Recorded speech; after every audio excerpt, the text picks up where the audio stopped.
Vakir van Baskerville, once a loyal hound of the infamous Baskerville family, knelt before the guillotine, betrayed and falsely accused of colluding with the demon clan. As the blade hovered above him, he vowed, if fate gave him another chance, he would never be a submissive hound again. To his shock, the guillotine's finality dissolved, and he awoke, not in the afterlife, but in the fragile body of an infant. Surrounded by the cries of newborns, Vakir realized he was in the Baskerville family nursery. His new life began under ominous circumstances. The cold-eyed patriarch Hugo Le Baskerville entered to inspect the infants. Dismissing the others as useless, Hugo's attention fixed on the silent Vakir, whose unyielding gaze betrayed no fear. Intrigued, Hugo ordered him sent to the Cradle of Swords, a deadly trial meant to forge Baskerville heirs. Vakir's hatred for Hugo burned hot. This was the man who had orchestrated his downfall in his past life. Memories of betrayal rushed back. He had been the Baskervilles' expendable pawn, loyal to the core, yet executed for knowing too much. But this time, Vakir would write a different story. Revenge could wait. Survival came first. The Cradle of Swords awaited, a brutal labyrinth of blades where children had to crawl to the Styx River, a mythical waterway said to fortify the body. The first to reach the river would reap its full benefits, while others were left with scraps. Vakir remembered how his siblings had sabotaged him in his past life, denying him the river's blessing. Not this time. Crawling through the razor-sharp maze, his infant body bleeding from countless cuts, Vakir pressed forward. Pain was an old friend, and he embraced it. Against all odds, he reached the river and plunged in. The Styx River's waters burned like molten fire, seeping into his wounds and bones. The agony was unbearable, yet Vakir endured. Compared to the torment of his past life, this was a whisper. Every second submerged strengthened his resolve and body. Outside, attendants panicked as they watched the infant endure far longer than any child before him. Hugo observed with his signature smirk, indifferent to their pleas for intervention. 7 minutes, reported John Barrymore, the family's butler. Hugo chuckled, his amusement tinged with grim expectation. He might not survive, Hugo called out, signaling it was time to surface. But Vakir ignored him. Each second in the river was a rare chance to grow stronger, and he refused to abandon it. The water began to flood his lungs, and his vision blurred. Even as his body screamed for air, his mind chanted a single mantra, endure. Just as darkness threatened to claim him, Hugo pulled Vakir from the Styx River. The patriarch's smug smile betrayed a mix of amusement and satisfaction. Greedy little thing, he mocked. You even try to drink the river. As Hugo examined him, something unusual caught his attention. Vakir already had teeth, an extraordinary trait for a newborn. Intrigued, Hugo turned to the head butler and asked the child's name. Upon hearing it, his smirk deepened. A very greedy son has been born, he mused, half amused, half impressed. Though weak and groggy, Vakir's mind remained razor-sharp. Silently, he vowed to grow stronger in secret and someday tear Hugo apart with his own hands. His hatred didn't stop with Hugo. It extended to the entire Baskerville family. They had tried to erase him once, but this time, he would make them disappear into history. As he lay in the nursery, the memories of his past life seared his thoughts. He was Hugo's illegitimate son, cursed with low status despite his extraordinary talents. By 20, he had proven himself a master of assassination, espionage, and conquest, earning renown despite the family's disdain. Yet to the Baskervilles, he had always been a tool, disposable and replaceable. At 30, when demonic gates unleashed hell upon the world, Vakir became a pillar of resistance, fighting for 5 grueling years. His efforts turned the tide, but instead of recognition, betrayal awaited him. Accused of treachery and silence for knowing too much, his life had ended on the guillotine. This time, however, Vakir vowed that no one, not Hugo, not the Baskervilles, would get the chance to betray him again.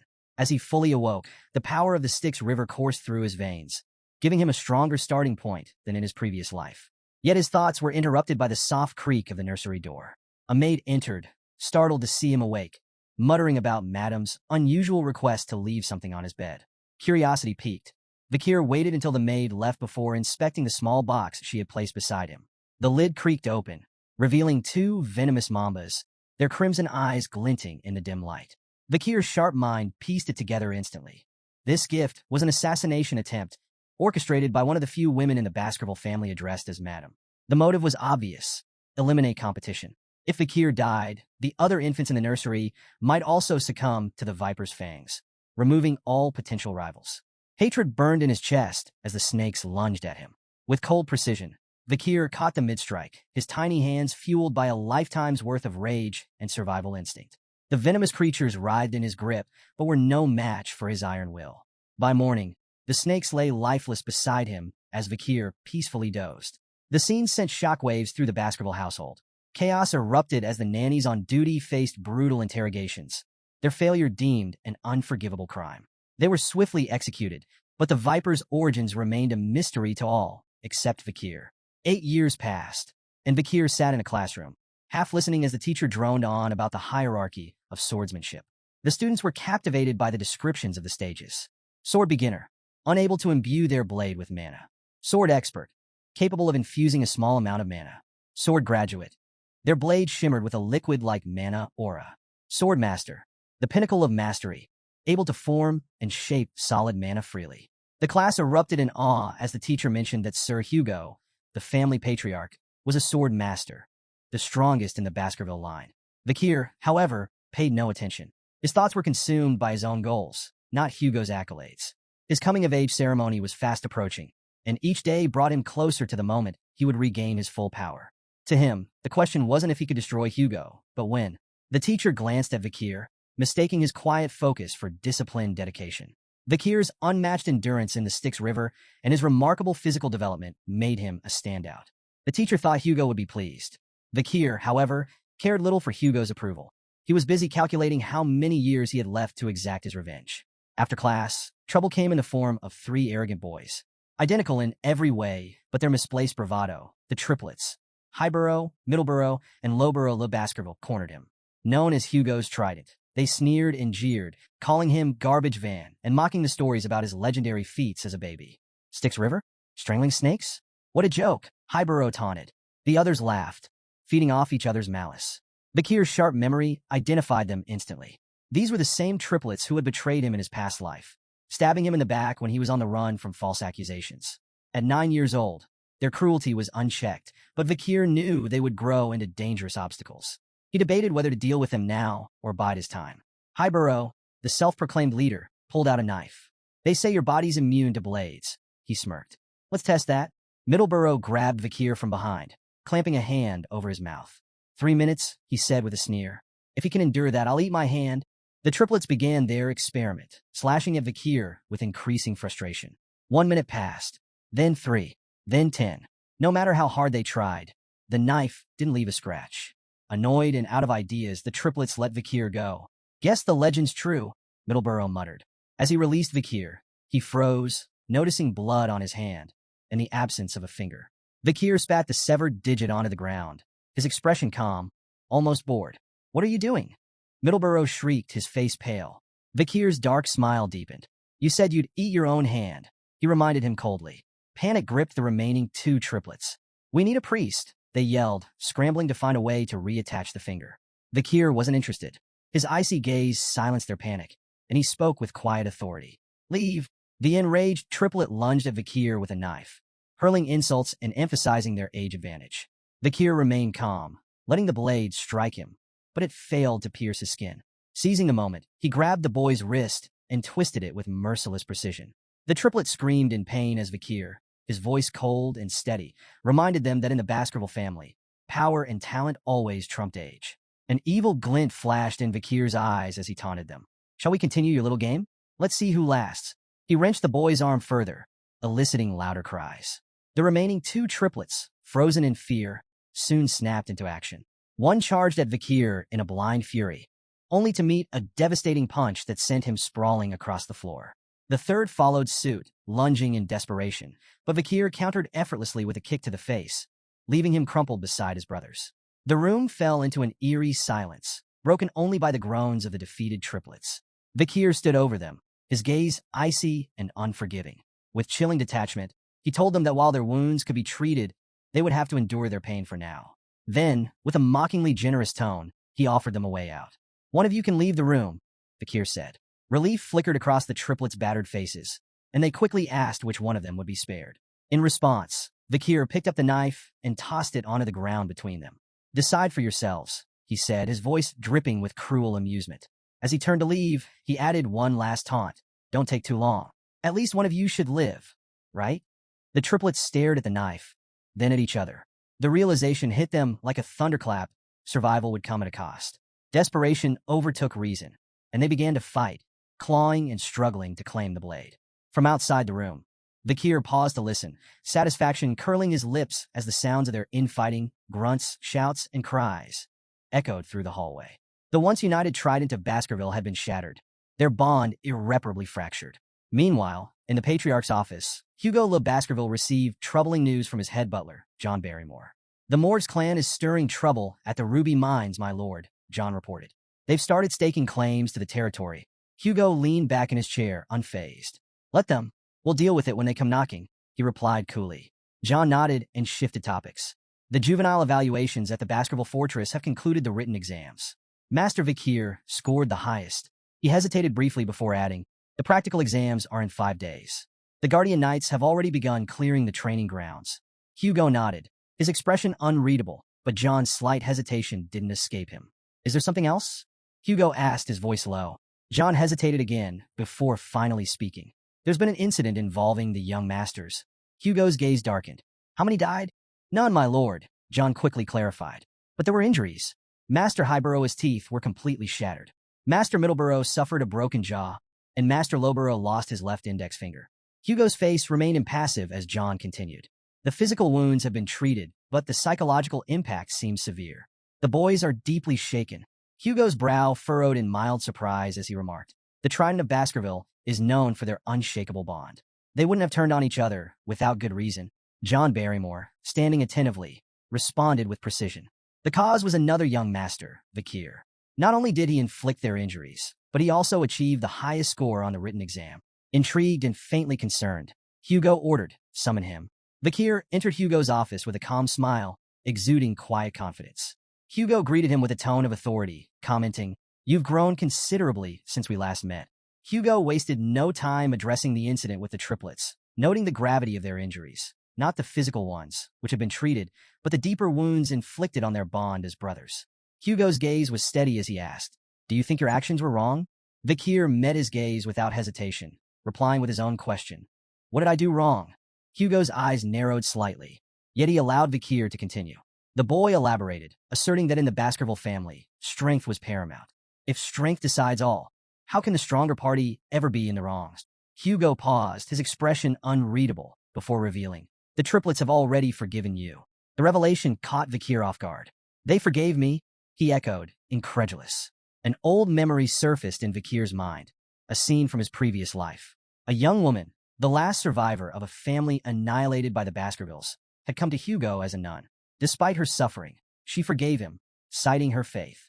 Hugo's response, cold and cutting, now rang clearly in Vakir's ears. Forgiveness is merely an excuse for the weak, who lack the strength to seek revenge. Drawing from that memory, Vakir repeated Hugo's own words back to him. Forgiveness is nothing more than a way for the powerless to cope with their inability to retaliate. For a moment, silence filled the room. Then Hugo's stern expression softened into approval, his eyes faintly glowing with satisfaction. "You understand," he said simply. Turning to John Barrymore, Hugo issued an unexpected command.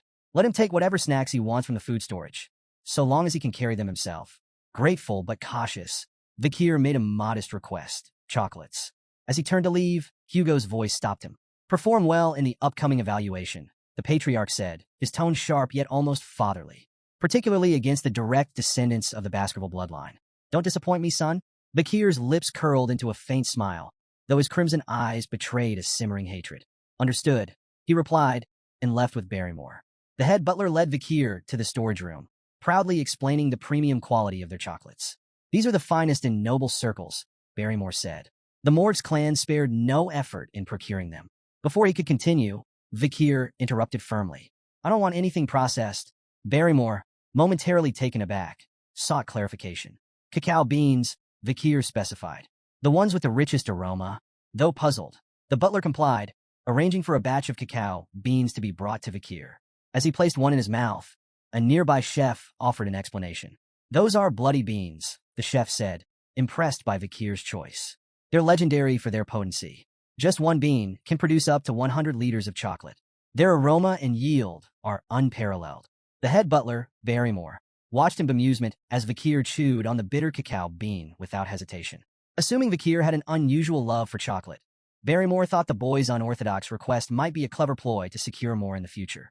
When the chef offered to process the beans into chocolate and deliver it to his room, Vakir declined, insisting on taking the raw beans with him. The peculiar request left the staff scratching their heads. What none of them realized was that Vakir had no intention of eating chocolate. These cacao beans were tools for a far more devious plan, one that would unfold during the practical exam in 5 days. Unbeknownst to everyone, the seeds of chaos had been sown, and a catastrophic event loomed, destined to become a defining moment in the Baskerville clan's brutal history. The Baskerville family, infamous as the Berserker family, forged their reputation through relentless trials and ruthless discipline. From their first steps, Baskerville children were shaped by grueling evaluations designed to strip away weakness. Among the earliest trials was a grueling mountain climb, with rest granted only in carefully rationed breaks. At night, they were forced to sleep beside the corpse of a slain monster, a grisly exercise meant to steel their nerves and prepare them for hostile environments. This unrelenting training produced warriors feared and respected across the land. However, it was at the age of 8 that the true test began, the deadly evaluation, a rite of passage that would cement their place in the Baskerville hierarchy. On the outskirts of Baskerville territory loomed the life-engulfing forest, a treacherous mountain infested with monsters. This foreboding peak was the site of the deadly evaluation. The young hounds, children selected for the trial, gathered at its base, their expressions a mix of determination and fear. Standing before them was Shadow Dog Pavlov van Baskerville, an instructor renowned for his sharp instincts and formidable aura. He laid out the rules of the exam with cold precision. The task was deceptively simple: survive for 1 month on the mountain while hunting strong monsters. The scoring system, however, demanded both strategy and ruthlessness. Survive the month, 10 points. Avoid permanent injuries, 30 points.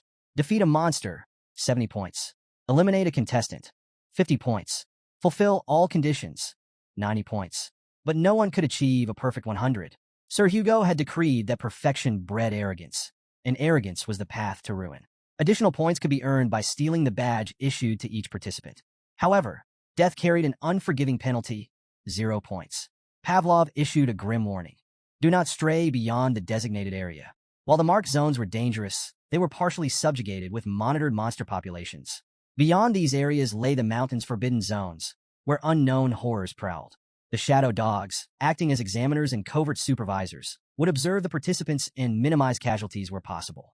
Killing was not forbidden but carried penalties, and the instructors aimed to prevent unnecessary deaths. Yet in the Baskerville family, the line between survival and slaughter was perilously thin.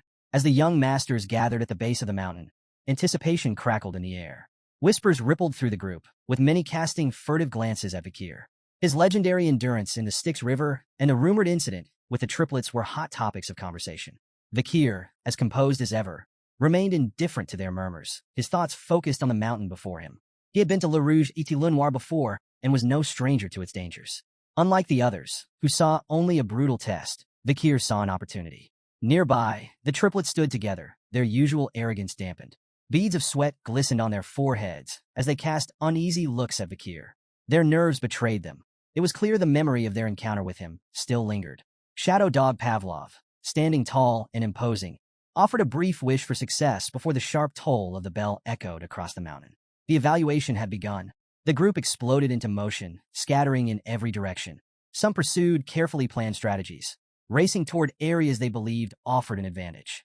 Others played opportunists, trailing their peers to claim their badges, or their lives, when the moment presented itself. The triplets, however, were already arguing. Each insisted on their own plan, their voices growing louder as frustration took hold. Their bickering slowed them down, their movements clumsy and disorganized. Watching from a hidden perch, Pavlov's expression darkened. Though he hoped to keep casualties minimal, the disarray among the participants hinted at an inevitable bloodbath.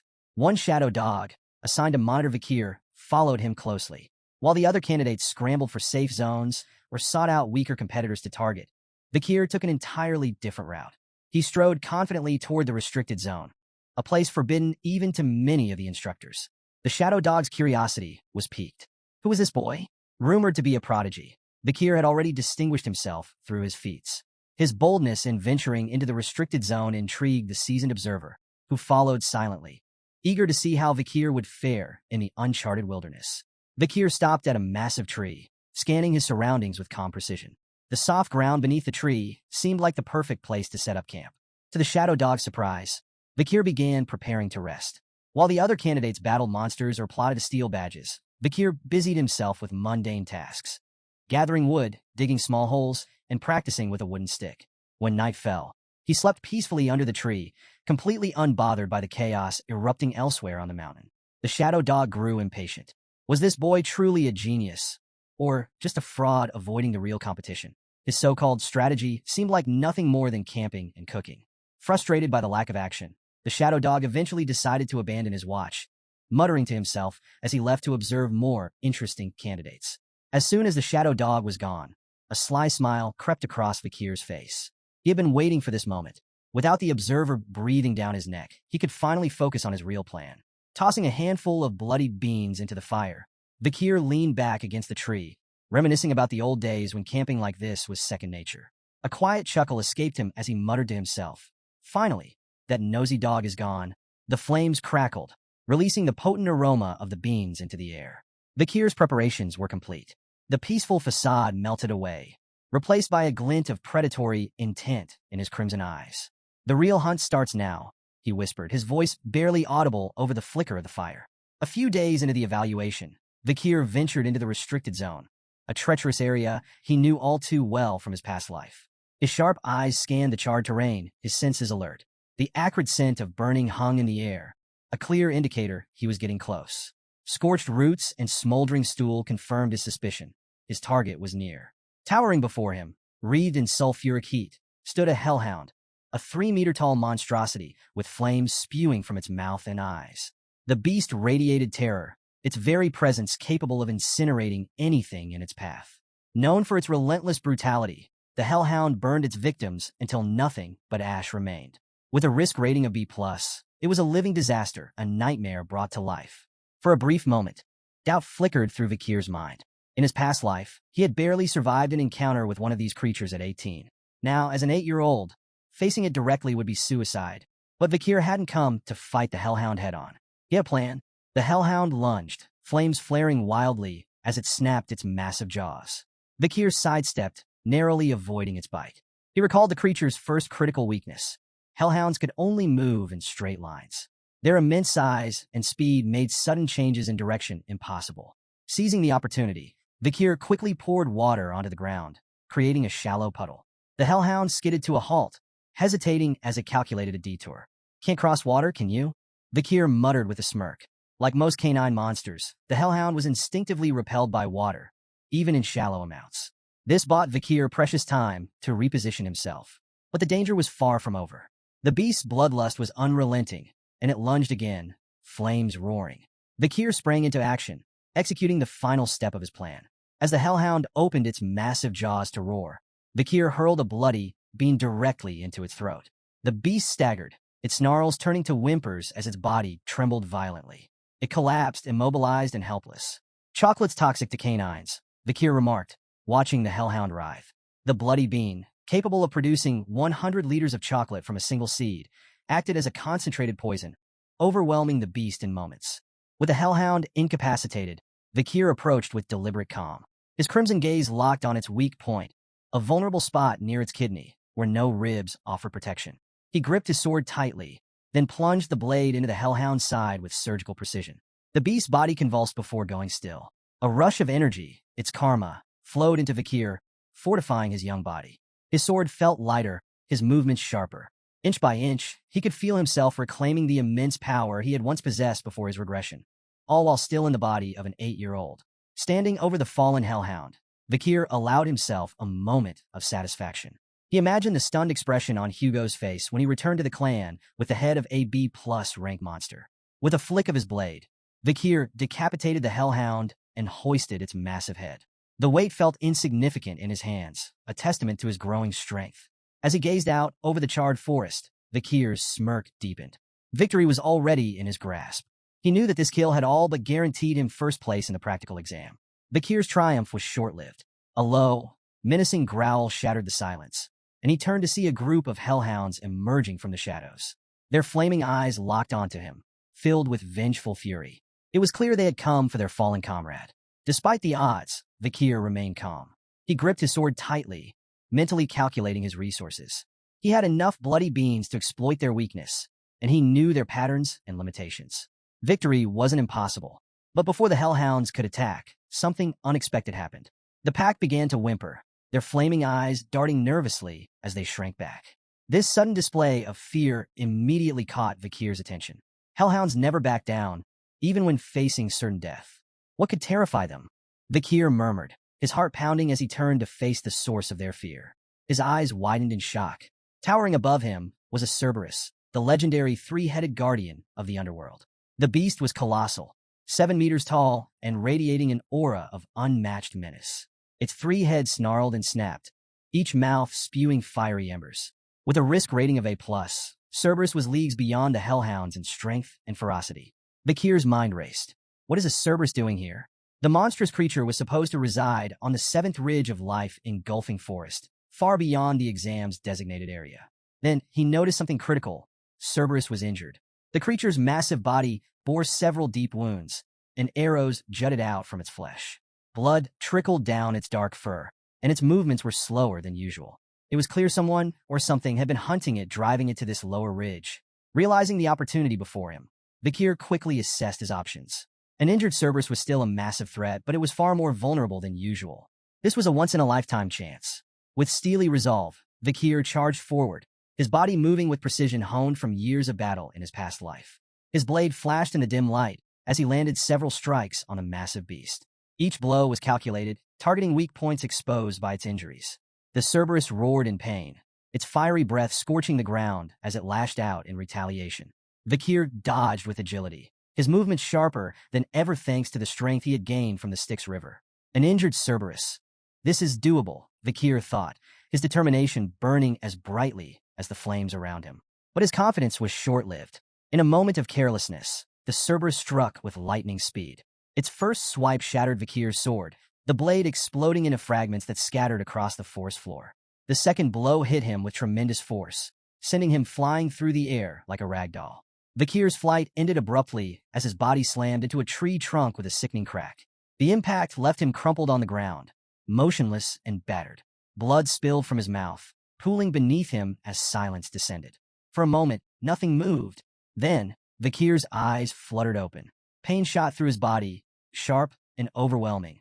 Panic flared as he noticed the unnatural angle of his left arm. His first thought was that the Cerberus had torn it clean off, but to his relief, it was still attached, though badly mangled. He grimaced, forcing himself to sit up. The Styx River's blessings saved me, he realized, though the protection came with limits. He wouldn't survive another direct hit. The Cerberus advanced, its 3 heads snarling in unison, fire and fury emanating from its massive frame. Vakir's instincts screamed at him. Brute force was no longer an option. Survival demanded a different strategy. Sometimes the wisest move was to retreat and live to fight another day. Swallowing his pride, Vakir turned and ran. His mind raced as he scanned the terrain for an escape. The beast's roars thundered behind him, its footsteps shaking the ground with each stride. Then he saw its salvation. A weathered iron fence loomed just a few yards ahead, marking the edge of the restricted zone. If he could cross it, he'd be closer to the safe haven he had prepared before the battle. Summoning every ounce of strength, Vakir sprinted toward the fence. The Cerberus lunged, its massive jaws snapping inches from his back. With a final burst of speed, he threw himself through the gate, crashing onto the other side. Relief surged through him, but there was no time to waste. The beast's pursuit was relentless, and Vakir had to move fast. He scanned the forest, his eyes locking onto the trap he had set days earlier, a deep pit camouflaged beneath thick foliage. As the Cerberus charged, Vakir led it straight to the concealed pit. Timing his move perfectly, he dived out of the way just as the beast lunged forward. Unable to stop its momentum, the Cerberus plummeted into the pit, impaling itself on the wooden spears hidden below. Vakir's lips curled into a grim smile. His meticulous preparation had paid off. The spears, coated with the essence of bloody beans, acted as a lethal poison to canine monsters. The Cerberus howled in pain, its growls turning to gurgles as foam oozed from its mouths. Yet, Vakir knew better than to relax. The legendary beast wasn't defeated yet. Despite its injuries, the Cerberus began to climb out of the pit, its enormous claws scraping against the sides. Vakir wasted no time.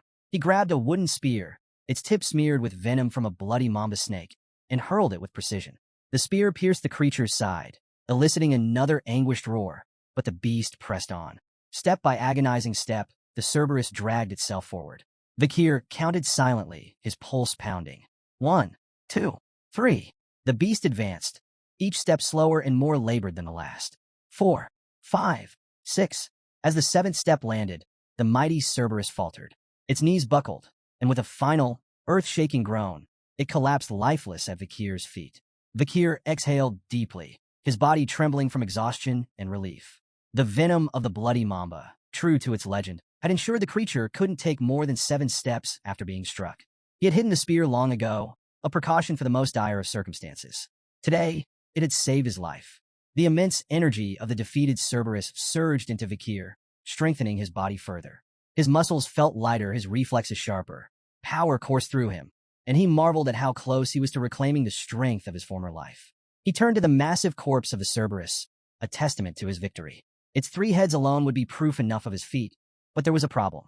The poisoned spears and venomous effects would be obvious upon examination. Rumors could spread, undermining his achievement. Vakir considered his options. Transporting the entire corpse was impossible alone, and while the heads were portable, he needed a witness to corroborate the kill. His thoughts drifted to the guardian knight who had seen him carving the wooden spears days earlier. Perhaps they could vouch for him. A new thought ignited in Vakir's mind. The Cerberus was no ordinary monster. It was a gatekeeper. That could only mean one thing. It had been guarding something, most likely a dungeon. Vakir's pulse quickened.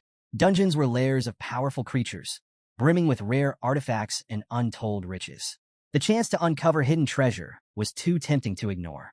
Before venturing further, Vakir took a calculated precaution. Scooping up a handful of the Cerberus's foul-smelling feces, he smeared it on his body. The stench was revolting, but it served a purpose, masking his scent from smaller predators that might cross his path. Survival before dignity. Following the Cerberus's trail through the forest, Vakir's experienced eyes spotted the signs. A path of dried soil, rotting leaves, and disturbed roots. Recognition struck him like a lightning bolt.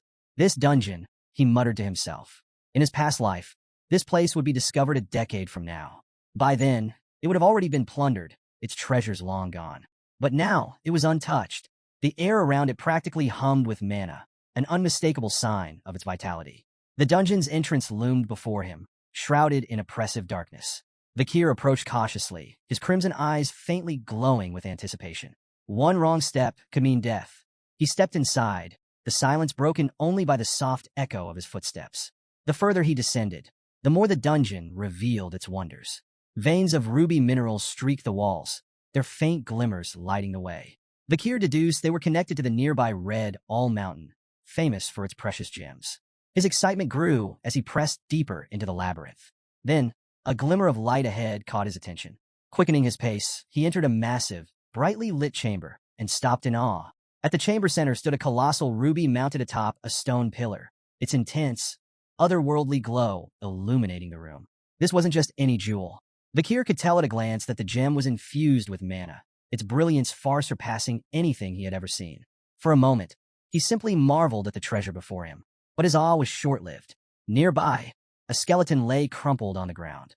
As he approached, the signs of violence became apparent. Deep stab wounds marred the brittle bones, and dried blood stained the floor around it, a silent testament to the victim's gruesome fate. Vakir knelt beside the remains, his sharp mind piecing together clues. Lying next to the skeleton was a weathered letter, its edges worn with age. Curiosity piqued, he picked it up and began to read. The writer introduced himself as Cain, but notably avoided providing his full name. The handwriting struck a chord of recognition deep within Vakir. His crimson eyes narrowed. "This is Baskerville handwriting," he murmured, his suspicions growing. The letter detailed a harrowing tale. Cain and his brother, Abel, had stumbled upon this legendary chamber, a place spoken of in Baskerville lore for generations. Together, they had navigated countless trials and slain powerful monsters to reach this fabled location. But their journey ended here. The letter revealed they had been trapped by the dungeon's final trial, imprisoned in this chamber for 3 agonizing years.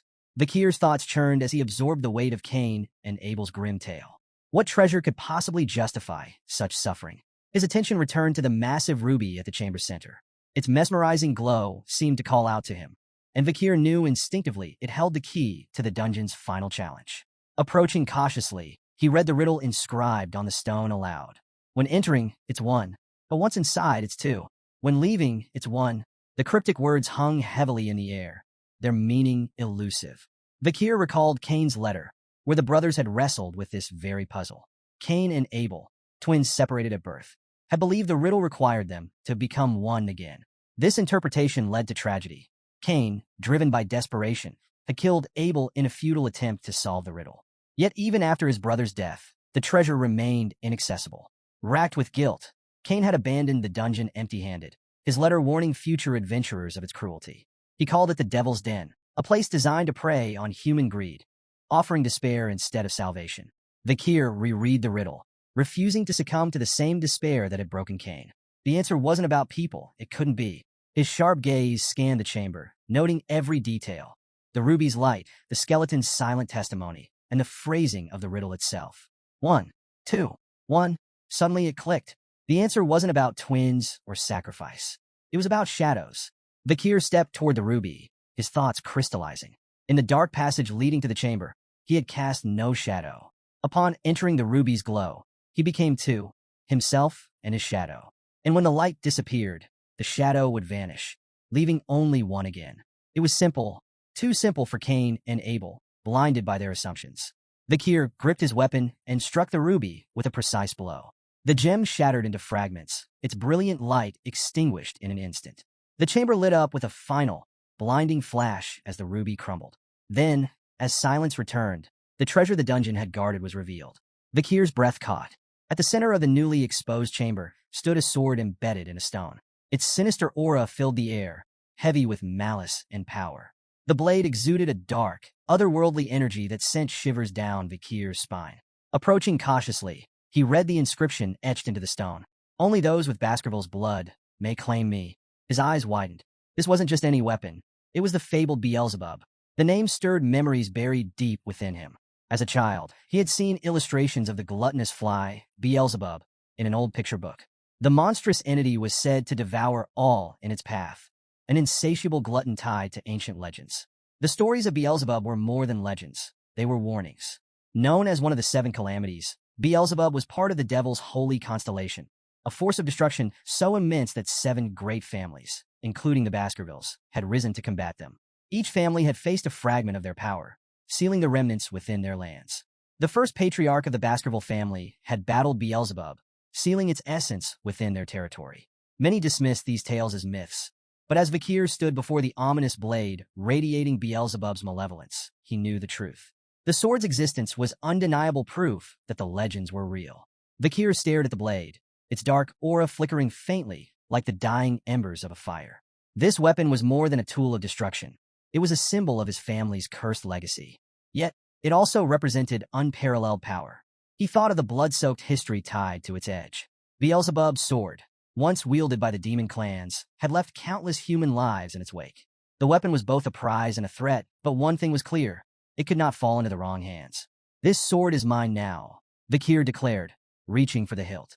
The moment his fingers closed around it, an intense surge of energy shot through his body, forcing a gasp from his lips.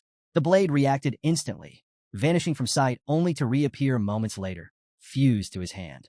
Vakir held his breath as the sword materialized again, emerging directly from his palm as if it had always been part of him.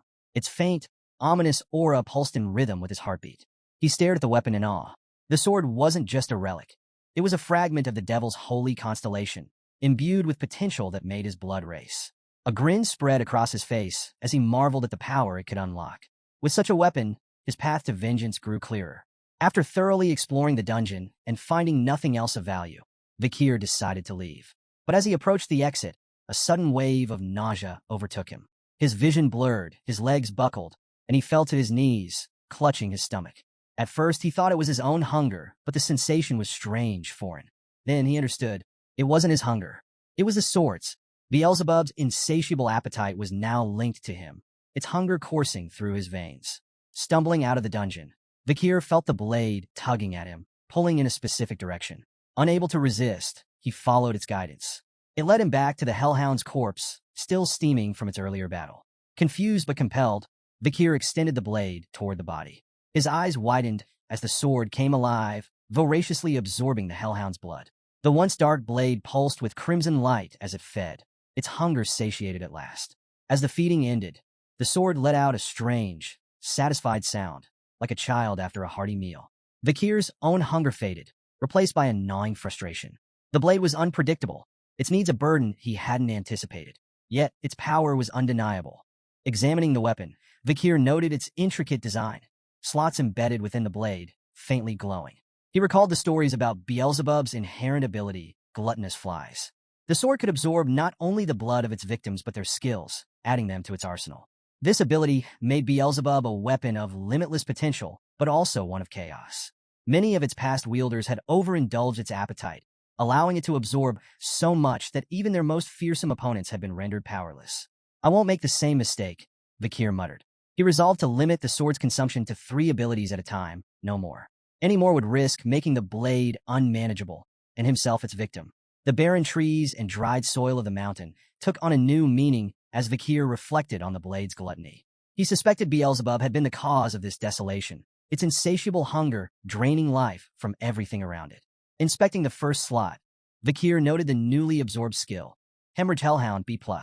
This ability caused wounds inflicted by the blade to bleed uncontrollably, even from the smallest cuts, a devastating tool for attrition-based battles. His gaze shifted to the massive corpse of the Cerberus, and an idea sparked. Extending Beelzebub toward the body, Vakir allowed the blade to begin feeding. The sword's dark aura flared, and the Cerberus's blood was drawn into it. Before the weapon could devour the entire corpse, Vakir stopped it with a sharp word, tapping the hilt lightly, as if scolding a pet. "Enough," he muttered. The blade responded with a shrill cry, like a reprimanded child. Beelzebub's 3 slots were now filled. 1. Incinerate Cerberus. A+, inflict severe, flaming injuries that are resistant to healing. 2. Hellhound, B+, causes catastrophic blood loss from even minor wounds. 3. High-speed regeneration. F. A minor healing ability absorbed from a crushed sewer rat. Vakir smirked, noting the high-speed regeneration skill. While not as impressive as the others, it could still prove useful in emergencies. He glanced at the squashed rat beneath the Cerberus's corpse and felt a mix of amusement and practicality. Reflecting on Incinerate Cerberus, Vakir marveled at its raw, destructive power. Thermal injuries, he knew, inflicted far more agony than hemorrhage. With his preparations for the exam complete, Vakir chose to remain near the Cerberus's remains until the evaluation officially ended. When the young hounds returned to Baskerville Fortress, the elders began assessing their performances. Each participant was awarded a reward crafted from the remains of their hunted monsters, a sword, shield, or necklace symbolizing their success. But one hound stood out above the rest. In his office, Patriarch Hugo Van Baskerville leaned back in his chair, eyebrows raised in mild surprise. Turning to his head butler, John Barrymore, he asked, "Who caught what?" Barrymore responded dutifully. "Master Vakir Van Baskerville, the 8-year-old hound, hunted a Cerberus, an A+ rank monster that wandered into the restricted area during the exam." Hugo's surprise deepened. Even the family's guardian knights avoided facing such creatures. Yet, Vakir had managed to slay one. Barrymore continued, explaining that the Cerberus had been previously wounded by the barbarian tribe before Vakir encountered it. The boy had then used poison on a wooden spear to secure his victory. However, the exact nature of the poison remained unknown, as Vakir's hunting journal offered no explanation. Hugo smirked, intrigued. "And why hasn't he clarified this?" Barrymore hesitated before answering. The boy claimed he was tired and retired to his dormitory. The patriarch chuckled, his eyes glinting with amusement. "The little brat is already so sly. He understands that information is power, and power has its value." Barrymore nodded, though his astonishment lingered. "It's remarkable that such talent comes from a hound named Van, rather than Lon." Hugo dismissed Barrymore's implication with a smirk. "I do not judge hounds by their lineage. I raise them for their talent and their spite. Even mutts can rise to greatness." His tone left no room for doubt. In the Baskerville clan, skill and ambition outweighed noble birth. Barrymore hesitated, his mind drifting briefly to Hugo's second son, who was undergoing isolation training. He wondered if Hugo's indifference masked concern, but chose not to voice his thoughts. Instead, he bowed slightly and apologized for his earlier comment. Hugo waved it off. "Enough of that. Bring me something to lift my spirits. Shall I summon Master Vakir?" Barrymore offered immediately. Hugo nodded, and the butler departed. When Vakir entered the Patriarch's office, his composed, self-assured demeanor didn't escape Barrymore's notice. Hugo, ever direct, wasted no time questioning him about the Cerberus hunt. "How did you manage it?" Hugo asked. With calm precision, Vakir revealed his use of chocolate as a poison, exploiting its lethal effect on canine monsters. Hugo's eyes briefly widened in surprise, quickly piecing together the implications. The boy's earlier request for chocolate hadn't been a whim. It had been a carefully laid strategy. Barrymore, standing nearby, was equally astonished but kept his focus on the subtle tension between the two. The lack of formal greeting struck him as unusual. Was this how a father and son truly interacted? As the conversation continued, Hugo shifted gears. Why didn't you explain this to Barrymore earlier? Vakir's reply was curt but deliberate. The butler is not my master. Hugo raised an eyebrow, intrigued. Then who is your master? I belong to the clan, Vakir said without hesitation. The master of the clan is my master as well. Hugo smirked faintly, leaning back in his chair. Well said. He congratulated Vakir on his performance during the practical exam and declared that the Cerberus's corpse and all associated materials would belong solely to him. Hugo then announced an additional reward. As the highest scorer, Vakir was entitled to a special privilege, the opportunity to make a wish. Vakir's eyes gleamed at the prospect. Without hesitation, he requested access to the 10,000-book library, one of the largest and most prestigious repositories of knowledge in the Empire. Deep within the Baskerville clan's territory, the library housed forbidden techniques and secrets, accessible only to the Patriarch, the second-in-command, and their direct descendants. Hugo's eyebrows rose at the request. He reminded Vakir of the strict rules governing access, emphasizing that illegitimate children were barred from entry.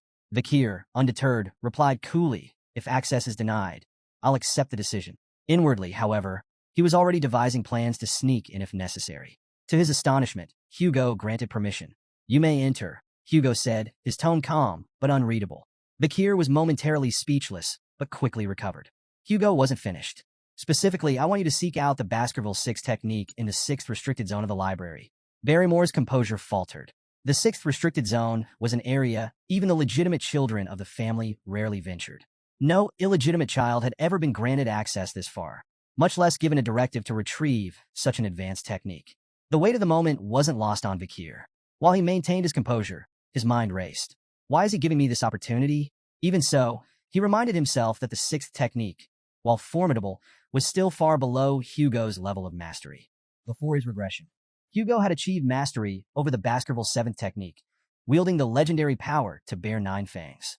It was a feat that made him unparalleled within the clan, solidifying his place at its apex. But Vakir's ambitions extended far beyond the 6th or even the 7th technique. His sights were set on the ultimate prize, the textbook of swordsmanship, the foundational manual created by the first Baskerville patriarch, who had subdued the 7 great disasters. It contained the teachings that had shaped the clan's unmatched legacy, and Vakir believed it held the key to his success. As Hugo offered a faint smile and wished him good luck, Vakir bowed, expressing his gratitude. Inside, however, he marveled at how Hugo had unknowingly handed him an opportunity of incalculable value. He doesn't realize what he's given me, Vakir thought. But it didn't matter. What mattered was what he would do with it. Arriving at the 10,000-book library for the first time, Vakir stood in awe. Towering shelves filled with ancient tomes stretched endlessly before him, each spine bearing a title that sparked his imagination. He read a few aloud, letting the evocative names linger in the quiet air. Severing incisors, grinding molars, piercing canines, snaggle tooth that embeds twice, wisdom teeth that lay down. These were the forbidden secrets of Baskerville swordsmanship he had long coveted but had been barred from learning in his past life. Yet he understood the logic behind the restrictions. The Baskerville clan had deliberately designed their techniques to cap the progress of their hounds at the 4th technique. It was a safeguard, a leash, ensuring no hound could turn their sharpened fangs against their master. Pressing onward, Vakir's steps were purposeful as he navigated the labyrinth of knowledge. Eventually, he arrived at a section guarded by heavy chains. Behind the iron bindings rested a massive tome, its lock glinting in the dim light. Vakir's crimson eyes narrowed. This is it, the Baskerville 6 technique. For a moment, he couldn't believe it. Hugo had truly granted him access to something he could only dream of in his past life. Unlocking the chains, Vakir smirked. He knew why Hugo had allowed him here, because the patriarch likely believed number 8-year-old could possibly memorize the book's contents in a single day. But Hugo underestimated him. Before his regression, Vakir had already studied the theories behind the 1st through 4th techniques exhaustively. His obsession had even bred frustration. He had grown sick of those early stages, dissecting them endlessly in his quest to deduce the 5th technique. It was then he realized his past mistake. After drawing the 4th tooth, he hadn't stopped the flow of mana. That single oversight had kept the 5th technique out of his reach. The Baskerville swordsmanship followed a unique progression system. Each technique corresponded to a specific number of fangs. The 1st technique bore 1 fang, the 2nd 2, and so on. With each stage, a distinct red sword energy manifested. a visual representation of the user's mastery. The sixth technique, with its immense power, was a treasure Hugo likely thought Vakir could glimpse but never truly grasp. But Vakir's focus wasn't on the sixth technique itself. He wasn't here for what Hugo expected. His goal was far more audacious: to find a way to transcend his current limitations entirely. Leaving the swordsmanship section, Vakir caught the guards off guard. They stared at him in disbelief. "You're already finished reading?" one asked, incredulous. Another guard, clearly impressed, offered to retrieve more advanced texts from the deeper sections of the library. "You should check out the techniques stored in the restricted zones. That's where the real treasures are." But Vakir declined with a polite nod. "I've completed my task." The guards exchanged amazed glances as Vakir walked away. "Does he even realize how valuable those techniques are?" one whispered. "If it were me, I'd spend every second memorizing them," the other added. Vakir smirked to himself, letting them think what they wished. He knew exactly what he was doing. Amid the dusty shelves of miscellaneous books, Vakir searched for the real treasure he sought. His crimson eyes scanned row after row until they landed on an unassuming, tattered book tucked away in a neglected corner. Its title read, "Lurking Embedded Teeth." The book's worn cover and damaged pages made it appear worthless, a relic forgotten by time. Vakir held it in his hands, his expression calm, but inside his heart raced. He vividly recalled the time before his regression when he had served in the Hound squad. During a mission, his team had stumbled upon a torn page from a Baskerville swordsmanship textbook. The page bore the unmistakable handwriting of a Baskerville ancestor and contained cryptic hints about a forgotten technique. When the page was brought to Hugo, it sent the patriarch into an obsessive frenzy. Determined to find the original text, Hugo scoured the library for years before finally locating it, within the lurking embedded teeth. The book, hidden among useless texts, contained the writings of a Baskerville ancestor and revealed the existence of the legendary 10th Fong technique. Vakir remembered the carnage that followed. Hugo, captivated by the promise of the 10th Fong, declared war on anyone holding the missing pages. He dispatched Baskerville hounds to the 7 great families to recover the remaining 6 pages. The mission came at an unimaginable cost. Hounds died by the dozens, their bodies piling high, drenched in blood. When the pages were finally recovered, Hugo's only acknowledgement was a cold, dismissive phrase: "Good job." Vakir's hands clenched as the memory burned in his mind. The senseless waste of life enraged him. He vowed that history would not repeat itself. He would surpass Hugo, not by mimicking his methods, but by learning from his mistakes. Flipping through lurking embedded teeth, Vakir noted its disjointed techniques and incomplete passages. Without the missing pages, the book was little more than a fragmented puzzle. But Vakir had an advantage no one else did. Before his regression, he had memorized every detail of those lost pages. The reason he couldn't progress beyond the 4th technique in his previous life wasn't his lack of skill or mana. It was the absence of this original text. The missing pages were the key to understanding the techniques in their entirety. As Vakir closed lurking embedded teeth, he muttered to himself, "To most, this book would seem like meaningless, disjointed nonsense. But with the missing pages, the misleading information transforms into an absolute masterpiece." He marveled at the text's brilliance, understanding that its true genius emerged only when the blanks were filled. Before his regression, Vakir had reached the pinnacle of graduate aura and mastered the highest level of the 4th Fong technique. Now, armed with this knowledge, he was confident he could surpass it. This time, however, he vowed to avoid the mistakes of his past. Before he turned 15, he would reclaim all the power he had lost, and more. Engrossed in the book, Vakir lost track of time. By the time he finished, dawn had broken. The realization of how much he had achieved filled him with pride. He had memorized every word, every nuance of the text. Glancing around the library, he noticed the absence of the Guardian Knights. The silence emboldened him. Though his young body wasn't yet capable of drawing all 10 fangs, he was certain the elusive 5th Fong technique, which had eluded him in his past life, was finally within reach. Approaching a nearby statue, Vakir steeled himself, his mind focused and his heart resolute. He began executing the Baskerville sword techniques, unleashing every ounce of power he could summon. First Fong technique, a sharp, decisive strike, its precision cutting cleanly through the air. Second Fong technique, building momentum. Each movement grew more deliberate and deadly. Third Fong technique, forceful and unrelenting. His strikes hammered the statue's surface. Fourth Fong technique, a whirlwind of honed precision, each blow infused with years of dedication. As his sword collided with the statue, Vakir's memories surged. He recalled the brutal struggle to reach graduate aura in his past life, only to have his illegitimate status bar him from progressing further. The direct bloodline of the Baskervilles had ensured he never advanced beyond the 4th technique, crushing his potential with their hostility. But this time was different. With each strike, Vakir channeled his anger, frustration, and defiance into his blade. In his mind, the statue became a vivid image of Hugo's face, taunting him. With a ferocious swing, he unleashed his full force, slicing through the statue in a series of precise, calculated blows. As the dust settled, Vakir stepped back, his breath ragged and his body trembling. For a moment, he stood still, hands gripping his weapon tightly, anticipation coursing through him. Then it came, a hot surge of energy flowing from his heart to his neck. He knew instantly. A triumphant smile spread across his face. He had done it, overwhelmed with emotion. Vakir nearly felt tears welling in his eyes. His success was monumental, but it was the tangible proof that left him awestruck. His canine teeth had begun to grow.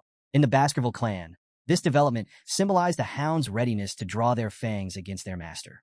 Such a transformation had never occurred at such a young age in the clan's history. His body trembled with excitement as his mana surged within him, evolving into something far greater. The solid state of his energy had transformed into a liquid form, denser and more versatile. This was graduate aura at its true peak, a level of mastery that had taken him 30 arduous years in his previous life. Now, at just 8 years old, he had reached the same milestone. Vakir gazed at the flowing aura surrounding him, its liquid form a testament to his newfound status. To reach graduate aura was to ascend leagues above sword experts, and the realization filled him with both awe and quiet confidence. Yet this was only the beginning. His gaze shifted back to lurking embedded teeth, the book that had unlocked this monumental progress. The text's seamless transitions between offense and defense represented a swordsmanship technique of limitless potential, one perfectly suited to someone with Vakir's boundless ambition. Carefully, he placed the book near the window and allowed himself a moment to reflect. Since his regression, his growth in strength and skill had been exponential. With his current abilities, Vakir was confident he could hold his own against a mid-class graduate aura swordsman and emerge victorious. Still, he knew better than to reveal the full extent of his power. Not yet. For now, he needed to keep Hugo's eyes on him, buying time to secure everything he needed for the future. A sly grin spread across Vakir's face as he pulled out a magnifying lens. Positioning it over the book, he allowed the sun's rays to converge, igniting the pages in a small, controlled fire.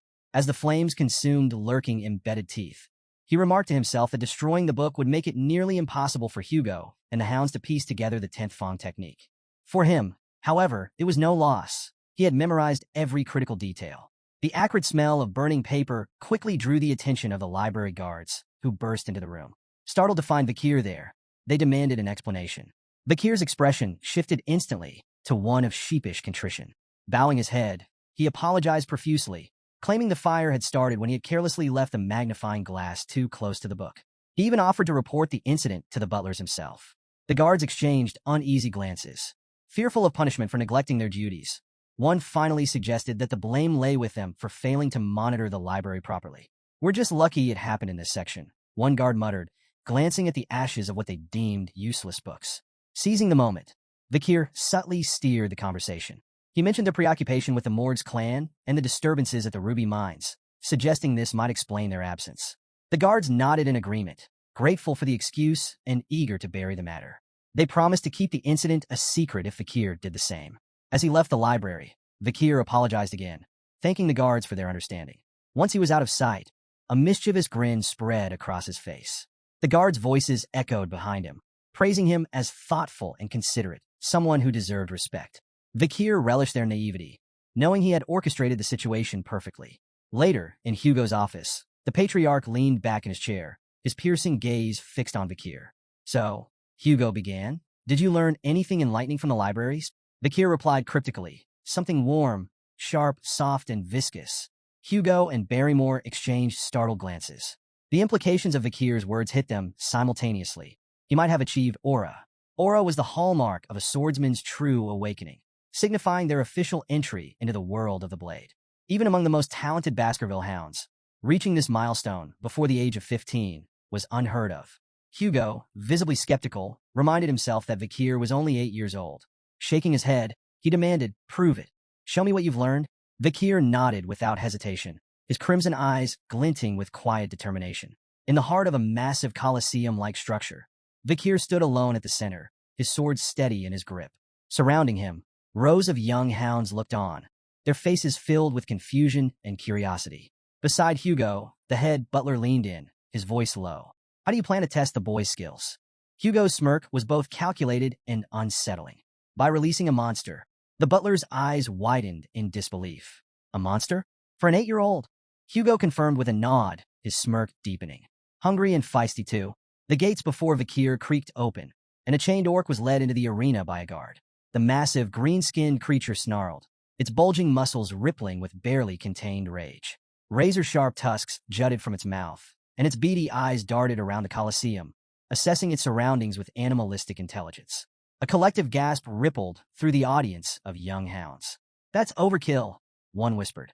"Do they really need a monster like that to test him?" murmured another. Some muttered their concerns aloud. If things spiraled out of control, would the Guardian Knights have to intervene? But while the crowd buzzed with doubt, Vakir stood calm and composed. His sharp eyes fixed on the orc, he showed no sign of fear. His body was still, his blade poised, as Hugo gave the signal. The orc's chains fell away with a deafening clatter. With a feral roar, the beast charged, its massive bulk hurtling forward with terrifying speed. Vakir remained motionless, timing his move with surgical precision. As the orc lunged, he swung his sword in a blinding arc. The strike was fluid and flawless, severing the creature's arm in a single motion. The orc stumbled back, roaring in pain and confusion. Before it could recover, Vakir closed the distance with terrifying speed. Another precise strike followed, this time severing the orc's leg. The monster collapsed, growling in agony, its body writhing helplessly on the arena floor. The Coliseum was frozen in stunned silence. How? How did he do that? One young hound muttered. Did he even use mana? Another asked, incredulous. From his vantage point, Vakir noted the orc's confusion. Its bleeding wounds failed to regenerate, a hallmark of its species. Vakir smirked. He knew why. It wasn't just the severed limbs. Hemorrhage Hellhound, the ability imbued in his blade, was preventing the orc's famed regeneration from activating. A C-class monster like the orc was powerless against the lingering effects of a B-class Hellhound's curse. From the sidelines, Hugo watched intently, his face unreadable. But Vakir recognized the look. His father wasn't just evaluating the fight. He was deciphering what Vakir had learned in the library. Vakir decided it was time to give him an answer. Hugo's eyes began to glow faintly, a sign of heightened interest. Beside him, the head butler gasped, his voice trembling. That's an aura blade. In the arena, Vakir's sword began to radiate a brilliant red light. The energy was sharp and visceral, a manifestation of his mastery over aura. The orc, still struggling, roared weakly. But it was too late. Vakir charged forward, his blade slicing cleanly through the air. With a single, devastating strike, he decapitated the orc. The monster's massive head tumbled to the ground, its body crumpling lifelessly as the red glow of Vakir's blade faded into the silence of the Coliseum. The Coliseum erupted in astonishment. The young hounds could barely process what they had just witnessed. Murmurs rippled through the crowd, growing louder as disbelief turned to admiration. Beside Hugo, the head butler turned, his voice trembling with excitement. It's the aura of a low-class sword expert. We've just witnessed the birth of a genius. There will never be another like him across all the families in the Empire. But despite the head butler's praise, Hugo's sharp gaze remained fixed on the pool of blood spreading beneath the orc's lifeless body. The creature's famed regeneration had been utterly nullified. He only won because the orc was weak, Hugo said flatly, though his tone carried an undercurrent of intrigue. Before Hugo could say more, Vakir's calm voice cut through the murmurs. Is there anything stronger than this orc? The Coliseum fell silent. An 8-year-old, asking for a stronger opponent after defeating an orc? Even the doubters in the audience were struck speechless. Vakir's reasons were clear. He wanted to demonstrate his progress, not just to Hugo but to the entire clan. A performance like this might earn him recognition. Perhaps they'd send him to a prestigious academy, or even dispatch him to a remote area, away from Hugo's direct control. Hugo leaned back in his seat, his curiosity piqued. A faint chuckle escaped him. It seems the orcs I brought from afar are not enough to satisfy my son's hunger. Turning to the head butler, he asked, do we have anything stronger? Something suitable from the creatures captured during the barbarian raid. The head butler hesitated, clearly uneasy. There is one left, my lord. Hugo's smirk widened. Bring it in. The massive gate creaked open again, its echoes amplifying the tension in the Coliseum. All eyes were glued to the entrance as the ground began to tremble with heavy footsteps. A collective gasp spread through the audience as a troll emerged, bound in heavy chains. Vakir stood calmly in the arena, his crimson eyes fixed on the towering creature before him. The troll, with its twice-human size, rippling muscles, and ferocious presence, was a creature designed to instill terror. Vakir turned toward Hugo, seeking silent approval. The patriarch gave a slight nod. The troll's chains clattered to the ground, and the beast roared, the sound reverberating through the coliseum. It lunged forward, its massive fists swinging down in a punch that could crush a boulder. But Vakir was faster. With almost inhuman agility, he sidestepped the attack, the troll's fist smashing into the ground with a thunderous impact. Dust and debris flew into the air as the crowd gasped at the sheer force of the blow. Moving with calculated precision, Vakir slipped behind the troll, exploiting its momentary confusion. From the audience, a young hound shouted, "That's the perfect moment to attack. Why didn't he take it?" Hugo's calm, instructive voice cut through the murmurs. Trolls have extraordinary regenerative abilities. Only fatal attacks are worth it. Anything less is a waste of effort. A proper plan is essential to hunt a troll. The troll charged again, its massive frame lumbering forward with raw power but sluggish movements. Vakir moved with grace, effortlessly evading every swing, swipe, and stomp. Each step was calculated, each dodge precise. The audience watched in awe as the 8-year-old displayed remarkable poise. Yet their curiosity grew with every second. "Why isn't he fighting back?" someone muttered. "He's probably trying to tire it out," another speculated. "No," whispered a third. "He's waiting for the perfect moment to strike." Minutes of evasion stretched on, and even Vakir began to feel the tedium of the exchange. Enough, he thought. Time to act. Fully aware that he could end the fight swiftly with his full strength, Vakir deliberately chose a more calculated approach. His goal wasn't just victory, it was to make his progress seem plausible, not overwhelming. As the troll launched another heavy attack, Vakir seized the moment. With a single, precise swing, he sliced deep into the troll's arm, nearly severing it from its shoulder. Gasps rippled through the coliseum as the audience believed the fight was over. But their astonishment turned to unease as they watched the troll's wound heal before their eyes. The severed tissue reconnected rapidly, and within moments, the arm was as good as new. Vakir frowned slightly. He had expected the troll's regeneration to kick in, but seeing it firsthand confirmed the challenge he faced. The hemorrhage skill of Beelzebub could nullify this, he thought, but he couldn't rely on such an obvious technique. It would reveal too much. From the sidelines, Hugo's sharp voice rang out. "Enough, Vakir. Stop before this gets out of hand." But Vakir's response was calm, resolute. "I'm almost done," he replied. "If I can't finish it with the next attack, I'll give up." The troll roared, its beady eyes blazing with rage as it prepared another charge. Vakir's mind raced, his plan falling perfectly into place. He knew exactly how much power he was willing to reveal. This will look like a breakthrough, he thought, smirking inwardly. A moment of growth under pressure. The move would impress Hugo and the audience while concealing the true extent of his strength. The crimson glow of Vakir's sword flared, its fiery aura blazing brighter than before. Gasps echoed through the coliseum as the young hound's presence seemed to grow, commanding attention. The troll lunged with a guttural roar, its massive fist hurtling toward Vakir. Vakir met the attack head-on, his blade flashing in a clean, decisive arc. The audience held their breath as his strike cut through the troll's neck, severing its head in one fluid motion.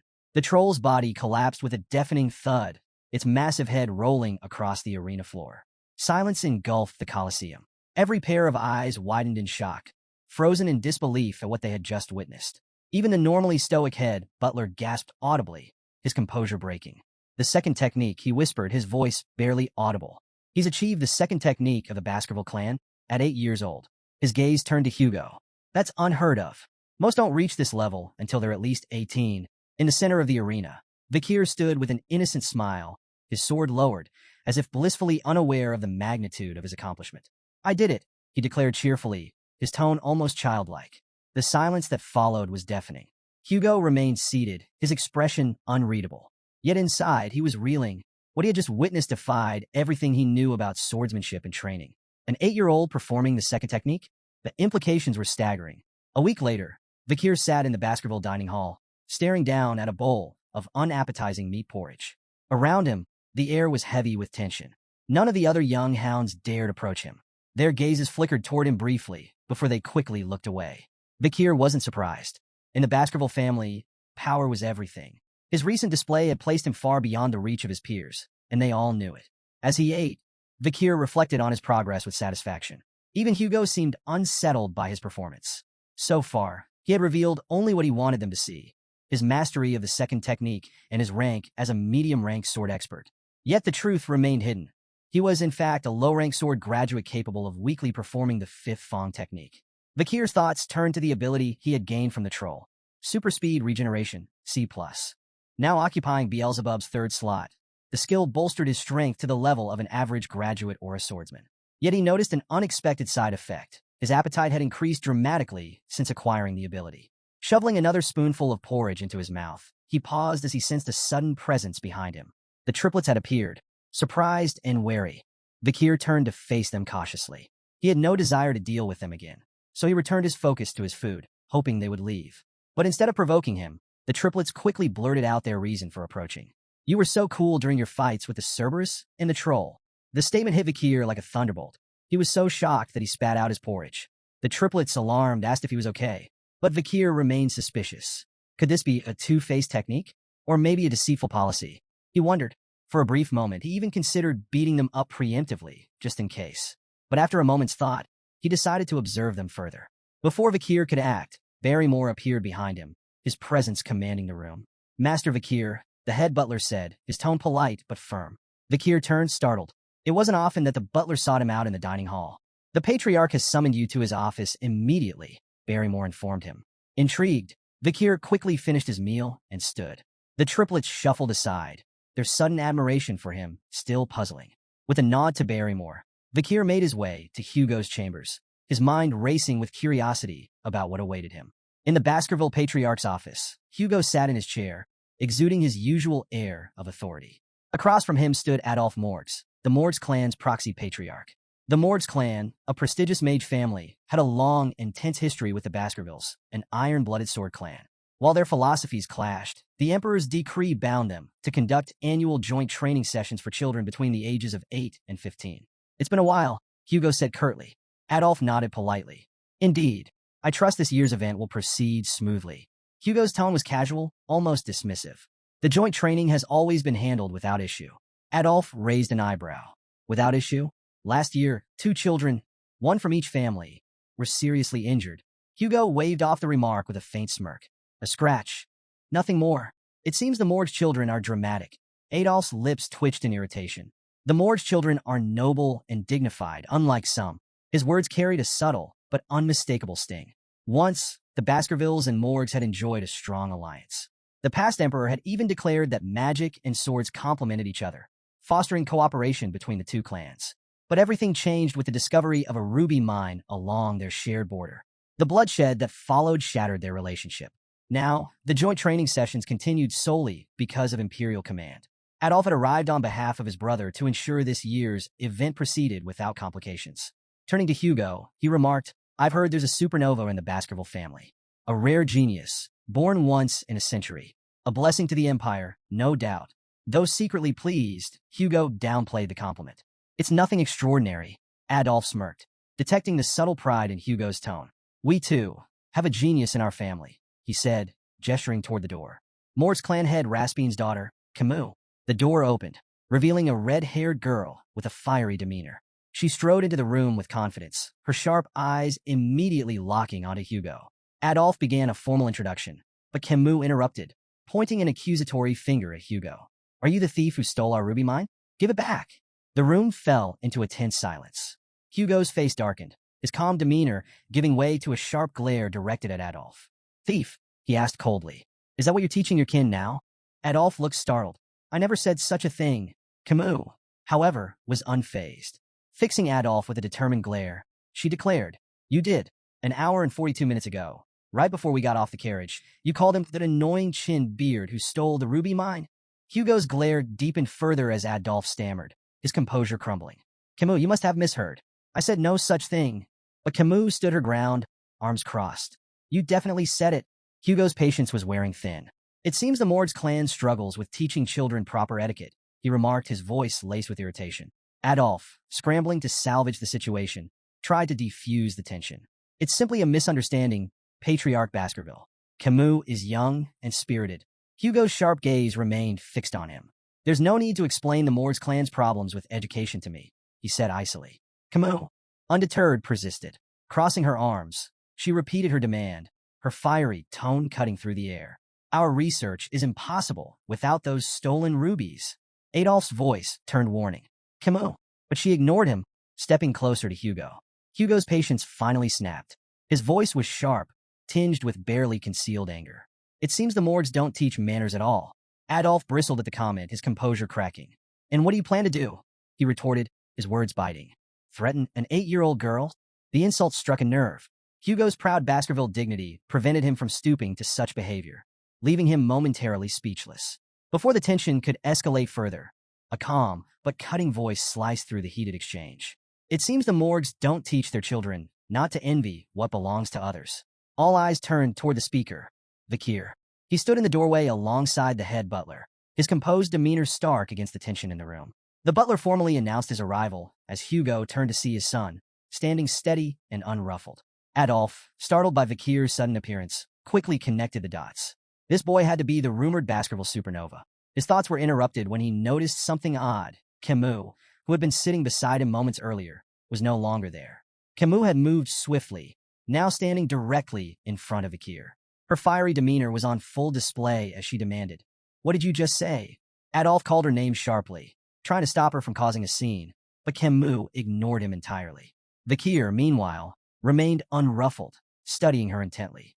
As Vakir observed her, memories of Camus' future self surfaced in his mind. In time, she would rise as the Morgs clan's legendary iron-blooded empress, a figure revered and feared across the empire. Renowned as a genius of geniuses, Camus would create an era of unprecedented power for the Morgs clan. She was infamous for her ferocity, having eradicated the monsters and barbarians from life engulfing forest to form the infamous border of blood and ashes. Her political acumen would even allow her to manipulate the imperial family, earning her the title Fire Goddess of Authority. But for now, Camus was just a child. A fiery, talented child, yes, but still far from the towering legend she would one day become. His musings were interrupted by Camus snapping. "Why does the ruby mine belong to you?" Remaining calm, Vakir countered, "Because it does. Your tantrum won't change that. Don't you think your behavior is childish?" Camus bristled at the remark, her irritation palpable.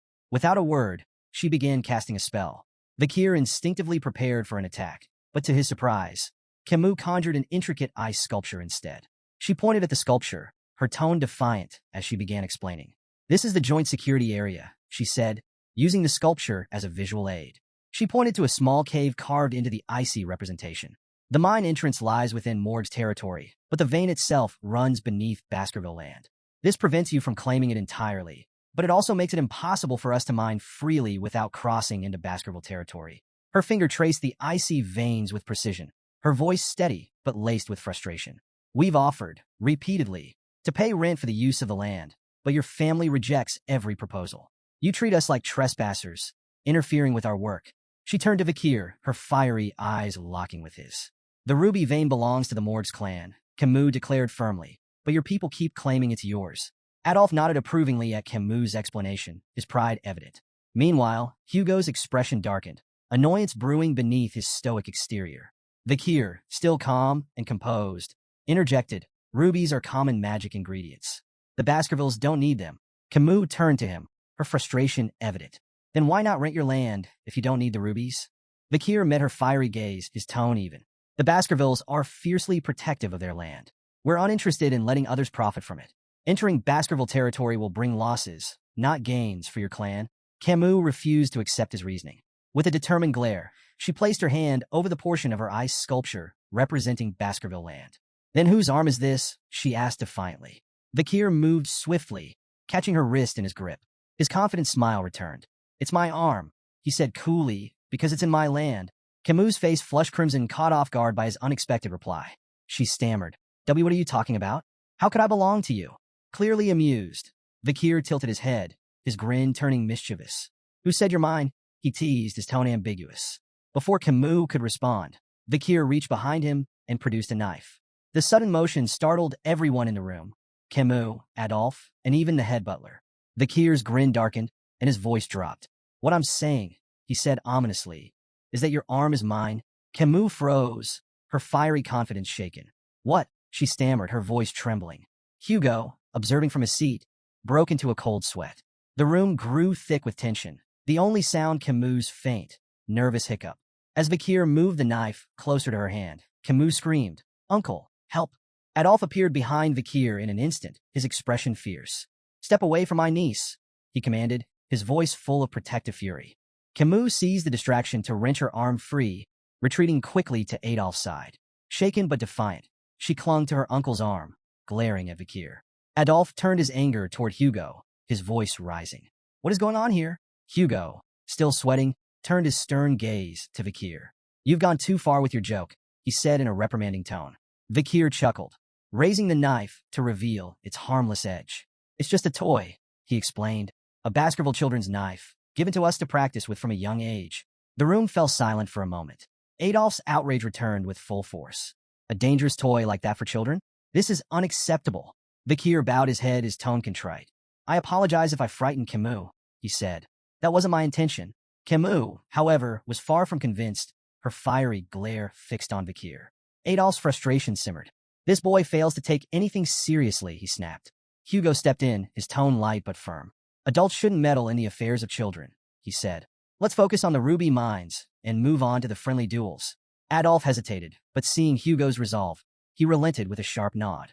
Camus, still upset and wiping away tears, turned to Vakir, her voice trembling with indignation. I won't forget this. Vakir met her glare with a faint, unreadable smile. Good, he said simply. Camus' fist clenched, her frustration bubbling over. But before she could respond, Adolphe guided her away. Vakir remained in place, his calm demeanor unwavering, his crimson eyes gleaming faintly in the dim light of the office. The day of the friendly duels had arrived. Children from both the Baskerville and Morgs clans, aged 8 to 15, gathered in the grand arena to showcase their skills. The younger participants displayed theoretical techniques and mana sensitivity, while the older children engaged in live combat. Yet, this year, all eyes were on one match. Camus Morgs versus Vakir Van Baskerville. Camus stood confidently in the arena, her fiery red hair catching the sunlight. She turned to Vakir, her expression sharp and determined. Get ready, she said firmly. I won't hold back. Without hesitation, Camus began casting a spell. Her intricate hand movements and the shimmering glow of mana captivated the audience. Spectators murmured in awe as her magical energy grew more intense. A voice in the crowd broke through the noise. Is she casting quadra spells? The exclamations turned to gasps of astonishment. Quadra spell casting, the ability to cast 4 spells simultaneously, was a feat that eluded even many adult mages. Seeing an 8-year-old achieve it left the audience awestruck. She really is the Morgs clan's genius mage, one spectator remarked. Exactly what we'd expect from someone like her. Camus unleashed a flurry of attacks, casting 4 powerful spells simultaneously. Fire, ice, wind, and earth magic surged toward Vakir with precision and force. But Vakir dodged effortlessly. His movements were fluid, almost casual. Shaking his head slightly, he spoke with a faint tone of criticism. Instead of showing off with flashy spells, maybe focus on mastering just one. Camus sneered. Her pride stung. Why do you even care? You're just an idiot who doesn't understand magic. With a swift incantation, she conjured a sand wall, a thick barrier of swirling grains, to separate them. But Vakir, unimpressed, broke through it with a single kick. The wall crumbled like paper, scattering in the wind. Camus froze, stunned. Is this the strength of someone who's bathed in the river Styx?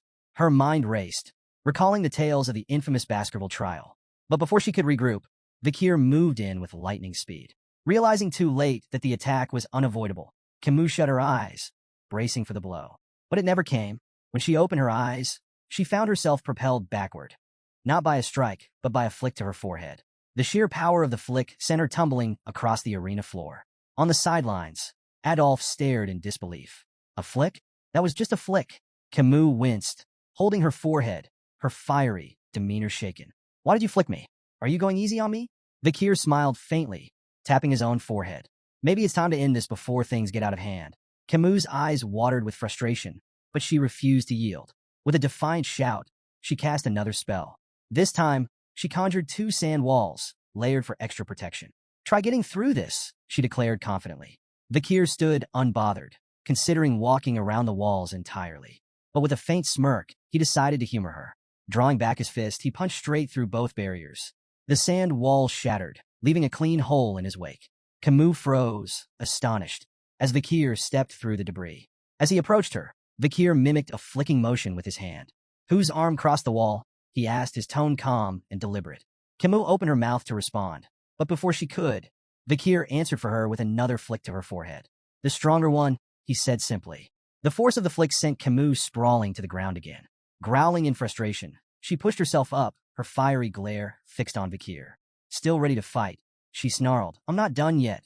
Vakir sighed inwardly. Dealing with children is harder than I thought. I could end this in zero point 0.1 seconds if I wanted to, but that would just cause more problems. Dodging Camus' relentless spells with ease, Vakir's sharp gaze wandered to another part of the arena.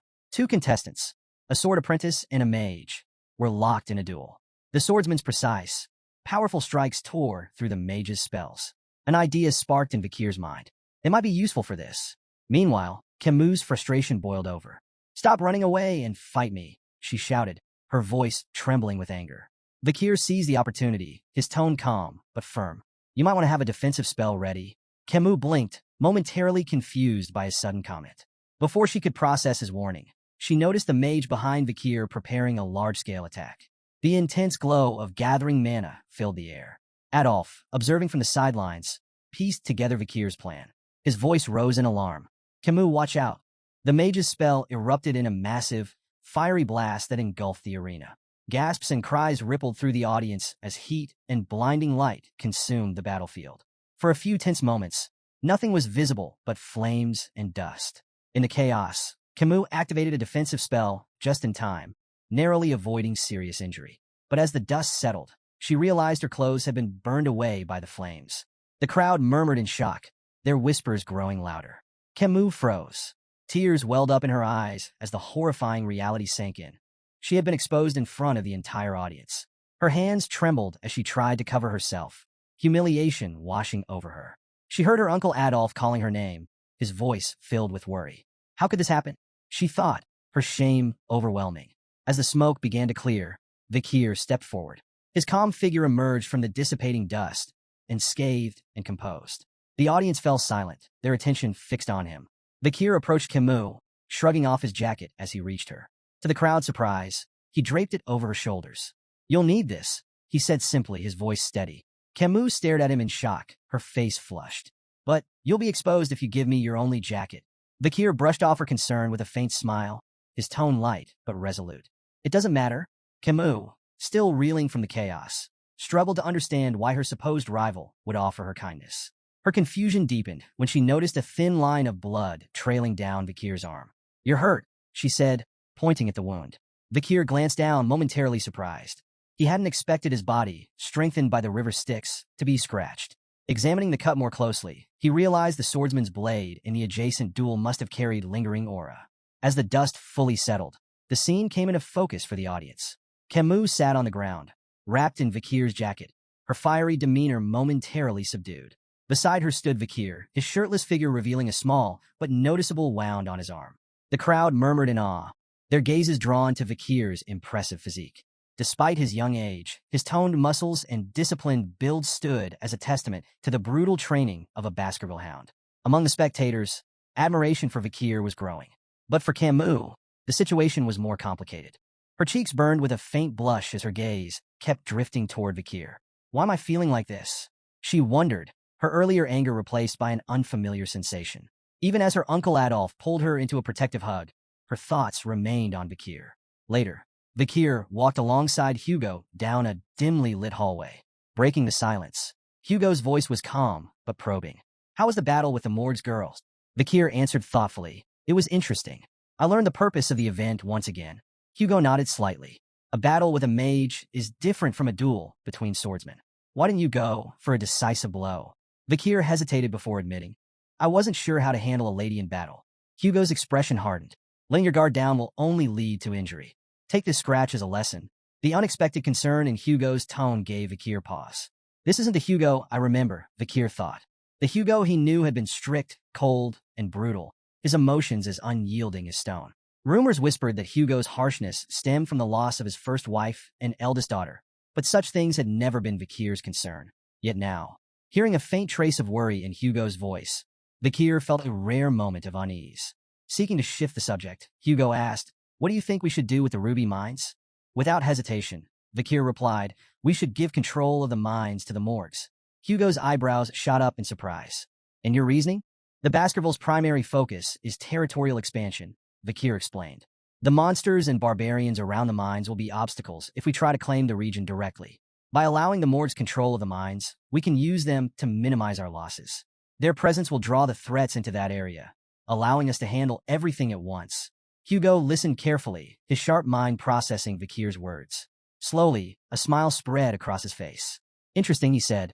Once the Morgs assign a large number of people to the mines, we'll push the monsters and barbarians into that region. The ruby veins will be soaked in their blood, and the Morgs will think twice before stepping onto our land again.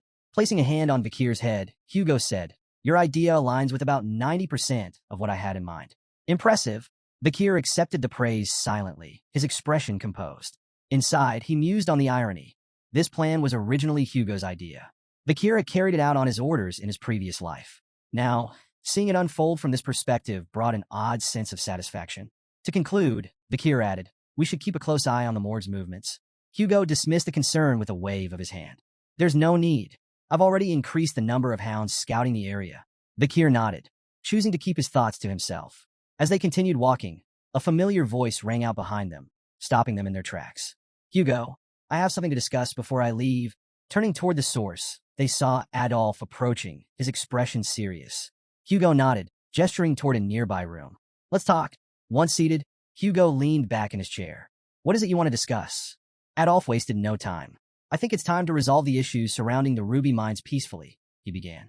Hugo raised an eyebrow. "Peacefully?" Adolf continued. "We could implement usage fees, but I have another suggestion, an engagement between the Morgs and Baskerville children." As the two patriarchs discussed the potential union, Camus sat nearby. Her gaze occasionally drifted toward Vakir, her cheeks faintly flushed. Hugo noticed this, leaning forward with subtle interest. "Which children do you have in mind?" he asked. Adolf smiled confidently. "The eldest son of the Baskerville clan and the eldest daughter of the Morgs, my niece Camus. She's exceptional, beautiful, intelligent, talented. She lacks nothing and would make an ideal match." Hugo raised an eyebrow. "My eldest son is 25. That's a 17-year age gap."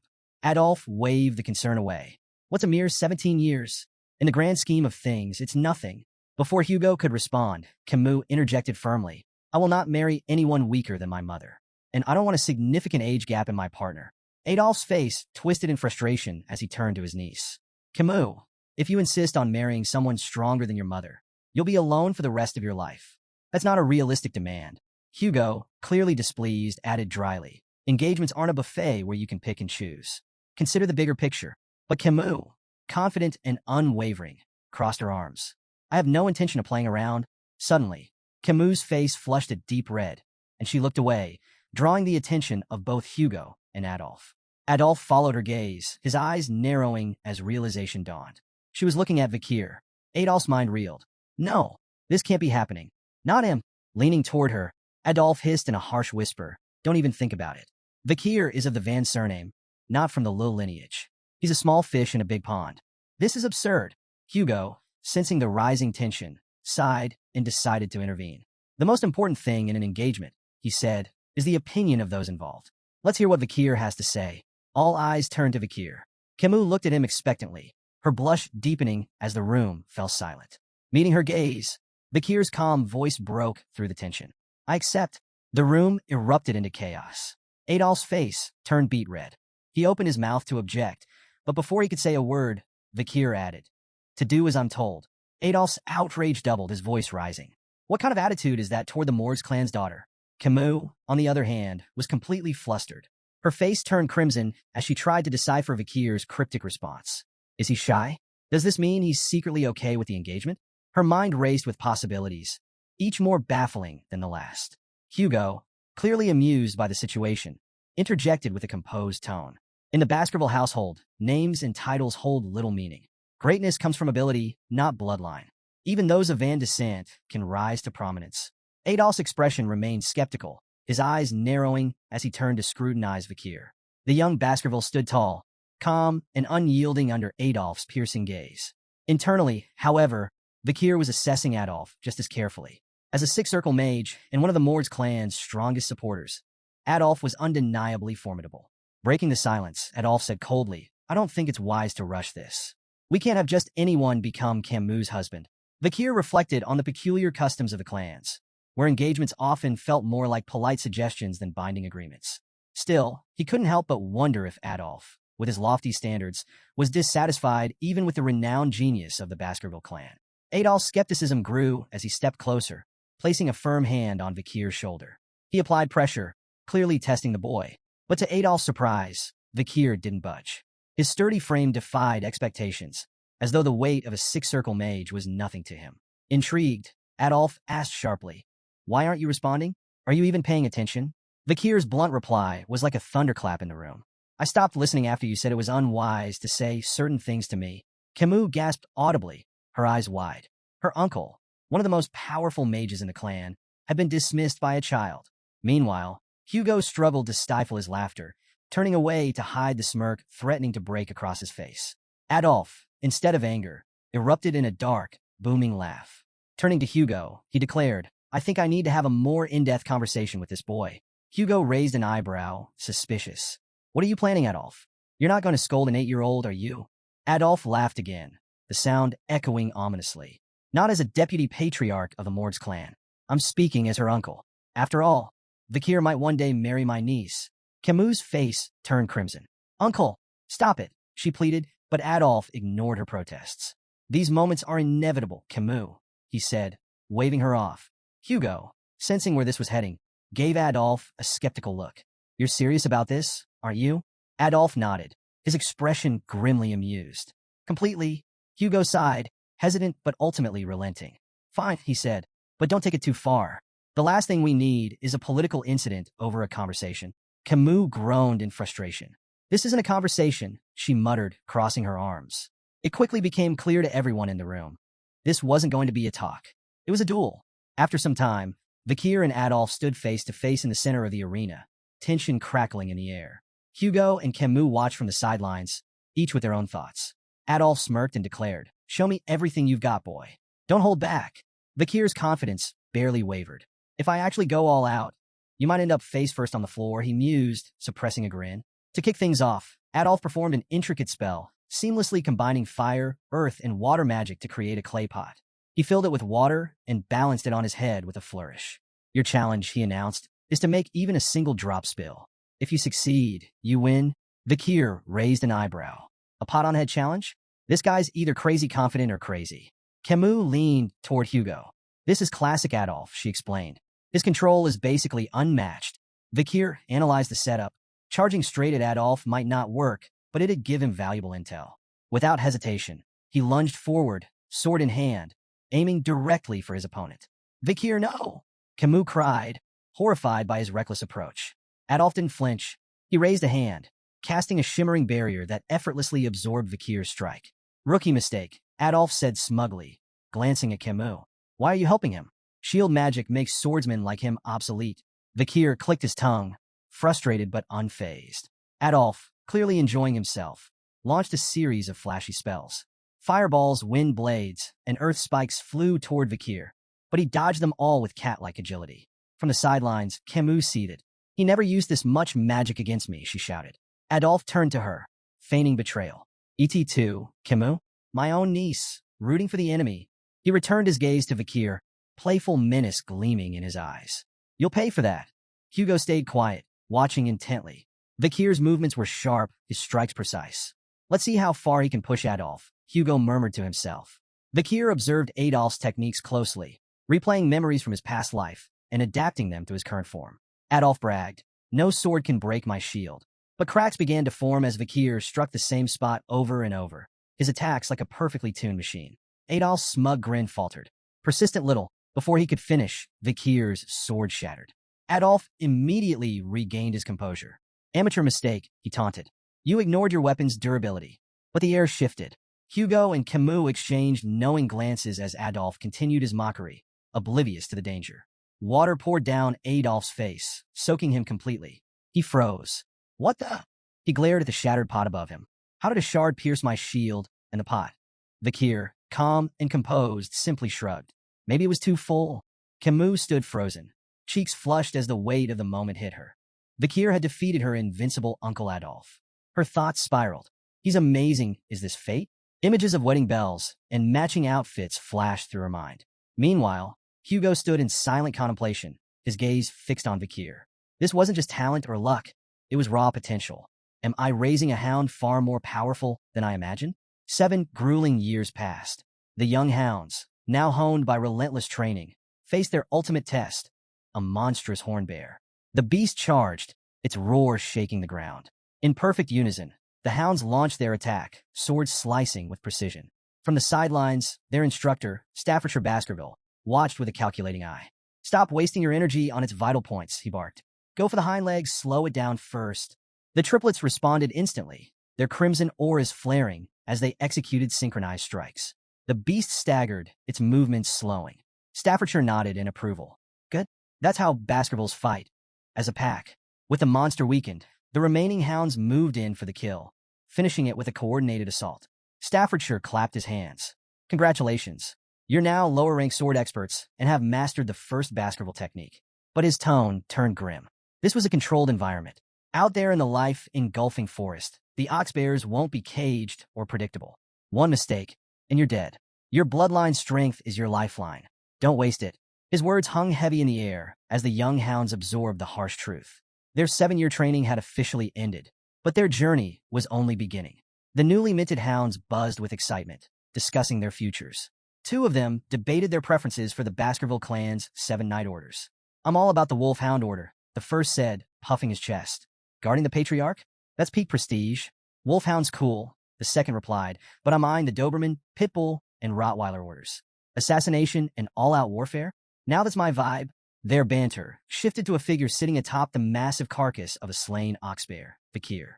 "Who's that?" the second asked, intrigued. The first gestured toward Vakir. "That's the Vakir. Took down an oxbear twice the size of ours." He leaned closer, voice filled with awe. "He's already a high-level sword expert and mastered the 3rd Baskerville technique. He's on par with the Shadow Hounds." Sitting on the slain beast, Vakir stared into the distance, lost in thought. His progress had been substantial. He'd reached the 5th Baskerville technique and graduated as an intermediate-rank swordsman. But to him, it felt agonizingly slow. 7 years, and still, I'm far from where I need to be. His brooding was interrupted by the arrival of Barrymore, the head butler. "Master Vakir," Barrymore said with a bow, "the Patriarch requests your presence. Your assignment has been decided." Vakir rose, his expression unreadable. "All right," he replied, sheathing his sword. The time for training was over. A new chapter awaited. Vakir stepped into the Patriarch's office, greeted by Hugo's signature grunt. His sharp eyes immediately caught a small cut on Hugo's nose. "Rough fight?" Vakir asked, curious. Hugo smirked. "Barbarians in a life-engulfing forest. Outmatched by an archer," he admitted, before adding with a satisfied grin. "But I left her a matching souvenir." After a brief silence, Hugo congratulated Vakir on his graduation, but his tone carried an edge. "Things will only get tougher from here," he warned. Vakir's mind wandered. This had to be about his new assignment. Memories of his previous life surfaced. Back then, as a junior knight of the Pitbull Order, he'd endured 21 brutal months in a life-engulfing forest. Just another expendable soldier in the Baskerville clan's ruthless system. At 15, Baskerville children were divided into 2 paths, elites or expendables.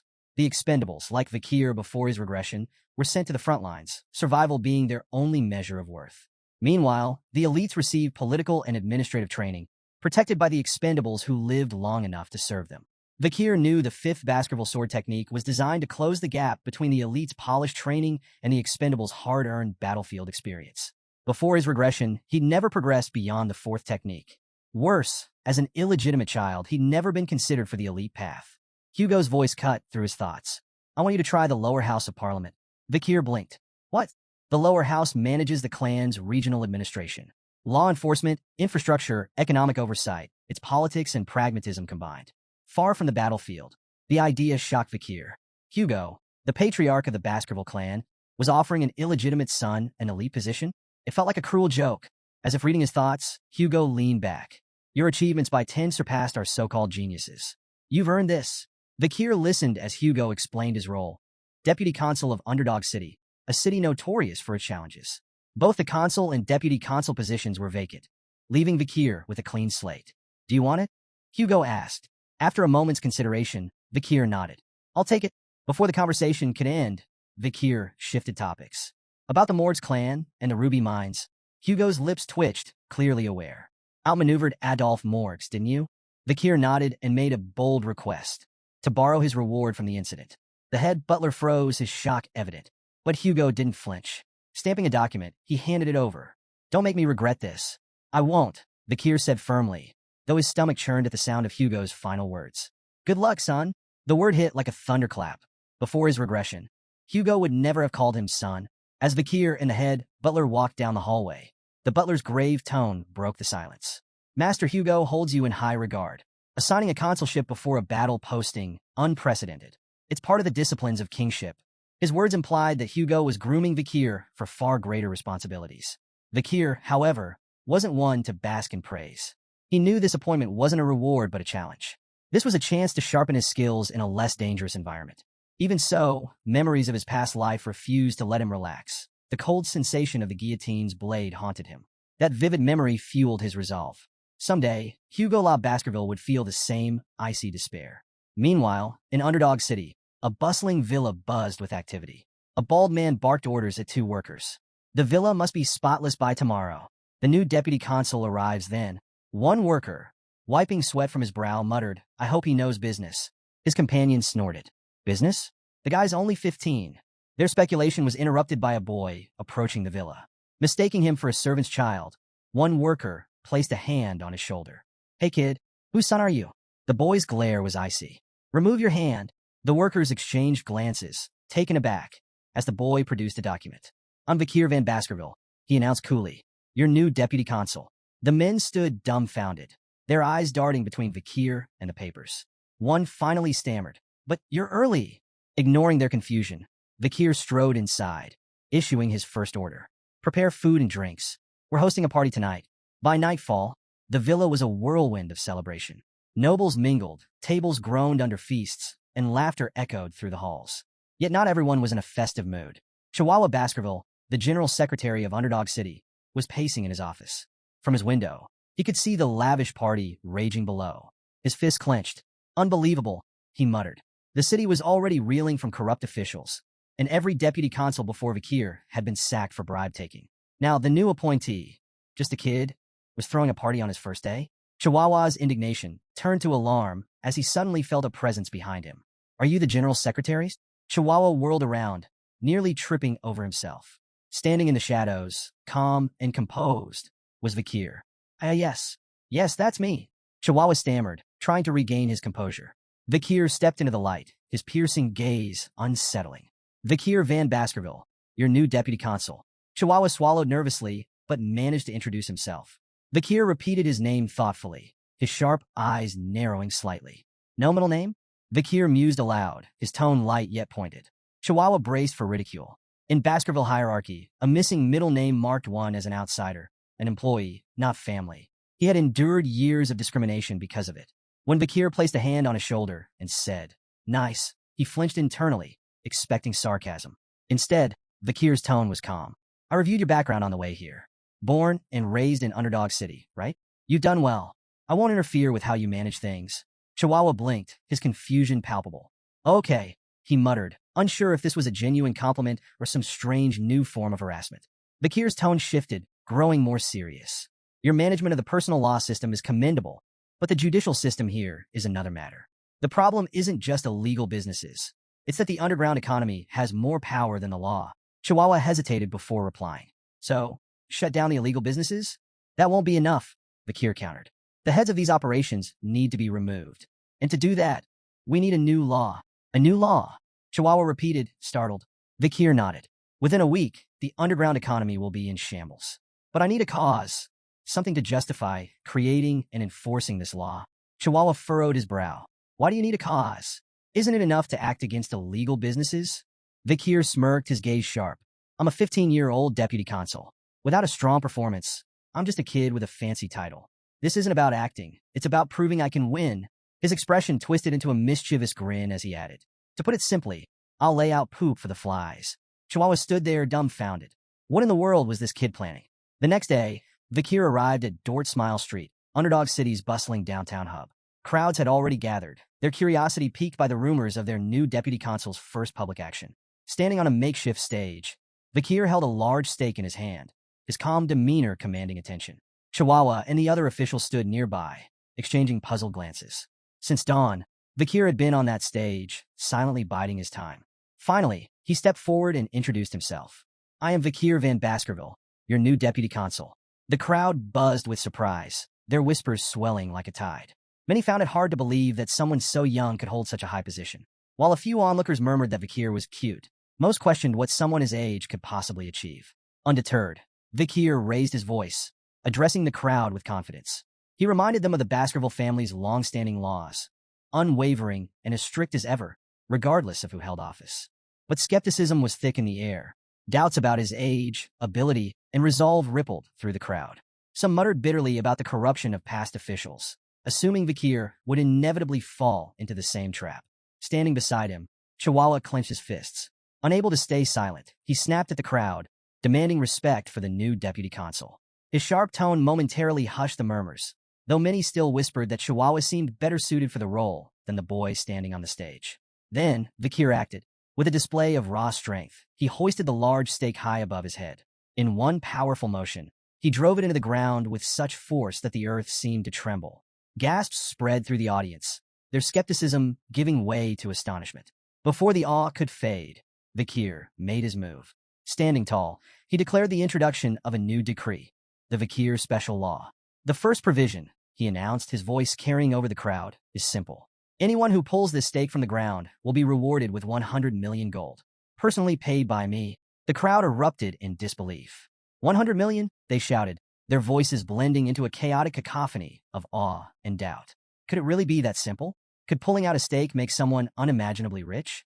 Yet, despite the excitement, no one stepped forward. Vakir's sharp eyes scanned the hesitant faces, his gaze daring someone to take the challenge. What's wrong? He taunted. Does no one have the guts to try? When the silence persisted, he smirked and raised the stakes, literally. Paragraph 1, Article 2, he declared. The prize is now 1 billion gold to the person who pulls out this stake. Gasps of shock rippled through the crowd. 1 billion gold was beyond anyone's wildest imagination, a life-changing fortune. The murmurs turned feverish as the audience grappled with the sheer magnitude of the reward. Amid the tension, a loud, mocking laugh cut through the noise. An overweight man lumbered forward, his face twisted in disdain. What is this nonsense? Do you take us for fools? He barked. No one's going to fall for such a ridiculous stunt. But someone in the crowd, quieter yet no less intrigued, muttered, 1 billion isn't exactly pocket change. The mood shifted. Whispers of curiosity and hesitation rippled through the audience. Behind Vakir, Chihuahua was more perplexed than ever. Why weren't they the ones embarrassed by this spectacle? Why was the crowd the one feeling the pressure? Unfazed by the noise, Vakir remained calm, his presence commanding. He stepped forward, his voice cutting through the whispers. So, he asked, his tone sharp and direct, is there no one brave enough to accept the challenge? The crowd fell silent once again, the weight of his words hanging heavy in the air. When no one stepped forward, Vakir raised the stakes once more. His calm voice carried over the hushed crowd. The reward is now 10 billion gold. The crowd collectively froze, their disbelief palpable. Whispers rippled through the gathering. This has to be a joke, someone murmured. Don't be stupid, another cautioned. Look at his sword.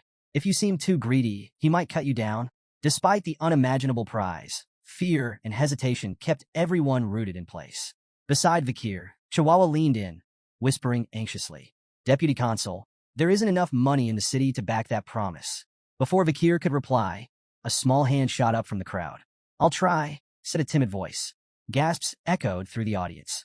All eyes turned to the source, a frail young girl clutching a basket of flowers. Judy? The flower girl, an old man muttered, stepping forward as if to stop her. Child, don't. But Judy shook her head, determination flickering in her eyes. My mother is sick. I have no choice. The crowd whispered in astonishment as she approached the stage, her movements hesitant yet resolute. Standing before the massive stake, Judy glanced nervously at Vakir, who towered over her with an unreadable expression. Vakir spoke a single word, pull. His voice was calm, devoid of any hint of mockery or encouragement. Judy couldn't tell if he was serious or testing her. With trembling hands, she wrapped her fingers around the stake. Taking a deep breath, she pulled with all her strength. To everyone's shock, the stake slid out effortlessly, as though it had been planted in sand. A stunned silence fell over the crowd. Mouths hung open, eyes wide in disbelief. How could a frail little girl succeed where no one else dared to try? Judy stared at the stake in her hands, unsure of what to do next. She glanced nervously at Vakir, her heart racing when she saw him reach for his sword. Tears welled up in her eyes as she thought of her sick mother and the consequences of her boldness. But instead of cold steel, something warm and heavy landed in her hands. Startled, she opened her eyes to see Vakir kneeling before her, holding out a small bag. For now, here's 100 million gold, he said calmly. Judy froze, clutching the bag tightly as the weight of his words sank in. Was this real? Vakir rose to his feet, his tone businesslike. Where's your home? He asked. 10 billion gold is too heavy to carry. I'll have it delivered with a guard to protect it. Placing a hand gently on Judy's head, Vakir spoke with quiet authority. This is the law. It must always be obeyed. The crowd erupted into a cacophony of murmurs and gasps. Vakir had done the unthinkable. He had kept his outlandish promise. Even Chihuahua, standing on the stage, was left slack-jawed, unable to process what he had just witnessed. This bold performance was a turning point. The Vakir special law swept through the city, becoming the talk of Underdog. It overshadowed even the Baskerville clan's long-standing governance law. For the first time, people saw the young deputy consul as more than just a figurehead. He was someone who kept his word, no matter how audacious it seemed. Citizens were deeply moved by the simple fairness of the law, rewards for those who upheld it and consequences for those who broke it. Word of Vakir's commitment spread like wildfire. Unlike his corrupt predecessors, Vakir wasn't about greed or empty promises. He was earning the city's respect. In a matter of weeks, the atmosphere in Underdog City began to shift. Crime rates plummeted, and for the first time in years, the streets felt safer. The people began to take pride in their leadership. In the deputy consul's office, Chihuahua was scribbling on a board when Vakir approached, noting that the text was written in the Eastern language. Impressive handwriting, Vakir remarked casually, sparking a conversation. Still reeling from the earlier spectacle, Chihuahua confessed, Deputy Consul, I've lived in this city for 2 decades, and I've never seen anything like today. It was inspiring. Vakir offered a faint smile. Fear and wrath can only go so far. Trust in the law is what matters. Today wasn't about theatrics. It was about trust. Chihuahua, visibly moved, stepped forward and bowed deeply. You have my loyalty, sir. From this day forward, I will serve you for the rest of my life. Relax, Chihuahua. You're going to overheat, Vakir teased, but his thoughts were already drifting. Reflecting on his success, Vakir couldn't help but think of a future that once was. He remembered Morgs, whose iron-fisted rule had once brought crime rates to an impressive 1%. But her methods relied on fear, alienating the people she ruled. Vakir was determined to forge a better path, one that earned loyalty, not resentment. Turning to the map spread out on his desk, Vakir marked several locations. These were potential hideouts and operational bases for illegal groups. The real challenges are just beginning, he murmured. The 10 billion gold reward had already been spent. Now it was time to recover those funds. Pointing to the marked areas, he laid out his plan to monitor these locations and confiscate the dirty money fueling the city's criminal networks. Chihuahua leaned over the map, intrigued. How do you know these are their bases? With a smirk, Vakir tapped his nose. I can smell them. The truth, of course, was far less mystical. Vakir's memories from before his regression had provided him with precise knowledge of these operations. While Chihuahua marveled at his investigative prowess, Vakir kept his advantage to himself, confident that his next steps would tighten his grip on the city's underground economy. Their conversation was interrupted by a staff member bursting into the room. Deputy Consul, he announced, the Village Hall's Youth Autonomy Association has requested a meeting. Chihuahua didn't seem surprised. It's about time, he muttered. Vakir, however, scowled. Arrogant bastards, he said bluntly. What do they want? Chihuahua explained. The Youth Autonomy Association is made up of second and third generation members from Baskerville's 7 founding families. Despite the grand name, it's just a rowdy social club for entitled brats. He shrugged. They probably have opinions about the Vakir special law. Vakir's grin was sharp, his tone cutting. The dung flies have started to smell the bait. Both Chihuahua and the staff member blinked, momentarily speechless. Vakir's cold smirk deepened. Let's deal with the pests gnawing at the city's foundations. Meanwhile, deep within the burning suspension, a high-end club in Underdog City's most luxurious hotel, a raucous party was underway. In the VVIP lounge, rented for a staggering 10 million gold for just 6 hours, the 7 key members of the Youth Autonomy Association reveled in extravagance. These second and third generation heirs of Baskerville's most influential families were steeped in privilege. The room buzzed with laughter as they built a pyramid of glasses, pouring expensive wine over it and letting the liquid cascade dramatically across the table. The blonde ringleader of the group smirked as he turned to the waiters. Drink it, he ordered, gesturing to the wine pooling on the table. Without hesitation, the waiters complied, lapping up the spilled wine like obedient dogs. Thank you, sir, for the privilege, one muttered, wiping his mouth. Reclining on a plush sofa, the blonde man chuckled. No matter how recklessly I spend, my money always comes back to me, he bragged.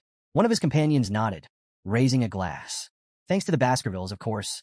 All that territorial expansion gives us an endless supply of barbarians to kidnap and sell as slaves. Another laughed. The Baskervilles' ambitions are a blessing. They're like our personal hunting dogs, always there to protect us. Protect us, the blonde man scoffed. They're just sword-wielding idiots we can manipulate. Leaning forward, he added with a grin, remember when we orchestrated that conflict between the Mesamadrano and Baskerville clans? The Baskervilles wiped them out without even realizing they'd been played. The group burst into laughter, toasting their cleverness. As the laughter died down, one of them brought up the new deputy consul. What about this Vakir van Baskerville? The blonde man sneered. Oh, never heard of him. The group shook their heads, equally unimpressed. Well, the blonde man said, his grin widening. How about we teach the boy a lesson? We'll invite him to a lavish party, ply him with expensive drinks and women, and then stick him with the bill. The group roared with laughter at the thought. Think about it, the blonde continued. The kid wouldn't dare report us. A 15-year-old deputy consul? He'd ruin himself trying to pay. As they finalized their plan, the waiter entered with a group of women in tow, their arrival announced with a flourish. The group's attention shifted immediately, their laughter giving way to eager anticipation for the night's indulgences. As the party raged on, one of the companions noticed an unfamiliar young man standing among the women. His brow furrowed. Who's that kid? He demanded. The waiter stammered nervously. He entered with so much confidence that no one stopped him. The young man stepped forward, and the room fell silent as recognition began to dawn. It was none other than Vakir himself. The blonde man, smirking to hide his unease, gestured for a waiter to handle the situation. The waiter grabbed Vakir by the hair, yanking him forward. Who do you think you are, barging in here? He snarled. Vakir's cold, glowing eyes froze the room. A tension so thick it felt like suffocating blanketed the space. Without a word, Vakir twisted the waiter's arm at an unnatural angle, eliciting a howl of pain that sent shivers through the group. The companions froze, staring in disbelief as Vakir calmly stepped forward. One of them, his voice shaking, stammered, Deputy Consul Vakir? Why are you here? Vakir's reply was short and cutting. You invited me. The blonde man forced a laugh, his tone overly jovial. Well, isn't this incredible? The deputy consul has graced our humble party. What an honor. Vakir didn't respond. He sat silently, his sharp gaze scanning the room as the blonde man leaned in to whisper to a companion. Their hushed tones weren't subtle enough to escape Vakir's trained ears. Let's move ahead with the plan, the blonde man murmured. Keep him here, and when it's over, stick him with the bill. The companion smirked. Let's see if he even tries to fight it. Vakir's patience snapped. Slamming his hand down on the table, the entire surface exploded with a deafening crack, sending glass, drinks, and the champagne tower crashing to the floor. The room descended into chaos as the stunned partygoers struggled to process what had just happened. The blonde man's eyes widened in shock. He stared at the shattered remnants of the table, his mind racing. Did he use mana for that? The realization hit him like a blow. Vakir wasn't just a child. He was a trained Baskerville, one of the most dangerous warriors in the territory. One companion, trembling, whispered angrily, we underestimated him. The blonde man snapped back, do something. But the companion shook his head, visibly terrified. We don't stand a chance. Vakir leaned forward, his hand landing heavily on the shoulder of one of the companions. The man froze under his icy gaze, panic flooding his features. Well, we'll pay for the drinks ourselves, the man blurted out desperately. Vakir's expression darkened. Were you planning to make me pay for everything? His voice was cold, each word a dagger of accusation. The companion's face shifted from panic to regret, realizing the depth of their mistake. Another companion nervously laughed, trying to diffuse the tension. Who would even dare think of doing something so ridiculous? The blonde man forced an awkward laugh, jumping in. It's all a misunderstanding. We were just testing you, to see if you're strong enough to resist the city's corruption. Exactly, another chimed in hastily. And it looks like you've passed. You're just the kind of leader Underdog City needs.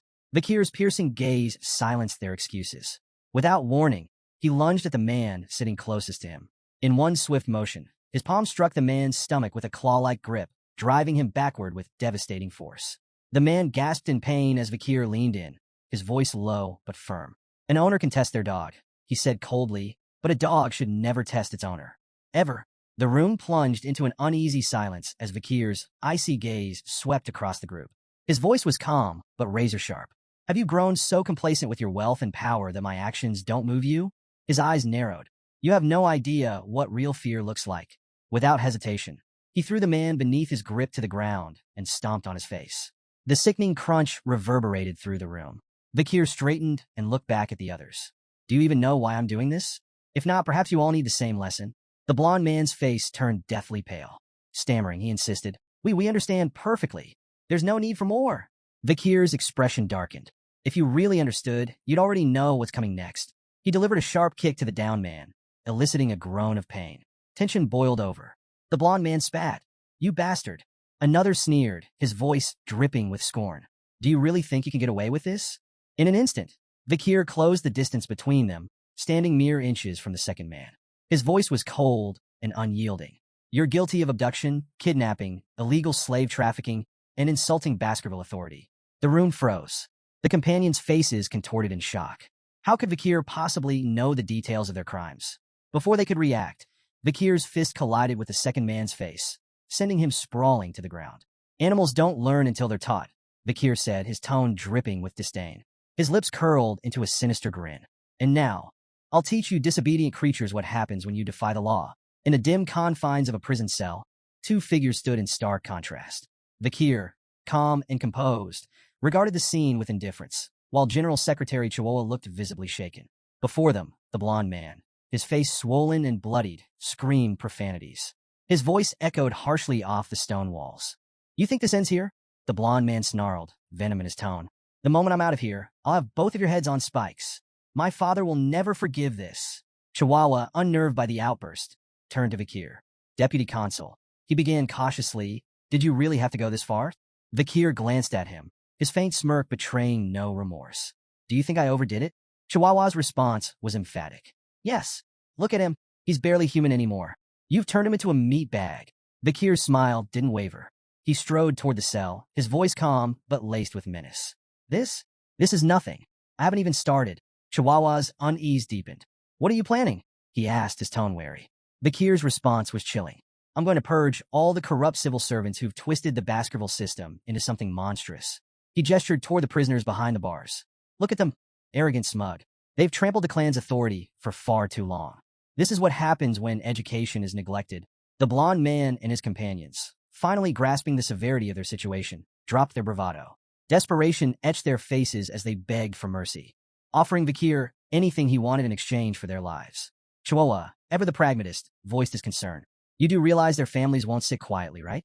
They may be cowards, but they're bold enough to retaliate if pushed too far.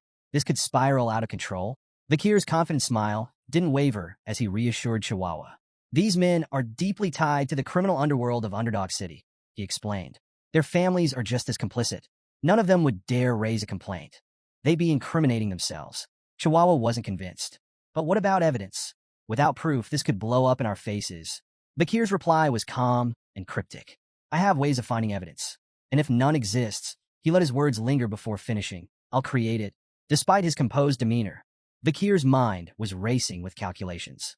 He wasn't concerned about backlash.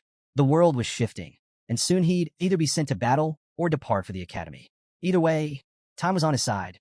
Standing before the prisoners, Vakir's voice turned icy, each word deliberate and cutting. Human trafficking, kidnapping, bribery, blackmail, assault through intermediaries, murder. The crimes fell from his lips like hammer blows in the stifling silence of the cell. The blond man's desperation mounted. "Where's your proof?" he demanded, his voice cracking. Vakir smirked. "If I presented evidence, would you accept your punishment?" The blond man averted his gaze, the weight of his guilt unmistakable. His defiance crumbled into a silent plea, his expression screaming, "I'll never shame my family, even if I die here." The tense atmosphere broke with the sudden arrival of a bald man carrying a heavy bag. He greeted Vakir with casual ease, as though the grim scene before him was an everyday affair. "Your custom order is ready," he said, placing the bag at Vakir's feet. Vakir nodded in thanks and opened the bag, revealing an array of ominous tools. The bald man watched, a mix of dread and fascination on his face. Finally, he couldn't hold back. "I've been in this business for 30 years, but I've never seen tools like those. Where did you come up with such terrifying devices?" Without looking up, Vakir replied nonchalantly, "I didn't invent them. They were common where I came from." The bald man froze, visibly unsettled. "Where you came from? What hellhole is that?" Vakir chuckled. "Something like that." Then, almost casually, he added, "Want me to teach you how to use them?" The bald man quickly shook his head, his face pale. "No thanks. If I watch what you're about to do, I'd lose everything I've eaten this week." Vakir smirked, but didn't respond. He turned his focus back to the tools, methodically arranging them as his mind drifted to darker times, the era of destruction.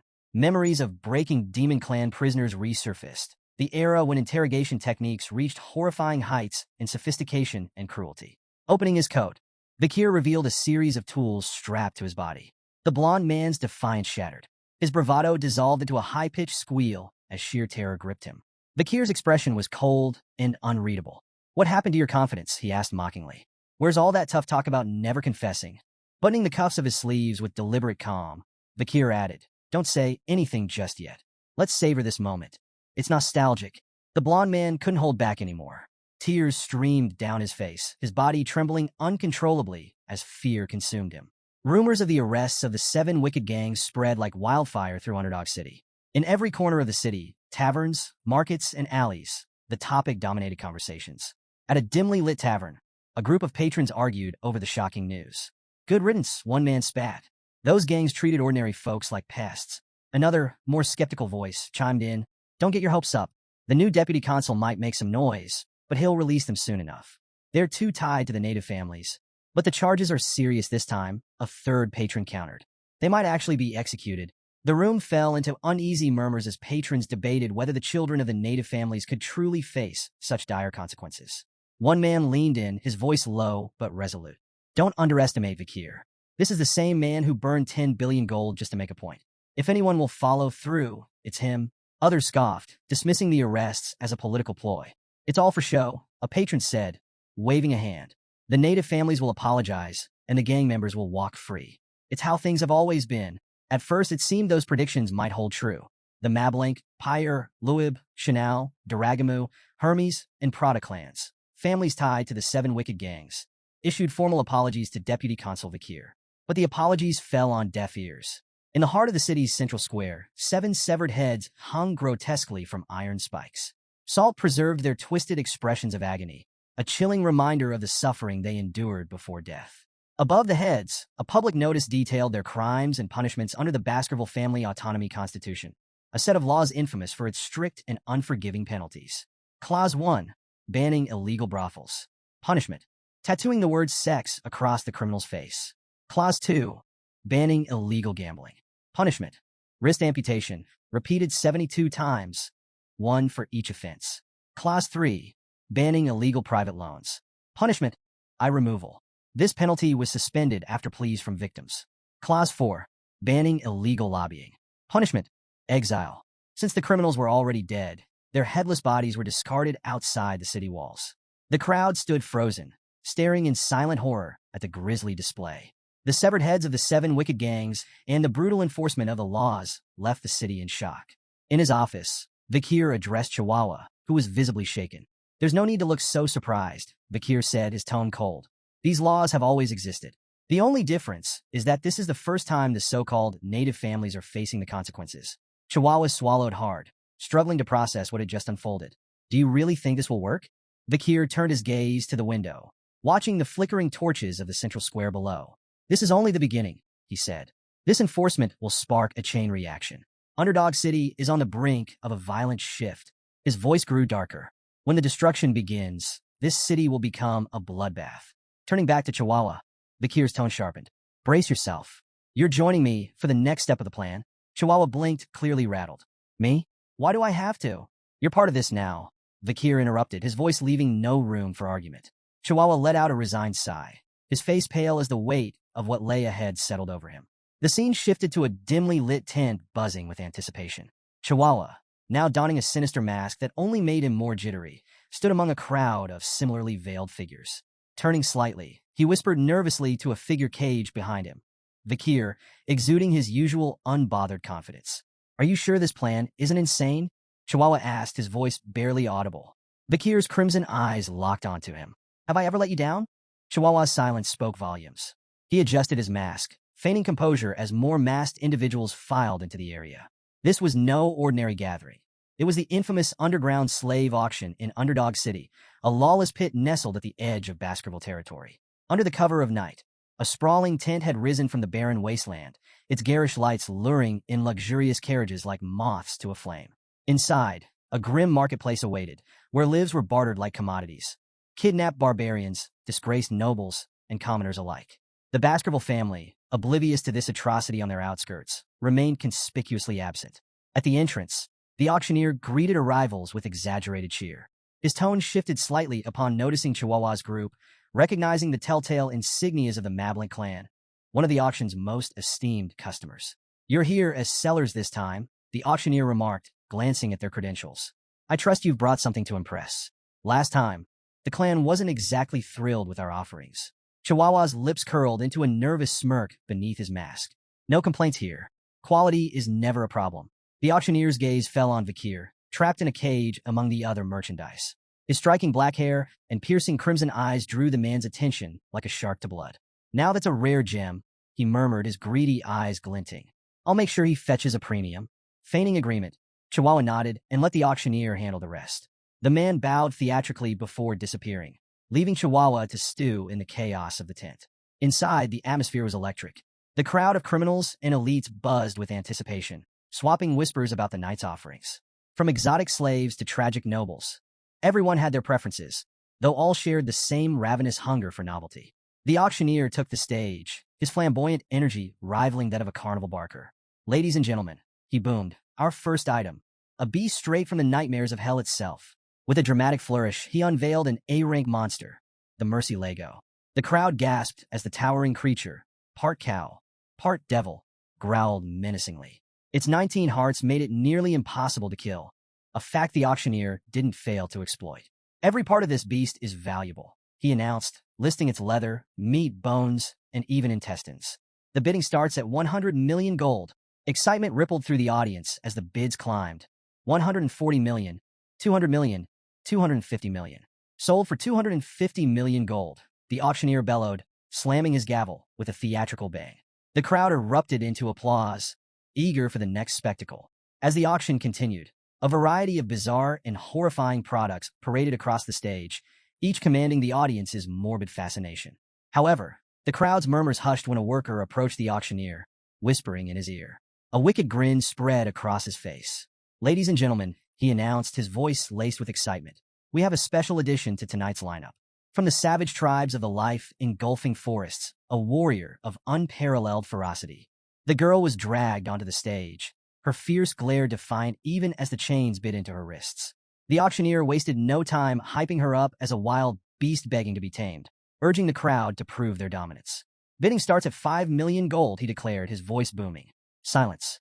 "All right, 3 million," he tried, his enthusiasm wavering. The crowd exchanged uninterested glances. "Fine, 1 million gold. She's a steal," he shouted, desperation creeping into his voice. Still nothing. Murmurs of boredom rippled through the tent. Frustrated, the auctioneer waved the guards over. "Take her away. Let's get to something worth their time." The guard stepped in, but the girl wasn't about to go quietly. She thrashed violently, almost breaking free, until one guard struck her in the stomach. She crumpled to the floor, unconscious, and was unceremoniously dragged backstage. The auctioneer cleared his throat, forcing a smile as he tried to salvage the moment. "Apologies for that little incident, but fear not. I present to you the crown jewel of tonight's auction." The crowd stirred as the spotlight swung to Vakir, seated calmly in his cage. He radiated a quiet, commanding presence that silenced even the most restless attendees. "Behold," the auctioneer proclaimed, "a pureblood with striking black hair and crimson eyes, beauty, strength, and obedience in one perfect package." Before the bidding officially began, a woman in the crowd, smitten by Vakir's striking appearance, raised her hand. 600 million gold. The auctioneer blinked, momentarily caught off guard. "We haven't even announced the starting price." 800 million. Another bidder cut in, a gruff man with an imposing presence. The woman whirled on him, her tone sharp. "Why would you need him?" The man smirked. "I'll make him a gladiator. He'll be worth twice the price by the time I'm done." The two traded barbs as the bids climbed rapidly. 900 million, 1 billion. The tent buzzed with energy until a new contender, masked and silent, raised their plate. Number 99. 6 billion gold. The masked bidder said coolly, silencing the room in an instant. Gasps rippled through the crowd. Someone whispered, "That's Baron Gambino. He's swimming in money after taking over the underground funds from the granary." While the audience admired the Baron's bold move, his attendant leaned in, her tone cautious. "That's a dangerous sum for a slave. You'll only profit if he stays unscathed." The Baron shot her a withering glare. "I saved you from the streets, and this is how you repay me? Keep your mouth shut." The auctioneer slammed his gavel. "Sold. To customer 99 for 6 billion gold." Guards hauled Vakir from the cage, presenting him to Baron Gambino. Up close, Vakir's presence was even more intimidating, his crimson eyes practically daring the Baron to test him. "You're mine now," Gambino said, a twisted grin spreading across his face. "But don't worry, I'm not a bad guy." Vakir's stoic expression didn't falter, though the Baron's lecherous tone was enough to make the air in the room feel heavy. "Relax," Gambino purred. "I'll find all sorts of ways to enjoy you." If looks could kill, Vakir's glare would have struck him down on the spot. Vakir raised his bound hands toward the Baron, a subtle smirk playing on his lips. The Baron blinked, misinterpreting the gesture. "Oh, do you want me to unlock those for you?" Before the Baron could finish his sentence, Vakir's wrists tensed, and the cuffs snapped apart with a metallic crack that echoed through the room. "What?" The Baron sputtered, eyes wide. Vakir wasted no time. He delivered a thunderous kick to the Baron's chest, sending him sprawling across the floor like a discarded rag doll. Gambino's attendant, Cindy, froze in shock as the Baron writhed on the ground, gasping for air. Striding over, Vakir grabbed the Baron by the back of his collar, lifting him like a sack of grain. "Let's play a game," Vakir said, his voice calm, yet icy. "It's called Spear and Shield. I'm the spear. You're the shield. Let's see how long you last." With that, he slammed the Baron into the floor with bone-crunching force. Gambino screamed, flailing and calling out, "Cindy, do something." But before Cindy could react, the Baron had already gone limp. Vakir released him, standing over his unconscious form. "Game over," Vakir announced, his tone devoid of emotion. The shield failed. The room erupted into murmurs as Vakir reached up and removed his mask. Gasps rippled through the crowd as his identity was revealed. "Vakir van Baskerville," someone exclaimed in disbelief. Cindy stumbled back, her face pale. "A Baskerville here?" Vakir ignored her and crouched near the Baron's crumpled body, inspecting him with cold detachment. "Is he dead?" he asked flatly, as if the answer barely mattered. The crowd broke into whispers. "If he's here, then who's the new deputy consul of Underdog City? Why would a Baskerville hound come to this auction?" Amid the chaos, Chihuahua stood in the shadows, his heart pounding. He stared at Vakir, trying to make sense of what he had just witnessed. This isn't just an incident anymore, he thought, his mind racing. It's a catastrophe. Vakir straightened, surveying the tent with a chilling smile. "A circus," he muttered, his crimson eyes gleaming with menace. "That's what this place is. But don't expect the clowns to survive the show." Tension gripped the room. Vakir stood unarmed at the center, surrounded by a sea of guards. The crowd held its collective breath, unsure if they were about to witness a miracle or a massacre. The auctioneer, his face twisted with fury, shattered the silence. "Kill him," he roared, spittle flying. "I don't care if he's a Baskerville. Take him down." The guards charged, weapons glinting in the harsh light. Vakir's hand flickered. In an instant, Beelzebub, his blade, appeared, shimmering with a deadly red glow. Before the first guard could blink, Vakir moved, a blur of precision and brutality. The first wave of attackers fell in moments, their weapons clattering uselessly to the floor as crimson streaks stained the ground. The crowd recoiled in horror. A guard wielding a massive chain, an iron ball swung it with all his might, the heavy weapon whistling through the air. Vakir sidestepped smoothly and, in one clean motion, severed both the chain and its wielder in a single stroke. The auctioneer's confidence crumbled. His lips trembled as realization dawned. This wasn't just any warrior. It was a graduate, one of the elite Baskerville hounds. "We don't stand a chance," the auctioneer thought, dread washing over him like a tide. From the shadows, Chihuahua muttered under his breath, his eyes wide as he watched Vakir carve through the guards like a force of nature. "I knew he was strong, but this is insane," he whispered, his awe laced with disbelief. Then, chaos shifted gears. A chilling laugh echoed through the room, halting the remaining murmurs. Vakir turned sharply to see the auctioneer holding Chihuahua hostage, a knife pressed tightly against his throat. "Drop your weapon and surrender," the auctioneer barked, his voice trembling with desperation, but full of venom. "Or I'll cut his throat right here and now." All eyes turned to Vakir, waiting for his next move. Vakir stood motionless, his gaze fixed on the auctioneer. His calm demeanor only served to agitate his opponent, who pressed the blade closer, drawing a thin line of blood on Chihuahua's neck. "Deputy Consul," Chihuahua spoke, his voice steady despite the danger. "Don't worry about me. Just do what you need to do." The auctioneer snarled, silencing Chihuahua with a rough shake. But his words had already struck their mark. Vakir's lips curled into an amused smile. "You got guts, Chihuahua," he said lightly. The tension thickened as Vakir reached down, producing a simple flute strapped to his leg. The auctioneer's confidence faltered for a moment, his brow furrowing. "What's that? Some kind of trick?" Ignoring the taunt, Vakir brought the flute to his lips. The high-pitched note that followed sliced through the air like a razor, its intensity rattling the very walls of the auction hall. The crowd clutched their ears, howling in agony as the sound reverberated, unrelenting and merciless. When the noise finally ceased, the room fell into an uneasy silence. The crowd exchanged confused, fearful glances. The auctioneer, sweating but outwardly unaffected, forced a grin. That's it? A cheap scare tactic. He chuckled nervously. Even a graduate can't. His words stopped abruptly. A thin blade pierced his throat from behind, slicing through flesh and bone with terrifying precision. Blood sprayed in an arc as his head rolled to the ground, his lifeless eyes still wide with shock. Behind him stood a hooded figure, their crimson-streaked blade gleaming under the dim lights. Chihuahua froze, unable to process what he had just witnessed. A guard, attempting to regain control, charged at the hooded figure. But the intruder barely moved, flicking their sword with casual ease. The guard's body shredded mid-stride, collapsing in a lifeless heap. As panic spread, more hooded figures emerged from the shadows, dozens of them. They moved with an eerie, synchronized grace, their auras radiating power and malice. Their eyes, cold and unfeeling, swept across the terrified room, freezing everyone in place. "Who are they?" a trembling guard whispered, his voice barely audible. Cindy Wendy, still clinging to the edges of composure, gasped as her eyes locked onto the distinctive insignia on their chests, a pair of razor-sharp teeth. Her face turned pale as she whispered, "The Pitbull Order, the Baskerville clan's elite, the Annihilation experts." A wave of dread swept through the crowd as the reality sunk in. Everyone in the room knew the legend of the Pitbull Order, an unstoppable force of graduates trained to kill without hesitation, their loyalty only to the Baskerville clan. Cindy froze as one of the Pitbull Knights materialized behind her, his blade poised to strike.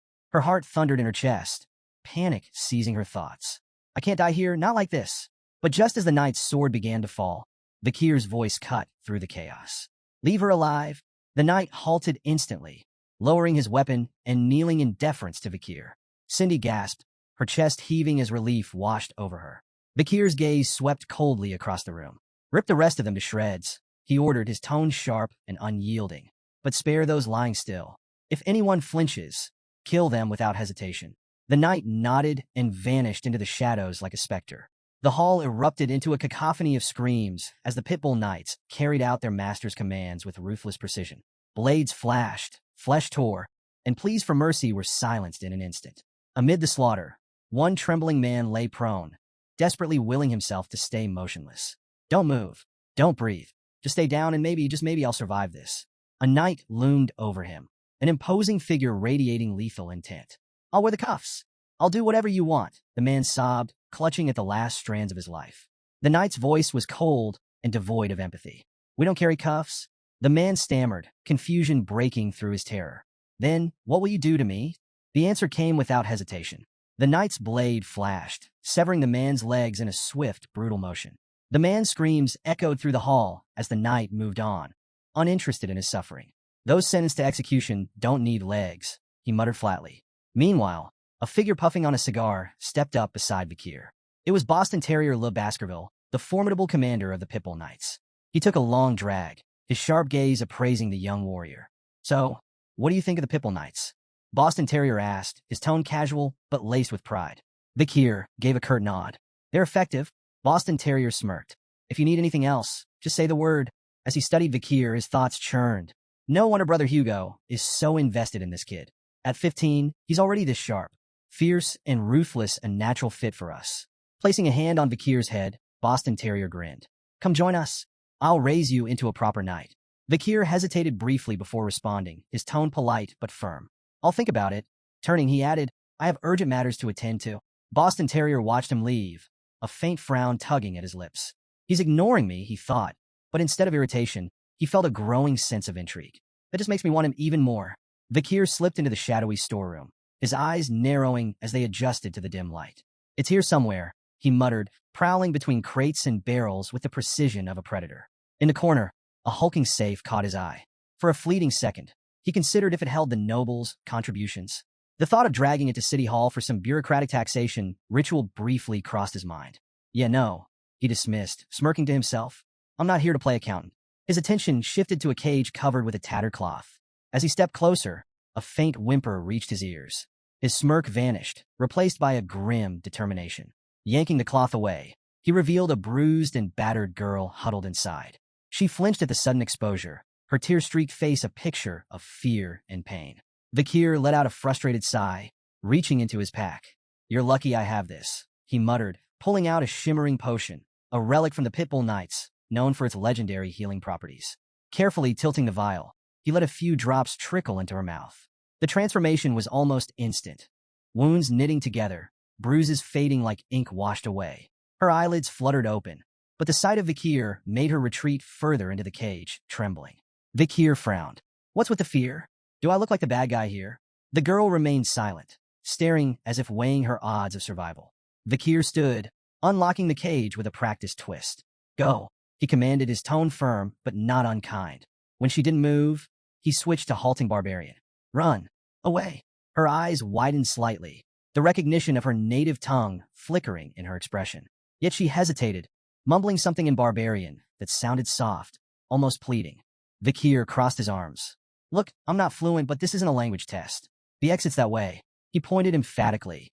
Finally, the girl rose, still limping but steadier with each step. At the doorway, she paused and turned back to him, her voice trembling as she spoke again in barbarian. Vakir couldn't make out the words, but the gratitude in her tone was unmistakable. Once she disappeared into the night, Vakir exhaled and pulled another cloth aside. Beneath it lay his real target, the carcass of Mercy Lego, an A-rank monster. Still fresh, he noted, crouching down to inspect the massive beast's remains. A red aura began to shimmer from his hand, and moments later, Beelzebub materialized, a faint grin stretching across its sinister form. "It's been a while, hasn't it?" Vakir said casually, as though addressing an old friend. "An A-rank snack. Try not to take all day. The Pitbull Knights will be here soon, and they don't like to share." Beelzebub let out a guttural, pleased sound, its hunger palpable. The aura around it flared as it descended upon the corpse, feasting with voracious glee. Vakir stood watch, arms crossed, his mind already calculating his next move. As dawn broke, the name Deputy Consul Vakir became the city's most chilling buzzword. Stories of his brutal crackdown on the criminal underworld spread like wildfire. Nobles and other elites involved in the illegal slave trade were now prisoners in Underdog City's notorious jail, minus a few limbs. The infamous Burning Suspension Club, once the crown jewel of the city's vice, had been reduced to smoldering ruins. Its VIP patrons hadn't fared any better. Their heads now adorned stakes in the main square, a grim display of justice that sent shockwaves through the city. The 7 original clans, whose heirs had been among the casualties, were quick to react. Their indignant letters of protest flooded Vakir's office. But his response was as cold and final as the guillotine. The death penalty is the only justice for violating the imperial family's ultimate decree. Vakir's assault wasn't just physical, it was financial. Bank drafts, incriminating ledgers, and records seized from Burning Suspension were handed over to the Baskerville clan. These documents detailed everything from bribes to secret transactions, implicating powerful players. With evidence mounting and reports heading to the imperial family, even the proudest clans found their protests turning to silence. In a desperate move, the patriarchs of the 7 original clans personally arrived at Vakir's office to beg for mercy. Their pleas were met with the same icy resolve. "The black ledgers don't lie," Vakir said, unflinching. "Your family assets will be confiscated. For the crime of treason, 3 generations of your bloodlines are sentenced to eradication. That's final." The city itself felt the shockwave of Vakir's iron rule. Execution grounds flowed red as the corrupt elite were purged. Freed from criminal strangleholds, public offices and contractors began hiring again, slashing unemployment. The destruction of the underground auction house funneled newfound tax revenue into public welfare. Businesses flourished, and even the stock market felt the effects as optimism surged. Underdog City transformed almost overnight, its people celebrating a newfound hope. Meanwhile, Vakir's popularity skyrocketed, and the once-embattled deputy consul became a beacon of progress. One morning, Chihuahua entered Vakir's administrative office, carrying a steaming mug. "Coffee delivery," he announced with a grin. Vakir looked up, raising an eyebrow.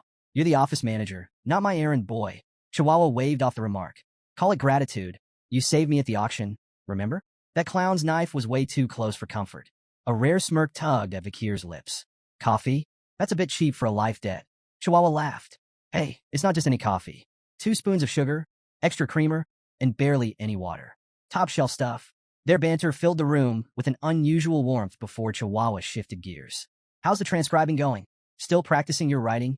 Wordlessly, Vakir handed him a sheet of paper. Chihuahua scanned it, his eyes widening. Wow, you've only just started learning, and this is incredible.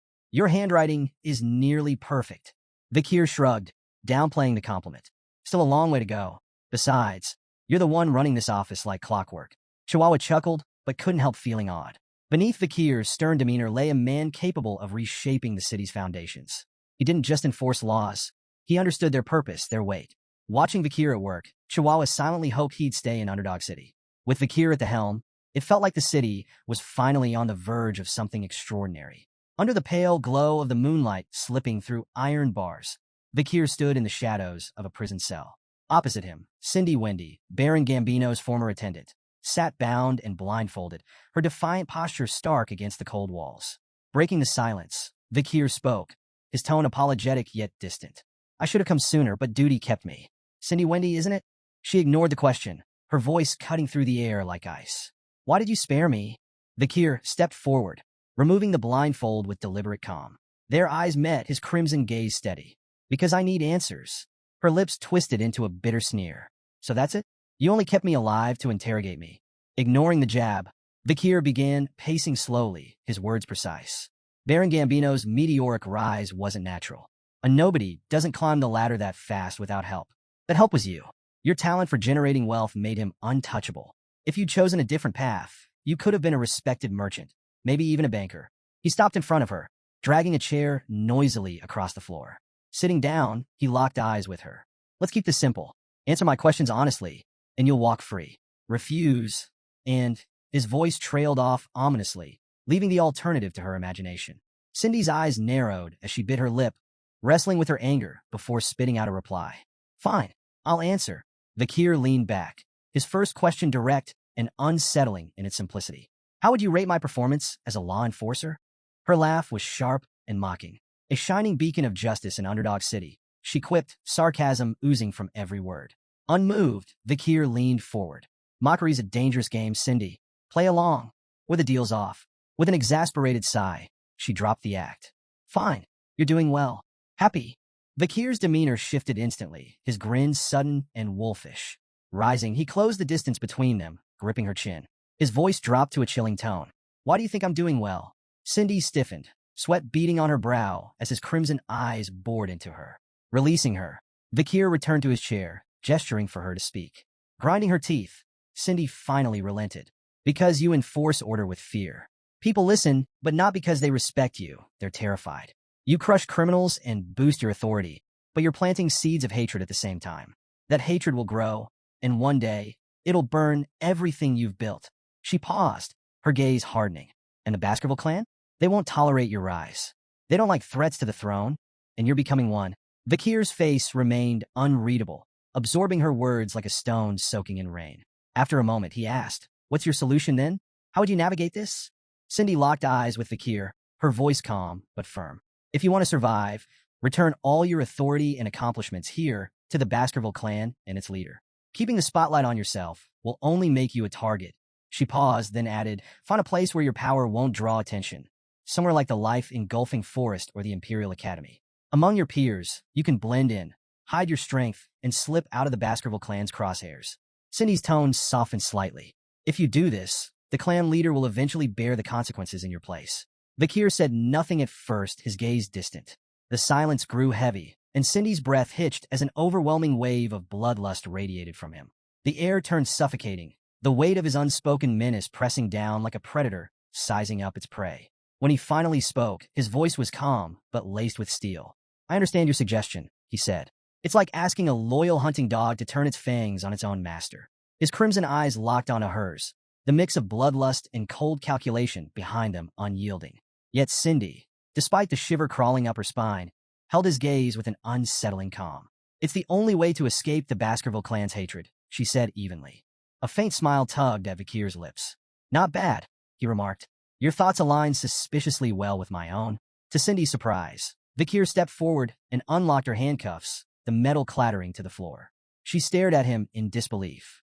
You're really letting me go? Vakir nodded, his expression unwavering. I keep my promises. Cindy hesitated as she walked past him, glancing back. I hope you never come to regret this. Before she could leave, his voice stopped her cold. Do you know the Messama Denaro clan? Cindy turned, her expression puzzled. Vakir's tone was measured, deliberate. Among the founding families of Underdog City, everyone knows the 7 original clans. But there was an 8th, a prosperous merchant family, the Messamedinaro clan. They were as wealthy and influential as any of the 7. His voice darkened as he continued. Their rise ended in a single night. During a grand birthday celebration, the clan's youngest son showed off his newly learned sword technique. It stunned the onlookers because it was the secret Baskerville sword art, knowledge that only bloodline members of the Baskerville family are allowed to possess. Cindy's body tensed as she listened. Vakir's words carried the weight of history and bloodshed. The Baskerville clan leader deemed it a betrayal of the highest order. Their response was swift and merciless. The hunting dogs were unleashed, and the Messamedinaro clan was erased from existence. Cindy's unease grew, but she managed a forced smile. And what does this have to do with me? Vakir's eyes sharpened, his tone cutting. There's more to the story. That technique wasn't leaked by accident. It was stolen by the young masters of the 7 clans and taught to the boy as a cruel joke. The Messamedinaro clan was nothing more than a scapegoat, a victim of their malice. Cindy's forced smile faded entirely as Vakir stepped closer, his voice heavy with grim resolve. There was one survivor, a 1-year-old girl pulled from the ruins of her family's massacre. Beautiful, even as an infant, but beauty brought her no mercy. She endured unimaginable torment at the hands of those who took her. Cindy's fists clenched as anger flashed across her face. I don't want to hear any more of this, she snapped, turning away and striding toward the exit. But Vakir's voice cut through the silence, stopping her in her tracks. The story doesn't end there, he said, his tone measured but unrelenting. A new deputy consul uncovered the truth and brought justice. The 7 young masters who orchestrated the fall of the Messamedinaro clan were captured, interrogated, and forced to confess. His expression darkened, the weight of his words pressing into the room. Before they died, they showed remorse. Their final words were, "We're sorry for committing such a heinous crime." Cindy froze, tears streaming down her face as she turned to face him. Her voice trembled as she asked, "Who are they apologizing to?" Vakir met her gaze with calm resolve. "They were apologizing to the sole survivor of the Messamedinaro clan," he said. "To the girl who took the name Cindy Wendy." Cindy staggered, her tears falling faster. "How am I supposed to believe that?" she demanded, her voice raw with pain. "You tortured them. How can I trust that their apologies were genuine?" Without hesitation, Vakir grabbed a nearby torch. "There's only one way for you to believe me," he said evenly. "See it for yourself." He led Cindy through the dim halls to a desolate prison cell. Stopping before the door, he gestured toward the ground. "Look." Cindy's eyes widened as she took in the horrific sight. On the cold stone floor, written in dried blood, were the prisoner's final, desperate words. "We brought devastation upon the Messamedinaro clan. Forgive us for our crimes." The pitiful plea was raw and haunting, a message scrawled in their final moments of terror. Cindy's knees buckled as the weight of it all hit her.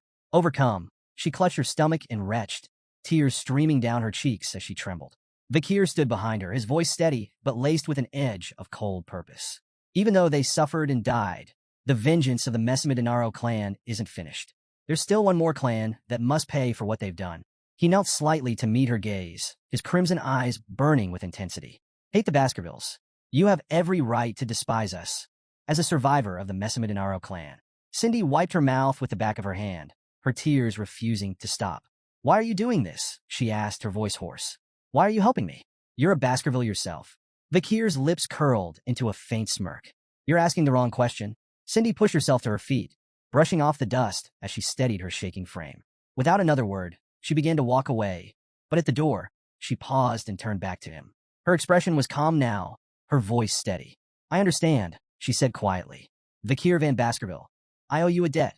Her tone grew firm, conviction lining every word. "No matter where life takes you, you'll never have to worry about money again. That's my promise."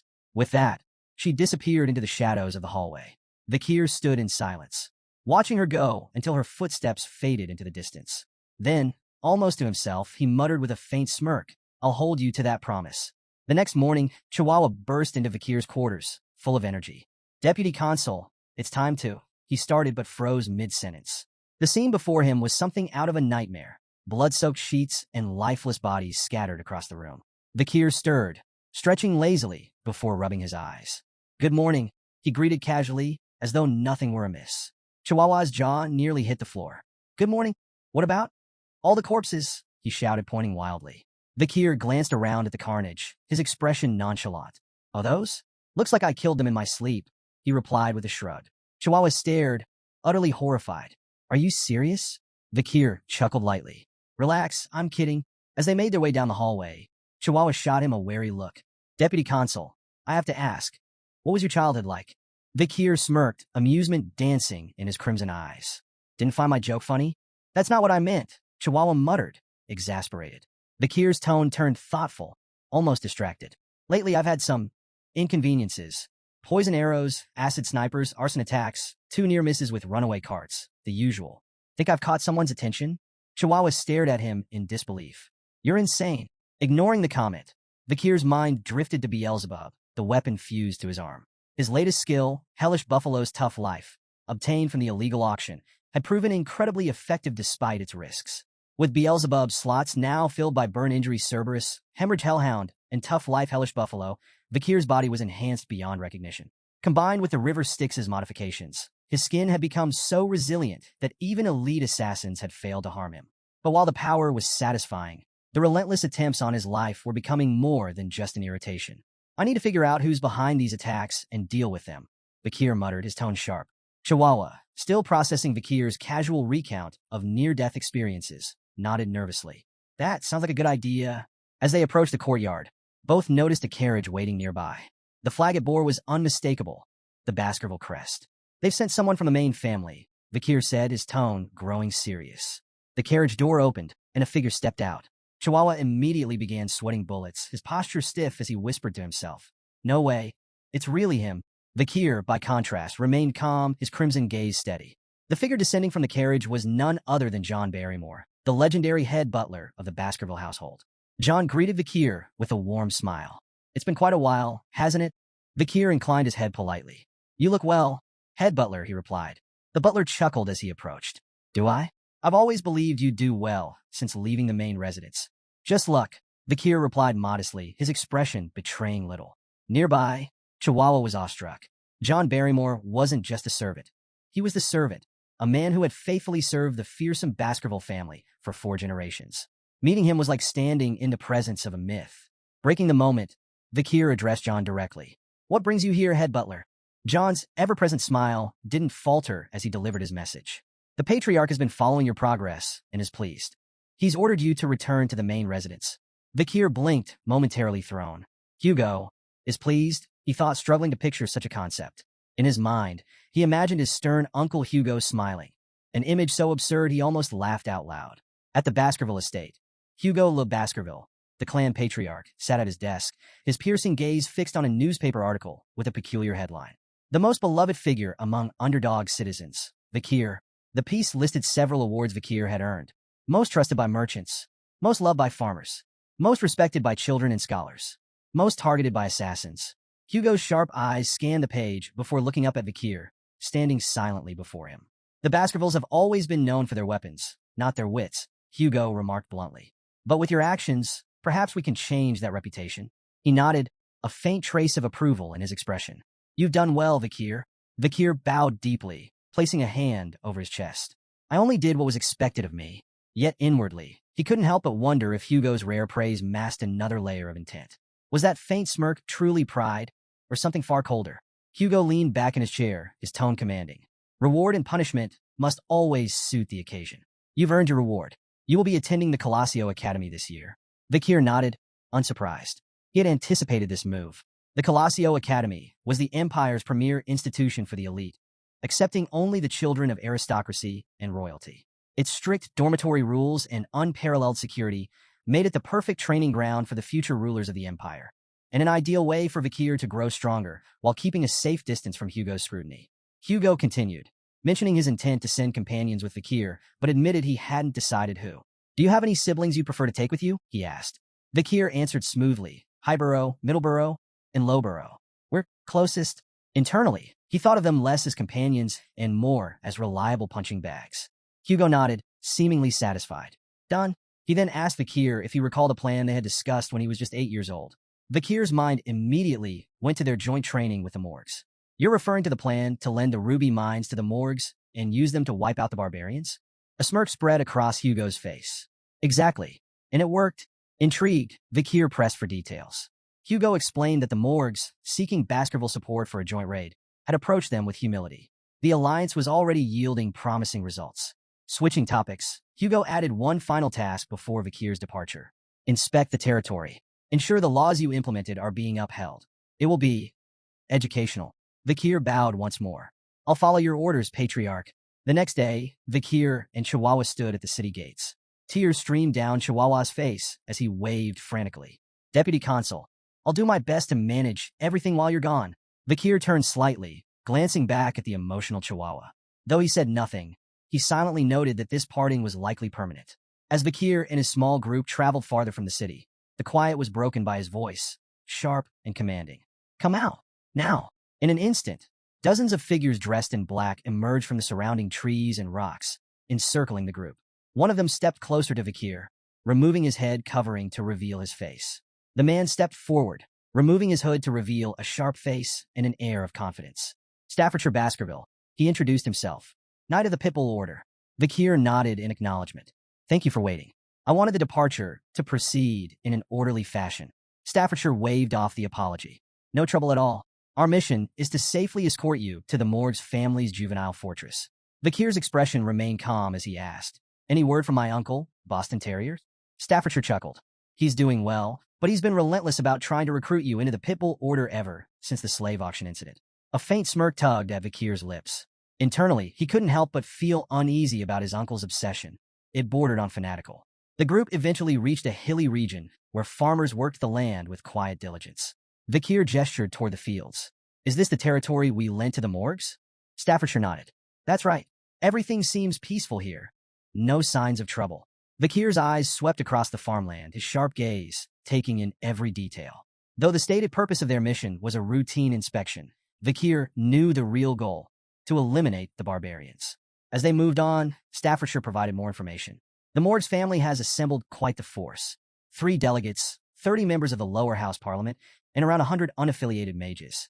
Vakir noted the Morgs' efforts, contrasting it with the Baskervilles' modest contribution.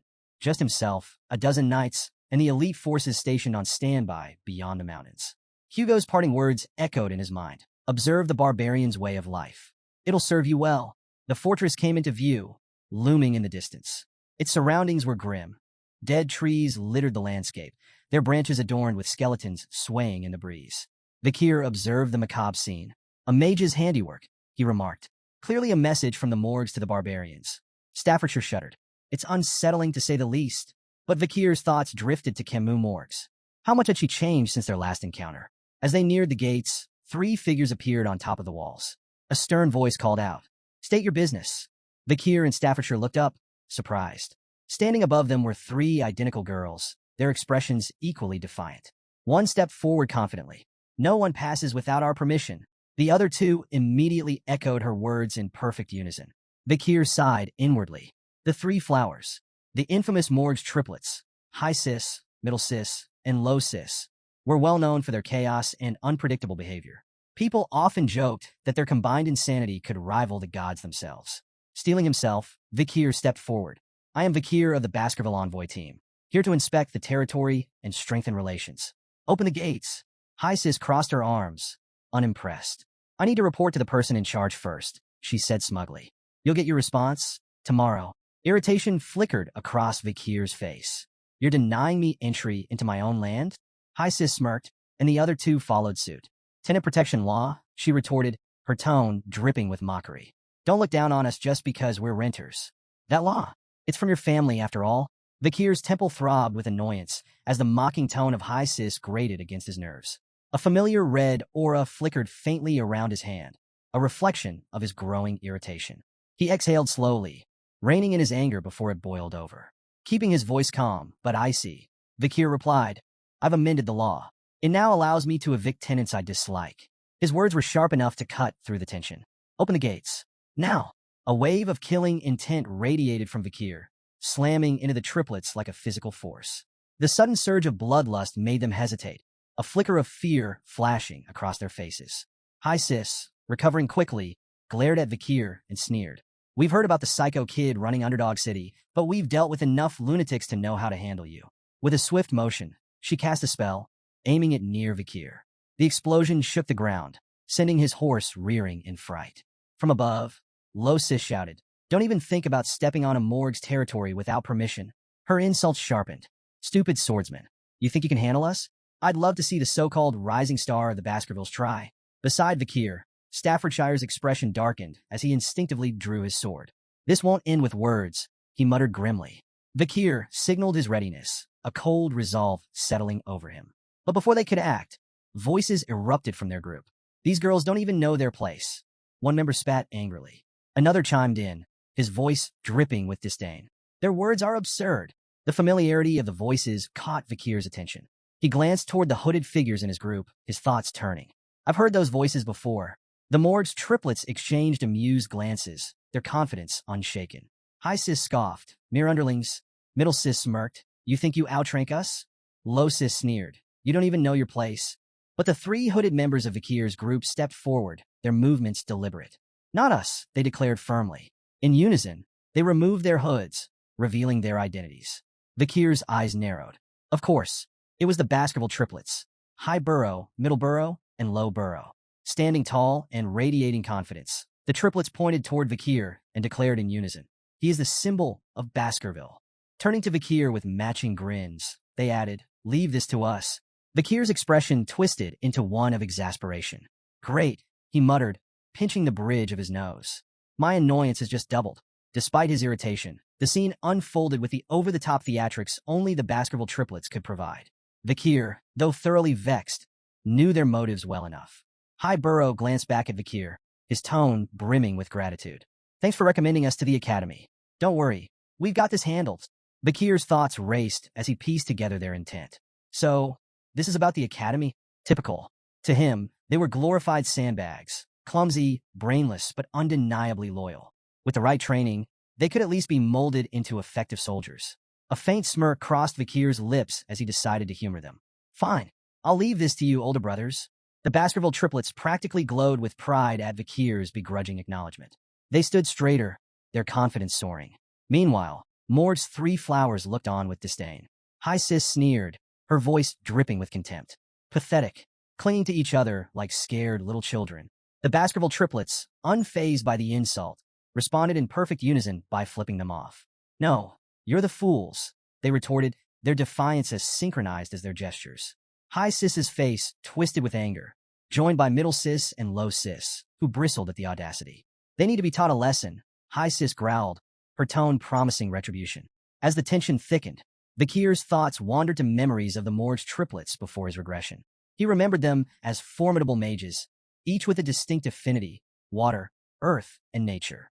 Individually strong, their combined magic was devastating, amplifying their spells to an extraordinary level. It was this seamless synergy that earned them the title Morgs Three Flowers. Proving their reputation, the Morgs triplets summoned their power, combining magic to create a colossal barrier of intertwining vines and earth. The massive wall loomed over their opponents, its dense structure exuding raw magical energy. High Sis perched atop the barrier, laughing triumphantly. "Let's see you get past this," she jeered, her sisters joining in to mock the Baskervilles. Undeterred, High Burrow drew his sword with a confident smirk. "This," he said coolly, nodding toward the vine wall. "It's nothing." Without hesitation, he executed the Baskerville first technique. His blade cut through the air with precision, slicing the vine barrier apart in one devastating strike. The once imposing wall crumbled into ruin, its shattered remains scattering across the field. From a distance, Staffordshire's eyes widened in admiration. "A flawless execution of the first technique," he murmured, impressed. But High Burrow's victory was short-lived. Before he could fully recover, a vine whip lashed out with blinding speed. He managed to block the strike with his sword, but the force sent him staggering backward. High Burrow, Middle Burrow, and Low Burrow shouted in alarm, rushing forward to assist as their brother struggled to regain his footing.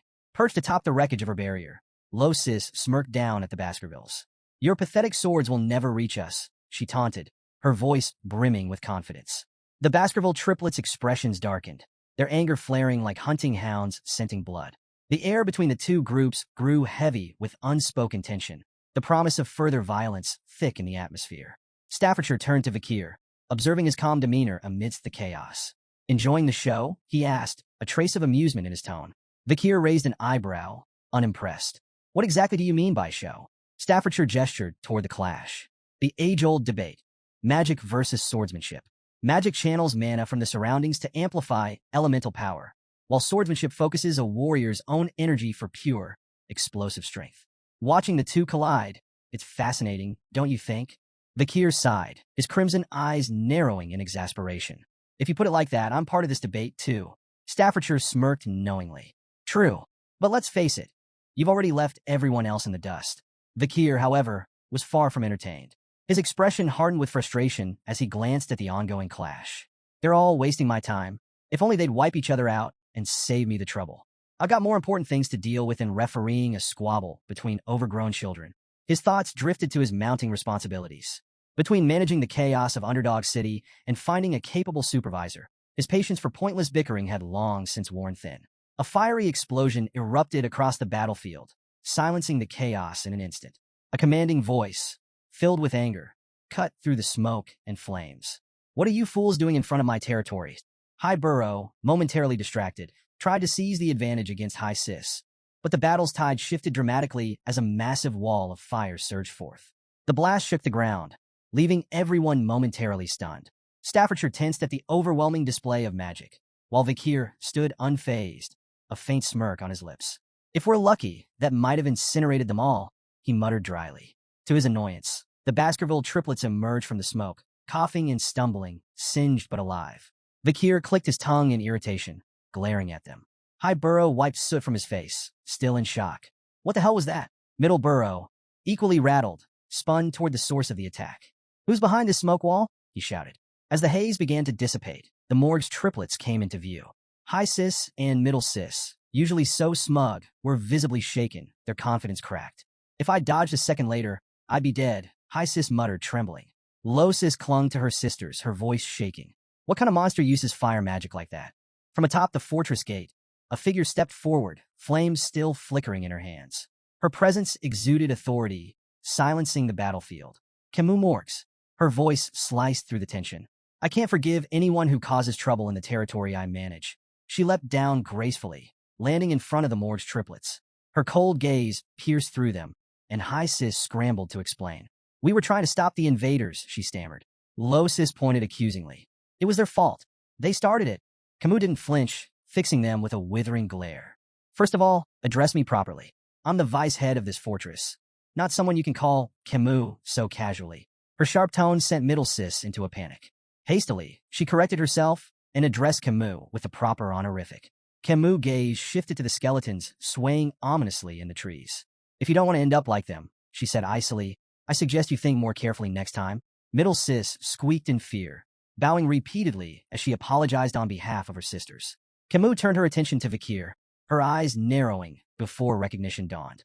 Her expression softened slightly as she approached him, a faint smile tugging at her lips. It's been a long time, she said softly, her voice carrying a touch of warmth. 7 years, hasn't it? Vakir nodded, his expression relaxed. It has, he replied. As Camus studied him, Vakir's gaze briefly lingered on her. She looked more mature now, and he found himself noting her increased allure. He recalled how, in his previous life, Camus had captured the attention of countless men in high society. Rumors and scandals swirled around her, some involving even married men. But in this timeline, there were no whispers of such stories. Dismissing the thought, Vakir returned to the matter at hand. Open the gates, he said bluntly, his tone firm. Words won't work on the triplets. Camus blinked at Vakir's bluntness, her expression darkening. That's all you have to say to me after all this time, she snapped, her voice edged with frustration. Vakir tilted his head slightly, his crimson eyes studying her with a mix of curiosity and detachment. What else should I say? He replied, his tone calm and neutral. Camus' frustration boiled over. Staffordshire, observing from a safe distance, raised an eyebrow, wondering if this verbal sparring might escalate into a clash between the two stars of their respective clans. Pointing a trembling finger at Vakir, Camus glared at him, her eyes shimmering with unshed tears. 0 points. You get 0 points, she declared, her voice quivering with a mix of anger and embarrassment. Your attitude toward your future wife is appalling. The words hung in the air like a lightning strike. The entire group, Morg's 3 flowers, Baskerville's triplets, Staffordshire, and even Vakir, froze in stunned silence. Camus, realizing what she had just said, turned away sharply, her face reddening. She muttered a flustered humph while refusing to meet anyone's gaze. The collective thought running through everyone's mind was the same. Whose wife? Later, as the group rode toward the fortress, Vakir and Camus found themselves riding side by side. Their earlier tension softened into casual conversation. The Baskerville clan doesn't seem to know much about the barbarians, Camus remarked, her tone light but probing. Vakir raised an eyebrow. We know more than you think, he countered confidently. We've fought them countless times, probably more than the Morgs family ever has. Camus glanced at him sideways, her smirk returning. If that's true, why send those idiots? She asked, gesturing toward the Baskerville triplets in the distance, who were currently bickering over whose sword was shinier. Vakir shrugged. The arrangement was already made with the Morgs family, he replied. The main force is stationed on the other side of the mountain range. You know that. Camus leaned slightly closer, her voice teasing. You may think you know, but I wonder if you're as informed about the barbarians as you claim. Vakir met her gaze evenly. As the leader of this delegation, it's my duty to know everything. Of course I'm well informed. Camus' expression softened into a faint smile. For someone the clan may have wanted to discard, you seem surprisingly trusted now. The conversation shifted naturally. Which of the barbaric tribes do you find the most troublesome? Camus asked, her curiosity evident. Vakir considered for a moment before answering. The Balac warrior tribe and the Rococo sorcerer tribe, he said. The Balac are unmatched archers. Their skill surpasses even the Empire's best. And no, that's not common knowledge. Camus nodded, impressed. 8 points, she said, evaluating him in her own whimsical way. 8 points? Out of what? Vakir asked, frowning slightly. Camus grinned playfully. Out of 100, of course. You answered well, so you earned points. Vakir gave her a skeptical look, but let it go. Camus continued her peculiar scoring. I don't like overly intelligent men, she declared. They're boring. A little foolishness makes them more interesting. She shifted her gaze to his horse. Your choice of horse? Awful. That massive beast doesn't suit someone of your shorter stature. Her teasing tone carried a playful jab as she deducted 6 points. Then, she critiqued his attire. Your clothes? Bland and uninspired. 4 points for effort. Noticing that Vakir was entirely ignoring her commentary, she smirked. 1 point for your so-called manners. Finally, her eyes softened as she studied his face. Your face? 99 points, she said, her tone quieter and more sincere. But you lose 1 for that lack of expression control. Vakir let out a heavy sigh, his patience wearing thin. Enough with these pointless evaluations, he said, his tone firm. Camus' eyes narrowed, her tone sharp as she shot back. Pointless? I'm just being stern with my future husband. Vakir froze, confusion flashing across his face. Future husband? What are you even talking about? Camus folded her arms, huffing indignantly. You passed the test, remember? My uncle's test. That duel was to determine if you were worthy to be my husband. Vakir's eyes narrowed as realization set in. She was talking about the duel he had fought 7 years ago against her uncle, a test of his abilities as her potential partner. Camus, her frustration mounting, continued venting. I never agreed to this. That duel ruined my path to marriage. But she sighed heavily, her anger fading into reluctant resignation. A promise is a promise, so I have to follow through. Not that I'm happy about it. Vakir watched her silently, acknowledging her skill as a fire mage, among the best he had ever seen. Finally, he interrupted her rant with a blunt declaration. I've forgotten all about that day. As far as I'm concerned, it never happened. Camus' face turned bright red. Without hesitation, she grabbed her jacket and threw it at him. You idiot, she shouted. You can't just pretend something like that didn't happen. Besides, I'm a genius. I never forget anything I see. Vakir caught the jacket and stared at it, recognizing it instantly. It was the same one he had given her after their duel, 7 years ago, when her clothes had been burned. Camus, still blushing furiously, turned away with a huff. Don't read too much into it, she muttered, and stop saying such nonsense. Vakir examined the jacket more closely, smirking faintly. She returned it unwashed. As they reached the outskirts of the fortress, Camus pointed toward a distant wall. The barbarians ambushed the ruby mine, she explained. They've been pillaging crops and capturing indigenous slaves to sell elsewhere. She gestured toward the massive wall, a towering structure of earth and iron. We had our mages construct that in just 1 month. Vakir studied the wall, his eyes narrowing in appraisal. Impressive. It would have taken several hundred workers over a year to build something like that. Camus nodded, pride evident in her expression. Naturally, but Vakir's gaze lingered on the wall's flaws. Several large holes gaped in the structure, their edges jagged and burned. His expression darkened. Those were they caused by Balac arrows? Camus' expression turned grim. Yes, their arrows are imbued with a strong aura. We've suffered heavy casualties, especially during night guard duty. Those arrows can pierce walls 2 to 3 meters thick. She hesitated before adding, even my uncle wasn't spared. One of their arrows broke through his magic shield and struck his chest. He survived, but his pride didn't. Vakir's brow furrowed as he recalled a similar incident with Hugo, the Baskerville patriarch. A Balac arrow had grazed Hugo's nose bridge, leaving him seething with fury. Do you know who's behind these attacks? Vakir asked, his voice serious. Camus hesitated, her tone uncertain. It's hard to say. Their faces are painted black, so identifying them is nearly impossible. But I think it's a woman. Their conversation was cut short as a mage hurried toward them, addressing Camus with urgency. Vicehead, we've captured a reconnaissance member of the barbarians. Please come quickly. Vakir and Camus exchanged a glance. Curiosity and concern mirrored in their expressions. Following the mage to a large tent, they found a disheveled barbarian restrained and surrounded by guards. Vakir's sharp gaze swept over the captive. After a brief moment, he spoke with certainty.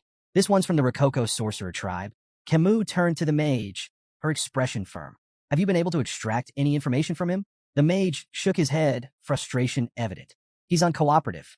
His sorcery makes him resistant to psychic magic. We haven't been able to read his mind. Camus' eyes hardened as she directed her attention to the captive. Tell me about the ambush on the Morgs clan's fortress. How many people did you take? The barbarian remained silent, his expression unreadable. Camus' voice sharpened with anger. Among those taken was Rose, a daughter of the Morgs. She's my sixth cousin.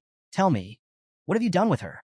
A twisted grin spread across the barbarian's face, and he muttered something in his native tongue. Camus frowned, turning to the mage. What did he say? Is there anyone here who can translate? The mage shook his head again. We don't have anyone available who understands his language. Vakir's calm voice broke the tension. I know a little Rococo. Camus raised an eyebrow, surprised. Is there anything you don't know? I'm not fluent, Vakir replied, his tone measured. But I understand the basics. Camus nodded, her voice steady but strained. Then ask him. Ask him where my cousin is. She's 12 years old, with red hair, red eyes, and white skin. Vakir stepped forward, his voice firm, as he questioned the barbarian in his native tongue. The barbarian's grin widened, and he replied curtly, his tone dripping with mockery. Vakir's expression turned grim. He closed his eyes for a moment before looking at Camus. Your cousin is dead, he said quietly. Camus' face contorted with fury and grief, her hands balling into fists. She straightened, her voice cold and resolute. With the senator of the audience hall recovering and the senator of the temple away, the decision falls to me. She took a deep breath and declared, I, Camus Morgs, a member of the Middle House and the vice head of this fortress, issue the verdict. Immediate execution. Without hesitation, a sharp spike shot through the barbarian's body, followed by a torrent of flames that consumed him entirely. As the fire raged, the barbarian cried out in his language, his voice weak and filled with venom. Camus' voice was icy as she dismissed his final words. After this war, your language will only be spoken in hell. The barbarian's screams faded into silence as the flames reduced him to ashes. Nearby, another restrained barbarian watched in silent terror, his wide eyes reflecting the flames. Camus, her rage still smoldering, turned abruptly to Vakir. Follow me, she ordered, her tone leaving no room for argument. As Vakir exited the tent, he spotted Camus some distance away. Her shoulders trembled, and muffled sobs escaped her as she cried openly. Despite her formidable exterior, Vakir was reminded that she was still just a 15-year-old girl. He approached her slowly, his voice soft. Were you close with your cousin? Camus nodded, her tears falling freely. Very close. She was so pure, nothing like the rest of us. Unlike the cold-hearted Morgs, she didn't belong in a place like this. Vakir hesitated before offering comfort. I believe she left this world peacefully. Camus turned to him, her tear-streaked face clouded with doubt. Don't lie to me, she said, her voice trembling. I'm not stupid. I'm a genius. I understood a little of what he said. Her voice cracked as she pressed him. Tell me the truth. What did he really say? Vakir froze, unsure of how to respond. He had hoped she hadn't caught the barbarian's chilling words. We ate her. Camus' knees buckled, and she fell to the ground, her cries raw and full of anguish. I couldn't protect her, she whispered, guilt consuming her. I'm so sorry, Rose. Vakir stood silently, his expression unreadable as he watched her grief unfold. For a moment, he extended a hand toward her, but then he hesitated, pulling it back. Camus' heart-wrenching cries echoed through the air, and Vakir remained lost in thought, contemplating the weight of the moment. After a while, Camus managed to steady herself. Wiping her face, she stood and took a deep breath, her composure returning. This isn't a bad thing. she said, her voice steady despite the lingering tremor. If anyone had given me half-hearted sympathy, I'd have killed them on the spot. She turned to Vakir, her tear-streaked face now filled with resolve. This isn't the time to mourn. I need to focus. I need to prepare for revenge. Vakir studied her steely determination, a faint glimmer of admiration surfacing in his mind. Heroines really are built differently, he thought. He extended his hand toward her, nodding silently in agreement. Before Camus could take his hand, a loud, bell-like sound rang across the fortress, shattering the moment. Vakir frowned. What's that? Camus stood up abruptly, her expression serious. It's the signal for a barbarian attack. Vakir smirked faintly. Seems your time for revenge has come sooner than expected. Outside the fortress, a group of barbarian girls astride massive white wolves prepared for battle. Each was armed with a bow, their leader standing at the front. The leader, her face painted black, nocked an arrow. Drawing it back, she aimed toward the guards on the fortress walls and released. The arrow struck its mark with deadly precision, detonating in a fiery explosion that sent guards scattering in disarray. She raised her voice, commanding her companions. Attack! The barbarian girls launched into battle, their wolves charging with terrifying speed. The massive beasts tore into soldiers with relentless ferocity, while the barbarians themselves struck with brutal efficiency. Ropes flew through the air, lassoing soldiers by the neck and dragging them down with startling precision. The fortress descended into chaos. Vakir arrived at the scene, his sharp eyes scanning the battlefield. The gruesome sight before him, a storm of blood, smoke, and bodies, was something he had seen countless times before. Did I get here too quickly? He wondered, assessing the chaotic scene. His focus sharpened as he prepared to enter the fray. Suddenly, a rope shot toward Vakir, wrapping tightly around his neck before he could react. His crimson eyes narrowed as he turned his gaze forward, spotting two barbarian girls expertly holding the ends of the rope. In their native tongue, one of them grinned and said, "We've caught a good one. This hunt for husbands is going well." Vakir immediately understood their intention. The barbarians were capturing men to breed stronger offspring for their tribe. Without missing a beat, Vakir grabbed the rope with one hand and yanked it forcefully, sending the two girls flying through the air. "Sorry," he said dryly, "but I'm not available. I might already be engaged." The barbarian girls crashed to the ground with a heavy thud, eliciting shocked gasps from the male barbarians nearby. "What? Who is this guy?" one of them muttered in disbelief. The others quickly readied their arrows, uncertainty flickering in their eyes as they debated whether Vakir was friend or foe. Despite the tension, Vakir remained calm. Hugo's warning rang in his mind. Avoid engaging in battle before meeting up with the main force. Vakir hesitated briefly, considering whether to hold back, but his decision came swiftly. Drawing his sword, he strode forward confidently, unbothered by the arrows flying toward him. With precision and agility, he cut through the barrage with ease, each strike precise and deadly. His movements were fluid, almost mesmerizing, as he deflected every projectile aimed at him. The barbarians' shock turned to panic. "How is that possible?" they whispered among themselves. Their awe, however, was short-lived. A wave of fire suddenly erupted across the battlefield, engulfing the barbarians in searing heat. Cries of pain echoed as flames consumed their surroundings. Camus stepped forward, flames crackling in her hands, her expression fierce and unyielding. "These barbarians will burn," she declared, her voice dripping with fury. Vakir turned to her in astonishment, realizing she had transformed the battlefield into an inferno. Camus glanced at him, her sharp eyes narrowing. "Are you using liquid aura?" she asked, a rare note of acknowledgement in her tone. Her words carried weight. "You're the only man I could ever recognize." Vakir responded calmly. "I received orders from the Patriarch to avoid battle until regrouping with the main force." Camus scoffed, undeterred by his explanation. As she began casting more spells, her voice rang with defiance. "An order from the Baskerville Patriarch? Do you think that will stop me?" The intensity of her flames increased as she stepped forward. "A Baskerville should refrain from intervening," she said coldly. "I'll handle this myself. Every last barbarian here will burn."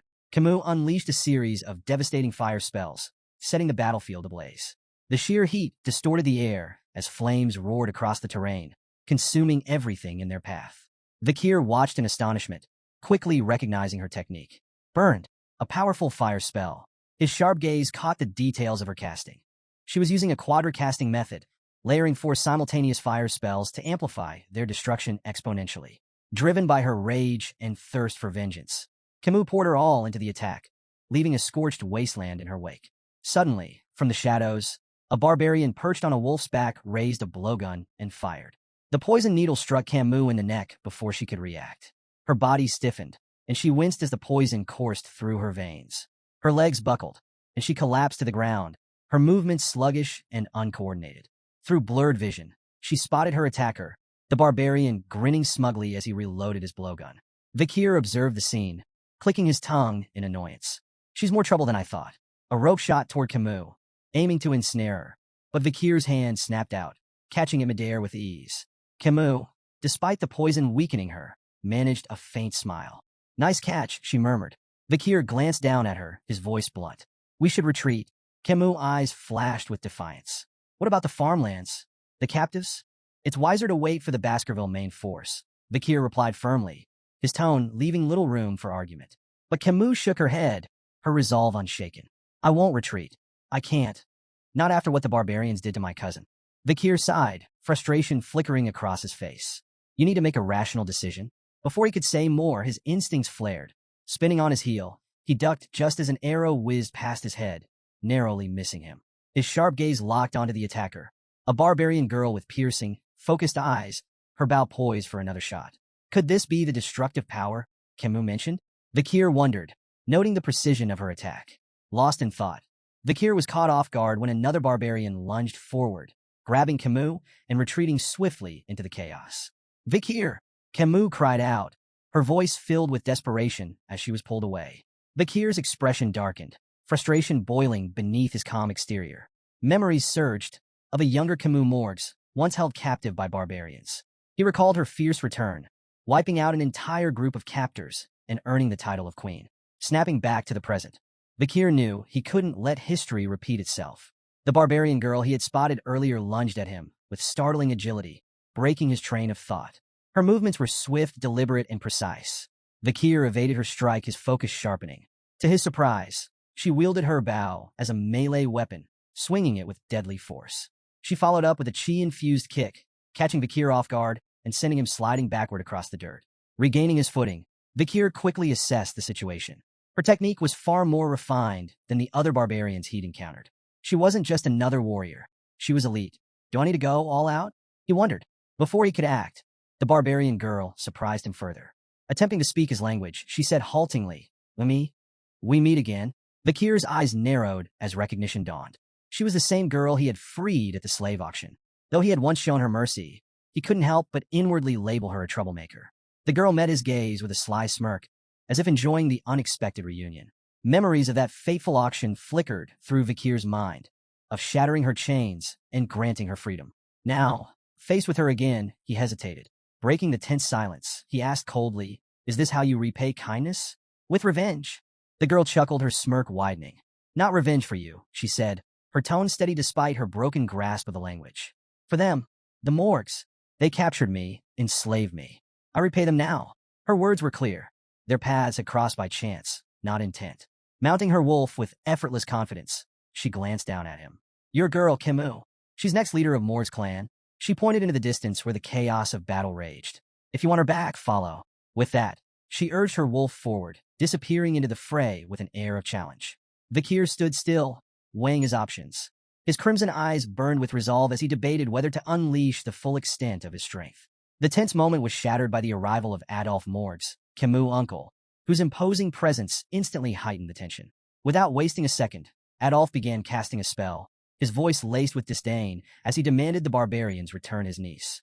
The ground beneath him fractured, jagged shards of earth flying through the air toward the retreating barbarians. But they were prepared. With uncanny agility, they maneuvered their wolves over the unstable terrain, leaping effortlessly between shattered rocks and evading the spell's destructive force. Adolph could only watch their retreat, frustration etched on his face. His curses echoed across the battlefield, a vent for his mounting anger. The ambush had unraveled mere minutes after the warning bell, a testament to his forces' inexperience and lack of preparation. As he seethed, a mage approached, bearing troubling news. The barbarians have fled into the restricted area of life-engulfing forest, the mage reported grimly. At the mention of the forest, Adolph's rage shifted to grim concern. Life-engulfing forest, deep within the mountains, was infamous for its deadly ecosystem. It was a perilous region no sane person would enter at night, a place where survival was nearly impossible. Even with his niece's life at stake, Adolph hesitated. The risks were staggering, and the thought of losing more lives weighed heavily on him. Before he could voice his uncertainty, Vakir's calm voice broke through. We can still pursue them, he stated simply, his tone steady and confident. Adolf turned to Vakir, incredulous. Are you serious? You know as well as I do that forest is a death trap after dark. Unfazed, Vakir nodded. I've navigated terrain like this since childhood. Life engulfing forest isn't as impossible as it seems. Not for someone trained. Memories of his past life flooded Vakir's mind. He recalled years spent honing his survival and reconnaissance skills in dense, hostile environments. These forests, no matter how treacherous, were his element. Adolf's gaze sharpened. Grabbing Vakir by the shoulders, he demanded, Are you truly serious about this? Do you know what you're risking? Nearby, the Morgs clan mage voiced his doubts. Sir, entering that forest at night, it's suicide. Adolf silenced him with a sharp glare. His resolve crystallized as he turned back to his forces. Anyone unwilling to join the pursuit may stand down now, he declared. There will be no judgment for those who choose safety over valor. As murmurs rippled through the group, Adolf fixed his gaze on Vakir. Reluctance flickered in his expression, but so did a grudging respect. He had known from the start that this young man was no ordinary warrior. With no other options, he had to entrust his niece's rescue to Vakir. Vakir, Adolf said, his tone heavy with resignation. I'm entrusting you with this mission. Bring my niece back. Life engulfing forest was a place that lived up to its ominous name. Nestled within Baskerville territory, it was a realm of horrors where survival was a fleeting hope. Bone-sucking mosquitoes, poisonous thorn-covered vines, silent spiders that hunted soundlessly, and countless other lethal creatures made it a graveyard for the unprepared. Few who entered lasted more than an hour. Despite its dangers, the Morgs and Baskerville troops pressed forward, closely following Vakir as he navigated the treacherous terrain with practiced ease. He moved like a shadow, leaping over obstacles and cutting through hazards with swift precision. Adolf, watching in awe, couldn't contain his curiosity any longer. Are all Baskerville boys like this? He asked, his voice tinged with disbelief. Staffordshire Baskerville chuckled, shaking his head. No, not all of them. But young Master Vakir? He's different. Their conversation was cut short when two enormous, venomous bees emerged, buzzing aggressively as they blocked the group's path. Before anyone could react, Vakir dispatched them in a single fluid motion, his blade slicing through the air with effortless grace. The bees fell, lifeless, before they could even pose a threat. The onlookers froze, stunned by the display. He's so cool, the Baskerville triplets whispered in unison, their admiration practically glowing. Suddenly, Vakir stopped behind a large tree and raised a hand, motioning for the group to halt. He pointed ahead, where faint flickers of light pierced through the dense canopy. They're close, Vakir said, his voice low. The barbarians haven't gone far. He added a warning, his tone grave. Balac hunters scatter dry leaves around their camps to detect pursuers. From here on, every step needs to be taken with extreme caution. Before the group could react, Adolf stepped forward, casting a spell. Silence. He intoned, the magic targeting Vakir. Vakir shot him a questioning look, but Adolf quickly explained. This spell ensures you make no sound as you move. Adolf smiled, a hint of his confidence restored. I'll take it from here. Thank you for your help, nephew-in-law.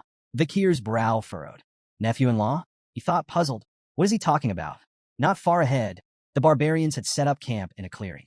A fire crackled at its center, casting flickering shadows on the surrounding trees. Camus was tied tightly to a tree, her wrists and ankles bound with thick ropes. Her fiery spirit, however, remained unbroken. You're all going to burn to ash the moment I get out of here, she shouted, her voice filled with fury. I'll make you regret capturing me with my special fireball. Her captors paid her no mind, likely unable to understand her language. Nearby, two barbarian girls chatted casually. One spoke of her interest in the man they had encountered earlier, while the other lamented her lack of success in husband hunting. Camus gritted her teeth, her frustration mounting. They're not even listening to me, she thought bitterly.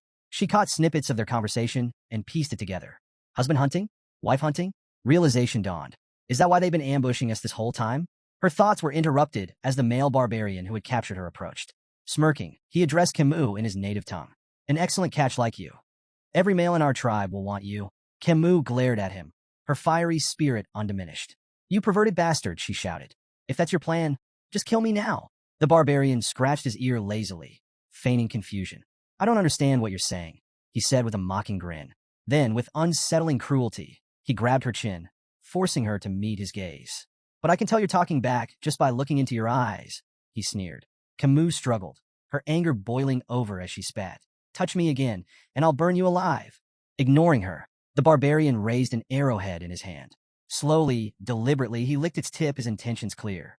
This arrogant slave needs to be disciplined, he said menacingly, his voice dripping with malice. Before things could escalate further, another barbarian strode into the clearing, a figure Vakir immediately recognized. It was the barbarian girl he had freed during the slave auction. "Stay away from my slave," she commanded sharply, her piercing gaze fixed on the male barbarian, Ahan. Ahan hesitated, his bravado faltering. "Commander Ian," he stammered. Then, regaining a shred of pride, he added, "But I was the one who captured her." Commander Ian shot him a cold glare. "Lower your voice," she ordered, her tone sharp enough to make him flinch.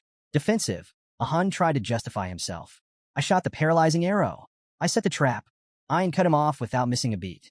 "If I hadn't stepped in, you'd be a corpse. That boy with the sword would have taken your head in seconds." Ahan froze, her words sinking in. After a moment, he muttered weakly, "So, this woman, she's your prize now?" "That's right," Ian replied, her voice brooking no argument. Camus, still bound to the tree, watched the exchange with growing curiosity. An internal power struggle? She thought. While her grasp of the barbarian language was limited, she caught enough to piece things together. The girl's name was Ian, and she was clearly their commander, a position of authority that even the brash Ahan seemed to fear. Ahan, still nursing his wounded pride, jabbed a finger toward Ian. "You may be a commander, but you're still just a woman." The clearing fell silent. Ian's eyes burned with fury as a powerful blue aura erupted around her, the air growing tense with her presence. Fixing Ahan with an icy glare, she retorted, "And what difference does that make? If you got a problem with me, come forward. I'll leave you in a bloody heap." Ahan's bravado evaporated as his body broke out in a cold sweat. Raising his hands in surrender, he stammered, "I'm not angry. Do as you please." He turned and retreated hastily, thoroughly cowed. Camus watched the scene, taking note of the respect or fear that Ian commanded. "She's definitely in charge here." Commander Ian turned her attention to Camus, her gaze appraising. "Good eyes, strong physique, as expected from the future leader of the Morgs bloodline," she said, almost to herself. But her tone darkened as she delivered a sudden, sharp kick to Camus' side. Camus winced, anger flashing in her eyes as Ian continued bitterly. "You Morgs bastards sold me into slavery. If not for a stroke of kindness, I'd still be rotting in chains. But you won't be so lucky." Leaning closer, Ian's voice dropped to a menacing whisper. "I'll tame you. You'll feel it in your very bones and soul. Menial tasks, like licking the space between my toes, will become your new routine." Camus' fiery spirit flared as she gritted her teeth. "You think I'll break that easily? Dream on." Before Ian could respond, a piercing scream shattered the tension. A barbarian behind her burst into flames, his agonized cries echoing through the clearing. "What is this? An explosion?" Ian snapped, spinning around to assess the situation. The burning barbarian collapsed as the fire spread, and the remaining warriors scrambled to arm themselves. "It's an ambush," one of them shouted, panic creeping into their voices. From the roaring inferno, a lone figure emerged. The firelight framed him like an avenging specter, his silhouette cutting an imposing figure against the chaos. "Barbarians," the figure called out, his voice sharp and resolute. "You'll pay for what you've done." Camus' face lit up with relief and joy as she recognized the voice. "Uncle Adolf," she exclaimed, her hope renewed. Amidst the burning wreckage, Adolf Morgs stood with flames dancing in his hands, his presence commanding and unyielding. His booming voice cut through the battlefield. "Release my niece immediately, or face annihilation." The barbarians froze, startled by the overwhelming force of the Baskerville and Morgs troops who were now hunting them down with ruthless efficiency. Perched on a tree branch above the chaos, Vakir surveyed the scene. His sharp eyes scanned the battlefield, narrowing in thought. Something felt off. The Balac hunters, renowned for their precision and tactical ambushes, were now scattered and in complete disarray. Below, barbarian girls astride their wolves voiced their frustration, barking orders to one another as they struggled to regroup against the relentless onslaught of the Morgs and Baskerville forces. Adolf's voice thundered once more as he spotted several barbarians attempting to flee. "No one escapes. Eliminate every last one of them." Camus, still tied to a tree, watched the pandemonium unfold with a smug grin. They deserve this, she thought, satisfaction gleaming in her eyes. But her moment of amusement was cut short. A rustling sound behind her caught her attention, and she turned her head sharply, her eyes widening in surprise. "Vakir," she exclaimed, her voice far too loud for the circumstances.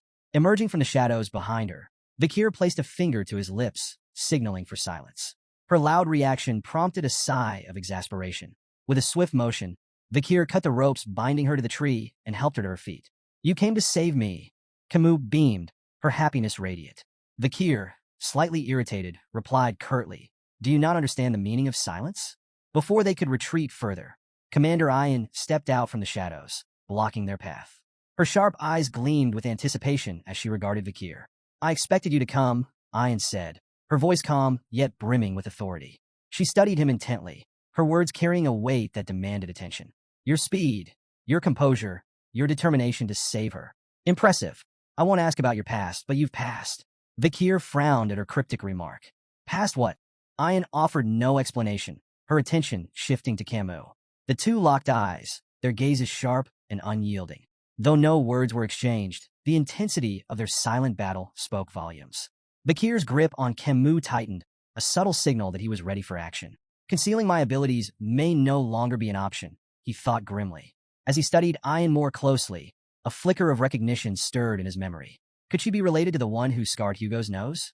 The infamous Balac archer, Night Fox, came to mind. But after observing Ian's movements, Vakir dismissed the thought. No, she's too young and inexperienced. Perhaps she shares the same bloodline.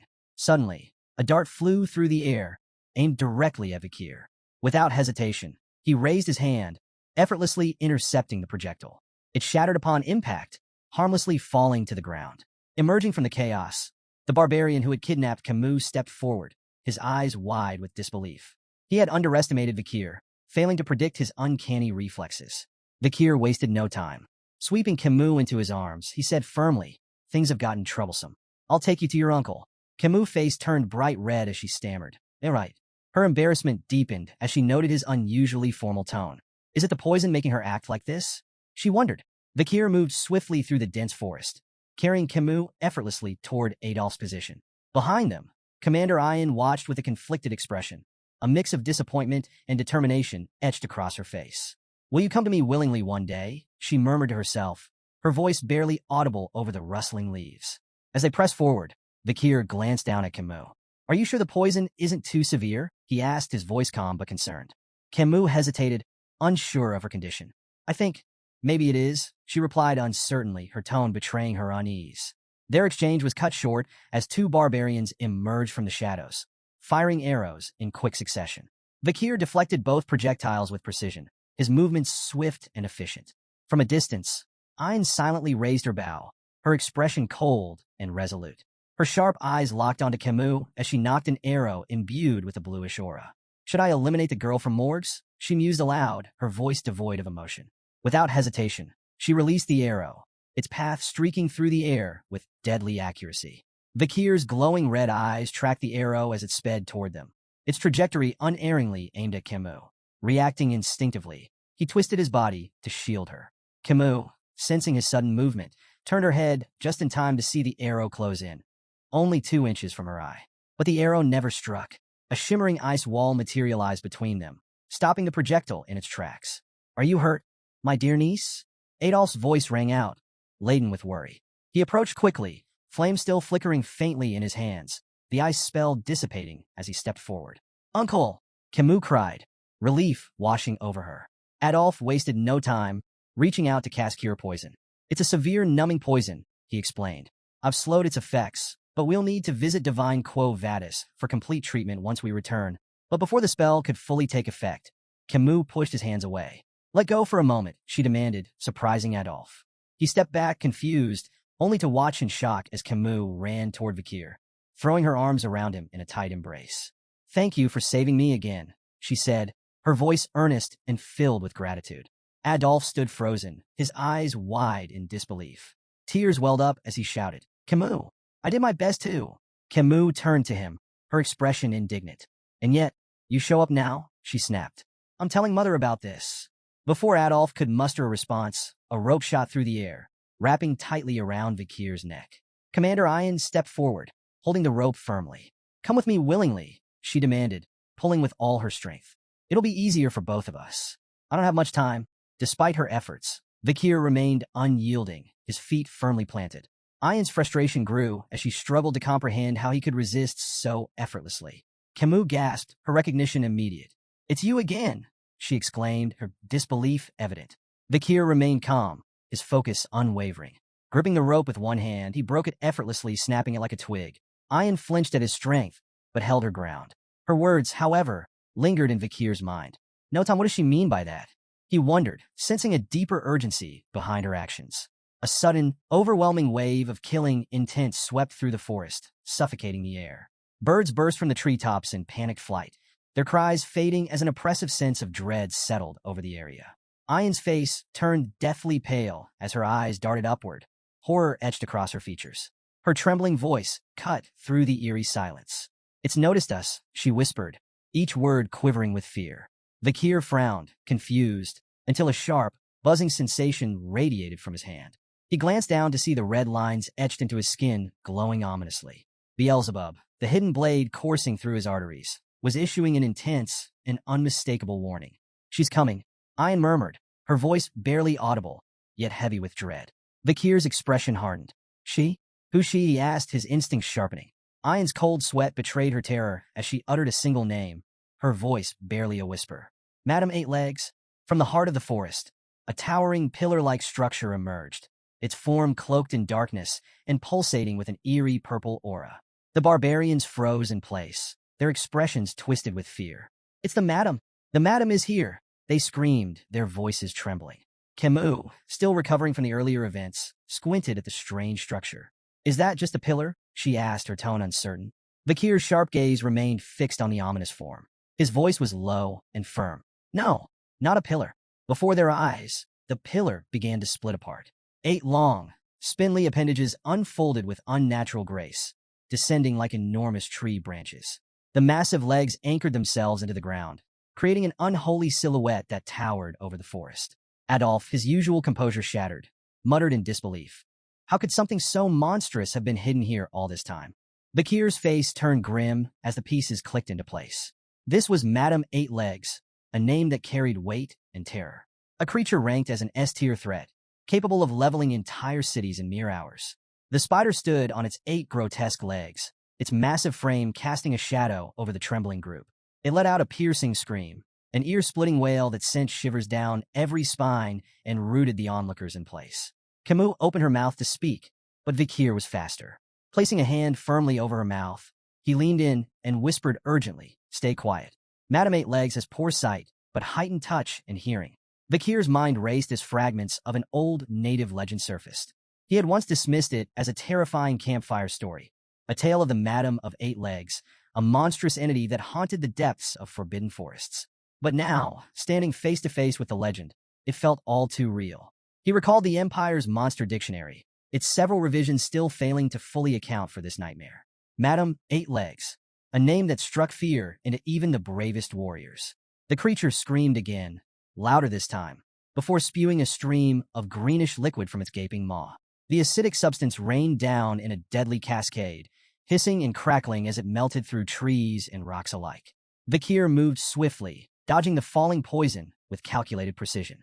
Beside him, Adolf reacted just as quickly, flames flickering at his fingertips. He conjured a shimmering barrier that shielded himself and Camus from the deadly rain. The forest floor sizzled as the acid ate away at everything it touched. Not far away, a Hun screamed in terror as drops of the green poison landed on his hair. Panicking, he grabbed a knife and hacked off the affected strands, collapsing to his knees as he panted in fear. Ayn shot him a cold glare, her voice sharp and cutting. "Stop screaming in front of Madame Eight Legs." Her eyes flicked briefly toward the monstrous spider, her tone growing darker. "If you weren't the shaman's grandchild, I'd kill you myself." Turning back to the other barbarians, Ayn barked her orders with steely resolve. "Retreat, all of you." On the other side of the chaos, Adolf, cradling Camus in his arms, echoed the sentiment in a quieter tone. "Make a run for it," he instructed, his voice brooking no argument. The oppressive presence of Madame Eight Legs seemed to pulse through the forest, suffocating any thoughts of resistance. There was no choice but to flee. Madame Eight Legs emitted strange, mocking noises, as if reveling in the chaos. As the various groups scattered, the Balac barbarians splintered into smaller clusters, while the Baskerville and Morgs forces retreated in a more organized formation. The creature's twitching appendages seemed to consider its options before abruptly charging after the Baskerville and Morgs forces.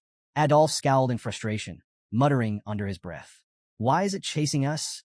One of the Morgs mages, brimming with misplaced confidence, stepped forward. "Leave it to me," he declared boldly. "Fire attacks are a bug's greatest weakness." The mage began chanting, summoning a massive fire spell. Flames erupted in a brilliant explosion, engulfing Madame Eight Legs in a sea of fire.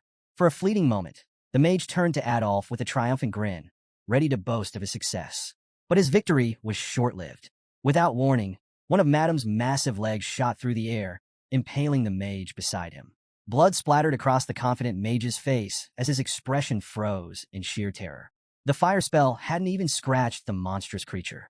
Madame Eight Legs let out another deafening screech, her massive legs slicing through the terrain as she pressed forward.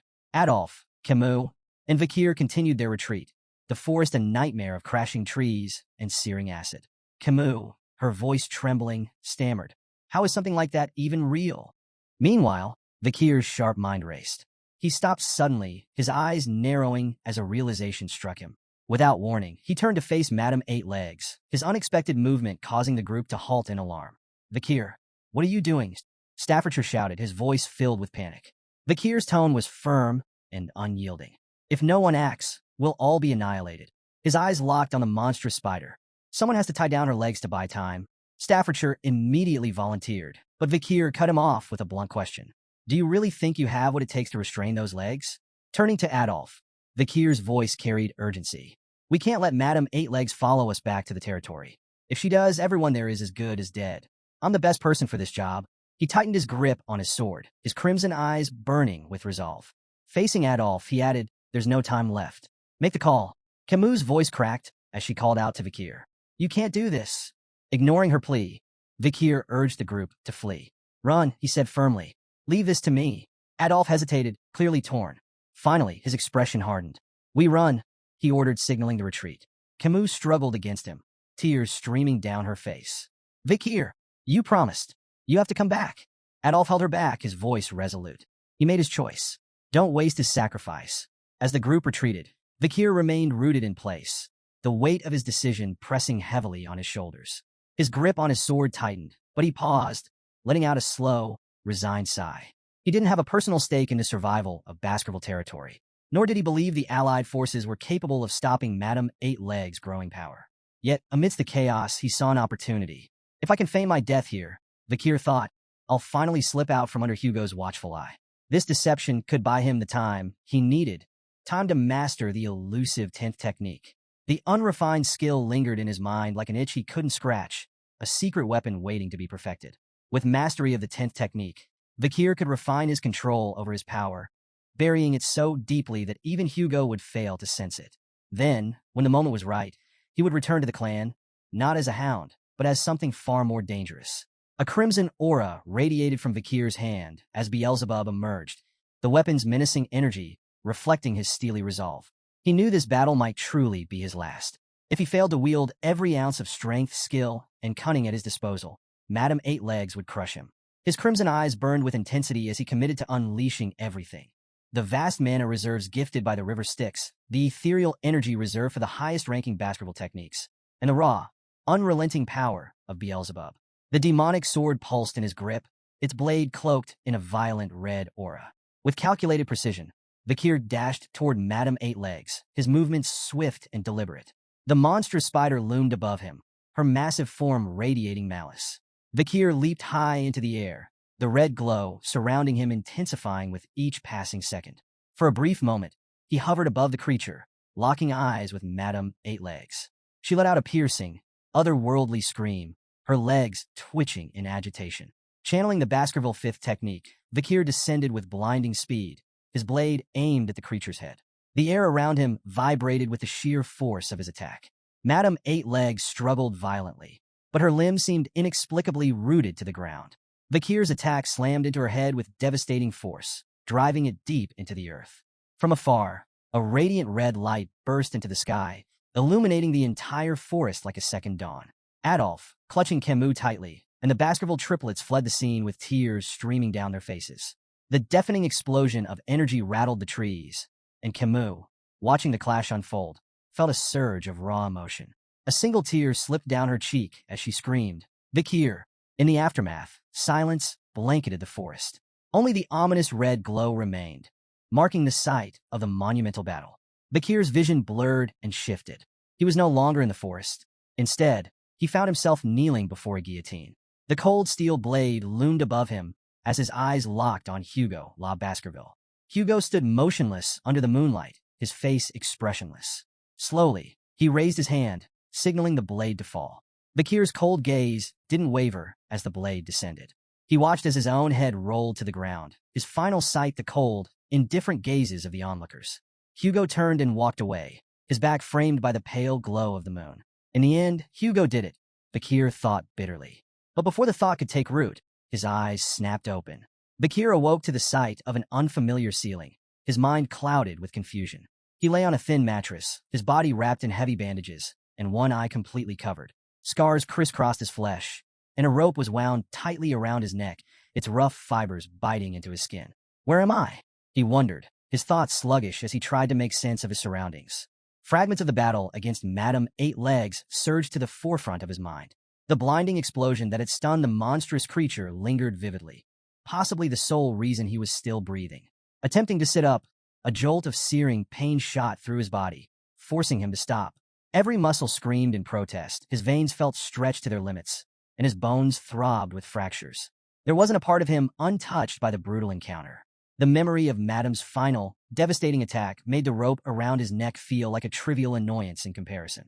Yet, ironically, it was that very trap, set during the chaos of battle, that had saved his life, anchoring him just out of reach of certain death.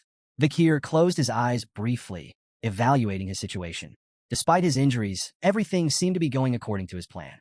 Adolphe and Camus had witnessed his supposed final stand, providing ample proof to confirm his death. Hugo's watchful gaze was finally off him. Dragging himself out of the room, Vakir surveyed his surroundings. Barbarians moved about the camp with purpose. Children practiced archery while slaves hurried under harsh commands. The chilling realization hit him. Gulac, the Balac camp. He was deep within the territory of the Baskerville clan's sworn enemies. His eyes scanned the area, noticing something unsettling. Among the slaves were captured soldiers bearing the insignias of both the Baskerville and Morgs clans. Why am I still alive? He wondered. In his condition, escape was impossible, yet his execution seemed equally overdue. Before he could dwell further, a familiar face appeared. A Hun, the barbarian who had kidnapped Camus, sauntered over with a smirk plastered on his face. You should be grateful, a Hun sneered, looking down at him. If you weren't the commander's pet dog, you'd already be boiling in a pot. Pet dog. The phrase echoed in Vakir's mind, igniting a deep, simmering rage. Memories of Hugo flashed before him, of chains, humiliation, and subjugation. A surge of killing intent radiated from Vakir, catching a Hun off guard. Startled but defensive, a Hun lashed out, his fist connecting with Vakir's already battered body and knocking him to the ground. Arrogant bastard, a Hun spat, his frustration evident. With a dismissive glare, he added, Follow the rope, dog. Your owner's waiting. Vakir lay still, his body racked with pain from the fall, his rage boiling beneath his calm exterior. He glared after a Hun's retreating figure, silently vowing to repay the humiliation tenfold once his strength returned. Dragging himself up, Vakir began following the rope tied around his neck. Its length stretched endlessly through the camp, each step testing his patience and fortitude. How far does this thing go? He muttered under his breath, his irritation growing with every tug. Finally, the rope grew taut, and Vakir found himself at its end. What lay before him stopped him in his tracks. Ayan, the barbarian girl from before, stood waist-deep in a small pond. She held the other end of the rope with casual ease, her expression relaxed. As she noticed him, a mischievous smile spread across her face. Lie down, she instructed, her voice carrying an air of playful authority. Vakir froze, his mind racing. He stared at her, bewildered and unsure how to respond to the bizarre command. Before Vakir could fully process her words, Ayan yanked the rope with surprising force, sending him stumbling forward. Whiz! An arrow streaked through the air, narrowly missing Vakir's head before embedding itself into a nearby tree trunk. Ayan's sharp glare turned toward a group of children holding bows in the distance. What did I tell you about practicing near the pond? Go somewhere else, she barked, her voice commanding enough to send the children scattering. As Vakir lay on the ground, recovering from the unexpected tumble, Ayan turned her attention back to him, a sly smirk playing on her lips. I never properly thanked you for the auction, she began, her tone light but calculated. Pointing at him, she continued, in Balac culture, kindness is repaid twofold and revenge tenfold. Since you saved me once, I've saved you twice. Vakir's brows furrowed in confusion. Twice, he asked, his tone skeptical. Ayan crossed her arms, clearly enjoying herself. After that explosion, who do you think dragged your sorry self out of the forest?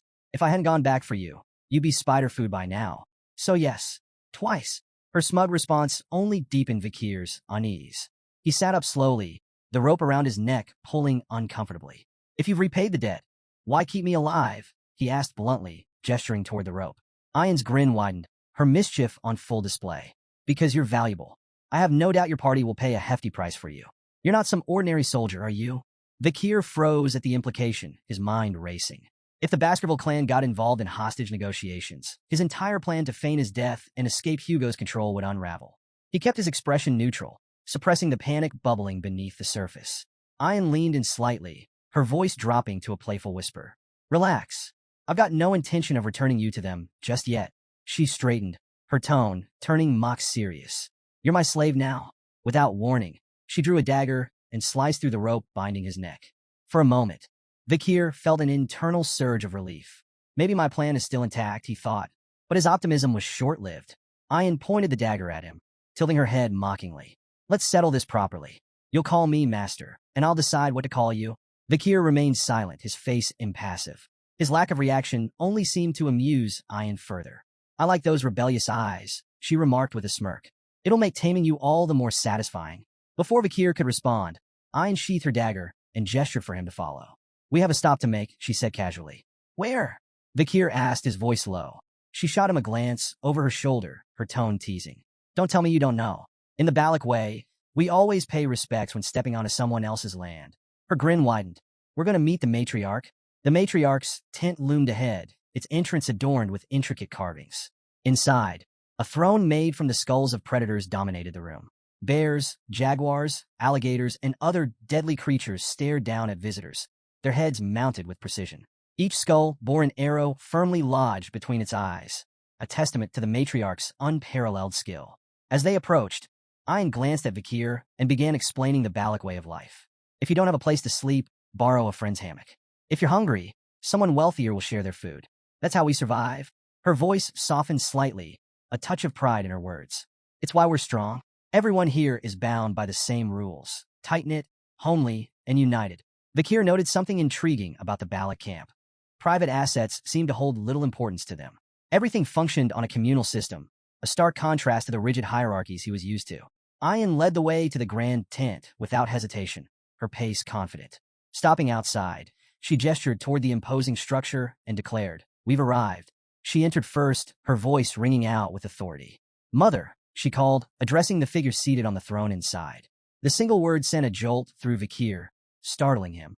His sharp mind immediately began piecing together the connection between Ian and the matriarch. The implications were unsettling. The matriarch rose gracefully from her seat, her commanding aura filling the tent like a storm cloud.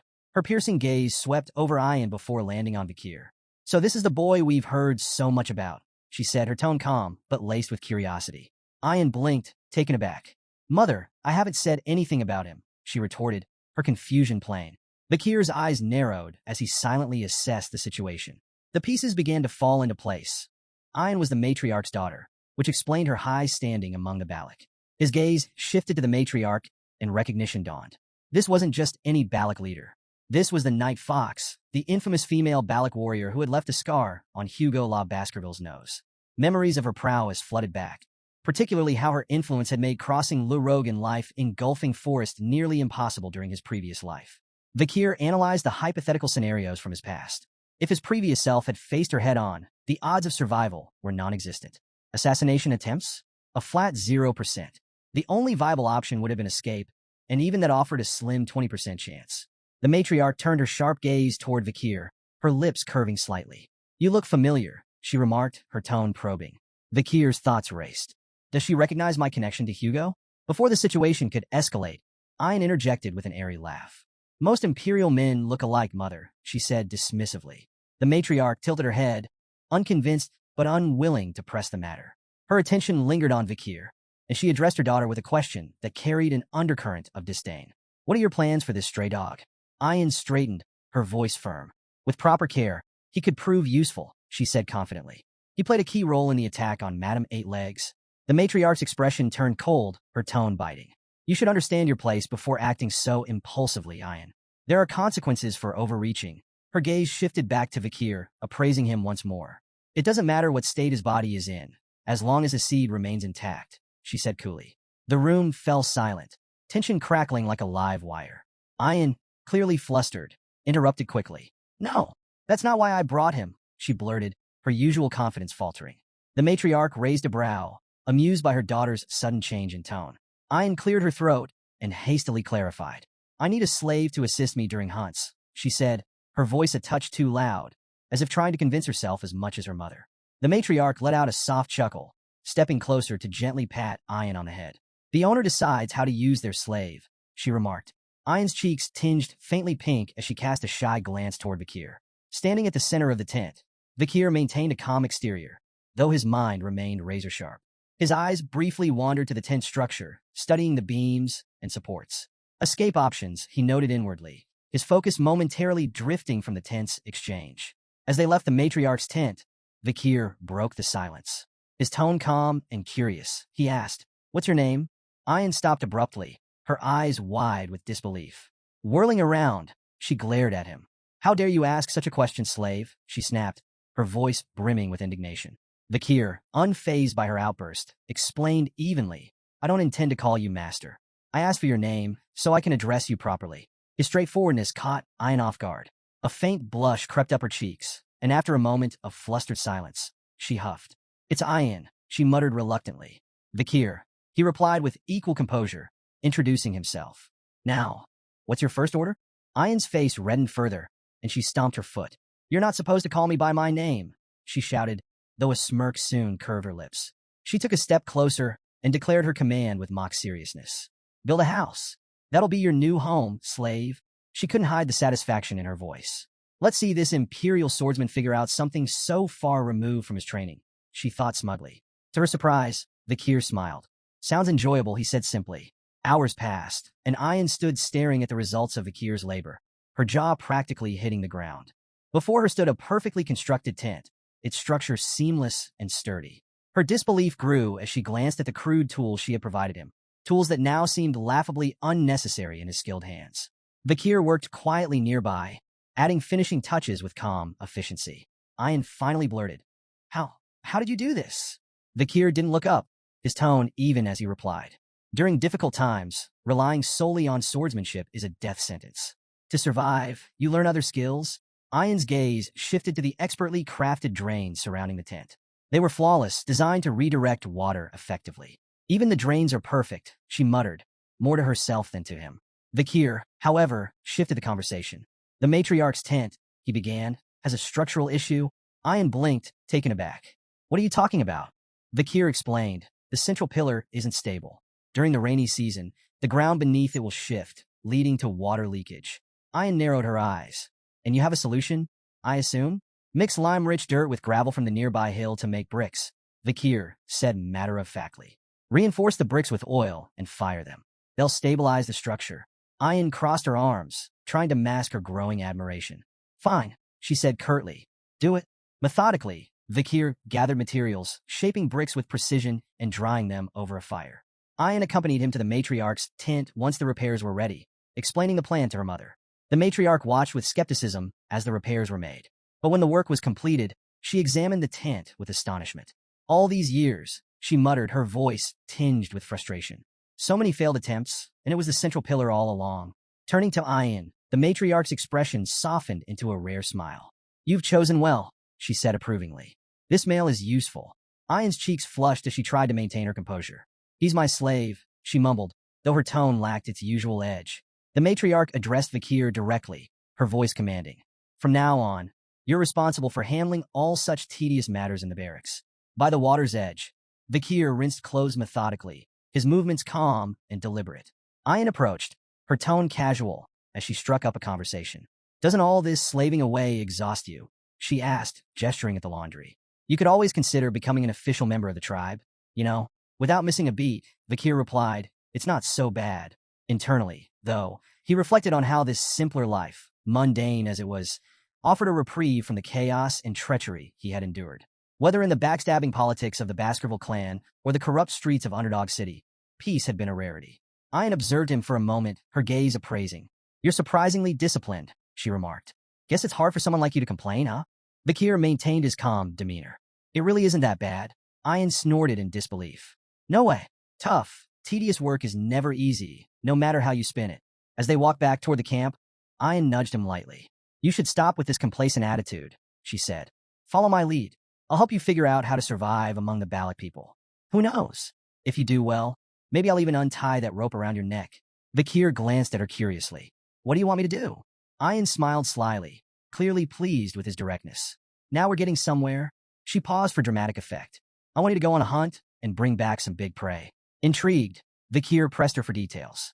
Ian explained. The warriors haven't brought in anything substantial recently. The kids are growing, and they need meat. If you manage to catch something impressive, it wouldn't be crazy for your title to change from slave to commoner. Playfully slapping him on the back, Ian added with a grin. You should feel honored to serve as the slave of the Balac's esteemed hunting commander. Vakir winced slightly at the force of her slap, but remained composed. After a brief moment of consideration, he nodded. Fine, I'll do it. Ian's face lit up with a smile, and for a fleeting moment, a faint blush colored her cheeks. What's with the look? Vakir asked, noticing her expression. Her demeanor shifted immediately. What look? She snapped, quickly turning away. You're imagining things. Unbeknownst to them, a pair of jealous eyes watched from the shadows. Hun glared at Vakir, his teeth clenched and his fists trembling with rage. Seeing Ian happily engaging with the outsider stoked a fire of envy and resentment within him. Disgusting bastard, Hun muttered under his breath, his eyes fixed on Vakir.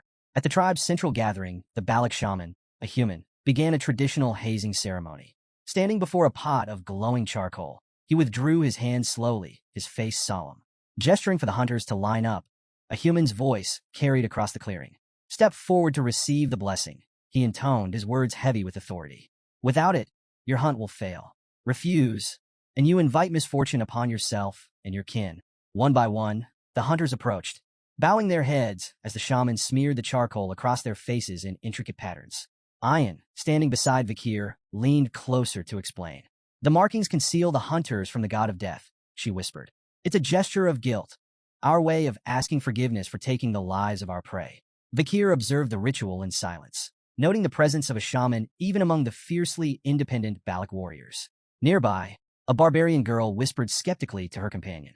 The shaman's always nagging, she muttered. The boy shrugged, replying, let it go.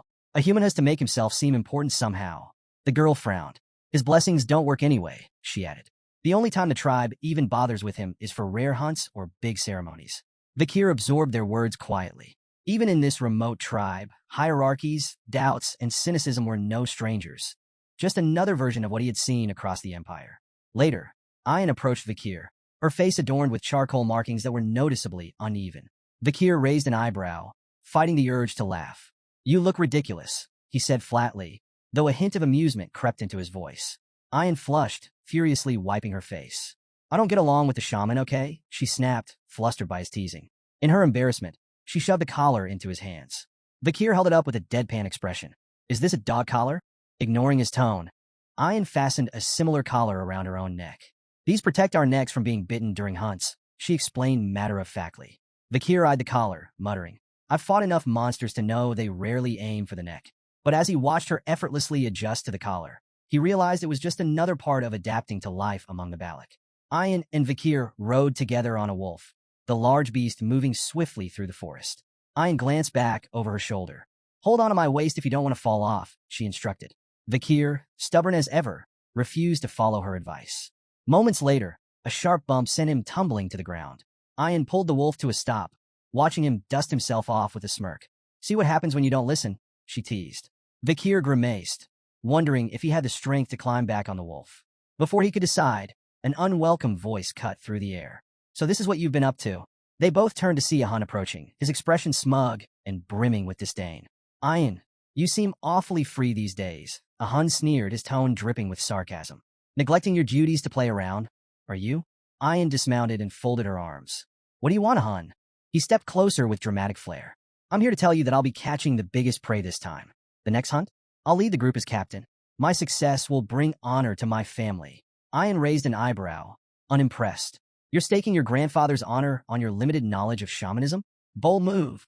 Ignoring her jab, Hun suddenly lashed out with a kick aimed at Vakir's face. The attack was abrupt, startling Ian. Ahan, she shouted angrily. What are you doing? Ahan smirked as Vakir sidestepped the blow, his movements subtle yet precise.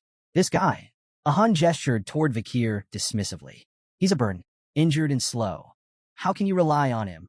But before Ahan could continue his tirade, Ayan's expression shifted. A sly smile curled her lips as she pointed at him. You might want to check your waistband before bragging any further. Confused, Ahan glanced down. His expression twisted into shock as he realized his quiver and arrows were missing. Still seated on the ground, Vakir wiped the blood from his lip and held up Ahan's quiver, a smug smile tugging at the corners of his mouth. You should hold onto your weapons as you would your lover, he remarked dryly. Ahan's expression twisted in rage as he realized he'd been outmaneuvered. Before he could fully process the humiliation, Ayan doubled over in laughter, clearly enjoying the spectacle. Seething, Ahan lunged at Vakir. Arrogant slave bastard, he roared, throwing a punch with all his strength. But before the blow could land, Ayan intervened. With a single, swift motion, she used her bow to block the attack. Her voice turned icy as she stared him down. Whose slave do you think you're punishing without permission? She demanded. Ahan, his face flushed with anger and embarrassment, shouted back. He insulted a Balac warrior. That demands punishment. Ayan's expression didn't waver. Pathetic, she muttered, her tone dripping with disdain. Desperate to salvage his pride, Ahan's voice took on a mocking edge. What's this, Ayan? Have you fallen for the slave? Ayan placed a hand on her head, sighing in exasperation. Her irritation was palpable. Vakir is my slave, she admitted coolly. If he's done something wrong, I'll punish him. But you? You have no right to lay a hand on him. The tension in the air was palpable as Ayan turned toward Vakir, who watched the exchange silently, his expression unreadable. Without warning, Ayan's fist shot out, connecting with Vakir's face. The impact sent him sprawling, blood spraying onto the green grass. Ahan stumbled back in shock, his jaw slack as he watched the scene unfold. Ayan turned to Ahan, fixing him with a cold stare. Are you satisfied now? She asked sharply. Ahan opened his mouth to speak, but Ayan cut him off. I get it, you're frustrated. You haven't managed to capture a maiden, and it's eating you up. But touch my slave again, her voice dropped, and I'll make sure you regret it. Ahan, cowed by her words and her sheer presence, nodded reluctantly. His bravado extinguished, he turned and retreated, muttering under his breath. Later, as Ayan and Vakir rode the wolf back toward the camp, Ayan kept sneaking glances at him. Her expression was conflicted, an uncharacteristic mix of guilt and concern. After several minutes of silence, she broke the ice. Does it hurt? She asked cautiously. Vakir didn't reply. She tried again. Are you angry? Still nothing. Frustrated by his silence, Ayan finally spoke up. Look, it was necessary, she began defensively. Ahan stubborn and petty. If I didn't deal with him like that, he'd keep looking for excuses to retaliate. When Vakir remained unresponsive, Ayan sighed heavily. Why aren't you saying anything? Finally, Vakir spoke, his voice calm, but tinged with a hint of dry humor. It hurts? Ayan froze. Then, with surprising agility, she twisted in midair, landing backward on the wolf to face him. Her hands cupped his face as her eyes filled with worry. Does it hurt a lot? Is it bad? Are you in danger? She asked anxiously, her words tumbling out in rapid succession. Vakir remained stoic. It hurts to talk, he replied plainly. But it's not the first time. Before he could finish, Ayan leaned forward, her lips suddenly meeting his. Time seemed to freeze as Ayan pulled away, her face flushed a deep crimson. She pressed her fingers to her lips, as if only now realizing what she had done. Turning forward hastily to avoid his gaze, she muttered, I knew I was right. You show promise. Even for an imperial bastard. Vakir blinked, wiping his face as he tried to process the moment. His mind wandered briefly. Do barbarians usually lick each other's injuries? He wondered. The thought of spreading infection crossed his mind, though it seemed a trivial concern compared to his confusion. Ayan glanced back, her tone suddenly more composed. So, is there anything you want from me? If it's within my ability, I'll make it happen, she offered. Vakir raised an eyebrow, intrigued. Anything? Her body tensed at his question, and she stiffened visibly. Trembling slightly, she nodded. A Balac warrior never goes back on their word. Vakir's expression turned serious as he considered her offer, leaving Ayan's mind to spiral. Her cheeks grew redder as she assumed he was plotting something inappropriate. Finally, Vakir broke the silence. Teach me how to shoot arrows, he said plainly. Ayan's hopeful expression fell flat, disappointment etched into her face. She quickly recovered, though, and nodded. Fine, she said curtly. As they continued onward, she added, we'll start your special training tomorrow. Vakir nodded in agreement, unaware of her lingering irritation. The next morning, Vakir took aim at a tree trunk, releasing an arrow under Ayan's watchful eye. The arrow missed its mark, landing far from the embedded target. Ayan sighed, her tone tinged with exasperation and amusement. No. Aim for the arrow already stuck in the trunk, she instructed. Vakir raised an eyebrow. Are you sure you're qualified to teach? Ayan smirked. You're the one who asked for lessons, she retorted. You'll learn properly, or you'll learn nothing at all. She reminded him of the importance of mastering the bow, especially since his injuries prevented him from wielding a sword effectively. If you want to capture prey and stop being a slave, you'll do this right, she emphasized. To correct his stance, Ayan pressed firmly against his back, adjusting his posture. Vakir winced, feeling the strain on his battered body. Suddenly, Vakira, Ayan's wolf, appeared behind them, startling her slightly. Without realizing it, Ayan applied more pressure to Vakir's back, eliciting a loud crack. Vakir crumpled to the ground, groaning in pain. Ayan, unfazed, turned to Vakira and asked, Did you find it? The wolf howled in response, and Ayan's lips curled into a confident smile. Good boy. Turning back to Vakir, she clapped her hands impatiently. Get up. We're moving now. They arrived at a serene stream where the river met the ocean, a tranquil location teeming with life. Ayan gestured at the unique surroundings. This place is special, she explained. It's where the ocean and river meet, so you'll find animals from both habitats. It's a prime hunting spot. She paused, sharing a story her grandmother used to tell. The salmon here fight their way up the waterfalls, dreaming they'll become something greater, massive, legendary beasts. Most fail, though.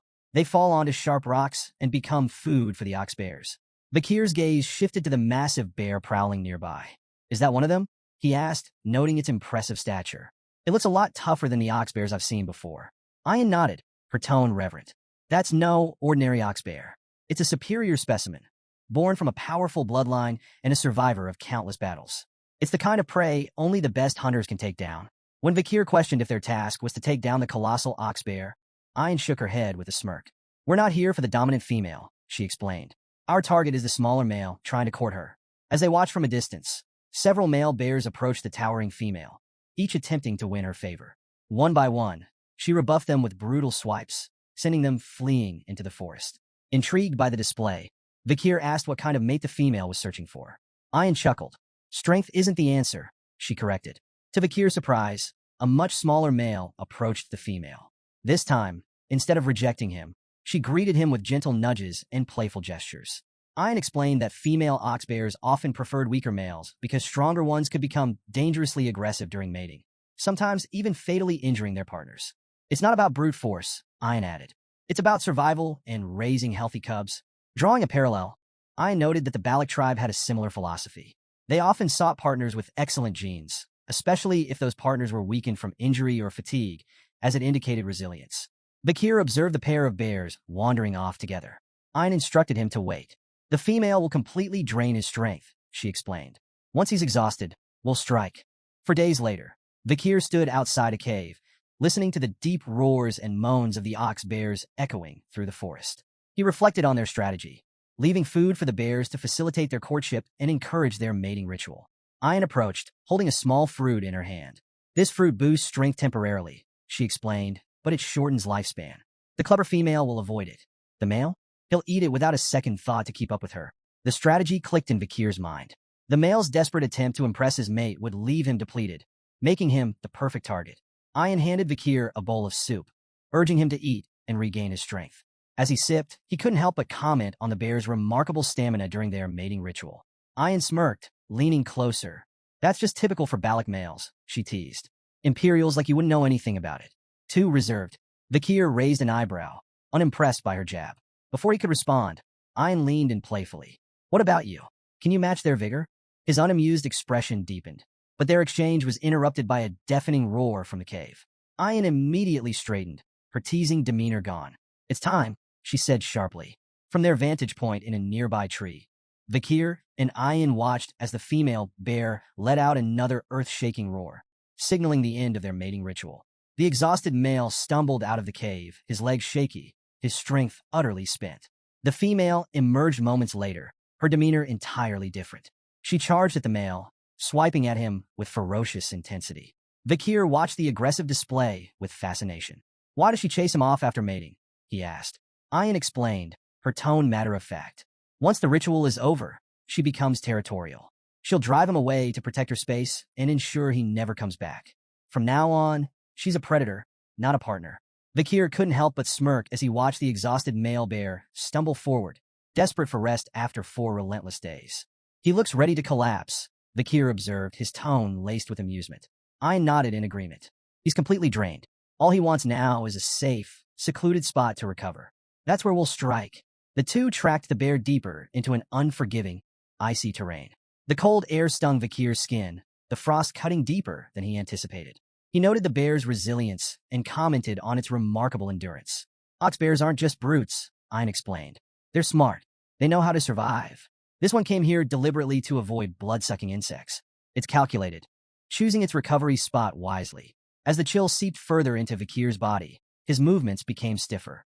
Though he tried to hide his discomfort, Ein noticed immediately. She paused and offered a solution. We need to share body warmth, she said, matter-of-factly.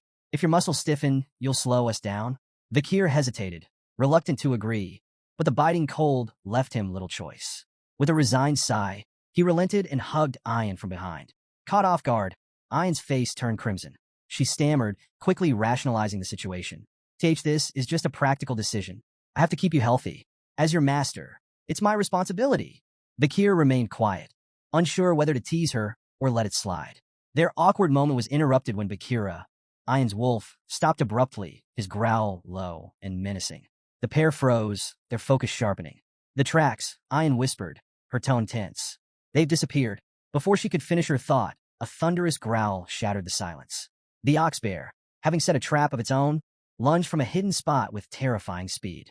Meanwhile, back at the Balac camp, a group of barbarians gathered around a massive boar, its size so impressive it overshadowed anything else brought back that day. A female barbarian, holding 3 modestly sized rabbits, stared at the boar in awe. I thought these would be enough, she said, glancing down at her catch. But compared to that, a male barbarian stepped forward, addressing a Hun with visible admiration. This is incredible, he said, gesturing toward the boar. You've outdone yourself, a Hun. Another chimed in, suggesting that a Hun should be made the tribe's new hunting commander. Even Ein can't handle every Hun alone, he added. The group's attention shifted briefly as someone mentioned Ein's current hunt. She brought a slave with her, a female barbarian noted, her tone skeptical. I doubt they'll catch anything worthwhile. A Hun, basking in the praise, dismissed Ein's efforts entirely. That so-called slave is nothing but dead weight, he scoffed. Mark my words, they'll come back empty-handed. I bet they won't even catch a rabbit. On the other side of the forest, the ferocious male ox bear launched a sudden attack, its massive paw swinging toward Ein with devastating force. Before the blow could land, Vakir reacted swiftly, pulling her out of harm's way just in time.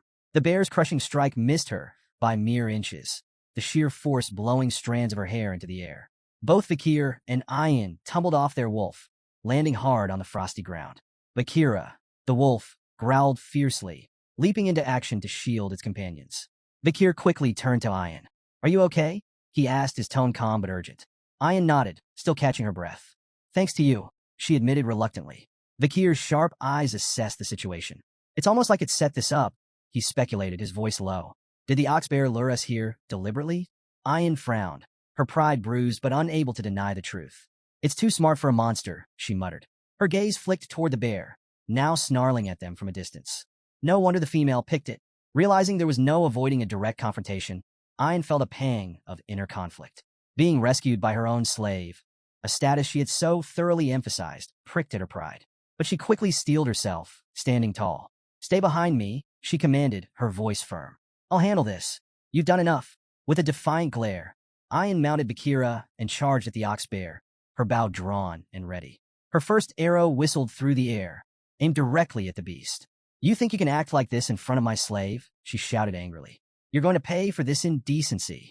The ox bear, sensing the danger, retreated behind an icy boulder for cover. Ein pulled another arrow from her quiver, her tone sharp with confidence. There's nowhere you can hide from me, she declared. She loosed the arrow, which embedded itself harmlessly in the boulder. The ox bear growled in defiance, thinking itself safe. But the moment the bear let its guard down, a surge of blue energy erupted from the embedded arrow. The aura-infused blast pierced through the boulder, striking the bear in the stomach with pinpoint precision. The ox bear roared in agony as blood spewed from its wound, its massive frame staggering forward. Vakir, watching from the sidelines, was momentarily awestruck. Ein's archery was a masterful display of skill and precision. The way she infused aura into her arrows with such finesse left him impressed. In that moment, he thought that purely in terms of archery, Ian might even surpass Camus Morgs. The wounded ox bear emerged from behind the shattered boulder, its bloodshot eyes blazing with rage. It charged directly at Ian, undeterred by the injury. Ian's hand moved with practiced speed, another arrow nocked and ready. She fired at the bear's eye, but the beast's fury drove it onward, ignoring the projectile entirely. Undeterred, Ian prepared a final shot. Her voice rang out confidently. An arrow filled with sincerity can pierce even a castle wall, she declared, releasing the arrow with perfect form. But to her shock, the ox bear dodged with uncanny agility, evading the attack entirely. Ian's confidence wavered, her composure briefly shaken. Before she could recover, the ox bear lunged at Vakir. Its massive paw struck the wolf with brutal force, sending both Vakir and Ian flying. Ian tumbled across the ground, her body skidding to a stop as Vakir sprinted toward her, his expression grim. As Ian lay dazed, fragments of her mother's teachings surfaced in her mind. Her mother had once told her that beasts on the brink of death could sense the killing intent of a predator, often becoming most dangerous in their final moments. Ian now realized, too late, that she had gravely underestimated the ox bear. Confidence, bolstered by her righteous intentions, had blinded her to the peril. The ox bear, now a towering menace, advanced with drool dripping from its massive jaws. Its mouth open wide, ready to deliver a fatal bite. Paralyzed by fear, Ian closed her eyes and braced for the inevitable. Instead of the crushing jaws of death, however, a familiar voice cut through the chaos. "Are you done demonstrating a master's dignity?" Her eyes flew open, and she saw Vakir standing before her, positioned squarely between her and the ox bear. His calm yet commanding presence sent a shiver down her spine. With a deliberate step forward, Vakir spoke with quiet confidence. "It's my turn now." Thrusting his glowing red hand toward the beast, Vakir summoned Beelzebub, the demonic blade igniting in a blaze of fiery energy. Flames infused with the power of Cerberus roared forth, engulfing the ox bear's head in a hellish inferno. The beast reared back, letting out an agonized roar as the searing heat overwhelmed it. Ian, frozen in place, could only watch in awe. The sheer ferocity of Vakir's attack left her speechless, her heart racing at the raw display of power. The ox bear staggered, its charred form collapsing lifelessly to the ground. The battle was over. The flames subsided, revealing Vakir's frame. The intense heat had burned away the bandages covering his injuries, exposing his fully healed body, including his once bandaged eye. Ian's cheeks flushed a deep crimson as she marveled at his strength, her gratitude and amazement impossible to hide. "You saved me again," she murmured softly, her voice barely audible over the crackling of the fire. But her joy quickly turned to concern as Vakir's expression twisted with pain. She rushed forward as he admitted, "I might have overdone it." His legs gave out, and he collapsed to the ground. "Vakir!" Ian cried, her earlier awe replaced by panic. She knelt by his side, frantically calling his name and trying to rouse him. The memory of his unwavering determination lingered in her mind as she desperately sought a way to help him. Later that night, the Balac tribe gathered around a roaring bonfire, celebrating the success of the hunt. The tantalizing aroma of roasted meat filled the air, and a massive pot of stew bubbled cheerfully over the flames. The villagers danced and sang, their jubilant cries echoing into the night. Off to the side, Ian and Vakir sat together, each wearing traditional Balac hats. Ian's voice carried a mix of pride and excitement as she explained the significance of their victory. "The ox bear wasn't just any prey," she said, her chest puffed with pride. "It was both strong and intelligent, a worthy opponent. Catching it has made us the stars of this pillaging ceremony." Vakir, stoic as ever, didn't seem particularly moved by the festivities. His indifferent expression earned him a sharp glare from Ian. "You could at least pretend to care," she huffed, crossing her arms. Her gaze shifted to the other side of the gathering, where a Hun sat glumly next to the small, sluggish boar he'd caught. The sight filled Ian with satisfaction, and a faint smirk tugged at her lips.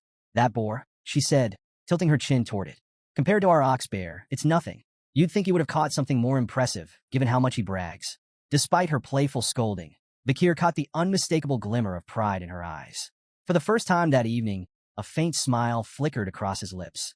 Ian turned to a Hun, her eyes practically begging for backup. "Say something, a Hun?" A Hun, clearly irritated, shoved a bowl toward Vakir, sneering. "Here, slave. Eat." Vakir glanced at the bowl's measly portion of meat and raised an eyebrow. "This is it? Why so little?" A Hun rolled his eyes. "Tradition. The more honor you earn, the less you eat. You should be grateful for your honor." Ian stepped in with a smirk. In our tribe, the greatest contributor to the hunt gets the smallest share. It's a symbol of respect and selflessness. Vakir's expression remained blank. Selflessness? Sounds like a bad trait. Meat's a lot tastier than some imaginary points on the honor board. Ian laughed, clearly entertained by a Hun's growing frustration. Vakir, however, stared at his hands, deep in thought. The 600-kilogram hammer from Beelzebub lingered in his mind. Could he actually increase his weight by 600 kilograms while holding his breath? It seemed absurd. Then again, so did most of his life lately. Taking a casual sip of his soup, Vakir reflected on his recovery. Beelzebub's absorption of the ox-bear hadn't just granted him new powers. It had patched him up like magic glue. Noticing Vakir's nearly empty bowl, Ian grabbed another, heaping with meat, and thrust it toward him. Here, eat. Vakir shook his head. I already had my share. A bit of meat, some blood, intestines, standard barbarian meal. I'm good. Ian pushed the bowl closer. You should eat more. Every part of the animal has a purpose. Weak eyes? Eat the eyes. Bad heart? Eat the heart. Weak limbs? The legs. That's how we grow stronger. Vakir squinted at the bowl, particularly at the coiled piece of meat bobbing in the broth. So, you're saying my insides need work? His tone dripped with sarcasm. Before Ian could answer, 3 barbarian girls approached, their presence as subtle as a thunderstorm. Commander, the first one huffed, glaring at Ian. Why are you bothering with him? The second chimed in. It's so obvious what you're doing. And the third? Why waste food on a slave? Vakir ignored the peanut gallery and took a bite. The meat was tougher than he expected, but he chewed through it. Ian's eyes lit up with excitement. Good. Now you'll be ready to fulfill your duty. Vakir stopped mid-bite. Duty? What now? I already played my part in the hunt. At dawn, Vakir found himself near a massive tree trunk, its top sliced clean off. He noticed faint scorch marks at the edges and recalled something Ian had mentioned last night. While standing at this very spot, he'd seen slabs of prime meat laid on the trunk. He questioned Ian about wasting such quality food, especially during a shortage. It's an offering, she had explained, her tone reverent. To Madame Eight Legs. It's how we asked for permission to live here. Ah yes, the village's 8-legged landlord. Vakir had taken a moment to digest this, realizing how deeply the Balac people respected and feared the creature. Now, staring at the offering site in the cool morning light, Vakir muttered, what an annoying monster. As Vakir approached his hut, a peculiar scene stopped him in his tracks. A line of barbarian girls, chattering like eager festival-goers. He blinked, trying to piece together the reason for the commotion. Was there a special event he hadn't been told about? One girl proudly announced she'd been in line since dawn. Another gloated about snagging a spot near the front. A third bragged about staying up all night to ensure a place. Amid the chatter, a few speculated about the previous day's hunt. Maybe a village woman will be chosen as Vakir's wife, one suggested starry-eyed. After all, he did take down an ox-bear. Before Vakir could back away unnoticed, Ian appeared, a freshly hunted deer slung over her shoulder. Spotting the crowd, her expression soured. What's this nonsense? She barked. Go home. He's already spoken for. The girls gasped and immediately began protesting. You can't claim him just because you fed him stew, one argued. Yeah, that's unfair, another chimed in. You should have shared with us. Ian narrowed her eyes. If you're so hungry, why don't you catch something yourself? Set some traps. Prove you're worthy. The girls groaned in defeat, explaining they had tried and failed. We even went as far as the Empire's border, one muttered wistfully. But there's no one like him out there. Then keep going. Ian snapped, her tone sharp. Try hell while you're at it. Her glare was enough to send the girls scattering, their excitement evaporating like morning mist. As they disappeared, Ian muttered under her breath, annoyed yet wary. Those sneaky girls might try something while Vakir's still recovering. Her irritation turned into a self-assured smirk. After all, she had fed him the ox-bear stew that made her claim indisputable. A sudden shift in the air made her glance sideways. There, not 10 feet away, stood Vakir, arms crossed, watching the entire scene unfold. Ian froze.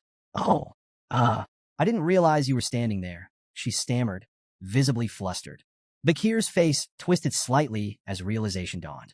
So that's what I ate yesterday. Sensing his discomfort, Ian scrambled to change the subject. Anyway, my mother held a meeting with the elders last night. You'll be called before her soon as the honorable hunter. When the time comes, make sure to ask for what I'll suggest. It's important.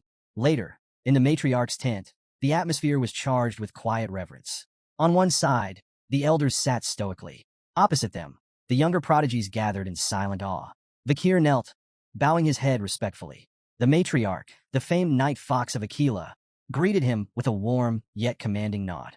You've brought great honor to our village by hunting the ox-bear, she said. Because of you, we feasted well. Vakir replied humbly, I only did my duty. The matriarch smiled, her gaze sharp yet kind. You've healed quickly. Proof of both your resilience and the tribe's care, she noted. As Vakir observed her, he felt a flicker of respect. Despite her reputation as a fearsome archer who had once terrorized even the Empire, she carried herself with an almost maternal warmth. He couldn't help but compare her to Hugo, both commanding figures, but her demeanor was far more approachable. The matriarch rose gracefully, her voice commanding as she addressed the gathering. Vakir's deeds have proven his worth. From this day forward, he is no longer a slave, but a member of the Balac family. The room buzzed with a mix of murmurs and hushed whispers. While many nodded in agreement, a few elders, notably a human, the tribe's shaman and Ian's grandfather, exchanged skeptical glances.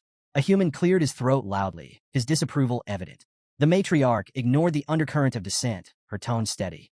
As a member of our family, you have earned a reward. Speak your desire. She paused, her lips curling into a teasing smile. Perhaps a maiden to share your life? I would gladly bless such a union. Or, if that's not your interest, perhaps a loyal servant instead? Ian, standing nearby, subtly gestured to Vakir with discreet hand signs. Her message was clear. Stick to the plan. Vakir locked eyes with her briefly, before closing his own in thought. When he reopened them, his voice was calm, yet firm as he spoke. I request to bathe in a hero's spring. A heavy silence blanketed the room. The weight of his words hung in the air like a thundercloud. The matriarch's playful demeanor vanished, replaced by a sharp, calculating expression. Her gaze bore into Vakir. Do you understand what you're asking? She asked, her voice cold. Before Vakir could reply, a human stood abruptly, his voice booming with anger. Such arrogance! Do you truly believe yourself worthy of the hero's spring? He turned to the matriarch, his tone seething. This place is sacred, reserved for the strongest warriors of the Balac. His request is nothing but an insult. The room erupted in murmurs as other elders chimed in. One elder slammed his fist on the ground. The hero's spring is not for outsiders. This is a privilege for our finest warriors, not some commoner. But Ian stepped forward, her voice cutting through the commotion. Enough, she declared. Vakir has proven himself more than worthy. None of you can deny his strength. He captured the ox bear during the pillaging ceremony, a feat even our most seasoned warriors have failed to achieve. The room quieted as her words resonated. The matriarch's piercing gaze shifted to Vakir.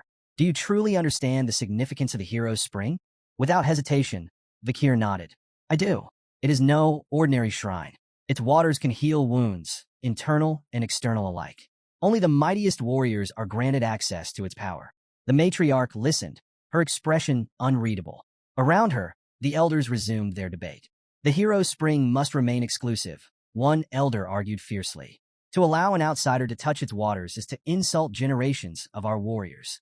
Another elder, however, countered, stroking his beard thoughtfully. This could be a chance to inspire him further.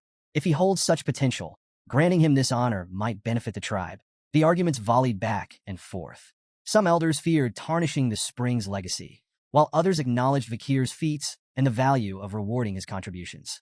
The matriarch's expression tightened, her frustration flickering.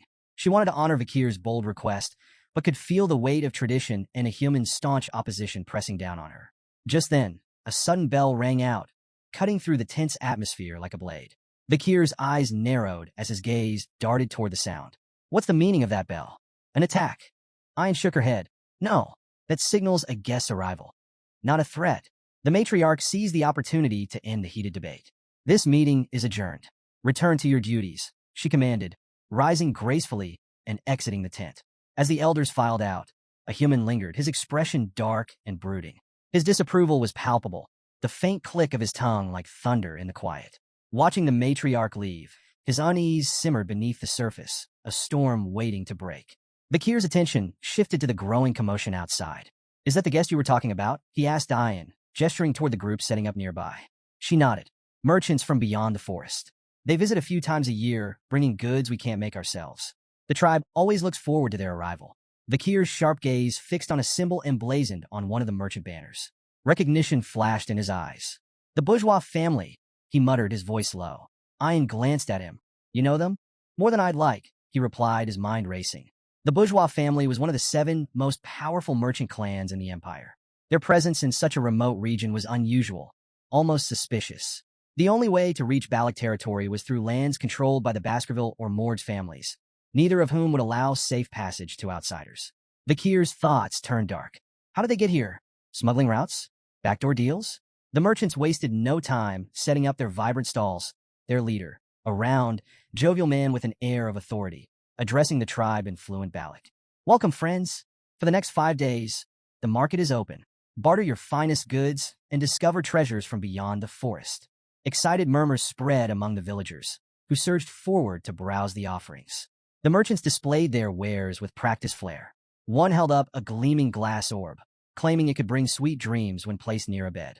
Another showcased perfumes, cosmetics, and sacks of grain. Vakir observed the frenzy with a critical eye. The goods on display were mundane by imperial standards, but the merchants bartered them for rare forest treasures of far greater value. The imbalance was glaring, and Vakir's jaw tightened. The bourgeois are bleeding them dry. A commotion nearby drew his attention. Ian's voice rang out, laced with frustration.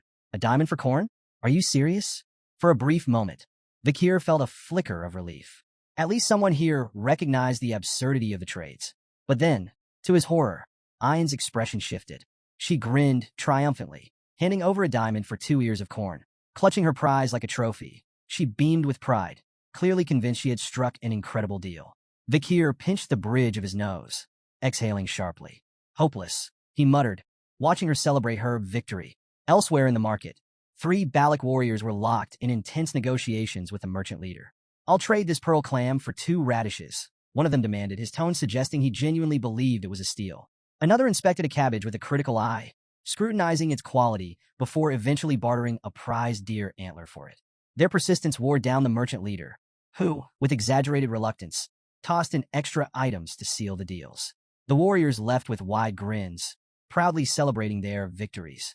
The merchant leader, meanwhile, smirked as he watched them walk away, amused by how easily they'd given up treasures worth far more than the goods they'd received. In a quieter corner of the market, a young Balac girl timidly approached the merchant leader. Her wide eyes sparkled with hope as she pointed at one of the glowing glass orbs on display. "Excuse me, sir," she said softly. "May I trade for that orb?" The merchant leader crouched down, his smile dripping with condescension. "Well now, little one, what do you have to offer?" Beaming with pride, she reached in her pouch and pulled out a small, wriggling sun larva. It's very rare, and it's nutritious too." The merchant leader's face twisted with disgust. "Ugh, disgusting," he barked, slapping the larva from her hand. The tiny creature hit the ground with a wet thud, and the girl froze, her face crumpling as tears welled up in her eyes. Sneering, the merchant leader turned to leave, muttering under his breath, "For a primitive barbarian, she's quite pretty. She'd fetch a decent price as a slave." The girl knelt, clutching the rejected larva in trembling hands, tears streaming silently down her cheeks. Suddenly, a shadow loomed over her, and a gentle hand rested on her head. She looked up to see Vakir standing beside her. His expression was calm, but the fire in his eyes burned with quiet fury. "This trade is invalid," Vakir declared, his voice steady but sharp enough to cut through the market's noise. The merchant leader stopped mid-stride and turned back, his feigned confidence masking unease. "And what do you know about valid trades?" he asked mockingly. "Surely a savage like you wouldn't understand the intricacies of imperial customs." "Perhaps there's been a misunderstanding." Vakir's gaze locked onto the merchant with chilling precision. "A misunderstanding?" he asked, his tone colder than ice. "Do you mean your intention to sell a Balac child as a slave?" The merchant leader flinched but quickly recovered, waving his hand dismissively. Now, no need to be dramatic. These trades are sanctioned by the Balac Shaman, a servant of the forest god, no less. It's not your place, boy, to question their sacred authority." Vakir ignored the merchant's bluster, taking a deliberate step forward. His voice, though calm, carried an undeniable weight. "I demand the cancellation of every trade conducted today. They are blatantly unfair." The merchant leader furrowed his brow in feigned confusion, his voice dripping with mockery. "Unfair, you say? And who made you the arbiter of fairness?" Vakir's expression remained cold, his tone sharper than steel. "Fairness is determined by market value, something your trades blatantly disregard." He stepped forward, his presence commanding, as he began dismantling the merchant's schemes piece by piece. "Take that corn you bartered. Each ear is worth 100 gold at most. Yet a diamond, worth 2 million gold, was given in exchange. And the ox-bear horn? Properly crafted into billiard balls, it would fetch no less than 1 million gold. It's comparable in value to goblin bud mushrooms, banned for export due to their high medicinal demand in the empire." The crowd murmured in disbelief as the merchant leader's confident grin began to crack. Vakir's precise breakdown of values left the merchants visibly shaken. their earlier smugness now replaced with unease. Reaching for one of the merchant's prized items, a glass orb, Vakir held it aloft for all to see. "And this," he began, his voice heavy with contempt, "is your so-called treasure for sweet dreams." The merchant leader forced a tight smile. "Ah yes, one of our finest wares. A marvel for peaceful sleep, perfect for weary minds." Vakir rolled the orb between his fingers, his eyes narrowing. "This orb is coated with microscopic holes that release a drug. It's banned in the Empire for its devastating effects. While it may induce dreams at first, prolonged exposure destroys the mind, leaving its users broken." Without warning, he crushed the orb in his hand. The crowd gasped as shards fell to the ground, releasing a fine, powdery mist into the air. "This isn't a treasure," Vakir continued, his voice hard as iron. "It's poison, and you've been spreading it under the guise of trade." The merchant leader stumbled backward, his pale face glistening with sweat. Nearby, one of his associates leaned in, whispering frantically, "Who is this boy? How does he know so much?" The leader swallowed hard, his voice barely audible. "Someone who knows far too much." Ian's voice cut through the tense silence like a whip. "What did you mean by poison bodies and harm?" she demanded, her fury palpable. Vakir gave her a single nod, confirming her worst suspicions. Ian's expression darkened further, and her rage turned toward the merchant leader. "How dare you poison our people?" she roared, her voice trembling with indignation. "You've been deceiving the Balac without fear or consequence, haven't you?" The merchant leader raised his hands, stammering as he searched for a defense. But before he could speak, a sharp whistle pierced the air. Ian's arrow struck true, embedding itself in his shoulder. The leader screamed in pain, clutching the wound as blood seeped through his fingers. His face contorted in agony as he staggered back, tears springing to his eyes. "You cowards preyed on us with your lies and poisons." Ian snarled, her bow drawn and ready for another shot. The merchant leader glared at her, his voice weak but venomous. "You'll regret this," he spat, his words barely audible over his labored breathing. His companions wasted no time. Scrambling to their feet, they shouted frantic orders to pack their goods. The merchants hastily mounted their horses, clutching whatever they could as they fled into the night, leaving behind shattered wares and stunned villagers. Vakir watched the merchants flee into the shadows of the forest. He turned to Ian, his expression calm but questioning. "You're letting them escape?" he asked. "You know they'll regroup to recover their losses. Why not end it now?" Ian lowered her bow, a cold glint in her eyes. "Sometimes you don't kill the beast outright," she said sharply. "You wound it, let it run, and it'll lead you back to the pack. Then you take them all down in one strike." Vakir considered her strategy, his gaze shifting back to the fading silhouettes. The merchant leader, still clutching his bleeding shoulder, cursed and spat promises of revenge as he stumbled deeper into the forest with his group. The merchants eventually reached a hidden mercenary camp nestled in the woods. The firelight cast flickering shadows over the assembled fighters, their sharp weapons glinting ominously. The merchant leader, now seething with a mix of pain and humiliation, wasted no time ranting. "Those savages," he roared. "They humiliated us. They stole everything." The mercenary leader leaned lazily against a tree, his piercing eyes shining in the light of the campfire. Lighting a cigarette, he smirked. "Sounds like words won't get you far with that lot," he drawled, exhaling a cloud of smoke. "You hired us to handle your dirty work, didn't you? So we'll handle it. Either we wipe them out or drag them back in chains. It's your call." The merchant leader hesitated, his earlier bravado now tempered by the reality of the Balac's strength. "You don't understand," he said, his voice wavering. "The Balacs aren't ordinary. You'll need everything you've got to defeat them." The mercenary leader chuckled, flicking ash from his cigarette. "If you're that scared, why'd you bother hiring us in the first place? You're paying for results, so let us do our job. And remember," he added, his tone darkening, "our deal still stands. We get a cut of your profits. If things go south, we'll help ourselves to the spoils." Reluctantly, the merchant leader nodded. "Fine. Just make them pay for what they did." The mercenaries began preparing for their ambush, whispering strategies under the cover of night. One passed a matchstick to his companion, who lit a cigarette, then handed it to a third man eager to do the same. "Hold up," the second man warned. "Only two to a match. You know the superstition. Third man gets bad luck." The third mercenary scoffed, lighting his cigarette anyway. "Superstitions for fools," he muttered. The words barely left his lips when an arrow whistled through the air, striking him clean through the forehead. He dropped like a stone, cigarette still smoldering between his fingers. "What the second man began, but his words were cut short as a second arrow slammed into his skull. The camp erupted in chaos, but the mercenary leader remained oblivious. He continued regaling the merchant leader with stories of past exploits, boasting about how many Balacs he had captured and sold into slavery. The merchant leader's horrified expression brought his tale to an abrupt halt. He turned just in time to see an arrow embed itself squarely into his forehead. The mercenary leader collapsed without a sound, his life ending mid-sentence. Panic spread through the camp like wildfire. The merchant leader, shaking with fear, screamed at the remaining mercenaries. "Put out the fires! Extinguish your cigarettes! They can see us!" From a hidden vantage point, Ayn lowered her bow, her expression fierce and unrelenting. "Aim for their heads," she ordered her warriors, her voice calm, yet deadly. The Balac archers obeyed with chilling precision, each shot delivering swift and silent retribution. Vakir surveyed the chaos, his expression betraying a rare flicker of surprise. Turning to Ayn, he asked, "How are your warriors hitting their marks so perfectly in this light?" Ayn smirked. Balac eyes are sharp, even in the dark. The glow of their cigarettes and firelight makes them easy targets. Before Vakir could respond, a Hun appeared, dragging barrels behind him. His usual smirk was firmly in place. "Still playing the obedient slave, I see," he taunted. Vakir corrected him, with a cool tone. "I'm no longer a slave. I'm a commoner now." A Hun shrugged dismissively. "Doesn't change much, does it?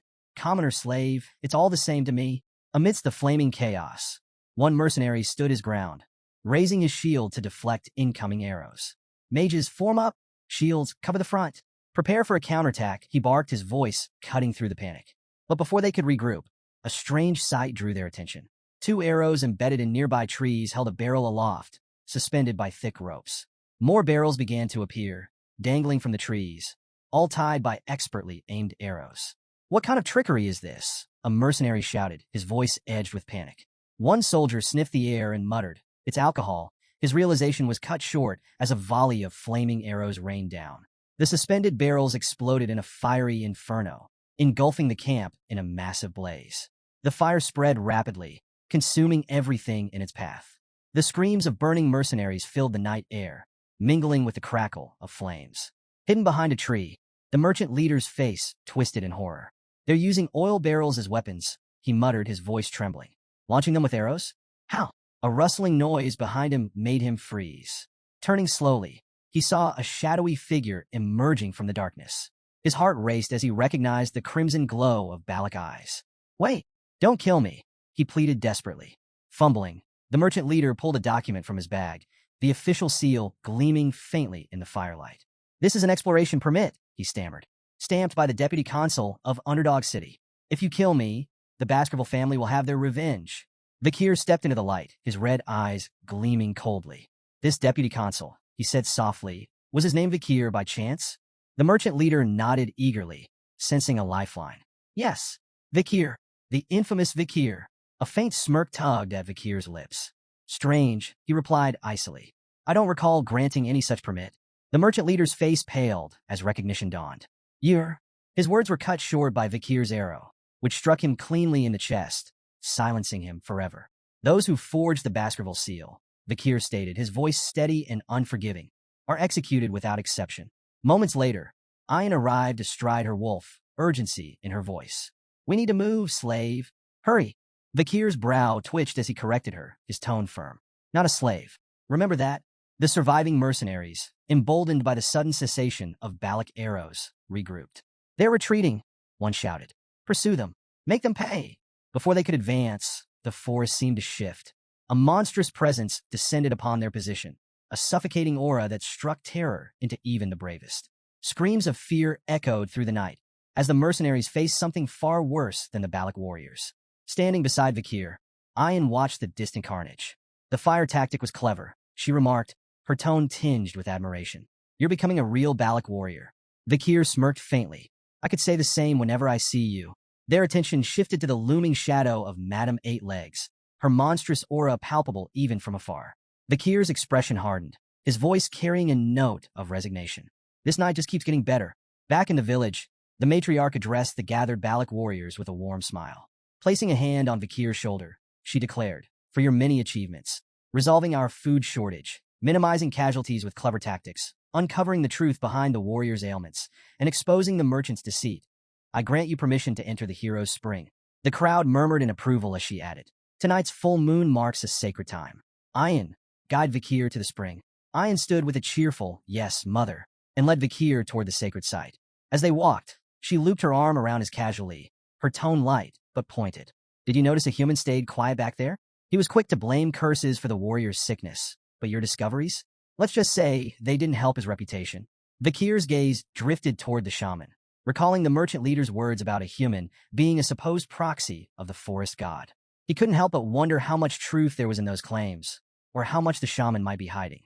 That night, Vakir submerged himself in the hero's spring, letting its warmth seep into his battered body. He closed his eyes as relief washed over him. The spring's magical properties soothed his muscles, mended his bones, and purified his mana. It was leagues beyond the river Styx back in Baskerville, free of its limiting conditions. He was so absorbed in the spring's restorative effects that he almost missed Ian slipping into the water beside him. Opening one eye, he raised a brow. The matriarch said I should bathe alone. If you're here, the spring's effect might diminish. Ian waved off his concerns with a grin. Details. True Balacs don't bother with minor rules. Rolling his eyes, Vakir let it slide. His interest peaked when Ian mentioned Sir Adonai, the legendary figure credited with discovering the spring. Adonai? What's his story? Ian's tone shifted to reverence as she explained. He's the only warrior in Balac history who dared to face Madame Eightlegs head-on. The most powerful man in our legends. You should show him respect. Vakir nodded, acknowledging her words. If he stood up to that monster, he deserves honor. Ian frowned, catching the faint trace of skepticism in his tone. I'm being serious. You're impossible to talk to sometimes. She huffed and turned away, muttering about how frustrating outsiders could be. Her irritation softened as she thought back to her mother's earlier words. The matriarch had spoken of Vakir's transformation, from a slave to a respected commoner with a growing reputation. With the hero's spring aiding his recovery, her mother had said, he might become the man he's destined to be. He wouldn't make a bad husband. Ian's face flushed as she stole a glance at Vakir, her resolve strengthening. Today, I'm going to make him mine, she thought with determination. Breaking the silence, Ian shifted the conversation, trying to mask her embarrassment. You know, I was aware of those merchants' shady profits, she said confidently. If you hadn't stepped in, I would have handled it myself. Vakir smirked knowingly, which only flustered her further. Her cheeks burned as she blurted, I really do know the price difference between diamonds and corn in the Empire. Curious to test her claim, Vakir asked Ian to explain the actual exchange rate of diamonds to corn in the Empire. 20 corns per diamond, she declared confidently, only to falter at Vakir's silent stare. Quickly revising, she added, fine, 30 corns. Final answer. Vakir raised a brow before calmly revealing the truth, the staggering amount of corn 1 diamond could fetch. Ian's jaw dropped. That's insane, she exclaimed, quickly clapping a hand over her mouth. Trying to save face, she mumbled, well, the Empire's logic is just weird. What could they possibly need all those shiny rocks for anyway? Unmoved by her evasions, Vakir shifted the focus. None of that matters. What does matter is this. Choose how you address me. My name or slave. I don't like ambiguity. Ian blinked at his seriousness, her demeanor softening. Standing, she moved closer to him, her piercing gaze locking onto his. You don't like ambiguity, huh? She said softly. Gently, she took hold of his chin, tilting his face to meet hers. Her playful smirk turned intent as she leaned in closer. Then I won't call you slave, and I won't call you Vakir, either. Her voice dropped to a whisper, teasingly. What I want to call you is... Suddenly, their moment was shattered by the splash of children joyfully diving into the spring. Commander, they shouted as they ran toward Ian, completely ignoring the tension in the air. Vakir's brother. Vakir. Ian spun around, startled. How did you even get here? She demanded, her exasperation drowned out by their laughter and splashing. Vakir glanced at the commotion, only half listening. Her unfinished words lingered in his mind.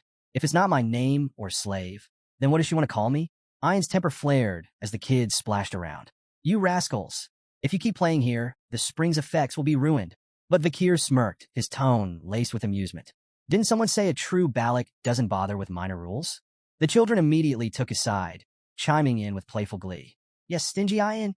One of the older children stepped forward, his serious tone contrasting with the chaos. It was the matriarch's command, he explained. She said the sick children should use the spring. It'll help heal the damage caused by the merchant's drugs. Ian froze, her expression shifting to one of realization. Mother planned this, she muttered, her tone exasperated. Of course she did.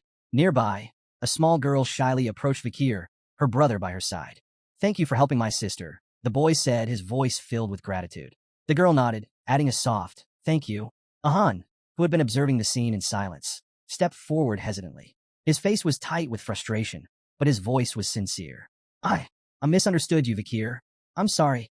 Vakir's response was simple and unimpressed. Yeah, Ayan threw her hands up in disbelief.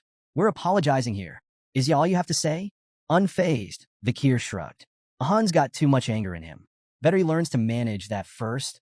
Ayan's warm smile lingered as she glanced at Vakir, a light blush spreading across her face. We still have so much time together, she thought, feeling a quiet contentment. With a cheerful grin, she called out, congratulations on officially becoming one of us, Vakir.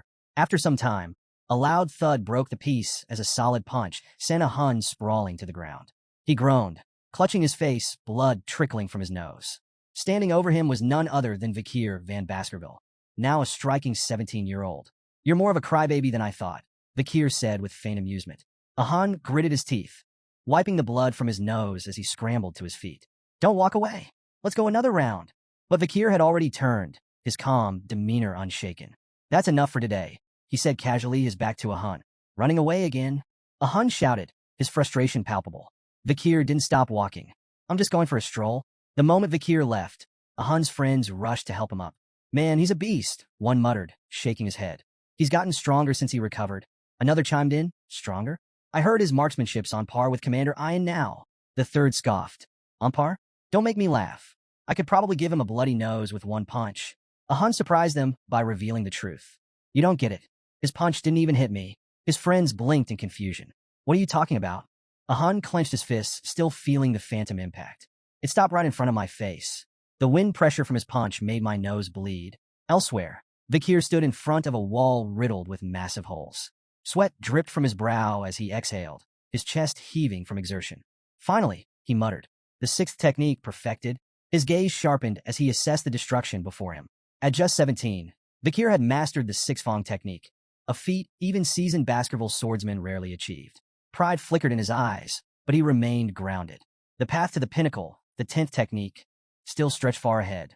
Beyond his swordsmanship, Vakir had cultivated 6 mana circles, raising himself to the rank of a high-tier graduate. He reflected briefly on the tools and techniques that had brought him here. The river Styx's power coursing through him, the demonic sword Beelzebub in his arsenal, and the lethal skills he'd honed during his time with the Balacs. With these combined strengths, Vakir knew he could now stand toe-to-toe with even the most elite graduates of the Baskerville lineage. 2 years had passed since he entered the deep forest.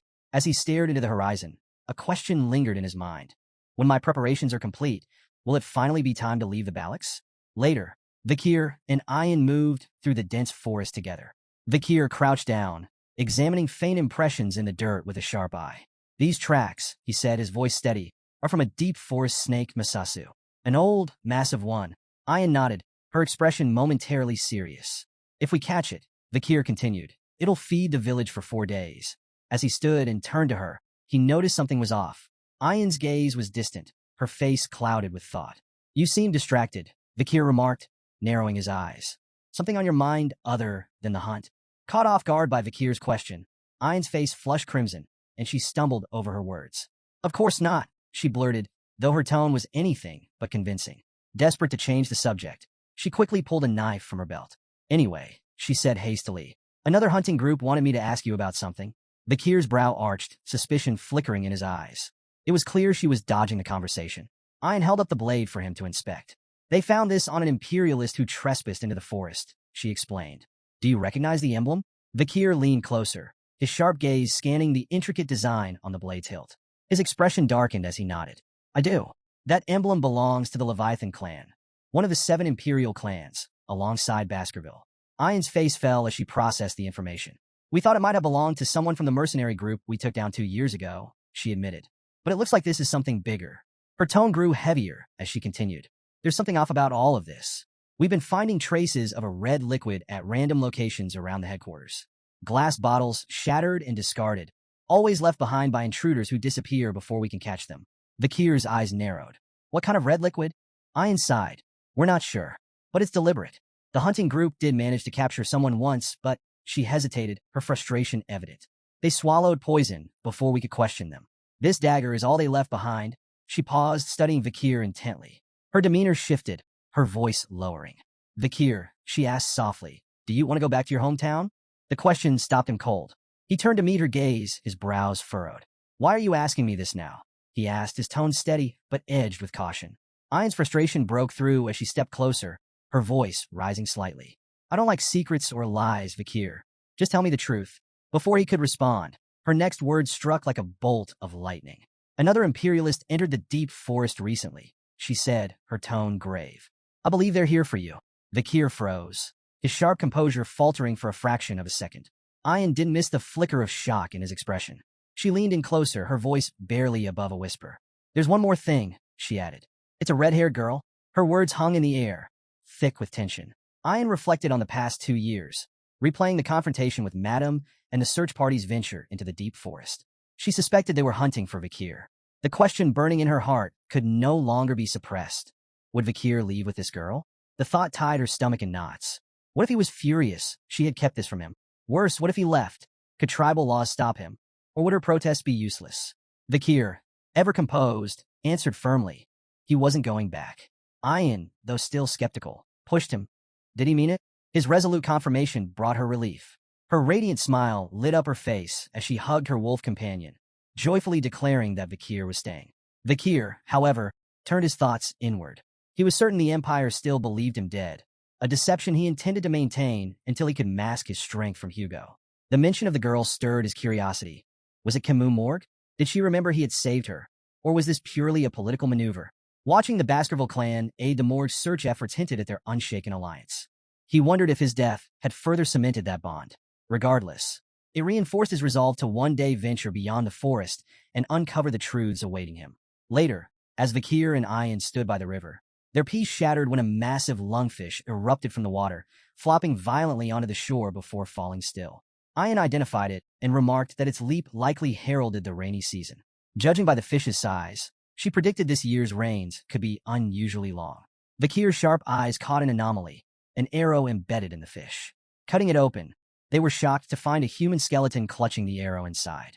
Ayan, after a closer look, deduced it might belong to someone from the Loco tribe. Signs of resistance hinted at a struggle, even in the fish's belly. This confused her. Lungfish typically scavenged only the dead. Vakir speculated the person was so weakened the fish mistook them for a corpse. Ayan questioned what could drive someone so frail to risk such dangers, and Vakir suggested desperation. Perhaps the Loco tribe faced grave circumstances. This, he said, demanded deeper investigation. Their trek into the forest uncovered a chilling sight, a clearing strewn with corpses. Ayan gasped, horrified. Are all the Loco warriors dead? She whispered, her voice trembling. Struggling to process the carnage, she watched as Vakir crouched to inspect the remains. His keen observation revealed grim signs: vomiting, diarrhea, and red spots on the bodies. The horrifying possibility struck him. This could be a deadly disease. The implications were staggering, and both Vakir and Ayan felt the oppressive weight of a tragedy unfolding within the forest depths. As Ayan and Vakir neared the Loco village, an unsettling silence loomed over them. It was well past mealtime, yet no smoke curled from cooking fires. The eerie stillness gnawed at their nerves as they pushed deeper in.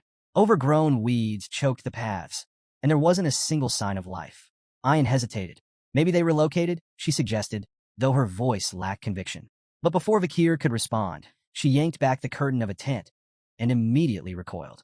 A swarm of flies buzzed out, revealing a lifeless, rotting corpse inside. Vakir, she shouted, alarmed. Vakir, already searching, had found another body nearby. His mind churned with grim recognition. Before his regression, a deadly plague, the Red Death, had ravaged these lands. Victims suffered red blotches, violent vomiting, and agonizing pain before succumbing to a slow, excruciating demise. The disease had spread so viciously it even reached the Empire, leaving devastation in its wake. Ayan's face paled. We need to leave. This village is cursed. Vakir, unfazed, corrected her. It's not a curse. It's an infectious disease. That's even worse, she snapped. He reassured her that it wasn't highly contagious, though she didn't look convinced.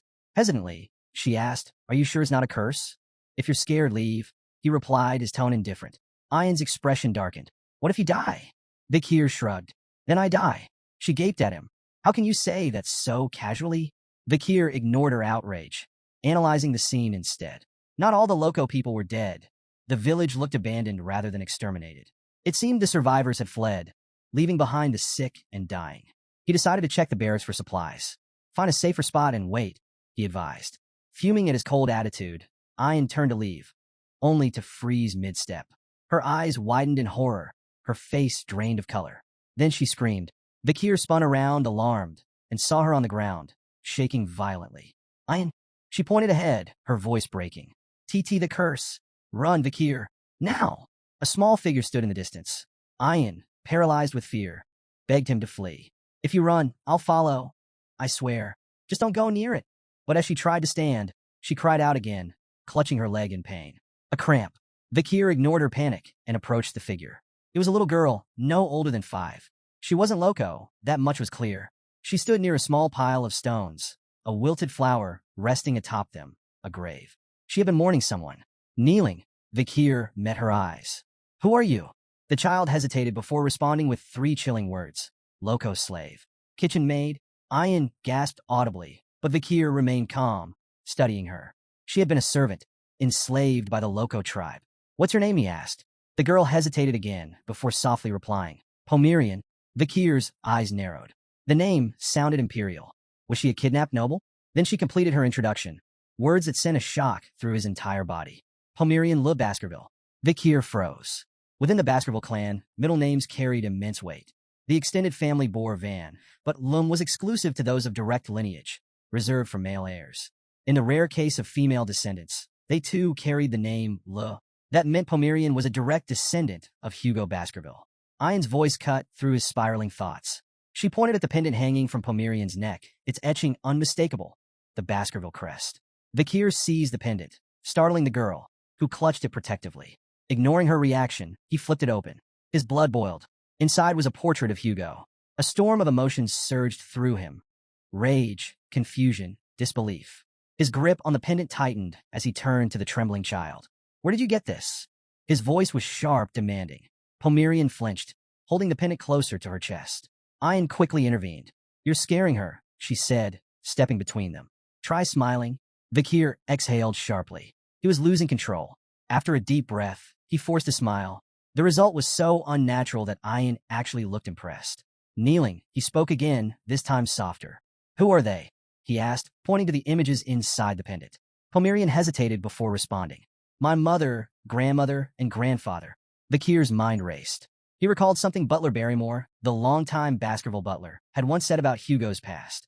Before becoming the cold, ruthless tyrant of the Baskerville clan, Hugo had been a devoted husband to his first wife, Roxana, and a loving father to their only daughter, Penelope. But tragedy struck when barbarians kidnapped Penelope. Desperate, Hugo moved the entire Baskerville clan to the remote Lenore Mountains, near barbarian lands, and sent out countless hounds in search of her. Yet no trace of Penelope was ever found. Her loss shattered him. The once devoted father became the infamous executioner of the empire, a man who hated barbarians with an unquenchable fury. At the time, Vakir had dismissed the story as a tragic legend. But now, the truth stood before him. Homerian was Penelope's daughter, which meant she was Hugo Baskerville's granddaughter. The irony was almost poetic. Hugo, the man who despised barbarians more than anything, had a half-barbarian granddaughter. Vakir smirked. He could only imagine Hugo's face when he learned the truth. But that was a problem for later. For now, he ruffled Pomerian's hair. You've been through a lot, haven't you? He said gently. The girl studied him, uncertain. Then, with quiet fascination, she whispered, Your hair and eyes, they look like my mother's. Vakir chuckled. All Baskerville hounds tend to look alike. He smirked and added, Guess that makes me your uncle. Pomerian's eyes widened. Uncle, a memory flickered in her mind. Mother told me, if I ever saw someone with red eyes, I should follow them. Vakir arched a brow. Oh, and what do you think? Homerian hesitated. Then, with sudden determination, she clung to him. I'll go with you. And just like that, 2 stragglers of the iron-blooded sword clan crossed paths, bound by fate. The next morning, Homerian peeked out from the tent, rubbing her sleepy eyes. Spotting Vakir preparing to leave, she immediately trotted over. Where are you going? Vakir slung his weapon over his back. A meeting. The clan's matriarch called for it. Without hesitation, Homerian ran up to him, arms outstretched. I'm coming too. Before he could refuse, she climbed into his arms, clinging to him like a stubborn little monkey. Vakir sighed, realizing there was no point in arguing. She wasn't afraid of much, except being left behind. As he carried her on his back, his thoughts drifted to the road ahead. The Balac village wasn't a place for a child. She needed safety, civilization, a home far from Hugo's grasp. This wasn't just his fight anymore. He had someone to protect. His resolve hardened. He needed help. First, he'd see the matriarch. Then, he'd find Chihuahua and make arrangements to leave the forest for good. Inside the matriarch's tent, the atmosphere was tense. The matriarch's weary eyes scanned the gathered elders and shamans as she addressed the growing crisis. The disease is spreading, she said gravely. If the rainy season begins while it persists, the consequences will be catastrophic. The shaman scoffed. This is no disease. It's a curse. He declared that the spirits of their ancestors were furious, and the only solution was a grand ritual to appease them. Ian immediately objected. This isn't a curse. If we don't act fast, more will die. We need to move the village. The elders pushed back. Their ancestors' ashes were buried here. The land was sacred. Leaving was unthinkable. Ian's group refused to back down. The children are dying, one of them argued. What's the point of honoring the dead if we let the living perish? The shaman supporters held firm. The ancestors are punishing us. If we abandon them, we'll be cursed forever. Meanwhile, Ian's group speculated about the true cause. Tainted mushrooms, parasites, or a contagious infection. Voices rose in frustration. The debate became a battlefield of faith versus logic. Eventually, all eyes turned to the matriarch.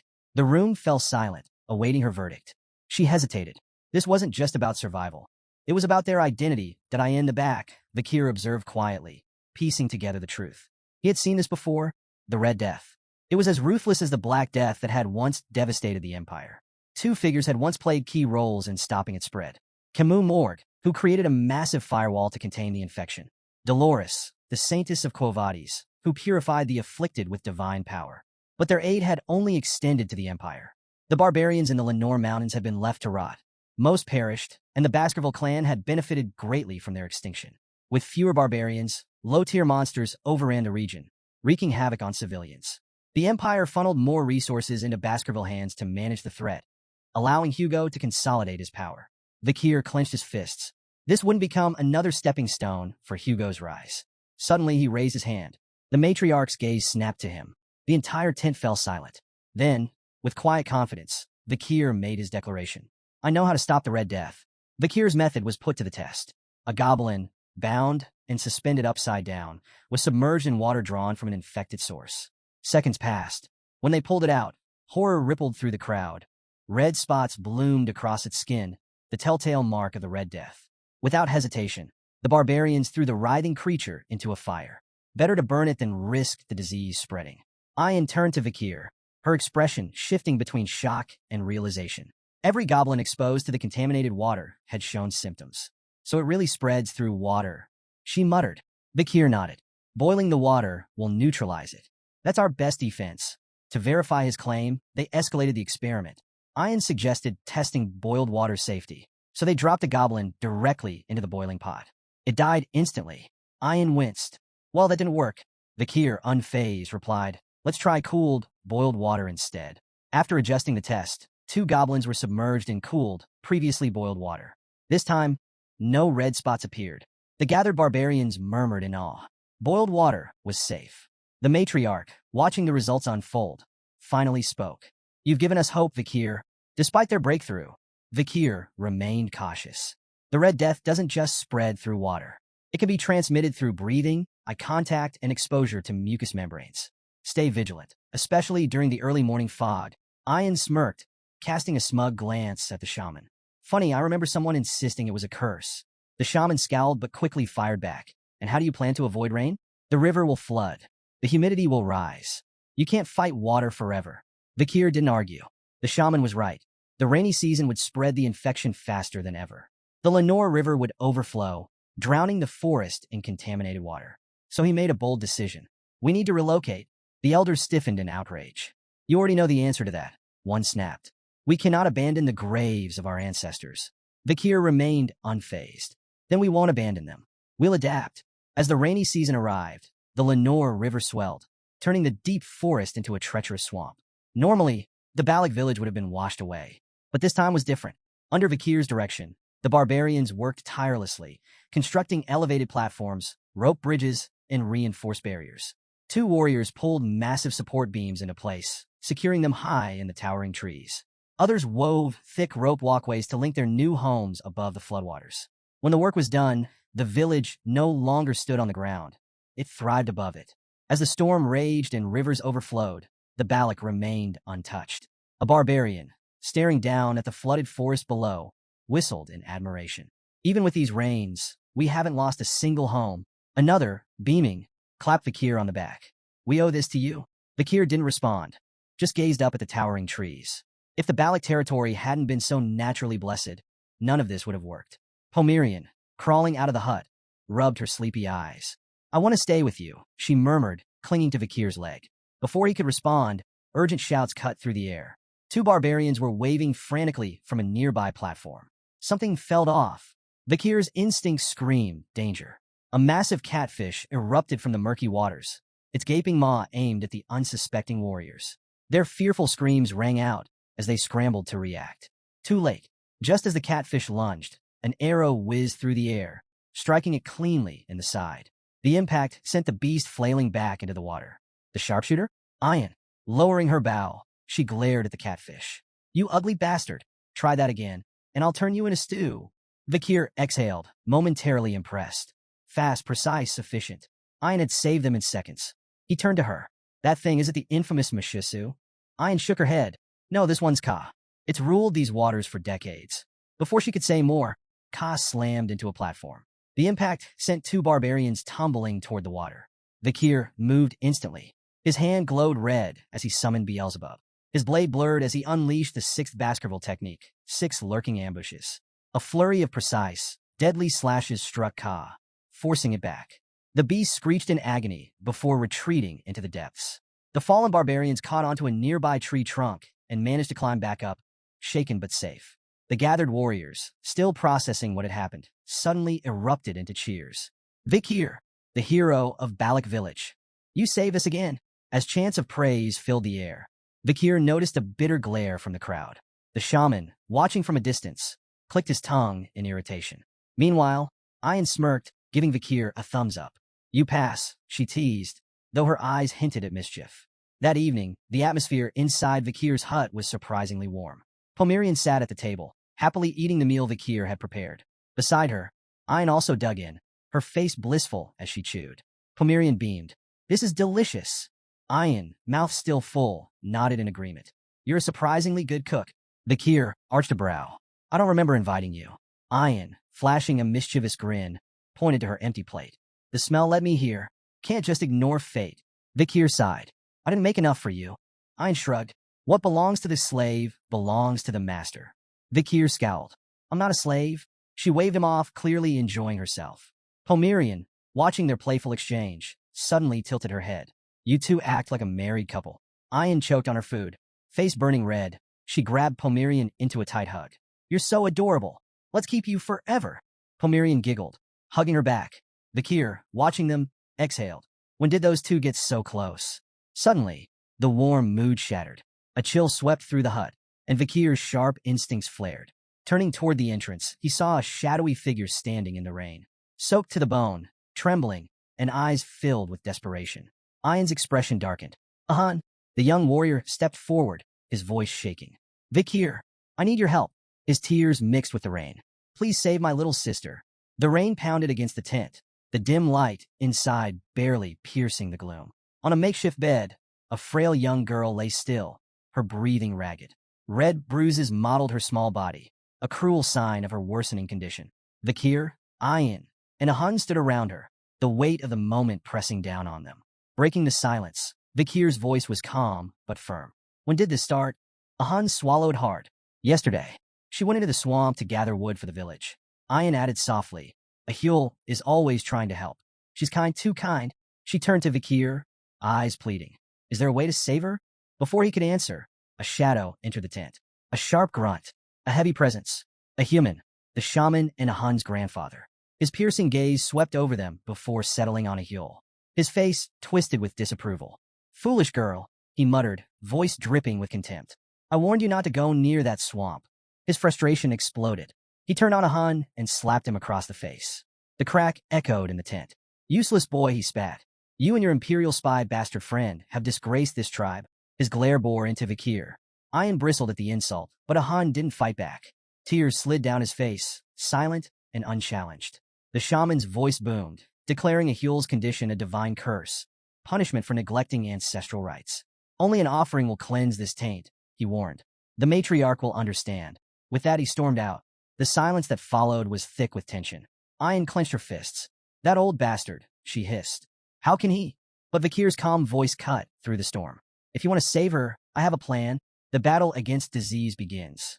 Vakir turned to a Hun. You want to help? A Hun snapped out of his daze.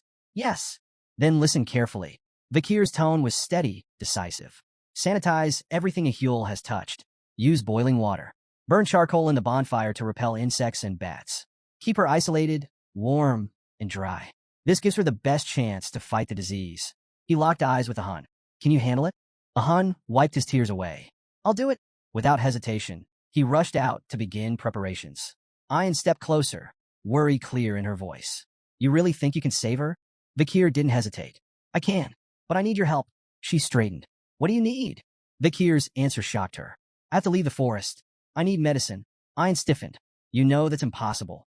Though Vakir had earned a place in Balac, leaving the territory was strictly forbidden. The matriarch, Ayan's mother, would never allow it. Vakir nodded. I know. That's why I won't ask her. Ayan's breath hitched. If you and the others keep this secret, I can leave and return before anyone realizes. His red eyes met hers. Will you let me go? Ayan froze. Caught off guard. She struggled for words, but none came. The rain poured harder, flooding the forest, washing over everything in its path. Vakir pressed forward, leaping across floating planks in the rising water. Then he stopped. He glanced back. Ayan was following him. His voice cut through the storm. Why are you following me? You agreed to let me go. Ayan's expression remained firm. Then let's go together. Vakir's brow furrowed. You'll slow me down? She didn't budge. At least tell me where you're going. No. Her frustration flared. Then why are you taking Pomerian? Vakir fell silent. Ayan hesitated, then spoke the truth she had buried. I've noticed things about you, Vakir. Your sword that comes from your arm. Your knowledge of the Red Death. But I never asked. She clenched her fists. I was afraid. Her voice trembled. I was afraid that if I pushed for answers, you'd disappear. She looked away. Finally, she whispered, You'll come back, right? Eyes shut. She braced herself for an answer she didn't want to hear. A moment passed. Then his calm voice reached her. I will come back. She opened her eyes. He was gone. Rain blurred her vision as she muttered softly. You'd better keep your promise. The deputy consul's office was a disaster zone of paperwork. General Secretary Chihuahua sat at his desk, drowning in documents. No matter how much he worked, the pile never shrank. He sighed, rubbing his temples. Back when the deputy consul was alive, things were just as exhausting, but at least they felt meaningful. Nostalgia settled over him. His late superior's memory weighed heavily on his heart. I miss him. Then, a face appeared outside the window. Upside down. Deadpan. Did you call for me? Chihuahua's soul nearly left his body. He stumbled back, eyes wide, sweat forming on his forehead. His mind refused to process what he was seeing. Vakir gracefully flipped down, landing at the window. A faint smirk played on his lips. How have you been, General Secretary Chihuahua? He asked, sipping tea as if nothing was amiss. Chihuahua's brain short-circuited.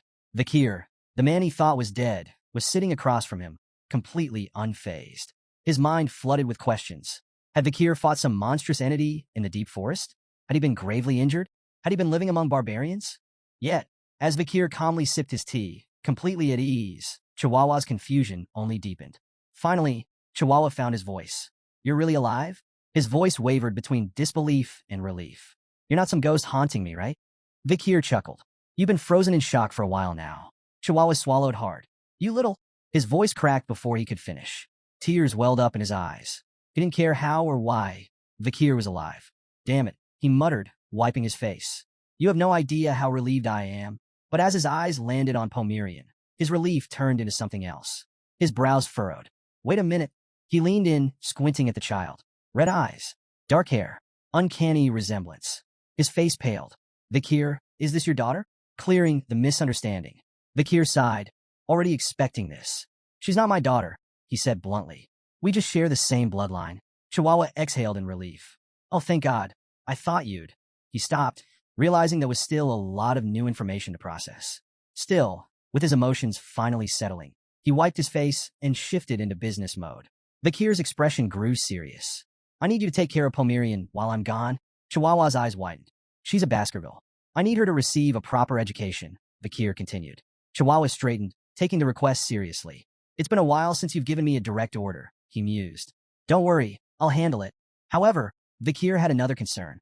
Can you handle the city alone? Chihuahua sighed. I won't lie. It's been hell. Vakir nodded. Then get help. Try Cindy Wendy, Mrs. Sam, or Mag Juno. Chihuahua flinched at the first name. Cindy Wendy? He grimaced. That criminal you let go 2 years ago? I don't even know where to find her. Vakir smirked. You will. He reminded Chihuahua about the flower girl Judy. I gave her 10 billion before disappearing. She had no other support, so she's likely still in the city. If Cindy Wendy stayed with her, you'll find her there. Chihuahua rubbed his temples. You're telling me to track down a crime lord through a random flower girl? If Cindy refuses to help, Vakir added, tell her I'm alive. Chihuahua's brow arched. You think that'll work? Vakir leaned back. She owes me a favor. She won't refuse. A grin spread across Chihuahua's face. I like this plan. A promise left unfulfilled. As the conversation wrapped up, Chihuahua hesitated. When will you be back? Vakir gave a faint smile. When my mission is done. He turned to the rainy city skyline, deep in thought. There was still a promise he needed to keep. And if his hunch was correct, the cure for the Red Death could be found with just a single drop of holy water from a certain clan. Homerian stirred awake, blinking groggily. Then, spotting Chihuahua's beard, she reached out and tugged. Ow! Ow! Hey! Chihuahua yelped, flailing in surprise. Homerian giggled, unfazed. Vakir, standing near the window, barely glanced back. His mind was already elsewhere. His next destination was set, the holy city of Quo Vadis. At the gates of St. Mecca, 2 guards stood watch, their spears crossed in vigilance. From the distance, a carriage rumbled forward. The driver, Sir Joseph, was a familiar face, the manager of the first-floor oil shop. State your cargo, one guard ordered. Joseph sighed dramatically, waving a document. Oil, as usual. The guards weren't convinced. One stepped forward. We need to inspect the barrels. Joseph's jaw clenched. You see me every week. Do we really need to? Orders from higher up. A bead of sweat slid down Joseph's temple. As the guards moved to open a barrel, he silently prayed. Please, not that one. Fate was cruel. The guard picked the worst possible barrel. Joseph held his breath as the lid creaked open. Oil. Nothing but thick black oil. The guard, satisfied, closed the barrel. You're clear. Joseph exhaled, barely suppressing his relief. Welcome to St. Mecca. Move along. As the carriage rolled into the city, Joseph made his way to a secluded alley. Glancing over his shoulder, he checked the barrels once more. Then, in a low whisper, he murmured, It's safe. A shadow emerges. A metallic clink rang through the silence. Joseph's heart nearly stopped. The same barrel the guards had inspected suddenly lurched. The dented lid clattered to the ground. And from inside, a figure slowly emerged. Drenched in oil, face hidden beneath a crow mask. Completely silent. Joseph swallowed hard. His voice shook. See, can I leave now? He stammered. I did what you asked. The crow-masked figure tilted its head. Then, in a voice that sent chills down Joseph's spine, Wait. Joseph froze. The figure handed him a bag. Inside were 3 tokens, ox, bear, and canine. Joseph's relief was immediate. Thank you, he stuttered. But the mysterious figure was already gone, disappearing into the alley shadows. Joseph stood there, still gripping the bag. Then, a thought crept into his mind. This man had stayed submerged in oil for 2 hours. His expression twisted into unease. Was that guy even human? Under the dim glow of the crescent moon, the masked crowman stood atop a towering spire, observing the city teeming with life below. Pulling off the mask, he revealed himself as none other than Vakir. The memory of his unorthodox infiltration lingered, immersing himself in oil for hours to mask his scent. It had been a trial, reminding him of the river Styx, though far less grim. Despite the discomfort, his plan was successful. He was now within the heart of the Quo Vadis clan stronghold. St. Mecca, the sanctum of the Quo Vadis clan, housed 160,000 devout souls. Bound by stringent religious laws, its citizens renounced material desires and maintained an eerie discipline. Even if gold littered the streets, they would pass by without a glance. This facade of harmony, rooted in rigid control, struck Vakir as oppressive. The solemn toll of a bell shattered his musings. High above, the bell tower stood as a silent sentinel. At its signal, the bustling city froze. Citizens halted mid-stride, bowed their heads, and shut their eyes in unison, uttering prayers as the air grew heavy with reverence. Their white garments seemed to glow in the evening light, a sea of purity that hid any individual expression. Weaving through the immobile crowd, Vakir felt like a shadow slipping between statues, his mind preoccupied with the suffocating devotion that gripped this city. As darkness fell, he approached a secluded well. From his jacket, he produced a small glass vial, its contents ominously swirling under the moonlight. Tipping it into the well, he released the bacteria responsible for the Red Death. It was a calculated gamble, In a city as devout and disciplined as St. Mecca, the outbreak would force authorities into swift containment, avoiding a catastrophic death toll. The Red Death's chaos, however, would sow the seeds of distrust and division. The sound of soft footsteps jolted him from his task. 3 children stood a short distance away, their wide eyes fixed on him. Whispering among themselves, they debated whether to approach or run. Vakir's sharp gaze pinned them in place, and a cold fear crept over them. "Stay away from the well," he commanded, his voice low and foreboding. "It's cursed. Anyone who drinks from it will be claimed by death." The children's faces turned pale, and with a shared scream, they bolted into the night, convinced they'd encountered a ghostly specter. Satisfied they wouldn't return, Vakir added a theatrical touch. He hurled a dagger near the well, murmuring that it bore the marks of the Leviathan clan, known for their mastery of poisons and treachery. As the blade lodged into the ground, Vakir's mind raced. The Leviathan clan's presence in the spread of the Red Death was plausible. Their enmity with the Quo Vadis clan made them prime suspects, and the resulting blame could ignite tensions into a full-blown war. A slow grin crept across his face. The board was set, and the first pieces were moving. With his groundwork laid, Vakir turned his attention to his next objective. The hour was near for the city's sacred ritual involving holy water. His destination? A meeting with Saintess Dolores herself. Under the pale moonlight, a grand mansion shimmered like a beacon, drawing hopeful souls to its gates. A restless crowd gathered, their voices a chorus of desperation and reverence. Rumors swirled. Within these walls resided the Saintess, a healer of miracles. The sick, the wounded, and the desperate all yearned for her divine touch. Suddenly, a calm yet commanding voice echoed from within. "Why have you come at this hour?" The crowd hushed instantly, recognizing the voice of the Saintess. A ripple of excitement spread as nobles and merchants pushed forward, each eager to flaunt their wealth and influence, hoping to secure an audience. A young noble from the Dortsmile region, heir to the Jonathan clan, boasted of his family's military prowess and ties to the Alphonse clan. Another man, an overseer of the Ibsen Guild, flaunted his control over lucrative trade routes, proudly name-dropping Count Boston Le Baskerville. But the grandest offer came from an aging noble who, in desperation, promised a granary, a beachfront villa, and even an exclusive fleet of carriages, all in exchange for her blessings. But the Saintess remained unmoved. Her voice, unwavering, dismissed them. "Wealth and status do not grant you the right to disturb me." Disheartened but obedient, the crowd gradually dispersed into the night. Yet one figure remained. Vakir. The glow of his crow mask shimmered under the moonlight as he stood in quiet contemplation. Memories resurfaced, visions of the Saintess in his past life. On a battlefield soaked in blood, she had walked among the wounded, her pristine white robes stained crimson, yet her divine light never wavered. Unlike the nobles who sought her favor now, she had always despised wealth and power, standing apart from the corruption that plagued the elite. Then, her voice broke through his thoughts once more. "You, who are you?" Vakir knelt, his voice steady yet reverent. "I am but a lost lamb seeking guidance." A pause. Then, with a slow creak, the door opened, and golden light poured out, illuminating the darkness. "Enter," she commanded. Stepping inside, Vakir was met with a breathtaking sight. The grand hall glowed with a warm, celestial radiance. At its center, an ornate fountain stood, adorned with an angelic statue, its water shimmering like liquid gold. The Saintess's voice resonated from the fountain itself. "Tell me, lost one, how did you lose your way?" For a brief moment, Vakir considered the possibility that the Saintess would refuse to meet him in person. Given his masked appearance, it wasn't an unreasonable assumption. Still, he remained composed and carefully placed a leather pouch on the fountain's edge. "The slums are plagued by an epidemic," he stated plainly. "This water, it's tainted with a dark energy." He stepped back, waiting. If the Saintess truly possessed divine power, she would sense the malevolence within. But the chamber remained eerily silent.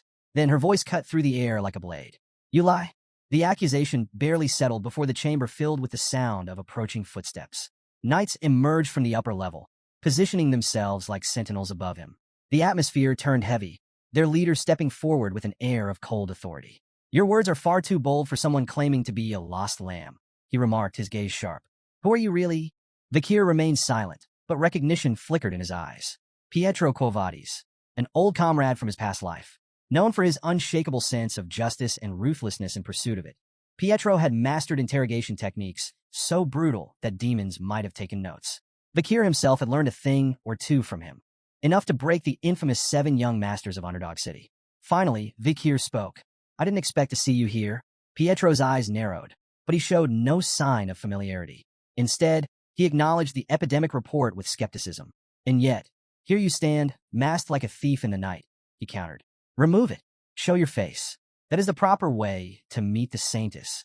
Vakir ignored the demand and turned toward the exit. My task is done, he said, moving to leave. A blur. Something sliced past him, grazing his mask before embedding into the ground. Vakir halted, his eyes flicking to Pietro, who now held an open book in his hand. His voice was calm, but firm. I can't let someone so suspicious walk away. Vakir's mind raced. The attack, it wasn't just paper. Pietro had infused the scripture itself with divine energy, turning sacred verses into weapons. The ingenuity of it intrigued him. Holy pages as projectiles? Now that's creative. Before he could dwell on it further, Pietro moved. In one fluid motion, he leapt from the upper floor, landing directly in Vakir's path. These pouches of tainted water, Pietro said, eyes locked onto him. You could be the one spreading the disease. Vakir let out a low chuckle. If that were true, why would I report it? Pietro remained unfazed. A smokescreen, a way to lure the Saintess out. Vakir kept his face unreadable, but inwardly, he had to admit, Pietro wasn't wrong. Without warning, another flurry of scripture-infused pages shot toward him. Vakir moved instantly, twisting through the assault with precise, calculated steps.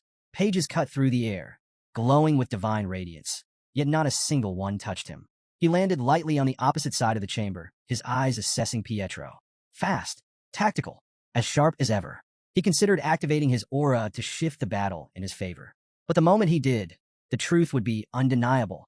He was a Baskerville. And that wasn't a secret he was willing to reveal. Not yet. Vakir saw an opening and took it. Launching off the wall, he propelled himself forward, his foot swinging in a powerful kick aimed straight at Pietro. The knight barely had time to raise his arm guard, reinforced with his holy book as a shield. The impact sent a shockwave through the floor, cracking the stone beneath him. Pietro staggered, his eyes widening in disbelief. That strength! How does he have such monstrous power in such a small frame? But Vakir wasn't done. Using the rebound, he pushed off Pietro's guard and flipped backward, landing gracefully. He smirked. 600 kilogram stability. A technique he had developed 2 years ago after taking down the legendary Oxbear.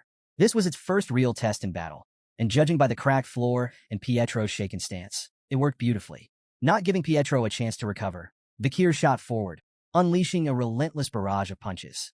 Pietro blocked with his book, deflecting the blows, but the sheer speed and force behind them made it impossible to counter. Pietro clenched his jaw. This lost lamb isn't weak at all. Then, Vakir raised a hand, and with a flick of his wrist, Cerberus flame ignited. A surge of fire erupted toward Pietro, consuming his book in an instant. Flames licked at his hands, searing his skin. With a pained grunt, Pietro flung the burning tome aside and plunged his hands into the fountain, desperately trying to cool the blistering heat.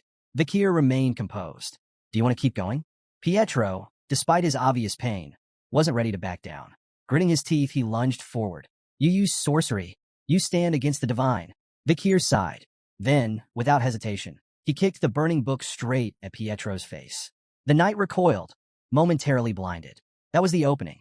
Vakir moved like a shadow, closing the distance instantly. His fist slammed into Pietro's chest with devastating force. A sickening crack echoed through the room as Pietro's armor shattered. The sheer impact sent him hurtling backward, crashing into the grand fountain. The angelic statue collapsed in a spray of water and stone before Pietro slammed into the far wall, blood spilling from his mouth. Silence. The knights above stared in frozen disbelief. One whispered, "Is this a dream?" Another stammered, "Pietro lost?" The fallen knight lay crumpled amidst the rubble, his breath ragged. Slowly, his comrades moved, forming a defensive formation with shields raised and swords drawn, ready to face Vakir. Vakir exhaled, adjusting his stance. "If you want to continue, A voice cut through the tension like a blade.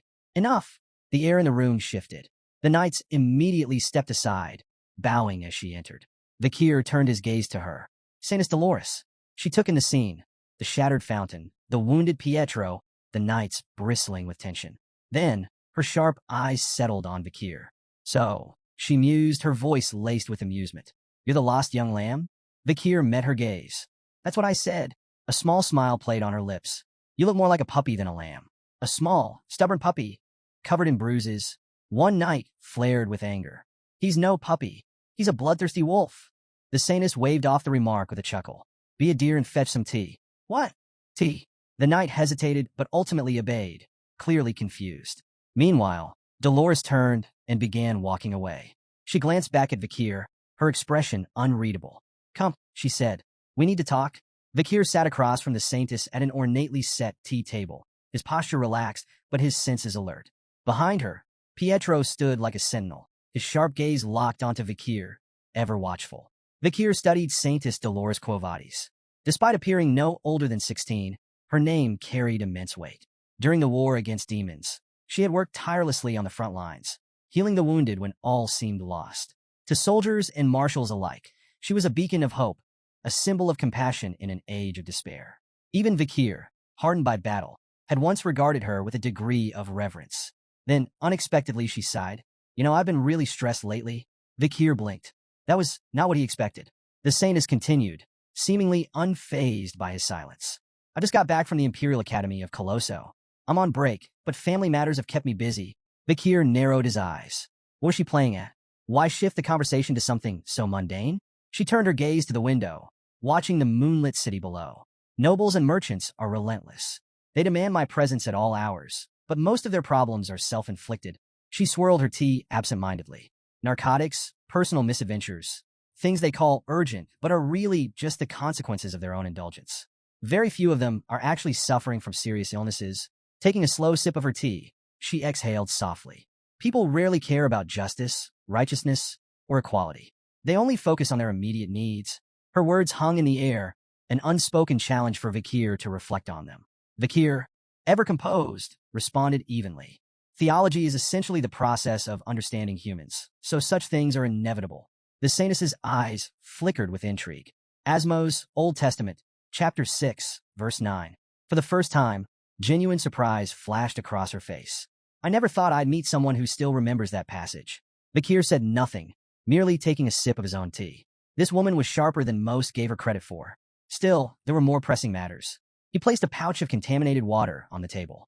There's an epidemic in the slums of St. Mecca, he stated. It's spreading fast. The Saintess's demeanor shifted instantly, her light-hearted tone vanishing. Are you certain? Vakir nodded. See for yourself.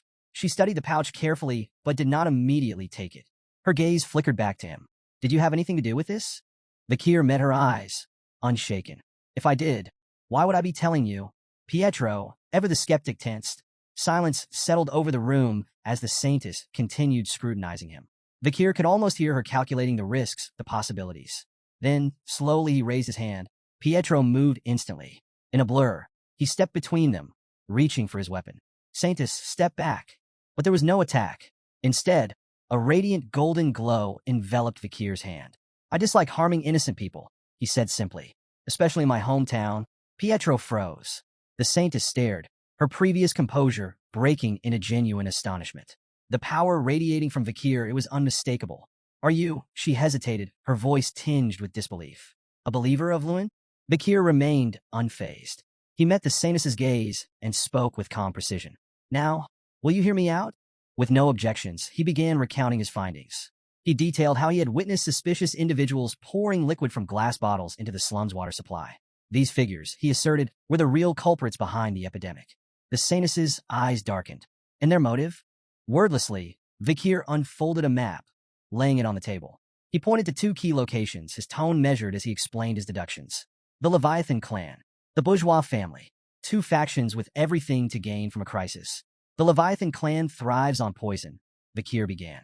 They would see this epidemic as an experiment, an opportunity to collect samples and refine their methods. If the Quo Vadis clan collapses, their influence will spread unchecked. The Saintess's lips pressed into a thin line. She knew of the Leviathan clan's long-standing enmity with her own. But Vakir wasn't finished. He tapped another point on the map. The bourgeois family. They don't need poison. They profit from disaster. His voice was sharp, cutting through the tension. When an epidemic sweeps through, the poor die first. Landowners go bankrupt. Factories shut down.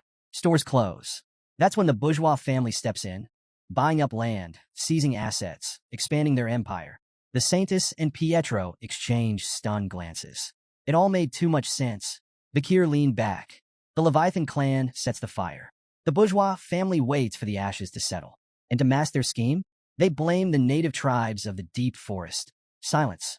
Pietro looked like he'd just swallowed glass. The saintess, normally composed, found herself genuinely shaken. Vakir had pieced together an insidious conspiracy with alarming clarity. Finally, she exhaled. Just who on earth are you? Vakir smirked. Call me Night Bloodhound. Pietro scoffed. Blasphemous. His gaze flicked to Vakir's dark attire, his torn cloak, the faint traces of blood still staining his boots. That name suits you far too well.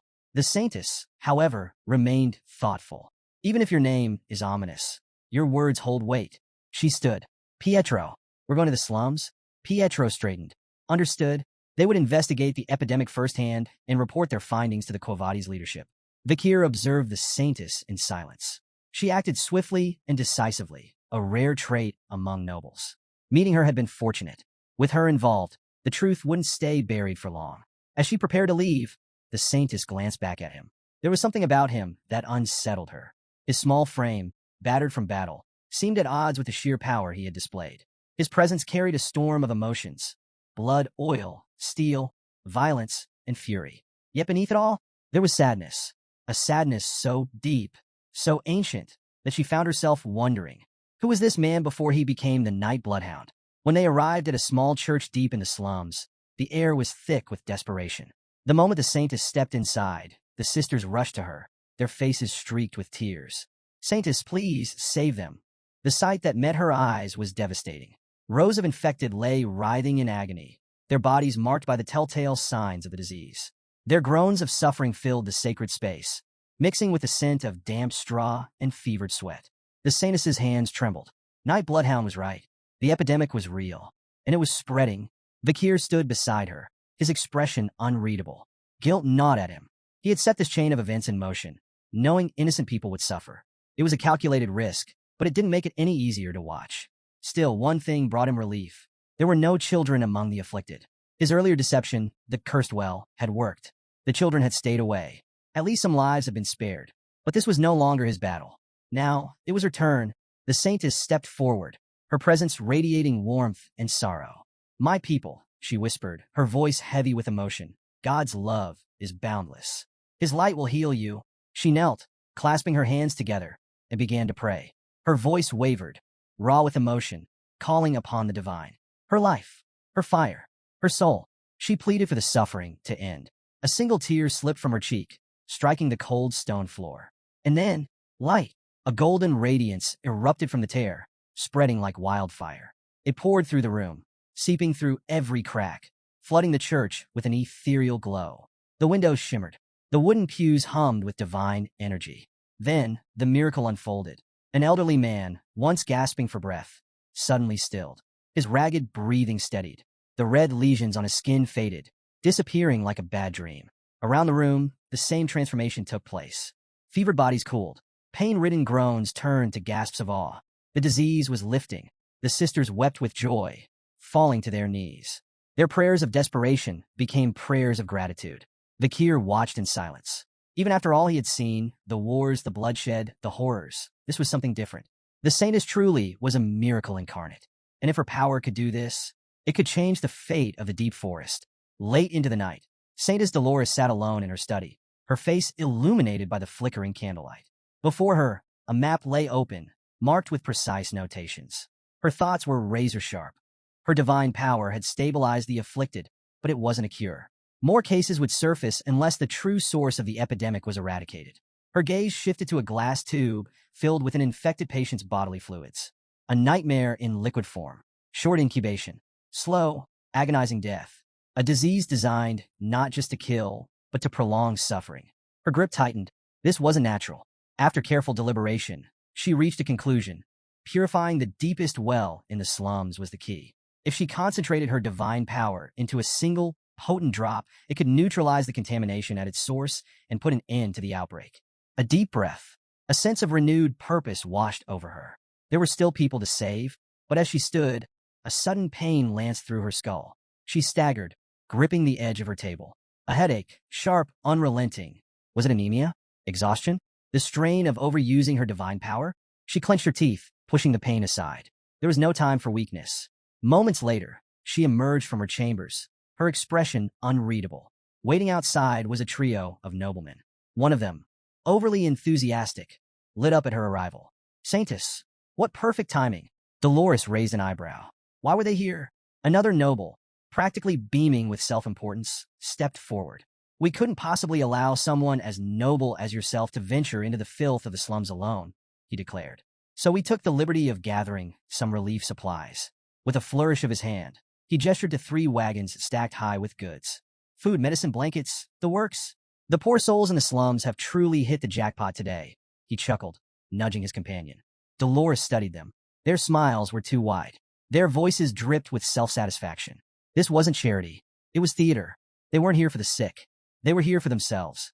With a serene smile, Saintess Dolores walked past the noblemen, their exaggerated pledges of loyalty trailing behind her. It is a gentleman's duty to protect a lady, one declared dramatically. We swear to assist you in every way possible, another added, his eyes practically sparkling as if expecting praise. Her presence clearly captivated them, their hearts racing as if they were knights in a chivalric ballad rather than men about to enter a disease-ridden slum. Ever composed, Dolores offered them a gentle nod. I trust you will handle everything with great care, she said, her tone light yet distant. Their enthusiasm lasted all of 5 minutes.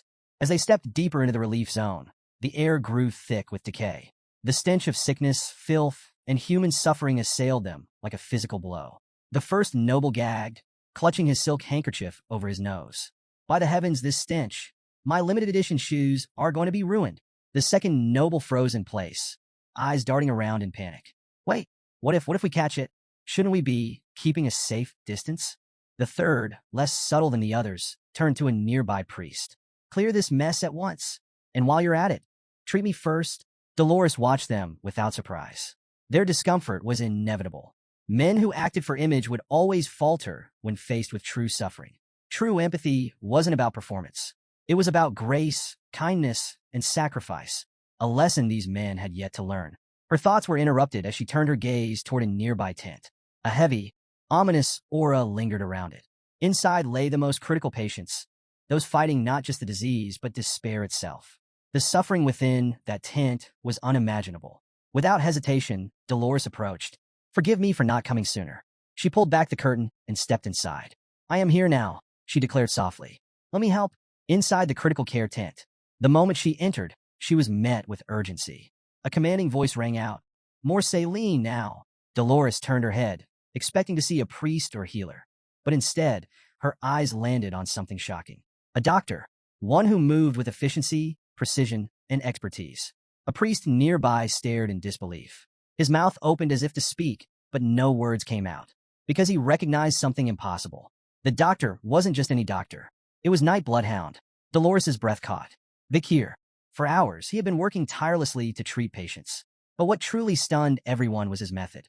Using a small clinical knife, he made a careful incision at the infection site.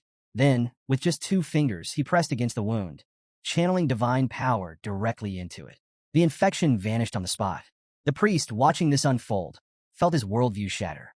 Unlike the usual surface-level blessings used by the clergy, Vakir's technique forced divine power directly into the source of the illness. A technique no priest had ever considered. Dolores stood frozen, watching in silent awe. Vakir, this man with the aura of steel, blood, and fire, was healing people. After curing the infection, he administered medicine, ensuring the patient's recovery. His movements were efficient, measured, and above all, purposeful. This wasn't just skill. This was a man determined to save lives. Vakir placed both hands on the patient's chest, channeling divine power into their body. He understood the mechanics behind divine power well. It was typically granted through prayers to a god. The stronger the faith, the greater the return. 1 unit of devotion equaled 1 miracle. 10 units equaled 10. But Vakir knew better. There existed a loophole, a method that allowed 10 miracles with just 1 unit, and 100 miracles with 10. His mind drifted back to the Great Fall, a time of war and chaos, when hordes of monsters flooded the battlefield, and the wounded piled higher than prayers could reach. The clerics, their power reserves rapidly depleting, faced a grim realization. They didn't have enough divine energy to save everyone. So, the rules were rewritten. A divine decree altered the system. Miracles first, consequences later. Instead of strict calculations, clerics could now draw divine power without an immediate limit. The catch: the excess power came with an invisible cost, and interest to be paid later. This phenomenon became known as advanced divine power, and it wasn't limited to clerics. Anyone, even non-believers, could harness it, provided they had purged enough evil. Vakir, with a soul steeped in karmic energy from his past, could tap into this power naturally within the sacred grounds of Saint Mecca. It was this ability that made his miracles so efficient, allowing him to perform feats others deemed impossible. Just then, a child's sobs broke through the silence. A young girl knelt beside her unconscious mother, shaking her weak form. "Mama, wake up, please." Vakir, having finished his previous treatment, approached her with calm assurance. "She'll wake up soon," he said softly. He reached into his pocket, pulling out a gold coin. Pressing it into the girl's small hand, he instructed her, "Use this for food, firewood, whatever she needs to recover." Before the girl could respond, a priest quickly intervened. "Wait, we cannot give material assistance," he objected, his tone firm. "Monetary demands never end. If you start now, you'll give away everything before you realize it." Vakir, still composed, tilted his head slightly. "If demands are endless, then what defines their limit?" The priest blinked. Vakir's voice was even as he continued. "What truly is limitless?" Silence. The priest had no answer. Meanwhile, the little girl's quiet sobs softened. She clutched the coin tightly, her small fingers wrapped around it as if it were the first bit of hope she had ever held. Vakir watched her, his eyes unreadable. Then he spoke again, this time more softly. "I could give away all the money in my pocket right now. That much is true." His gaze fell upon the sick mother, her frail form barely moving. Then he apologized. "I'm sorry," Saintess Dolores observes. Dolores, watching from a distance, felt something shift within her. Why? Why would someone as calculating as Vakir, as strong, as composed, apologize? She turned his earlier words over in her mind. Theology is the pursuit of understanding humans. Then it clicked. He wasn't apologizing for what he had done. He was apologizing for what he couldn't do. For all his knowledge, all his power, he still couldn't save everyone. And she understood that feeling better than anyone. Her heartbeat quickened. At 16, she had seen miracles, had performed them herself. But this man who fought like a beast, carried the scent of steel and blood, and yet held divine power in his hands. He wasn't just a mystery. He was a contradiction, and he unsettled her in a way she couldn't explain. After hours of tirelessly treating the sick, Vakir finally stepped outside, seeking a moment of respite. He sat down with a quiet sigh, momentarily lifting his mask just enough to take a sip of water. The night air was cool, the city still heavy with the remnants of suffering. But his break didn't last long. From the corner of his eye, he noticed Saintess Dolores approaching. Quickly, he lowered his mask and greeted her. "Are you all right?" She settled beside him, her usual composure tinged with something more contemplative. "I just wanted to talk." Vakir nodded without hesitation.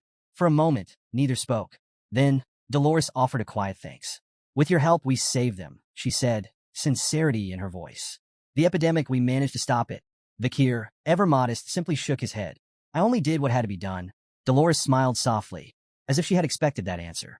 Then, silence settled between them. She clutched the fabric of her robes tightly, the tension in her fingers betraying the storm of emotions within. Finally, she spoke her doubts aloud. "Someone as strong as you should have been born with divine power," she murmured. She glanced down, hesitating before continuing. "I was given a gift, but I don't feel worthy of it. My faith is weak, my body frail, my mind uncertain." Her voice wavered.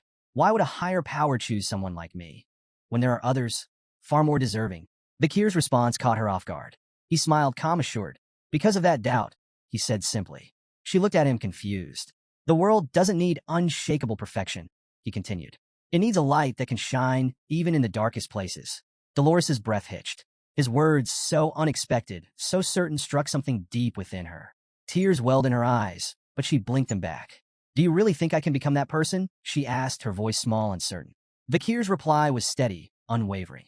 "You already are." Later, the clergy of the Kovadi's family gathered in solemn prayer, their efforts culminating in a sacred miracle. Before them, 3 drops of divine essence crystallized into liquid purity. Each drop held the power to cleanse the entire slums of the epidemic. Sealed in small glass bottles, they were given a name, Pliny de la Verge, or, as they were commonly known, the Saintess's Tear. In the grand hall of the temple, Saintess Dolores knelt before a podium.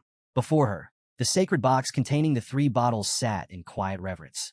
As she began her prayer, a radiant divine light filled the space. Her voice, clear, strong, yet laced with emotion, carried through the chamber. She spoke not of power, nor of miracles. She spoke of a woman. a mother chosen to nurture the only son of a higher power, a woman who had spent sleepless nights in anguish, whose heartache surpassed the limits of endurance, whose sorrow was carried in silence. She declared this day as one of suffering, and she poured every ounce of that suffering into her prayer. As Saintess Dolores concluded her prayer, the divine light descended upon the podium, bathing the hall in its radiant glow. The air hummed with sacred energy, a testament to the power of her faith. Moments later, holy knights entered the chamber, their movements reverent as they approached the podium. At the center of their formation, a sealed box rested in their hands, containing the three Saintesses' tears. The lead knight carefully secured the box, bowing deeply before Dolores. Saintess, your offering is a blessing upon this land. The tears shall be stored safely in the basement vault. Dolores nodded, entrusting them with this solemn duty. She watched in silence as they departed, their figures fading beyond the heavy doors. Finally alone, she allowed herself a brief moment of contemplation. What came next? Nearby, a priest knelt in prayer before a statue of the goddess, his focus unwavering. Dolores approached quietly. Father. The priest lifted his head. Cardinal Humbert Lon Quo Vadis, a towering figure within the Lune Church. His presence was both commanding and warm. His eyes softened as he looked at Dolores, greeting her with affection. My fairy, my daughter, he murmured, placing a firm but gentle hand on her shoulder. Come closer, child. She obeyed, bowing her head slightly. With a smile, the cardinal praised her efforts. The offering you have made this time is remarkable, fitting of your station. Dolores humbly accepted his praise, her tone measured. Your generosity knows no bounds, Father. The cardinal gestured for her to continue. Tell me, what have you learned of this plague? Dolores began outlining their plan. We will use the Saintess's tear to purify the contaminated waters beneath St. Mecca. At this, the cardinal leaned forward, interest sharp. Have you identified the source? We have, Dolores confirmed. She explained. An unregistered well in the slums. Rumors had spread among the children, a spirit's curse. But upon investigation, they had found more than superstition. From beneath her robes, Dolores unwrapped a cloth bundle, revealing several objects placed before the cardinal. A dagger, a glass bottle, and an emblem. The cardinal's expression darkened. He picked up the emblem, his fingers tightening around it. Leviathan, bourgeois, two insignias etched into cold steel. The atmosphere shifted instantly. A surge of holy aura erupted from the cardinal, crackling with righteous fury. His voice boomed through the chamber. Blasphemy, a defilement of the sacred. These vermin dare insult divinity itself. His rage was uncontainable. With burning resolve, he declared holy war. The poison addicts and misers will answer for their sins. The cardinal's verdict. Dolores remained calm and composed, unfazed by the cardinal's outburst. Until his voice sharpened. The night hound. Dolores's breath hitched, her eyes flickering with surprise. He's a prime suspect, the cardinal continued, his tone commanding. Find him. Capture him. We will extract everything he knows. Dolores clenched her fists beneath her robes. Vakir, night bloodhound, was now a target. The cardinal's eyes widened in shock as Saintess Dolores abruptly raised her voice, her usual composure breaking for the first time. The night hound is innocent, she declared. The room fell into a stunned silence. She pressed on, her voice unwavering. He worked tirelessly to treat the sick. Without him, countless more would have died. A man who saves lives is not a man of evil. The cardinal's expression darkened. For a moment, he said nothing, studying her. Then he smiled. Not warmly, not kindly. It was the smile of a man who believed he understood something no one else did. I see what's truly happening. Dolores stiffened. His cryptic words unsettled her. Then he raised his hand toward the heavens. No matter your protests, the truth remains. His voice rang with divine authority. The night hound is to blame. Dolores clenched her fists. This was the first time she had ever openly opposed him. And to the cardinal, that defiance was proof enough. With a final gleam in his eye, he declared his verdict. I will personally interrogate the night hound, and I will uncover everything. Then, a wave of overwhelming pressure burst forth from Cardinal Humbert, rippling through the cathedral. A radiant beam of divine light shot skyward, piercing the night like a holy decree. The entire city of St. Mecca was bathed in its glow. Dolores gasped, staggering back. The intensity of his power was suffocating. The cardinal turned to her, his tone final. Your opposition is meaningless. Then came the words that made her blood run cold. The paladins have already been dispatched. At a modest inn where Vakir had been staying, a group of holy knights surrounded his room. Their movements were precise, calculated. Using a series of silent hand signals, they coordinated their approach. One knight exhaled sharply, then raised his foot. Bang! The door splintered open. Night Hound, you are accused of orchestrating the Red Death. Their declaration rang through the room, but there was no response. No shadow moved. No figure stirred. The knights exchanged looks. The room was empty. Vakir was gone. The stolen Sainus's tear. Back at the cathedral, a priest rushed in, breathless. The cardinal turned, unshaken. Speak. The priest hesitated, then delivered the news. One of the Sainus's tears is missing. Dolores felt a bead of sweat trickle down her temple. Had this been the real reason for the Night Hound's presence in St. Mecca? Had he been after the tear all along? Far above the city, atop a watchtower overlooking St. Mecca, a lone figure stood beneath the moonlight. Vakir, in his gloved hand, the missing Saintus's tears shimmered under the pale glow. A faint smirk crossed his lips. Tucking the bottle securely into his pouch, he murmured a quiet, amused thanks. A generous gift. Then he vanished into the shadows. Ian stood perched on the edge of a jagged cliff, her bow drawn tight as she faced off against a monstrous Cerberus. The beast, its hide already bristling with embedded arrows, snarled menacingly. Each of its 3 heads locked onto her with unnerving precision. Nearby, a barbarian attempted to draw its attention with a thunderous shout, but the Cerberus remained fixated on Ian, forcing her into a desperate retreat. Step by step, she edged backward, the rocky ground beneath her feet crumbling precariously. Then, in an instant, the cliff betrayed her footing. She plunged downward, smashing through tree branches during her chaotic descent. The brittle limbs offered no salvation, snapping one by one as she hurtled toward the forest floor. With a bone-jarring crash, she landed, her body racked with pain. Moments later, she stirred, her consciousness returning in a haze. Faint voices reached her ears, muffled and unintelligible, as her vision slowly adjusted. 2 figures stood nearby, men who appeared to be traveling merchants. One of them regarded her injured form with indifference, while the other bore a predatory smile, his eyes betraying a dangerous curiosity. Time passed, and Ian awoke to find herself in a far grimmer scenario. Her trembling hands clutched a sword, the rough wood of a barricade pressing against her back. There was no way out. Encircling her was an unruly crowd of masked spectators, their jeering voices merging into a thunderous chorus. Their energy fed the suffocating tension in the air as her opponent stepped into the fray, a towering figure, his body marked by scars that told of countless battles. His sinister grin promised a fight that would end badly for her. With a chilling crack of his knuckles, he signaled the beginning of their brutal confrontation. The man charged at Ian with a roar, his movements fueled by overconfidence. Though fear gripped her, Ian's instincts kicked in. She dodged his initial assault with a nimble leap and struck back, the edge of her blade slicing into his shoulder. Her brief success, however, was met with indifference. Barely registering the wound, her opponent retaliated with raw, overwhelming strength. He seized her by the leg midair and hurled her like a rag doll against the unforgiving wooden wall. The impact left her gasping as a spray of blood escaped her lips, pain radiating through her battered frame. The crowd roared with delight, their masked faces lit with cruel amusement. To them, this wasn't a fight. It was a show, and Ian's suffering was the highlight of their entertainment. Her body crumpled to the cold, unforgiving ground, her tears mixing with the dirt as humiliation and despair consumed her. Her opponent's triumphant shout echoed through the arena, stoking the crowd's frenzy. But as darkness threatened to claim her spirit, a spark of resolve ignited deep within. Faint images of her family, her mother's gentle smile, the warmth of home, flickered in her mind. With sheer determination, Ian forced herself to rise. Every muscle in her body screamed in protest, but she ignored the searing pain, clawing her way back to her feet. The once indifferent crowd hushed for a moment, their murmurs swelling as they took notice of her defiance. Their masked faces turned toward her with renewed interest, curiosity flickering in their cruel eyes. What had seemed like a one-sided spectacle now carried an unexpected twist. Standing tall despite her wounds, Ian smeared a mixture of blood and dirt across her face, a silent declaration of her unbroken will. Her gaze locked onto her opponent, unwavering and resolute. The energy in the arena shifted, the spectators leaning forward, hungry for more.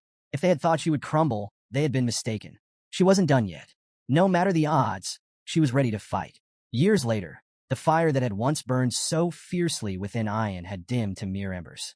Behind the cold steel bars of a prison cell, she sat motionless, her spirit shackled as much as her body. The defiance that had once gleamed in her eyes was now dulled by hopelessness. Even the cherished memories of her family, which had once given her strength, had faded into distant, unreachable echoes. The weight of despair pressed down on her, suffocating and unrelenting.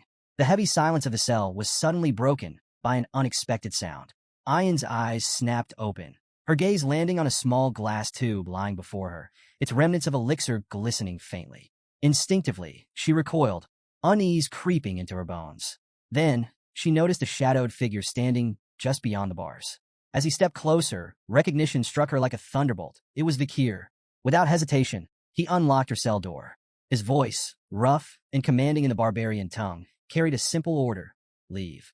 Ayan awoke with a gasp, her chest heaving as she was pulled from the depths of the nightmare. Tears streamed down her face, the lingering weight of her torment pressing heavily upon her. But as she blinked away the remnants of the dream, she realized she wasn't in a prison. Instead, she lay cradled in her mother's lap, the warmth of the matriarch's presence anchoring her to reality. With gentle concern, her mother asked if she had been dreaming. She mentioned that even in her sleep, Ayan had called out for Vakir. But the nightmare was not the only thing haunting her. Trembling, Ayan confided in her mother, her voice breaking under the weight of her suffering. A deep, unrelenting pain burned within her chest, her body racked with an agonizing dryness that felt as though it was suffocating her from the inside. Fear crept into her words as she admitted the terrible thought that had taken root in her mind. Was she afflicted with the Red Death? Through choked sobs, she confessed the unbearable truth. The pain was so overwhelming that it made her regret ever being born into this world. The matriarch's expression softened with sorrow, yet her touch remained steady and reassuring. Placing a comforting hand on her daughter's trembling form, she began to speak, her voice gentle and soothing, weaving a tale meant to mend the cracks in Ayan's wounded spirit. The matriarch's voice softened as she delved into a story from long ago, a memory woven with both joy and sorrow. She spoke of a time when she and Ayan's father had planted a tiny seed together. He had buried it in the soil, while she had diligently watered it each day. Before long, the seed sprouted, growing into a vibrant, beautiful flower. When the time came, they harvested the blossoms, extracting their sap and smoking it.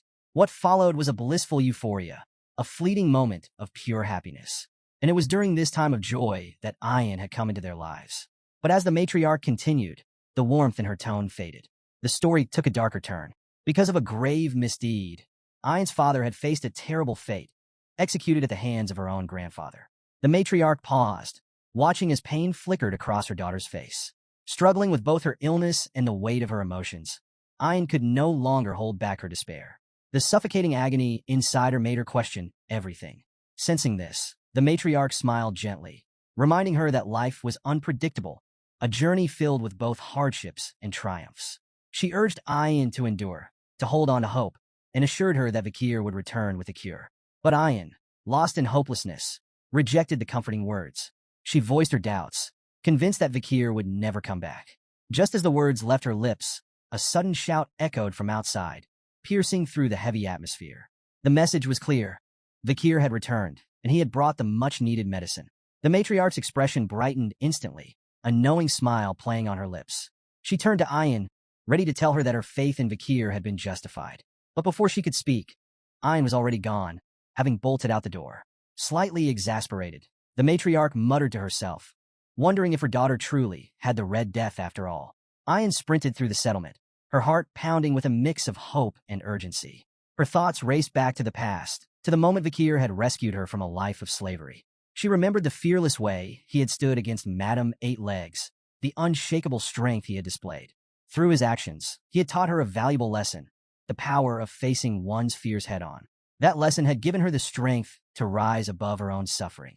And now, as she pushed forward, her mind held on to one single thought. Vakir was back. Finally, she arrived at the gathering of barbarians, her breath coming in ragged gasps. And there he was, standing tall, calm, and resolute. Their eyes met, and for the first time in what felt like forever, a wave of relief washed over her. Vakir, noting her presence, raised an eyebrow in mild surprise. He had heard she was suffering from the Red Death, and yet here she was very much on her feet. Before he could say anything more, Ayan acted on instinct. Without hesitation, she ran straight at him and leaped into a forceful hug, sending them both crashing to the ground. Vakir groaned dramatically beneath her weight, pretending to struggle. With an amused smirk, he muttered that if he hadn't reinforced his body with mana, her first hug might have actually broken his back. Then, with a teasing tone, he questioned how someone supposedly afflicted with the Red Death had the strength to tackle him like that. Still clinging tightly to him, Ayan admitted with a soft smile that the moment she heard he had returned, Her body had felt lighter. Vakir studied her, his confusion evident, but as he took in her expression, bright, full of relief, he let out a breath and asked if she was truly all right. Ayan nodded, her joy unmistakable. She admitted that perhaps she was only pretending to feel better, but at this moment, she had never been happier. Then, with a beaming smile, she welcomed him back. Vakir's expression softened, warmth flickering in his eyes. "I'm back," he replied. Inside a dimly lit tent, the atmosphere was thick with tension. Ahil lay on a crude bed, her breath shallow and labored, her condition worsening by the second. Around her, worried barbarians stood in anxious silence, their expressions etched with fear. Vakir knelt beside her, his gaze steady as he reached into his pouch and retrieved a small vial. The Sanus's tear. The moment he uncorked it, a brilliant golden radiance spilled forth, bathing the tent in a warm, ethereal glow. The light cascaded over Ahil, enveloping her in its healing aura. All eyes were locked onto her frail body as, miraculously, the red spots marring her skin began to vanish. Gasps of disbelief filled the space, followed by murmurs of awe. The once hopeless barbarians watched as Ahil's ragged breathing steadied, her complexion regaining its natural color. The Red Death, which had plagued her so mercilessly, was gone. A wave of gratitude surged through the group, their voices rising in praise. To them, Vakir was no longer just a warrior. He was the bringer of salvation. But Vakir had no time for accolades. His focus remained sharp. Turning to Ayan, he asked how many among their tribe had been infected. She responded grimly, Ahil had been one of 30. His expression darkened as he pressed further, inquiring about the state of other tribes. Ayan's answer was even more troubling. Many clans were teetering on the brink of devastation. Vakir quickly did the math. If the disease had spread as widely as suspected, there could be as many as 10,000 infected individuals across the land. Wasting no time, he instructed Ayan to send word to every tribe, telling them to gather their sick. The battle against the Red Death was far from over. Concern flickered in Ayan's eyes. With hesitation, she asked the pressing question, was there truly enough of the cure for all? Vakir's response was calm, unwavering. More than enough, he assured her. But beyond survival, he saw an opportunity. This was their chance to showcase their tribe's strength and capabilities to the rest of the land. His words carried weight, filling the barbarians with awe. Whispers of admiration spread like wildfire. Vakir was proving himself to be nothing short of extraordinary. However, he wasn't done yet. Shifting gears, he brought up another pressing matter, a formidable swamp monster known as Ka. Without much fanfare, he revealed that he had slain the beast during his journey. With his usual practicality, he instructed the barbarians to retrieve its carcass for food. More stunned murmurs rippled through the crowd. One by one, they realized just how far beyond their own abilities Vakir truly was. But there was no time for idolization. Keeping the group focused, Vakir issued the next directive. The tribes were to gather near the river catchment area for the next phase of the plan. Before long, the various barbarian tribes assembled by the riverbank, their leaders and warriors standing in anticipation. All eyes were on Vakir, who stood at the forefront, the Sanus's tear in his grasp. With measured precision, he poured the sacred liquid into the flowing waters. The moment it touched the river, a radiant golden light burst forth, illuminating the water as it surged downstream. The glow spread rapidly, casting a brilliant shimmer across the forest, its reflection dancing like liquid gold. Vakir turned to the gathered leaders, his voice steady as he addressed them. The water had been purified. Now, all the infected had to do was drink. One by one, the afflicted stepped forward, aided by their kin. As they took hesitant sips of the gleaming water, a hush fell over the crowd. Then suddenly laughter, cries of disbelief. "The sickness is gone," someone exclaimed. More voices followed, each filled with astonishment. One after another, the sick found themselves free of the Red Death, their bodies cleansed, their suffering lifted. The weight of despair that had loomed over the tribes evaporated, replaced by a wave of joyous celebration. Cheers erupted across the riverbank, the sound of victory echoing through the forest. Vakir turned to the matriarch, his voice calm and assured as he explained the extent of the purification process. The river's catchment area was now carrying the cure far and wide, ensuring that the bacteria responsible for the Red Death would soon be eradicated entirely. The matriarch listened intently, her expression shifting from admiration to deep respect. Then, with a thoughtful nod, she spoke, suggesting that Vakir be named the tribe's shaman. Before he could decline, the ground suddenly trembled beneath them. A thunderous thud shook the earth as one of the tribal leaders stomped his foot with overwhelming force, causing a visible crack to form in the dirt. Silence fell. All eyes turned to the source of the commotion. With a booming voice, the leader addressed the gathered tribes, his words carrying the weight of history itself. People of the deep forest. What is the name of the hero who purified our land? A beat of silence. Then, as one, the barbarians pounded their feet in rhythm and roared. Vakir! Another warrior stepped forward, raising his fist. Who saved our families from the Red Death? Again, the answer came like a rolling thunderclap. Vakir! A third leader spoke, voice rich with emotion. Who has brought hope and a bright tomorrow to the deep forest? The response was deafening. Vakir! The name echoed through the trees, vibrating through the very heart of the land.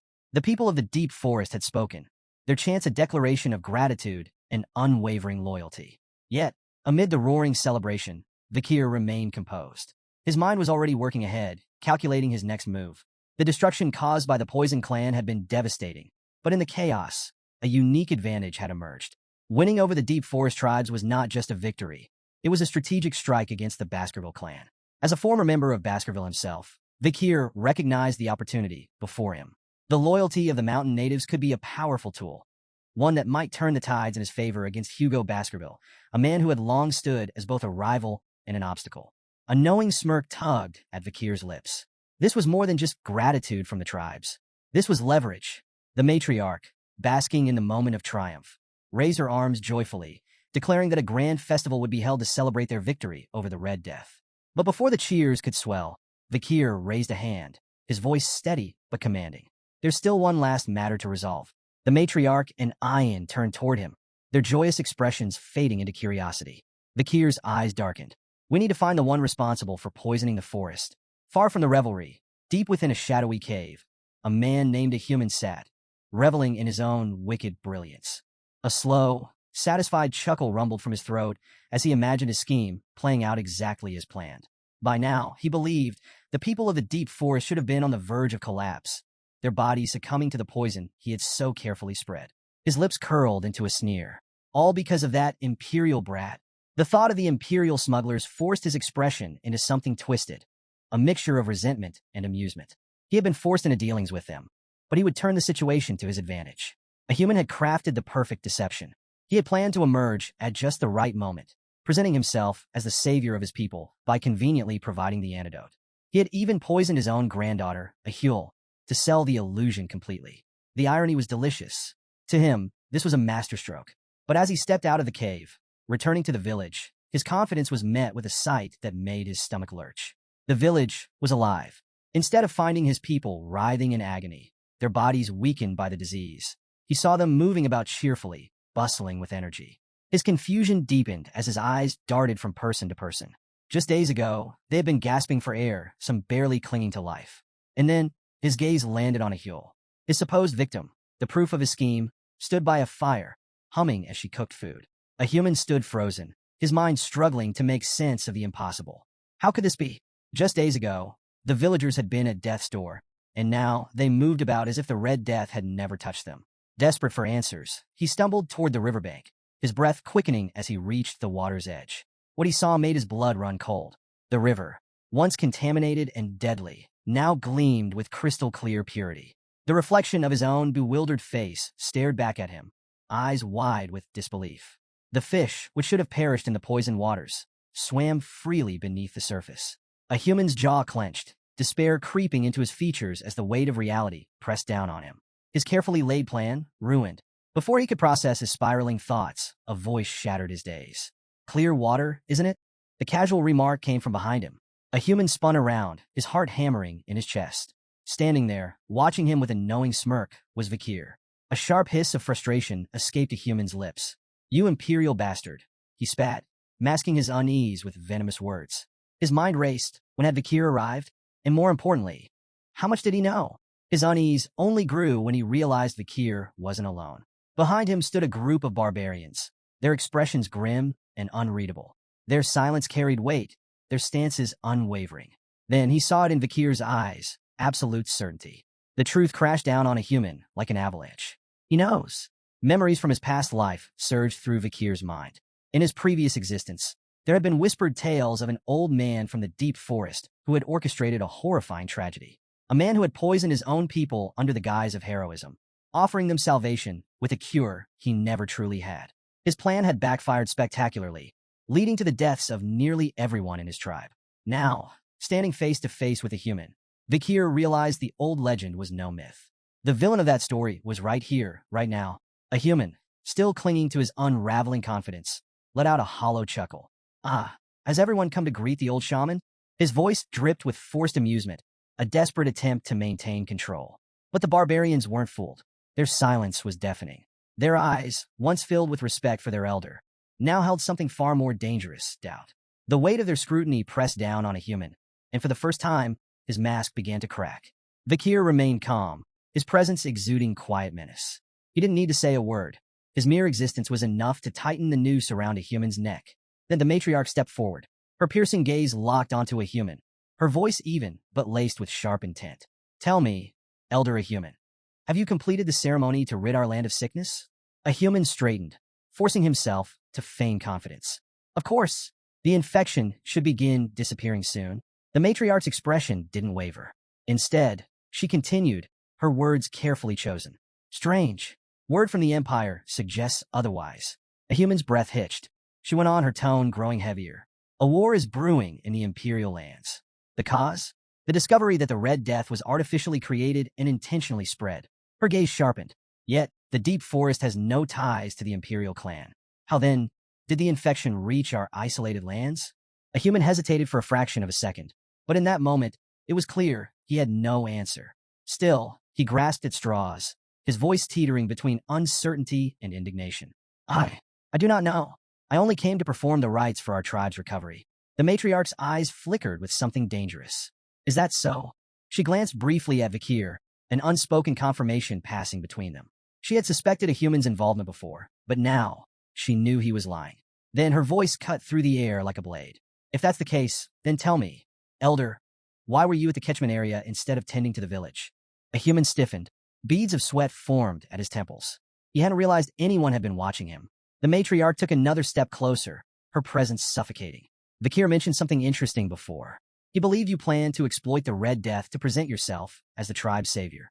Her voice lowered, laced with ice. After all, if you were the only one with the cure, your influence would be absolute, wouldn't it? A human's breath hitched. Then suddenly the air shifted. A chilling aura radiated from the matriarch, her authority pressing down like an unshakable force. The barbarians around them could feel it, the storm gathering within her. A human trembled. His body betrayed him, his fingers twitching at his sides. The matriarch's voice, steady yet merciless, rang through the air. Show me the contents of your pouch. As the tense confrontation unfolded, Vakir's mind drifted back to a past conversation with Ian. She had once shared fragments of a human's mysterious origins, secrets that painted the old shaman in a far darker light. A human had never been a true member of the Balac tribe. His past was shrouded in secrecy, but what little was known was enough to unsettle even the most hardened warriors. Long ago, he had arrived in the deep forest as nothing more than a slave, bound to the previous shaman. But his fate took a treacherous turn. Through manipulation and deception, a human orchestrated a coup, betraying and killing his master. And with that single act of treachery, he not only claimed the shaman's life, he stole his sorcerous powers. For his role in the rebellion, a human was elevated from the lowest of slaves to the tribe shaman. Yet, despite his newfound status, his path within the tribe was anything but easy. If he wanted to belong, he had to endure years of humiliation. He was made to handle the filthiest tasks, from cleaning excrement to serving as live bait for dangerous hunts. Only after enduring years of degradation and proving his worth did he finally secure the tribe's respect in his old age. Now, standing before the trembling shaman, Vakir wondered, had those years of suffering twisted a human into what he was today? Had his desperation for power driven him to defy even the matriarch, scheming to claim control over the entire forest? Vakir's thoughts were interrupted as the matriarch's voice rang out, sharp and commanding. A human. The pouch. Now. The old man hesitated, his hands shaking as he fumbled for an excuse. It's nothing but flour. Something I saved for after the ceremony, he stammered. With great effort, he reached for the pouch, intending to prove his innocence. But his trembling hands betrayed him. The pouch slipped. Time seemed to slow as it tumbled through the air, then splashed into the river. A stunned silence followed. The barbarians watched, wide-eyed, as the pouch dissolved into the water, its contents washing away before anyone could examine them. A human's eyes widened in horror. Panic flashed across his face before he forced himself into a nervous laugh, attempting to wave off the incident. On my old man's tremors. A foolish mistake, he muttered, though the unease in his voice was unmistakable. But it was too late. No one believed it was an accident. The matriarch's gaze hardened as she turned to him. Strange, she mused, her voice cool and deliberate. Why would you throw it into the river? A human's breath hitched. Vakir remained unfazed. Unfortunate, he remarked casually. Without the pouch, we can't verify its contents using conventional means. A human's face twisted with anger. His calm facade crumbled, and in a desperate attempt to shift the blame, he pointed an accusing finger at Vakir. This is a setup, he snarled. You've been scheming against me from the start. Matriarch, I demand you punish this imperial wretch for disrespecting an honorable shaman. The matriarch regarded him with an unreadable expression. Then, after a pause, she spoke, her tone eerily calm. You are right, human. Accusations without proof cannot be acted upon. A human's lips curled into a smug grin. She continued, since you are so certain of your innocence, then I will ensure your honor and pride remain intact. A human straightened, believing he had successfully turned the situation in his favor. But his confidence shattered when the matriarch uttered two simple words. Call the Iliad. A ripple of murmur spread through the gathered barbarians. A human's stomach dropped. The Iliad, a sacred Balac tradition, a trial by combat, invoked when words alone could not settle a dispute. In an Iliad might determine truth. The victor was deemed competent and righteous, while the loser was proven unworthy, either exiled in disgrace or in some cases executed for their failure. Ian, standing to the side, smirked. You always stress the importance of tradition, don't you, a human? She remarked, her voice laced with quiet mockery. Now's the perfect time to uphold it. A human clenched his fists, cursing his misfortune. He had no choice but to accept. But then an idea struck him. Time. He needed time to prepare. He cleared his throat and forced a nod. Very well, he conceded, masking his panic. Let us hold the Iliad in 4 days, on the night of the full moon. Vakir's voice cut through the air like a knife. No. A human stiffened. Vakir's lips curled into a knowing smile. Tradition states that the challenger has the right to set the date. His gaze locked onto a human, like a predator eyeing cornered prey. I choose now. The barbarians erupted in gasps and murmurs. A human paled. Vakir's plan had worked flawlessly. He had maneuvered a human into a trial he couldn't escape. And with no time to scheme, no allies to call upon, and no tricks left to play, the old shaman was trapped. Near the summit of the mountain, the Balac tribe gathered beneath the watchful gaze of their ancestors. The warriors' circle had been drawn, marking the sacred battleground where justice would be decided. At its center stood the matriarch, her presence alone enough to command absolute respect. With a solemn tone, she declared the commencement of the Iliad, reminding all present that any attempt to flee would be met with swift execution by the warriors stationed nearby. Behind her loomed the mighty Warriors' Mountain, where the graves of their forebears rested. She called upon the spirits of the ancestors, urging both combatants to fight with honor and prove their righteousness in battle. The crowd buzzed with anticipation, their voices swelling as they cheered for Vakir. Ian, her eyes gleaming with excitement, cupped her hands around her mouth and shouted, Finish him in one strike, Vakir. Her enthusiasm spread like wildfire, and soon the entire tribe echoed her sentiment, chanting his name with fervor. On the opposite side of the circle, a human clenched his jaw, resentment boiling beneath his skin. The complete lack of support stung more than he cared to admit. Gritting his teeth, he bit his finger, letting droplets of blood fall to the earth. At once, 3 skeletal warriors clawed their way out of the ground, their hollow eyes burning with eerie light. A human ordered them to cover his blind spots, ensuring he would always be aware of Vakir's movements. Armed with a bow and arrow, a human allowed himself a smug smile. To him, Vakir was still an outsider. He had only lived in the forest for 2 years, while a human had survived in its depths for a lifetime. The terrain was his ally. The moment Vakir revealed himself, he would take him down with a single, well-placed shot. But a human had made a fatal miscalculation. Vakir had no intention of playing by his rules. Hanging upside down from a high tree branch, Vakir watched a human from above, his presence undetected. His breathing was steady, his gaze calculating. The ability that made this possible, Silent Heal, was one he had acquired after defeating the master of the swamp. A technique perfected by assassins.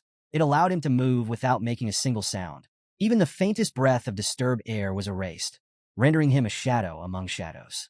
Below him, a human remained blissfully unaware, still lost in his own overconfidence. Then, with the precision of a striking serpent, Vakir moved. He dropped silently into the midst of the skeletal warriors, his blade already in motion before his feet even touched the ground. Red arcs of light followed his strikes, each one precise and deadly. bone shattered and splintered, the undead warriors reduced to lifeless fragments in mere seconds.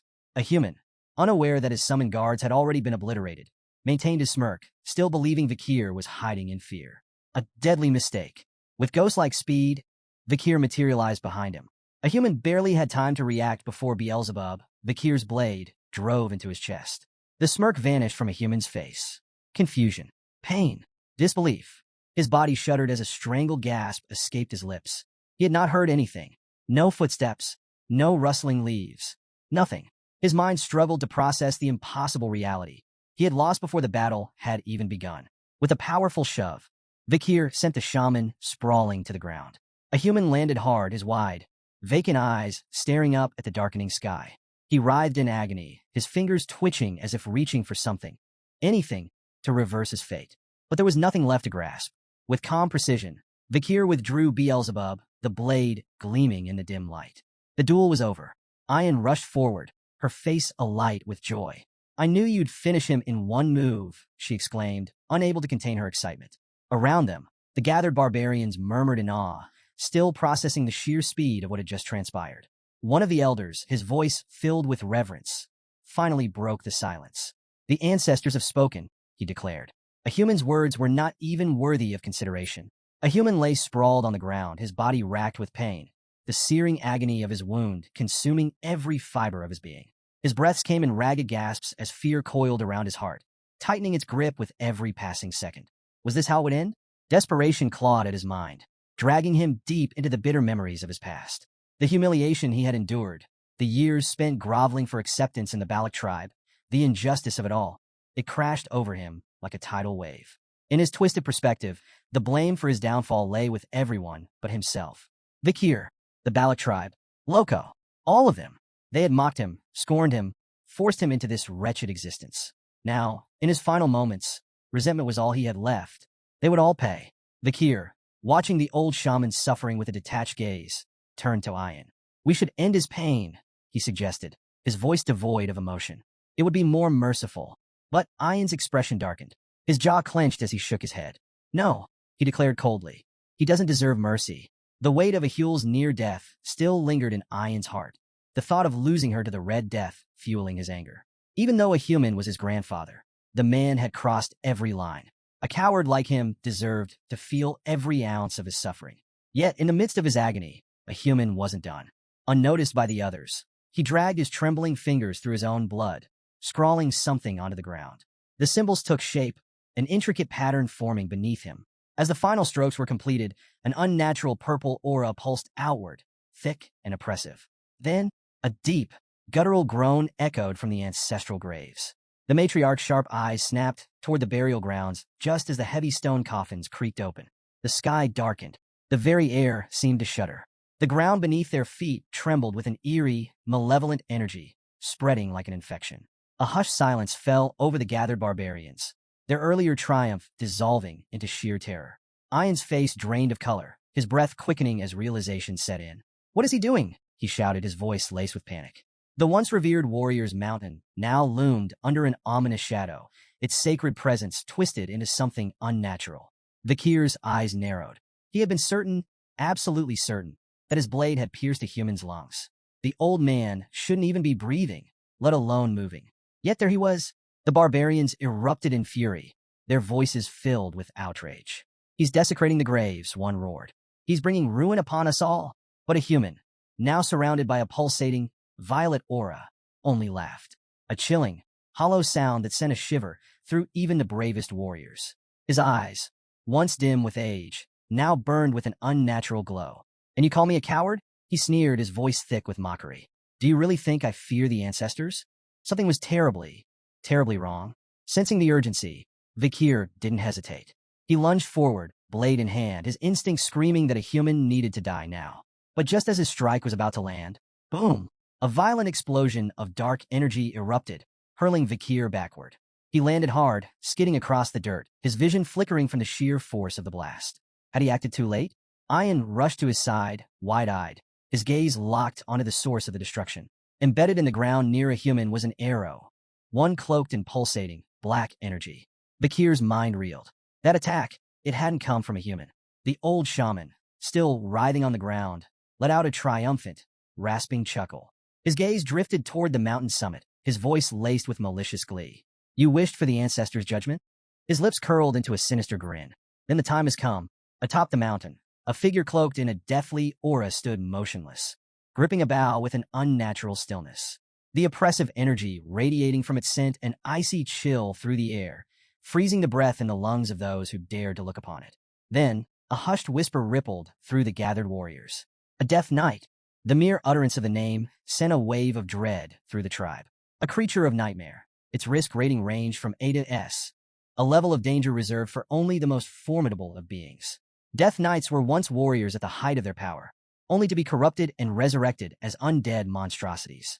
Their souls and physical bodies had been twisted into conduits for dark mana, granting them overwhelming strength and relentless endurance. Ian's voice wavered as he took a hesitant step back. Is that truly one of our ancestors?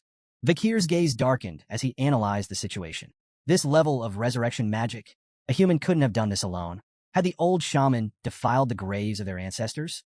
Or had he turned himself into an undead being to seize such power? Before Vakir could reach a conclusion, the air thickened with malice. A human, his body now pulsing with dark energy, raised a trembling hand.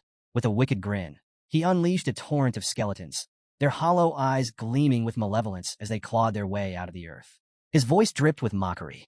Did you really think I lived among you fools without preparing countermeasures? The warriors gritted their teeth, weapons at the ready, but a human wasn't finished. His smirk widened as he gestured toward the graves littering Warriors Mountain. You're all so shocked. Yet this is only the beginning, he sneered. Did you forget? There is not just one grave here. A horrifying rumble rolled through the earth. Then, one by one, more Death Knights emerged. The air grew heavier with each resurrection, the sheer malice emanating from the corrupted ancestors enough to sap the will of even the bravest warriors. What had once been a sacred burial ground was now a battlefield of the undead. As chaos erupted, a human climbed into a grotesque skeletal carriage, the construct pulsing with dark mana as it formed around him. With a deranged laugh, he urged the skeletal beast, pulling it to move. Try your best to survive, he called mockingly. I'll enjoy hearing how you all beg for mercy soon enough. He cracked the reins, and the carriage lurched forward, carrying him away from the carnage. But Ian wouldn't let him escape so easily. How low can you sink? He roared, drawing his bow. With furious precision, he loosed an arrow, its trajectory honed for a direct hit. But just before it could reach a human, shatter, another arrow intercepted it mid-flight, splintering it into useless fragments. Ian's breath caught in his throat as he turned toward the source. Standing unmoving, bow still raised, was the Death Knight. It had protected a human.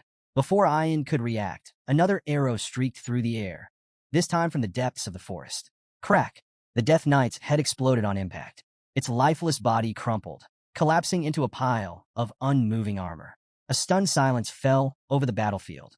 Who had fired that shot? The barbarians, still locked in their fight for survival, snapped their heads toward the forest's edge.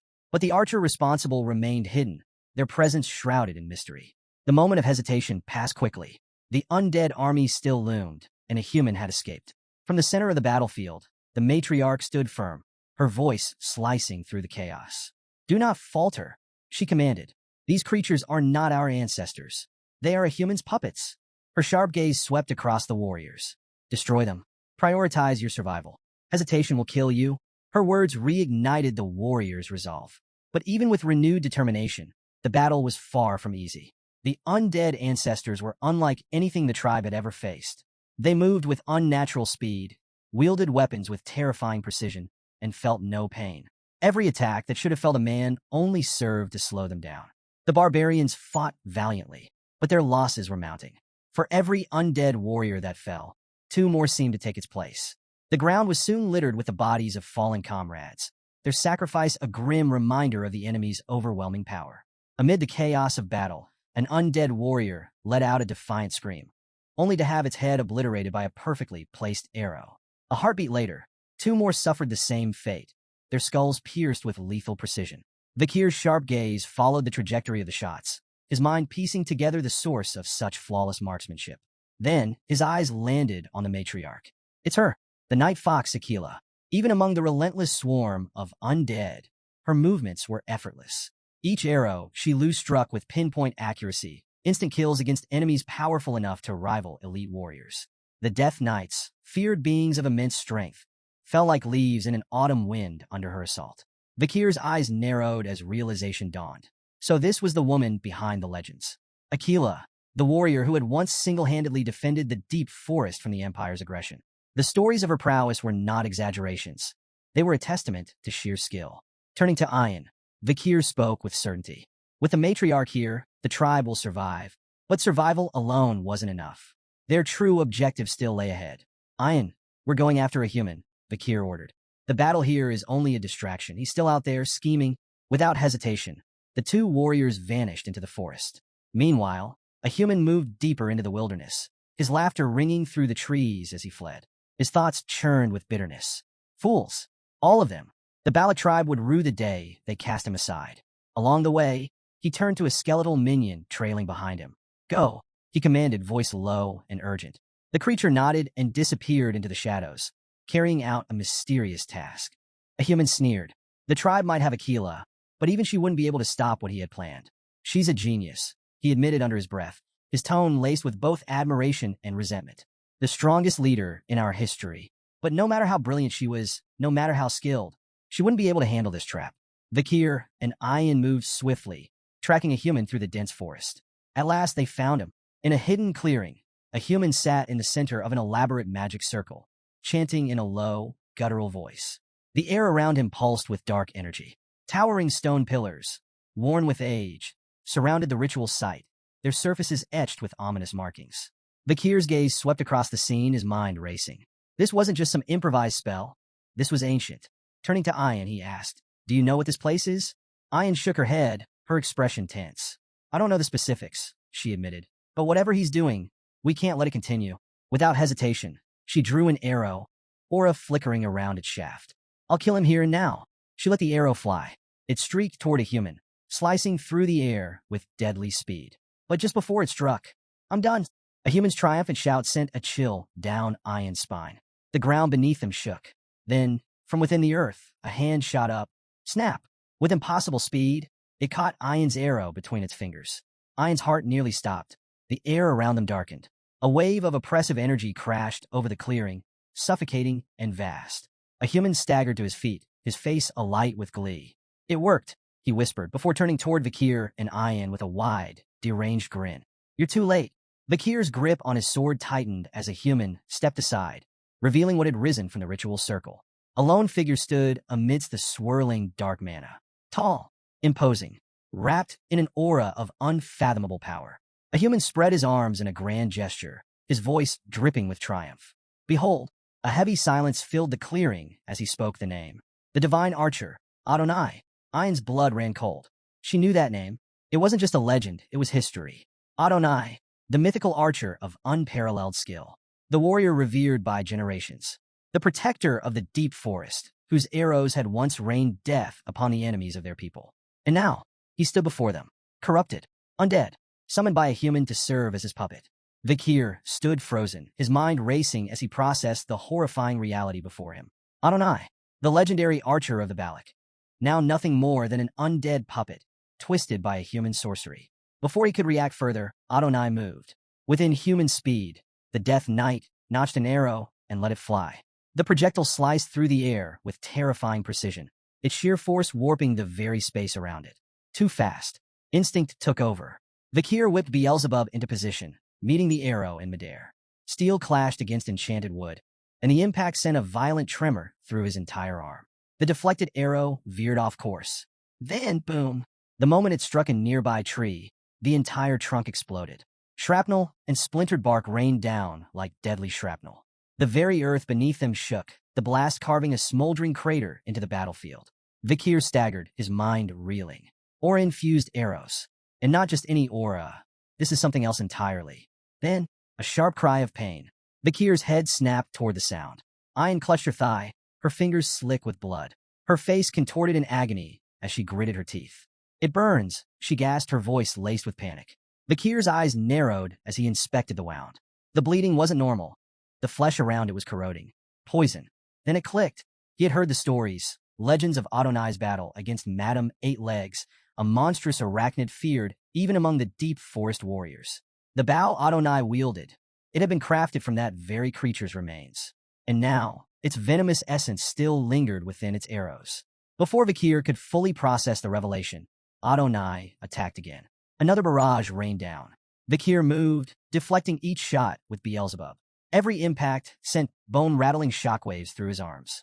The ground beneath them cracked and burned from the force of each explosion. But something was changing. Vakir's movements slowed. His breaths became more labored.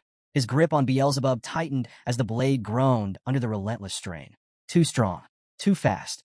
Ian, watching him struggle, screamed, "Stop protecting me. Run away and save yourself." Vakir didn't even glance at her. His stance remained firm. There is no retreat. A human's laughter rang through the chaos, dripping with venomous glee. "Fools," he sneered. "Your resistance is meaningless." Adonai finished them. The death knight obeyed. With calculated precision, Adonai drew another arrow. This time, the aura around it darkened, twisting into something even deadlier. A single shot, brimming with the power to end everything in its path. Vakir clenched his jaw, his battered body screaming in protest as he prepared for one final deflection. But before the arrow could strike, something changed. A shadow moved. Then snap. In an instant, the deadly projectile stopped. It didn't explode. It didn't shatter. It had been caught by a single hand. A hush fell over the battlefield. Vakir, Ian, a human, even Adonai, stared in stunned silence. Then from the shadows she emerged, the matriarch Aquila. She stood between them in certain death, her grip firm around Adonai's arrow. Then without a word she crushed it. The aura-infused shaft splintered like fragile glass, crumbling into nothing. Her piercing gaze lifted, locking onto Adonai. With calm authority, her voice carried across the battlefield. "This ends now." The deadly energy around them seemed to recoil, as if even the dark forces at play recognized who she was. A human, watching from his skeletal carriage, felt an unnatural chill crawl up his spine. Then, the matriarch's gaze shifted to him. Her expression remained unreadable, but when she spoke again, her voice was laced with an icy finality that sent pure dread coursing through a human's veins. "Let's have a talk." Ian, caught between shock and overwhelming relief, called out to his mother. "Matriarch." His voice trembled as he struggled to process her sudden arrival. Aquila, standing tall amidst the battlefield's chaos, responded with calm certainty. "I sense the disturbance," she said, her tone unwavering. This level of aura couldn't be ignored. Her gaze swept across the destruction, the shattered earth, the smoldering craters left by Adonai's arrows, the warriors still locked in battle against the undead. Yes, she had made the right call. A human, still reeling from her presence, took an unsteady step back. His lips parted in disbelief, his once mighty confidence crumbling beneath the weight of her gaze. "Aquila?" He barely managed to choke out her name, his voice raw with fear. Before Aquila could respond, Ian spoke urgently. "Mother, your hand." That arrow was poisoned. Aquila glanced down at her palm. The flesh around the wound had darkened, the poison visibly spreading. Then, without hesitation, she clenched her fist tightly. A sudden ripple of energy surged through her body, an invisible explosion that made the very air tremble. A split second later, she unfurled her fingers, and the poison dripped away like water, purged completely. Vakir, watching closely, felt a rare flicker of astonishment. She detonated her own aura from within. The technique was incredibly rare. It required such mastery over one's internal energy that even the slightest miscalculation could have left her permanently injured, or worse. Yet, she had done it effortlessly. Vakir remained silent, committing the feat to memory. Aquila turned back to a human, her voice now devoid of warmth. "Answer me." A human, still trembling, desperately clung to his arrogance. You forced me into this," he spat. "You left me no choice." She ignored his pathetic justifications. Instead, her gaze shifted toward the undead figure standing silently behind him. "Is this truly the divine archer, Sir Adonai?" Her voice was steady, unreadable. A human hesitated. Then, regaining a sliver of his composure, smirked. "Of course." He spread his arms grandly. "He is the legendary Adonai. Even you," he sneered, "wouldn't dare to fight him." Aquila's lips curved into a faint, knowing smile. She turned to Vakir and Ian, her expression softening slightly. "You've done well," she praised. "Now stand back." Then, she faced Adonai fully, her sharp eyes locking onto his undead form. Despite the dark mana twisting through his body, despite the corruption that had claimed him, she spoke with genuine respect. "It is an honor to meet you. Even like this." A pause. Then, she drew her bow, her aura surging. "Let us settle this with a duel." to see who is the superior warrior. The forest fell eerily silent. The undead warriors, the surviving tribesmen, even the very wind seemed to halt, as if bearing witness to the moment. On one side, Aquila, the night fox, standing with unwavering confidence, her presence alone exuding authority and strength. On the other, Adonai, the divine archer, his very existence now corrupted by undeath, yet still possessing the terrifying skill that had once made him a legend. Then, without hesitation, Aquila moved first. She fired 5 aura-infused arrows in rapid succession, each one streaking toward Adonai at a speed that would be impossible for an ordinary warrior to track. But Adonai dodged every single one. His movements were inhuman, effortless. His footwork barely disturbed the ground as he slipped through the barrage like a phantom. Then, without a second's delay, he retaliated. Adonai knocked a single arrow, dark mana coiling around it like writhing serpents. With a flick of his wrist, he let it loose. Aquila twisted her body midair, avoiding the projectile by mere inches. The arrow streaked past her, embedding itself into the ground. Boom! A deafening explosion erupted, leaving a deep crater where she had stood just moments before. The duel had truly begun. From a safe distance, Vakir lifted Ian onto his back, preparing to carry him to safety. His instinct screamed that staying here was a death sentence. 2 master-grade aura users battling at full power. This was a spectacle rarely seen even in the legendary times of the fall. Yet, even as he carried Ian away, Vakir's unease grew. The air itself felt wrong. Something was still lurking in the shadows. Something far worse than even the corrupted Adonai. And Vakir couldn't shake the feeling that this battle was only the beginning. From his concealed vantage point, a human watched the battle unfold, his twisted delight evident in his expression. His eyes tracked Aquila's movements with begrudging admiration. She truly is the night fox, he muttered, his voice laced with reluctant respect. But then his grin widened, the malice returning. Still, he sneered, she will fall. Because he is already dead. His laughter grew louder, unrestrained, reveling in the cruel truth of the battle. Adonai is no longer bound by mortal limits, he continued. As an undead, he can infinitely channel hell's dimensional aura. His tone dripped with glee. It doesn't matter how skilled she is, his arrows will never run out. His strength will never wane. And in the end, she will be the one who collapses first. On the battlefield, the duel raged on.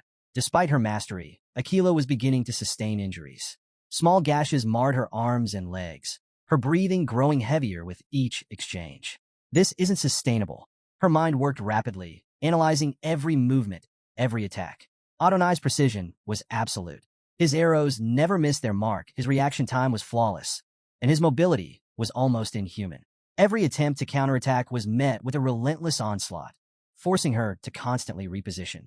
She knew it now. In a ranged fight, she would lose.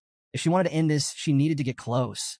Their arrows clashed in midair, triggering a massive explosion that sent a dense cloud of dust billowing across the battlefield.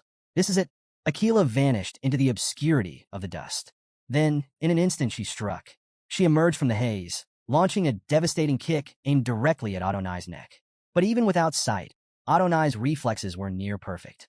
With inhuman precision, he twisted his body, narrowly evading the strike. Then, without hesitation, he summoned a weapon. A dark, ominous sword materialized in his grip, its blade radiating an unnatural aura. With a single, effortless swing, he cleaved through the surrounding trees. The sheer force of the attack sent massive trunks crashing to the ground, uprooted like mere twigs. Aquila barely dodged in time, her agility saving her from being bisected. But she saw an opening.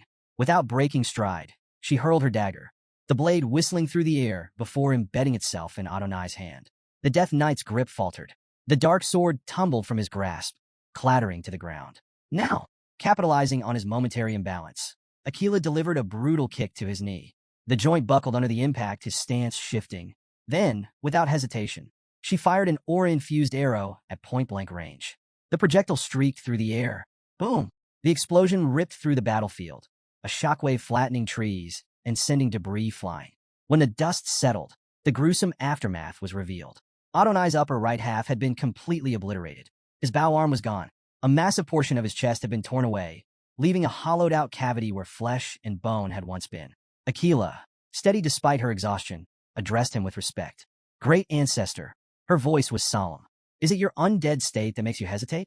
Or is it your will, buried somewhere deep inside you, that refuses to strike down your descendant? She exhaled. Regardless, I will free you from this corruption. Then, she knocked another arrow. One final shot, aimed directly at his face. She released it. The arrow sped toward its target, cutting through the air with lethal precision. But just before it could strike, a dark aura-infused arm materialized out of nowhere, catching the arrow in mid-flight. A low, guttural scream erupted from Adonai as the corrupted energy surged through his body. The dark energy began to reconstruct his missing half. His lost limbs regrew, the torn flesh stitched back together by necromantic power. His form, already fearsome, now looked even more monstrous. A human, watching from his hiding place, let out an impressed exhale. "Ah, legends truly are different," he muttered. For a brief moment, it seemed as though he respected Adonai's sheer willpower, his ability to resist the necromantic spell. But that admiration quickly turned to frustration. With a scowl, he scoffed, "But what's the point of resisting if you're still my puppet?" His eyes gleamed with malice. Enough of this half-hearted rebellion. Then, with a cruel smirk, he gave the command. "Adonai, unleash your full power. Destroy them all." With blinding speed, Vakir closed the distance that Akila's sharp voice cut through the battlefield, her frustration clear. She knew what was happening, but Adonai, now fully engulfed in dark aura, let out a blood-curdling scream. The transformation had completed. The air around him twisted, pulsating with raw, oppressive energy. His once noble presence had vanished, replaced by something sinister, something unnatural. A human, relishing the chaos, chuckled darkly. "That thing before you," he mocked. "That's no longer Adonai." Then, a new disturbance rippled through the forest. Thunderous booms echoed across the battlefield. The ground trembled as three colossal Irank monsters emerged from the depths of the woods, drawn to the overwhelming energy of the fight. Towering and savage, their massive forms radiated raw destruction, their piercing eyes locked onto the scene before them. But they never got the chance to act. Without hesitation, Adonai moved. In the blink of an eye, 3 arrows left his bow, each infused with immeasurable power. Then, silence. The monsters froze. Their bodies shuddered for a split second. Then, all at once, they collapsed. 3 unstoppable beasts, annihilated before they could even take a step. Akila stood motionless, her breath caught in her throat. She hadn't even seen the arrows. The realization sent a chill through her. I couldn't react. Not even slightly. A human's lips curled into a delighted sneer, though even he looked momentarily shaken. "I knew he was strong," he muttered, half to himself. "But this? Even I didn't expect him to eliminate them so easily." Then, regaining his composure, he turned back to Akila, malice dripping from his tone. "Well then," he grinned, "why don't we see what he can do against you?" He raised his hand. "Adonai, finish her." Without hesitation, the Death Knight obeyed. A barrage of arrows streaked toward Akila, each one carrying the venomous essence of Madame Eight Legs. The sheer speed and precision of the attack made them impossible to fully dodge. Akila moved, her reflexes still extraordinary. She twisted, ducked, and weaved between the incoming projectiles, her footwork flawless. But something was wrong. A creeping numbness spread through her limbs. Her movements became ever so slightly slower, the poison from the earlier wounds taking hold. She needed to end this quickly. Making a snap decision, Akila spun and fired 2 arrows in rapid succession. The first arrow veered off course, seemingly missing its mark. The second arrow, however, shot straight for Adonai's face. Adonai reacted instantly. With an almost lazily precise motion, he obliterated the second arrow mid-flight, reducing it to useless splinters. Akila's face shifted, her eyes widening in what looked like shock. A human laughed, his voice filled with mockery. "That was pathetic," he sneered. "Even you misfire sometimes." Then his words died in his throat. Something was wrong. The first arrow, the one that had missed, suddenly reversed course. It curved midair, spinning at an unnatural angle before piercing straight through Adonai's throat from behind. A human's triumphant grin vanished, his expression twisting in disbelief.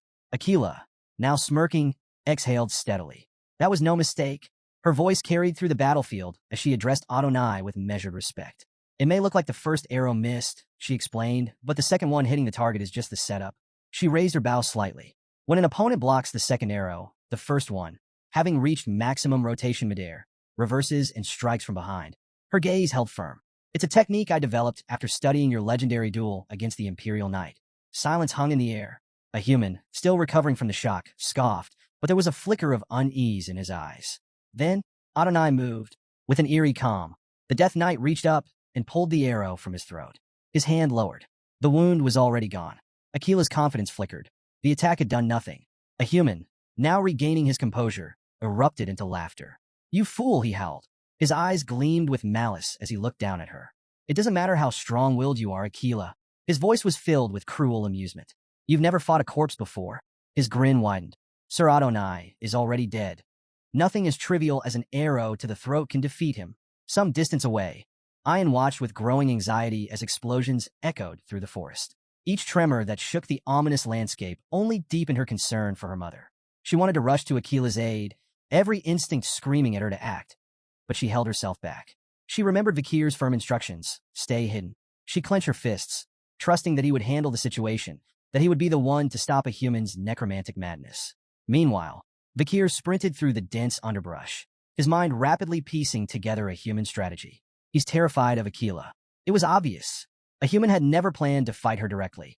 He was hiding behind Adonai, using the undead archer as a shield against her. And now, Vakir had found him. There, crouched behind a tree, was a human, his beady eyes darting nervously toward the battlefield.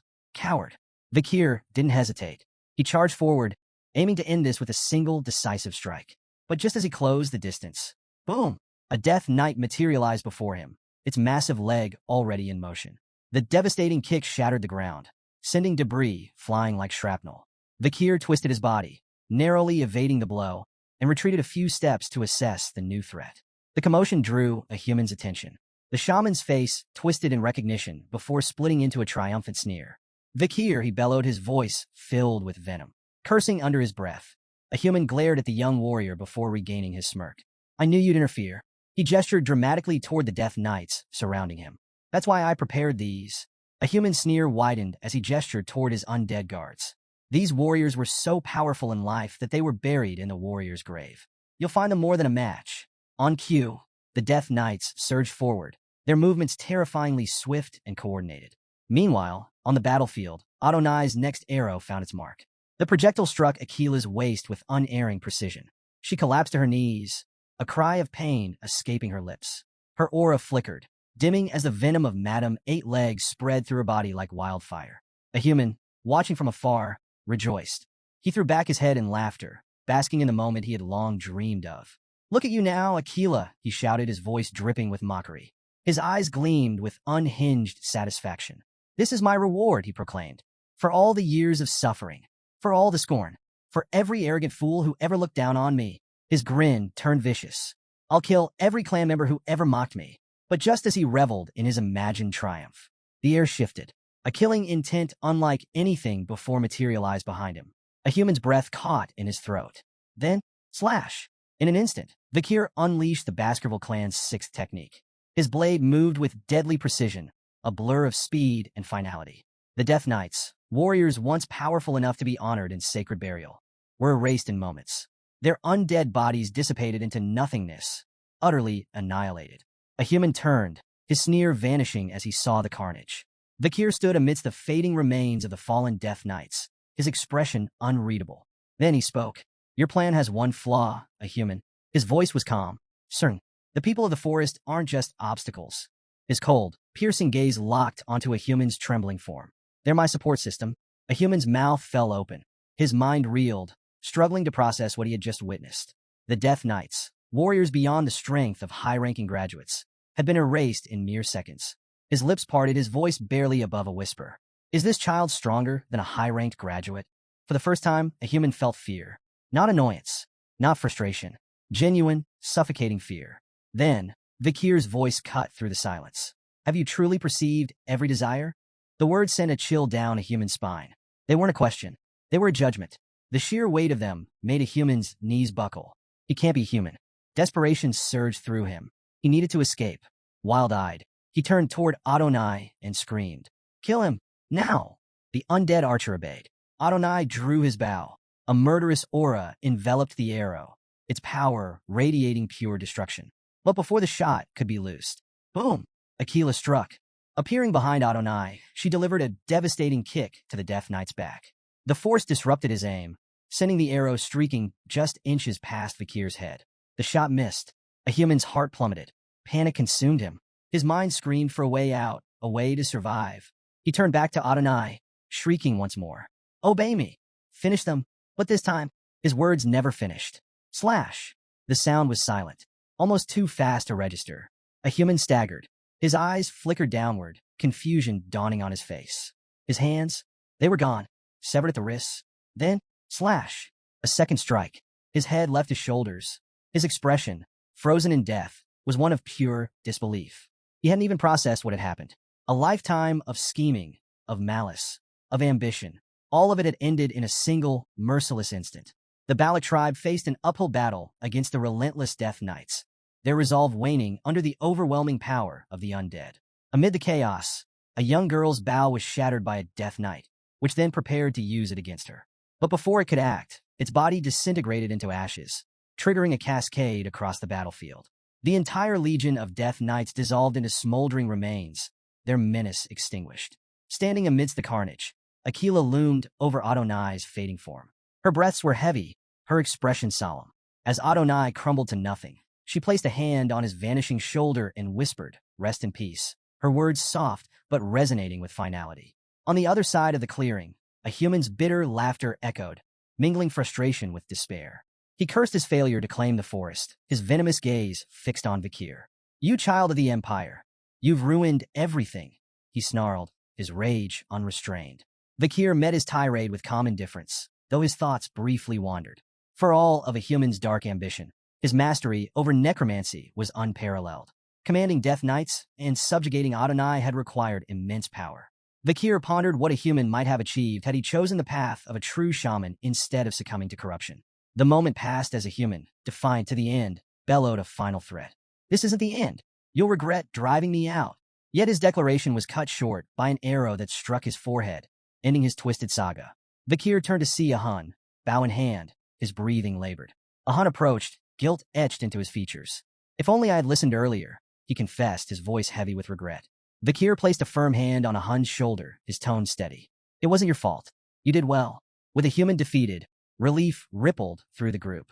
Zir suggested they return to the village, and the survivors set off, eager to leave the horrors behind. But their relief turned to dismay when they arrived to find the village reduced to ruins.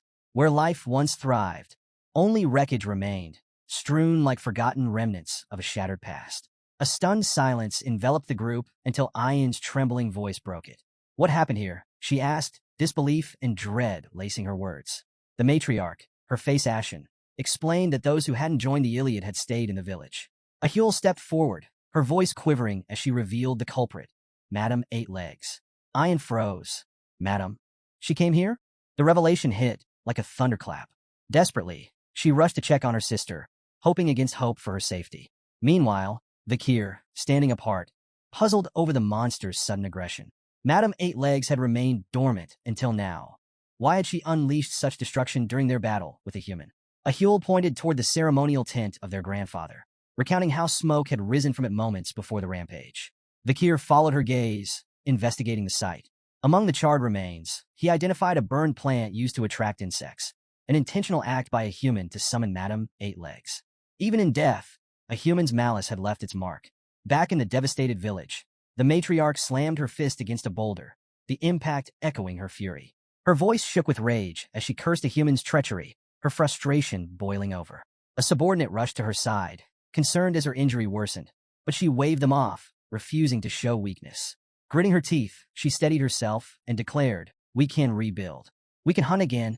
Her focus then shifted to the survivors, ordering the uninjured warriors to tend to the fallen and search for those still clinging to life.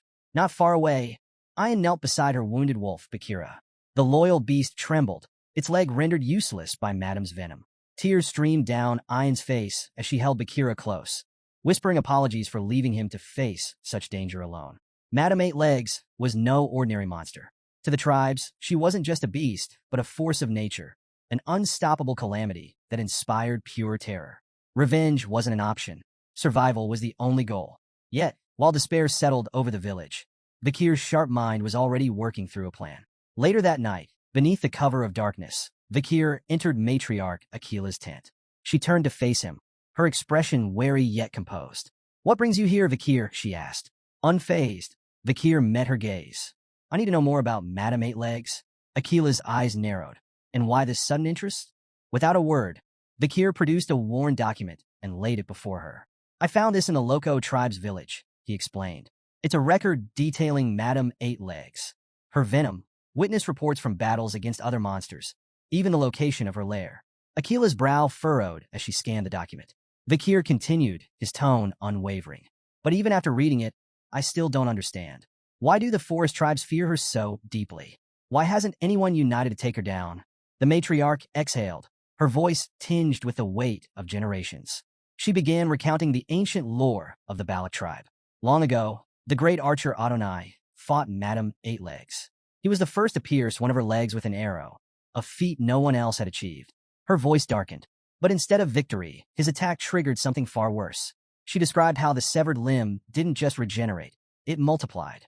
The more they destroyed her legs, the stronger she became, she revealed grimly.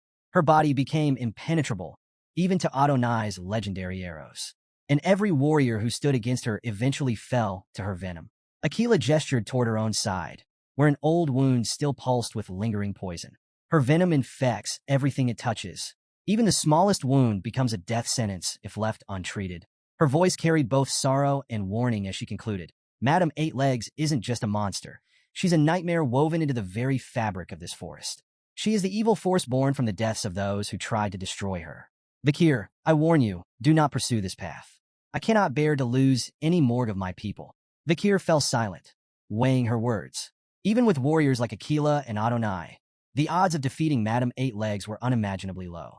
Her regenerative abilities, invulnerable body, and lethal venom made her a near unstoppable force. And yet, despite the matriarch's warnings, Vakir couldn't shake the thought that a path forward, however perilous, still existed. He had survived the fall, a time when monstrous demons ravaged the human world. He had faced horrors that defied logic and lived to tell the tale. No matter how terrifying Madame Eight Legs seemed, she was still a monster. And all monsters, no matter how powerful, had patterns, instincts, and weaknesses.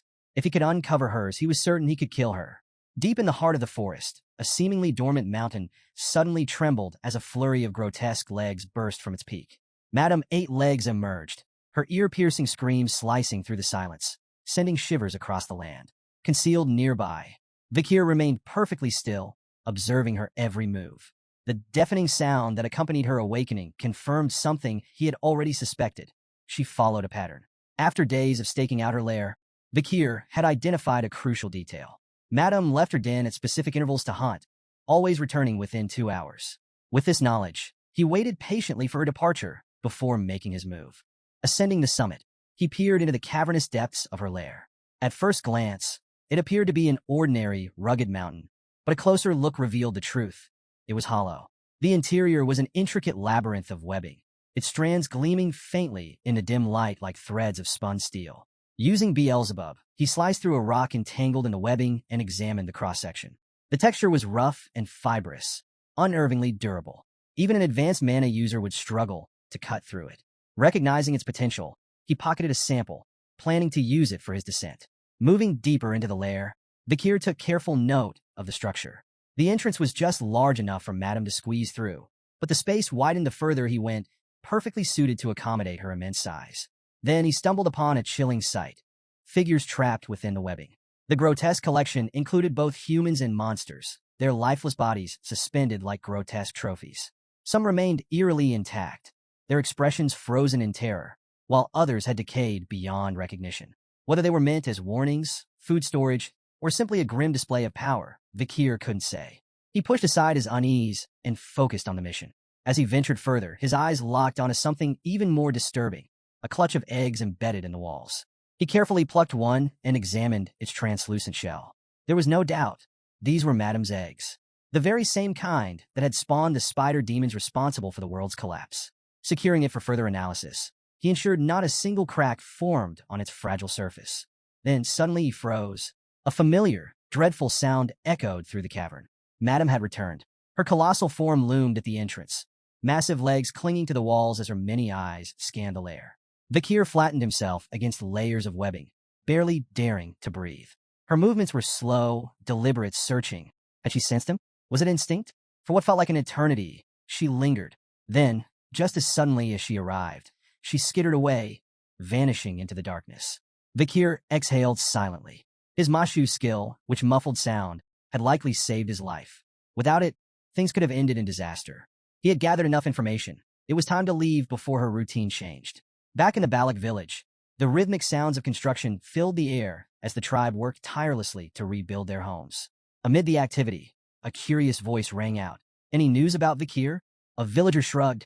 "Last I heard, he's been holed up in that lodging he built. Hasn't stepped out in days." Another added, "Actually, I saw him heading toward another tribe at dawn. Wonder what he's up to." The question lingered, but those who knew Vakir understood one thing. He always had a plan. A peculiar observation spread among the villagers. A faint scent of burning emanated from Vakir's lodging. Some grew curious, whispering about what he could be working on, while others dismissed their concerns, trusting in his meticulous nature. But there was a more pressing matter at hand. Vakir had yet to meet with Commander Ian. Standing outside his tent, Ian called out, her voice carrying a mix of concern and determination. She mentioned that her mother had told her about his inquiries regarding Madame Eightlegs. With teary eyes, she pleaded with him not to attempt the impossible. No warrior had ever survived a battle against the monstrous being. Then, she shared heartbreaking news. Vakira, her loyal wolf, had lost a leg. Madame's venom had made amputation the only option. Her voice trembled as she admitted, "He might never run like before. If something happens to you too, I don't think I could bear it." Before she could finish, Vakir's voice rang out from inside. "Come in." Hesitant but curious, Ian stepped into the tent and froze. The walls were covered in pinned documents, maps, and diagrams. Samples of spider web, shed skin, and even an egg were arranged meticulously on a table. "These are records," Vakir explained, "collected from different tribes across the forest. They document Madame Eightlegs, her habits, her weaknesses, everything I could learn from my time inside her lair." Ian's breath caught. "You went inside her cave?"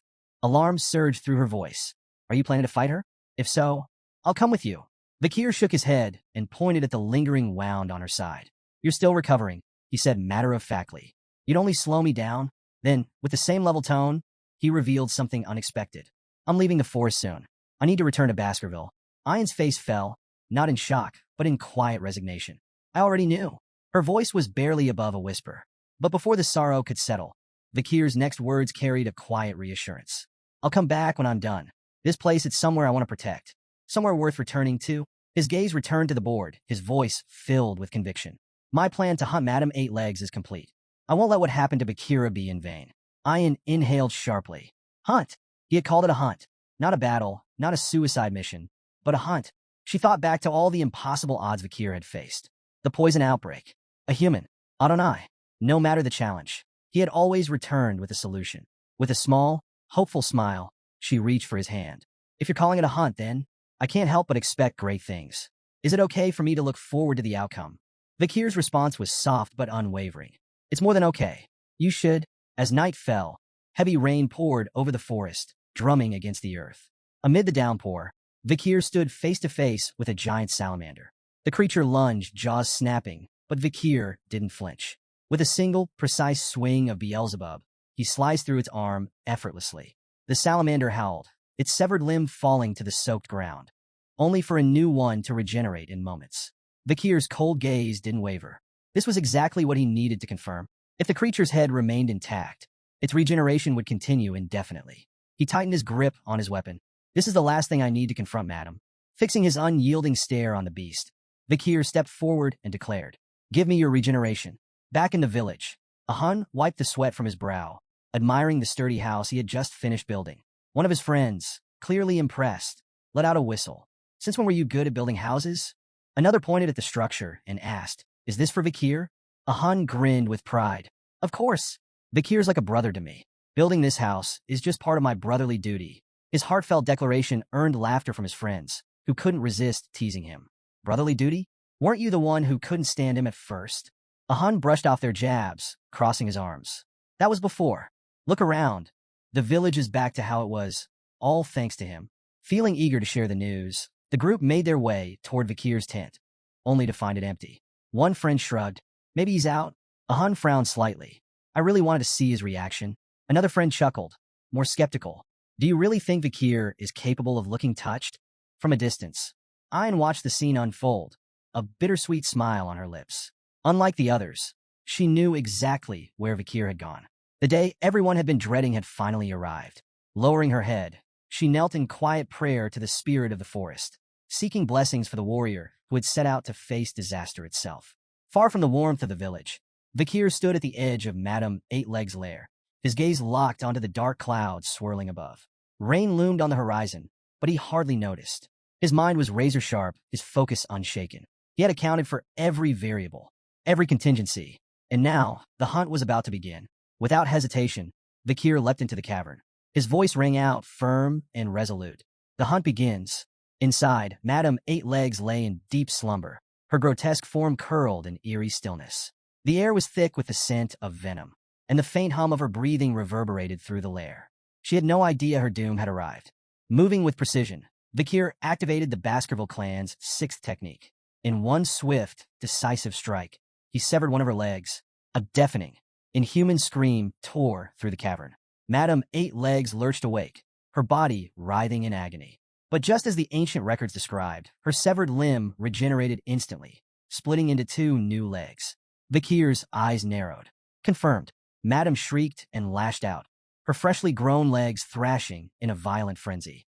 The force of her movements sent tremors through the lair, but Vakir was already in motion. Plan 1. Execute. Like a phantom, he weaved through the chaos, striking again and again. Each precise slash cut through another limb, each attack triggering another agonized wail. Madame retaliated, spewing venom in every direction, her movements growing erratic. Vakir dodged effortlessly at first, until a single drop of venom grazed his arm. Searing pain tore through his body. A sharp exhale escaped his lips as the poison spread with terrifying speed. Even with his training, the burning sensation threatened to overwhelm him. He clenched his jaw. One hit was already too much. He couldn't afford another. Ignoring the pain, Vakir adjusted his stance. This was only the beginning, and he was ready. Vakir, feeling the venom ravage his bloodstream, made a split-second decision. Without hesitation, he severed his own poisoned arm. Madame Eight-Legs recoiled, her countless eyes widening in genuine shock. But before she could process what had happened, his arm regenerated before her very eyes. Standing tall, unshaken, Vakir met her gaze and smirked. "Don't look so surprised. I'm in the same position as you now." Then, he charged. The battle that followed was nothing short of relentless. Vakir focused on severing Madame's legs one by one, moving like a blur to evade her attacks. But no matter how fast he was, even he couldn't dodge everything. One of Madame's massive limbs smashed into him with devastating force, completely obliterating his arm and leg. But even as he fell, he adapted. Rolling onto one of her massive limbs, he used the momentum to slow his descent, just enough time for his body to regenerate. Then, without missing a beat, he attacked again. The cycle continued, a brutal, endless loop of destruction and regeneration. Madame doubled her legs each time they were severed, while Vakir's limbs reformed over and over. But while she was growing stronger, he was draining himself. Vakir had long since lost count of how many times his body had repaired itself. Each cycle took a greater toll on him. Fatigue crept into his muscles. His breathing grew heavier. But then, something changed. As the battle raged on, Madame's severed legs piled up around them. Too many legs. Too much mass. Vakir, panting, suddenly grinned. With newfound determination, he lunged for the webbing above, using it to pull himself toward the top of the lair. Madame, sensing something was wrong, tried to follow. But she couldn't. Her own legs, her greatest strength, had become her downfall. She had too many limbs, too much bulk. Instead of climbing smoothly, she became tangled in her own grotesque mass. Vakir looked down at her struggling form, his smirk widening. "You see," he said, voice calm despite the chaos. "This was my plan all along. I never intended to match your power. I wanted you to keep multiplying your legs." Madame hissed in fury, but the truth was undeniable. Vakir continued, his voice cutting through the cavern. "Your ability to regenerate seems godlike, doesn't it? But it's a curse if you keep duplicating the same limb. Now, you can't even move properly." Enraged, Madame Eight-Legs unleashed a web attack, massive strands flying toward him. But Vakir had already anticipated it. Dodging effortlessly, he summoned Beelzebub, revealing what he had known all along. "Your webs resist normal fire," he said, "but they burn like dry wood when exposed to purple hellfire from the underworld." He gestured around the cavern, his eyes gleaming. "In this place?" He pointed to the gas-filled air, thick with the decay of corpses. "It's the perfect fuel for a firestorm." Standing atop the massive corpse of a rotting bear, Vakir drove Beelzebub deep into its skull. With a final chilling grin, he whispered, "You've been drunk on power for too long. You've stacked up too much karma. Now it's time to pay for it." Then he ignited the hellfire. The moment the purple flames erupted, The cavern exploded into a raging inferno. The accumulated gas ignited instantly, triggering a massive chain reaction. Fire surged through the lair, devouring everything in its path. Madame Eight Legs let out a deafening, inhuman scream. Her once impenetrable domain collapsed around her, turning into an unescapable death trap. The firestorm was absolute. Days earlier, Vakir sat at his study table, his mind working through the intricate puzzle of Madame Eight Legs' behavior. One memory stood out, an encounter with a Cerberus that had been driven from its territory. At the time, he had dismissed it as an isolated event. But now, as he pieced everything together, the truth became clear. The tribes hadn't just migrated to the mountain out of necessity. They had been forced there. Madame Eight Legs had been systematically expanding her territory, slowly but deliberately pushing the barbarians and the forest creatures farther away. But why? Then it clicked. She had been running from her greatest weakness, hellfire. By using the creatures of the forest as a buffer, she had cleverly ensured that no one ever got close enough to discover this fatal flaw. Vakir's eyes gleamed. You almost had me fooled, but now, the game was over. Determined, he thrust Beelzebub into the bear's corpse and unleashed the hellfire. The cavern ignited instantly. Flames spread like a living beast, consuming everything in their path. As the inferno engulfed the lair, Madame Eight Legs let out a screech of agony, her monstrous form writhing as the fire began melting through her shell.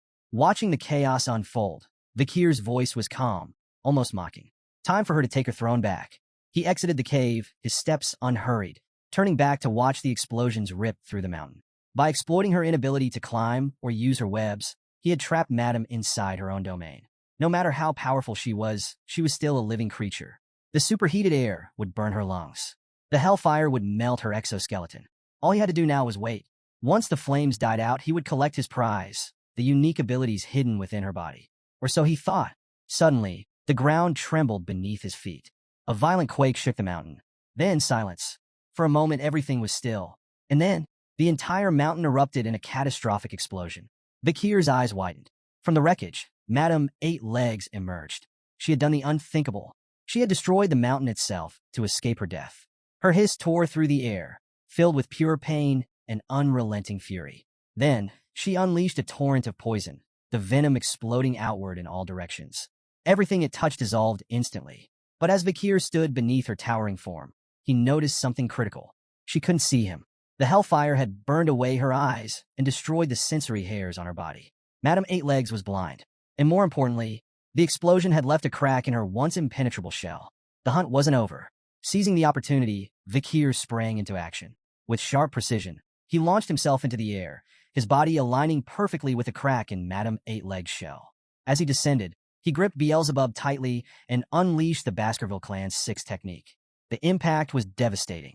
A guttural, pain-filled scream erupted from Madame as the force of the blow sent shockwaves through her colossal frame.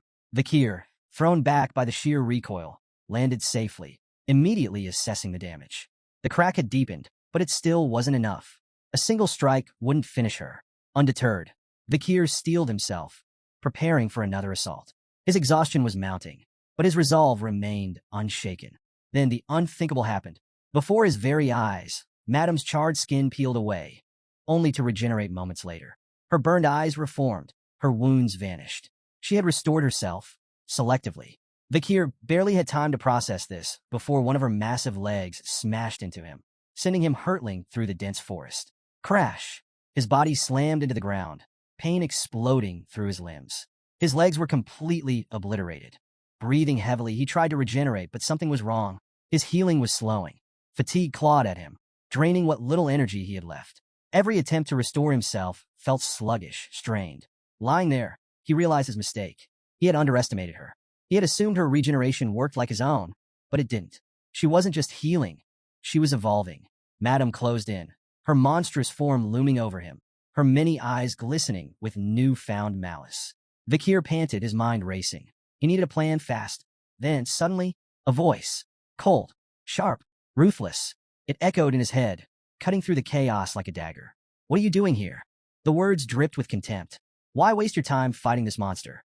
You should have already left the forest to fulfill your true goal. Then, from the depths of his mind, a figure emerged. His older self, a specter from his past life, radiating a chilling aura. The past Vakir stood over him, his expression unreadable, but his eyes burned with disdain. Your only thoughts, the older Vakir intoned, should be about revenge. A name surfaced. Hugo. His throat slit. His despair. His downfall. That was your purpose. The past self stepped forward, his presence suffocating. You've grown dull, weak, sluggish since entering this forest. His voice was laced with disappointment. Do you even remember the hatred that once consumed you? Or has this place softened you? Each word cut deep. The older Vakir didn't stop. We were never meant to be free. We existed to complete the mission, no matter the cost. He sneered, his tone venomous. That was the only time we ever felt fulfilled. As the older Vakir continued his tirade, his expression twisted.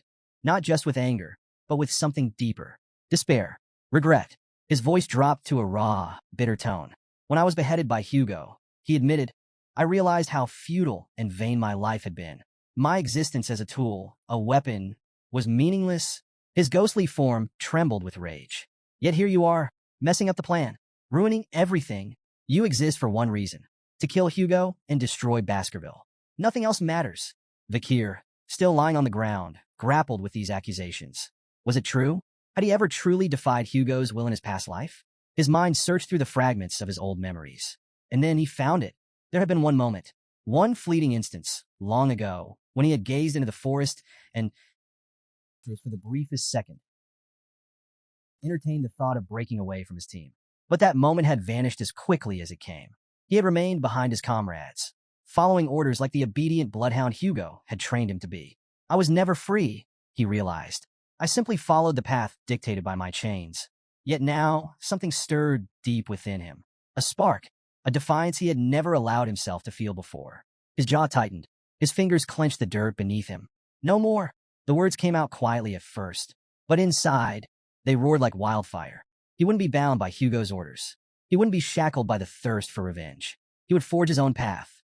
With newfound clarity, Vakir embraced the regret he had carried since the moment of his execution. He wouldn't waste this second chance repeating his past mistakes. I am not just a hunter chasing prey. I am my own master. A piercing scream shattered his thoughts. Madame Eight Legs, enraged beyond reason, lunged forward, one of her massive legs crashing down toward him. But this time, Vakir was ready. His eyes blazed with determination. His body, battered and exhausted, moved on instinct. Just as her legs struck, he exploded into motion. Dirt flew as he launched himself forward, dodging by mere inches. The ground where he once lay was obliterated, but he wasn't running anymore. As he moved, his mind wrestled with a single truth. The two sides of himself were colliding.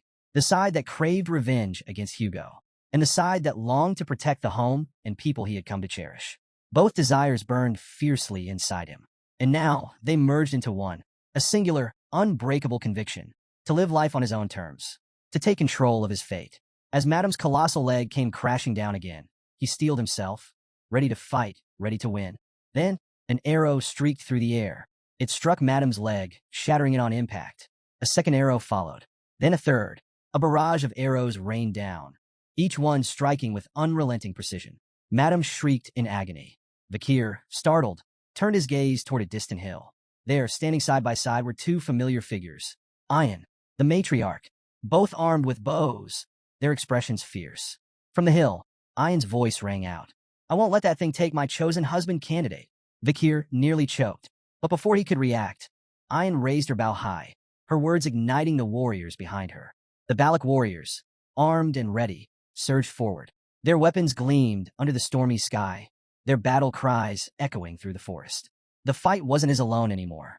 They had come to fight for him, for their hero of the forest. Arrows rained down relentlessly, piercing Madame Eight Legs' body as her frustrated hisses filled the air. Meanwhile, Vakir's legs regenerated, restoring his full mobility. Reinvigorated, he moved with unwavering determination. He climbed onto Madame's massive back, his focus locked onto the crack in her shell, the key to her downfall. Though Ian's reckless interference irritated him, he couldn't deny the truth. She had saved him. Under his breath, he muttered, "You saved me." Then he pressed forward. Reaching the weakened spot, he gripped Beelzebub tightly and drove it in with all his strength. A thunderous explosion erupted on impact, sending tremors through the battlefield. But when the dust settled, Vakir's eyes narrowed. Her armor was far stronger than expected. One strike wouldn't be enough. Still, he refused to despair. With his resolve burning brighter than ever, he prepared for another assault. But then, Madame went berserk. A frenzied rampage overtook her as she stamped the ground with destructive force. Boom, boom, boom. Each step triggered massive explosions, sending shockwaves that tore through the land. The Balac warriors retreated, shouting warnings. But Ian's voice rang out over the chaos. She's cornered, she realized. This is it. Keep fighting. Her cry rekindled the warriors' determination. From atop the hill, the matriarch watched, her breath labored. To her, Madame Eight Legs had always been an unstoppable disaster. A force of nature, something to fear, something that could never be beaten. Yet, before her eyes, Vakir was proving otherwise. Fear could be overcome. Disaster could be defied. The realization ignited something deep within her. Ignoring the pain of her injuries, she tapped into her inner strength. Her aura flared. Her muscular frame shone with raw power as she pulled back her bowstring. Then, with a razor-sharp focus, she unleashed an arrow infused with her full strength. Whoosh! The projectile ripped through the air at unimaginable speed and struck Madame Eight Legs with a devastating impact. Boom! A shrieking scream tore from Madame's throat as she staggered, momentarily stunned. Vakir's eyes locked onto the opening. This was his chance. With blinding speed, Vakir closed the distance. Reaching the fractured shell, he gathered all his power and unleashed the Baskerville First technique. Deeply piercing Fong. Kaboom! The crack erupted into a gaping hole. Ungasped, Vakir had done the unthinkable. He had entered Madame's body. But this was only the beginning of his onslaught. Inside, Vakir wasted no time. His movements were precise, ruthless, relentless. He unleashed the second technique, biting Fong. Then the third technique, slicing Fong. Then the fourth technique, tearing Fong. Then the fifth technique, shredding Fong. Each strike sent shockwaves through Madame's body. Her agonized screams echoed across the battlefield. Blood gushed from her mouth, proof of the devastation inside. But Vakir did not stop. His fury, his resolve, his very existence, all converged into a single purpose. With every strike, he shattered the chains that had bound him for so long. He was not Hugo's bloodhound. He was not a tool for revenge. He was his own master. Then with one final, decisive blow, he executed the Baskerville Six technique, crushing Fong. The attack landed. The chains shattered. And Madame Eight Legs' reign of terror came to an end. Madame Eight Legs let out one final, guttural scream, her massive body convulsing violently under the relentless onslaught of Vakir's attacks. Her monstrous eyes bulged unnaturally, and in a gruesome, surreal moment, Vakir burst forth from one of them, emerging from within her body. A heavy silence blanketed the battlefield.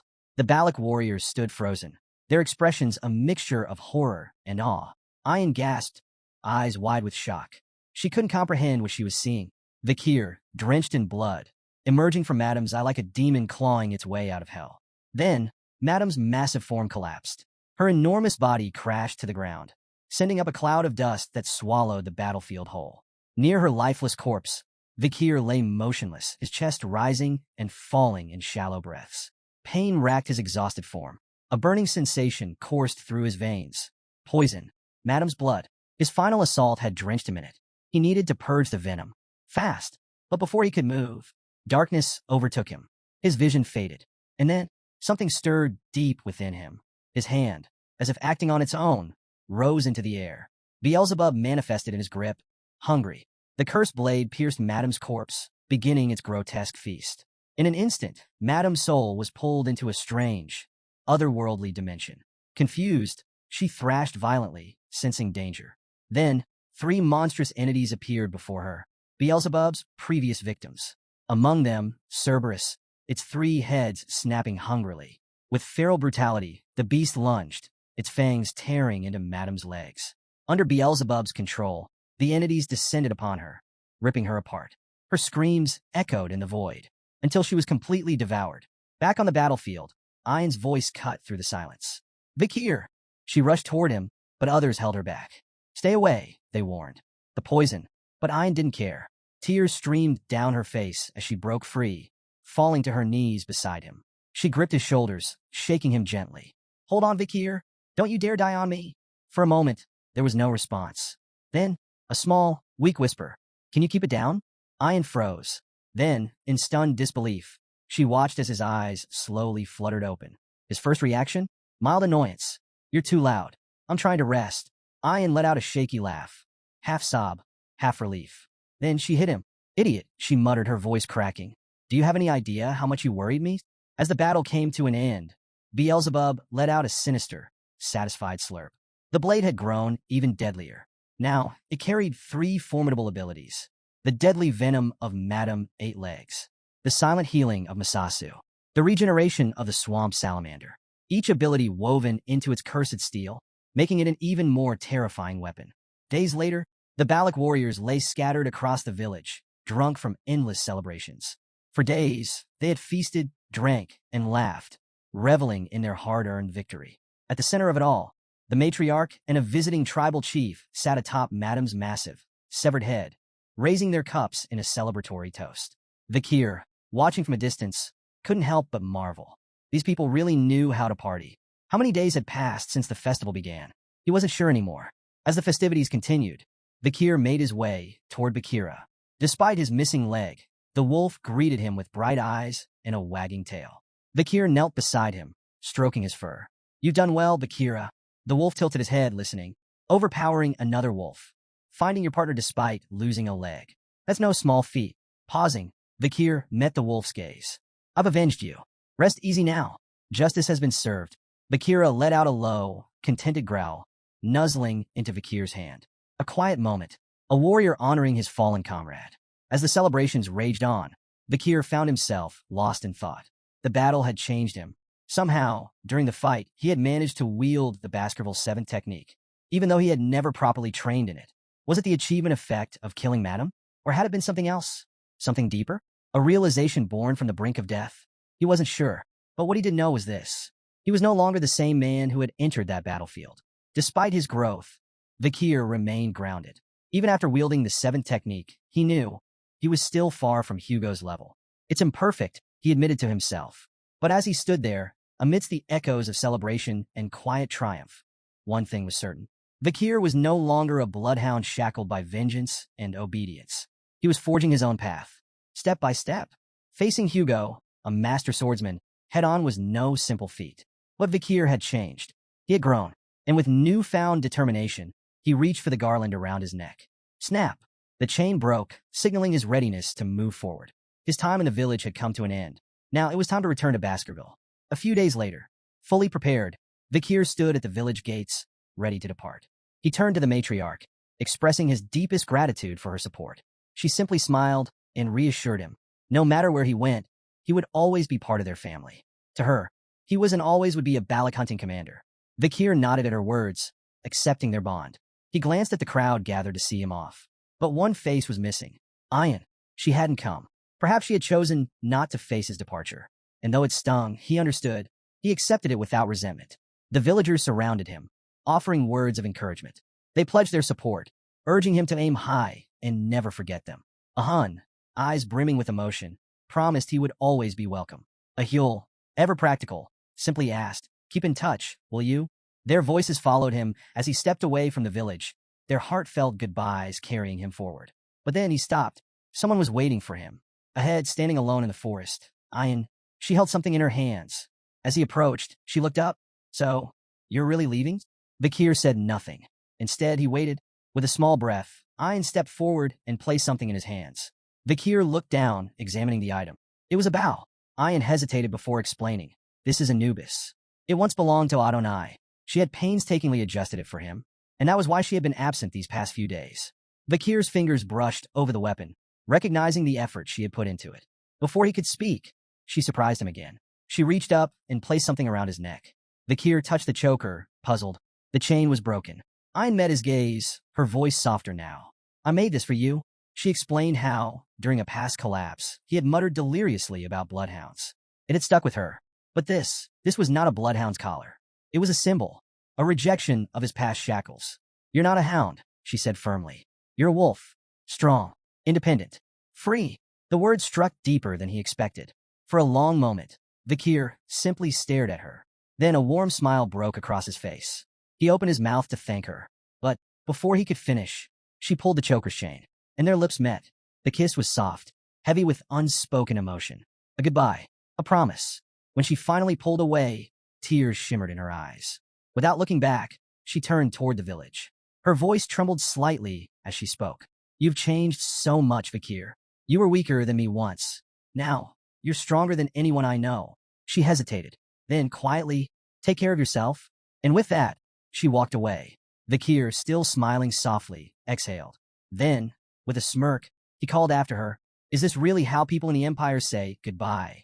Ian paused. Slowly, she turned back. She wiped her tears, her lips curling into a gentle smile. See you next time? After leaving the forest behind, Vakir arrived at a bustling city. From a high vantage point, he gazed out over the familiar silhouette of Red All Castle. Time hadn't touched its imposing appearance. Its towering walls stood as formidable as ever, and the Morg clan's flag fluttered proudly above the city. They were still here, likely overseeing the ruby mining operations, maintaining their long-standing alliance with the Baskerville family. As Vakir took in the view, a name surfaced in his mind. Camus Morg. Was she still here? Would she still be as sharp-tongued as ever if they crossed paths? With a resigned sigh, he brushed the thought aside. He had more pressing matters to deal with. Leaping down from the city wall, he landed gracefully, his movements effortless. With the late hours setting in, he decided to search for an inn. But then, something caught his eye. A towering golden statue. Intrigued, Vakir approached the massive structure. A monument of this scale, it must have required immense resources. Not just that, approval from both the Morg and Baskerville families. Would Hugo have signed off on something like this? Or was this the work of the Morg clan alone? As he pondered, a sharp voice cut through the night. Don't get too close. A nearby guard stepped forward, his stance firm. No touching. Admire it from a distance. Vakir raised an eyebrow. Who's the statue of? At his question, the guard's expression shifted to one of pure disbelief. Are you a foreigner? He asked, eyes wide. You don't know? Before Vakir could answer, the guard's tone turned reverent. This statue honors a hero. His voice carried admiration, pride. A warrior who had slain countless barbarians with a single sword. A man of unmatched bravery. He threw himself into danger to save the Morg family's beloved daughter. The guard continued, his passion growing. In doing so, he bought precious time for the Allied forces to escape, facing a massive monster alone. The Morg family, overwhelmed with gratitude, had built this golden monument in his honor. The guard's story built to a crescendo as he finally declared, his name is Vakir van Baskerville. Vakir froze. He kept his expression neutral, but a single bead of sweat slid down his brow. Did I hear that right? His name, etched into legend. But as he replayed the story in his mind, it didn't match his memories. Not entirely. Had time twisted the truth? Or had someone rewritten history? Elsewhere in the city, inside a lively bar, the air buzzed with laughter, clinking glasses, and the hum of conversation. At the center of it all, the three Morg sisters, High Sis, Mid Sis, and Low Sis, were deep in discussion, reminiscing about a certain man, Sir Vakir. With the help of strong drinks, High Sis leaned in and confessed something bold. I was captivated by him the moment we met. Mid Sis and Low Sis nodded in agreement, each acknowledging the undeniable presence Vakir exuded. Nearby, Morg soldiers chuckled, entertained by the sisters' shared infatuation with the famed warrior. He's got that untouchable air about him, Low Sis mused, taking another sip. But it makes him impossible to get close to. Mid Sis sighed dramatically. We had such good conversations before those Baskerville women interfered. Then, in a burst of drunken excitement, High Sis raised her cup high. Forget that golden statue. Just thinking about Vakir is more refreshing than any monument. Meanwhile, in the shadows of the city, Vakir sat alone, watching the bustling night unfold. The city had changed, but its energy remained the same. His mind wandered between past and present, the contrast between his memories and the exaggerated tales surrounding him growing more apparent. Had the feats credited to him been his alone? Or had Adolf Morg, or perhaps others, played a greater role? Still, his battle against Madame Eight Legs had been real. That much he couldn't deny. Listening in on the Morg sisters' conversation, he found himself gleaning valuable insights between their chatter. But as his thoughts drifted, they inevitably returned to the past. 2 years ago, his abrupt disappearance had sent Hugo Le Baskerville into a rage.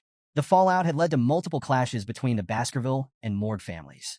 Even though the Morgs had offered compensation, it hadn't been enough to quell Hugo's fury. Vakir couldn't blame him.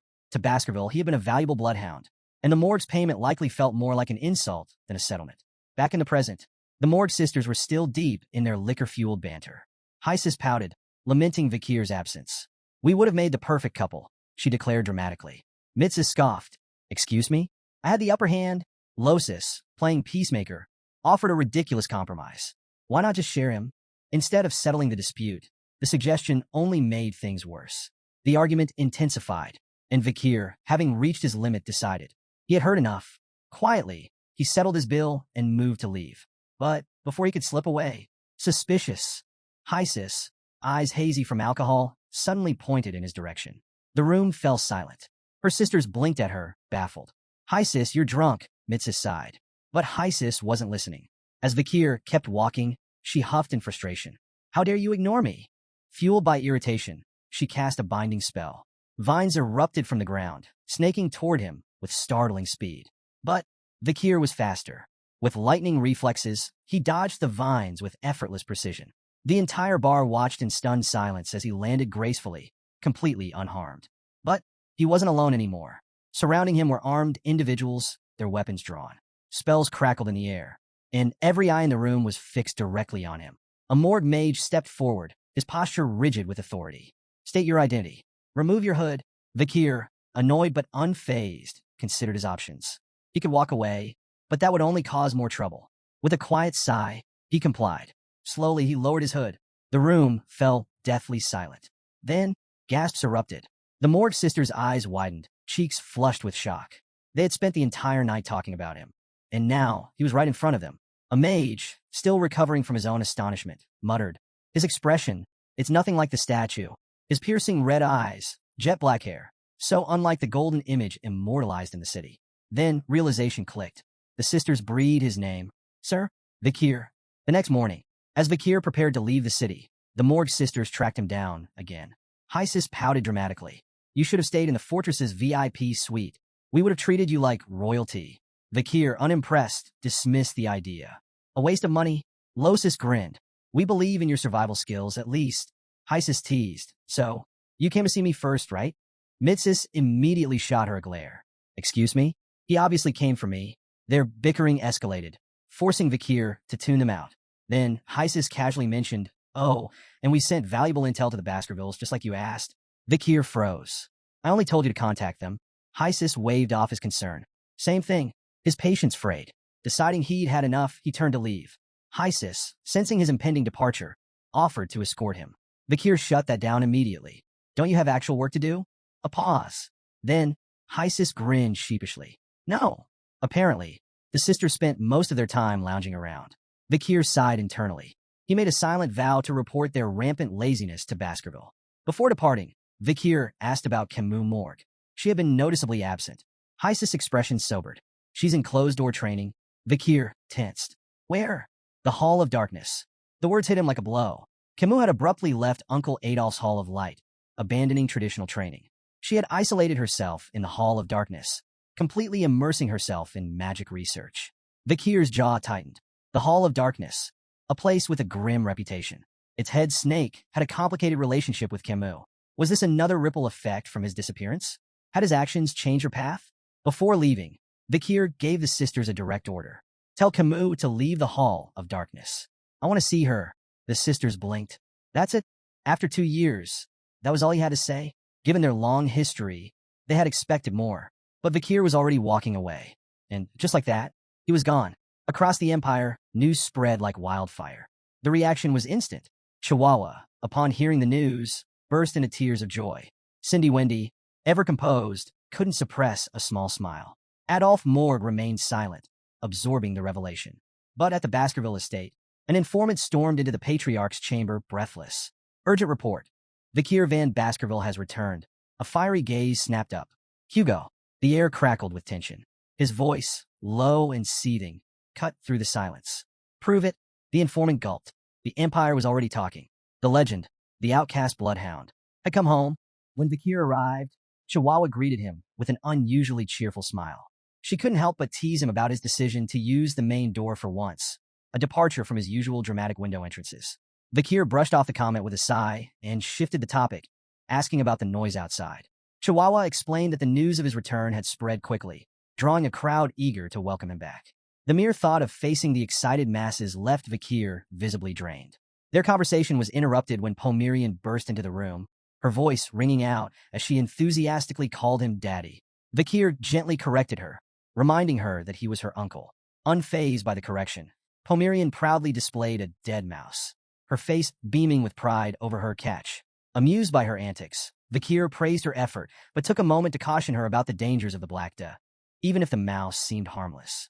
Turning back to Chihuahua, Vakir shifted his focus to the state of affairs in Underdog City. Chihuahua commended Cindy Wendy's exceptional management, noting that her leadership had resolved many lingering problems. However, there was one particularly disturbing issue that even Cindy couldn't crack: a troubling string of child disappearances from the slums. Handing Vakir a document, Chihuahua outlined the grim details. The case was unsettling. Children had vanished without a single clue, no ransom notes, no evidence of black market trafficking, and no signs of monster activity. Chihuahua suspected a single mastermind was responsible, but admitted to having no solid proof. As Vakir read the report, his expression darkened. It reminded him of a similar case he'd once been wrongfully implicated in. The resemblance was unnerving, though the incident he recalled wouldn't occur until years after this timeline. Was there a connection? He mulled over the implications until Pomerian's gleeful voice jolted him back to reality. Pointing at the dead mouse she had proudly presented earlier, Pomerian shouted with excitement. To everyone's shock, the mouse was now alive and scurrying around the room as if nothing had happened. Vakir and Chihuahua exchanged astonished glances before turning to Pomerian. Calmly but curiously, Vakir asked her if she had revived the creature. Pomerian admitted she had, her tone brimming with pride. Vakir's curiosity deepened. Speculating aloud, he wondered if her ability was tied to voodoo magic or perhaps mana from another dimension. He probed gently, asking when she had discovered this extraordinary skill. Pomerian, counting on her fingers, nervously explained that it had happened only a few nights ago. She added, with a hint of pride, that she'd picked it up by observing the tribespeople. Vakir's mind raced. This power was no ordinary talent. It was unprecedented. Even in prestigious families like Baskerville and Morg, children considered prodigies couldn't wield magic until at least the age of 8. Yet here was 5-year-old Pomerian, mastering what seemed to be a form of forbidden black magic. The revelation was both astonishing and deeply concerning. Vakir's thoughts turned grim as he considered the possible fallout if Hugo ever discovered Pomerian's secret. He envisioned Hugo's fury and the harsh punishment her use of black magic and her barbarian lineage would provoke. The thought of Hugo ordering her execution sent a shiver down Vakir's spine. Resolute, he vowed to protect Pomerian and keep her hidden from Hugo, no matter the cost. As if on cue, a pigeon swooped down to the window, dropping off a letter. Chihuahua retrieved it, his usual relaxed demeanor vanishing the moment his eyes scanned the contents. His hands trembled slightly as he stammered, "Something bad has happened." Vakir's gaze sharpened. "What is it? Speak clearly." Struggling to collect himself, Chihuahua finally blurted out the alarming news. The Baskerville Patriarch was on his way. A heavy silence loomed over the deputy consul's office in Underdog City. Chihuahua and head butler Rodwell stood on opposite sides of the room, while Vakir faced Hugo directly. The tension was suffocating, an unspoken battle of wills hanging in the air. It was Hugo who finally broke the silence, acknowledging Vakir's return. Vakir met his gaze steadily, confirming his presence with an unwavering voice. At the side, Chihuahua exhaled in quiet relief. At least the initial frost had been broken.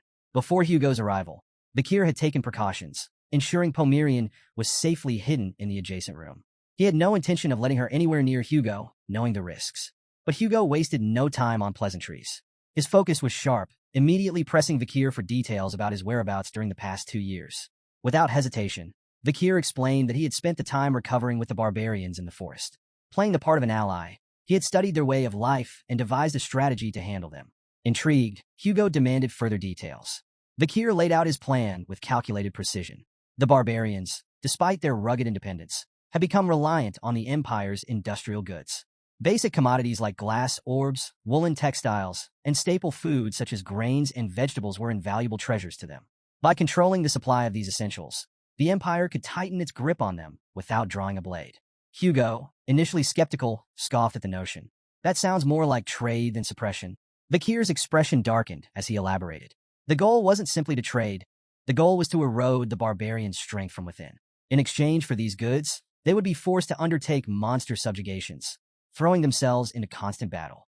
The endless cycle of fighting would weaken their numbers, ensuring that their forces dwindled without the Empire lifting a finger. A slow, sinister smile spread across Hugo's face. He was impressed. This was strategy worthy of a true Baskerville. He praised Vakir's ruthless ingenuity and, with a nod of approval, entrusted him with full authority over the plan's execution. From the sidelines, Chihuahua struggled to steady his breath, marveling at how this cold, calculated discussion could pass as a reunion between father and son. Meanwhile, head butler Barrymore observed Hugo's rare smile with both astonishment and concern. It had been 2 long years since Hugo had displayed even a hint of warmth, and even now, it was laced with that same unsettling intensity. Vakir, however, remained composed. Beneath the surface, his thoughts ran deeper than anyone in the room could suspect. While Hugo believed the barbarians would march toward their own destruction, Vakir had a different vision. From the Empire's perspective, the barbarians would appear to be dwindling as they cleared out the monsters. But in reality, they were simply retreating, regrouping in secrecy under the protection of the Madam. Hugo remained oblivious to her existence, convinced the barbarians would comply without resistance. But Vakir knew the truth. This so-called plan was more than just a means of control. It was an opportunity. A hidden game of strategy was unfolding, one that would allow the Balac people to grow stronger right under Hugo's nose. Hugo's voice suddenly cut through the room, commanding everyone's full attention. The air itself seemed to tremble under his sheer presence.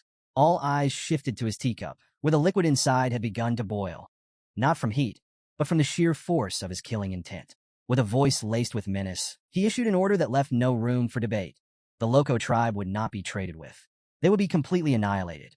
The intensity of Hugo's fury was suffocating. Chihuahua felt as though his very soul might slip from his body under the crushing weight of it.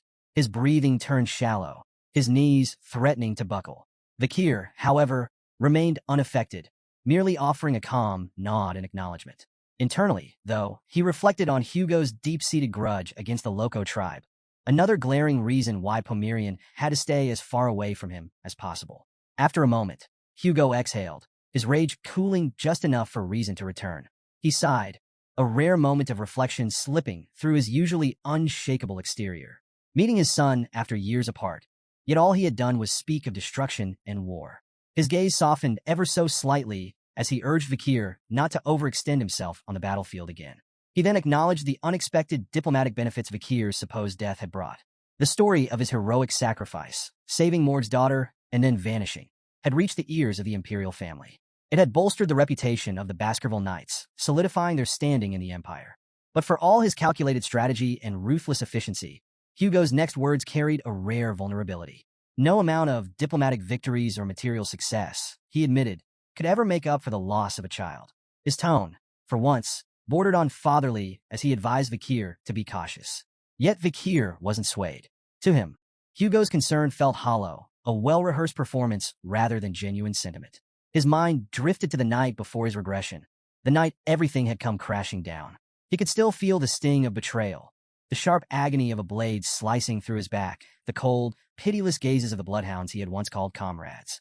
That night had burned an undeniable truth into his soul. He had been abandoned. Outside, lightning slashed across the stormy sky, casting fleeting shadows over the tense scene. But Vakir's face remained unreadable. He offered a polite response, thanking Hugo for his supposed concern, his words formal but devoid of warmth. Then, before anyone could react, the door burst open with a loud bang. A small voice rang out, trembling yet unmistakable. "Uncle!" The room froze. Vakir and Chihuahua's head snapped toward the door, their expressions shifting from composed to shocked. Homerian stood there, wide-eyed and frightened. The rumble of thunder and the torrential rain had sent her running from her hiding spot, straight into the room. Without hesitation, she flung herself at Vakir, clinging tightly to him as she sobbed uncontrollably. For the first time in a long while, Vakir felt his heart lurch, not from fear, but from the realization of what had just happened. He had taken every precaution to keep Homerian hidden, yet here she was completely exposed. But what truly sent a chill through him wasn't the mistake itself. It was Hugo's reaction. The ever-stoic patriarch, whose face rarely betrayed emotion, was staring at Homerian with an expression Vakir had never seen before. His eyes locked onto the girl, and for a fleeting moment, there was something unmistakable in his gaze. Recognition, a flicker of realization, as if pieces of a long-buried puzzle were suddenly snapping into place. And then came the unspoken questions, swirling in his mind, rising like a storm on the horizon. Hugo Le Baskerville, the Empire's strongest sword saint, the unshakable master of the iron-blooded Baskerville family, and the man who had driven the barbarians beyond the Empire's borders, was shaken. This was a legend who had slain countless monsters without hesitation, a ruler whose every decision was final and absolute. And yet, here he was, his composure faltering as he gazed at a frightened child. Homerian clung even tighter to Vakir, her sobs growing louder as she peeked at Hugo and, through her tears, blurted out a complaint about his frightening mustache. For a fleeting moment, Hugo looked completely lost, as if something buried deep in his past had been abruptly unearthed. Then, in a voice that carried both disbelief and hesitation, he murmured, "Is she Penelope?" The weight of the name sent a ripple through the room. Vakir acted swiftly, stepping in before the moment could spiral further. Keeping his tone steady, he urged Hugo to calm down. He explained that, at first, he had also mistaken Homerian for one of their own due to her red eyes. However, after investigating further, he discovered that she was merely a child from one of the border tribes, not a member of the Baskerville lineage. Hugo listened carefully, his breathing evening out. A flicker of reason returned to his expression as he processed Vakir's words. Slowly, he exhaled, acknowledging his mistake. If Penelope were alive, she wouldn't be this young. His voice, usually sharp as steel, carried an unusual weariness as he admitted this to himself. Without another word, Hugo turned to leave. Vakir watched him go, still processing the surreal exchange. This was a man who possessed the soul of a swordmaster, one of the strongest warriors in existence. He didn't break easily, and yet, something about this moment had clearly rattled him. The pieces weren't adding up, and the more Vakir thought about it, the more certain he became that something much larger was at play. Before stepping out entirely, Hugo paused one last time. His posture straightened, his authority returning in full force. In a commanding tone, he ordered Vakir to attend the upcoming grand banquet. With that, he departed, his presence lingering long after he had vanished. The next day, Chihuahua was left utterly speechless. Vakir had been invited to an exclusive dinner, a privilege reserved for only the closest blood descendants of the Baskerville family. For most, receiving such an invitation was a lifelong aspiration, a symbol of status and recognition. But Vakir, ever unfazed, simply assured Chihuahua that he would be there as instructed. Still, as Hugo exited the room the day before, he had cast one last glance at Homerian. His expression was unreadable, but the weight behind his gaze did not go unnoticed. That night, Vakir lay on the floor beside his bed, staring blankly at the ceiling. He now had access to luxuries he hadn't seen in years: a hot shower, a soft mattress, a roof shielding him from the elements. And yet, sleep refused to come. His body, conditioned by 2 years of surviving alongside the Balac warriors, had long since adapted to the harshest environments. Comfort felt foreign, unnatural, but it wasn't just his body that refused to rest. His mind was restless, replaying Hugo's unexpected reaction over and over. Should he reveal Homerian's presence to his father? Should he mention the pendant? After careful deliberation, Vakir made his decision. He would wait. The grand banquet would provide the perfect opportunity to observe Hugo's state of mind. Depending on what he learned there, he would determine his next move. Homerian, whether she realized it or not, was a crucial piece in this game, a potential trump card against Hugo. But more than that, she was a child who needed protection. And as far as Vakir was concerned, shielding her from harm took priority over everything else. Just as he settled on this resolution, a sudden gust of wind slipped through the cracks of the room, causing the curtains to flutter. Then, silence. A shadow glided into the room, her movements precise and soundless. An ordinary person wouldn't have noticed.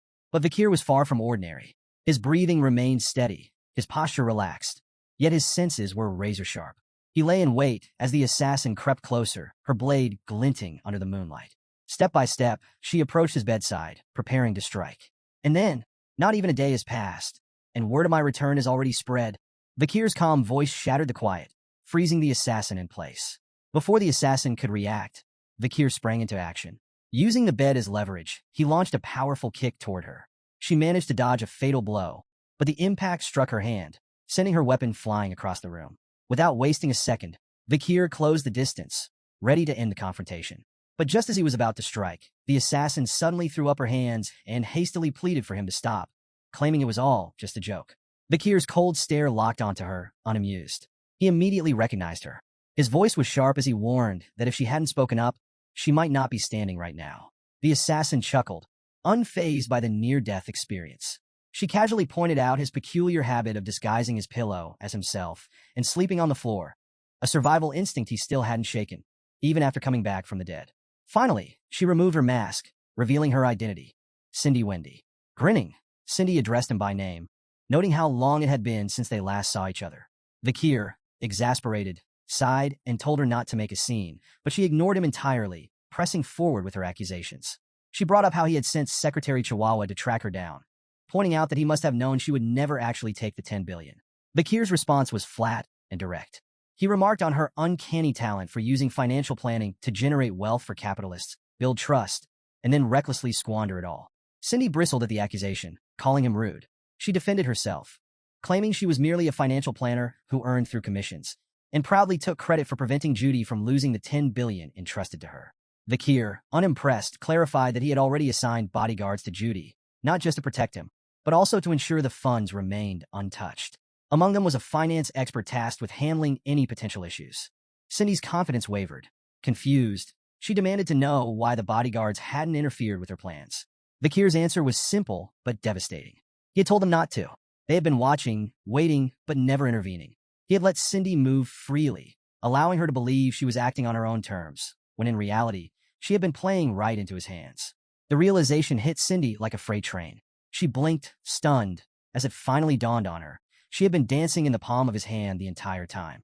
Shaking off her shock, Cindy shifted gears, producing a disorganized stack of papers with a mischievous grin. She handed them to Vakir, who raised an eyebrow at the chaotic state of the documents. Barely concealing his disbelief, he casually advised her to use a folder next time. True to his word, he granted her participation in the trade negotiations with the natives. Cindy, still grinning, cheekily agreed, even throwing in a playful, "I'll call you boss from now on." Vakir ignored her antics and shifted his attention to the documents. He had specifically requested information regarding the upcoming grand banquet, a prestigious gathering he had been invited to due to his recent contributions. He began by skimming through the first document, which detailed Hugo Le Baskerville as the family patriarch, a marquis, and a legendary swordmaster. There was nothing new here for Vakir to learn. Without much thought, he moved on to the next set of papers. The second document contained a list of notable attendees. Two unexpected names immediately caught his eye: Boston Terrier Le Baskerville and Great Dane Le Baskerville. Both were formidable commanders. Boston Terrier led the Pitbull Order, and Great Dane commanded the Mastiff Order. Additionally, they held the prestigious title of Count and were well-respected senators. As graduates of the Empire's most elite military academies, their combat prowess was unparalleled. Most importantly, however, they were Hugo's half-brothers. While the two shared a reputation for military brilliance, their personalities couldn't have been more different, and that, more than anything, piqued Vakir's interest. Vakir was surprised to see Boston Terrier and Great Dane Le Baskerville listed among the attendees. Neither of them typically bothered with internal family gatherings, making their sudden appearance highly suspicious. What were they after? Cindy Wendy, ever the opportunist, offered a playful theory. Perhaps they were eager to meet the so-called young legend of the Baskerville family, the one who had returned from the dead. Maybe they were even looking to recruit him into their respective orders. Vakir remained silent, but he knew she had a point. Whatever their motives, one thing was certain. The grand banquet was shaping up to be far more eventful than he had anticipated. Bracing himself for the taxing day ahead, he turned to the next document. This one detailed Osiris Le Baskerville, Hugo's eldest son and first in line for succession. Osiris, a Viscount, was the spitting image of Hugo. His swordsmanship was nothing short of exceptional, rumored to rival even the 7 counts of the Empire. Cindy pointed out that Osiris was on the verge of reaching the rank of swordmaster, a feat that would solidify his standing as one of the clan's strongest warriors. Vakir recalled his past observations of Osiris. The man had always been distant, aloof, and indifferent, even toward his own subordinates. He barely acknowledged his younger siblings of the direct bloodline, making him seem more like a lone wolf than a future patriarch. Cindy, unable to resist stirring the pot, grinned and casually asked Vakir a loaded question. Who would win in a fight, him or Osiris? Vakir shut that down immediately. The comparison was meaningless. He had no interest in entertaining hypothetical battles. Moving on, he came across a name that genuinely surprised him: Set Le Baskerville, Hugo's second son and second in line for succession. Set's presence on the list was unexpected. According to the report, he had been in isolation for training, but that was hardly a convincing explanation. Unlike Osiris, Set had no remarkable talent for swordsmanship. Physically weak and ill-suited for combat, he was the complete opposite of what the Baskerville family valued. Even more unusual was his personality. Unlike the ruthless and pragmatic Baskervilles, Set was gentle, too gentle. His kindness had made him an outcast within the family, earning him nothing but scorn. While others viewed the dying bloodhounds as expendable, Set was the only one who had ever shed tears for them.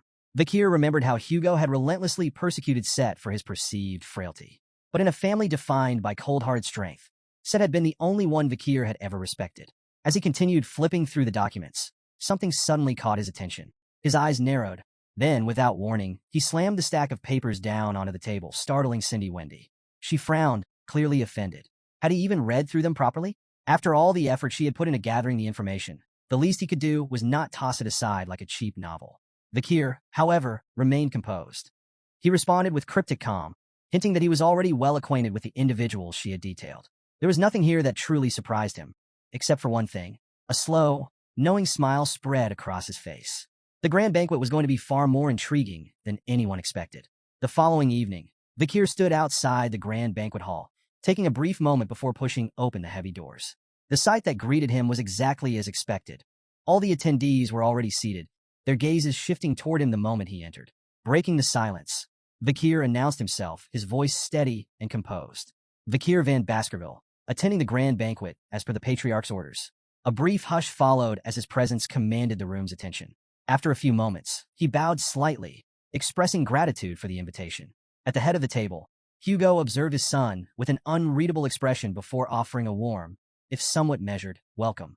With a small gesture, he invited Vakir to take his seat. As the banquet began, the hall filled with the quiet sounds of clinking utensils and hushed conversation. The peaceful atmosphere lasted only a short while before it was broken by a deliberate throat-clearing. Boston Terrier Le Baskerville, commander of the Pitbull Order, leaned back in his chair and casually remarked on the undercooked meat on his plate. Hugo raised an eyebrow, his tone neutral as he asked if the meal wasn't to his brother's liking. Boston Terrier shook his head. Not mine, he clarified. His gaze drifted to the plate beside him. I was talking about my lovable nephews. Great Dane Le Baskerville, commander of the Mastiff Order, glanced up in confusion. Is there a problem? He asked, his deep voice carrying a hint of amusement. Boston Terrier waved off the concern with exaggerated nonchalance. Oh, no problem. Just making sure the young pup here isn't being served anything too raw. Great Dane chuckled, his tone lighthearted. He's a lovable young man indeed. I simply want him to tread the right path. Boston Terrier scoffed, his sharp gaze narrowing. And who decided that your path was the right one? Great Dane met his stare evenly. It's certainly better than the Pitbull Order. Slow and foolish, as always. Vakir remained silent, watching the exchange with detached amusement. It was becoming increasingly clear why these two had come tonight. This wasn't just a banquet. It was a recruitment pitch. Both the Pitbull Order and the Mastiff Order were part of the 7 orders that represented the Baskerville family. Before his regression, Vakir might have considered their attention and honor. A golden opportunity, one that guaranteed prestige and success within the clan. But now, they were nothing more than squabbling mutts. For a moment, the tension in the room seemed to thicken, but then Hugo raised his wine glass. The subtle gesture was enough to shift the atmosphere, and the ever-optimistic head, Butler Barrymore, stepped in to pour the Patriarch's drink. With his usual unwavering cheer, the butler noted how wonderful it was to see Hugo's brothers showing such affection for the young master. Vakir smirked slightly, recognizing the butler's habit of framing things in the most positive light. Hugo, meanwhile, remained silent, watching the verbal sparring between his half-brothers with mild amusement. Then, without missing a beat, Boston Terrier turned back to Vakir, his sharp eyes glinting with curiosity. So, 2 years out in the wild. Surely you've got some stories to tell. There it was, the real conversation they had been waiting to start. Boston Terrier leaned forward, eager to hear tales of battles with barbarians and monsters in the Laret Lenore Mountains. Great Dane, though less direct, echoed the sentiment. He spoke with measured concern, expressing curiosity about how much Vakir had grown during his time in such a perilous environment. Before the questioning could escalate any further, Hugo intervened. His tone was firm, leaving no room for argument as he reminded his brothers to let Vakir eat in peace. But Boston Terrier and Great Dane weren't so easily deterred. Instead, they redirected their curiosity toward Hugo himself, pressing him for details about Vakir's growth and accomplishments over the past 2 years. The relentless pestering finally tested Hugo's patience. Rising to his feet, he cast a sharp gaze over the room, his voice like a blade cutting through the noise. I do not repeat myself. The air grew heavy with his authority. Boston Terrier quickly backtracked, offering a light-hearted apology, while Great Dane simply grunted in acknowledgement, falling silent. Seizing the moment, Vakir rose confidently from his seat. His voice was steady as he assured the room that proving his achievements would not be difficult. Hugo studied his son for a moment before his expression softened, just slightly. Acknowledging Vakir's long and arduous journey, he voiced his concern, suggesting that after such travels, Vakir might be too fatigued to visit the drill hall for a formal demonstration. Vakir, however, was unfazed. Resting a single finger lightly on the table, he responded calmly, stating that skill could be displayed anywhere at any time. After all, daily life itself was an extension of training. Then, as if to prove his point, his eyes flicked toward Boston Terrier's overflowing wine glass and Great Dane's slightly undercooked steak. A small pulse of aura surged through the table, controlled, precise, and effortless. In an instant, the excess wine evaporated cleanly, leaving the glass perfectly balanced. At the same time, the steak finished cooking to absolute perfection, releasing an enticing aroma. Great Dane blinked in astonishment, staring down at his now flawlessly seared meal, while Boston Terrier chuckled, amused at the sight of his suddenly corrected drink. Boston Terrier leaned back with an impressed grin. A fine use of mana. To pull off a feat like that at just 17, most wouldn't achieve that level of control until their 30s. Their attention turned to Hugo, the true source of Vakir's bloodline. Both brothers praised him for having such an accomplished son, suggesting that he must feel immense pride. But Hugo remained silent. He took a slow sip of his wine, his expression unreadable. Vakir, on the other hand, found the entire situation perplexing. 2 years ago, during his confrontation with Madame, he had already displayed mid-ranked graduate abilities. Yet, judging by everyone's reactions, it seemed no one here was aware of his true progress. Which raised a concerning question: why? The triplets, who had witnessed his capabilities firsthand, should have reported his status to the family. And yet, there wasn't a single mention of it. The unsettling silence was finally broken by a new voice. Osiris Le Baskerville, the first in line for succession, spoke at last. With his usual composed demeanor, Osiris commended Vakir's efforts, acknowledging his hard work and encouraging him to continue on this path. Vakir responded respectfully, thanking his elder brother. Yet inwardly he was taken aback. Osiris was Hugo's mirror in both appearance and manner, a man of few words, but when he spoke, his voice carried weight. His sudden praise felt deliberate, calculated. This wasn't mere acknowledgement. It was an evaluation. Before Vakir could dwell further on Osiris's words, another voice entered the conversation, one far gentler than the others. Set Le Baskerville, Hugo's second son and the second in line for succession, spoke with rare warmth. With a light chuckle, he remarked on how unusual it was to hear Osiris openly praise someone. He even compared their shared poker faces before tilting his head curiously. Or, maybe you don't recognize me? Vakir quickly reassured him. I know exactly who you are. Set smiled, seemingly pleased. He explained his frequent absences, attributing them to his weak constitution. Much of his time had been spent either in the medical wing or in isolation training halls, leaving him largely disconnected from family affairs. However, his training hall was located near Underdog City, where Vakir had served as deputy consul. He mentioned he was eager to visit soon, curious to hear firsthand about Vakir's time in the Larrett-Lenore Mountains. Set's demeanor was different from the rest of the Baskerville family. Where others were ruthless and pragmatic, he was bright and kind. Vakir reflected on their past. During the fall of Baskerville, Set had been there. Amidst chaos, betrayal, and bloodshed, he had remained steadfast. While others dismissed the dying bloodhounds as expendable, Set had been the only one to comfort them in their final moments. And when Vakir himself had been falsely accused, branded a traitor, drenched in blood, abandoned on the battlefield, Set was the one person who had stood by him. Until the very end, for Vakir, Set was the only member of the Baskerville family he truly respected. Seeing him again stirred something unexpected, a sense of relief. He hadn't realized it, but deep down he had hoped to meet Set at this banquet. But the moment was fleeting. Suddenly, Vakir's expression darkened. A familiar, revolting stench crept through the banquet hall, one that no one else seemed to notice. It was horrific, sickening, a stench he could never forget. Demonic energy.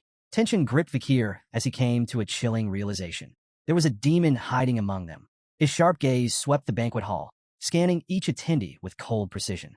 He closed his eyes for a brief moment, steadying his thoughts, then reopened them.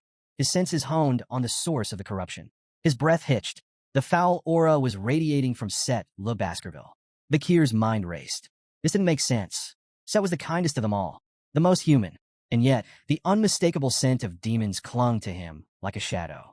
Noticing Vakir's unblinking stare, Set blinked in confusion before flashing a warm smile. Is something wrong? He asked, his tone lighthearted. He continued chatting cheerfully with the nearby servants, completely unaware of the unshakable dread creeping into Vakir's mind. No matter how familiar Set seemed, no matter how genuine his words, something wasn't right. Set continued speaking, his tone light and casual as he brought up Vakir's recent appointment as deputy consul of Underdog City.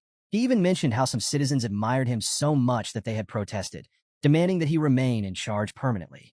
With a cheerful smile, Set expressed his excitement at the idea of working alongside Vakir in the future, suggesting they collaborate when he returned as consul. Vakir, masking his suspicions, raised his wine glass in acknowledgement.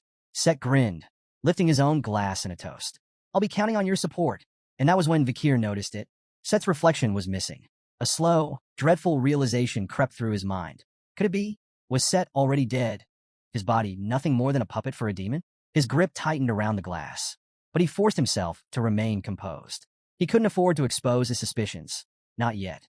Without solid proof, accusing Set would only invite scrutiny and weaken his position. For now, he would wait, observe, investigate. Unaware of Vakir's inner turmoil, Set continued chatting, reminiscing about how, as a child, he had always admired the Doberman Order's uniform. He then casually asked which order Vakir planned to join. Vakir barely registered the question. The stench of demonic energy was unbearable. Just when he thought he could endure no more, Osiris Le Baskerville suddenly cut in, his cold voice slicing through the conversation like a blade. Enough idle chatter. Focus on finishing your meal. Set blinked, taken aback by the sudden interruption. He turned to his elder brother, momentarily confused by Osiris's harsh tone. But Vakir felt nothing but relief. Osiris had unknowingly given him an escape, a brief reprieve from the suffocating aura radiating from Set.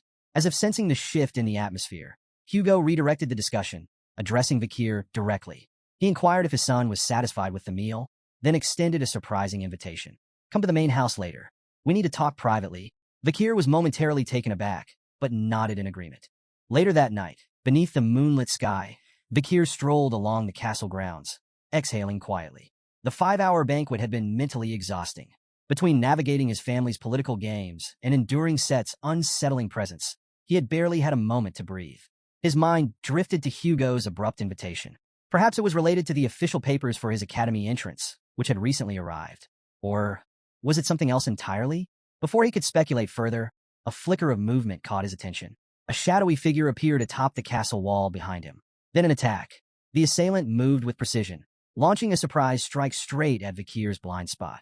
Vakir immediately recognized the technique, Baskerville's sixth form.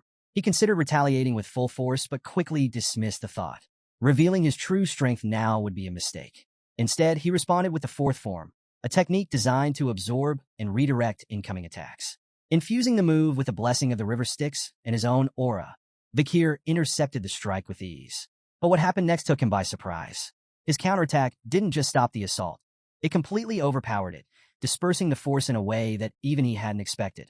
From atop the wall, Boston Terrier Le Baskerville let out a deep chuckle before leaping down. Impressive, he mused, brushing the dust from his cloak. To handle an attack like that, despite the two-tier difference in our techniques, you really have grown, nephew. Vakir remained silent, his mind still processing the raw force behind his own movements. Had his power advanced even further without him realizing it? Before he could respond, another voice emerged from the darkness. Great Dane Le Baskerville stepped forward, his sharp eyes fixed on Boston Terrier. Drawing your sword within the main house, he rebuked. You really are reckless. His tone carried a warning. One terrier was wise enough not to ignore. If Hugo hears about this, you'll be facing probation. Boston Terrier waved off the scolding, insisting that his attack had been nothing more than a harmless test, an expression of uncle-like concern for his dear nephew's safety. He even claimed he had lowered the strength of the strike to ensure Vakir wouldn't get hurt. With a scoff, he turned back to Great Dane. Besides, why don't you stop meddling in Pitbull Order affairs? Stick to your own pack. Great Dane remained unfazed. Since when has Vakir ever been part of the Pitbulls? He countered. He's clearly better suited for the Mastiff Order. I can't possibly let my precious nephew associate with punks like you. Their playful banter escalated into thinly veiled competition. Boston Terrier mocked Great Dane for being soft, the type to cry over minor injuries. Great Dane retaliated by smirking at Terrier's stocky build, sarcastically suggesting that he probably didn't have enough flesh to cut in the first place. What started as friendly jabs quickly turned into an open tug-of-war over Vakir. Both commanders boldly declared their intent to recruit him, each claiming it was for his benefit. Vakir, however, had no patience for their childish bickering. With an exasperated sigh, he turned on his heel and walked away, leaving them to argue amongst themselves. As he strolled through the castle grounds, his thoughts drifted back to Boston Terrier's earlier attack.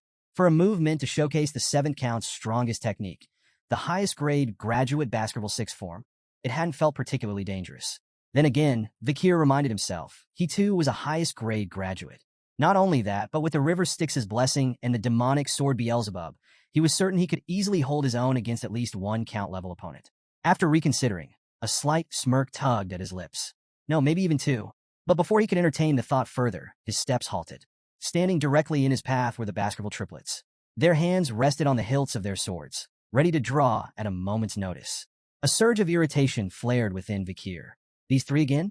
Did they still dare to challenge him despite knowing the vast difference in their power? A part of him was tempted to teach them a lesson.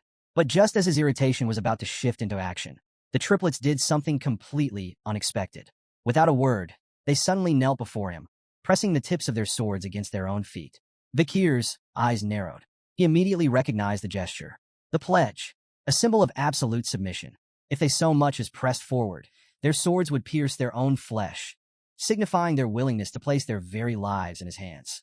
For a brief moment, silence hung between them. Then, Vakir's voice broke through, sharp and demanding. "Explain." The triplets spoke in unison, their voices steady. They had come to swear their loyalty. Highborough recalled how, as a child, he had feared Vakir after witnessing his terrifying strength in battle when he was only 9. Middleborough recounted the hunt for Cerberus, where Vakir's prowess had left an unforgettable impression. Lowborough admired Vakir's feat of slaying the troll, a moment that had cemented their respect for him. They continued, speaking of the day they had fought alongside him in a giant forest monster battle. Barely escaping with their lives, they had reached a single conclusion. From that moment forward, they would dedicate themselves to Vakir. With unwavering conviction, the triplets declared their oath. "We swear to become the 3 spears of Vakir van Baskerville. Our loyalty belongs to you, now and forever." Vakir's memories of the triplets before his regression were far less flattering. Back then, they had been among the most loyal bloodhounds, acting solely on Hugo's orders. When he had fled after being framed, it was these 3 who had played a key role in hunting him down and dragging him back in chains. To Vakir, they had never been more than tools, obedient, efficient, and utterly replaceable. And yet, despite his cold pragmatism, he couldn't completely ignore the sincerity in their voices. Without breaking stride, he walked past them, his expression unreadable. "I have no need for such oaths," he stated flatly. The triplets didn't move. Vakir sighed, glancing back. "I'm tired. We'll postpone this discussion for another time." A mix of disappointment and hope flickered across their faces, but they remained kneeling, waiting for his next words. Secretly, Vakir resolved to exploit their newfound loyalty. If they were willing to throw themselves at his feet, he might as well put them to use. Before leaving, he issued a final command: absolute discretion. No one was to know about their allegiance or any future plans. The triplets eagerly agreed, their faces lighting up with smiles of anticipation. As Vakir walked away, his thoughts turned back to Set Le Baskerville. The idea that his body had been overtaken by a demon was a dangerous and unsettling possibility, one he hadn't anticipated. If true, this was a major variable in his plans, and he needed to act quickly. Cindy Wendy would be the perfect asset for gathering information. He would enlist her help to investigate thoroughly. But before he could set his plans in motion, a more immediate issue demanded his attention. A meeting with Hugo in the Patriarch's office. Inside the office, the tension in the room was suffocating. The head butler stood frozen in place, his face drenched in cold sweat. Across the room, Hugo's voice sliced through the silence, sharp and icy. "Repeat what you just said." His gaze was locked onto Vakir, his eyes burning with dangerous intensity. But Vakir remained composed. He deliberately repeated his question, making sure to invoke the names that had caused such a violent reaction. Roxana, Hugo's late first wife, and Penelope, the daughter they had together. The moment Penelope's name left Vakir's lips, Hugo's anger flared. His voice rose, a rare show of emotion, as he demanded to know how Vakir had learned of their existence. The head butler flinched, visibly terrified. But Vakir? He remained calm, unshaken. This was just the opening act in a carefully calculated plan. A step toward the truth. A step toward revenge. A few minutes earlier, Hugo had summoned Vakir to discuss his upcoming enrollment at Academy Colosso. Handing him a document, Hugo reminded Vakir of their prior agreement regarding his attendance. One glance at the notice, and Vakir confirmed what he had already suspected. Academy Colosso, the most prestigious institution in the Grand Rock Empire, was more than just a school. It was a gateway to power, a direct path to elite positions within the Imperial Palace and beyond. Before his regression, Vakir had also attended Academy Colosso, but his experience had been far from ideal. Back then, he was nothing more than a scarred and limping shadow, reduced to serving the triplets while enduring the sneers and ridicule of noble-born classmates. But that past belonged to another time, another Vakir. He was no longer shackled by those bitter memories. Hugo's voice pulled him from his thoughts, asking whether the triplets, whom he had requested to accompany him, would be sufficient or if he had others in mind. But instead of answering immediately, Vakir seized the moment to bring up something else, something that had been on his mind for years. He asked about a letter Hugo had received 2 years ago, a letter regarding his disappearance. The letter had come from the Morg family, offering significant benefits in exchange for Vakir's safe return. Hugo confirmed its existence without hesitation, then asked what Vakir wanted as his reward. Expecting a request for wealth or status, he was caught off guard when Vakir asked for a story instead. A story? Hugo was puzzled. What kind of story? Without hesitation, Vakir spoke the names, Miss Roxana and Miss Penelope. The air in the room shifted instantly. The head butler gasped in shock, while Hugo's hands clenched into fists. His fury surged as he demanded to know how Vakir had learned those names. But Vakir didn't back down. He assured Hugo that he wasn't asking out of idle curiosity. He needed answers. And to get those answers, he needed Hugo's trust. Hugo's anger simmered, but after a long silence, his hardened exterior cracked just enough for a glimpse of something deeper. Roxana was my only darling, he finally said, his voice strained. And Penelope, my most precious treasure. For the first time, Vakir wavered.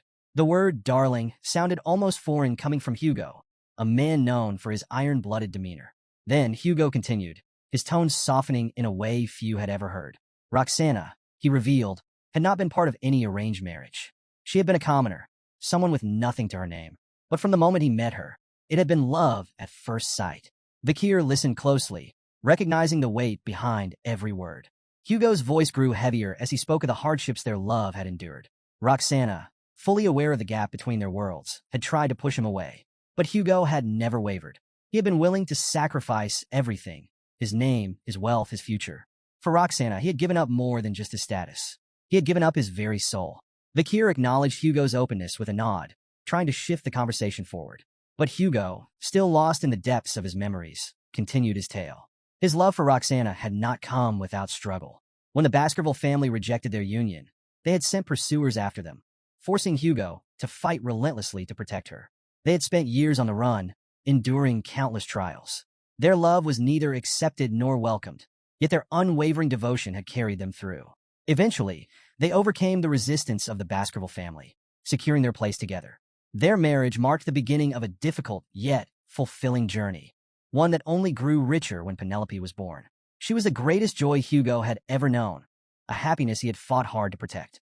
But that joy was fleeting. Roxana's health declined rapidly after childbirth, and before long, she was gone, leaving Hugo to raise their daughter alone. Despite the loss, Penelope had blossomed into a bright and lovable child, inheriting both her father's sharp mind and her mother's warm heart. She became the pride of the Baskerville family, adored by all. But then, tragedy struck. Hugo's expression darkened as he recounted the day Penelope was taken. It had been an ordinary walk, nothing out of the ordinary. And yet, in the blink of an eye, she was gone, stolen away by the Loco tribe. To this day, Hugo could not understand how the barbarians had infiltrated the very heart of Baskerville territory to snatch his daughter away. That moment had changed him forever. His grief became the fuel for an unstoppable campaign. While the world believed Hugo's military expansion was in pursuit of the Empire's glory, his true goal had always been the same: to find Penelope and destroy the ones who had taken her. To strengthen his forces, he forged multiple marriages and fathered numerous children, building the Baskerville family into an ironclad war machine. The world saw him as ruthless and power-hungry, a man with no regard for anything but conquest. But beneath it all, his actions were driven by a grief he could never escape: the agony of losing the family he had cherished above all else. Vakir listened to every word, his face unreadable. He had no sympathy for Hugo's pain. Every so-called villain had their tragic backstory, but it was the choices they made that defined them. In Vakir's eyes, Hugo was a cold, calculating man who had turned his own offspring into tools for war, pawns in his never-ending crusade. And yet, even Vakir couldn't ignore just how much Roxana and Penelope had meant to him. Hugo's piercing gaze locked onto Vakir as he finished his story. "Now it's your turn," he said sharply. "Why did you ask about them?" Vakir said nothing at first. Instead, he reached into his pocket and pulled out a small pendant, placing it on the table. "Take a look," he said, his tone calm. Hugo's eyes narrowed as he picked it up. The moment he laid eyes on it, his expression shifted. He knew this pendant. He had made it himself for Roxana and Penelope. His hands trembled as he opened the locket, revealing a picture inside. One of himself, Roxana, and Penelope. Then, Vakir dropped a bombshell. If Penelope's successor was alive, what would you do? Hugo froze. His mind reeled. "What are you saying?" he demanded, his voice edged with disbelief. Vakir didn't answer right away. Instead, he turned toward the door, and then he delivered the final blow. "Miss Penelope's daughter, your granddaughter, is alive." The words hit Hugo like a thunderclap. Before he could even begin to process the revelation, the door burst open. A small hand grabbed Vakir's. Uncle, a bright voice called out. Hugo's breath caught in his throat. Standing before him was a child he had seen before, back in Underdog City. Silence fell over the room. Hugo's world tilted as he stared at her, realization crashing down like an avalanche. Vakir's voice remained calm, steady, but every word was chosen with intent. He admitted to Hugo that he had lied. While wandering the depths of the forest, he had stumbled upon a child within the heart of Loco tribe territory. That child had referred to the one who gave her the pendant as Mommy. Hugo, visibly shaken, looked down at the pendant in his trembling hand before turning his gaze toward Pomerian. His entire body tensed as he struggled to process the weight of those words. Vakir watched him carefully, searching for the cracks in his composure, waiting for the moment confusion and despair would consume him. This child, this innocent little girl, was a living contradiction. She carried the bloodline of someone Hugo had cherished, and something he utterly despised. Hugo stepped closer to Pomerian, his expression darkening. His voice, sharp and unsteady, cut through the silence. Does this mean she was born from my daughter and a barbarian? Vakir met his gaze without hesitation and confirmed his worst fear. As Hugo reached out with a trembling hand, Vakir silently willed him to snap, to be overcome with fury and anguish. This was supposed to be the moment that shattered Hugo's unshakable demeanor, the moment that chipped away at the iron-blooded patriarch. A crucial step in Vakir's long-planned revenge. But the next day, something happened that no one could have predicted. Laughter rang through the garden, drawing the attention of Vakir, Osiris, and the head butler. The three stood side by side, frozen in place, their eyes locked on the impossible sight before them. There, in the garden, Pomerian sat comfortably on Hugo's lap, giggling as she tugged at his beard. Hugo chuckled along with her, his deep laughter carrying through the air. Amused, he asked if his beard was really that fascinating. Without missing a beat, Pomerian scrunched her nose and declared, "Grandpa's beard is dirty." Hugo blinked in shock. "Did you just call me Grandpa?" he asked, his voice trembling. Not with rage, but with something far softer. Something foreign. The weight of the moment settled over him, and a single tear slipped down his cheek. Osiris, watching from a distance, could hardly believe his eyes. "In all my years," he muttered, shaking his head, "this is the most unexpected thing I've ever seen." The head butler, equally stunned, nodded in agreement. Even in his long life, this was a moment unlike any other. But Vakir was silent. His eyes were wide with disbelief, his mind struggling to make sense of the scene before him. The Hugo he knew, the Hugo of his memories, was a man of cold steel, a ruler forged in blood and discipline, a man who never wavered. And yet, the Hugo before him now was smiling, laughing, eyes brimming with warmth as he embraced the role of a grandfather. Vakir's hands clenched into fists. His entire plan, his carefully orchestrated revenge, was unraveling before his eyes. This wasn't how it was supposed to go. Why? Why does Hugo Le Baskerville have that expression on his face? For years, Vakir van Baskerville had waited for this moment. Ever since regressing at the age of 15, he had carefully plotted his path forward, every step leading to this pivotal confrontation. And yet, as he stood before Hugo now, one question gnawed at him. The same question that had haunted him for years. Could he kill Hugo? The answer was clear. Impossible. Swordmasters like Hugo weren't just physically formidable. They had minds like steel, unshakable and nearly impenetrable. Even in the most mundane moments, Hugo left no openings, making an assassination attempt little more than a fool's dream. Accepting this reality, Vakir had long abandoned the idea of killing him directly. Then, fate had led him to Pomerian, Penelope's daughter, the key to Hugo's downfall. He had known the moment he found her that she was his greatest weapon, the one thing that could pierce through Hugo's ironclad defenses. If anything could crack the swordmaster's unyielding resolve, it was her. With the demonic sword Beelzebub at his side and the madam's poison in his arsenal, Vakir had been certain that today would be the day everything changed, the day Hugo Le Baskerville finally fell. But now, as Hugo sat in the garden, laughing as Pomerian tugged playfully at his beard, Vakir's carefully laid plans wavered. His hatred, once so sharp and absolute, collided with the unexpected sight before him. And for the first time in years, doubt crept into his mind. Why? Why was Hugo laughing like he was happy? Vakir had expected rage, confusion, even sorrow, but not this. His mind reeled back to the previous day. He had expected Hugo to react with shock, maybe even denial, when he revealed Pomerian's identity. Instead, Hugo had stepped forward hesitantly, reaching out with a trembling hand. His voice, usually so commanding, had barely been a whisper. "Are you really Penelope's child?" Pomerian had looked up at him, her small fingers curling around his outstretched hand. Mommy's name was Penelope, she had said, her voice innocent and pure. She always missed her daddy. She kept looking at her necklace. Then, with wide eyes, she had asked, "Are you my grandpa?" And in that moment, Hugo had shattered.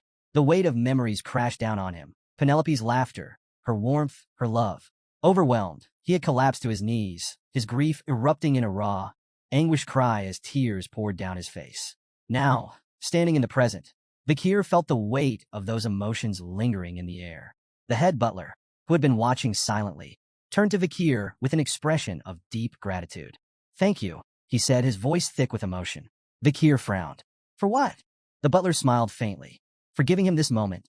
His gaze drifted toward Hugo, who was now wiping away tears of laughter as Homerian continued to chatter beside him. "I never thought I'd live to see the day," the patriarch smiled like that. "But now it's finally happened. Thanks to you." Vakir said nothing. He just stared at Hugo, at the warmth in his eyes, the openness in his expression. For the first time, Hugo looked vulnerable. And yet, despite the countless openings in his defenses, Vakir found himself unable to move. Later that night, Vakir lay awake, staring at the ceiling. Sleep refused to come. His mind kept dragging him back, to the past, to the moment that had sealed his hatred forever. He remembered kneeling before Hugo, his body battered, his voice desperate. "Why won't you listen?" he had pleaded. "Are you really going to blame me for Baskerville's sins?" But Hugo's eyes had been cold, devoid of mercy. His voice, sharp as a blade, delivered his sentence. "You consorted with demons in secret. You kidnapped innocent children and sacrificed them to dark forces. Lies. False accusations." Vakir had protested, had begged Hugo to see reason. But his words had meant nothing. With a single merciless stroke, Hugo had cut out his tongue. Vakir had crumpled to the ground, writhing in agony as blood filled his mouth. Hugo had merely watched, his expression unmoved. "You have no right to speak with that filthy tongue," he had said, condemning Vakir as a sinner. That moment, burned into Vakir's memory, had fueled his hatred for years. It had driven him forward, given him purpose. And yet now, the same man who had once sentenced him to suffering was sitting in a garden, laughing and crying with joy. Vakir clenched his fists, his nails digging into his palms. For years, revenge had been the only thing keeping him going. So why, now that Hugo stood right before him, did he hesitate? Vakir's thoughts were abruptly interrupted as Wendy entered the room. Through the window, as usual. She landed effortlessly, her presence as casual as ever. Glancing at him sprawled on the bed, she smirked. "Didn't expect to see you looking so lifeless," she quipped, crossing her arms. "Weren't you the one who called me here?" Vakir remained silent for a moment, his mind still tangled in thoughts, before finally asking, "Why are you here?" Cindy didn't bother with pleasantries. Instead, she stormed into the room and tossed a thick stack of documents straight onto his face. "Here," she snapped. "The results of my investigation into Le Baskerville." Vakir sat up, scanning the documents as Cindy launched into her report.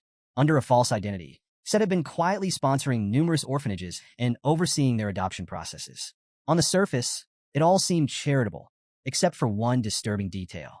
There was no trace of the adopted children, no records of where they had gone, no sign of their supposed adoptive families. It was as if they had vanished into thin air.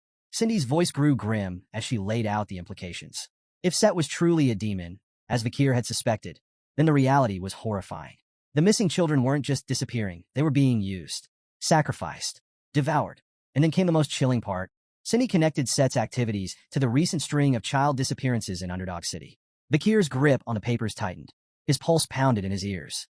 If Set was a demon now, then the Set he had once trusted, the Set who had guided him before his regression, had also been one. Memories came crashing back, each one more damning than the last.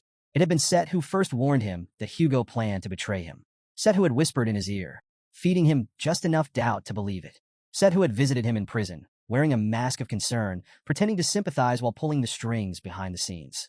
All of it, every betrayal, every moment of suffering. It had all been orchestrated. Vakir's body shook with rage. The man he had once trusted, his supposed ally, had been nothing more than a demon's puppet. No, not a puppet, the puppet master himself. And Vakir had been the fool who danced to his tune. Meanwhile, in the depths of a dark forest, another cruel game was unfolding. A man carrying a lantern led a small, confused child along a winding path. The boy glanced up, his tiny voice hesitant. "Where are we going?" The man's response was vague. "Your new home," the child faltered. That wasn't what the headmaster had promised. He had been told he was going to a loving family, a warm house, a place where he would finally belong. But instead, they stood before a cold, empty cave. Fear crept into the child's voice. "This isn't a home," The man Set turned to face him, an eerie smile stretching across his lips. There seems to be a misunderstanding, and then his body began to twist. His flesh warped, his bones cracked, his human form peeling away to reveal something far worse. Set was no man. He was Andromalius, one of the 10 elite corps, a demon in its purest, most horrifying form. The cave wasn't the child's new home. It was his grave. The boy's breath hitched. He turned to run, to scream, to beg for his mother. But his cries never reached anyone. In a single, merciless motion, Set devoured him whole. Licking his lips, a sickening grin spread across his face. Children really are the tastiest. Deep within the dimly lit cave, Andromalius, Set's true demonic form, sat upon a makeshift throne, bathed in the pale glow of moonlight seeping through cracks in the ceiling.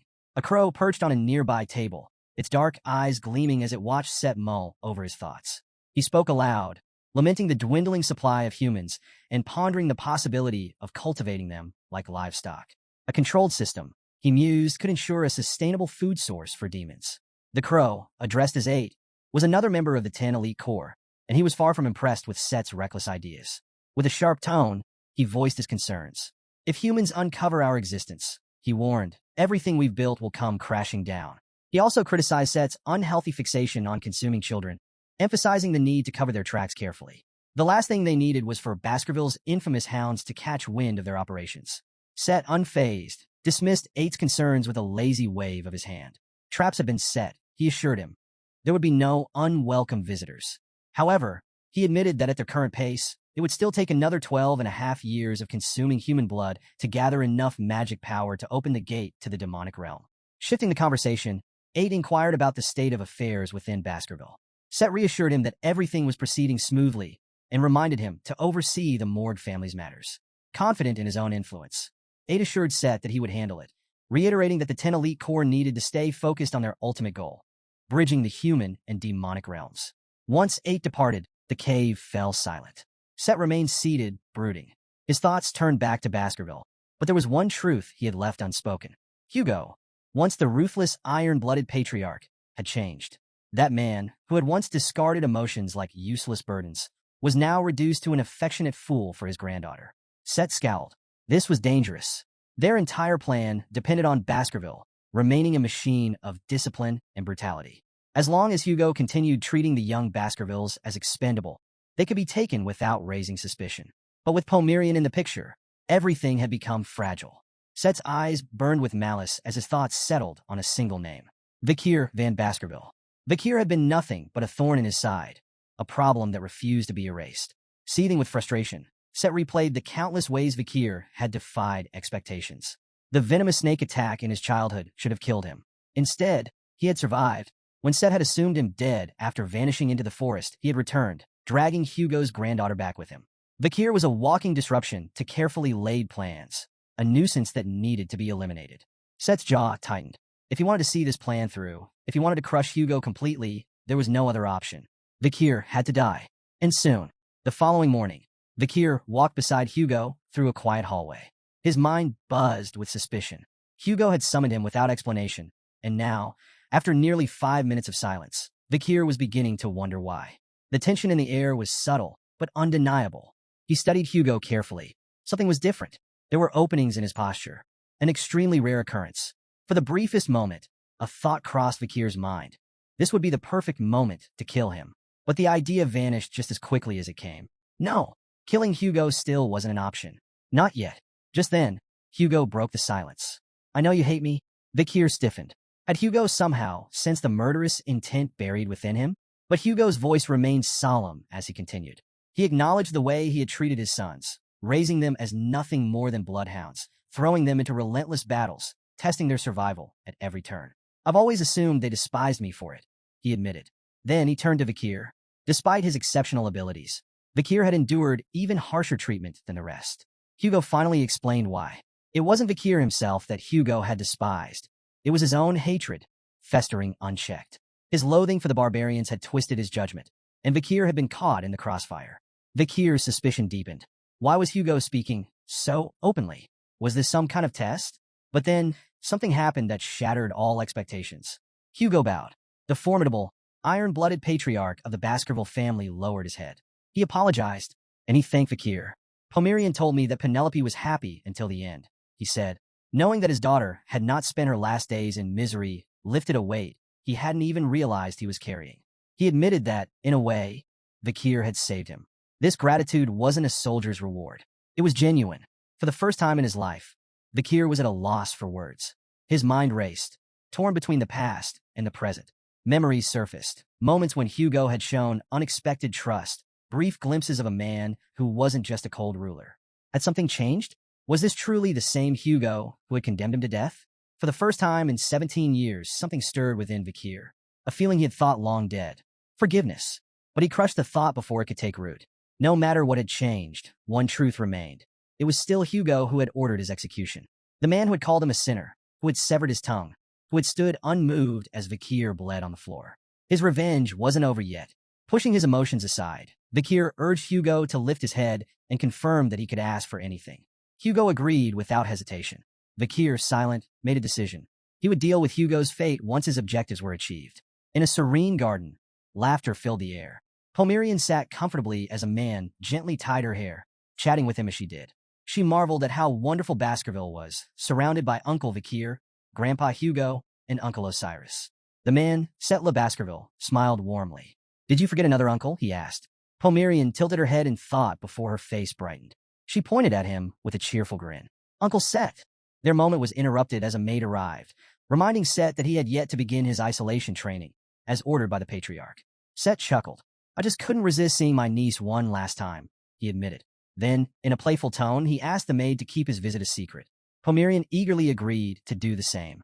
As he finished tying her hair, Set's expression softened. "You look just like your mother," he remarked. The maid froze. That wasn't possible. Set shouldn't have known what Penelope looked like. He hadn't even been born when she was alive. The realization struck like lightning, but before she could react, Set's body shifted. His head twisted unnaturally, his features contorting into something monstrous. The warmth in his eyes vanished, replaced by something cold and predatory. Leaning in, he whispered to the maid, "Hugo is looking for you." His tone was gentle, almost reassuring. But the weight behind those words sent terror surging through her veins. Her body refused to move. Her breath caught in her throat. Tears welled in her eyes as she trembled, paralyzed with fear. Nearby, Homerian blinked, noticing the maid's absence. She glanced up at Set, confused. "Where did Grandma go?" Set straightened, his expression slipping effortlessly back into his usual charming facade. With a light chuckle, he waved off her concern. "She had something urgent to do," he said smoothly. Then, he leaned closer, his voice carrying an eerie warmth. "Do you like Grandpa, Hugo?" Homerian beamed. "Yes, I love Grandpa." Set's smile widened. "Grandpa likes you very much, too," he said softly. His voice was dripping with something unreadable, something wrong. You remind him of his wife and his daughter. His hand reached out, claws slowly extending. He could already taste the devastation this would bring Hugo, and he intended to savor every moment of it. Before Set could act, a sharp voice cut through the garden. Osiris Le Baskerville had arrived. His gaze was firm as he questioned Set's presence and the whereabouts of the maid. Set's jaw tightened in annoyance. His perfect opportunity ruined. With no choice but to retreat, he forced a polite smile and withdrew, his sinister intent momentarily thwarted. Homerian, oblivious to the tension, turned with a bright grin. "Uncle Osi," she chirped. Set maintained his usual calm demeanor as he explained himself.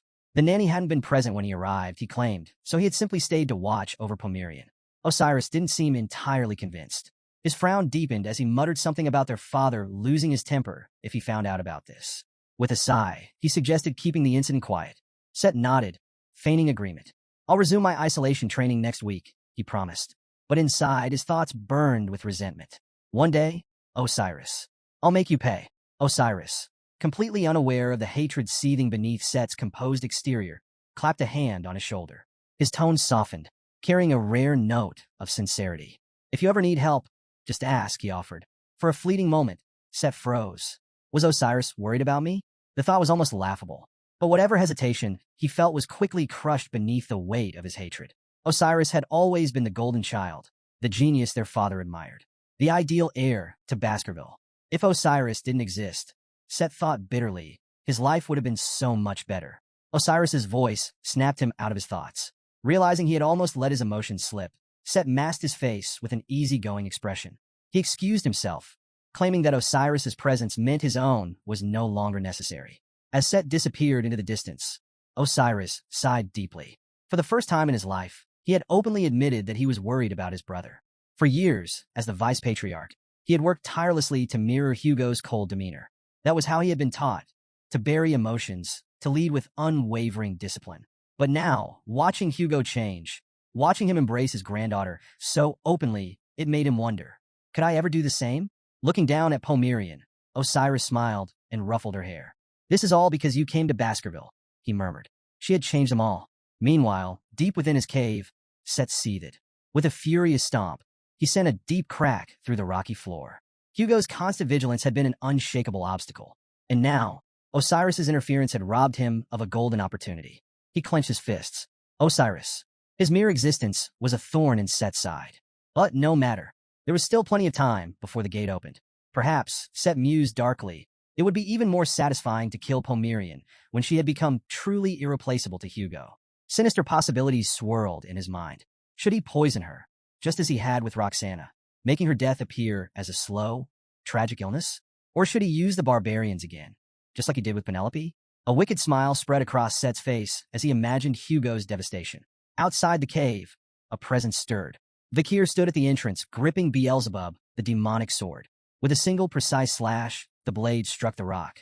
A deep, jagged crack splintered through the intricate traps Set had carefully laid. Inside the lair, the sound of shattering echoed through the cavern, snapping Set out of his thoughts. His body tensed. Someone was here. Someone had broken through his defenses. A shadow emerged from the passageway, stepping into the dim glow of the cave.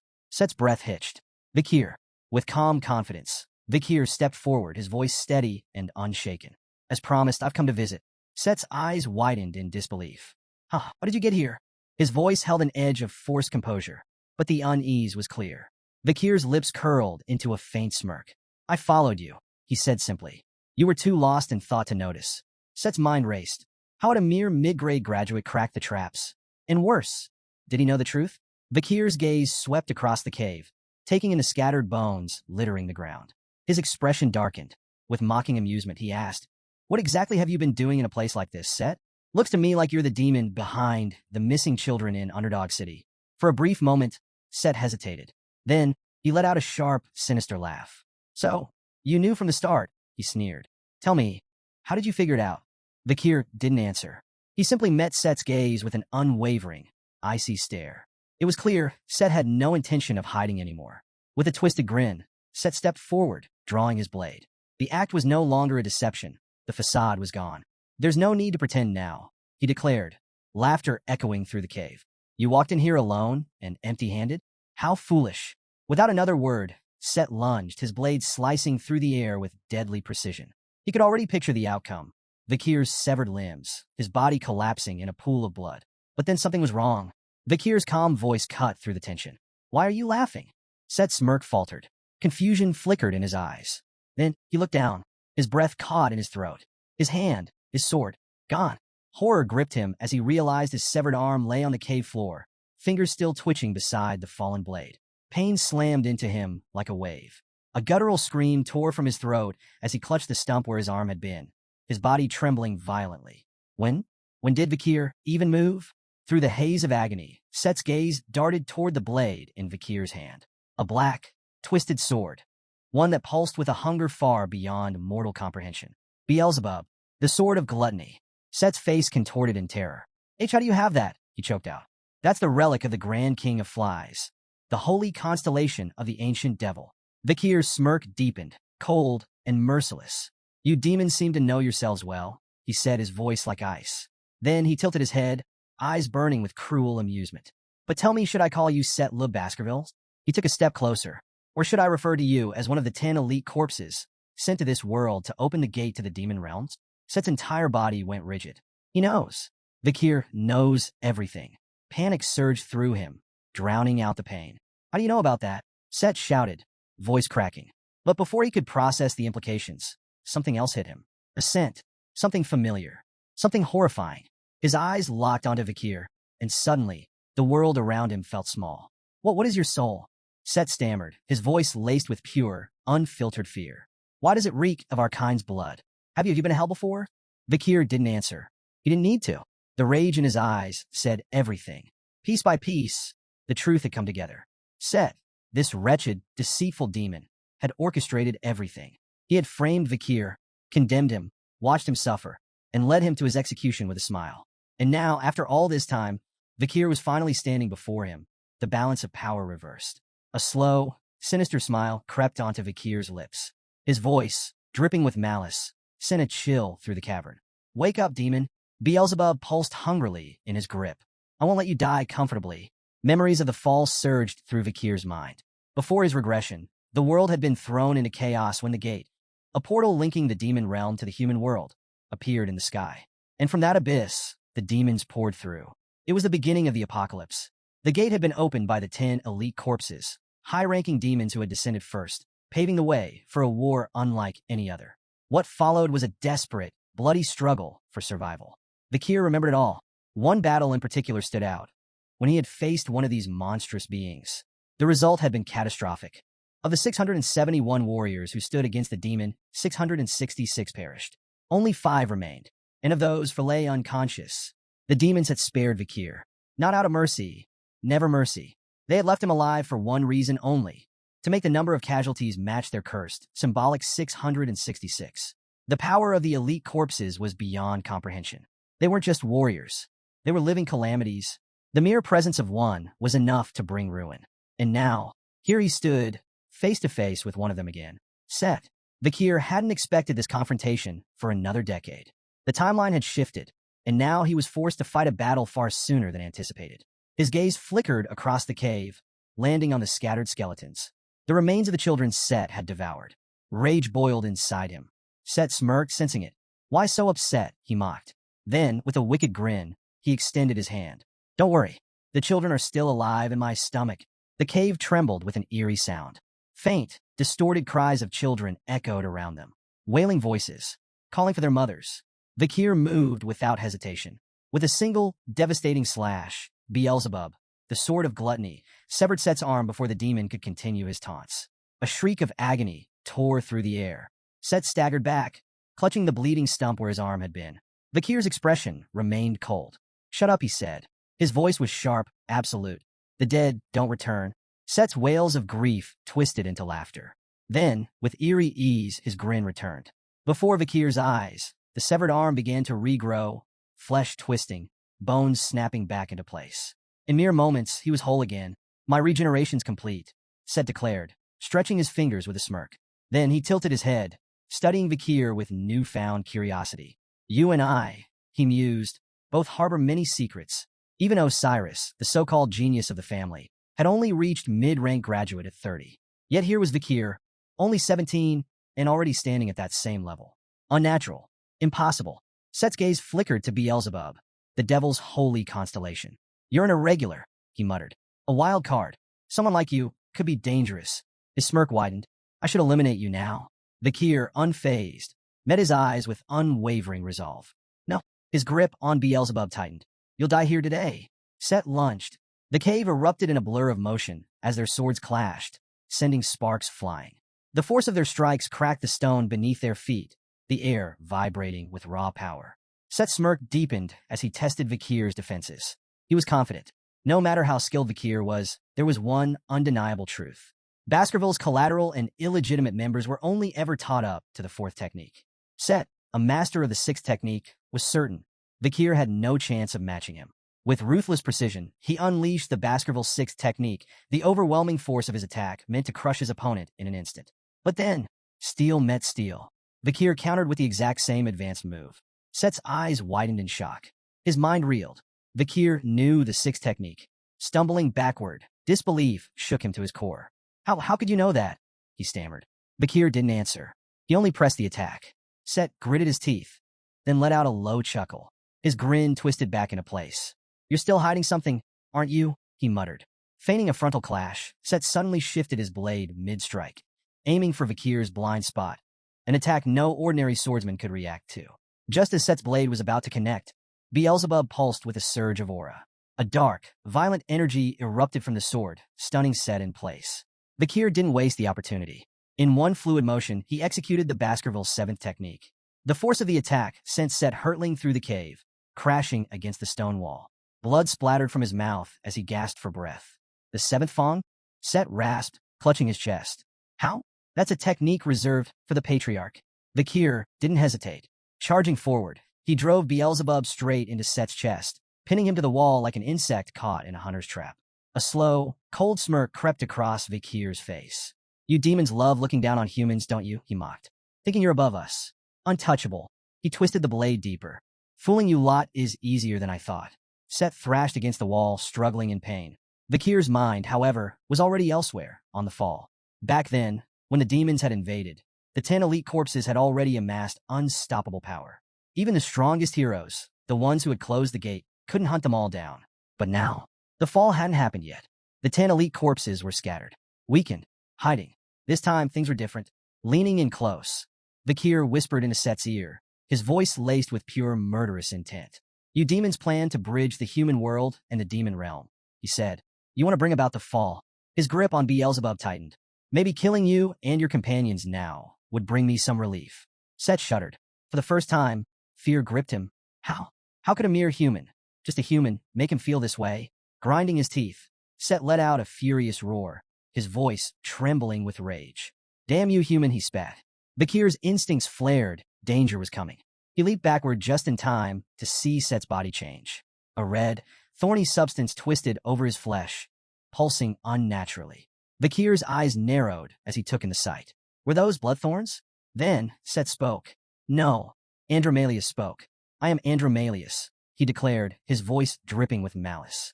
Acknowledging Vakir's unexpected strength, the demon's tone shifted. This fight, he decided, had gone on long enough. Raising his hand, Andromalius unleashed a swarm of serpents. The cave erupted in movement as the creatures surged forward, their fangs bared, their eyes gleaming with hunger. Vakir moved swiftly, slicing through the advancing swarm, his blade flashing through the darkness. Laughter rang through the cavern. Andromalius taunted him. Keep slicing, he sneered. Vakir cut down serpent after serpent, but then a single one slipped behind him. Fangs sank into his shoulder. With a sharp motion, Vakir severed the serpent's head, tossing its remains aside. Andromalius grinned. You're finished? Vakir barely spared him a glance. A snake bite? That's all. The demon's confidence didn't waver. He lifted his hand and activated his endless blood absorption ability. Vakir stiffened. The wound on his shoulder burst open. Blood, pulled by an unseen force, began to stream from his body, straight into the demon's outstretched palm. This is my power, Andromalius declared, his voice thick with pride. I control blood. Against any living creature, my ability is undefeated. Your blood will drain until there's nothing left. You'll wither away, slowly, painfully. The demon reveled in his dominance, confident in his near immortality. No warrior had ever survived once their blood fell into his grasp. But then, a chuckle, low, quiet, amused. Andromalius's expression darkened. Are you insane? He growled. What's so funny? Vakir lifted his gaze, his smirk laced with cold amusement. It's just entertaining, he mused, watching a demon so delighted while unknowingly sealing his own fate. Before Andromalius could react, his body lurched. His smirk twisted into a grimace. His throat tightened. A sharp pain shot through his gut. Blood, his own blood, erupted from his mouth. He collapsed. His hands trembled as he clutched his stomach. Confusion flickered in his eyes. This wasn't possible. Well, what is this? He choked out. Vakir stepped forward, his tone calm but edged with malice. Would you like to see something impressive? With a deliberate motion, he sliced his own wrist. Blood dripped onto the ground. Andromalius watched, his eyes widening in horror. The moment the droplets touched the floor, realization crashed down on him. This blood, he gasped, his voice trembling. It's poisoned. Vakir's smirk deepened. Not just poison, he corrected. He held up his wrist, and the wound vanished. Instant regeneration. Flawless. Andromalius's disbelief grew. How? A human possessing such an advanced healing factor? And the poison, it wasn't just ordinary venom. No, it was something far worse. Andromalius knew this kind of toxin. It was as deadly as the venom from the cunning spider of Lenore Mountain, as fatal as the bite of the 9-headed snake from the land of Titans, as suffocating as the sting of the massive jellyfish lurking in the Black Sea. These poisons were legendary, impossible for humans to wield, and yet this human had it. More blood dripped onto him. A searing, unbearable pain exploded through his body. Andromalius howled. Vakir watched him passively. The madam's poison works well, even against the 10 elite corpses, he remarked. In his hand, Beelzebub pulsed. A subtle vibration, a whisper only Vakir could hear. Even the madam must have been furious that her poison alone hadn't killed this wretched creature outright. Vakir understood. The message was clear. Even the strongest demons can be slain. Seizing the moment, Vakir slashed. Beelzebub's dark steel carved through Andromalius's flesh, drawing a fresh torrent of blood. The demon reeled, coughing violently, his entire body trembling. Impossible. This wasn't just skill. This wasn't just power. This was monstrous. A mere human shouldn't be able to do this. How had Vakir grown so strong? But Andromalius had no time to dwell on the question. His instincts screamed at him. Escape. He had to flee. He had to warn the other elite corpses. Desperate, Andromalius dispersed the barrier protecting the cave. Vakir's sharp gaze caught the shift immediately. The air grew thick with power. Andromalius raised his hand. The water in the cave, pools, droplets, moisture in the air trembled. Then it began to rise, swirling, twisting, turning blood red. Vakir's eyes narrowed. This ability, he muttered. He recognized it. Andromalius could transform water into blood. Even weakened, even incomplete, this was the power of a high-ranking elite corpse. The battle was far from over, but Vakir remained unshaken. Even if Andromalius could create an ocean of blood, it wouldn't matter. The demon couldn't absorb it, or so he thought. Andromalius sneered. You misunderstand, he said, his voice dripping with malice. This isn't for absorption. With a single command, Andromalius summoned his blood knights. From the pools of blood on the cave floor, armored figures began to rise, each one exuding a dark, menacing aura. Within moments, the entire cavern was filled with them, their gleaming swords drawn as they encircled Vakir. These blood knights, Andromalius declared, can wield the Baskerville 6 technique. The very same technique I've mastered. His grin widened. Even if you know the 7th technique, you won't stand a chance against all of them. Then his voice turned cold. I won't just kill you, human. I'll hunt down everyone you love. I'll make you regret ever challenging the 10 elite corpses. But Vakir remained unshaken. Reaching into his pocket, he spoke with deliberate calm. If all of these knights can use the 6th technique, I suppose this looks dangerous. He paused. Then he pulled out a small black whistle. Andromalius's smug expression faltered. A bead of sweat rolled down his face as he recognized it. Vakir smirked, holding the whistle up. You claim to know the Baskervilles, he said, tilting his head slightly. Then you should know exactly what this is. And before Andromalius could react, Vakir blew the whistle. A sharp, piercing sound rippled through the cavern, traveling far beyond the cave's entrance, far into the surrounding wilderness. And far, far away, on a distant cliff, a lone figure heard the call. A man with long, flowing white hair stood still, listening intently. As the whistle sound faded, he slowly placed his hand on the hilt of his sword. Back in the cave, Andromalius's unease deepened into dread. He snapped his attention back to the Blood Knights, barking out an order. Kill him now! The knights moved instantly, closing in on Vakir. But Vakir didn't flinch. This whistle does more than issue orders, he said, his voice unbothered, unwavering. It grants authority. His cold gaze met Andromalius's. And with it, I can summon the entire Baskerville force. And then, a streak of red light tore through the cave. The entire mountain shook. The sheer force of the attack was so immense that the mountain itself split in two. The cavern erupted in a violent explosion, a shockwave ripping through the air as the Blood Knights disintegrated on the spot. Andromalius barely had time to react.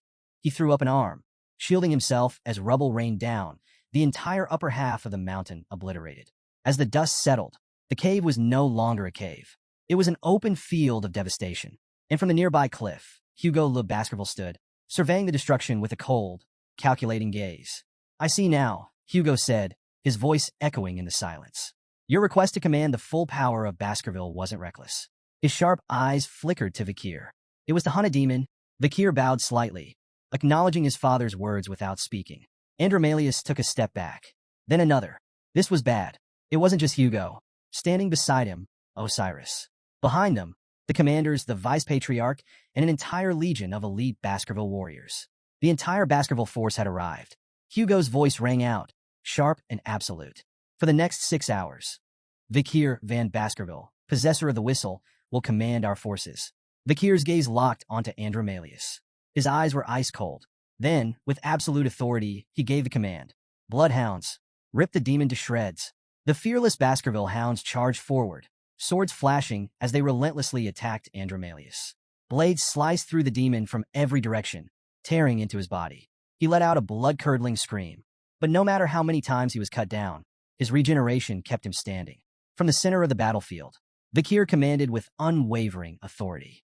He reminded the hounds of Andromalius's ability to absorb blood and heal using magic. His order was clear. If anyone was wounded, they had to throw themselves into the poisonous river immediately. Not a single drop of blood could be allowed to fuel the demon's regeneration. The bloodhounds roared in acknowledgement, their determination renewed as they launched another ferocious assault. High above, watching from a nearby cliff, Boston Terrier chuckled at the sheer intensity of the battle. "Look at that killing intent," he mused, impressed. Standing beside him, Great Dan observed the scene with admiration, surprised by his nephew's commanding presence. Hugo, however, remained silent, his gaze heavy with sorrow. His son, Set, had been twisted into a vessel for the demon, a cruel fate that weighed on him like a curse. Was this the destiny of the Baskerville bloodline? A never-ending cycle of tragedy and war? Back in the fight, Andromalius lashed out with snake-like limbs, cursing the relentless warriors. Their attacks, though not fatal, were chipping away at his power. Each severed limb, each drop of lost magic, brought him closer to defeat. Grinding his teeth, Andromalius begrudgingly admitted the truth. These so-called mutts were far stronger than he had anticipated. He needed an escape. That's when he saw Osiris. A new plan took shape. With a desperate grin, Andromalius made an offer. He would abandon Set's body in exchange for his own life. He played on their emotions, reminding them that Set was the second son of the Baskerville family. Surely, they wouldn't sacrifice him so easily. Vakir's response was ice cold. "You really think we'd take that deal?" Frustration flashed across Andromalius's face, but inwardly, he smirked. He didn't need to fool all of them, just one. His gaze locked onto Osiris, the one known for his kindness. His voice softened as he spoke directly to him. "Osiris, Set admired you.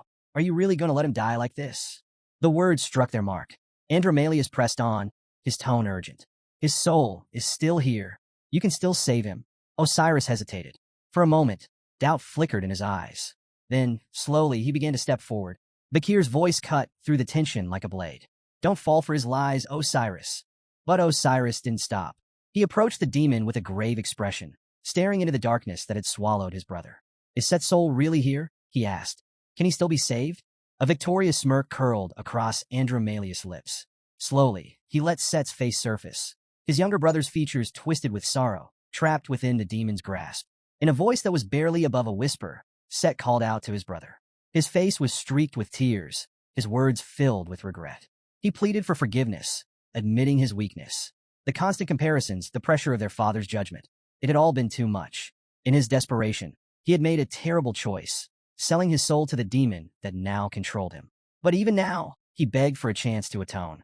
The cave fell into a heavy silence. Without hesitation, Osiris raised his sword. His grip was steady, his resolve unshaken. With a single, swift motion, he severed the demon's head from its body. As the lifeless head tumbled to the ground, Osiris spoke in a voice filled with sorrow. This was the only thing he could do for Set now. Vakir stepped forward, placing a firm hand on his elder brother's shoulder. He assured him that Set's soul had passed on long ago. This had all been a cruel trick played by the demon. But Osiris could not shake the guilt weighing on him. If he had been there for Set, if he had been the brother his younger sibling needed, maybe none of this would have happened. He had failed Set. He had failed their family.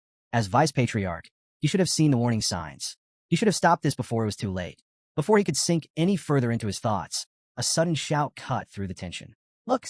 All eyes turned skyward. Andromalius's severed head was soaring through the air, cackling maniacally.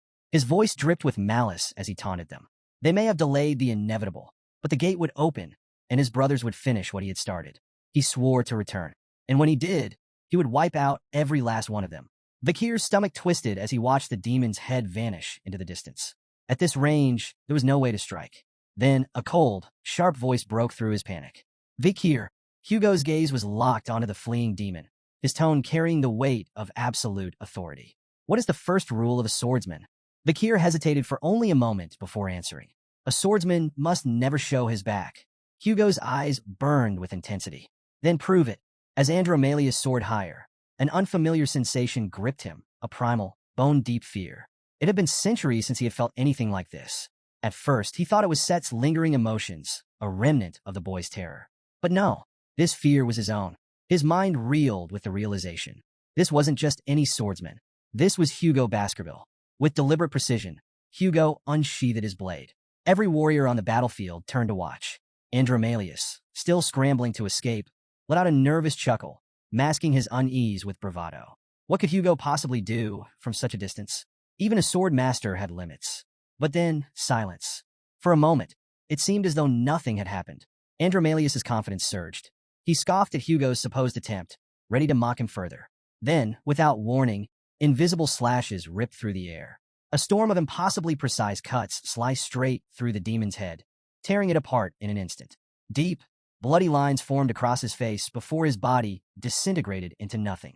In his final moments, the once mighty Andromalius could only utter in disbelief.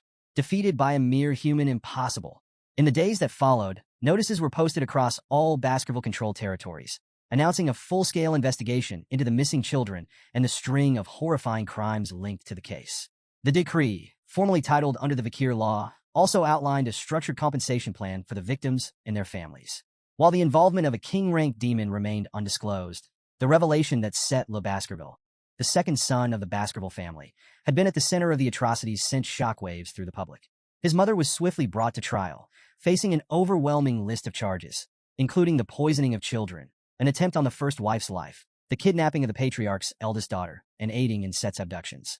The verdict was swift, 1,642 convictions, with an immediate execution order. But the most chilling part? She hadn't been brainwashed by the demon. Until her final breath, she wept, begging for one last chance to see her son. Following her execution, Set's remaining henchmen were systematically eliminated. Vice Patriarch Osiris took command of the case, but temporarily transferred authority to Vakir, recognizing the pivotal role he had played in ending the crisis. Rumors about Vakir's involvement in the war against the barbarians and his key role in exposing the demon's influence spread like wildfire. Though many had once distrusted him, public opinion shifted almost overnight. In just a few days, Vakir's reputation soared, and whispers of his growing power echoed throughout the territory. The execution of a high-ranking Baskerville family member left many citizens stunned, but it also sent a clear message. No one, not even the elite of the Baskerville bloodline, was above the law. At the family villa, Hugo turned to Homerian with an amused expression. "What's different about me now?" he asked. The little girl tilted her head in thought before blurting out, "Grandpa's beard is gone." Hugo chuckled, asking for her thoughts on his new look. Without hesitation, she replied, "It looks so empty." Vakir watched the playful exchange, and for a brief moment, it felt as if the recent chaos had never happened. With everything and everyone connected to Set now purged, the last remnants of the demon's presence had vanished from Baskerville territory. But his work wasn't finished. His focus now shifted to the future. Cindy Winnie had been tasked with gathering intel on other demons, and Vakir awaited her findings. His thoughts were interrupted by a familiar voice. "You've done well, Vakir," Osiris said, offering rare words of praise. Vakir returned the compliment, but Osiris wasted no time reminding him of his delayed academy enrollment. The recent chaos had set things back, but now it was time to prepare. Vakir hesitated. With everything happening in the family, was this really the right time to leave? But Osiris reassured him. Their father had already made the decision, and despite his rough exterior, Hugo cared more than he let on. That thought lingered in Vakir's mind. Osiris understood Hugo better than anyone, perhaps because they were so alike. Vakir's gaze shifted toward their father, who was currently struggling to braid Pomerian's hair under the patient guidance of the head butler. After much effort, Hugo finally succeeded, earning a delighted laugh from the little girl. Watching the scene, something clicked in Vakir's mind. In his previous life, he had only ever seen Hugo's back, his father always ahead of him, a distant and imposing figure. But now he saw the truth. Hugo, too, had been shackled, burdened by responsibilities far heavier than anyone realized. The man Vakir once swore vengeance against no longer existed. With a newfound sense of clarity, Vakir turned to Osiris and made his decision. He would go to the academy. Osiris nodded in approval, satisfied with his brother's resolve. That night, under the glow of the moon, Vakir stood in silent reflection. His past, which had once weighed him down like iron chains, felt lighter. But as his thoughts settled, his gaze darkened. The chains that had once bound him, they were still there. Only now, he saw what lay at the other end. Demons. His fists clenched. His expression hardened. "My true revenge begins now." At that moment, the stillness of the night shattered. From the top of the clock tower, a monstrous figure burst forth, slamming into the ground with a deafening roar. Its voice, thick with rage, demanded to know who had uncovered its contract with the demons. Without waiting for an answer, the creature lunged, spewing curses as it attacked. But Vakir didn't flinch. Summoning Beelzebub, his blade moved like a phantom, carving through the beast with lightning-fast precision. Deep wounds tore across its body as it stumbled back, dazed. Before it could react, Vakir leaped into the air, driving a powerful kick straight into its chest. The monster crashed to the ground, motionless. Bathed in moonlight, Vakir turned away, his silhouette fading into the darkness. His voice echoed through the night. I am the Night Hound, the Avenger of Demons. On the bustling day of Venetia City's grand celebrations, the prestigious Coliseum Academy opened its gates to welcome a new generation of students. As the world's most elite institution, it was the dream destination for countless hopefuls, including our protagonist, Vakir. The entrance ceremony set the stage for a chaotic yet exciting day. The academy grounds were alive with activity as upperclassmen rushed to recruit freshmen into their clubs. Seniors eagerly approached anyone who passed by, showering them with enthusiastic pitches and cleverly disguised membership contracts. Some even went as far as handing out surveys, only to trick students into sealing their membership with a stamped fingerprint. This year, the recruitment frenzy was more intense than ever. A senior explained the reason. This incoming class was exceptionally strong, particularly within the Academy's two dominant factions, the Fire Corps and the Ice Corps. The Ice Corps was home to the most skilled weapon masters, training experts in swordsmanship, archery, and spear combat. Meanwhile, the Fire Corps specialized in magic, shaping the Academy's top spellcasters. If you had to choose, which would you join? Beyond their core disciplines, students at Coliseum Academy spent 4 years mastering a diverse range of skills, making them both well-rounded and formidable. And this year, a few names had already risen above the rest. First on the list was Tutor, a blonde prodigy from the Don Quixote family, famous for their unmatched spear techniques. Tying with him was Bianca, a purple-haired archer from the legendary Usher family, not the R&B singer, mind you, but an ancient line of master bowmen. Both had taken first place in the Ice Corps practical exam, making them the most sought-after recruits. Just behind them were the Baskerville triplets, ranking 3rd, 4th, and 5th, coming from the infamous Iron Blood swordsman lineage. Their very name carried enough weight to silence any doubts about their abilities. Over in the Fire Corps, another rising star had caught everyone's attention, Sinclair, a freshman with striking ash-gray hair. She had dominated the practical exam and placed second in the theory portion, proving herself as a force to be reckoned with. And then, there was the name everyone had been waiting for, Vakir. Topping the theory exam, he had already solidified his place as the Academy's brightest mind. His new nerdy glasses gave him a fresh look, though opinions on his style were still up for debate. As Vakir walked through the bustling recruitment stalls, he overheard seniors dismissively chatting about him. To them, the nerd who aced the theory exam was hardly worth recruiting. His presence might even ruin their club's image.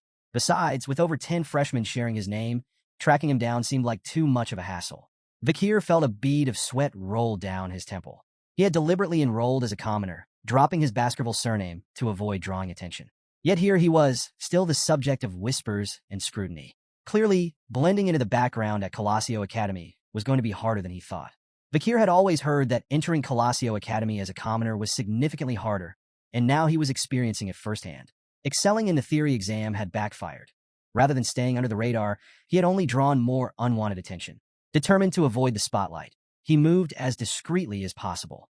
Unfortunately, subtlety was difficult with the Baskerville triplets, his ever-loyal hounds trailing closely behind. Their presence alone was enough to draw stares, as they remained ready to guard their master at all costs.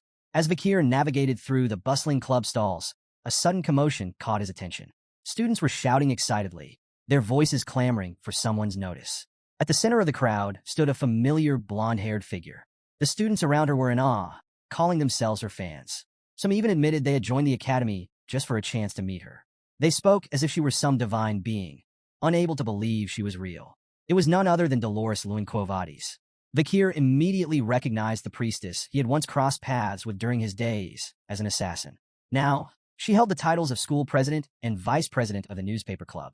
But despite her high status, she looked visibly flustered as she tried to calm the overwhelming crowd. She gently asked if anyone was actually interested in joining her club. The students, however, made it clear they weren't there for the club. They were there for her. Watching from the back of the crowd, Vakir groaned internally. He had hoped to avoid her altogether. Someone like Dolores was dangerous, not in a literal sense, but because she had the kind of presence that drew people in. And that was exactly what he wanted to avoid. But just as he was about to slip away, Dolores's sharp gaze flickered in his direction. Somehow, she had sensed him. Their eyes met for the briefest moment before Vakir turned and disappeared into the crowd. Later, at the academy dorms, Vakir found himself standing in front of his assigned room. He hesitated before reaching for the door handle. only to be interrupted by an approaching voice. A boy with a bold haircut and boundless energy rushed up to him, his face beaming with excitement. "Are you my new roommate?" he asked eagerly. Vakir blinked in surprise. It was PG. The realization hit him immediately. He knew this boy from his previous life. Back then, PG had been one of the few genuinely kind-hearted people he had encountered. He had always gone out of his way to help, even when he had little to offer. But Vakir also remembered how things had ended for him. In that past life, PG had suffered greatly under the hands of a cruel roommate. What started as minor bullying had escalated into a chain of tragedies, ones that Vakir had been powerless to stop back then. But this time would be different. As they stepped inside the dorm, PG's enthusiasm remained unwavering. He told Vakir he could pick any bunk he wanted, then immediately launched into talk about the freshman welcome party happening after dinner. While it wasn't mandatory, nearly every freshman would be attending. He stressed the importance of networking with peers and seniors. It was crucial for surviving the next 4 years. Vakir, however, barely hesitated before giving a curt reply. "Nope, I'm not going." PG blinked in shock at Vakir's blunt refusal, but quickly brushed it off. While his enthusiasm was infectious, Vakir had no interest in the freshman social scene. He had bigger priorities, and attracting unnecessary attention wasn't one of them. But PG wasn't giving up that easily. Utterly horrified by Vakir's indifference, he launched into a desperate campaign to change his mind. He warned that skipping the party would make Vakir a prime target for upperclassmen and risk isolating him from his peers. Then he switched tactics, hyping up the event by listing the big names attending. Tudor, the eldest son of the Don Quixote family, Bianca, the eldest daughter of the Usher family, and of course, the infamous Baskerville triplets. Still no reaction. Undeterred, PG kept going. He mentioned Sancho from the North Mercenary Guild, the genius who had shockingly turned down the top spot at Varangian to attend Coliseum Academy. And finally, he dropped the last name on his list, Sinclair, the Fire Corps prodigy who had crushed the Magic Tower entrance exam. Yet, after all that, Vakir remained as unmoved as ever. Overwhelmed by PG's relentless information bomb, Vakir couldn't help but recall his roommate's uncanny knack for gathering intel in their previous life. But even with all this persuasion, his response remained just as cold. "No," PG gasped in pure disbelief. He couldn't fathom how Vakir could reject the opportunity to meet these powerful figures, or willingly make himself a target. But Vakir didn't care.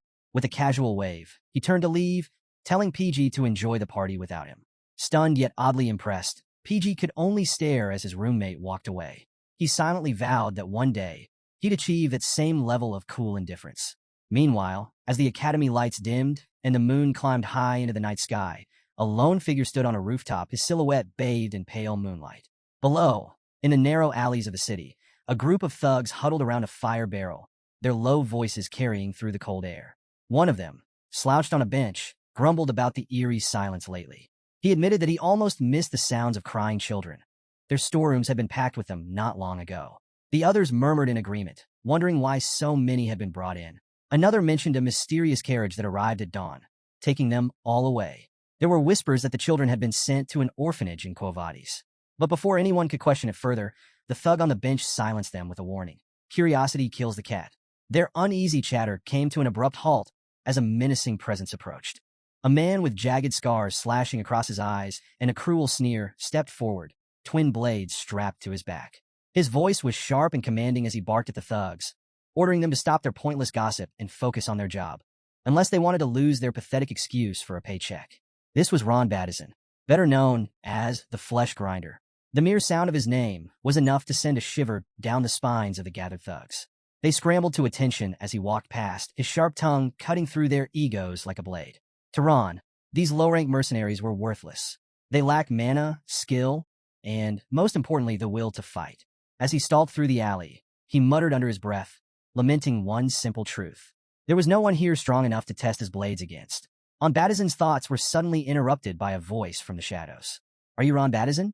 The words were calm, almost casual, but they carried a weight that sent a chill down his spine. Instinctively, Ron's hand flew to his sword. Some fool was daring to speak his name? He was ready to cut them down where they stood, but as he turned, his breath caught in his throat. The 3 thugs he had just berated were now slumped unconscious around the fire barrel, completely silent, their bodies motionless. He hadn't heard a single sound. Then the voice spoke again. This time, it didn't just say his name, it revealed his full identity, Ron Humbert Battison. However, this was knew more than just his name. The unseen figure began recounting Ron's past, peeling away his darkest secrets like layers of rotting flesh. For years ago, Ron had slaughtered a neighboring family, sacrificing them to forge a contract with the demon. Ron's fingers twitched over his sword hilt, his pulse quickening. But the voice didn't stop. With chilling precision, it exposed every crime he had worked so hard to bury. His time with the Northern Guild Association, passing intelligence to his demonic master. His betrayal of the mankind allied forces. How? With nothing more than a simple hand mirror, he had signaled enemy forces and led an entire platoon to their deaths. A rare sensation crept into Ron's heart, fear. How did this person know everything? Gritting his teeth, he forced himself to stay composed. Dismissing the accusations as meaningless drivel, he barked out a demand. Enough with the shadows. Show yourself. The voice obliged. Vakir stepped into view, clad in his Assassin's Creed outfit, appearing behind Ron like a phantom. His voice was cold, unyielding. The allied platoon was slaughtered. Because of you. Ron's eyes widened. Someone was behind him? Instinct took over. He spun, swinging both of his swords with all his might, determined to cut down his attacker. For a brief moment, he thought he had struck something, then the truth hit him. It had been too easy. A sudden, searing pain shot through his body. Confusion turned to horror as he realized why. Both of his arms had been severed cleanly at the shoulders. Ron let out a blood-curdling scream, collapsing onto the cold ground as his lifeblood spilled into the dirt. Behind him, Vakir stood motionless, his blade already sheathed as if the fight had never happened. Ignoring Ron's desperate cries for mercy, Vakir grabbed him by the hair, forcing him to meet his gaze. Ron whimpered, babbling excuses, claiming he knew nothing about the mankind allied forces. Vakir's response was ice cold. You don't know, because it hasn't happened yet. Ron barely had time to process those words before something horrifying began to happen. His face twisted unnaturally. His skin bulged and contorted. His head exploded. Blood and viscera splattered across the alleyway. Vakir sighed, watching the lifeless corpse collapse. Another one. Another demon worshipper whose head had detonated before revealing anything useful. Reaching into his coat, he pulled out a worn notebook. Its pages were filled with names, some crossed out in thick black strokes, others smeared with blood. He flipped to the latest entry. With a steady hand, he struck through Ron's name. The third one in a row.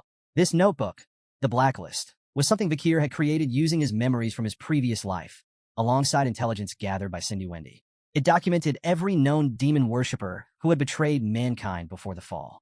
One by one, he was ensuring their treachery never repeated in this timeline. But there was a troubling pattern.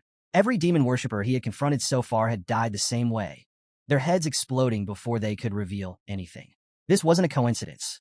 It was a failsafe, a skill embedded into their demonic contracts. And if such a powerful enchantment was in place, that could only mean one thing. One of the 10 elite demons was already lurking within the capital. Later that night, as a distant church bell rang solemnly, the quiet darkness was torn apart by the sound of slashing. On the balcony of a nondescript building, Vakir stood motionless, his blades dripping with blood. Behind him, the remains of 29 demon worshippers lay scattered across the floor, their crimson stains splattered across the walls and ceiling. A brutal testament to his relentless pursuit. With a flick of his wrist, he absorbed Beelzebub back into his hand, his expression unreadable. Despite the sheer number of enemies he had cut down tonight, there were still no leads on the whereabouts of the elite demon. The road ahead was going to be long and exhausting. Pulling out his blacklist, he crossed off names with a pen this time, frustration creeping into his thoughts. He hadn't expected a breakthrough on the first day, but the slow progress gnawed at him. Still, there was no turning back now. As the night stretched on, Vakir moved like a shadow across the city's rooftops, making his way back to the academy. He landed soundlessly on a sturdy tree branch overlooking the well-lit hall, where the freshman welcome party was still in full swing. Dusting himself off, he slipped back into his usual nerdy disguise. With a quiet sigh, he decided to stop by, just in case. Inside, the party was alive with energy. Laughter rang out, students mingled freely, and the buffet table looked like a battlefield of its own, under constant attack from hungry freshmen. The Baskerville triplets were putting on a spectacle, downing massive mugs of beer one after the other, much to the awe of the crowd. Dolores, as always, was in the center of an adoring fan frenzy, her admirers practically falling over themselves to shower her with endless praise. Meanwhile, Tudor, the blonde playboy, basked in the attention of a group of swooning ladies. On the other side of the room, Bianca maintained her usual air of grace, pouring wine for her seniors with practiced elegance. Standing in the shadows, Vakir quietly observed the scene. Among the crowd, his gaze settled on Tudor and Bianca, two figures he hadn't expected to see here. In his previous life, they had been among the great heroes who led humanity to victory during the fall. Tudor, a prodigy from the renowned Azure Spearman family, had commanded the front lines with unmatched skill and bravery. Bianca, a legendary markswoman from the mystical Archer family, had taken down countless demons with unerring precision. Yet here they were, carefree, unburdened, completely unaware of the fates that awaited them. Scanning the room further, Vakir spotted other familiar faces from the battlefield. A small, almost wistful smile played at his lips. It was surreal, seeing these future legends in such an ordinary setting. He couldn't help but wonder, was another key figure, Morg, somewhere among them as well? While Vakir observed the lively scene, an uneasy situation was brewing across the room. His roommate, PG, stood trembling as a group of seniors surrounded him, pressuring him to sing. The timid freshmen tried to refuse, but they weren't willing to take no for an answer. A female senior approached with an enormous jug of alcohol in hand, a sneer curling her lips. If PG didn't want to sing, she declared, he'd have to drink the entire jug in one go. Tears welled up in PG's eyes as he stared at the daunting challenge before him. He pleaded, asking how he was supposed to finish such an absurd amount. But his protests were met with cruel laughter. The seniors showed no sympathy, shoving the jug into his hands and demanding he comply. With no way out, PG hesitantly lifted the jug and began drinking. The seniors erupted into laughter, mocking him as he struggled to keep up. Their taunts grew sharper, their jeers louder, but PG did his best until his body betrayed him. Halfway through, he lost control and vomited all over the floor. Instead of concern, the seniors howled with laughter, pointing at him in amusement. In an instant, they branded him with a cruel new nickname, the Vomit Pig. Humiliated and defeated, PG could only stand there, tears streaming down his face as he gasped for breath. Then, from the shadows, a figure stepped forward. Vakir moved with quiet composure, his cape sweeping across the floor as he covered the mess, shielding PG from further humiliation. The room fell into stunned silence. The seniors exchanged confused glances. "Who is this guy?" one of them muttered. Vakir didn't answer. He simply stood tall, his unshaken presence carrying an authority that made even the jeering crowd hesitate. For PG, it was like a lifeline had been thrown his way. His hero had arrived. As Vakir glanced at him, old memories surfaced. Memories of a previous life where PG had suffered in silence. The relentless bullying had driven him to drop out of the academy, forcing him into a hard life as a low-ranking government official while taking care of his parents. Yet when the fall began, PG had been one of the first to step forward, fighting on the front lines. His brilliant strategies and sharp mind had saved countless lives, including Vakir's. This little man had been one of the few people Vakir had truly respected. Seeing him suffer now lit a fire inside him. There was no way he was going to stand by and do nothing. Vakir quietly told PG to return to the dorm, assuring him he'd take care of things here. But before PG could move, one of the seniors placed a hand on Vakir's shoulder, sneering at his interference. Then, without warning, the senior slapped him across the face. Once, twice, again, and again, until his cheek was red from the repeated blows. The senior laughed, mocking Vakir for stepping in so confidently. The air in the room shifted. At that moment, the Baskerville triplets arrived, their bloodhound-like gazes locking onto the scene before them. Their master was being struck. A dangerous aura crackled around them as their rage filled the room, ready to explode. But before they could act, Vakir's icy stare cut through the tension. He adjusted his glasses, his own bloodhound eyes flickering with cold fire. The triplets instantly froze, remembering his warning. If his true identity was exposed at the academy, they would all pay the price with their lives. Sensing the shift, a female senior decided to step in. Smirking, she told her friend to ease up on the freshman. Instead, she offered a more fair solution. Giggling, she suggested a challenge. If Vakir could drink an entire jug of alcohol, they would let both him and PG go. PG immediately protested, not wanting Vakir to get dragged into his mess. But Vakir ignored him, grabbing the massive jug without hesitation. To the shock of everyone in the room, he tilted it back and began drinking, gulping down the potent mix of vodka and rum as if it were nothing more than water. The female senior smirked at first, fully confident that no ordinary freshman could handle such a concoction. But as Vakir continued to chug without pause, her expression twisted from amusement to disbelief. The other seniors watched in stunned silence, their confidence draining with every gulp he took. Finally, with a sharp exhale, Vakir slammed the now-empty jug onto a nearby table. He wiped his mouth, then casually grabbed PG by the arm. Without sparing the frozen crowd a second glance, he spoke a single word. "Bye." The two turned to leave, but the same senior who had slapped Vakir earlier made the mistake of grabbing his shoulder once more. Instantly, the atmosphere changed. A suffocating wave of pressure filled the air, cold, crushing, undeniable. Every person in the room felt it, but none more than the senior who had dared to lay a hand on him. Tudor and Bianca, who were nearby, felt their instincts flare in alarm. Their knees nearly buckled under the sheer weight of the chilling aura, their bodies screaming at them to back away. Vakir turned, his gaze glowing with quiet menace. His voice was sharp, almost casual, yet it sliced through the silence like a blade. "Do you need something else?" The senior's confidence shattered instantly. He stood there, trembling, unable to utter a single word.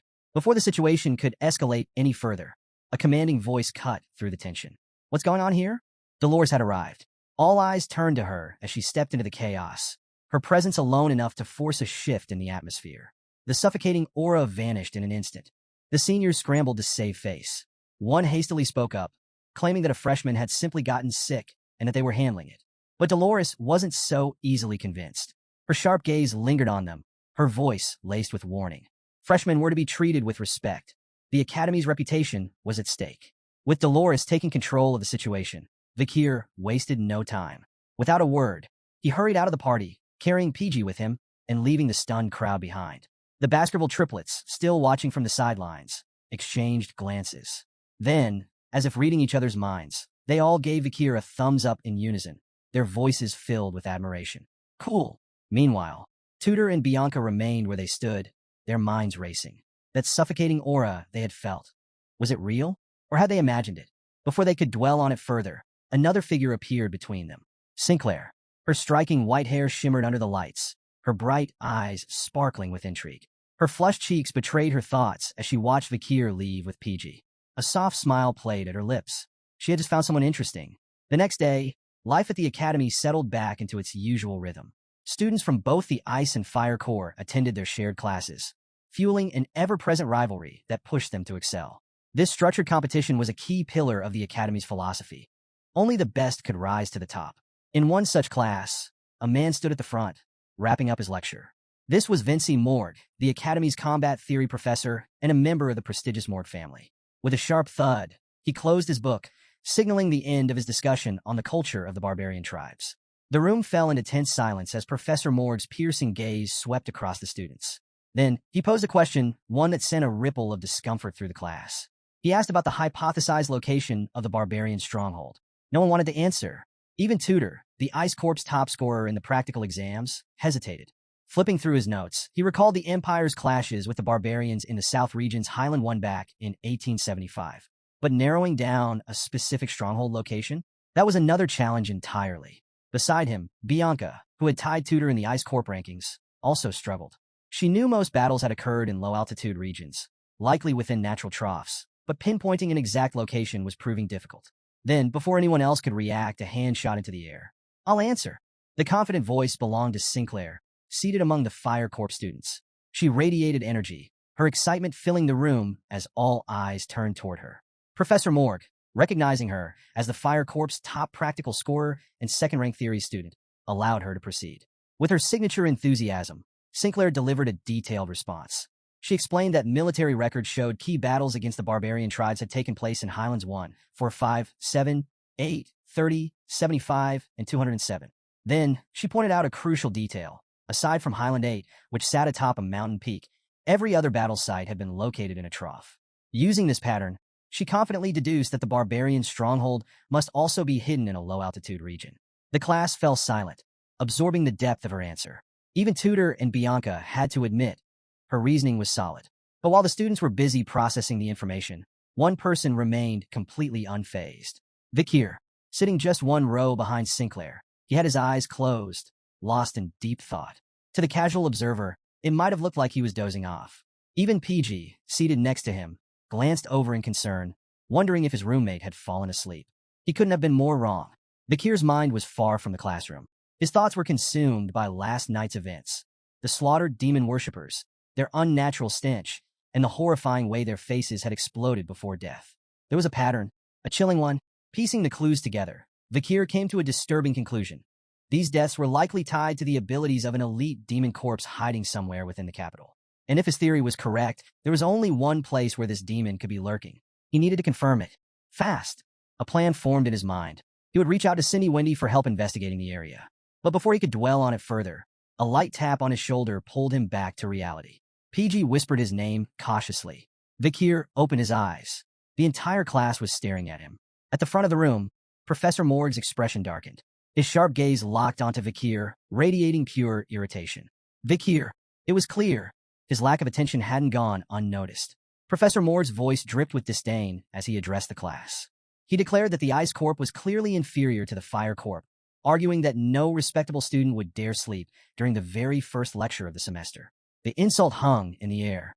But before anyone could react, Vakir calmly adjusted his glasses and replied, "I wasn't sleeping." The unexpected response sent a ripple through the room. PG nearly choked on his breath, while the professor's irritation flared visibly. "What's your name?" Morg demanded, frustration creeping into his tone. After learning it, the professor pressed further. "Everyone here saw your eyes were closed." Unfazed, Vakir responded in the same, even tone. "My eyes were closed, but that doesn't mean I was sleeping." Silence. The sheer audacity of the remark left the entire class speechless. Even the professor, though clearly fuming, was forced to acknowledge that he had, technically, been wrong. Vakir gave a slight nod, casually adding, "It's understandable." The offhand comment only fueled the professor's irritation. Realizing he wasn't going to shake Vakir's composure, Morg chose to change tactics. He announced to the class that Sinclair's answer had earned the Fire Corp 1 point. Then, with a sharp tone, he turned back to Vakir. "I have a proposition," he said with a smirk. "If you can answer my next question correctly, I'll award a point to the Ice Corporation." His eyes gleamed with challenge. "However, if your answer is wrong, the Ice Corp will lose points instead." Vakir's voice cut through the room. "That's unfair." The professor ignored the protest. He posed his challenge. Vakir was to name the location of the Empire's military clash with the Balac tribe and, based on that, deduce the most likely location of the tribe's stronghold. The room tensed. Sinclair's eyes widened in shock. She knew the Balac tribe was elusive. So little was known about them that even the most seasoned scholars struggled to determine their whereabouts. The question wasn't just difficult, it was designed to be impossible. Meanwhile, Bianca fumed in silence. She was convinced Vakir's arrogance had doomed the Ice Corporation idiot. She thought bitterly. He just had to run his mouth. But while tension spread through the class, Vakir remained utterly unbothered. He closed his eyes for a brief moment, and then a memory surfaced so vivid it felt almost tangible. He saw the Balac tribe gathered around a roaring campfire. He heard their laughter as they tore into roasted meat, felt the warmth of their camaraderie under the night sky. They weren't just some obscure historical footnote to him. They were family. A small, almost nostalgic smile crossed his lips before he opened his eyes again. Then, with absolute confidence, he delivered his answer.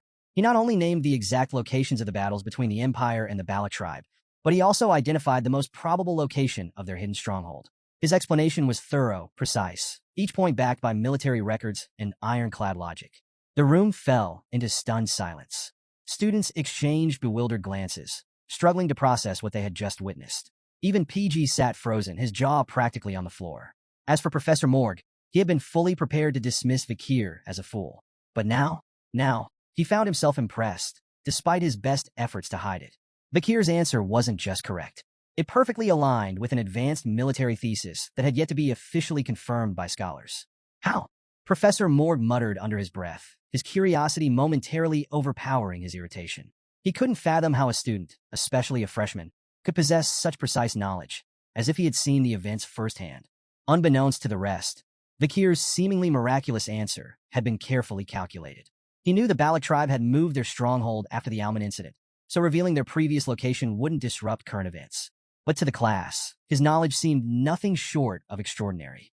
As the professor mulled over Vakir's astonishingly accurate answer, something clicked. Vakir. That name had recently appeared at the top of the theory exam rankings. A student with the highest recorded score in years. Intrigued, and perhaps just a little irritated, Professor Morg made his decision. He awarded Vakir 10 points for his flawless answer and granted 1 additional point to the rest of the Ice Corp.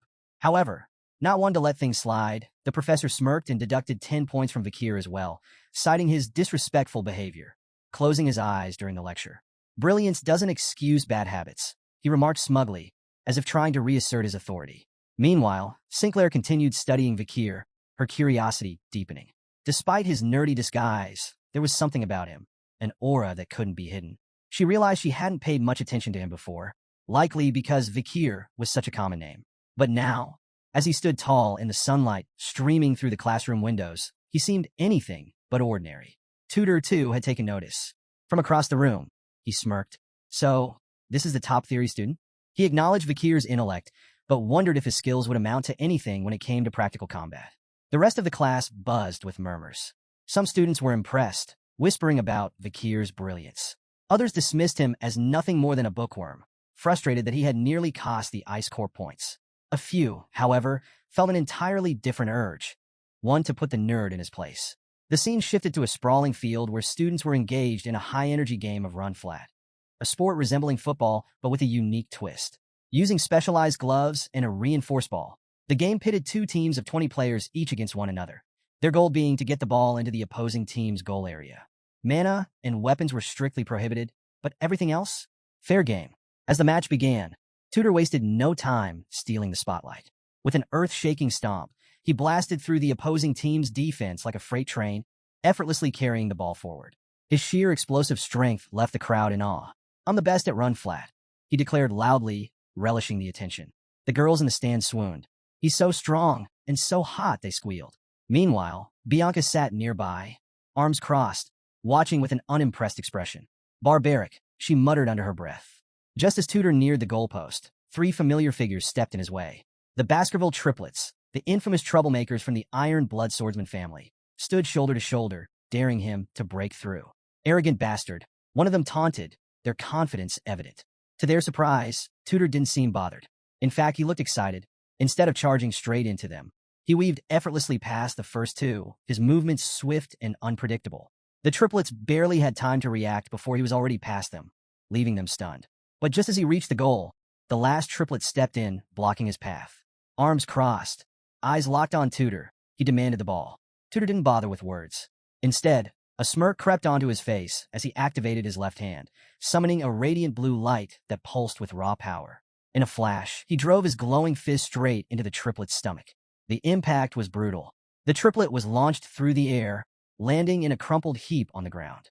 "Face you head on? I'd lose it all," Tudor muttered under his breath, barely acknowledging the encounter as he sprinted toward the goal. The students on the sidelines were left speechless. Not only had Tudor effortlessly dismantled the triplet's defense, but he had done it without using mana or weapons. Whispers spread like wildfire. His sheer dominance in run-flat was exactly what one would expect from the Ice Corps' rising star. Charging toward victory, Tudor's thoughts drifted.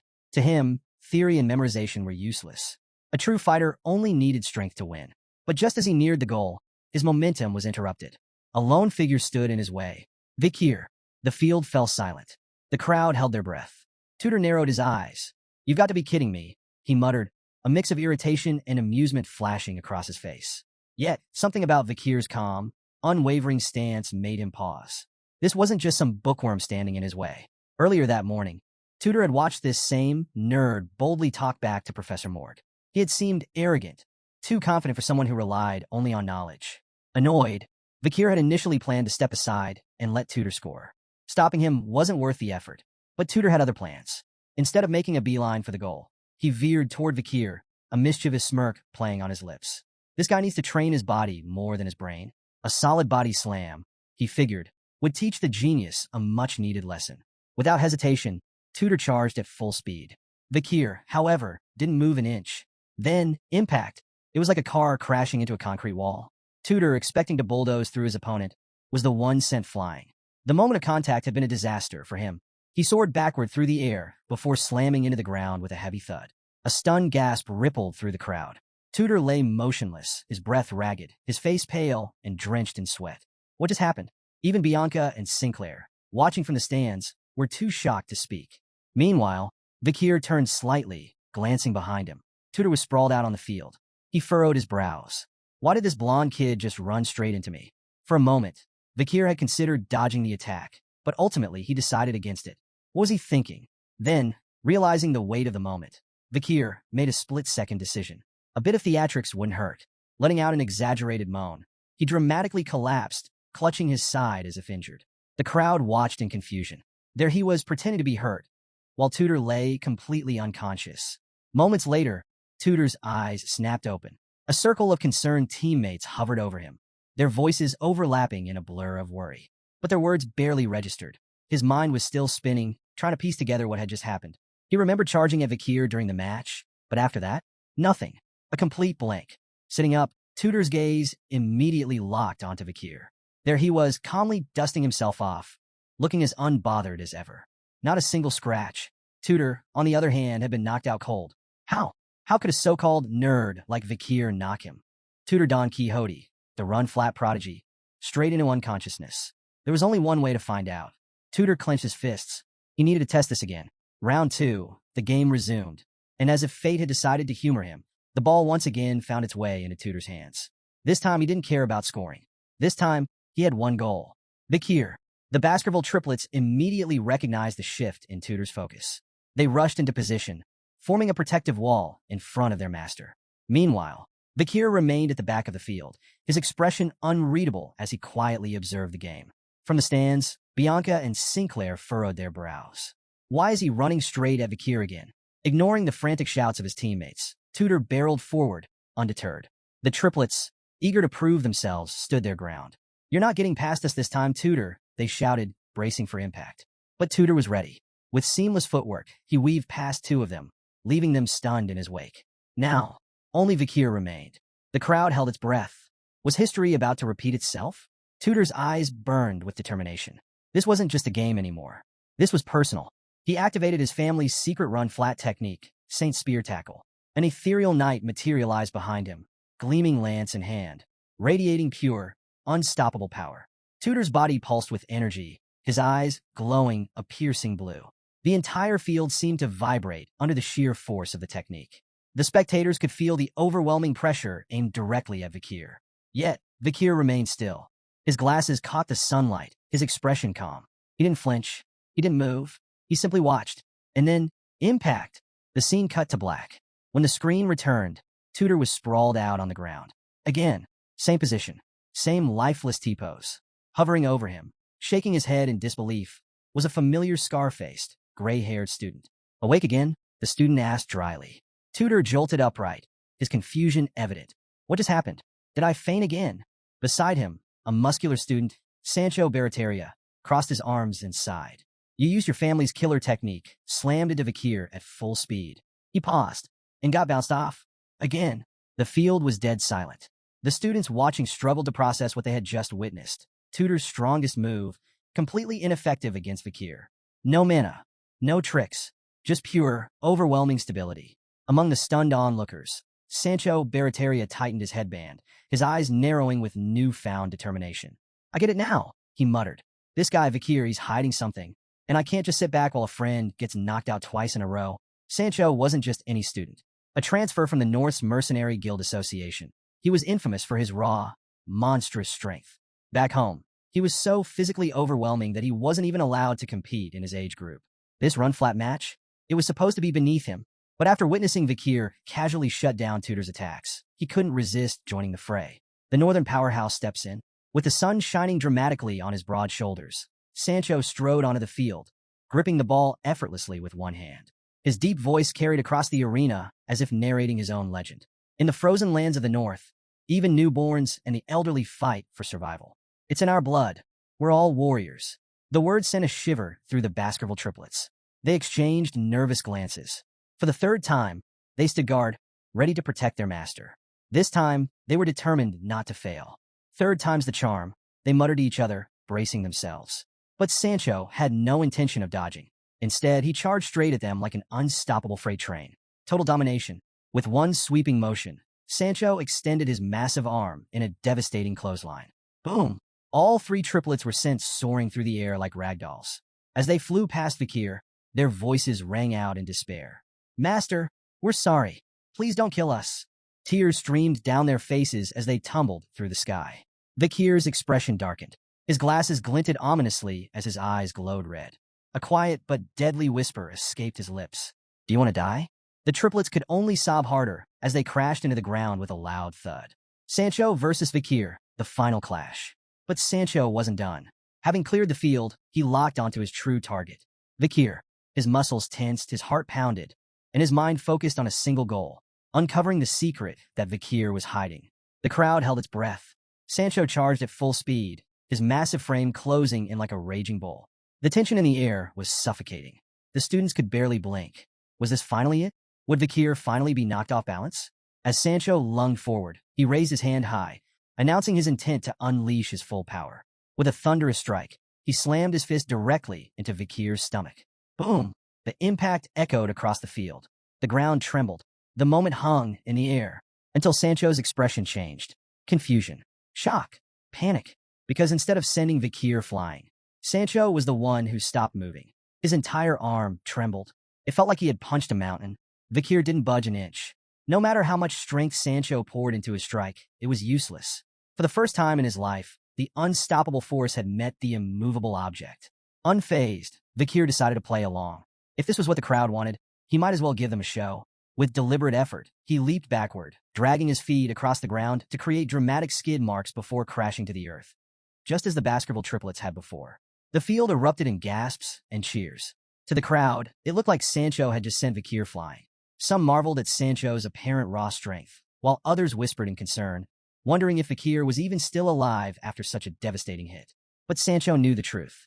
His hand continued to shake as he stared at it, still trying to process what had just happened. What is he? He muttered under his breath, questioning if Vakir was even human. Game over. Class B wins. Still reeling from the impact, Sancho failed to notice one of the Baskerville triplets sneaking up behind him. In a swift, well-practiced move, the triplet snatched the ball and bolted toward the goalpost. The crowd erupted in cheers as the referee's whistle blew loudly. Class B had won. The team celebrated wildly, showering the triplets with praise for their clever maneuver. Meanwhile, on the sidelines, Vakir slowly sat up, casually dusting himself off from his overly theatrical fall. Then, a cold splash of water hit his face. He looked up. Sancho stood over him, holding an empty water bottle, grinning. "You're the real reason Class B won," he said, acknowledging Vakir's silent contribution. Even Tudor approached, an uncharacteristic look of humility on his face. I was jealous," he admitted reluctantly. "I thought I could teach you a lesson in the practicals, but now I see how petty that was. I'm sorry for my actions earlier." The question on everyone's mind. Still intrigued, Sancho didn't hold back. "What's your secret?" he asked outright. "What kind of training do you do to build a body like that?" Or, he hesitated, narrowing his eyes. "Were you using mana during the match?" Vakir casually removed his headgear, shaking his head. "I'm just a commoner," he replied. "I don't have an ounce of mana." Tudor's expression fell slightly, a hint of disappointment flashing in his eyes. "What a shame," he sighed. "With proper training and mana, combined with your physique, you could have been an expert like me." The three exchanged a few more words, the tension between them easing. The beginning of camaraderie. Then, right on cue, Tudor's cheerleading squad arrived. They swarmed around him, waving towels, offering water, and showering him with admiration. Tudor, of course, basked in their attention, a self-proclaimed ladies' man in his element. Meanwhile, Sancho tossed Vakir a towel of his own. These two, Tudor and Sancho, future heroes who would one day hunt demons and fight for humanity during the fall, had no idea just how intertwined their fates would become with Vakir's. As Vakir wiped the water from his face, he instinctively removed his glasses to clean them. And in that instant, time seemed to stop. The sunlight caught his features at the perfect angle. Every single gaze in the crowd, guys and girls alike, was drawn to him. Even Sinclair and Bianca, watching from the stands, felt an unfamiliar warmth creeping up their faces. The nerd they had dismissed earlier was gone. In his place stood a striking figure. The light accentuated his lean, toned frame, his every movement effortless and sharp. And for the first time, his face, free of glasses, radiated an intensity and charisma that left the entire audience stunned. Vakir, oblivious to the growing commotion around him, simply smiled to himself. Seeing Tudor and Sancho like this, before their rise as legendary heroes, felt strange, almost nostalgic. But he had no idea. From this moment on, his quiet days at the academy were over. Things were about to get far more troublesome. The scene shifted to the dead of night. A grand yet eerily silent mansion stood beneath the moonlight. Inside, chaos. The once opulent halls were now a slaughterhouse. Blood pooled across the floor, the mangled remains of guards and accomplices scattered like grotesque confetti. And at the center of it all, a trembling figure. Lloyd Dockseller, a man with a distinct purple goatee, his face now etched with pure terror. Standing before him, clad in his Assassin's Creed uniform, was Vakir. His voice was low, cold, and cutting. Lloyd Dockseller, 52 years old, leader of the information house, headmaster of the orphanage. The word sent an icy chill down Lloyd's spine. His sins had caught up to him. Vakir's piercing gaze locked onto the cowering man, trapping him in place. "You conspired with a demon. You sold children from high-ranking families. Did you really think your crimes would go unnoticed?" The accusations hung in the air like a death sentence. The dim light gleamed off Beelzebub, the ominous weapon Vakir held, its presence alone enough to suffocate the room. Lloyd's breath hitched. His body trembled uncontrollably. Then, through chattering teeth, he stammered, "Why your aura? It's solid. You're a sword master?" Vakir tilted his head slightly, amused. "Almost," he murmured, his voice laced with quiet menace. His aura was indeed nearing a solid state, though it remained at the very edge, a mark of someone standing at the pinnacle of a graduate's power. An offer before death. But instead of striking Lloyd down, Vakir offered something unexpected. A chance at redemption. His voice was steady, unwavering. "Work with me. Help me catch the demon you've been aiding. If you do, I'll compensate you accordingly." Even with death looming over him, Lloyd hesitated. Sweat dripped down his face as he struggled to make a decision. Then, boom! The demon appears. A deafening sound split the air. Vakir's instincts flared instantly. A massive chunk of a building hurtled toward them from above. Without hesitation, Vakir leaped away, dodging the attack by mere inches. Crash! The rubble obliterated the room they had been standing in. Dust and debris filled the air, but Vakir's sharp eyes had already locked onto something. Or rather someone. A shadowy figure stood atop the ruins, silhouetted by the moonlight. The air around them twisted and churned with a sickly green aura. Thick, heavy, poisonous. The moment Vakir felt it, he knew. The unmistakable presence of a demon. The figure's grotesque mask glowed under the night sky. In his hands, he wielded a massive hammer. A hammer forged from human faces, their expressions frozen in eternal agony. Vakir remained calm, his voice like a sharpened blade. "Are you the elite corpse?" The air grew even heavier. The city slept peacefully, unaware. But under the cold light of the moon, a battle was about to begin. The hunt was far from over. A heavy silence filled the air as the mysterious figure ignored Vakir's question. Instead, it leapt gracefully from the collapsing building, moving with unnatural precision. Wielding a massive hammer grotesquely crafted with human faces, it launched a devastating strike toward Vakir. Unfazed, Vakir sidestepped with ease, narrowly avoiding the attack as the hammer pulverized the ground where he had been. Without missing a beat, the figure adjusted its grip on the hammer, shifting to tighter, faster swings, and lunged forward in a vicious close-range assault. Vakir, calm as ever, dodged with a nimbleness that seemed almost casual, so effortless he could have been tying someone's shoelaces midair. The hammer whizzed past his face by mere inches, but Vakir didn't flinch. Instead, his sharp eyes took in every detail of the figure's movements. Its stance and techniques told a story, a corrupted version of the sacred Quo Vadis bludgeoning style. This discovery, combined with the figure's powerful aura, made Vakir pause. It was clear this wasn't one of the elite corps he had been hunting. Instead, this was a subordinate, likely sent to do their dirty work. He scoffed at the thought. A demon in the holy nation. Typical. Even the purest factions have their shadows. Vakir dismissed his weapon, Beelzebub, and addressed the masked figure directly. "If taking you down brings me closer to the elite corps, then I'll make it quick. Thanks for saving me the trouble." The figure didn't respond with words. Instead, it leapt high into the air, hammer poised to deliver another earth-shattering blow. This time, Vakir didn't dodge. The ground trembled as the hammer collided. Not with his blade, but with his leg. In a move straight out of a martial arts epic, Vakir stopped the hammer's crushing force with a single, perfectly executed split kick. The masked figure grunted in disbelief, momentarily thrown off by Vakir's superhuman strength.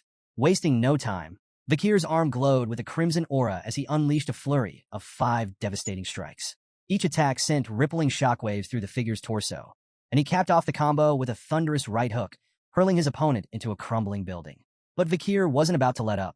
As the figure struggled to regain control, trying to ready its hammer again, Vakir was already there. With surgical precision, he snapped the figure's left arm, forcing it to drop the weapon. Before it could react, Vakir teleported behind it and unleashed a brutal series of strikes, shattering its other arm. With both limbs rendered useless, the figure collapsed. Vakir's ruthless assault continued. He grabbed the figure by its shirt and flung it across the room with terrifying force. The throw ended with a sickening crunch as the figure's back was impaled on a jagged iron pipe jutting from the wall. Pinned and helpless, the figure could only grunt in pain. Vakir approached slowly, his gaze cold and calculating. Scars marked the figure's chest, and one stood out, a crude carving of the word Ephibo. "So, that's your name," Vakir muttered, piecing together the puzzle. Realizing Ephibo couldn't escape, Vakir's tone grew even sharper. "Who made you this way? Who's pulling your strings?" Ephibo could only groan, bound by whatever curse or restriction its master had placed. Vakir, unimpressed, grabbed the iron pipe and twisted it mercilessly. No need for words. he said with chilling calm. Your body will tell me everything I need to know. Ephibo writhed in agony as Vakir prepared to extract the truth by force. The night was far from over, and Vakir wasn't about to stop until he got answers. Vakir continued his ruthless interrogation, his cold gaze fixed on the impaled figure before him. Who is your master? He demanded. Who turned you into this thing? Ephibo's mangled body twitched, as if trying to respond, but no words came, only painful, guttural noises. Vakir's sharp instincts immediately picked up on the problem. Someone had placed restrictions on Ephibo, preventing him from speaking freely. Unbothered, Vakir tightened his grip on the metal rod, pinning Ephibo to the wall, and twisted it ever so slowly. Agonized grunts filled the air, but Vakir remained calm, almost clinical in his approach. Words aren't necessary, he murmured. Your blood, your mana flow, even the way your bones break. Everything about you will tell me what I need to know. With a chilling air of finality, he leaned in. Your interrogation starts now. Under the cold moonlight, Vakir began his gruesome work, extracting every possible clue from Ephibo's battered body. Sometime later, distant cries for help snapped him out of his focus. Turning toward the sound, he moved swiftly, picking his way through the ruins of the earlier destruction. The voice led him to a familiar figure buried under the rubble. Lloyd Dockseller, barely clinging to consciousness. With little effort, Vakir yanked the trembling man free and fixed him with an icy stare. If you want to live, then talk, he said bluntly. Tell me everything you know. Lloyd, too weak to resist, nodded frantically. I'll tell you anything. Just don't kill me. Vakir's tone remained devoid of mercy. That depends on how useful your information is. Just as Lloyd began to speak, a sudden tension filled the air. High above, a lone figure stood atop a nearby rooftop, watching them intently. Vakir's sharp senses locked onto it immediately. The silhouette wore a familiar academy uniform, and its presence exuded an ominous aura. For a moment, Vakir's attention wavered as he assessed the figure, but before he could react, it vanished into the night. Something about that presence felt disturbingly familiar. Returning his focus to Lloyd, Vakir sensed something was off. The man's body convulsed violently, his mouth stretching unnaturally wide. Then, to Vakir's disgust, Lloyd began vomiting. Not bile, but 3 severed heads, their lifeless eyes frozen in horror. Vakir muttered, voice laced with both irritation and sheer revulsion. Before he could intervene, a bright green light surged from Lloyd's body. The glow intensified rapidly, too rapidly. In an instant, an explosion erupted, engulfing everything in its path. The shockwave ripped through the city, shaking buildings and ringing distant church bells. Alarmed citizens poured into the streets, shouting in confusion. Smoke billowed into the sky as a battalion of soldiers rushed toward the source of the destruction. Among them was Dolores Linkovades. As she arrived at the massive crater left by the explosion, her sharp mind immediately went to work. Report, she ordered, scanning the wreckage. Any casualties? A soldier stepped forward. We're still investigating, Saintus. The explosion was so powerful that almost nothing remains. Dolores, undeterred, meticulously combed through the ruins. The sheer devastation was undeniable, but she wasn't just looking at the big picture. She was searching for the smaller details, the hidden signs of a battle fought in the shadows. Then, something on the ground caught her eye. Amidst the debris lay a small, broken fragment of a mask. Recognition struck instantly. She knew this mask. Heart pounding, Dolores quickly knelt down, subtly covering the fragment with her skirt before anyone else could see it. A nearby soldier noticed her odd behavior. Saintus, are you all right? You look a little pale. Still kneeling, Dolores forced a weak smile. I'm fine, just feeling a bit unwell. Pay it no mind. The soldier hesitated but then nodded. No casualties reported. Saintus, you shouldn't overexert yourself. Dolores barely heard him. Her mind was racing. That masked fragment, it belonged to the night bloodhound. There was no doubt about it. She clenched her jaw, struggling to reconcile what she knew with what she was seeing. The man she had once seen as a protector of the weak, the one who had stood by the slum dwellers during the Red Death outbreak, had somehow been involved in this atrocity. Had the night bloodhound really committed such horrors? Or was there another truth lurking beneath the surface? Dolores tightened her grip on the masked piece, swallowing the turmoil rising in her chest. For now, she had to maintain her composure. Whatever the truth was, she would find it. Back in the classroom, Professor Morg, perpetually irritated and looking like he'd rather be anywhere else, stood beside a massive, scorpion-like creature known as a Venompian. The monstrous insect took up half the table, its armored body and deadly pincers making it an unsettling sight. The professor's sharp gaze scanned the room as he held up a report, demanding to know who had written it. When the answer came, Vakir, his usual irritation turned into outright disdain. Vakir of all people, his least favorite student. The report in question made a bold claim that the Venampian had a hidden, second venomous fang tucked away in its abdominal exoskeleton. Professor Moore dismissed it as nonsense. Probably some baseless theory Vakir had cooked up for attention. Deciding to publicly humiliate him, the professor declared that if the claim was false, every ICE core student would lose 10 points. That got the class's attention. Vakir, however, felt a flicker of unease. He knew his report was correct, but there was a problem. The discovery of the hidden fang hadn't been made yet, not in this timeline. Tension hung in the air as the professor picked up a scalpel, determined to prove Vakir wrong in the most dramatic way possible. With exaggerated care, he made an incision into Venampian's tough exoskeleton. At first, nothing happened, just a trickle of blood. Then, Esichinke, a needle-like fang shot out from the creature's abdomen at blinding speed, coated in deadly purple venom, and aimed straight for the professor's face. Gasps erupted across the room. Students recoiled in horror. For a split second, it seemed like Professor Morg was about to meet a tragic and slightly ironic fate, until the venomous fang stopped inches from his face. The professor stumbled back, eyes wide, his pale face drenched in sweat. Standing in front of him was Vakir, completely unshaken, his book raised like a shield. He had intercepted the fang in the nick of time. Lowering the book, Vakir cast an unimpressed glance at the professor. "Is that enough proof for you?" he asked dryly. Silence. The entire class watched as Professor Morg struggled to regain his composure. Not only was the second venomous fang real, but its existence explained decades of unsolved deaths linked to the creature.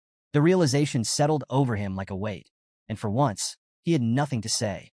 After a long, awkward moment, the professor cleared his throat, doing his best to salvage what was left of his dignity. "All ICE core students will receive an additional point for Vakir's discovery," he announced stiffly. Then, after another pause, he added, "Vakir, see me in my research lab after class.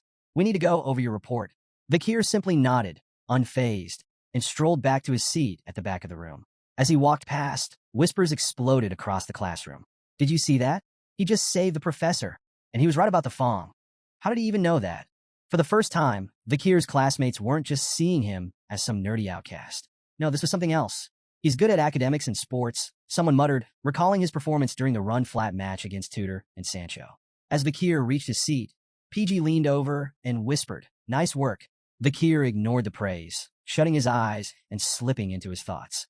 The explosion from the previous night replayed in his mind, each memory as vivid as if it had just happened. The orphanage gone obliterated in an instant.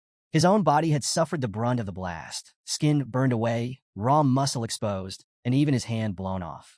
Though his abilities allowed him to regenerate, the pain had been excruciating. But the real prize from that night wasn't survival. It was the ledger he had pulled from the headmaster's safe. Its contents were disturbing. A list of locations, places where children were being used as food for demons. But the locations were scattered, seemingly random. That suggested something far worse. There wasn't just one elite core hiding in the capital. There could be several. And yet, that wasn't the only thing nagging at Vakir. His mind kept returning to the shadowy figure on the rooftop, the one who had watched the chaos unfold with a smug grin before vanishing. The figure had worn an academy uniform. Vakir's eyes flickered open. A chilling thought settled in his mind. Could one of the 10 elite core be sitting in this very classroom? Elsewhere in the academy, a seemingly ordinary club held influence far beyond its modest appearance. The Lyceum Newspaper Club. Renowned across the capital, the club's daily publications sold out instantly, packed with stories of intrigue and scandal. Behind its success stood its meticulous leader, Dolores Luan Quovadis. A third-year student with her signature blonde hair and wing-like head accessory, Dolores had built Lyceum into a powerhouse of journalism. And today, she was welcoming the newest members. Joining Lyceum wasn't easy. It demanded persistence, skill, and instinct. Every recruit was a potential goldmine of untapped talent. Standing at the front of the clubroom, Dolores smiled, equal parts welcoming and authoritative. "Let's begin introductions." The first to step forward was Tutor La Mancha Don Quixote, a first-year ICE core student. His introduction was nothing short of ambitious. He didn't just want to succeed, he wanted to dominate. Not just in class, but within the club as well. Next came Sancho Barataria, a fire core giant who usually towered over his peers. His voice boomed as he announced his goal, to prove he was more than just muscle. A few chuckles rippled through the room, but Sancho didn't waver. He was serious. Then there was Sinclair, a fire-haired prodigy and Fire Corps' top freshman. Her introduction was straightforward. "Money and information are power," she said with confidence. But she wasn't just here for gossip. She wanted control. The fourth recruit, Bianca Pa Usher, kept things simple. Coming from the prestigious Usher family, she stated plainly, I chose the club with the clearest vision. I'll do my best. Her no-nonsense attitude earned approving nods. Then there was PG, the most nervous of the bunch. He stuttered through his introduction, barely managing to get his words out. But when he finally did, it was loud and enthusiastic. His passion for gathering and analyzing information was unmatched. Finally, it was Vakir's turn. He stepped forward, expression unreadable. Compared to the others, his introduction was decidedly underwhelming. It's a school rule to join a club, he said flatly. I just followed PG. While Vakir's words seemed dismissive, his true reason for joining the Lyceum newspaper club was entirely strategic. With its vast network and access to critical information, it was the perfect place for him to gather intel for his own objectives. The only problem? Dolores. Having the Saintess in the same room made things slightly uncomfortable. And of course, she wasted no time singling him out. With that attitude, you can't be a Lyceum reporter, she scolded, locking her sharp gaze onto him. Before the tension could escalate, another voice cut through the room. Wait a second. A third-year student suddenly stepped forward, practically shoving Dolores aside in excitement. The girl, introduced as Anna, was the club's vice president. In her hands was a newspaper article, and her eyes gleamed as she waved it in Vakir's face. Is this you? She asked, grinning. I thought you looked familiar. The headline of the article read, Exclusive. Who was the Ice Core freshman who dominated the run-flat match? Right beneath it was a clear, full-color photo of Vakir during the intense game. Vakir remained silent, his expression unreadable, while Tudor burst into laughter. That's definitely him, Tudor exclaimed. Even Dolores looked surprised. She hadn't seen the article before and turned to Anna with suspicion. When did this get released? Anna grinned unapologetically. Oh, last night? I heard rumors about a handsome freshman, and I couldn't let that scoop go to waste. What kind of reporter would I be if I didn't publish it? Dolores sighed, clearly unimpressed. Unbelievable, she muttered. Anna, however, was completely unfazed. Turning back to the first years, she clapped her hands together. Well, now that we're all introduced, let's get started on our first activity. Dolores, momentarily speechless, stepped back as Anna seized control of the room. With her usual enthusiasm, the vice president formally introduced the first-year members' very first assignment. 2 articles were placed on the table. The dates had been redacted, but the contents were disturbing.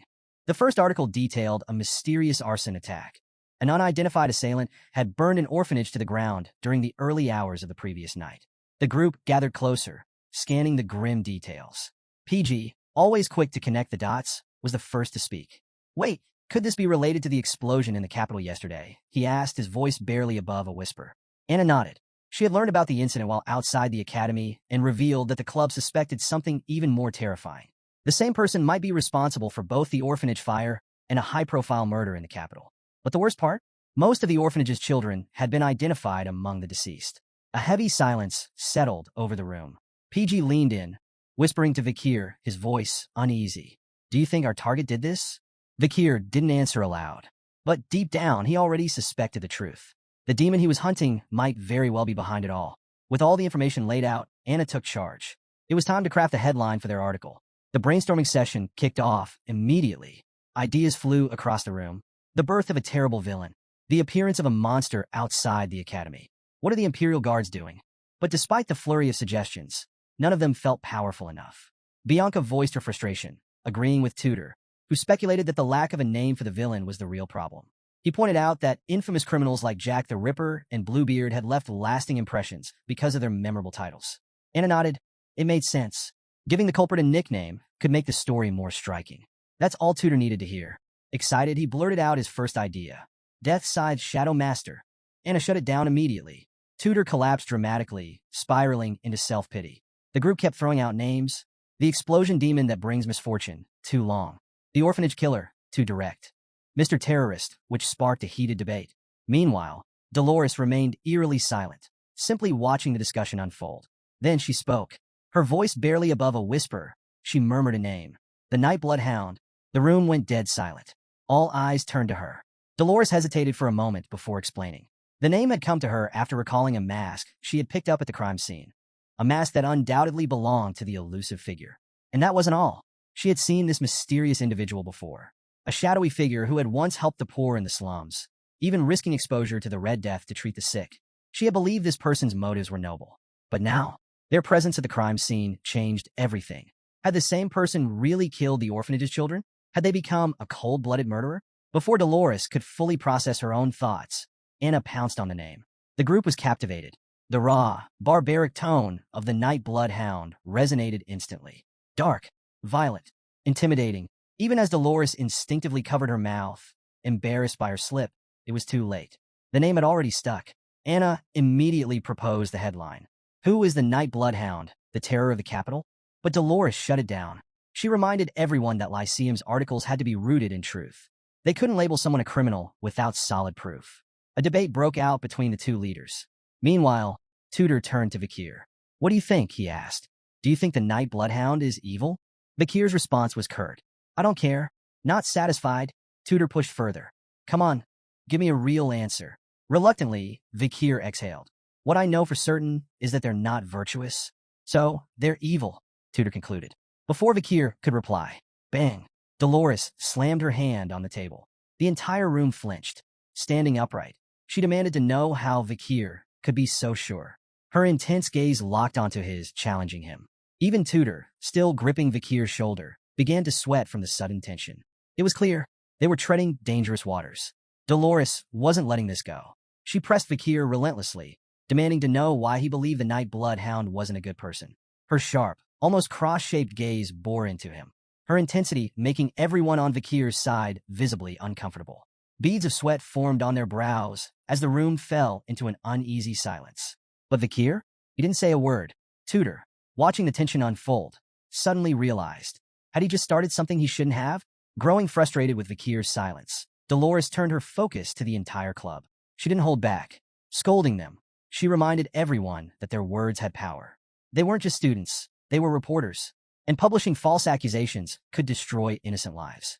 Tudor, unwilling to back down, argued that the city guards had already named the Night Bloodhound as the culprit behind the orphanage fire and the headmaster's murder. But Dolores wasn't buying it. She dismissed the guards' claims as mere speculation, pointing out that they had no real evidence. And then she brought up something even more unsettling: the children's corpses found in the orphanage basement. There were too many unanswered questions, too many gaps in the case. The room fell into another heavy silence as the weight of Dolores's words sank in. The other girls in the club were stunned. They knew the orphanage was connected to her family. Yet here she was staying completely impartial. Seeing no further objections, Dolores turned to Anna. Rewrite the article, she instructed. Anna groaned in frustration. A rewrite like that would gut the entire story. Then what's left for us to even report, she complained. But Dolores didn't budge. She remained firm. They could still write a critical report, but they couldn't label the Night Bloodhound as a villain without proof. Then her voice softened, and a flicker of sadness passed through her eyes. If he truly turns out to be evil, she murmured, then we can condemn him openly and justifiably. Vakir, hearing her words, glanced at Dolores through his thick glasses. There was something about her unwavering commitment to the truth, something that resonated with the entire room. Before anyone could reflect further, a club member burst into the room, interrupting the discussion. They had urgent news. The club advisor had requested to see Dolores immediately. And his message? Edit the report. Label the Night Bloodhound as a villain. The demand visibly stressed Dolores out, but she didn't waver. Instead, she sighed in frustration. That man and his obsession with sensational headlines. Fine, I'll handle it myself. With that, she turned and left, heading off to confront the advisor directly. As she exited, Tudor, clearly impressed, let out an approving remark. She's such a girl boss. To everyone's surprise, Vakir unexpectedly chimed in. She's always been that way. Tudor blinked, confused. What did that even mean? But in Vakir's mind, he wasn't talking about this timeline. His thoughts drifted to a version of Dolores from his past life. He remembered her on the battlefield, leading the Holy Knights during the fall. Clad in mighty armor, she radiated an almost divine brilliance. She commanded troops with unshakable confidence, blessing warriors with holy light as she urged them forward into battle. And even then, she was just as strict as she was now. She scolded soldiers for lacking faith, never tolerated laziness, and always reminded them of her generation's unwavering resolve. To her, fighting demons wasn't a choice. It was an expectation. Lost in his memories, Vakir found himself smiling. He had expected Dolores to judge his actions harshly, to label them as wicked without hesitation. But instead, she was fighting to uncover the truth. And for some reason, that felt comforting. For the first time in a long while, someone was actively searching for the truth about him. Silently, Vakir thanked the Saintess. Meanwhile, the argument between Dolores and the club advisor escalated. The advisor, Professor Vinci, as it turned out, was adamant about his demand to label the Night Bloodhound as a villain. But before the debate could reach its conclusion, The morning light broke through the academy windows. A loud siren blared across the academy grounds, marking the start of the new day. Over in the dorms, PG groggily woke up, rubbing his eyes as he sat up. Still half asleep, he muttered a lazy good morning, only to see Vakir already dressed in his exercise uniform, casually stretching. Of course, at this academy, 6 a.m. sharp meant mandatory morning training. Like clockwork, students shuffled out of their dorms, heading toward the training grounds where they began their daily light jog under an instructor's watchful eye. Afterward, everyone split into their own routines. Some went straight back to bed, others took a refreshing bath, and a few hurried off to the cafeteria for an early meal. PG, however, hated mornings with a passion. "This is torture," he groaned, his body already aching from the workout. He turned to Vakir, complaining that skipping exercise and sleeping would make him smarter. Vakir, ever logical, shut that down immediately. "Physical activity activates the brain," he stated matter-of-factly. PG scoffed, not because he had a counterargument, but because being proven wrong first thing in the morning wasn't exactly his favorite way to start the day. That's when Tutor joined the conversation, grinning. "Vakir, you're too logical," he teased. "You should try a more empathetic approach. Maybe start with PG." PG, alarmed, immediately rejected the idea. "No, not happening. I refuse to be your practice target." Switching gears, Tutor had a new idea. "Let's take a trip to the city this weekend." PG instantly perked up. "There's a book I need to buy." Even Sancho chimed in, his usual booming voice filled with excitement. "I heard about a restaurant in the city that I've been dying to try." With everyone on board, Tutor turned to Vakir. "Well, what do you think?" Vakir paused for a moment before shaking his head. "I have volunteering duties that weekend." The group stared at him. PG, having heard this excuse before, quickly explained. "Vakir has too many deductions, so he has to make up for it with volunteer work." Tutor immediately put 2 and 2 together. "Professor Vinci?" he guessed. PG nodded. Everyone knew Vinci had it out for Vakir, handing out unfair punishments even when he wasn't at fault. Vakir, however, didn't dwell on it. He simply excused himself, telling them to enjoy their trip without him. But as he walked away, his friends exchanged glances. PG called after him first. "Then we'll all join you." Sancho grinned. "The more, the merrier." Just like that, the group followed after Vakir, their weekend plans suddenly shifting from a city trip to volunteer work. Vakir didn't protest. He simply kept walking. That's when Tutor nudged Sancho, whispering, "Hey, have you noticed something about Vakir?" Sancho tilted his head. Tutor smirked. "Doesn't he kind of feel like an older brother?" Sancho paused, then nodded firmly. "You're right. He's got that quiet charisma." Then, with a grin, he added, "Sigma Riz." As they walked, Sancho continued his train of thought. During his time as a mercenary, he had encountered many natural leaders, people who, without trying, just seemed to command respect. And, to him, Vakir fit that mold perfectly. Even PG couldn't help but smile. He had to admit, there was just something about Vakir that made him extraordinary. Vakir always seemed to attract remarkable people. Tutor, from the prestigious Don Quixote family, was born with both status and talent. Sancho, a skilled fighter from the Northern Mercenary Guild, had sought Vakir out early on.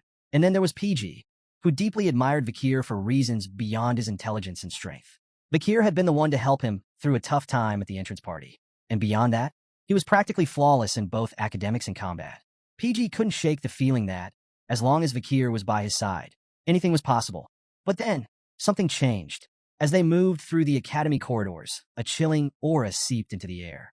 Vakir's bloodlust, the unmistakable presence of a hunter, leaked out. His eyes gleamed a menacing red. His very existence pulsed with murderous intent. Right beside him, PG froze. His body went rigid, heart pounding as he sensed a shift in Vakir's demeanor. But Vakir ignored the tension in his group, because he smelled it, the stench of demons. His gaze locked onto a group of 3 students walking ahead, one boy flanked by 2 girls. As they moved further away, Vakir turned to PG, knowing his friend's encyclopedic knowledge of their peers might hold the answer. "Do you know that guy?" Vakir asked, his voice low. PG, still rattled, jolted at the sudden question, but quickly scanned the group. "Oh, him? That's sophomore Bane Kaudzak." Then, as if stating an undeniable fact, PG added, "He's the most handsome guy in school." Vakir's jaw clenched. His teeth gritted. He couldn't believe it. Right there, walking through the academy like any other student, was a member of the infamous 10 elite corpses. A demon, blending into society far too easily. His instincts screamed at him to act now, to strike him down where he stood. But there were too many students around. The collateral damage would be too great. And more importantly, he wouldn't risk his friends. They were future heroes, ones who had yet to realize their full potential. Seeing the tension in Vakir's face, Tutor and the others grew concerned. "You okay, Vakir?" Tudor asked. Vakir quickly masked his thoughts. I'm not feeling well, he lied. I need to rest. He had already made his decision. Instead of acting recklessly, he would gather more information first. Once out of sight, Vakir activated a skill from his second slot, Silent Heal Mishisu. His steps became soundless. His presence faded. Removing his glasses, he adjusted his disguise, his transformation seamless. His plan? Shadow sophomore. Uncover his movements. Find proof. But then, bam! Vakir collided headfirst into someone descending the nearby staircase. A loud scream echoed through the hallway. The entire corridor snapped to attention as Dolores hit the ground hard. She winced, waving her hand in pain while Vakir stood there, momentarily stunned. Tudor and the others rushed over. Tudor, ever dramatic, immediately demanded an apology. Without hesitation, Vakir bowed deeply. My apologies, he said. To everyone's surprise, Dolores brushed it off. It's fine. I was careless too, she admitted. As Sancho helped her up, she couldn't shake a strange feeling. Vakir felt like a solid wall when she bumped into him. And something else? As he adjusted his glasses, Dolores's curiosity deepened. Not only was he ridiculously strong, but she couldn't sense his presence at all. It was as if, at any moment, he could vanish into thin air. Her mind raced. Who exactly was Vakir? With too many eyes on him, Vakir made a choice. For now, he would delay his plans to trail sophomore. But one thing was certain. Bane Kaudzak was no ordinary student. He was one of the 10 elite corpses. And eventually, Vakir would have to confront him. Back in the Lyceum newspaper club room, Vakir's focus was razor-sharp. Amid the chatter of his peers, his attention was locked on a task. Across the room, Anna's voice carried an edge of exasperation as she addressed the first-year recruits. The topic? A series of troubling incidents plaguing the town and the academy. She and Dolores had compiled a summary of these unsettling events, but their limited manpower left them overwhelmed. Anna made it clear first years needed to step up and take responsibility for investigating these mysteries. Nearby, Bianca and Tudor sifted through a pile of reports, their expressions tight with worry. Even the ever-composed Dolores appeared unsettled as she reviewed the collected information. The tension in the room was palpable. Anna handed out instructions, urging the new recruits to select a case from the table, gather the facts, and draft an article for the club. Among the first years, PG looked especially nervous. The thought of writing his very first article had him on edge. Meanwhile, Bianca, flipping through report after report, couldn't help but feel overwhelmed by the sheer volume of strange cases. What in the capital was causing such chaos? The reports detailed a wide range of bizarre and disturbing incidents. The terrorist forewarning. A chilling claim that the river in Venetia, the capital of rock, would soon be poisoned. Missing handsome theater actor. The mysterious disappearance of Mr. B, a celebrated actor, rumored to have fallen victim to an obsessive fan. A mysterious murder case. A prominent family head vanished under unexplained circumstances. The murder that shall not be named. A person set for execution insisted their face had been altered, pleading their innocence in a string of violent street attacks. A rapid increase in missing people. A surge in disappearances plagued Venetia, with whispers of the elusive night blood hound being responsible. Vakir sat silently, scanning the reports. Finally, he picked one. His choice? A missing person case within the academy. 3 students, often seen together, had vanished without a trace. Witnesses speculated it was a romantic elopement. But as Vakir read the details, his expression darkened. A wave of oppressive tension filled the room, his bloodhound aura bleeding out. His eyes blazed with fury as he stared at one name in the report. He recognized it. This missing student wasn't just anyone. They were someone Vakir had been tracking the previous day. A suspected member of the 10 elite corpses. The scene shifted to a quiet, unassuming home in the dead of night. A husband and wife lay in bed, but only one of them was asleep. The wife's breathing was steady, lost in slumber, while the husband sat wide awake. Rising carefully, he moved to a chair by the window, the faint glow of his green eyes betraying his true identity. He wasn't just anyone. He was connected to the Demon 10 elite corpses. The dimly lit room wasn't empty. 4 figures stood before him, silent and awaiting orders. The man addressed them, asking for updates on the masked vigilante who had been meddling in their plans. The subordinates each gave their reports. Ephibo, the same demon Vakir had fought recently, grumbled as he spoke. Geronto, his fiery red hair catching the dim light, shared his findings.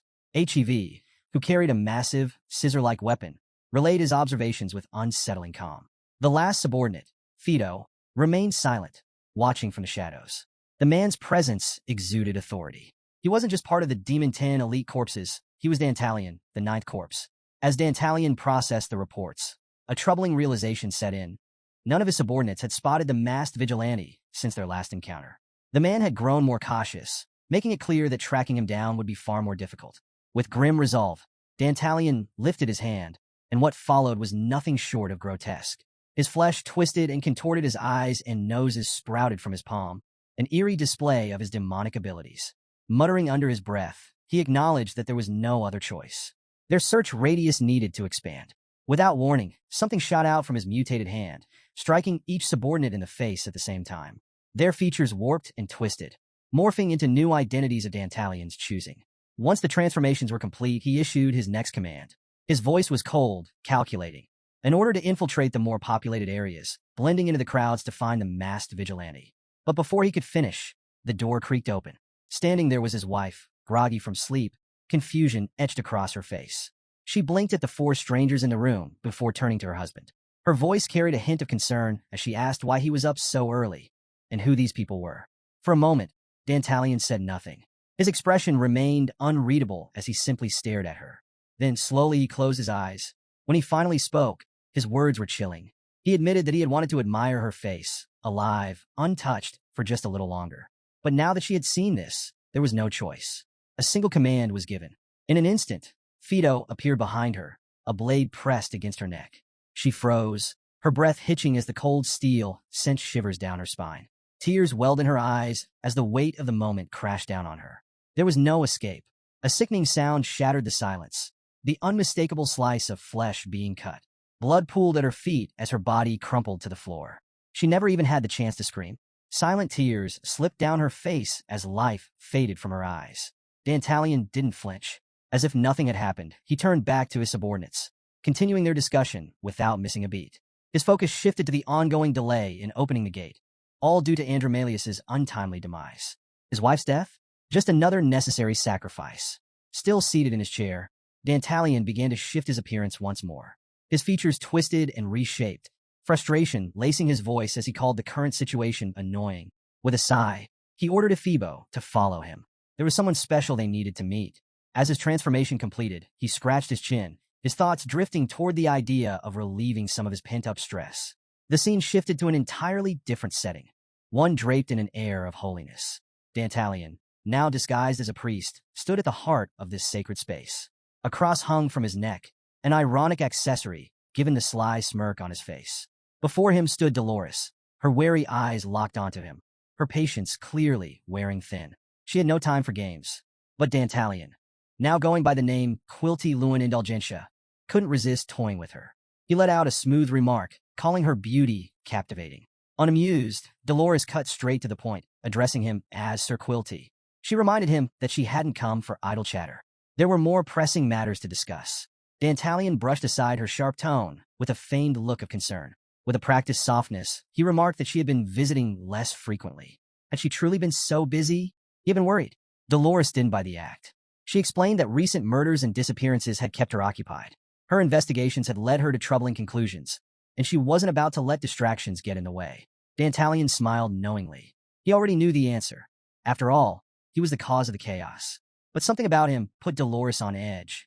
Instinct told her that this man, no matter how polished his words, reeked of deception. Quilty Luan Indulgentia was no ordinary priest. He was the head of the Indulgentia family, a collateral bloodline of the powerful Quo Vadis clan. His family controlled vital resources, monasteries, orphanages, hospitals. But perhaps most controversially, they oversaw the exemption system, a process that allowed the wealthy to wipe their sins clean through hefty donations. A man who dealt in absolution for a price. Dolores had seen enough corruption in her time to know one thing for certain. This man was dangerous. Dantalion leaned in, his voice smooth yet probing. Why had Dolores come to see him? She didn't hesitate. Her purpose was clear. The exemption system had to be abolished. Allowing sins to be pardoned with wealth alone was unjust, a stain on morality. Dantalion, ever the manipulator, countered her argument with a practiced smile. The system, he claimed, was an integral part of the church's doctrine. In his view, donating vast sums of money was already a severe punishment, one that ensured the church thrived. But Dolores stood firm. True repentance, she argued, required sinners to expose their crimes and face genuine consequences. Her conviction was undeniable, strengthened by the holy light casting a glow behind her. Then came the words that struck deep. The people affected by the exemption system cannot be saved. For the first time, Dantalion faltered. His mouth opened slightly as if to respond, but no words came. The silence stretched. Then, just as quickly as the moment arrived, he regained his composure. With a dismissive turn, he suggested she take her concerns to her father, the church's cardinal, if she truly wanted change. And then, with a knowing smirk, he reminded her that students from the academy were volunteering here today. A public dispute within the Quo Vadis family? That wouldn't be wise. Dolores clenched her fists but relented. She promised she would return to finish this discussion another time. As she left, Dantalion's mask of civility began to crack. His transformation bled through, his face twisting, eyes multiplying in grotesque clusters. A wicked grin stretched across his skin, his teeth clenching so hard that blood seeped between them. He fought the overwhelming urge to collect her face. To him, Dolores, the saintess, was the most exquisite masterpiece he had ever laid eyes on. But he wouldn't take her yet. No, he would wait. He would savor the moment when the world plunged into chaos. Then, and only then, would he claim her face in its most despairing state. Trembling with anticipation, Dantalion uttered a silent prayer, a plea for his brethren to hasten the descent of darkness. The scene shifted. Vakir stood before the towering gate of a grand building, his sharp eyes scanning its structure. According to Cindy Wendy's report, this orphanage was linked to the 10 elite corpses. By analyzing Andromalius's ledgers, they had uncovered its connection to the demons. His gaze trailed upward, locking onto the flag flying above. The Quo Vadis family crest. It made sense. If demons had infiltrated both the Iron Blood and Holy Divine families, then the Quo Vadis were just as likely to be compromised. The Night Bloodhound's recent activities had put a target on his back, so Vakir decided to take a subtler approach, volunteering. A perfect cover for a deeper investigation. But just as he steeled himself for the task ahead, 3 familiar voices interrupted his thoughts. Turning, he found PG, Tudor, and Sancho standing beside him. Before he could protest, Tudor threw an arm around his shoulder, grinning. "Lucky you, Vakir. You've got such loyal friends willing to volunteer with you." Vakir let out a long sigh, rubbing his temple. He hadn't asked them to come. A nervous sweat drop formed on his forehead. This was supposed to be a covert investigation. Today was about to get a lot more complicated. The Academy's 10-day-long golden holiday had officially begun. A time of grand celebration. This break honored both the school's anniversary and the Easter of the Loon Church, offering students the perfect excuse to visit their families, explore the imperial capital, or simply relax. But not everyone was indulging in festivities. Back at the orphanage, the boys stepped inside for their volunteering assignment. Tudor's voice rang out, teasing Vakir about how lucky he was to have such loyal friends tagging along, unlike the rest of the students who were out enjoying their well-earned break. Of course, each of them had different motives for being there. Sancho was thinking ahead, wanting to knock out his volunteer hours early. PG had a genuine love for helping others. Tudor? He was just here for the fun of it. As for Vakir, their presence felt more like a burden than a blessing. Tudor's gaze swept across the vast hall, whistling at its sheer size. "This has to be the Indulgentia orphanage," he guessed. PG nodded, confirming it was the largest orphanage in the imperial capital.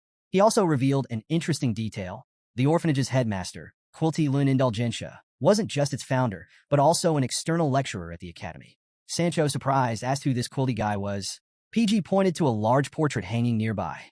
The painting depicted Quilty Lun Indulgentia, a man from the maternal side of the Quo Vadis family, making him an influential figure within the Loon Church. But then, PG mentioned something even more intriguing. There was notable tension between Quilty and the saintess, Dolores, due to their opposing religious beliefs.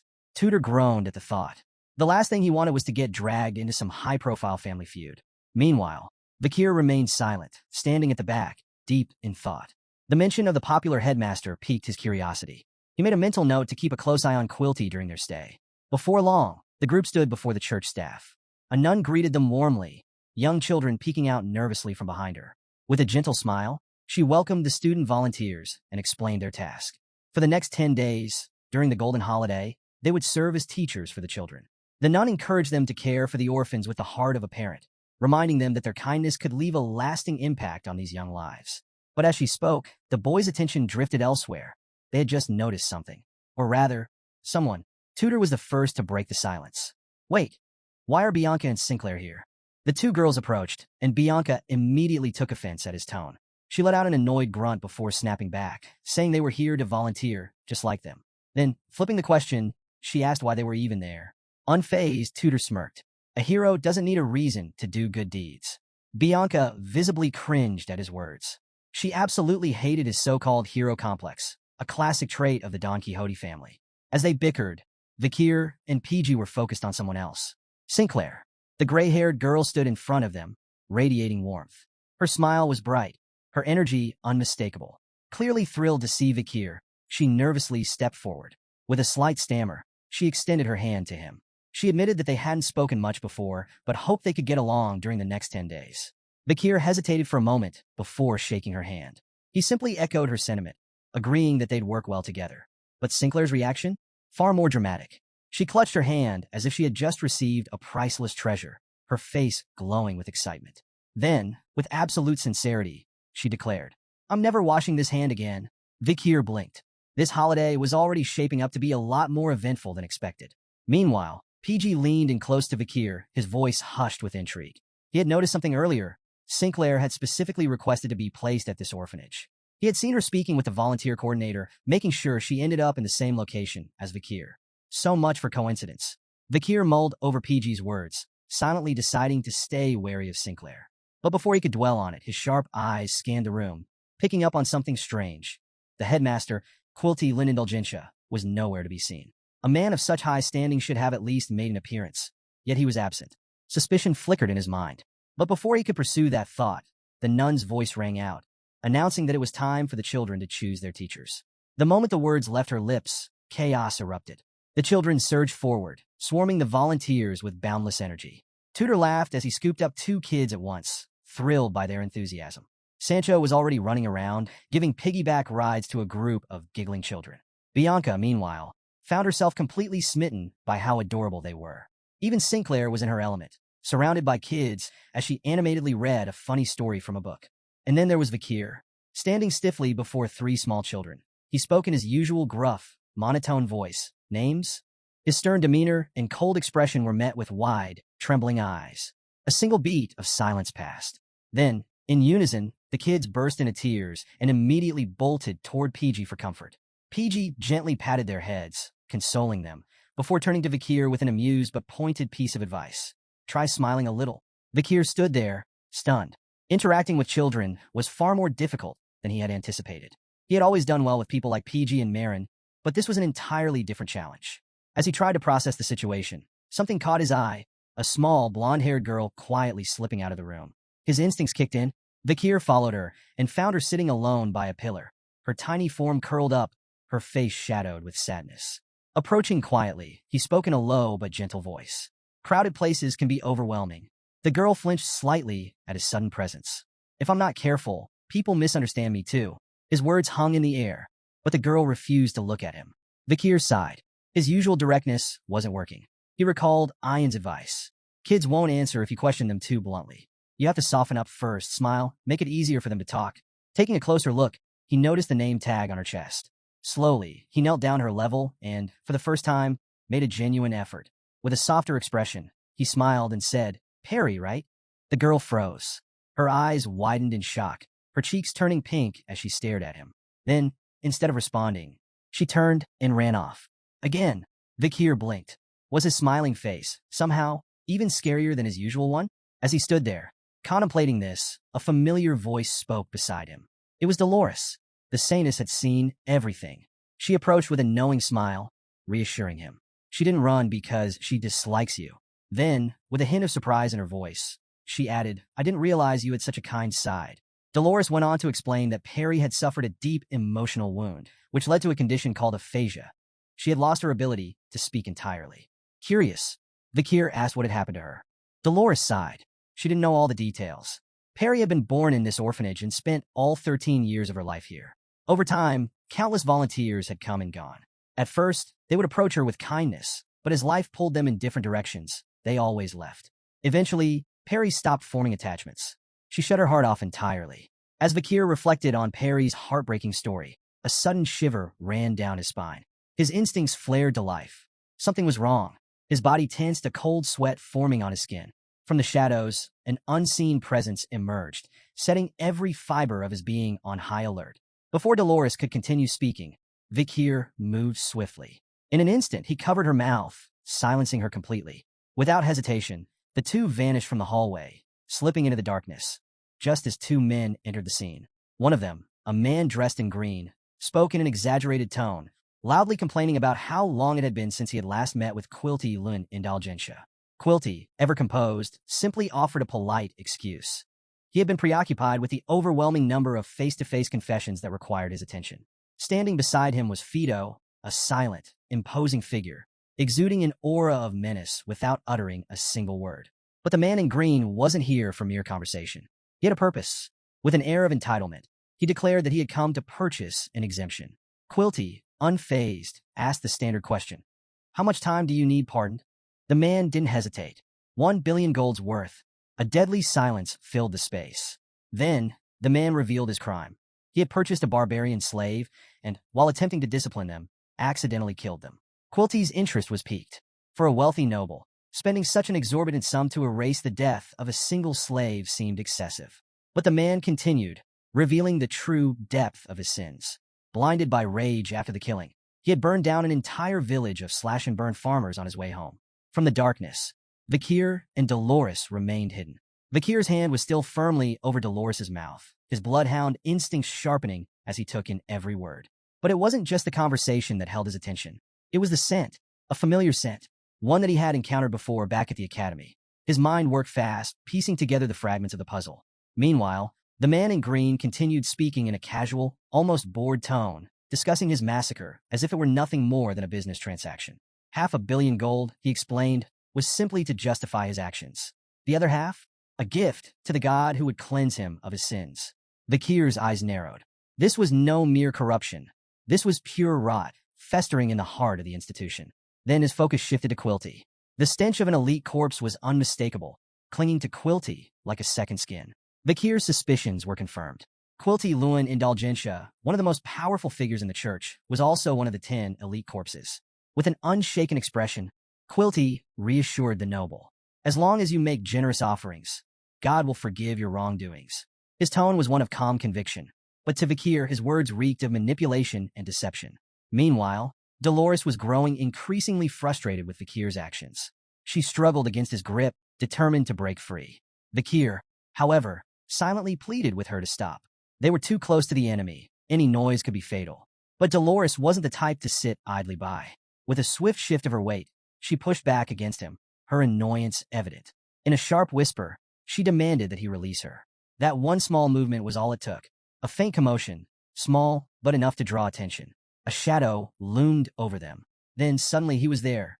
Ephibo, the silent, menacing subordinate at Quilty's side. He stood before them, his expression deadly serious. Vakir and Dolores froze. Ephibo had found them. There was no escaping this. Vakir's mind raced, assessing the situation. But then he noticed something. A familiar scent clung to Ephibo. It was unmistakable, the stench of an elite corpse. Before he could react further, Quilty stepped out from the shadows, his usual composed smile in place. His tone was deceptively friendly as he greeted them, feigning delight at the presence of the saintess herself. With a teasing lilt, he remarked on Dolores's choice of activities, joking that she must have a habit of hiding and eavesdropping. Then, with a sly grin, he leaned in, adding something far more scandalous. Or perhaps, you were just enjoying some alone time with your fellow peer? Dolores stiffened, her expression shifting from shock to outrage. It was bad enough that they had been caught in such a compromising situation, but to have Quilty twist the narrative into something indecent? Before she could even process her fury, Quilty's gaze shifted. Now his focus was entirely on Vakir. Taking in the academy uniform, Quilty deduced that Vakir was one of the student volunteers. But something caught his attention, something he hadn't expected. His demonic eyes, glowing a sickly green, studied the young man carefully. At first, Vakir's glasses obscured his face. But when Quilty leaned in, he finally saw it, a face of striking handsomeness. A perfect specimen. Inside his twisted mind, the elite corpse's thoughts spiraled. He coveted Vakir's face. He needed it. It would fit beautifully into his prize collection. But before Quilty could indulge in his fantasies, his brother interrupted with a persistent cough, a reminder that business awaited. Quilty blinked, momentarily snapping back to reality. With his usual unsettling smile, he bid Dolores and Vakir farewell before leaving with his group. As they departed, Vakir remained silent, his sharp gaze lingering on Ephibo. Dolores, however, was fuming. Her emotions boiled over as she replayed everything that had just happened. She had just witnessed Quilty and his brother openly discussing the sale of exemptions, laughing about buying their way out of sin. She had listened as they mocked the god she had devoted her life to. And worst of all, she had been powerless to stop it. That was unforgivable. Finally, she snapped.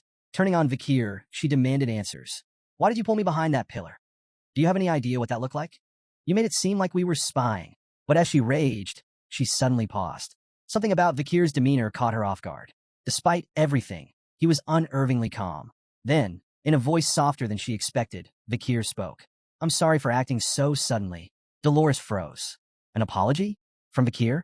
His words were calm, sincere, so different from his usual rough, unbothered attitude. He assured her that he would be more careful next time, his tone steady and composed. Dolores was left speechless. She had prepared herself for a fight, for him to brush her off or argue back.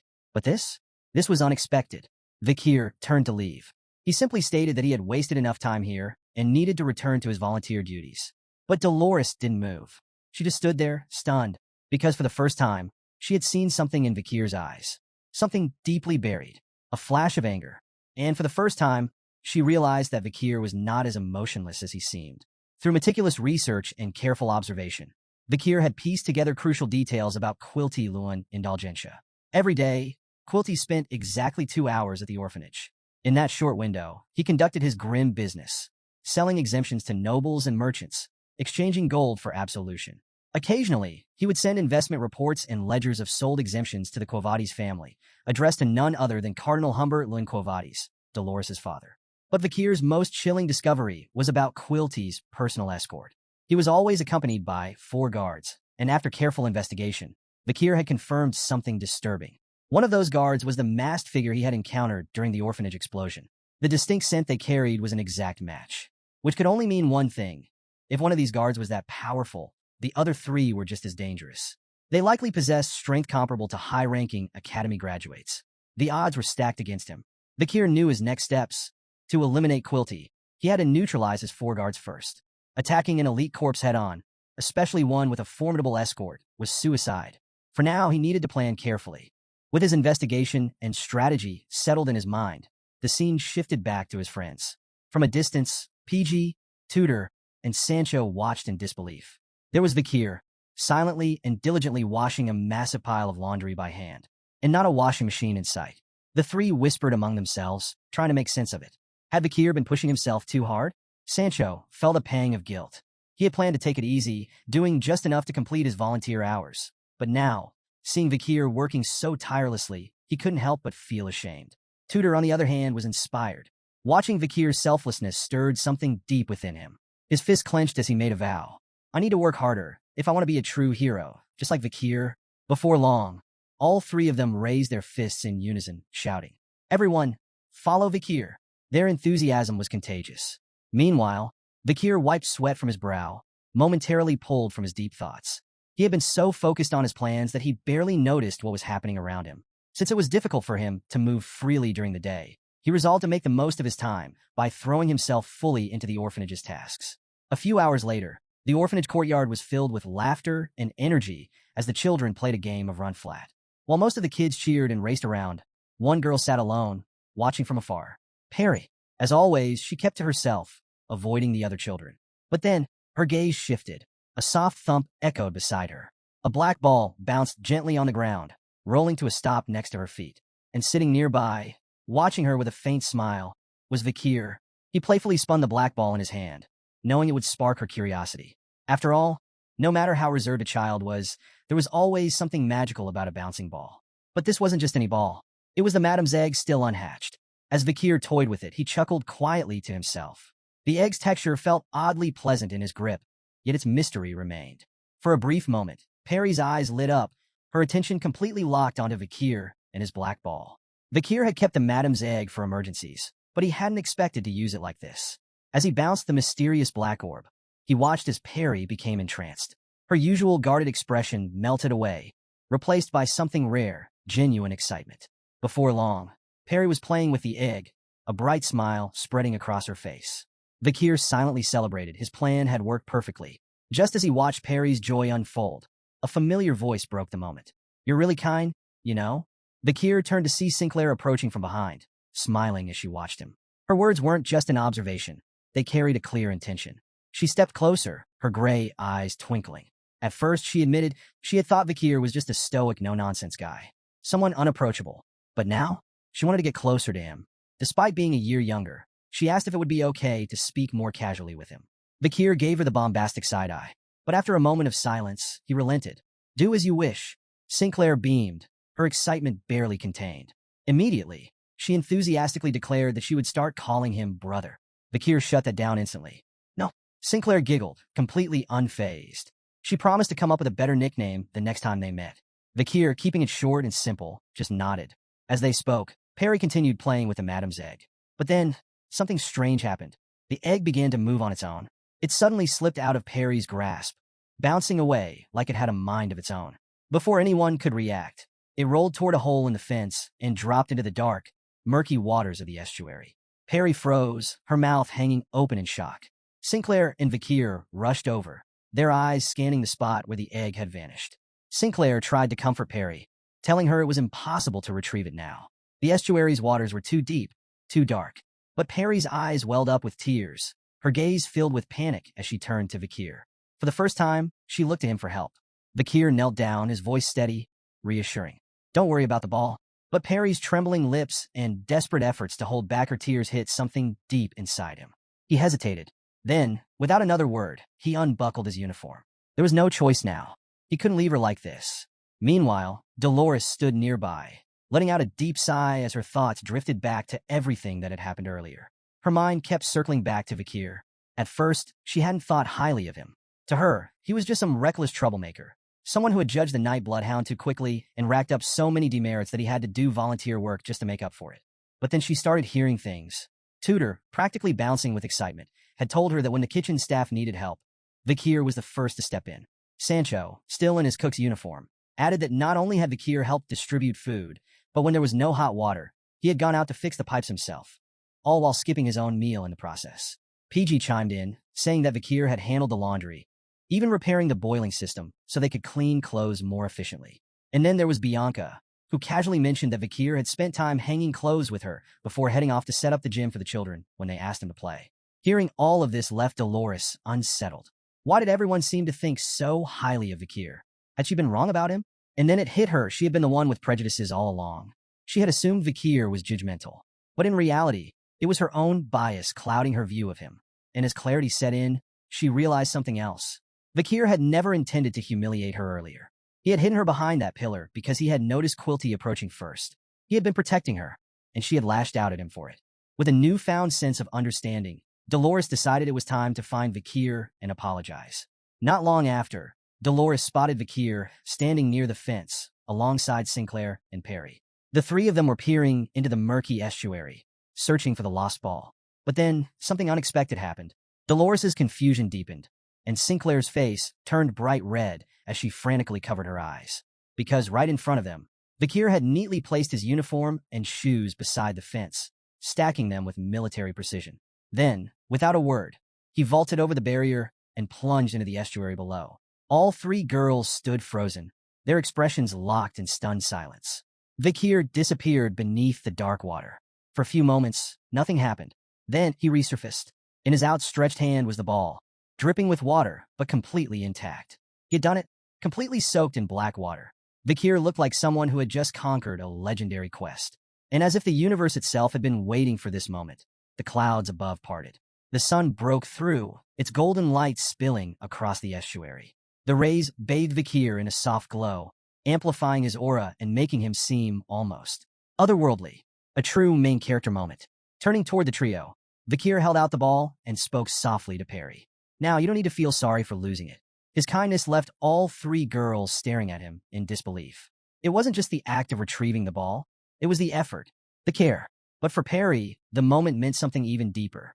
She stared at Vakir, her wide eyes locked onto him. Something inside her stirred. For so long, she had lived in silence.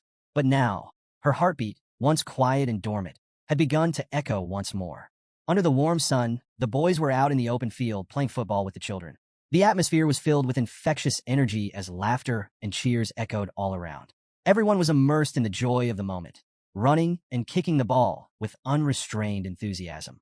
After what felt like an endless session of fun, the boys finally slowed down, drenched in sweat and utterly exhausted.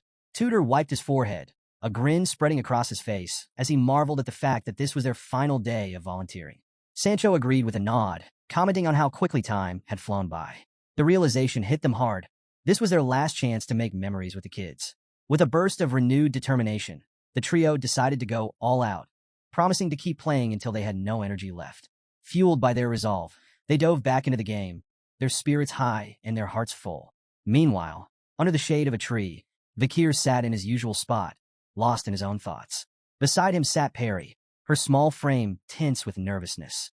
Her flushed cheeks betrayed her feelings as she clutched a delicate bouquet of flowers. Her eyes flickered between the flowers in her hands and Vakir, who seemed entirely unaware of her internal struggle. Summoning her courage, Perry inched closer to him and, with a quick but purposeful motion, gently placed a handmade flower crown on his head. Vakir blinked in surprise, his hand instinctively reaching up to touch the unexpected adornment. He tilted his head, trying to make sense of it, as a flicker of confusion crossed his face.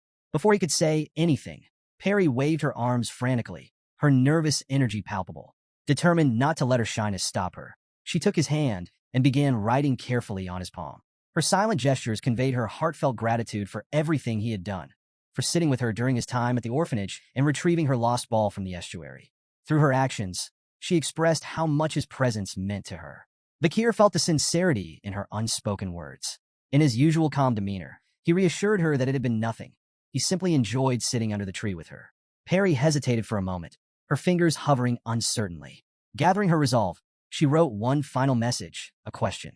"Can we meet again?" Her hopeful expression tugged at Vakir's heart. He remembered what Dolores had told him about Perry's past, how everyone she grew close to eventually drifted away, leaving her to face the ache of solitude once more. Her silence wasn't just a condition. It was her shield, protecting her from the sting of abandonment. As he gazed at her, Vakir felt the weight of his own reality. His life, filled with relentless demon hunting, left little room for promises. Death was always close at hand, and he knew the danger of raising false hopes. But at that moment, seeing the light of hope in her eyes, he made a choice. With quiet conviction, he told her, "We'll meet again." Perry's face lit up with pure joy. Her smile, so radiant, it was as though the sun itself had brightened. Vakir then added sincerely, "If there's a tomorrow for me, I'll come back." His words filled her heart with hope. In response, Perry carefully wrote one last message on his palm, calling him her older brother. Vakir chuckled softly, the warmth of her sentiment melting away some of his guarded exterior. With a playful correction, he gently told her to call him uncle instead. In the grand hall of Indulgentia Orphanage, Quilty stood before the gathered crowd, his voice laced with emotion. His words resonated deeply, moving many to tears as he spoke about the children, those who had been separated from their parents and had found a home within the orphanage's walls. With a solemn tone, he praised the volunteers, calling their time with the children priceless. Through their efforts, the orphans had experienced the warmth of a parent's love, something many had long been deprived of. Continuing his speech, Quilty expressed his hopes for the children's futures, believing they would grow into great individuals thanks to the care they had received. Wrapping up his address, he reminded the volunteers of the love they had received over the past 10 days and encouraged them to carry that love forward into the world. As he concluded, a staff member rolled out an enormous donation box, its polished surface gleaming under the hall's lights. The sight immediately sent PG into loud, dramatic sobs. Meanwhile, Vakir watched the scene unfold in silence, his eyes narrowing slightly. It was almost amusing. Quilty had finally decided to make an appearance, and of course, it was on the very last day. However, as he listened, amusement turned into seething disgust. A demon speaking about kindness, love, and generosity? The hypocrisy was unbearable. Quilty skillfully pulled at the volunteers' heartstrings, stirring their gratitude and sense of duty, all while angling for their gold. Vakir's sharp gaze quickly took in the details. All 4 of Quilty's bodyguards stood close by, making any ambush far more complicated than he had hoped. Still, a faint grin tugged at his lips as his eyes briefly flickered red. The odds were stacked against him, but that didn't matter. His preparations were complete. Today he would hunt the elite corpse. One by one, the volunteers stepped forward, dropping generous amounts of gold coins into the donation box. The queue moved steadily, but Vakir remained where he was, standing apart from the others. Noticing this, Sinclair approached him, her curiosity piqued. "Why aren't you donating?" Vakir's answer was blunt. "I don't have any money." Her brows lifted in surprise. An academy student without money? That was unusual, but the truth ran deeper. Vakir had no intention of giving gold to a demon. Before she could dwell on it, Sinclair shifted topics. announcing that she had finally decided how to address him. With a small smirk, she called him brother. Vakir, unbothered, simply waved it off, telling her to do as she pleased. Undeterred, she pressed him further, arguing that as individuals of means, they had a responsibility to help the children. But Vakir's response was cold and unwavering. Parents are unnecessary. His words hung in the air, heavy with meaning. He explained his reasoning. While children might rely on their parents in the early years, in the end, personal strength was what truly determined how they faced the world. For a moment, Sinclair was silent, her gaze lingering on him with a mix of sadness and understanding. Then, with a soft expression, she reached out and took his hand. "Your life must have been hard," she said gently. Then, without hesitation, she extended an unexpected invitation. When the next break or public holiday arrived, he was welcome to visit her home, to eat, to rest, to spend time with her family. With that, she left to rejoin the children, pausing only to urge him to free up some time once their volunteering was done. Vakir remained still, staring at his hand where she had touched him. Her actions were unexpected, her kindness strangely disarming. But what truly unsettled him was who she really was. Before his regression, Sinclair had only been a name, a false identity she used to blend into the academy. In truth, she was far more than that. She was the most extraordinary member of the Ice Corp, a name that commanded respect and fear. She had dominated both theoretical and practical exams for 4 consecutive years, and then she vanished. After graduation, she disappeared without a trace, never showing herself again. Vakir's gaze lingered where she had left, his thoughts swirling. As the final donations were made, Quilty addressed the volunteers once more. With a warm yet eerily calculated smile, he announced that it was now time for the children to express their gratitude to their parents, the volunteers who had cared for them over the past 10 days. Tudor, completely overwhelmed with emotion, hugged the child he had bonded with, tears streaming down his face. With a heartfelt promise, he declared, "Until I become a great hero, I'll come here every week, and even after I do, I'll still visit you." Nearby, Sancho knelt before another child, his voice steady but thick with emotion. He reminded the boy of an old northern belief, that children were the future. With conviction, he told him, "The Empire's future rests on your shoulders. Do well in life." PG, as expected, was a complete mess. His loud, blubbering sobs echoed through the hall as he clung to the children around him. Through his wailing, he managed to promise them that he would return, and next time he would bring an absurd amount of delicious food. Even Bianca, who had held her composure throughout the entire program, felt her normally cold demeanor crack. As she gently held a little girl close, tears pricked her eyes. Looking back on the past 10 days, she realized just how much she had grown attached to the children. The time had felt both long and fleeting, and now, the thought of parting weighed heavier than she had expected. While the volunteers exchanged their final farewells, Vakir stood apart, quietly observing. His gaze swept the hall, scanning the surroundings until he spotted Dolores, who was gently patting the heads of the children, offering them comfort. Without hesitation, Vakir stepped forward, calling her name. Dolores turned sharply, startled by his sudden approach. The moment she saw him, her face instantly flushed red.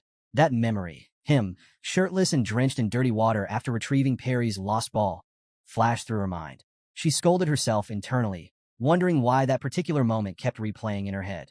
Shaking off her thoughts, she quickly focused as Vakir got straight to the point. He asked about Perry. Had she seen her recently? Dolores frowned slightly, glancing around. Now that he mentioned it, Perry was nowhere to be seen. The last time she had seen her was earlier that morning. A cold wave of dread washed over Vakir. His mind pieced the situation together in an instant. Without another word, he turned on his heel and bolted, his sudden urgency prompting Dolores to follow without question. As he moved, his bloodhound instincts kicked in, his heightened senses locked onto a single figure in the distance, Quilty. The demon stood amidst the crowd, his lips curled into a twisted, knowing grin. That sight alone was enough to ignite a burning bloodlust within Vakir. His eyes flickered a deep, menacing red as his inner hunter awakened. By nightfall, the city had settled into silence. Most of the volunteers, emotionally drained from the day's tearful goodbyes, had long since fallen into deep sleep. Vakir's bed, however, was empty. The scene shifted to another part of the orphanage, the 4th building of the children's dormitory. Inside, 4 of Quilty's personal bodyguards patrolled the halls, their weapons at the ready. As they reached a particular corridor, they split up, each taking a separate path. One of them, Ephibo, strode alone through a dimly lit hallway. The torches flickered against the walls, casting long, stretching shadows behind him. Then something shifted. At first, it was subtle. The air grew heavy. The silence grew deeper. And then, from the darkness, something emerged. A bloodhound, a pair of glowing red eyes, pierced the shadows, their presence barely concealed beneath a mask. Ephibo's instincts screamed at him. Whipping around, he brandished his weapon, expecting an attack, but there was nothing, only the empty hallway behind him. A low, gravelly voice broke the silence. "I have a question." Before Ephibo could react, Vakir appeared directly in front of him, silent, unnervingly close. His presence alone was suffocating. His voice was sharp and direct. "Where are the children locked up as food for the elite corpses?" Ephibo didn't answer. Instead, he reacted the only way he knew how, by attacking. His massive mace swung forward, a deadly arc of sheer force meant to crush anything in its path. But the attack never landed. In a split second, so fast it was almost imperceptible, Ephibo's head was severed from his body. The only sound was the soft thud as his head hit the floor. Holding the severed head in his grip, Vakir let out a small, amused chuckle. Asking questions to someone who can't talk. How funny. Then, with a single motion, he unsheathed Beelzebub. The demonic sword pulsed with ominous energy, its dark presence swallowing the light in the hallway. His voice, cold and resolute, echoed in the emptiness. "I don't have time to play. It's hunting time for the bloodhound." Vakir stood motionless, holding the severed head of Ephibo, the undead bodyguard he had just slain. But something was off. A strange, eerie smoke began seeping from the head, curling out of its mouth, ears, and every opening. The thick, dark mist twisted and billowed unnaturally, as if something inside was escaping. Then, without warning, the head dropped from Vakir's grip, hitting the ground with a dull thud. He glanced down at his now empty hand, only to find that all that remained was Ephibo's face mask. His sharp gaze fixated on the mask. Could this be the key to the undead's ability to change faces? Examining it closely, Vakir pondered the possibility that this mask allowed them to take on false appearances, to deceive, to hide in plain sight. As the last traces of smoke dissipated, Vakir bent down, inspecting the lifeless head. His body went rigid. Recognition struck him like a blade to the chest. The face lying before him bore an uncanny resemblance to Pedro, the holy knight bodyguard of Dolores. A man Vakir had once fought alongside in the battle against the Red Death. But something was off. A small mole near the corner of the eye. A detail that Pedro never had. His mind reeled back to a conversation from his past life. A campfire talk with Pedro before his regression. Pedro had spoken of a younger brother, one who had vanished during his isolation training. Now, staring at the lifeless form before him, Vakir realized the horrifying truth. Pedro's younger brother hadn't disappeared because of training. A demon had hunted him down and turned him into an undead. The revelation set fire to Vakir's blood. A deep, crimson glow burned beneath his mask. His rage was palpable, suffocating. The twisted, perverse cruelty of it all. The way demons desecrated the dead, stripping them of their past, their identities, turning them into hollow weapons, made his stomach churn. These monsters had to be erased. But before he could dwell on his thoughts any further, movement flickered at the edge of his vision. Two more figures stepped out of the darkness. One had long, golden hair, the other a short, sharp cut. Both wielded dual blades, their stances sharp and unyielding. Vakir's eyes narrowed. Who were they before they became this? Were they more people he once knew? He didn't have time to ask. Vakir lunged forward. His demonic blade, Beelzebub, pulsed with a crimson aura, cutting through the air like a vengeful storm. But in an instant, they vanished. The undead reappeared at his sides, retaliating. Their blades sliced through the air, fast, precise. Too fast for even the average warrior to react. A sharp sting, blood splattered into the air. But Vakir didn't flinch. Instead, he smiled. The battle erupted into a relentless clash of steel and death. Explosions shook the walls. Dust clouds swallowed the battlefield. And the darkness of the orphanage hall became a blur of flashing red eyes and merciless strikes. Meanwhile, in a quiet, sacred space, Dolores stood before a statue, deep in prayer. Her hands were clasped, her voice soft and reverent as she recited words of devotion. "Who art in heaven, hallowed be thy name. Thy kingdom come, thy will be done on earth as it is in heaven. Forgive us for our sins, as we forgive those who sin against us. Let us not into temptation, but deliver us from evil." But speaking of temptation, Dolores's focus wavered. Unbidden, a memory surfaced. A figure, drenched in sunlight and water. Shirtless, muscles taut as droplets trickled down his skin. The image was painfully vivid. Vakir, at the estuary. Her cheeks flushed. Why was she remembering this now? Flustered, she snapped out of her prayer, scolding herself. This was ridiculous. He's just a good junior, she muttered under her breath, trying to shake off the thought. And yet, why was it so hard to push away? And why, when she thought of the night bloodhound, did her mind instinctively drift back to Vakir? Before she could untangle her thoughts, a distant noise shattered the silence. Her eyes flickered upward, catching movement through the lingering dust clouds outside. A figure emerged, shrouded in smoke and shadow. Her breath hitched. The mask. The pandemic mask. It was him, the Nightblood Hound. She had been searching for him for so long. And yet, seeing him here, in the orphanage, left her completely disoriented. Why was he here? And more importantly, why was he fighting against Quilty's bodyguards? The battlefield was drenched in blood and chaos, but Dolores couldn't hold back. Before she could even think, she called out his name. Her voice cut through the clashing steel and searing bloodlust, catching Vakir's attention.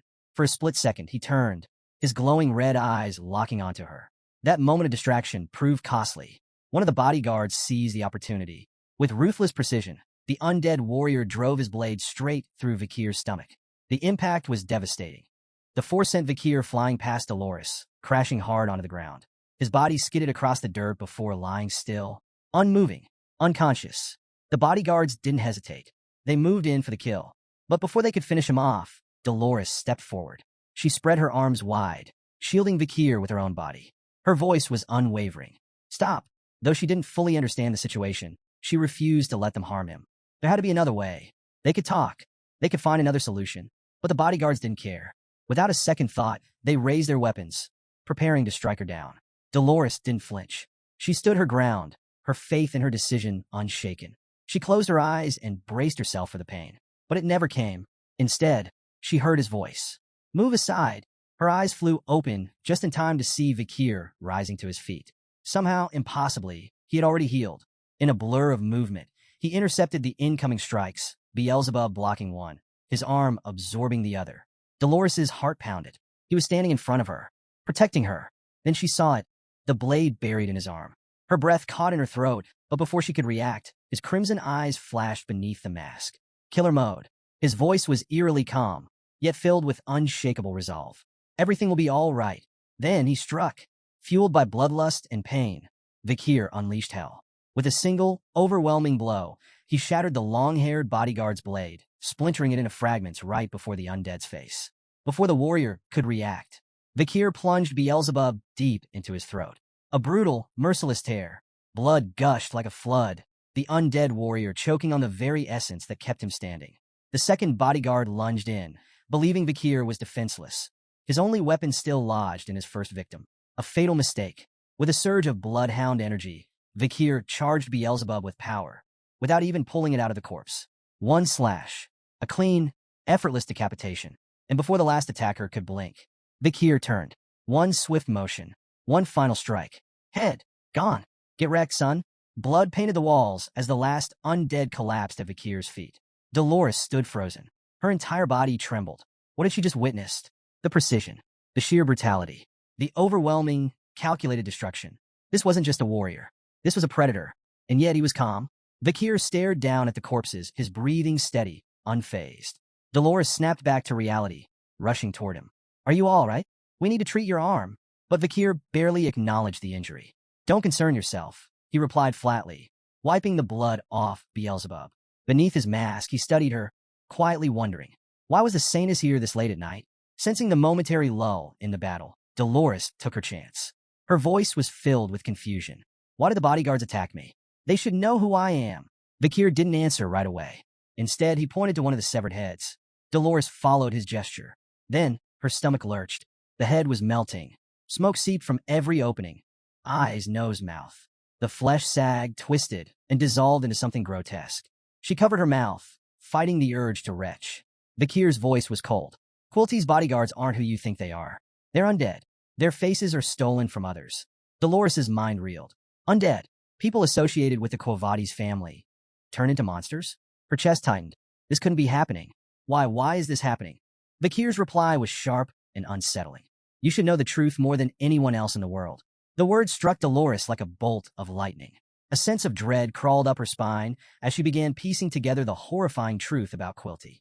The melting faces of the bodyguards warped and twisted, revealing their true, grotesque forms. And beneath the decaying flesh, their masks shifted, transforming into the same kind as Ephebos. Vakir studied the masks closely. His eyes narrowed. He recognized one of the stolen faces. It belonged to Staffordshire Baskerville, a warrior of the Pitbull Order. Vakir's mind raced. Staffordshire had once followed him during his visit to the Moor clan. Back then, he had been alive, human, whole. Memories flooded back. Staffordshire had disappeared during his isolation training.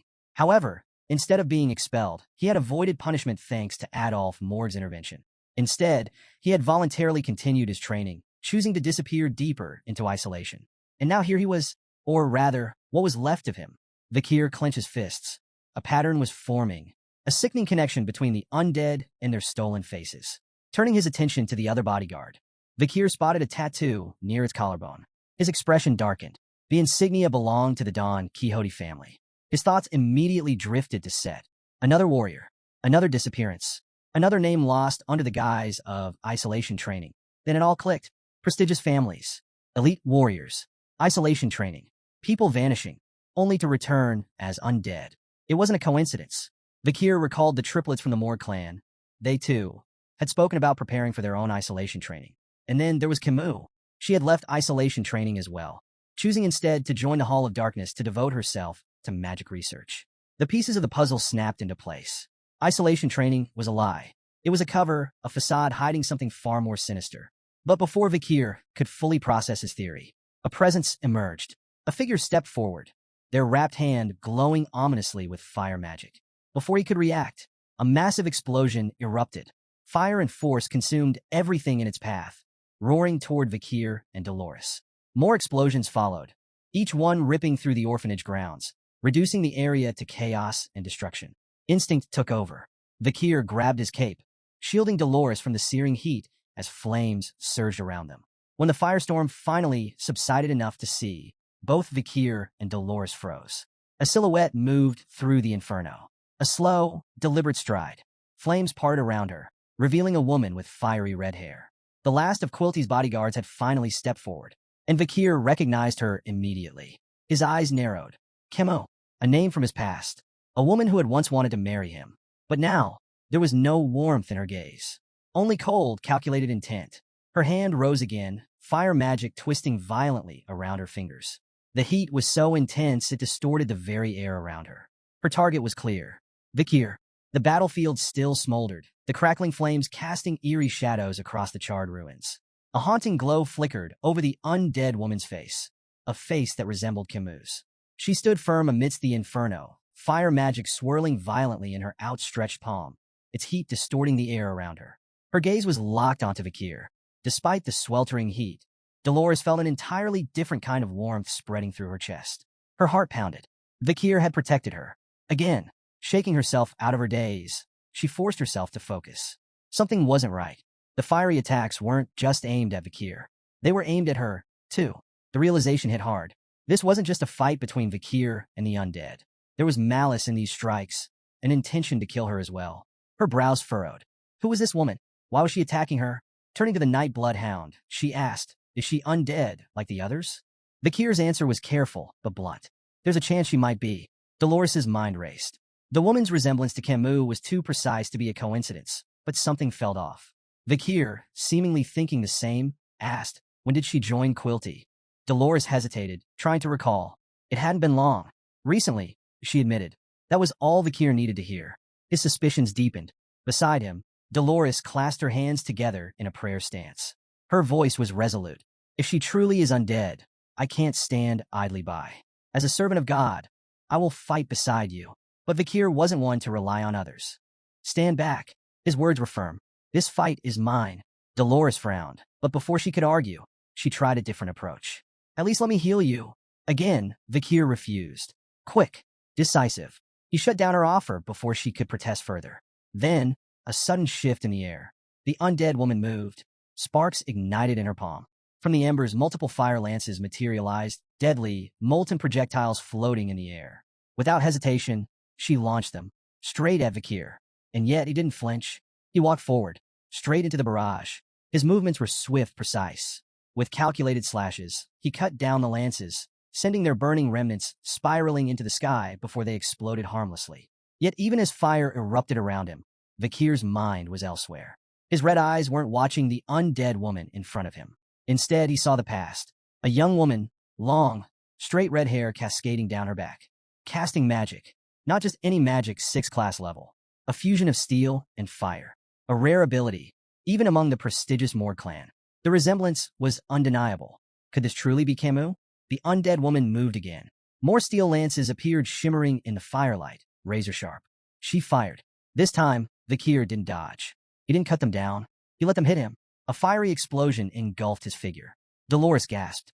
But when the flames cleared, Vakir was still standing, unscathed. His movements were deliberate, unyielding. Then, he caught one of the lances in his bare hand and kept walking, straight toward her. More lances struck him. Some grazed his shoulders. One tore into his left side, yet he didn't stop, didn't slow down. Dolores watched, horrified. He was taking the hits, on purpose. Why? Was it because he recognized her? Because he knew who she was? Or worse, what kind of relationship did the Night Bloodhound have with this fiery opponent? Even as flames and steel tore into him, Vakir didn't stop. Vakir's slow march continued, unfazed by the searing pain. He didn't defend himself, didn't evade the attacks, he just kept walking.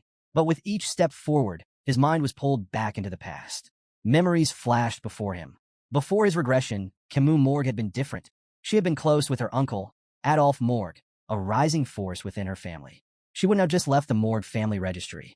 She wouldn't have thrown herself into the Hall of Darkness for isolation training so easily. Yet here she was, dead, undead, changed beyond recognition. The weight of it settled heavily in his chest. He regretted it. Their conversations, their shared moments, the trust they had built. And worst of all, he regretted involving her in his plans after his regression. Camus' once bright future as a hero was gone, and that guilt clawed at him like a beast. Finally, he stopped, face to face with the undead version of Camus. His thoughts spiraled. What have I done to cause this? The undead woman moved. Sensing an opportunity in his hesitation, she began casting another spell. But Vakir was faster. His hand shot out, gripping her wrist, forcing her arm down. The flames in her palm flickered and vanished before they could be unleashed. Then, without hesitation, his other hand reached for her face. He ripped the mask away. He had to know, had to confirm the truth. A sharp gasp filled the air. Dolores. Even from a distance, her mouth hung open in shock. And Vakir, beneath his pandemic mask, his entire body tensed. Whatever he saw had shaken him to his core. But the undead wasn't finished. Even without her mask, she began casting again. Fire magic surged in her hand. Vakir didn't hesitate. Beelzebub swung. One clean, precise strike. Her head hit the ground with a sickening thud. The flames flickered, then died. The battle was over. Her lifeless body collapsed. And finally, Vakir fell to his knees. The pain he had ignored crashed down on him. Blood seeped from his wounds. His entire body trembled from the relentless damage he had taken. Dolores rushed to his side, panic in her voice. Holy light enveloped him as she worked quickly, her healing magic mending his broken body. As the last of the flames died out, the battlefield fell into silence. Dolores finally spoke. Her voice was soft, hesitant. Do you know who she was? Vakir didn't answer immediately. His gaze remained on the ground. Beneath his mask, his mind churned. Finally, he spoke. No, I don't know who this undead was. Dolores let out a breath, a sigh of relief. Thank the goddess. With most of his injuries healed, Vakir slowly stood. He winced but steadied himself, turning to Dolores. You've done enough. I'm fine now. But Dolores wasn't convinced. You're not fully healed. She tried to argue, concern clear in her eyes. Yet when she saw the determination in his expression, she stopped. Instead, her gaze grew serious. Why? Her voice was firm. Why do you fight like this? To the point of destroying yourself? Are you willing to tell me the truth? Vakir paused. Then with calm resolve, he answered, I'm demon hunting. Dolores froze. Her eyes widened in shock. Vakir's fight wasn't just survival. It was personal. Moving past her reaction, he stepped forward. His eyes locked onto the mask he had just torn away. The source of the dark energy. He picked it up, inspecting it carefully. Now that he had collected all 4 masks, he knew what needed to be done. But before he could act, a voice interrupted. A low, snarling demand. Hey, give me the relic. Vakir and Dolores both spun around, searching for the source of the voice. Then, to their horror, a grotesque mouth twisted open on the stomach of the undead corpse Vakir had just slain. Its lips curled, speaking with an unsettling calm. Ibwa, Hebwa, Geronto. It casually listed the names of the guards Vakir had recently defeated. I borrowed them from a certain woman. She's probably furious now, don't you think? Dolores could barely process the horror before her. Her stomach churned at the sight of the moving, speaking wound. Meanwhile, Vakir remained unfazed. The voice questioned him. Are you the one attacking the branches under my jurisdiction lately? Vakir didn't flinch. His response was cold and direct. You already know the answer to that. Then, with a sharp edge to his voice, he exposed the truth. Your Quilty. A sharp gasp escaped Dolores. The pieces clicked into place. The voice, the unnatural presence, the man hiding in plain sight. Quilty Luan Indulgentia, the orphanage headmaster, was a demon. A low, amused chuckle rumbled from the grotesque mouth. Caught by the saintess herself? Quilty's tone held no fear, only mocking delight. No matter. This just makes things more exciting. Then his voice shifted colder now. Now that my cover's blown, I don't need to keep up appearances. But you, saintess, you've made yourself my next target. Dolores stiffened. A chill ran down her spine. Quilty had been hiding in plain sight, watching her, manipulating everyone.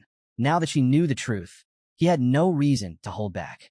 Her breath quickened, but Quilty only grinned wider. His voice dripped with dark amusement. You're trembling. I like that. But it'll be even better once I take your face from my collection. But then, the atmosphere changed. A golden aura radiated around Dolores, wrapping her in a light so fierce, so divine, it made the very air tremble. Her trembling ceased. Her fear was replaced with unyielding courage. Clasping her hands together, her voice rang out with power. The light of my life, the fire of my existence, and my sin in my soul. I will make those who are wicked feel the weight of their karma twofold. A blinding pillar of divine energy erupted from the heavens. Holy light! The radiance swallowed Quilty whole. A monstrous, guttural scream tore from the undead. His voice howled in agony as the holy power burned him away. The cries grew weaker. The light faded, and where the corpse had been, only blackened ash remained. Dolores stood tall, unwavering. Her voice rang with righteous defiance. Reflect in the afterlife. You demon. But just as those words left her lips, a shadow flickered in the distance. And from the darkness, a figure licked his lips with dark delight. Then, a sudden, violent blast of green energy tore through the air. It struck Vakir directly. The impact was so powerful, so swift, even he couldn't react in time. A shockwave rippled through his body, sending him crashing to the ground. Dolores gasped. Rushing to his side, she knelt down, desperately trying to help. Then, her wide eyes snapped upward. And from the shadows, he emerged, not as a disguise, not through a grotesque mouth, but in his true demonic form. Quilty. He strolled forward casually, confidently, his grin dripping with malice. Licking his lips, he chuckled. Interrupting me with that prayer? Such bad manners, saintess. Seeing Vakir injured, Dolores didn't hesitate. She moved in front of him, standing between him and Quilty, using her body as a shield. Her voice lashed out, sharp and unwavering. How dare you wear the cloak of a saint while committing such wickedness? But Quilty's grin only widened. He drank in her defiance, savoring it like a fine wine. His gaze lingered on her, twisted amusement never fading. When she accused him of his atrocities, he simply shrugged. I did what any demon would do, he said, his tone dripping with mockery. Then leaning in just slightly, he murmured, But tell me, saintess, do you really think you can fight me? Dolores held her ground, but her voice betrayed a slight tremor. Yes, I'm going to fight you. Quilty's laughter echoed through the night.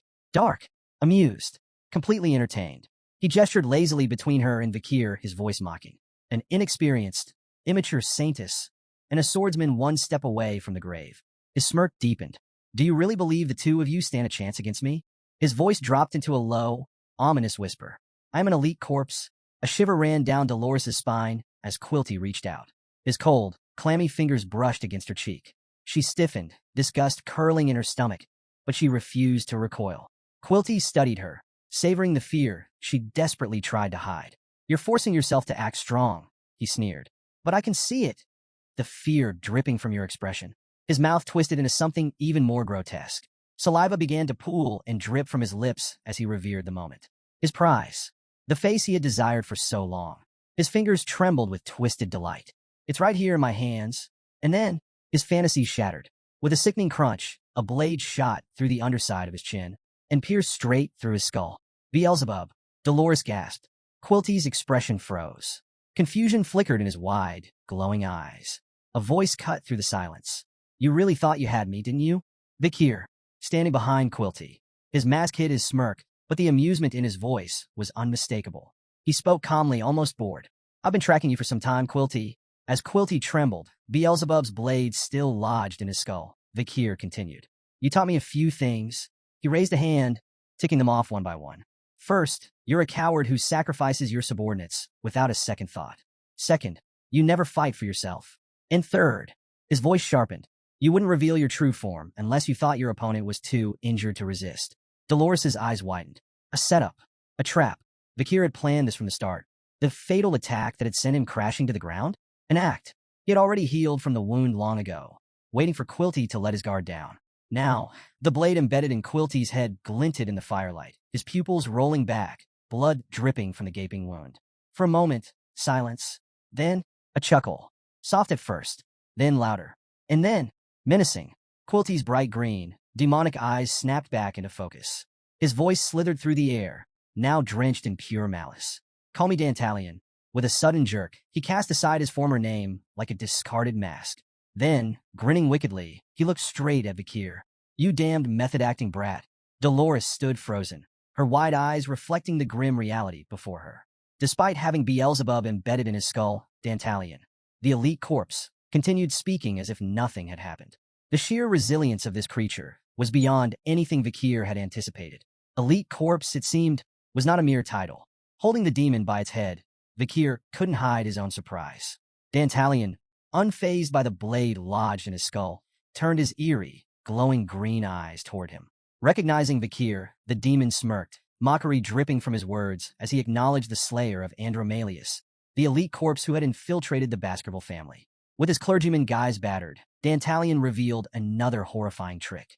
The flesh on his head writhed and peeled, unveiling a new face, a woman's this time. A twisted laugh accompanied the transformation as Dantalion explained his macabre power. He collected faces, along with the memories and lives of their former owners. It was the perfect cover for his deceptions. Mocking Vakir further, Dantalion taunted him, revealing that Quilty Indulgentia, a supposed victim, was merely one of many faces in his collection. To truly destroy him, Vakir would have to annihilate every face he had ever taken. Vakir's answer was swift and decisive. Without hesitation, he launched himself at the demon, snarling, "Then I'll kill every last one of them," as he drove Beelzebub deep into Dantalion's stomach. But something unexpected happened. The possessed woman's face contorted, tears streaming down her cheeks as she regained control for a fleeting moment.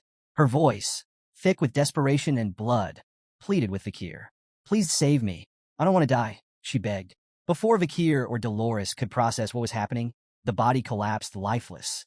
A grotesque tearing sound shattered the brief silence as a new figure emerged from the woman's corpse. This time, it was a man.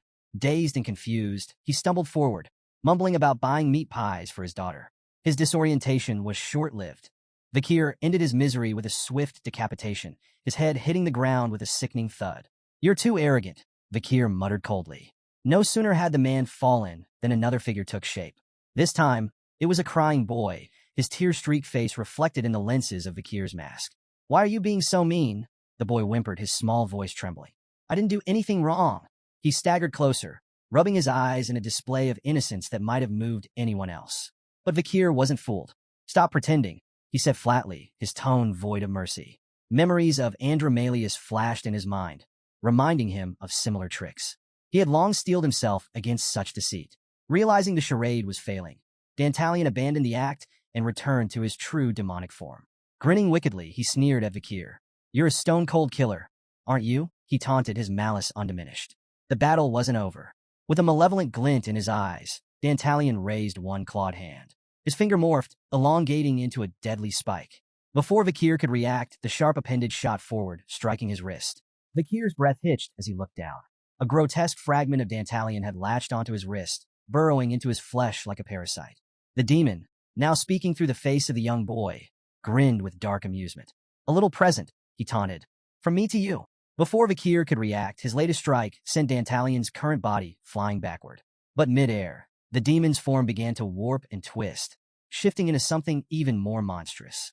By the time he landed, he had taken on an even more grotesque appearance, his body now writhing with additional eyes and mouths, all grinning, all watching. A deep, guttural laugh erupted from Dantalion, but something was wrong. Vakir's vision blurred, his balance faltered, and a sickening wave of nausea surged through him. Kneeling, he gritted his teeth, his breathing heavy and labored. From behind, Dolores watched in growing concern. Dantalion's laughter only grew louder. With sadistic glee, he revealed the true horror of what he had done. That cursed face now embedded in Vakir's wrist belonged to a man who had lived in madness, haunted by paranoia, driven by schizophrenia, and ultimately responsible for slaughtering his own family. His memories, his emotions, they're yours now, Dantalion hissed. How does it feel? Having your mind drowned in a nightmare so deep it could rip your very soul apart. The demon's plan was simple. Overload Vakir's consciousness until his mind crumbled. But what happened next made even Dantalion's wicked grin falter. Dolores gasped, hands flying to her mouth in horror. Without hesitation, Vakir raised his blade and severed his own arm.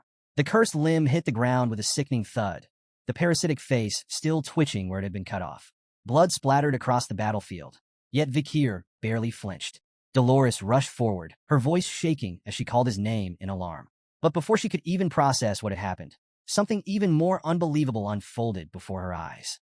Vakir's severed arm began regenerating, flesh knitting itself back together, bones reforming, skin smoothing over until, within moments, it was as if he had never been injured at all. Flexing his newly restored hand, Vakir glanced at her and said calmly, "I'm fine." Then, turning his gaze back to Dantalion, he added, "I'm not your average human." The demon's laughter finally ceased. His many eyes narrowed as he studied Vakir with newfound wariness. Realization dawned. This was no ordinary hunter. Dantalion's gaze flickered to the weapon in Vakir's grasp. That blade, it radiated a dark, ominous energy, something ancient, something terrifying. Recognition flashed across the demon's features. "Beelzebub," he muttered, the name dripping with apprehension. "A demonic blade, and you wield it like a graduate of the highest grade." Now it made sense. This was how Andromalius had fallen. "You're not going to be easy to kill," Dantalion admitted, his mind already racing through new strategies. And then, his lips curled into a sinister grin. His grotesque, shifting hand twisted once more, reshaping itself into something even more menacing. But this time, he didn't aim at Vakir. His elongated, sharpened fingers snapped forward, straight toward Dolores. The strike was instant, but Vakir was faster. In a blur, he moved in front of her, deflecting the attack just in time. Dantalion's grin widened. "So predictable," he sneered. "The Night Bloodhound has a weakness." Realizing the advantage he had just uncovered, Dantalion unleashed a relentless barrage of attacks, all aimed at Dolores. Each time, Vakir intercepted, blocking or redirecting the strikes. His movements were still precise, but there was a shift, a strain. Dolores saw it too. "Don't worry about me. Focus on the fight," she pleaded. But Vakir didn't waver. His voice was steady, unwavering. "I can't let anything happen to you." To Vakir, Dolores wasn't just a comrade. She was a pillar of the resistance, a force holding the battle against the demons together. Losing her wasn't an option. But as she watched Vakir fight alone, something inside her twisted painfully. He had always fought this way, carrying the weight of every battle, every responsibility, both in his past life and the one yet to come. Would he always bear this burden without anyone by his side? Her hands trembled as fear clawed at her, but she knew she couldn't afford to hesitate. She had to stand with him, not just as an observer, but as his ally. Summoning her courage, Dolores began to cast holy light once more, the sacred energy illuminating the battlefield. But just as the spell was forming, something landed in front of her with a sickening squelch.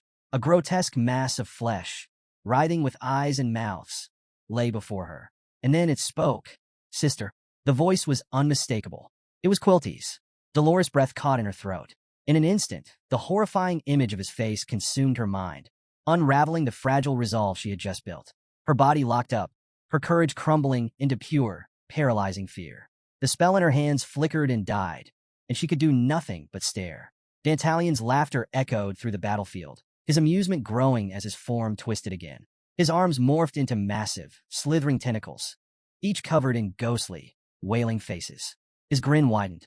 "Transplanting a single soul into another body is already agonizing," he sneered. "But what do you think happens when hundreds of souls are forced into one?" The mass of tortured faces surged toward Vakir, an unending tide of suffering. But Vakir stood firm, gripping Beelzebub tightly. His voice was cold, unwavering. "Then I'll cut down every single one of them." And that's exactly what he did. His blade moved like a storm, slashing through the grotesque tentacles without pause. Each strike severed another wailing face, each movement precise and relentless.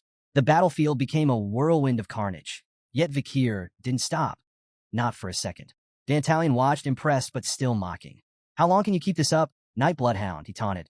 "Thousands of faces. Will you slice them all?" But Vakir paid no attention. His focus was absolute, until he saw her. In the middle of the swarm, a face emerged. A face he knew. A rush of memories crashed into him. Days spent volunteering at the orphanage. A shy, gentle smile. A small hand reaching out to hold his. "Perry." The face he had just cut down belonged to Perry. A rare, sharp fear struck Vakir, his mind reeling. His blade hesitated for just a fraction of a second, and that was all Dantalion needed. In an instant, the swarm overwhelmed him. The grotesque faces piled onto him, consuming him in a suffocating wave.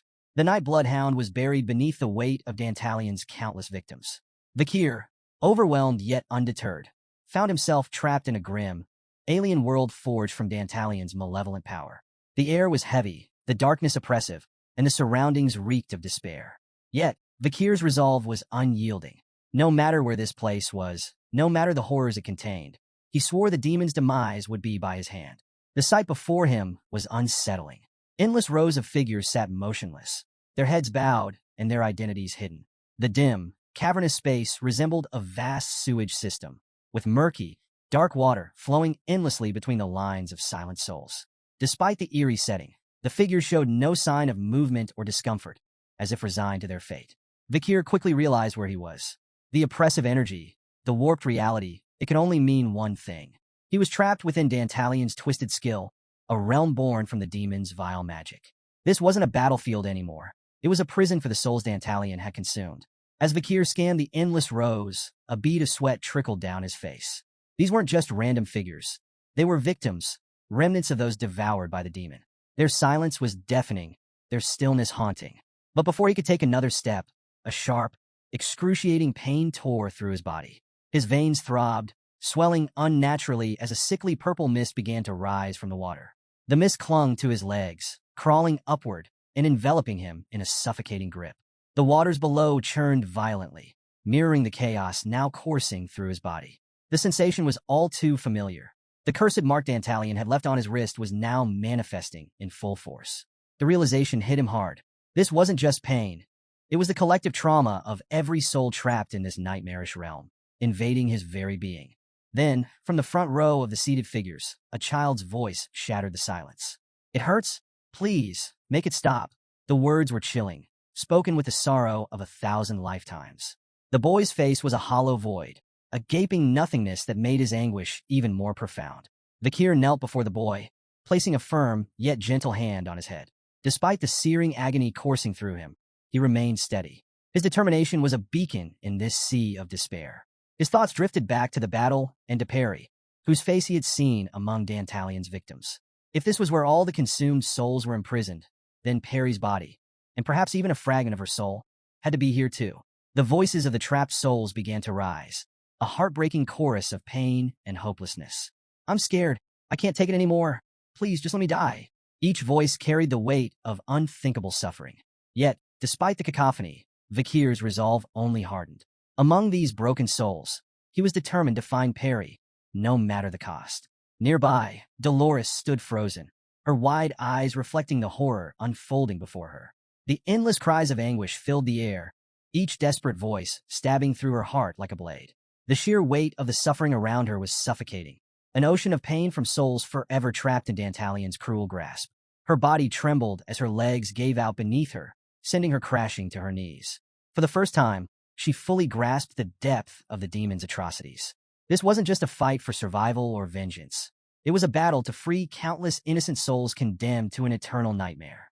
Then, as if drawn by the sound of her voice, the shadows twisted and parted, revealing the very monster responsible. Dantalion emerged behind her, his voice slithering through the despair like poison. His tone was laced with amusement as he gestured toward the rows of unmoving victims. "What do you think of my collection?" he mocked, his words dripping with cruel satisfaction. The true scale of his evil was laid bare. Each silent figure before them was a soul he had consumed, a life he had mercilessly devoured. But it was his form that truly sent a chill down Dolores' spine.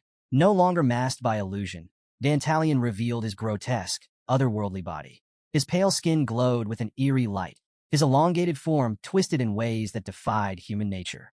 His face was lined with 4 writhing, tentacle-like extensions, each one lined with grotesque mouths and eyes that blinked with unnatural synchronicity. Amidst the horror, his piercing green eyes shone with malevolent delight. And then, as if the suffering around them was nothing more than entertainment, the demon smiled. "I've been selective," he boasted. "I don't want to eat ugly humans."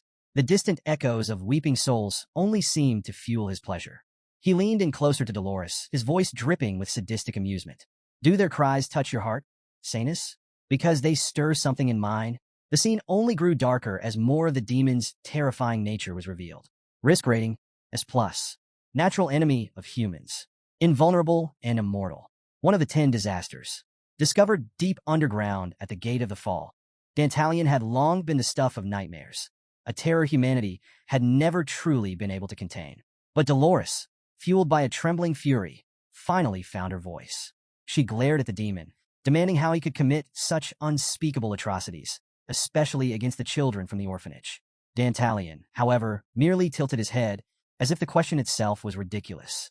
Sins? He mused, his lips curling into a smirk. Why would I need to justify eating?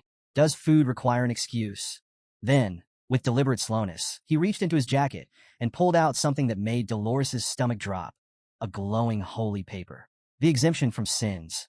Waving it mockingly in front of her, he let out a low, amused chuckle. See this? It says I have no sins. Humans gave me this.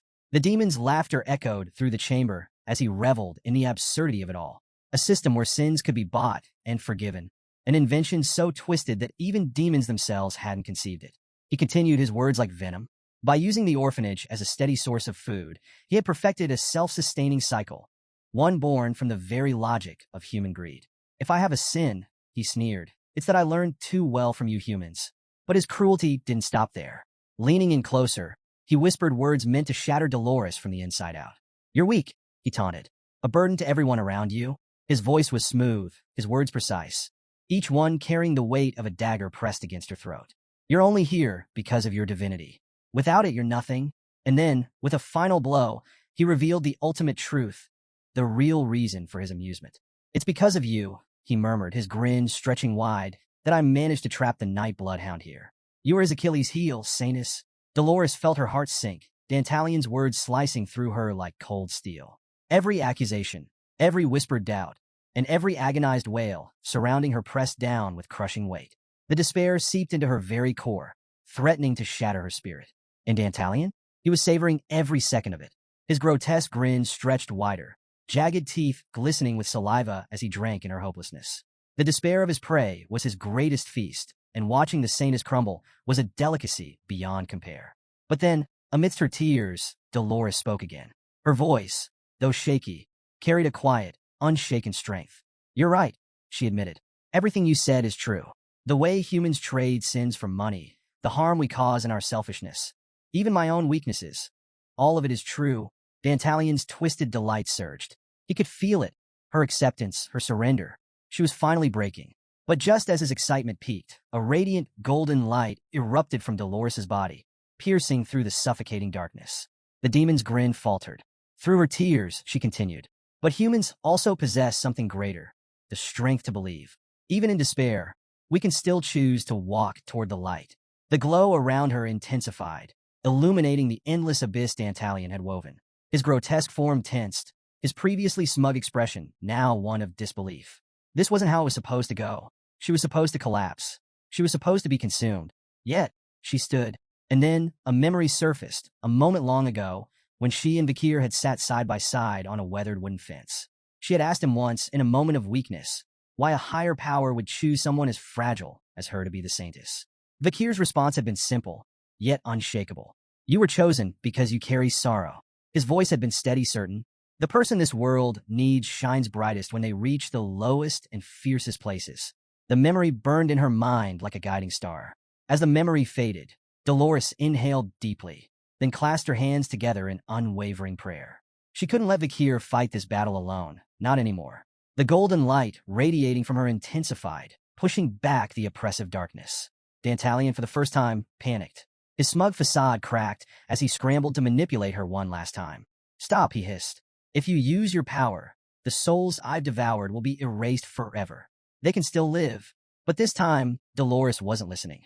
Her faith, once shaken, now stood unbreakable. Then, as if answering her prayers, a small hand gently reached for hers. She opened her tear-filled eyes. A young boy stood before her, bathed in the glow of her divine light. Then, more orphanage children appeared, their innocent smiles shining through the darkness as they waved at her. Dolores' breath hitched. She knew these faces. Tears spilled down her cheeks as guilt, sorrow, and love crashed over her all at once. I'm sorry, she whispered, her voice trembling. I'm so sorry I couldn't save you. But the children only smiled, their presence bringing her the strength she desperately needed. Her light surged, illuminating the twisted void of Dantalion's world, pushing back the suffocating despair that had taken root. Elsewhere, Vakir sat among the lifeless victims, his eyes searching desperately through the sea of lost souls. And then, he found her. Perry sat among them, still as a statue. Her once bright, mischievous eyes were empty, void of life, void of warmth. A lump formed in Vakir's throat as he knelt behind her. His voice, rough yet fragile, broke the silence. I finally found you. For so long, his only purpose had been vengeance. He had come to the orphanage that day with a single mission, to hunt Dantalion. Nothing more. But then, Perry had smiled at him, and that smile had changed everything. If there's one thing that makes this revenge meaningful, he murmured, his voice barely above a whisper, it's creating a world where children like you can smile. As if answering his plea, a golden glow began to seep into the bleakness around them. Dolores's divine light had reached this place, chasing away the demon's corruption. Vakir, his body trembling from the weight of the countless traumas he had absorbed, let out a ragged breath. He turned back to Perry, his heart aching. I'm sorry, he choked. I couldn't protect you. Then, something he never expected happened. Perry's voice, soft, warm, and full of life, reached him. I'm glad you came back to see me. His breath hitched. As the golden radiance spread, the other victims slowly began to stir. Faces that had once been locked in lifeless despair now flickered with light. Perry turned to him, tears welling in her eyes as she whispered the truth she had been too afraid to say before. I was so scared. Vakir's resolve shattered, and without hesitation, he pulled her into his arms. Holding her tightly, he made a vow, one spoken with the full weight of his soul. I will never forgive the man who made you cry. Perry let out a shaky laugh between her tears, her arms wrapping around him in return. It's a promise. And with that, the bond between them was sealed.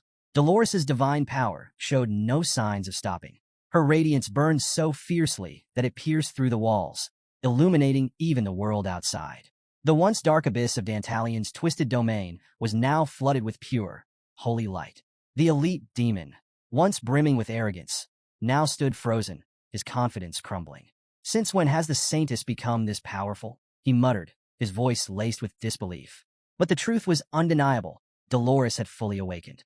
And what shook Dantalion even more was the realization that every single soul he had imprisoned, every fragment of suffering he had hoarded, was now gone. Freed. The endless wails of despair had vanished, replaced with an overwhelming stillness, one he could not control. Then, from the heart of the radiant storm, two figures emerged. Dolores, her divine aura shining brighter than ever, and beside her, the night blood hound, and Scathe, his presence more fearsome than before. Dantalion's powers no longer had any hold over them, but the true nightmare had yet to begin. As the golden radiance washed over him, Vakir felt something stir deep within.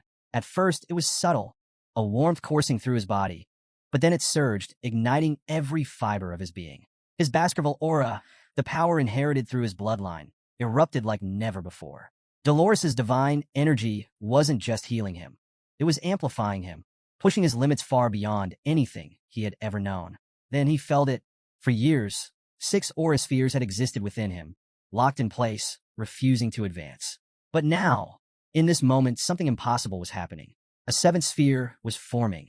The gaseous energy that had once surrounded him began to solidify, transforming into something far more potent. Dantalion's twisted eyes widened in sheer terror. He knew exactly what was happening to Vakir. No, this cannot be. The aura surrounding Beelzebub, Vakir's weapon, solidified, radiating with an overwhelming force. Vakir had ascended. He was no longer just a warrior. He was now a swordmaster. The realization sent a chilling weight into the air, suffocating even the mighty elite demon. Vakir's gaze, now sharpened with cold, lethal intent, locked onto Dantalion. The rage that had once burned recklessly inside him had settled, refined into something even deadlier. Clutching Beelzebub tightly, he spoke with absolute certainty, his voice devoid of mercy. You won't have an easy death. And with that, the battle for vengeance, the battle to end Dantalion once and for all, had begun. Dolores now stood as Vakir's unwavering support, her divine magic flowing into him like an endless tide. Positioned behind him, she channeled her blessings, amplifying his strength to levels beyond mortal reach. It was her power that had pushed him to the rank of swordmaster, allowing him to wear his aura like unbreakable armor. a testament to his newfound supremacy in battle. As the clash with Dantalion raged on, Dolores felt it, the sorrow of the countless children who had perished, their unfulfilled dreams, their stolen futures. Their lingering rage and pain surged through her, fueling her determination. She could sense Vakir's resolve, as unyielding as ever, and within her heart, a memory resurfaced. The Saintess awakens by meeting her true companion. The Pope's words echoed in her mind, and now, standing beside Vakir, she knew this was the moment. With unwavering faith, she clasped her hands together and cast soul resonance, a sacred blessing that transferred her divine energy to the one person she acknowledged as her true companion.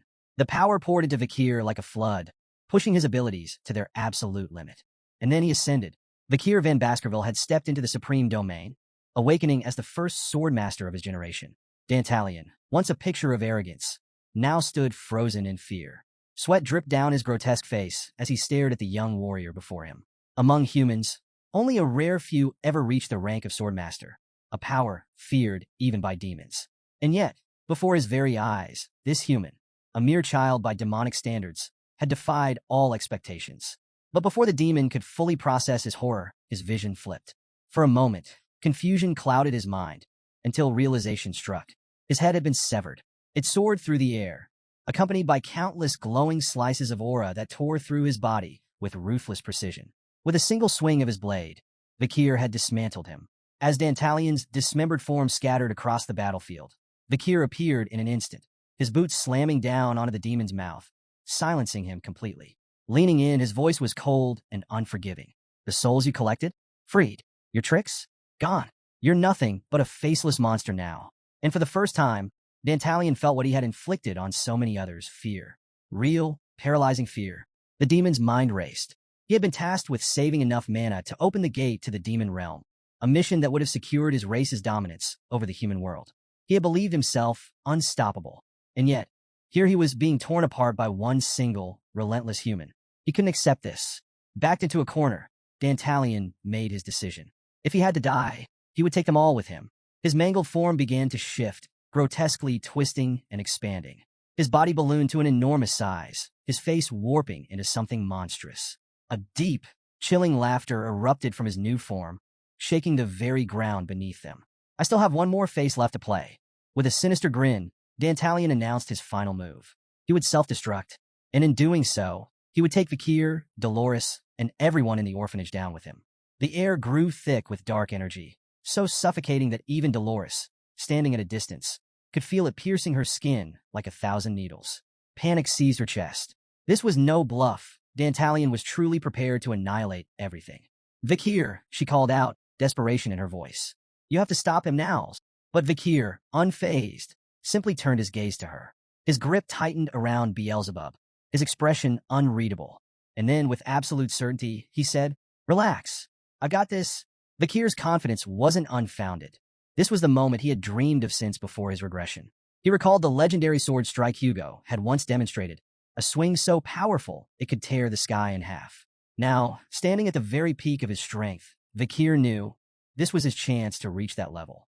Dantalion's massive form pulsed with unstable energy, his final act of defiance ready to obliterate everything in sight. With a bellowing roar, he sent a desperate message to his fellow demons, urging them to finish what he started, the fall of the human world. But before that devastation could take shape, everything shifted. In one swift, unstoppable motion, Vakir swung his blade. A crimson arc of light blazed through the darkness, cutting through Dantalion's massive body, and the impending explosion with a single stroke. The force of the strike didn't end there.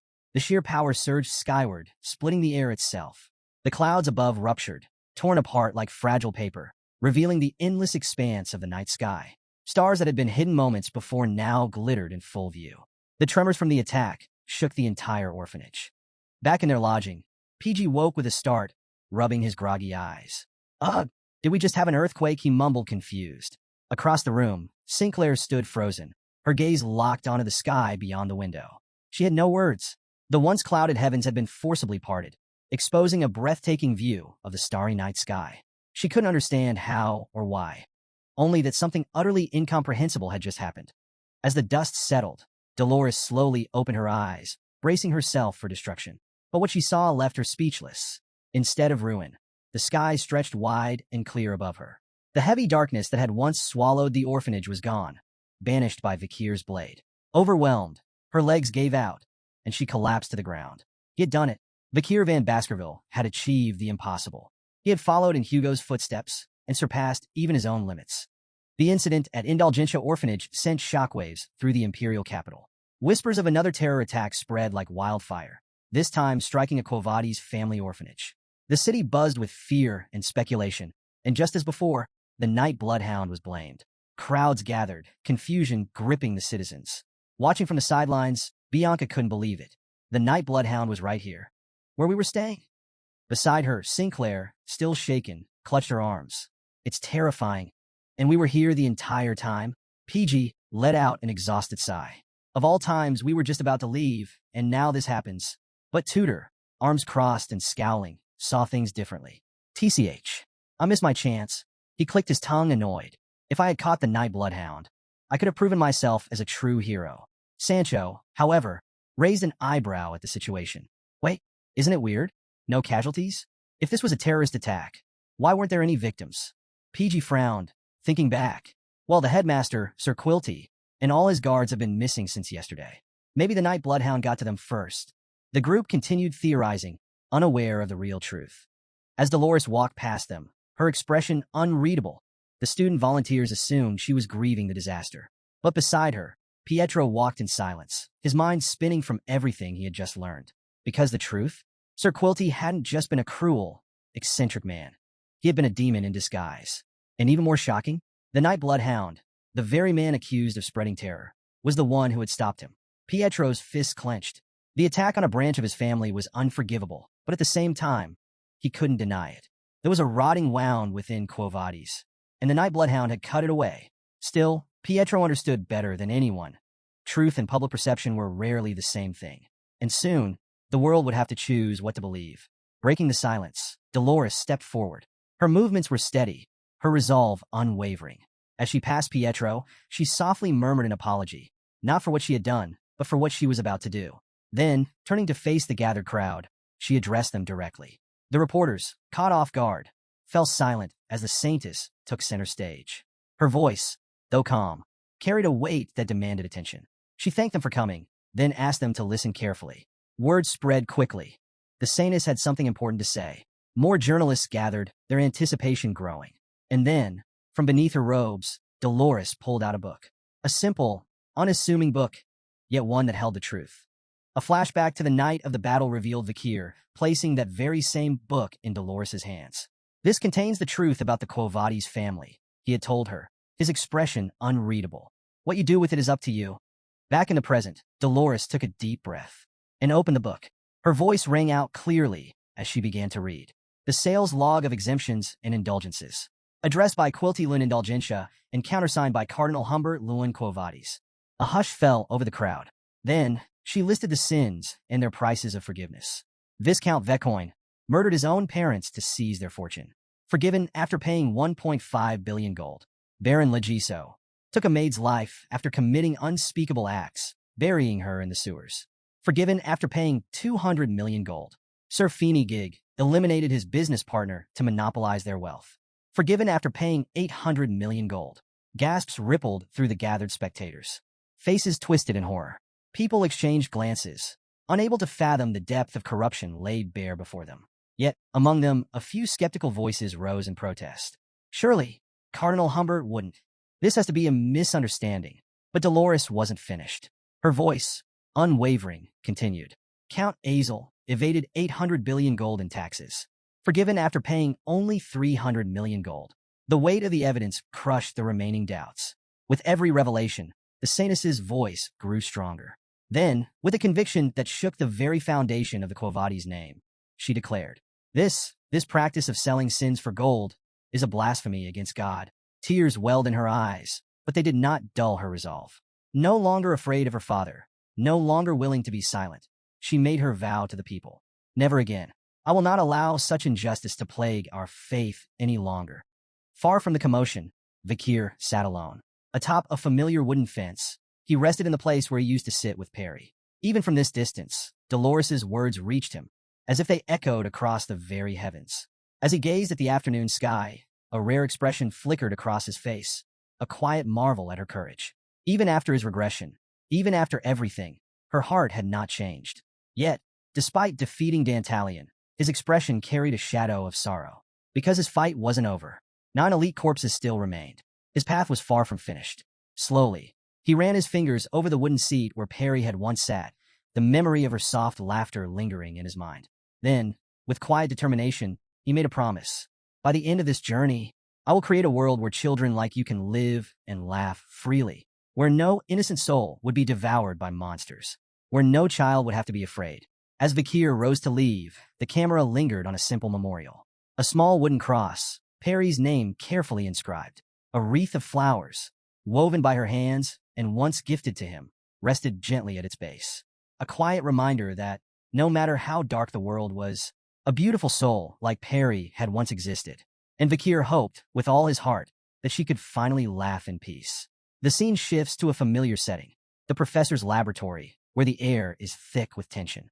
Dolores, now dressed in her academy uniform, storms in with frustration burning in her eyes.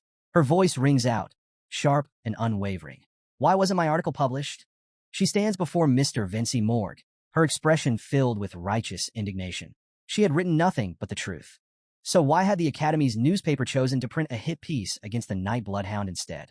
Across the desk, the professor remains cool, barely reacting to her outburst. Instead, he calmly picks up a stack of papers and slides one forward. You really don't know why? He asks. Dolores's gaze drops to the bold headline printed on the article in question. Are the Night Bloodhound's attacks truly unwarranted? The darkness behind the Holy Quo Vadis household. The weight of those words settles over the room. The professor leans back in his chair, arms crossed. Your article was politically charged, he explains. It directly criticizes one of the most powerful organizations in the Empire. That goes against the Academy's stance of neutrality. But Dolores refuses to back down. Everything I wrote is based on facts. The professor exhales through his nose, shaking his head. Facts? As far as the public is concerned, your father has already denied all allegations. And the leaders named in your article? They've dismissed your claims as slander. A chill creeps up Dolores's spine, but she pushes through. I have proof. The records of exemptions. The list the Night Bloodhound gave me. But the professor remains unimpressed. To you, maybe, he says. To the world, it's an unverified list. Nothing more. Dolores clenches her fists. This wasn't about neutrality. This was deliberate censorship. Her tone sharpens. Why are you defending them? She narrows her eyes. Is someone pressuring you to do this? For the first time, the professor hesitates. A flicker of something? Doubt? Guilt? Crosses his face. Then, slowly, he rises from his seat. No point in lying anymore, he mutters. Dolores watches as he admits the truth. He had been explicitly ordered to shift the newspaper's focus, to paint the Night Bloodhound as a villain. Even the Academy's headmaster had found the request strange. A cold dread spreads through Dolores. Her father's reach was even deeper than she thought. Is my father powerful enough to pressure the Academy itself? She murmurs. The professor scoffs, cutting her off. If it were just your father, I could handle it myself. Dolores's breath catches. There was only one person above Cardinal Humbert in the Quo Vadis hierarchy. The Pope, the supreme leader of the Church. The one considered closest to God. For a fleeting second, Dolores clings to her faith. But then, the rumors resurface in her mind. The Pope, aging and frail, may have lost control over his own house. If he had become a mere figurehead, then who was really leading the Quo Vadis family? The professor's voice snaps her back to reality. Your article can't be published. It openly supports a wanted criminal. The Night Bloodhound is accused of multiple attacks. To the public, he's nothing more than a terrorist. Dolores swallows hard, biting back a response. Because she knows the truth. The real villains aren't in the shadows. They wear robes of white and sit in the highest seats of power. And the demons? They don't just lurk in the dark. They hide within the Quo Vadis family itself. As Dolores stepped out of the professor's laboratory, her mind replayed the Night Bloodhound's words. Demons still plague this world. And he, a lone warrior, had been fighting them without rest, without hesitation. The weight of his burden was immense, yet he carried it alone, pushing forward no matter the cost. Clenching her fists, Dolores made a silent vow. If the Night Bloodhound is willing to fight until his dying breath, then I'll do everything I can to help him. Her doubts had vanished. Her path was clear. Meanwhile, in a much less intense setting, Tudor let out an exhausted groan, stretching his stiff limbs. Man, volunteering, and studying? What a pain. As he and the other boys made their way back to their rooms, Tudor turned to Vakir with his usual easygoing grin. Hey, you in for a game of run flat? Vakir, however, shook his head. I need some time alone. For some odd reason, the words time alone sent a visible shudder through Tudor. P, ever cheerful, shrugged. All right, I'm heading to my room too. But before he could take another step, Tudor instantly clamped a hand over P's mouth. Nope, let the man have his space, Tudor insisted, eyes strangely serious. Though the whole situation felt oddly dramatic, Vakir simply nodded and went on his way. Finally alone in his room, Vakir exhaled. For the first time since his intense battles, he had a moment of peace. His bag still sat untouched. He hadn't even had time to unpack since arriving at the academy. Settling down, he reflected on the previous night, the brief moment when Dolores's blessing had pushed him beyond his limits. For a short while, he had touched the realm of swordmasters. Now, back to being a high-rank graduate, that overwhelming power had faded, but the memory of it hadn't. And if he had reached it once, he would reach it again. As he rummaged through his bag, Vakir pulled out a collection of leather sacks, the spoils taken from Dantalion's fallen bodyguards. The moment he placed them together, something unexpected happened. The 4 sacks merged, forming a single mask, a relic of legend. The human mask of beastly heart, picaresque. Vakir had read about this mask before his regression. Its power was said to rival even the demon sword Beelzebub. It grew stronger with every human the wearer killed. It granted insane resilience and mana regeneration. And the more blood it spilled, the more powerful it became. Curious, Vakir held the mask in his hands. A cursed artifact, undoubtedly, but also a tool. And right now, he felt adventurous. So he put it on. The moment the mask touched his face, power surged through him. His body, exhausted and drained, was instantly restored. Even the deep fatigue left by his battle with Dantalion vanished. It was more effective than Beelzebub's swamp salamander skill, which only healed wounds. This mask? It revitalized everything. But then, something changed. The room around him seemed to grow larger. His vision dulled, shifting into black and white. And when he opened his mouth to speak, woof! Wait, that wasn't right. Vakir glanced down. Tiny paws, fur, a fluffy tail. A wave of pure horror crashed over him. He had turned into a dog. A very small, very fluffy dog. Panic set in immediately. Our boy dog ran in frantic circles, his mind racing for a solution. Then, remembering it was a magical artifact, he focused on the mask, willing it to come off. And just like that, poof, back to human form. Completely. Naked, standing in the middle of his room. For those waiting for fan service, congratulations. Your moment has arrived. After several minutes of sheer mental recovery, Vakir finally calmed down and eyed the mask on the floor. What he had assumed was a curse might actually be a blessing. The ability to transform into a dog could be perfect for sneaking around the academy. A small smirk tugged at his lips. Thankfully, there's no rule against keeping pets in the dorms. This could be very useful. Back in his room, Vakir heard a faint cracking sound. His eyes flicked toward his bag, where something inside was coming to life. The Madame Eight-Legs egg was finally hatching. Vakir sat up immediately. This was no ordinary event. Madame Eight-Legs was a legendary S-rank monster, feared even by ancient demons. The fact that he possessed one of her eggs was already absurd, but now it was hatching. The shell cracked further, and out came a small, fluffy spider, barking like a dog. Vakir stared in disbelief. The fearsome descendant of a monstrous queen had just hatched into a cotton ball with legs. The tiny spider wagged its whole body, its furry limbs bouncing excitedly as it barked up at him. This was supposed to be an apex predator? The little thing barked again, its small fangs barely visible. Vakir squinted. Are you hungry? The spider barked even louder. Taking a guess, Vakir placed a small piece of meat on the table. But the spider shook its head, refusing the food. Too young for meat? Whatever the case, this was a jackpot. Owning the direct descendant of an S-rank monster wasn't just a flex. It was a complete game changer. Deciding to find a more suitable meal for his mysterious new pet, Vakir scooped up the barking spider and left his room. As he wandered through the academy halls, a voice caught his attention. Someone was shouting, muddying the academy's waters. Vakir stopped. Trouble. Keeping to the shadows, he hid behind a pillar and observed. A group of bullies had cornered PG. At the center stood Grenouille de Leviathan. Vakir narrowed his eyes. A top student of the Fire Corps, a direct member of the prestigious Leviathan family. And from the looks of it, a walking pile of arrogance. PG, ever the human encyclopedia, tried to excuse himself, explaining that his friends were waiting. But Grenouille's lackeys blocked his way. A commoner like you doesn't belong here, one sneered. Grenouille himself stepped forward, his voice dripping with disdain. You're worthless, he spat. Leave the academy, Then he made a fatal mistake. He insulted PG's friends. Something snapped. PG's timid demeanor vanished. His eyes burned with defiance. Before Grenouille could react, PG grabbed him by the collar. Say what you want about me, but don't you dare insult my friends. Grenouille blinked in shock. Then, his expression darkened. With a bored sigh, he motioned to his lackeys. Teach him a lesson. One of the bullies swung a fist straight at PG's face. PG shut his eyes tight, bracing for impact. But the hit never landed. Instead, a hand caught the punch midair. PG opened his eyes. Standing in front of him, gripping the bully's fist with ease, was Tudor. You good, P? Tudor asked casually. Before PG could respond, another bully screamed in pain. Sancho had grabbed him by the head, his red, demonic eyes glowing. His fingers tightened their grip.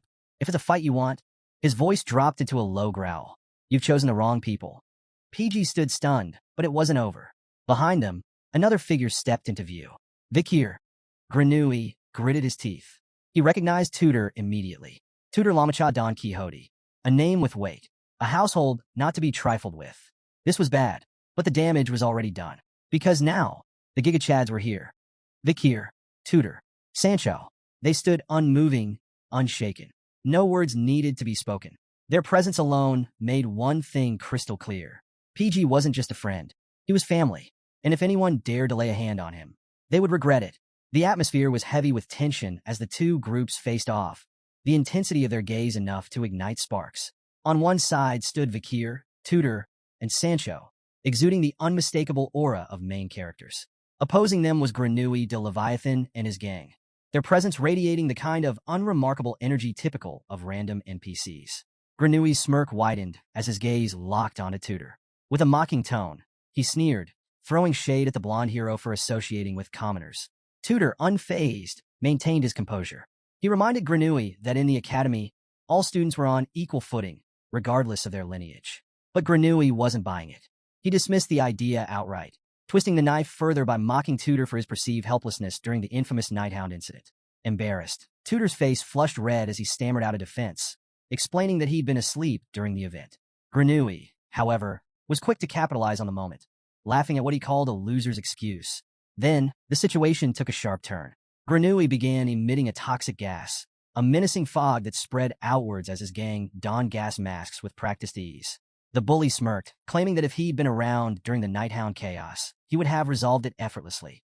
As the paralyzing poison drifted closer, Tudor instinctively raised an arm, questioning the wisdom of showcasing such abilities inside the academy. The tension among the group rose, but not for Vakir. Calm and collected, he took a moment to analyze the situation, sniffing the air to evaluate the poison's potency. Even Madame Eight-Legs' tiny descendant, nestled with Vakir, seemed intrigued. The fluffy little spider began sniffing the air before doing something completely unexpected. She opened her mouth and inhaled the toxic fog like a miniature vacuum. In seconds, the danger had vanished entirely. Vakir, startled by the spider's peculiar appetite, quickly cupped his hands over her to keep her out of sight. Meanwhile, Tudor looked around in bewilderment, unaware of what had just transpired. He assumed Grenouille had stopped his attack, while Grenouille's gang muttered among themselves, equally confused. Grenouille, however, stared hard at Vakir. For a split second, he could have sworn the fog had been drawn toward him. Shaking off the thought as a trick of the light, he smirked arrogantly. Consider yourselves lucky. I've shown you generosity far beyond what you deserve. As Grenouille basked in his self-importance, Tudor decided it was time to shift the power dynamic. He stepped forward with a determined aura, declaring it was high time to settle the score. The blonde hero challenged Grenouille to a wager on the upcoming midterm team event. The stakes? The losing team would have to run laps around the academy, stark naked. Grenouille's eyes lit up with twisted delight. He relished the idea of publicly humiliating his rivals. Turning on his heel with a smug grin, he accepted the bet without hesitation, already imagining his victory. This will be entertaining, he muttered to himself, confident in his team's superiority. But Grenouille had no idea what was coming. After the encounter, PG turned to Tudor, guilt evident on his face. Apologizing profusely, he blamed himself for dragging everyone into the conflict. Tudor, however, brushed off the apology with a reassuring grin. Don't worry about it, he said, his confidence shining through. He was more than ready for a chance to bring Grenouille down a peg. Despite Tudor's reassurance, PG couldn't shake his insecurities. With tears welling up, he muttered that he was nothing more than a low-ranking expert. Tudor placed a firm hand on his shoulder and smiled. Don't underestimate yourself, he said. You're sharp, and your observational skills are second to none. That's exactly what we need. As the group strolled along, Tutor wasted no time laying out their strategy for the midterm team event. The test required a 4-person squad, and their roles were clear. Sancho and Tutor would take the front lines, PG would hold the fort at the Spirit Tower, and Vakir, their master archer, would dominate the vanguard. With this lineup, Tutor was certain they'd steamroll the competition and finally erase Granui's smug grin. Fired up by the plan, PG clenched his fists and declared he was all in. But just as the group's morale hit its peak, Vakir casually raised his hand. Guys, I already have a team. Silence. Tutor, PG, and Sancho froze mid-step, their expressions locked in pure disbelief. What? Vakir, as oblivious as ever, simply repeated himself. He'd already formed a team with someone else, and backing out wasn't an option. A promise was a promise. The boys stared at him, internally screaming for him to read the room. But Vakir remained unmoved, utterly indifferent to their emotional devastation. The scene shifted to the Academy Arena, a massive battleground packed with students from every branch. The crowd erupted into cheers as one team took center stage, Dolores' team. A living legend among the students, Dolores was practically royalty. Shouts of admiration filled the air, with students hailing her as the capital's pride. Clad in battle-ready armor, she paid no mind to the noise. Her focus was razor-sharp. Now, here's how the midterms worked. The test was a defense challenge where teams had to withstand waves of dummy monsters, earth golems created by hologram magic. Each team had to survive 3 rounds, each lasting 20 minutes. If they held out for the full hour, they'd earn full marks. Every student was protected by a shield spell, represented by a glowing blue symbol. Every hit from a monster chipped away at their HP, and if anyone's HP hit 0, they were eliminated. The final scores were determined by contribution and endurance. Dolores' team was a powerhouse, tearing through waves of monsters like seasoned warriors. The crowd watched in awe as they nearly shattered the Academy's record, lasting a staggering 58 minutes before finally falling. Though they didn't hit the full hour, they still secured the best score among the third years. Up in the stands, PG furiously jotted down notes. Since the fourth years aren't competing, Miss Dolores' team just set the standard for the midterms. He explained that most third years barely made it to the third round, while second years typically crumbled in the second. If their team could just hold out for 20 minutes, they'd secure the top spot for their year. But Tutor wasn't here to scrape by.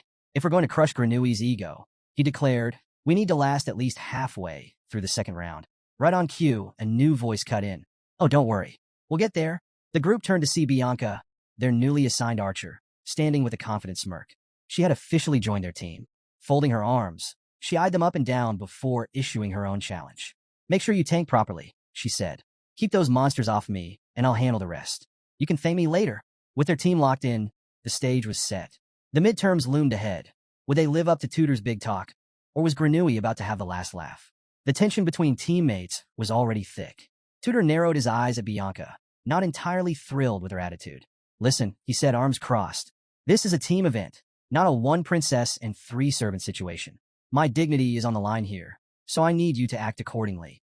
Bianca barely held back a laugh, rolling her eyes. Relax, she shot back. Trust me, the last thing I want is to see you running around naked. My eyes would rot. The bickering between Tutor and Bianca only escalated until Sancho, ever the voice of reason, threw himself between them. Hey, save the fighting for the monsters in the arena, not each other. Both of them huffed and backed off, but the tension still lingered. Watching from the sidelines, PG sighed. At this rate, these two were never going to get along. His gaze drifted to the sky as a different thought crossed his mind. Why had Vakir chosen to team up with someone else? Cut to Vakir, standing tall with the air of a commander addressing his troops. I don't like being the center of attention, he declared. So, I need you all to go absolutely crazy out there, so I don't have to do anything. In perfect unison, 3 voices responded with unwavering devotion. We will protect you with everything we have. My lord, the camera panned to reveal his team, the triplets of the Baskerville family, his fiercely loyal subordinates. For simplicity, let's call them high, middle, and low. This was their first mission under their liege, and they were beyond excited. They had one goal: make sure Vakir never has to lift a finger. Meanwhile, back with Tutor's group, the boys were stunned. The triplets? The betrayal hit like a punch to the gut. Vakir had ditched them for those guys? Before they could even process it, a familiar voice cut through the air. Granui de Leviathan had arrived, smirking like he'd already won. So, you ditched that commoner Vakir and picked up Bianca from the Usher family instead? He mocked, his words dripping with condescension. Tutor clenched his fists, but Granui wasn't done. Even after seeing both teams, he still oozed confidence. Not that it matters, he added smugly. Victory is still ours. His smirk widened as he motioned towards someone stepping forward, a new member of his team. Then, a familiar voice rang out. Grenouille, stop laughing like that. You sound like a villain. Grenouille instantly stiffened, his smugness replaced with frustration. For the last time, it's Grenouille. How many times do I have to tell you? The newcomer stepped into view Sinclair, Vakir's admirer. Grenouille, still fuming, tried to recover his air of superiority. You should be grateful, commoner, that you've been accepted into my group. But Sinclair barely acknowledged his arrogance, instead nodding politely. I'll do my best for our team. Then, with perfect timing, she butchered his name again. Grenouille's eye twitched. This is going to be a long test. Still, he brushed off the annoyance, standing tall as he made a bold declaration. Group 69 is going to take the #1 spot. And with that, the first-year midterms officially began. Group 108, Vakir and Team Baskerville, the triplets. Group 109, Tudor, Sancho, PG, and Bianca. Group 69, Grenouille's team, now joined by Sinclair. Tudor was fired up. Bianca was determined to prove herself. And Vakir, well, he had a different plan entirely. The battle was about to begin. The crowd erupted into cheers, their excitement shaking the arena. At the center stood a towering platform, shielded by a glowing blue barrier, the battleground for the midterms. Among the many teams preparing for battle, Team Baskerville stood in quiet observation. The triplets were hyped, brimming with anticipation, while Vakir, well, he just looked puzzled. His memories of his past life contained no recollection of this exam. He had assumed it was just a test of combat skills, beat up some monsters, get a passing grade. But this was something entirely different. His confusion didn't go unnoticed. You don't know how the exam works, do you? Hi, one of the triplets asked, raising a brow. Vakir didn't bother denying it, but Hai didn't wait for an answer anyway. Instead, he launched into an explanation. The exam used virtual reality magic. Once students stepped onto the arena platform, the space would morph into a dungeon, where waves of monsters would attack them. The test only ended when a student's HP, a magical measurement of their endurance, dropped to 0. But there was a catch. The monsters excreted poison. While weaker than the real thing, prolonged exposure could gradually drain HP, making the challenge even tougher. Injuries weren't physically real, but the poison could still be overwhelming. Vakir's curiosity piqued. So, is the poison actually dangerous? Hai reassured him with a shrug. If anything got too serious, the instructors had the power to shut down the magic shields and intervene.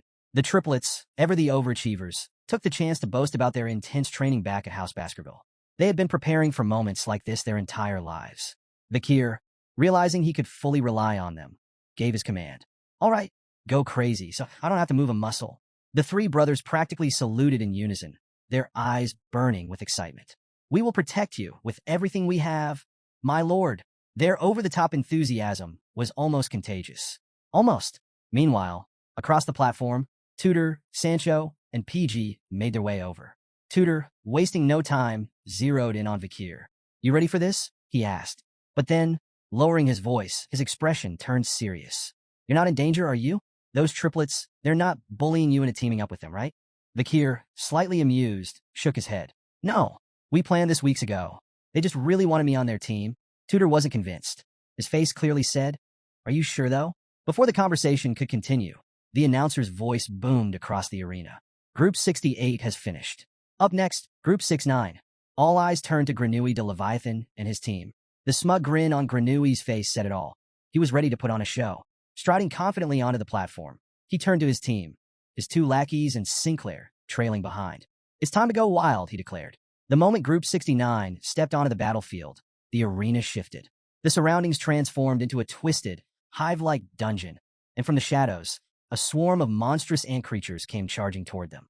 Grenouille spun around, barking at Sinclair. Are you ready with that spell or not?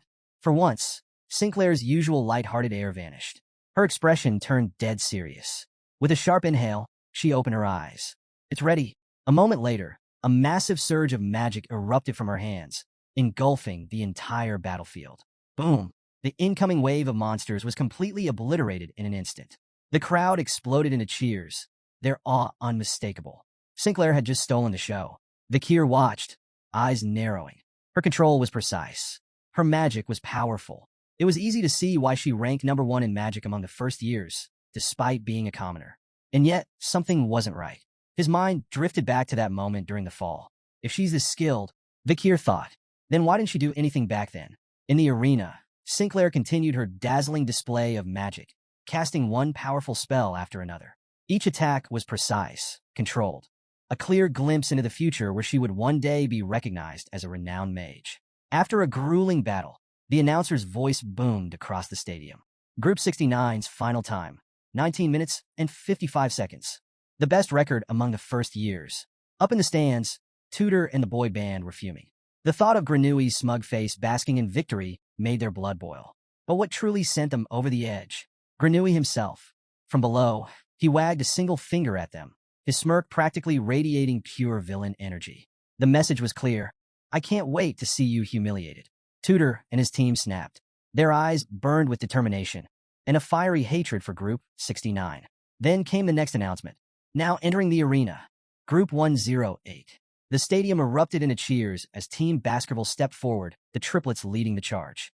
From the stands, Tudor and the others shouted their support for Vakir. But the triplets? They didn't hear a thing. Their focus was absolute. To them, second place was not an option. Their liege had ordered them to go wild, so wild, in fact, that he wouldn't have to lift a single finger. Meanwhile, Bianca and PG watched from the stands. A thought crossed Bianca's mind. Can Vakir even use a bow? PG, ever the information vault, nodded. He's the Ice Core's ace with a bow and arrow. His skill is legit. Intrigued, Bianca leaned forward. She had to see this for herself. Then the battle began. Vakir swiftly unleashed a volley of arrows, his speed almost inhuman. Even for Bianca, a seasoned archer, his rapid-fire technique was nearly impossible to track. But something was off. The arrows were fast, but weak. They lacked precision, some even missing their targets entirely. Bianca frowned. Something wasn't adding up, and she was right. Beneath his thick glasses, Vakir's bloodhound eyes were fully active, scanning everything around him. As he knocked another arrow, he infused it with a sliver of Baskerville aura, picturing the devastation it could cause. In his mind's eye, he saw the arrow obliterating a monster on impact. But then the vision faded. Vakir hesitated. He didn't fire. If I use my full power, he thought, that's exactly what will happen. A small smile tugged at his lips. The urge to go all out was there, clawing at him. But he resisted. Then a memory surfaced. A flashback. He remembered Ian, the one who had taught him the Balac tribe's archery techniques. Promise me, she had said, that you'll never lose to anyone with a bow. The memory brought a bittersweet smile to his face. Sorry, Ian, Vakir thought. I'm breaking that promise today. But while everyone was focused on the battle, a certain tiny menace saw an opportunity. Baby Madam. Slipping out from Vakir's clothes, the little spider scurried toward the nearest monster corpse, her eyes gleaming with delight. To everyone else, the remains of the ant-like creatures were disgusting. But to Baby Madam, this was a five-star buffet. She happily dug in, tiny legs tapping excitedly as she feasted on the poison-filled corpses. Vakir noticed her from the corner of his eye and sighed. Of course, but then a thought struck him. These monsters excreted a toxin similar to Renui. That meant, for Baby Madam, this entire arena was basically an all-you-can-eat feast. Watching her indulge so eagerly, Vakir nodded to himself. I'll grab her after the exam, he decided. The timer buzzed, signaling the end of Team Baskerville's turn. The triplets? On their knees. Devastated. Their final time, 19 minutes and 50 seconds. Just 5 seconds short of Group 69's record. Up in the stands, Granui and his goons erupted into laughter. For him, this was the ultimate victory. A so-called commoner like Vakir had dared to challenge him, and failed. As he gloated loudly, basking in his own arrogance, Sinclair, standing awkwardly among his crew, let out a nervous chuckle. You know, she muttered, you look like a third-rate villain right now. Granui ignored her. He was too busy soaking in his glory. Meanwhile, back in the arena, the triplets were beside themselves. Overcome with guilt, they dramatically drew imaginary blades to their throats. League, we have failed you. We shall take our own lives as punishment. Vakir, already exhausted by their theatrics, shut it down immediately. Stop it. Second place is still good, he sighed, equal parts exasperated and amused. Before the dramatics could continue, the announcer's voice boomed across the arena. Next up, Group 109. Tudor and the boy band were up. As they walked onto the battlefield, their focus was laser-sharp. Vakir's team had set an impressive record, but impressive wasn't enough. Their goal? First place. To beat Granui's time of 19 minutes and 55 seconds, they had to clear the first wave completely. The moment the exam began, Tudor charged forward. With a single, powerful strike from his spear, he obliterated the first ant monster. Sancho took the front, leading the charge. Tudor backed him up. At the rear, PG observed everything, carefully directing the team. And from a distance, Bianca's arrows rained down, eliminating any stragglers. Even from the stands, Vakir was impressed. Their teamwork was seamless. Tudor and Sancho dominated the front. PG coordinated from the back. Bianca provided flawless long-range support. It was clear they had prepared extensively. And if things continued like this, beating Granui's record wasn't just possible, it was inevitable. But as Vakir watched the battle, something felt off. A strange emptiness. His instincts kicked in. His hand drifted to his collar. Then his eyes widened in panic. Something was wrong. His heart raced as he scanned the arena, his gaze flicking between the fallen monster corpses. Then he saw her, a tiny black shape, perched on top of a dead ant monster.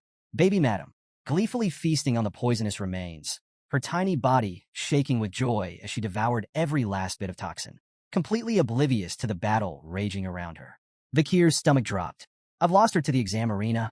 From the stands, Vakir's panic intensified. Down in the arena, Baby Madam was in paradise.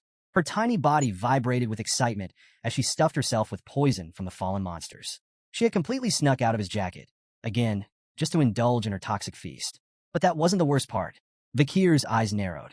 She had grown, noticeably. In mere minutes, she had shed her exoskeleton once, her size increasing before his very eyes. There was no denying it now. She was truly the offspring of the legendary Madame Eight Legs. Unable to do anything while the exam was still running, Vakir could only pray that her antics wouldn't cause absolute chaos. Meanwhile, back in the arena, Tudor was in his element. He speared a monster through the chest, shattering it into pieces. As the dust settled, he struck a dramatic victory pose, basking in his own heroism. Bianca, unimpressed, scoffed. You're wasting energy, she chided, rolling her eyes at his unnecessary theatrics. Annoyed, Tudor shot back. If you think you can do better, then prove it. Challenge accepted. Bianca calmly notched an arrow, her fingertips glowing with a purple aura. Watch the master at work, she smirked. With a smooth release, the arrow curved elegantly through the air, twisting, turning, before piercing directly into an ant monster's skull. Even Tudor had to admit, that was impressive, but instead of conceding, it only ignited his competitive spirit. Fueled by pure rivalry, he charged back into battle, crushing more monsters. Sancho, meanwhile, calmly split an ant monster in half with his axe. As he watched Tudor and Bianca bicker mid-fight, he scratched his head. Are they teammates or frenemies? PG, ever the strategist, observed the absolute chaos unfolding before him. Then he snapped. You've strayed from your positions, he shouted, snapping them back to reality.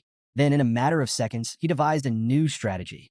Bianca was instructed to aim for the joints in the ant's front legs, disabling them efficiently instead of wasting energy on full kills. Tudor was told to focus on smashing attacks to keep scattered monsters under control. Sancho was advised to pull monsters in closer instead of stopping them mid-charge. The team quickly followed his commands, realizing PG's strategy was solid. With their renewed coordination, they overwhelmed the remaining monsters in record time. As the last creature fell, the team took a collective breath, just as the timer sounded. Final result, 19 minutes and 55 seconds. They had tied for first place. The arena exploded with cheers, but while Tudor's team celebrated, Granui's face twisted into pure rage. From the stands, he gritted his teeth, hissing insults under his breath. He couldn't believe it. A team with commoners had matched his record. The thought alone was infuriating. Meanwhile, Tudor's group had mixed feelings. Sure, they had tied for first place, but that wasn't good enough. Bianca shook her head. We should have beaten them outright. Meanwhile, PG's soul left his body. 1 second, he slumped. We were 1 second away from being the best. Tudor, ever the optimist, let out a relieved sigh. Well, at least I don't have to run around the academy naked, he joked, trying to lighten the mood. As the team exited the arena, Bianca reflected on the exam. Their HP shield had taken a beating, absorbing every hit. Without it, she realized they wouldn't have made it out at all. If this had been a real battle, they might not have survived. Sancho, however, saw it differently. Instead of fear, he felt inspiration.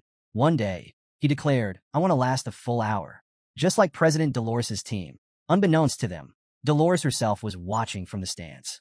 Her gaze lingered on the group, impressed. They were part of her club, and if they had come this far already, just how strong could they become in the future? But before Tudor's team could even leave the arena, boom, the announcer's voice boomed through the stadium, cutting through the air like a blade. Phase 1 is now complete. Phase 2 will now begin. The entire crowd fell silent. Then, second-year exclusive monsters will now appear. A collective gasp. Stronger ants began swarming into the arena. Instantly, chaos erupted. In the stands, Vakir, Granui, and the rest of the students stared in shock. But no one was more panicked than Tudor's group, because they were still inside. The moment they saw the new wave of monsters, they huddled together, uncertain, unprepared. Tudor, quickly assessing the situation, took charge. "Be careful," he barked. "From here on out, any injuries will be real." His warning sent a chill down their spines. This wasn't a test anymore. This was life and death. Meanwhile, in the exam control room, pure panic. The professors, overseeing the test, were scrambling. Phase 2 wasn't supposed to trigger this early. The students' HP had already hit 0. "Who authorized this?" one professor shouted, demanding answers. As they frantically examined the system, something strange appeared on the screen. Among the students, the system was detecting a powerful life force still active in the arena. "That's impossible," a professor gasped. "When HP hits 0, all life signs should disappear." They struggled to understand what was happening, until Dolores suddenly stormed into the room. "Shut it down now," she demanded. But instead of taking action, the professors dismissed her concerns. "We only control the waves," one of them explained. "We're not responsible for system errors." Dolores' hands clenched into fists. They weren't taking this seriously. The professors continued arguing about potential fixes. One suggested breaking the magic wall to force an emergency stop. But there was a problem. It required 2 keys to override the system. And guess what? One professor had a key. The other had gone to the bathroom and was completely unreachable. Dolores' eye twitched. Students were fighting for their lives in the arena, and their best chance at stopping it was currently stuck in a restroom. The control room was in disarray. Professors yelled over each other, scrambling for a solution. But outside the room, Vakir sat quietly by the window, listening, analyzing. Then it clicked. The error in the magic system? The reason Phase 2 had triggered. It had to be Baby Madam. After devouring so much poison, her unique biology was likely disrupting the system's ability to properly detect life signals. Turning his sharp gaze back to the arena, Vakir's expression darkened. The poison fog was spreading fast. Tudor's team was in serious danger. If the academy didn't act soon, they wouldn't make it out. Scanning the arena, Vakir's eyes landed on something. The air circulation holes leading into the battlefield. Too small for a human to fit through. But luckily, Vakir had a trick up his sleeve. Chaos erupted in the stands. Students ran around in confusion, panicked and clueless about what was happening. Except for Sinclair, still oblivious. She casually assumed the commotion was because someone had set a new record in the exam. That assumption didn't last long. As she wandered aimlessly, a small, fast-moving figure suddenly barreled into her, knocking her off her feet. Sinclair screamed, crashing to the ground. Around her, students froze, noticing something unusual skittering across the floor. Slowly turning her head, Sinclair's breath caught in her throat. It was a puppy, carrying a pair of pants. Meanwhile, back in the control room, one professor desperately smacked the magic crystal, hoping to force it back to life. But the rest? They stood paralyzed in shock, because standing before them, relentlessly swinging her sword at the magic crystal, was Dolores. 2 professors lunged forward, grabbing her arms mid-swing. "Stop," they yelled. "That crystal is a priceless artifact. Do you have any idea what you're about to destroy?" But Dolores didn't care. The only way to save Tudor's team was to sever the magic link between the crystal and the arena. Even as the professors warned her about expulsion, financial ruin, and her family's reputation being tarnished forever, she didn't hesitate, because none of that mattered if they didn't survive. Back in the arena, the battle had turned into a nightmare. PG was the first to fall. A massive ant monster struck him with a single, devastating blow, sending him flying across the battlefield. He crashed into the ground unconscious. The team screamed in panic, rushing to wake him, but he wasn't responding. And then, things got worse. The poison fog thickened, and in the distance, a massive shadow loomed over them. A horde of gigantic ant monsters emerged, their deadly intent clear. Tudor gritted his teeth. This was it. He wasn't the hero he aspired to be, and now his dreams would die here. It didn't take long for the horde to overwhelm them. Both Tudor and Sancho were struck down. Only Bianca remained, frozen. Her breath hitched. Her legs wouldn't move. As the shadow of a colossal ant monster loomed over her, she fought back tears. This can't be how my life ends. Then, a figure emerged from the fog, red eyes blazing. Before the monster could land its killing blow, a fist, engulfed in red aura, shot forward. Boom! The ant monster exploded into pieces. Obliterated, Bianca staggered, barely able to process what had just happened. As her vision blurred, one thought raced through her mind. How is he here? Then, she saw him, standing alone amidst the carnage. Vakir, shirtless, his body covered in old scars, exuding a calm, yet commanding presence. His red eyes burned as he turned toward them. Then, in a voice steady as steel, he assured them, "Nothing else is going to happen to you." In the magical control room, several men restrained Dolores, holding her arms tightly to prevent her from striking the magical crystal again. Her eyes burned with fury. She was determined to shatter it at all costs to save the students. One of the men warned her that if she didn't stop, the crystal would break completely. But consumed by desperation, she demanded they release her, insisting she had to rescue her friends. She struggled harder, preparing to strike once more, forcing the men to tighten their grip. Behind them, a man stood holding a tablet, its screen projecting a live map of the stadium. He examined it in silence, but his expression suddenly shifted to pure shock. Just as the Saint test was about to continue, he made a startling announcement. An unexpected life signature had been detected inside the stadium. The revelation sent a wave of disbelief through the room. Dolores and the others turned toward him, their eyes wide with surprise. How is it possible? The stadium was sealed behind a powerful virtual barrier. No one should have been able to enter. Two men, one bald with glasses and the other with a long mustache, leaned in to observe the map.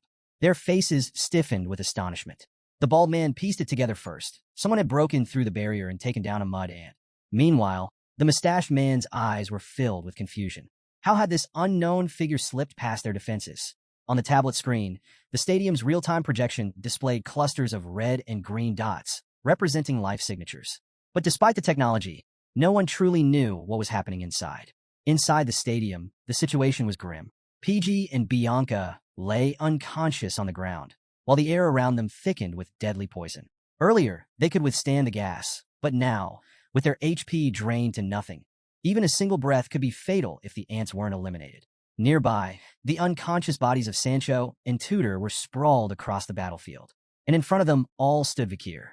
His fists clenched, his expression filled with determination as he locked eyes with the monstrous ants ahead. Then, as if sensing something unusual, Vakir's gaze sharpened. He swiftly turned around. Hidden beneath the corpse of a fallen ant, a small spider lurked in the shadows.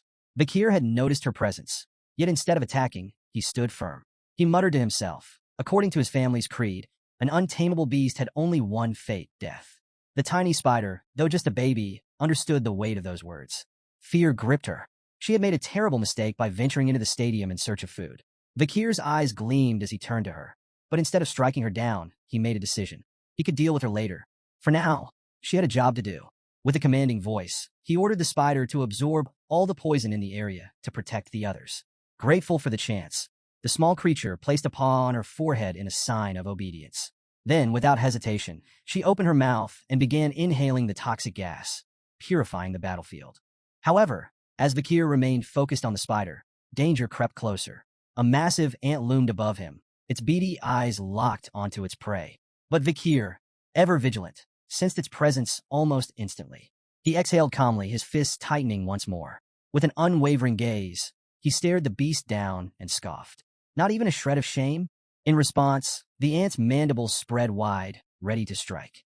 As usual, before the beast could even make a move, Vakir acted first. In a blur of speed, he activated his mana and, without much effort, delivered a devastating kick to the creature's neck. The impact was instant, its head separated cleanly from its body. Back in the magical control room, the bald man and the others stood frozen in shock. One of them scrutinized the map, his face twisting in confusion. A sudden surge of vital energy had appeared, but no one could explain how. Meanwhile, Vakir's attention remained locked on the fallen ant's corpse, his expression dark with concern. Something felt off. He didn't recall this place having any noticeable life energy, but there was no time to dwell on it. Nearby, the small spider continued devouring the poisonous gas, working tirelessly to cleanse the battlefield. Vakir placed a hand on the ground and shifted into an offensive stance. At just 18 years old, he was already an intermediate sword expert, a level that, if revealed, would send shockwaves through the academy. Before him stood two formidable soldier ants, specialized killing machines. One carried a B+ threat level, the other a C, but both were built for battle. Vakir studied them carefully, realizing that these so-called monsters were actually artificial golems, designed to perfectly mimic the real thing. A short distance away, Sancho lay unconscious. Vakir made his way over, grabbing the fallen warrior's axe. But he didn't stop there. He also collected Bianca's bow, Tudor's spear, and Piggy's sword, strapping them securely to his back. His eyes burned with determination. Turning his focus back to the ants, he calculated his next move. He recalled the strategies of killer ants from his past life. knowledge that gave him an edge. If he played his cards right, he could take them down as if he were an advanced sword expert. His gaze locked onto their weak point, the dorsal cover, the vulnerable link between their head and thorax. Before the ants could launch their attack, Vakir wrapped Sancho's axe in mana and hurled it with incredible force. The weapon spun violently through the air before slamming into the dorsal cover of one of the ants, sending a wave of agony through the creature. Glancing at the ground, Vakir recalled another crucial detail, the biometric compass embedded in the killer ants. If damaged, the creatures would lose their sense of direction and start moving backward. The sheer display of power made the remaining ants hesitate. Fear crept into their movements as their bodies trembled. Seizing the moment, Vakir dashed forward, wielding Sancho's axe with precision. In rapid succession, he struck 3 more ants directly at their dorsal covers, rendering them completely disoriented. But he wasn't done yet. He drew Bianca's bow, his sharp gaze locking onto another weak point, the skull. Each ant's head was split into 2 halves, connected by a fragile link no thicker than a finger. Channeling his mana, he knocked an arrow and fired. The projectile shot through the air like a bolt of lightning, striking the exact point of weakness. The impact shattered the ant's skull, its shell far weaker in that area than anywhere else. Wasting no time, Vakir grabbed Tutor's spear, leaped high into the air, and descended upon the incapacitated ants. Their heads tilted upward, their eyes wide with panic as they saw him descending like an executioner. With lightning-fast movements, Vakir struck. First, he shattered their skulls. Then he severed their necks. Finally, he finished the job by slicing off their legs. After delivering his final strike, Vakir landed back on the ground, steadying himself with one hand as he locked eyes on the remaining beasts. He was ready to finish them all, until something unexpected happened.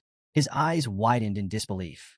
A massive shadow loomed over him, far larger than any of the other ants. Vakir slowly stood up, his gaze fixed on the colossal figure above. Yet, despite the overwhelming presence of the creature, he remained composed. Instead of fear, curiosity flickered in his expression. A giant red ant had appeared. Unlike the others, this one radiated pure dominance. Drool dripped from its mandibles as it locked onto Vakir, its hunger evident. This wasn't just any ant. It was a general ant, a creature ranked at a dangerous A-level threat. Vakir let out a quiet exhale, his grip loosening as he dropped Tutor's spear to the ground. He studied the beast intently, his surprise evident. This monster had been included in the exam. A slow, exhilarated smile crept across his face. This is getting interesting. Reaching for the hilt of Piggy's sword, he unsheathed it with deliberate slowness, his excitement growing. Meanwhile, outside the stadium, the atmosphere was tense. The thick curtain of poisonous gas had spread, completely obscuring the battlefield from view. Spectators fell silent, unable to see what was happening inside. Students murmured among themselves, worried about the outcome. Even third-year students struggled against these trials. How could first years possibly endure? In the magical control room, panic was setting in. One of the men monitoring the stadium suddenly froze in shock. Sensing the shift, the mustached man turned to him, his expression filled with both curiosity and unease. "What's the problem?" he asked. The bald man, drenched in sweat, struggled to find his words. His heart pounded as he turned toward the others, his face drained of color. With a panicked voice, he revealed the impossible. The general ant had been defeated. A stunned silence fell over the room. Even more shocking, all the students inside the stadium were still alive. Professor Morgs stepped forward, his expression twisting in confusion. He knew just how powerful the general ant was. This wasn't some standard exam creature. It was a hidden obstacle, planted unfairly to prevent students from lasting the full hour. Yet somehow, it had been taken down. His mind raced as he rubbed his chin, his gaze narrowing in suspicion. What in the world was happening inside that stadium? Before he could process it further, a commotion erupted behind him. A man appeared, carrying a woman with purple hair draped over his shoulders. His frantic shouts filled the control room. "I found Professor Sadie. She has the key to the magic barrier." One of the superiors turned toward him, frowning. Where was she? The man hesitated, clearly flustered. With a nervous expression, he explained that she had been found in an alleyway, reported for vandalism and interfering with a bar owner's business. All eyes shifted to the so-called professor. She was completely drunk, drooling, swaying, and barely able to stand. In short, she was a total mess. Dolores, already on edge, clenched her fists. Her patience had run out. Turning toward the magic barrier, she raised a furious finger and ordered them to open it immediately. The others exchanged uneasy glances. No one knew if Tutor and the others were still alive. But there was no turning back now. Using the key, they began dismantling the magical barrier. Slowly, it started to disintegrate. As the structure faded, The poisonous gas trapped inside the stadium began to escape into the open air. The chaotic incident during the Academy's midterm exam finally came to an end when the magical barrier was released after exactly 42 minutes and 13 seconds. As the shimmering wall faded away, the instructors, still panting from the intensity of the situation, rushed down to the stadium. What they saw left them speechless. The ground was littered with the corpses of the killer ants, dozens of them, lifeless and scattered across the battlefield. Disbelief filled their eyes. How was this even possible? These were first-year students, yet they had somehow managed to wipe out every single one of these monstrous creatures. Moments later, Dolores, who had been anxiously waiting, descended into the stadium as well. Her heart pounded as she frantically searched for Tudor and the others. Then she saw it. Her breath hitched, her eyes widening in pure shock. Lying motionless amidst the sea of ant corpses was none other than Vakir. For a moment, she stood frozen, her mouth slightly open. She couldn't tear her gaze away from him, unsure whether he was truly unconscious or just pretending. Well, as it turned out, he was absolutely faking it. Keeping his eyes shut, Vakir remained still, playing the part of an exhausted warrior who had collapsed in battle. It was uncomfortable, sure, but it was better to pretend he had fallen while fighting alongside his classmates than to deal with the flood of questions that would come if anyone knew the truth. Dolores was surprised but, deep down, relieved. It was complicated, but she felt an odd sense of satisfaction knowing that they hadn't lost a potential future hero. Just then, her friend arrived, camera in hand, grinning from ear to ear. She wasted no time, quickly snapping a picture of Vakir lying among the fallen ants. Within hours, the image was plastered across the Academy's news. The headlines praised him as a hero, the fearless student who had dived into danger to protect his classmates during the midterm exam at Coliseum Academy. Alongside him, photos of Tudor, Bianca, Piggy, and Sancho were also published, cementing their role in the battle. Bianca, after regaining consciousness, publicly recounted Vakir's heroic feats, everything she had witnessed before fainting. Soon, Vakir found himself being interviewed. Playing along, he rubbed his chin thoughtfully and, with a confused but humble expression, explained that this victory was only possible because of the combined efforts of his friends. He had no interest in basking in glory, but the Academy had already decided. He was their newest rising star. Another photo of him, casually wiping sweat after the match, spread like wildfire. His name became the talk of the Academy, not just for his achievements but also for his looks. His rank was officially re-evaluated, and he was recognized as a high-level expert swordsman. However, not everyone was convinced. The head of the Monster Research Center voiced his suspicions, claiming it was impossible for someone of his rank to defeat a general ant. But Vakir calmly explained his strategy. He had known about the vital weak point hidden in the skulls of killer ants. The revelation didn't just earn him recognition, it changed everything. Even the Crown Prince himself summoned Vakir, acknowledging that his knowledge could significantly reduce the mortality rate of Imperial soldiers. As a result, the prince awarded him an honorary certificate. But as Vakir stood there, accepting the recognition, his expression remained unreadable. He clearly had no desire to be in the spotlight. He was soon labeled the Hot Star of the Year, a title that he didn't quite know how to feel about. Elsewhere, someone reading the Academy newspaper reacted very differently. Their hands tightened around the pages before tearing them to pieces in frustration. That night, under the silver glow of the moon, Vakir sat alone on the Academy rooftop. His gaze was distant, locked onto the ground below as he let out a deep sigh. His quiet student life had officially ended. And the worst part? It was only going to get more complicated from here. Just then, the baby madam appeared, her tiny form bouncing with excitement as she closed her eyes and grinned from ear to ear. She happily jumped in place, clearly celebrating. But Vakir quickly shut that down. This was no reason for celebration. Even though everything had changed, he was just relieved that the others were finally out of danger. As he was caught up in his thoughts, an owl suddenly swooped down toward them. Vakir tensed up, feeling a strange sense of unease, while the baby madam panicked and quickly scurried into his clothes, trembling in fear. The owl, undisturbed, gracefully perched on Vakir's outstretched arm. His eyes immediately locked onto its leg, where a rolled-up note was securely tied. He recognized it instantly, Cindy Wendy's regular report. Without hesitation, he took the note and began reading carefully. Cindy had managed to acquire critical training techniques from the 10 elite corpses, but she needed at least a month to properly analyze them. Meanwhile, there were reports of night hound imitators. One was acting for fame, but the true intentions of the others remained unknown. Even more concerning, Osiris of the Baskerville family had left the estate and was believed to be heading toward the imperial capital. And lastly, perhaps the most shocking piece of information, one of the first-year students at the Academy was secretly of royal lineage. As the owl finished its mission, it spread its wings and took off into the night sky. The baby madam peeked her head out from Vakir's collar, her tiny eyes blinking curiously. But Vakir wasn't paying attention. His gaze remained fixed on the paper, his mind racing with questions. Cindy's request for a month to analyze the corpse's training methods made it clear. She was approaching this matter with extreme caution. His thoughts drifted back to the time he had fought alongside Saintess Dolores to defeat the demon. He knew better than anyone that victory had only been possible because he had borrowed the Saintess's power.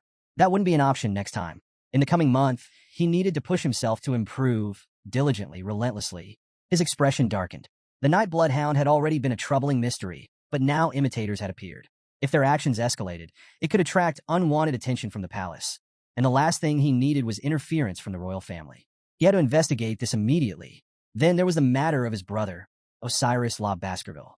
Vakir knew that piercing gaze all too well. If Osiris had left the family estate, it wasn't without reason. And as for the hidden royal at the academy, that was another headache entirely. As he mulled over the information, the baby madam nestled deeper into his collar, seeking comfort. Meanwhile, an image of Cindy popped into his mind, grinning, giving him a thumbs up, as if she had done something brilliant. He hadn't asked her to uncover the identity of a hidden royal, so why had she bothered? She was truly an unpredictable woman. Without a second thought, Vakir raised his hand and ignited the note. The flames consumed it instantly, turning the classified information into ashes. He wasn't interested in knowing more than necessary. It wasn't as if he had anything to gain from it. The ashes scattered with the wind, carried off into the night. And just then, a voice cut through the silence. A woman, dressed in a skirt, appeared from the shadows. Her eyes widened in disbelief as she realized who she had just stumbled upon. The hero of the academy. Vakir snapped out of his thoughts and turned his attention to her. It was none other than Sinclair. Under the vast, star-filled sky, a warm smile spread across her face. She closed her eyes for a moment before looking up at him again, her cheeks flushed. With a soft, dreamy voice, she asked, "Is this what they call destiny?" Sinclair, still a bit nervous, settled onto the rooftop and let out a soft sigh. With a smile, she turned her gaze toward the star-filled sky, taking a moment to enjoy the breathtaking view. She wasn't just another student. She was known for her sincerity and raw talent. A prodigy who had dominated the Fire Corps rankings with overwhelming performances. Vakir, however, wasn't quick to relax. His sharp eyes studied her with suspicion. What was she doing here at this hour of the night? The tension between them lingered for a moment before Sinclair finally decided to break the silence. She admitted she was surprised to find Vakir here. This place was special to her. Whenever she felt down, she would come here to gaze at the Milky Way. Vakir blinked, his expression shifting slightly. He had completely misread the situation. Sinclair turned her head toward him, her gaze softening, filled with something more than just casual interest. A blush crept up her cheeks, painting her face as red as a tomato. She confessed that she hoped to run into him again if she ever returned to this spot. Vakir felt the weight of her stare and, with a quiet sigh, looked down at the ground. It was clear he needed to find a new location to receive messages from Cindy. With a kind smile, Sinclair extended her hand, playfully revealing that the entire academy had been buzzing about him lately. Vakir didn't even lift his head. His expression turned cold as he flatly responded that he had no interest in such things. But Sinclair simply chuckled. There was no reason to feel embarrassed. Extraordinary people always drew public attention. With an amused smirk, she started counting on her fingers. First, being number one wasn't enough. Second, there were 3 groundbreaking research articles connected to him that were about to shake the academic world. And third, despite being of commoner origin, his aura was already at the level of an expert. Hearing this, Vakir's eyes widened slightly. A bead of sweat formed on his brow. She continued, casually noting that in many ways he was an intimidating figure to his peers. Vakir let out a tired sigh. Grades and titles. Those were meaningless distractions. He advised her not to put too much importance on them. Sinclair tilted her head, her brows furrowing in confusion. How could grades not matter in an academy? But Vakir knew better than anyone. Soon, money, power, and honor would become worthless. When the era of destruction began, the world as they knew it would collapse. And in the chaos that followed, the only thing that would matter was survival. Sinclair listened carefully before flashing a teasing smile. "You talk like an old man who's lived for centuries," she mused. That caught Vakir off guard. For a moment, he was genuinely surprised by her insight. She was more perceptive than he had expected. Sensing the shift in mood, Sinclair decided to change the subject. With a curious gaze, she asked what he planned to do after the midterms. In response, Vakir casually raised a single finger. "I'm going to train my back and lower body," he said with a confident expression. Sinclair blinked, then frowned. "Did you hit your head or something?" she asked, sighing dramatically. Meanwhile, Vakir adjusted his glasses with his fingers, brushing off a reaction. He knew that Sinclair, much like himself, carried secrets of her own. Before returning, she had graduated at the top of her class, never once losing her number one spot, despite also being of commoner origin. And then, one day, she disappeared. She had cut off contact with everyone, vanished from history, and left behind nothing but unanswered questions. As the moonlight bathed the rooftop in its soft glow, Sinclair slowly opened her eyes, a faint smile forming on her lips. There was something unusual about her, a mystery that lingered in Vakir's mind. She was of commoner origin, or at least that was what she claimed. But could she be hiding something more? Cindy Wei had mentioned that a member of royalty had secretly entered the academy. Was it possible that Sinclair was the one disguising her identity? The thought lingered in his mind as the night stretched on. The next day, as the sun rose over the academy, the campus slowly came to life. Tutor, still groggy from sleep, stretched his arms with a loud yawn, feeling the exhaustion in his body. He never expected the exam period to drag on for so long. Shouldering their backpacks, the group began walking toward the academy. With a smile, Tutor stretched his arms once more, commenting that after today's attack test, midterm exams would finally be over. Sancho, walking beside him, turned with a serious look. He reminded everyone that because of the injuries they had suffered during the defense exam accident, the entire exam schedule had been postponed, making this exam period feel endless. Ahead of them, Vakir and Piggy walked in silence, lost in their own thoughts. Meanwhile, Tutor's expression darkened as his mind wandered to a familiar face.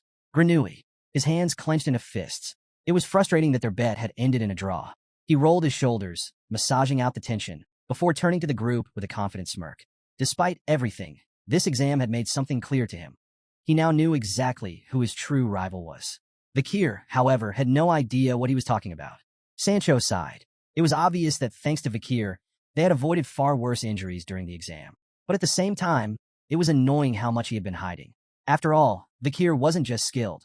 He was a superior-level expert who had been concealing his true power from his friends this entire time. Suddenly, the three of them stepped forward and lightly punched Vakir in the back as punishment.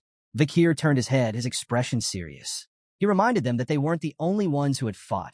He hadn't done everything alone. Tutor simply crossed his arms and closed his eyes. With a knowing grin, he called Vakir way too humble. Deciding to drop the subject, Tutor shifted the conversation. Did you hear? The night bloodhound committed another terrorist attack. Vakir's eyes widened in shock. Piggy, staying calm, reached into his backpack and pulled out a newspaper. Unfolding it, he revealed that this time, students from the Varangian Training Center had been targeted. Vakir and Sancho immediately turned their attention to him, listening in silence. Piggy opened the newspaper and frowned. The headlines were grim. The report stated that while attempting to discover and restrain the night bloodhound, the students had suffered heavy casualties. The notorious figure had resurfaced, once again leaving devastation in his wake. According to the latest news, the night bloodhound had committed countless atrocities, earning him the title of the worst villain of all time. Last night, during an excursion to the Yellow Sea, a group of students from the Varangian Training Center had been ambushed. The result: 10 students left with minor injuries, 10 severely wounded. Among them was none other than the head of the training center. As the group absorbed the weight of the news, a tense silence hung in the air. And then they started talking.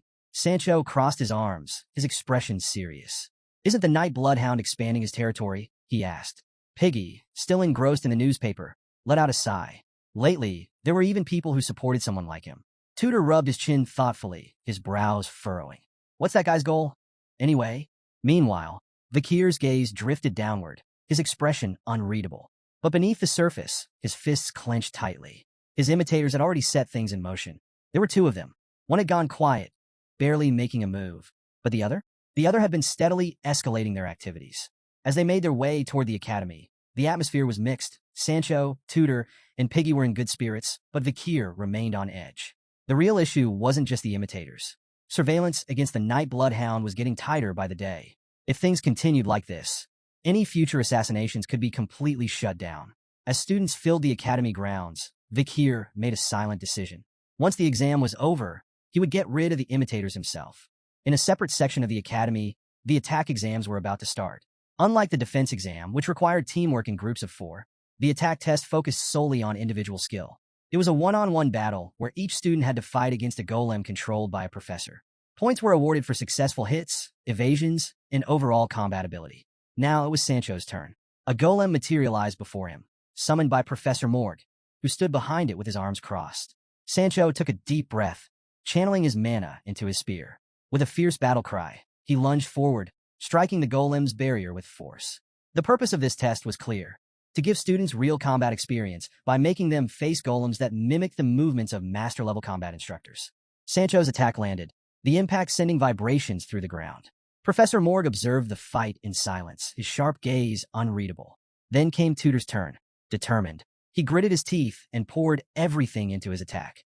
His muscles burned, his mana surged, and with one final burst of strength, he shattered the golem into pieces. For a moment, he stood there, panting, staring at the broken remains. He could hardly believe it. His attack had actually worked, but Professor Morg's expression remained serious. He stared at Tutor, the air around them growing tense. "You still have a long way to go," he said flatly. Then, without warning, green roots burst from the ground, wrapping around Tutor's legs. He tensed up, momentarily distracted. That was all the golem needed.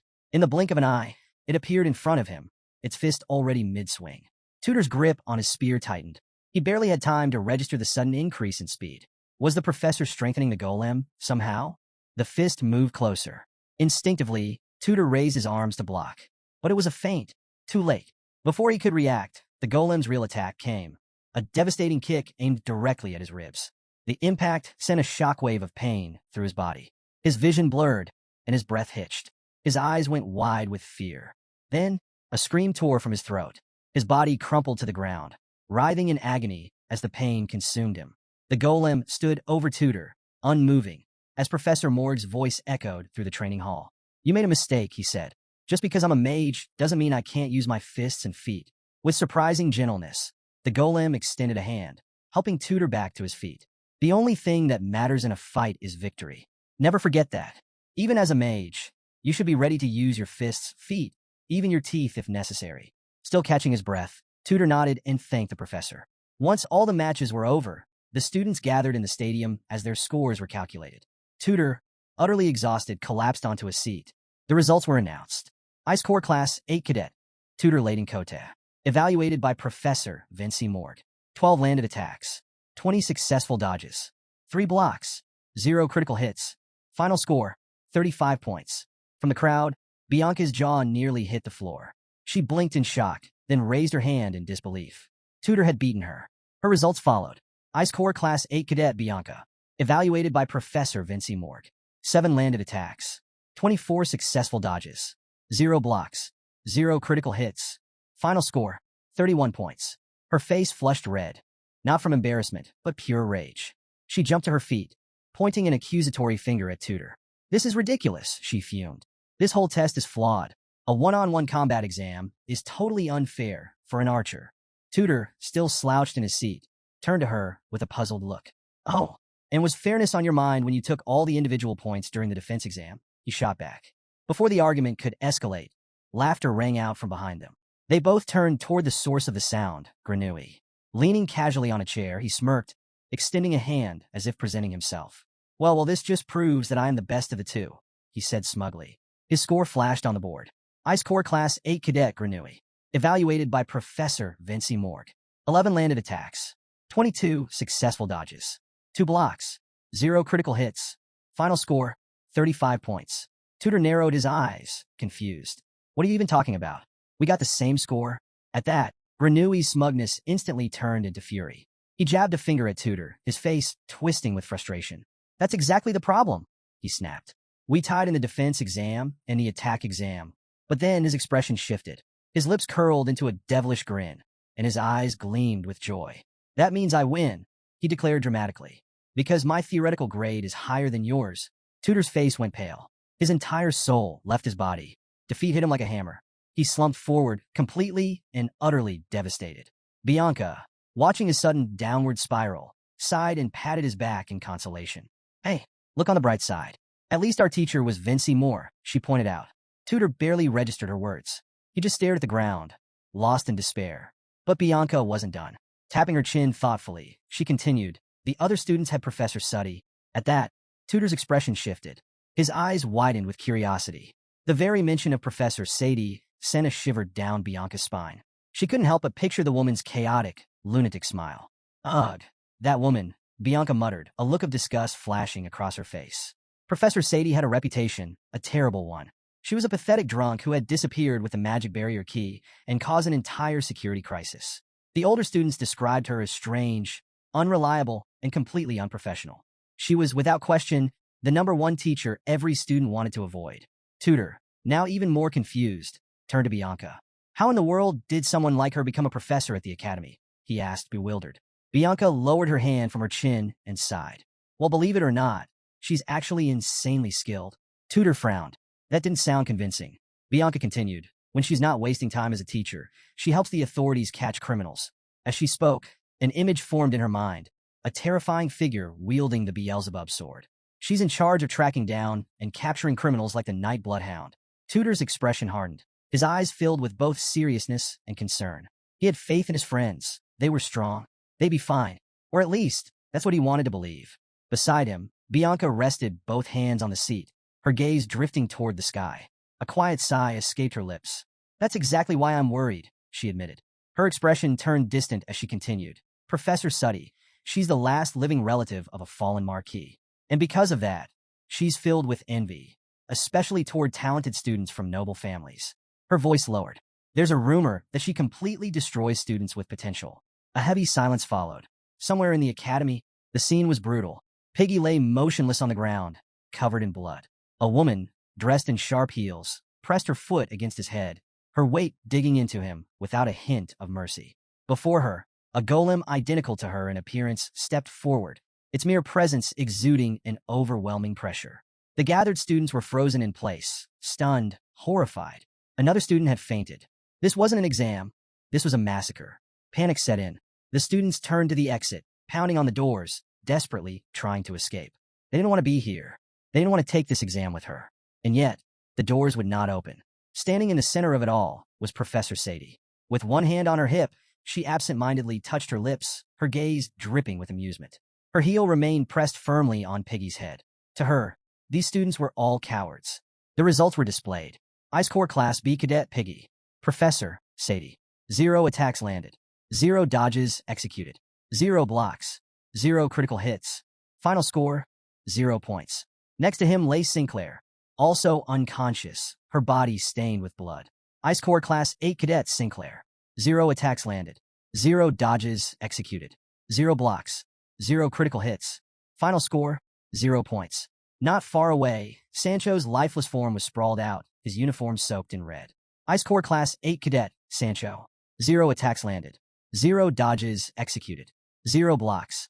0 critical hits. Final score, 0 points. Suddy let out a bored sigh. This was a waste of time. Sadie pulled out a whip, her eyes scanning the remaining students. Most had already fled, leaving only a single figure standing. One student hadn't run. One student was still there. Vakir, his piercing gaze locked onto hers unwavering. Sadie's lips curled into a wicked grin. She placed a hand on her cheek, stuck out her tongue, and with a voice dripping in bloodlust, she gave the order. Come closer. 30 minutes earlier, Vakir and the others were waiting for their turn. Sancho cracked his knuckles, eyes gleaming with excitement. A grin crept across his face. The attack exam was finally about to start. Right beside him sat our boy, arms folded, quietly observing Sancho. Behind them, PG looked a little lost. Next to him was Sinclair. She reached out a hand, noticing how fired up Sancho looked. He flashed a smile and held up a finger. The one-on-one duel, he said, is a warrior's true calling. He was practically buzzing with energy, clearly eager for the exam to begin. PG stared at Sancho wide-eyed. My tutor told me, he muttered, if no one uses aura, then Sancho's the strongest among the Ice Corps. Vakir, meanwhile, was staring at the ground, lost in thought, until something pulled everyone's attention. A voice rang out, asking what Professor Suddy was doing. PG turned, confused, then shocked. There she was, Professor Suddy, standing in front of a student, holding a bottle of wine. The student stared, then snapped. Rage boiled over as he shouted, how can you be drinking at a time like this? Students' lives are on the line. Suddy didn't say a word. The student kept going. I can smell it from here. You're drunk. Without a care, Suddy raised the bottle to her lips and downed it in one go. To me, she said, you're just another annoying kid. She planted a hand on her hip and, wearing a devilish grin, bit into the glass bottle like it was a loaf of bread. The student's face drained of color. He backed away, trembling. Shards of glass filled Suddy's mouth. She ran her tongue across her cheek, licking up stray drops of wine, then wiped it with her hand. Her eyes locked onto the boy, cold and vicious. The alcohol's only 76%. Bit dramatic to call that drunk, don't you think? Sinclair covered her mouth, clearly shaken. PG stared in disbelief. This was the professor in charge of their test, the one from all those creepy rumors. And she was exactly as strange as they'd heard. Vakir, still calm. He'd seen plenty like her in his past life. Nothing surprising here. Suddy pulled out a paper, scanned the names, and jabbed a finger at one of them. A crooked smile spread across her face. Let's begin, she said. First up, Sancho Batteraria. Instead of panic, Sancho tightened his grip on his weapon and stood up, eyes burning with anticipation. Sinclair and Vakir rose to their feet. PG cupped his hands and shouted, "Be careful. There's a rumor. Students who take the exam with her don't come back to the academy." Sancho smiled and waved him off. "I'll be fine." Suddy summoned her golem. It appeared in front of her with a heavy thud. Sancho approached, studying it closely. "The will of a warrior can't be broken," he said, taking a firm stance and raising his axe. No fear in his eyes, only excitement. "I'm ready to learn, Professor." And just like that, the test began. Sancho launched into the air and came crashing down toward the golem like a meteor. Suddy watched him, then looked down, a slow grin forming. She echoed his words softly. "The will of a warrior is unbreakable." Sancho brought down his weapon with full force. But something changed. Sinclair gasped, her hand flying to her mouth. Her eyes widened. PG stumbled back, stunned. He stood frozen, mouth agape. Even Vakir, usually the calmest in the group, was shaken. What they had just witnessed was beyond anything they'd seen before. Sinclair and PG looked on, bewildered, trying to make sense of it, until the smoke cleared. And what they saw next struck them with a fear they had never known. Professor Suddy's golem loomed in the aftermath, towering over the arena with Sancho in its grip, dangling by the neck, unconscious and bloodied. The entire room fell silent. The golem held Sancho like a broken doll, and Suddy looked almost disappointed. Using both hands and 2 glowing magic circles, she continued to manipulate the golem. Her eyes sparkled with magical energy. Then, turning to the rest of the group with a grin, she asked mockingly, "So, does this mean Sancho's no longer qualified to be a warrior?" Vakir's expression darkened instantly.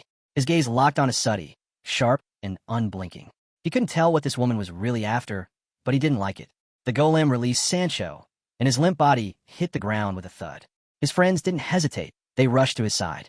Vakir and PG quickly hoisted him up, resting him across their shoulders. PG leaned in, urgently calling out his name. "Sancho, wake up!" Sinclair stepped forward, eyes locked on the professor. She raised a hand and demanded answers. "What do you think you're doing?" she said, voice firm. Her gaze didn't waver. "How could you strike a student so hard they passed out?" Suddy didn't flinch. "This exam," she said coolly, "is meant to prepare you for the real world." She lifted a finger and smiled confidently. "These are the exact words of the Academy's first president. Or are you planning to file a complaint in the middle of a real battle?" Then, with that same smile, she pointed straight at Sinclair. "You're next. Let's see what the leader of the Ice Corps can do." Sinclair's clenched fists trembled. She didn't know what this woman had planned, but it didn't feel like a normal exam anymore. Before she could respond, a voice called out from behind. "You can refuse." She turned, startled. Vakir was standing there, Sancho still leaning on his shoulder. He looked right at her. What she did wasn't fair. If you report it, the Academy might give you a second chance. Sinclair lowered her gaze, overwhelmed for a moment. Then she nodded, eyes burning with gratitude. "Thanks for looking out for me." But as she looked back up, that gratitude turned into something else, resolve. She clenched her fists tighter. "I won't back down. Not from the person who hurt my friend." The air went still. Suddy chuckled. "Why the dramatic face?" she mocked. "Let me fix it for you." That was all Sinclair needed. She snapped into position, battle-ready, eyes filled with fire. Her aura flared, magic circles spinning around her body as she lifted her hands to the sky. Energy surged around her like a storm ready to break loose. Suddy raised an eyebrow, momentarily caught off guard. "Third-class spells. At her age," she whispered, clearly impressed, but also very entertained. "Not bad for the Academy's future ace." Her lips curled into a wicked smile. She guided the golem towards Sinclair. Without warning, the ground split beneath Sinclair. Suddy's golem burst upward, its fist rearing back. Sinclair, still mid-cast, barely had time to react. Her eyes went wide. "Ever experienced a mana backlash?" Suddy asked coldly. Just as Sinclair was about to unleash her spell, the magic was forcibly cut off. The golem's punch landed hard, slamming in her gut with brutal force. The spell's circles shattered around her. Mana burst out uncontrollably from her body, bleeding from her nose, pouring from her eyes and mouth. The pain was instant and unbearable. She had no time to scream. Sinclair collapsed to the ground, clutching her chest. Her entire body quaked, and drool dripped from the corner of her mouth.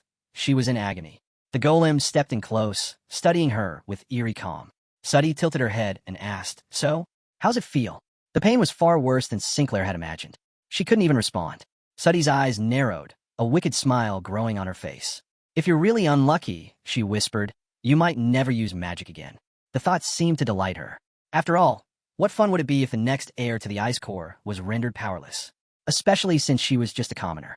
With a heavy thud, the golem kicked Sinclair hard, sending her body tumbling across the ground. She'd fought so hard for her position, and now she had to pray it hadn't all been for nothing. Watching this, PG's face twisted in worry. He couldn't just stand by. He bolted toward her, desperate to help. Vakir stood quietly, eyes locked on Sinclair with a serious, unreadable expression. But the exam wasn't stopping. It was time for the next challenger. PG. He took a breath, drew his sword, and stepped forward. On the outside, he wore a confident look, but inside fear gripped him tight. Still, he didn't back down. Suddy leaned on one hip and raised an arm lazily. "And who's this?" she asked. "Trash who doesn't even know how to hold a sword." PG broke into a sweat, but his eyes stayed steady. He gripped his sword tighter. He wasn't running. Not today. The golem began its slow march toward him. This was PG's moment, the chance to prove the strength hidden behind his timid exterior. But he barely had time to lift his weapon. The golem struck fast and hard. One kick, and the blade shattered. PG's eyes widened in disbelief as the broken metal flew through the air, landing meters away. His focus dropped to the remains of his sword. He froze, fear and confusion washing over him. Then the golem vanished and reappeared in front of him. A crushing kick landed under PG's jaw, launching him upward. As his body flew through the air, the golem raised its foot again, aiming directly for his skull. Suddy laughed coldly. No matter how hard trash fights, it's still trash. Vakir's face tightened, veins bulging with anger. PG's body crashed to the ground, unmoving. Blood poured from his head. Suddy strolled over, pressing her heel into his skull. Another one down. A blonde-haired student nearby stared in stunned silence. Another, with black hair, clutched his head in disbelief. "This is a test," he muttered. Panic rippled through the room. Students began scrambling for the doors, slamming their fists against them, but they wouldn't budge. They were trapped. They wanted to get help, bring another professor, but no one was coming. PG lay motionless in a pool of blood. Sancho was bruised and battered. Sinclair's injuries were severe, and Vakir was done watching. He stepped forward. Suddy turned, hand on her hip, amused. "Cowards, all of you," she sneered. "That's what this year's students are." She turned to call the next name, but something stopped her. Something different. Vakir stood before her, arrows across his back, bow in hand. He didn't speak. He just stared at the ground, calm and still, ready. Suddy's eyes widened, a spark of interest flickering to life. Finally, a student with fire. "He's eager," she muttered, smiling. "Impatient, even." Suddy clicked her tongue in frustration. She'd been saving the main course, and now it was stepping forward. Vakir stood in silence, still as stone. The students who'd been scrambling to escape stopped and turned their attention to him. This was him, the Academy's famed prodigy. Whispers said he was a high-ranking sword expert, a quiet force, a legend in the making. With eyes burning for revenge, Vakir reached behind him and pulled an arrow from his quiver. But Suddy wasn't worried. She was a graduate, after all, and even if he was a top-tier sword user, what chance did he stand in a one-on-one fight using a bow? Still, her eyes gleamed with twisted excitement. It was fun to crush the talented ones. The exam officially began. Suddy raised her hand and sent the golem charging forward. He was the best student in the academy. What better way to make a statement than to beat him into the ground? Vakir calmly knocked the arrow, one hand steady on the bow, the other gripping the shaft. The golem thundered toward him, arm raised, fingers stretching out to grab and crush. Suddy smiled. She could already imagine the sound of his bones breaking, his screams. But just before the golem reached him, Vakir moved. His eyes darkened, and with that hatred boiling inside him, he let the arrow fly. The shot seemed off. It veered. Suddy blinked. Then it hit. The arrow slammed into the golem's shoulder with staggering force, carving a deep gouge into its enchanted body. Gasps filled the room. Suddy's control faltered. The golem froze mid-step. Vakir looked straight at her. He hadn't missed. Not even close. The students at the door turned, mouths hanging open. He had stopped Suddy's golem effortlessly. But that wasn't all. The arrow hadn't just damaged the golem. It had pierced her. Suddy's eye, bloody, ruined, now had the arrow embedded in it. She let out a scream that echoed through the entire hall. collapsing to her knees in agony. One hand reached up to the arrow. Her mouth opened wide with the sound of pain and rage. Vakir stood tall, expression calm. He slowly lowered his bowstring, watching her with quiet satisfaction. Then, as if remembering to play the part, he shifted his face into one of mock concern. "Oh no," he said innocently. "I was aiming for the golem. I don't know how that happened." He smiled. Cold, sharp, cruel. "Professor, are you all right?" Suddy clutched her wounded eye, teeth clenched. Her body shook, not from pain alone, but from the seething fury building inside her. The arrow was lodged deep in Sadie's right eye. She clutched her face, grinding her teeth as the pain worsened, until she couldn't hold back a full-throated scream. Elsewhere, Morgs, who had been calmly controlling his own golem via magic circle, heard the scream. His head whipped around, confusion written all over his face. A chill ran down his spine. What is that lunatic doing now? Back inside the exam room, every student stood frozen, eyes wide, mouths hanging open. Shock rippled through the room. Moments later, Morgs, clearly alarmed, burst through the door that had mysteriously refused to open earlier. His eyes blazed with anger. He raised a hand and took a sharp look around. "Did she seriously lock the door again?" he growled. "Is she hurting the students?" Behind him, Tutor Bianca and Saintess Dolores stepped in, both taking in the chaotic scene with disbelief. Professor Sadie was on her knees, howling in pain, the arrow still embedded in her eye. No one could speak. Morgs stared, stunned. He had seen a lot over the years, but this? He couldn't make sense of it. Tutor Bianca scanned the room. Then his gaze fell on something far worse. Off to the side, the bodies of Sancho, Sinclair, and PG lay sprawled out, bloodied and unmoving. He didn't hesitate. Tutor rushed to them immediately. Sadie writhed on the ground, furious and in agony. And Vakir? He began walking forward, calmly, silently, his bow still in hand. Morgs turned toward him. "What happened here?" he demanded. Behind them, Sadie's golem loomed, still and silent. Vakir stopped and answered, expression cool and honest. "During the exam, the golem charged at me. I panicked and fired an arrow, but it hit Professor Sadie instead." Morgs blinked, unsure. He turned to inspect the golem quietly, trying to decide if Vakir was telling the truth. His eyes then returned to Sadie, now trembling with rage. Her bloodied eye locked on Vakir with pure hatred. It was rare to see students injured. But this? A professor? This was a first. Was it karma? He couldn't say. Vakir stepped in front of her, unfazed by her glare. His gaze was steady, no guilt, no fear. Then the results came in. From Class B of the Ice Corps, Cadet number 256, Vakir. 1 attack, 0 evasions, 0 defenses, 1 critical hit. Final score, 11 points. Meanwhile, Dolores knelt beside the injured students. She reached out and summoned a golden light that began to swirl around their bodies. Her face was full of concern as she worked in silence, focusing entirely on their wounds. Little by little, the healing magic took effect, but the damage was serious. Sinclair had suffered internal injuries from a mana backlash. Sancho's body was covered in bruises, and PG's jaw had been completely shattered. Dolores intensified her healing, golden energy flaring brighter. She knew these weren't normal exam injuries. This had gone far beyond the bounds of any test. Tutor leaned in beside her, anxious. "Will they be all right?" Dolores looked up, eyes soft but serious. "Thanks to you calling me in time, they'll all recover fully. There won't be any lasting effects." Bianca stood behind them, quiet, watching. Tutor crouched beside the injured students, studying them closely, a frown growing on his face. Both Tutor and Bianca felt a wave of relief wash over them as the Saintess confirmed the students would recover. Dolores stood up, fists clenched, and turned her back to the injured. Her gaze drifted distant as she began to walk away from the group. Nearby, Professor Sadie sat on the stairs, one hand still pressed to her bleeding eye. She removed her hat and remained seated, breathing heavily. Dolores approached her, extending a hand with calm resolve. Her voice was composed but firm. "Let me take a look at your wound." Then her tone shifted, serious and direct. "When your condition improves, I'll be filing a disciplinary report with the student council. Excessive force against students will not be ignored." But Sadie didn't flinch. In fact, she smiled.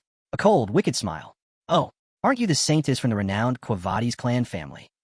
Dolores hesitated, concern flashing in her eyes as she leaned forward, hand reaching to heal. Then, suddenly, Sadie yanked the arrow out of her own eye. Blood gushed from the wound, and Dolores froze in shock. Before she could react, Sadie shoved the bloodied arrow into her mouth, eyes gleaming with malicious delight. She grinned. "I'll pass on your healing." Gasps echoed across the room. The students recoiled, fear and revulsion creeping into their faces. Morgs, watching from nearby, clenched his teeth, and glared at her with growing rage. Still bleeding, Sadie slowly stood and turned her back to Dolores. As she walked away, she said calmly, "Go ahead and punish me, but you might want to wait for the day you have the authority to lift it." Dolores remained silent, watching her retreat. Sadie smirked to herself, amused. So many things delighted her lately, like the night bloodhound, stirring chaos across the empire. She passed close to Vakir, pausing just for a moment. Tilting her head up, she smiled. "You're Vakir, right?" He didn't look at her. His gaze remained fixed on the floor, lost in thought. She laughed softly, continuing past him. "I'll remember your name. We'll meet again." As her steps echoed down the hall, Vakir slowly raised his head. His eyes glinted, not with fear but anticipation. He was already looking forward to their next encounter. And with that, the long, brutal midterm exam came to an end. Later, the results were posted, and students crowded around to see the rankings. First place, Sinclair. Second, Leviathan de Grenouille. Third, Tudor. Fourth, Highbrow. Fifth, Bianca. Sixth, Middlebrow. Seventh, Sancho. Eighth, Lowbrow. Vakir, 21st. PG, 199th. Those who'd been injured or lost points during the attack exam with Professor Sadie were given a second chance, thanks to the intervention of the other instructors. Sancho, PG, and Sinclair were among them. With their scores restored, they returned to their usual spirits, especially Sinclair, who was now officially the top student of the first year. But no one was talking about first place. They were talking about him. A brown-haired boy walked calmly through the hallway. One student nudged another, pointing. "Hey, isn't that him?" All eyes followed the figure. It was Vakir. He passed by, quiet and collected. The hallway buzzed with whispers. He'd done what no one else could. Landed a direct hit on Professor Sadie. Destroyed her eye. The trauma she had left behind? Fading. He was the one who fought back. Now, the girls admired him. The students respected him. An entire school had a name for him. The Eye Slayer. An authentic hero. Vakir kept one hand on the strap of his backpack, face unreadable. Because deep down, he knew this was the price of acting on emotion. Once Vakir moved away from the crowd, the expression on his face changed. He grew quiet, thoughtful. The night bloodhound, that was his true world. Daytime only existed to bridge the gap until nightfall. That's why he usually kept his distance from things like this. But when he saw the students being treated like garbage, he acted without even thinking. Lost in thought, he didn't notice the red-haired girl approaching. She fidgeted with her hair, then closed her eyes and, nerves trembling, held out a love letter. Her soft voice snapped him out of his trance. He blinked, gaze landing on the envelope in her hand. But before she could give it to him, chaos. A student sprinted down the hallway. Highbrow burst into the scene, furious, and snatched the letter with his mouth, tearing into it like a wild animal. Both the girl and Vakir stared in disbelief. Highbrow ripped the letter to shreds, chewing like a dog, just as Middlebrow and Lowbrow appeared. They stepped in front of the girl with cold, intimidating stares. "And who are you?" one of them growled. "To stand in our way?" The girl backed up, visibly shaken. Vakir looked on, confused. His eyes narrowed. The triplets of the Baskerville family had surrounded him, and were now escorting him through the hallway like a royal guard. They shoved anyone who got close. "Move, or disappear quietly," they barked at the students. Everyone stepped aside in fear. The triplets smiled to themselves, clearly proud. Heroes in their minds. Vakir, walking behind them, let out a breath and smirked slightly. As ridiculous as it was, they'd done their job. He made his way to the newspaper club. Opening the door, he stepped in, slung off his backpack, and took a seat with a confident look. No matter what had happened earlier, he wasn't going to let it ruin his day. But then he looked forward and stopped cold. Sitting by the window, sunlight spilling across the room, was Dolores. She was reading a newspaper, completely absorbed. So focused, she hadn't even noticed him come in. He blinked and asked casually, "What are you reading so seriously?"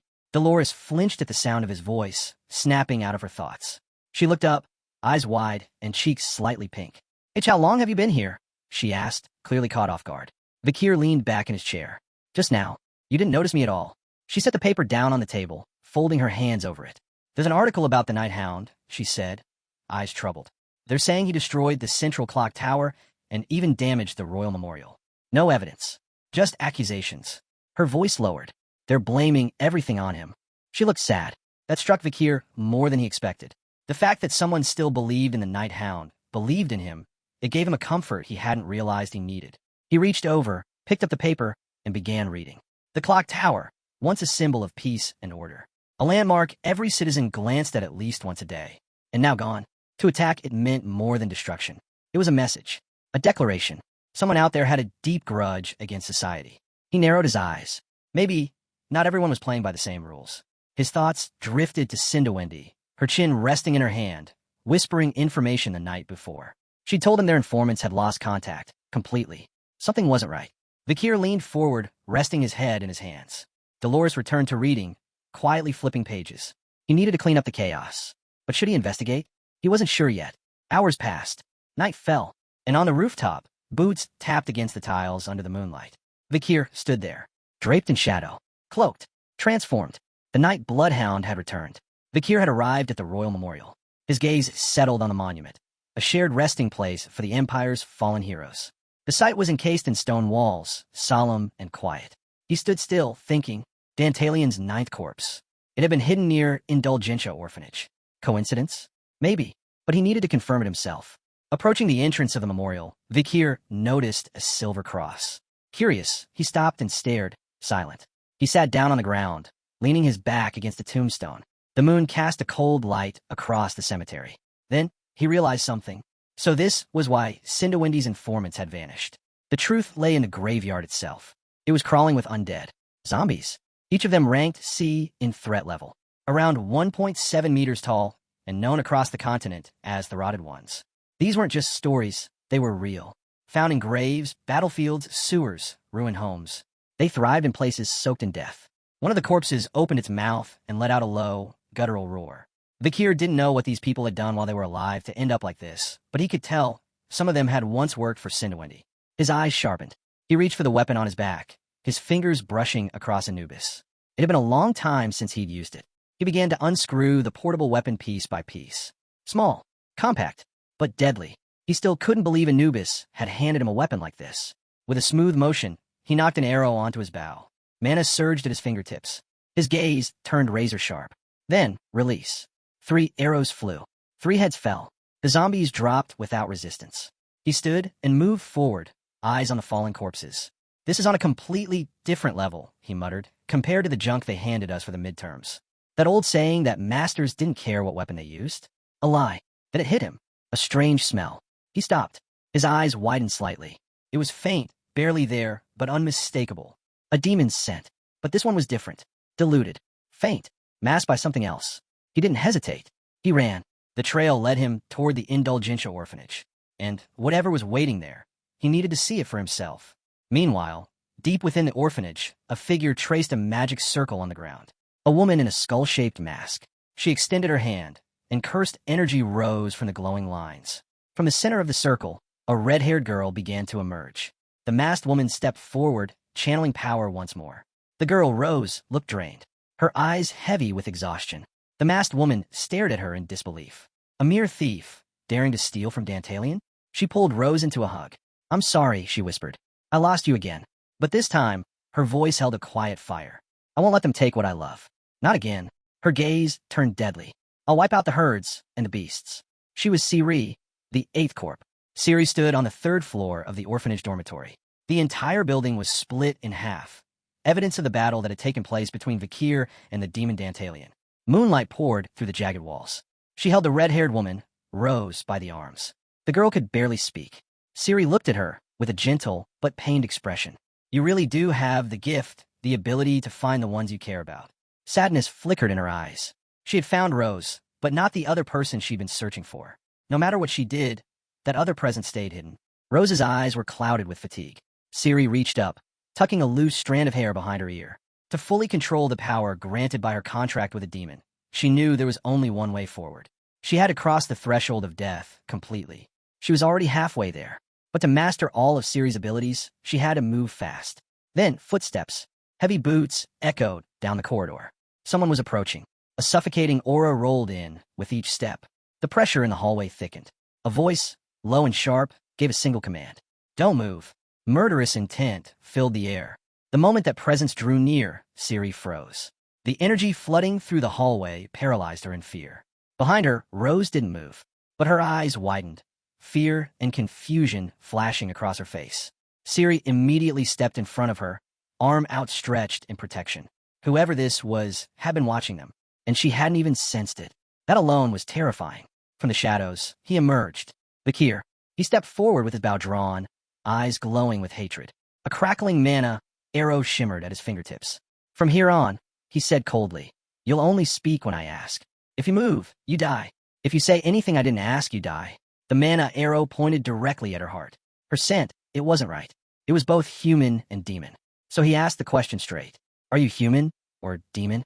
Ciri stood calmly, still shielding Rose. I'm both, she answered. Vakir's eyes narrowed. He looked at Rose. He recognized her, Geronto, a former subordinate of Dantalion. But he'd killed her. Why was she still alive? Ciri noticed the shift in his expression and spoke again. She's not Dantalion's subordinate. He stole something that belonged to me. His gaze darkened. Only one question remained. Vakir raised the glowing arrow higher. His voice, low and filled with fury. Is the demon one of the 10 elite corpses you made a contract with? Ciri's eyes lit up, her expression hardening. She nodded. And what if he is? She asked sharply. What are you going to? She didn't finish the sentence. Because Vakir had already fired. The mana arrow roared through the air, straight for her eye. Ciri's eyes went wide in shock. At the last possible second, she jerked her head, just barely dodging. The arrow grazed her, slicing through her hair. She froze. Who is he? She thought. How is he this powerful? Smoke trailed from Vakir's hand. He'd fired with so much force. The bowstring had scorched his skin. His grip tightened, hatred burning in his eyes. All demons, he growled, must die. Ciri wasn't going to stand by anymore. She dropped to one knee, pressing her palm against the floor. Magic circles flared to life. From them, skeletons clawed their way out of the ground, grotesque, decaying. If you think you're brave, she taunted, then come and prove it. Then her eyes widened. Even children's bones had risen. Little skeletal forms stumbled forward. Ciri hadn't expected this. Her lips parted in disbelief. Even the corpses of children had become undead. Vakir's eyes locked onto the scene, expression cold and grim. He raised his bow. I'm sorry, he whispered to them, then fired. The mana arrow struck with brutal precision. The explosion ripped through the floor, blowing apart stone and bone alike. The weaker skeletons were incinerated instantly. Ciri saw her chance. Through the smoke and fire, she grabbed Rose and leapt out of the collapsing building. But Vakir wasn't letting her go. He surged forward, appearing behind her midair, mana arrow drawn once more. His voice cut through the night. You think you'll get to die peacefully? Ciri turned her head, eyes wide with shock. She held Rose close, her body limp in her arms. Desperation twisted across her face. She braced herself, whispering to Rose, hold on. Vakir fired again. The air cracked with a second explosion. Ciri twisted midair, blocking the blast. But her clothes were torn, her strength wavering. She landed hard on the ground, Rose still in her arms. Vakir dropped down soon after, tension crackling between them like lightning. Ciri stood in front of Rose again, her eyes lowered to the dirt. Slowly, she looked up. I know that archery, she said. What's your connection to the Balac tribe? Vakir didn't answer at first. His eyes glowed faintly. Then came the answer. I was one of Balac's hunters. Ciri's fists clenched. Her whole body tensed. You should have been there that night, she spat. Her eyes burned with rage. Then she lifted her hand and summoned a glowing ball of mana. Ciri locked eyes with Vakir, her rage boiling over. To her, he was nothing but another barbarian. And for that, he had to die. She hurled a powerful mana sphere straight at him. Vakir reacted fast, ducking just in time. The attack missed his head but scorched the edge of his cloak. His gaze snapped back to her, sharp with curiosity. How did she know about the Balac tribe? Ciri raised both hands again, preparing her next assault. Now that he was close, Vakir could sense it clearly. Her aura. It wasn't like a full demon's. It was mixed. She smelled human. He remembered something. The 10 elite corpses, each ranked at the level of a demon king, took control of human corpses as vessels. Ciri launched again, this time with rapid bursts of mana. Vakir dodged to the side, slipped forward, then ducked under another shot. The blasts hit nearby walls, erupting into small explosions. He landed on the ground, only for jagged stone spikes to shoot up from beneath his feet. They pierced through his chest before he had time to react. Ciri stood a few paces away, eyes burning with hatred, controlling the spikes with a flick of her hand. To think, you're just a barbarian. Blood trickled from his fingertips. The spikes twisted in his torso. Ciri lifted her hand, a delighted smile spreading across her face. She wanted to hear him scream. But then, the spikes crumbled. They shattered, crashing to the ground in pieces. Ciri froze. What? Vakir stood up, the wounds on his chest, already healing. He clenched his fists. His glare burned into her. She stared in disbelief. Was he even human? Vakir coiled his bow and stepped forward, calm and sure. After clashing with you a few times. I get it now, he said coldly. You're not like the others. You're weaker. His eyes narrowed. You're only a half-demon. He holstered his bow and took a long, quiet look at her. There's no reason to keep talking. Ciri didn't move. Her thoughts raced, unsure what to do. But Vakir already made up his mind. I'll kill you. She refused to let that happen. Slamming her palm into the ground, she summoned a massive magic circle. From it, something began to rise. A hulking golem. It roared as it emerged. A Frankenstein golem. Risk level, A+. Height, 8 meters. It had once been human, many humans. A monstrous mass of wasted flesh, shaped into the crude form of a man. A creature pulled from the tomb of the otherworld. It was known as Big Chunk of Meat. A disgusting, powerful abomination. The golem clenched its massive fists and charged at Vakir, roaring like a beast. Ciri extended her hand, energy surging into her palm. The golem was just a distraction. She was going to kill him with fire. But Vakir wasn't waiting. He drew the Beelzebub sword, its edge gleaming with a deadly aura. Just before the golem reached him, he launched forward and swung. One strike. The sword sliced through the monster's flesh like butter, splitting the golem clean in half. Ciri was still gathering her fire magic, but now, her eyes widened in shock. Vakir was staring at her, and his aura, blood red, savage, was unmistakable. It was Baskerville. Her hand trembled. Still, she fired a fireball, powerful and glowing. But Vakir was already advancing. Her heart skipped a beat. Wait, she cried out. Too late. He appeared above her, sword raised, eyes glowing with deadly intent. Then he struck, the 7th Baskerville technique. His blade moved with precision, cutting through air like fate itself. Time seemed to freeze. Their eyes locked, and Ciri stood there, frozen, not because of the strike, but because of the question burning inside her. Why does he carry the aura of the Baskervilles? Vakir swung his blade at the incoming fireball. The impact created a massive explosion, an eruption of fire and force that ripped through the battlefield. The blast destroyed everything in its path. Smoke billowed across the area, shrouding the wreckage in a thick curtain. Then silence. As the smoke began to thin, a deep crater came into view. At its center, Vakir stood, injured but unyielding. Blood trickled down his arm, his hand pressing over the wound. Part of his cloak was burned away, his mask cracked and torn. Ciri was on her knees, trembling. Her breath came in shallow bursts. She couldn't move. Vakir looked down at her, eyes narrowing. She was half human.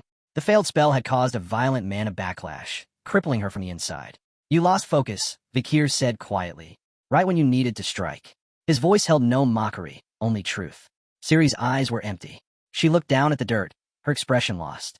Then, her voice broke through the silence, soft and shaky. Don't abandon me. She wasn't looking at him, just speaking to the ground. Vakir didn't flinch. He watched her carefully, calculating. Then he asked, calmly but firmly, why? Why did you make a deal with a demon? He raised the Beelzebub sword slowly, the blade glinting in the moonlight. His voice was low, steady. Every death has a reason. Ciri lowered her head.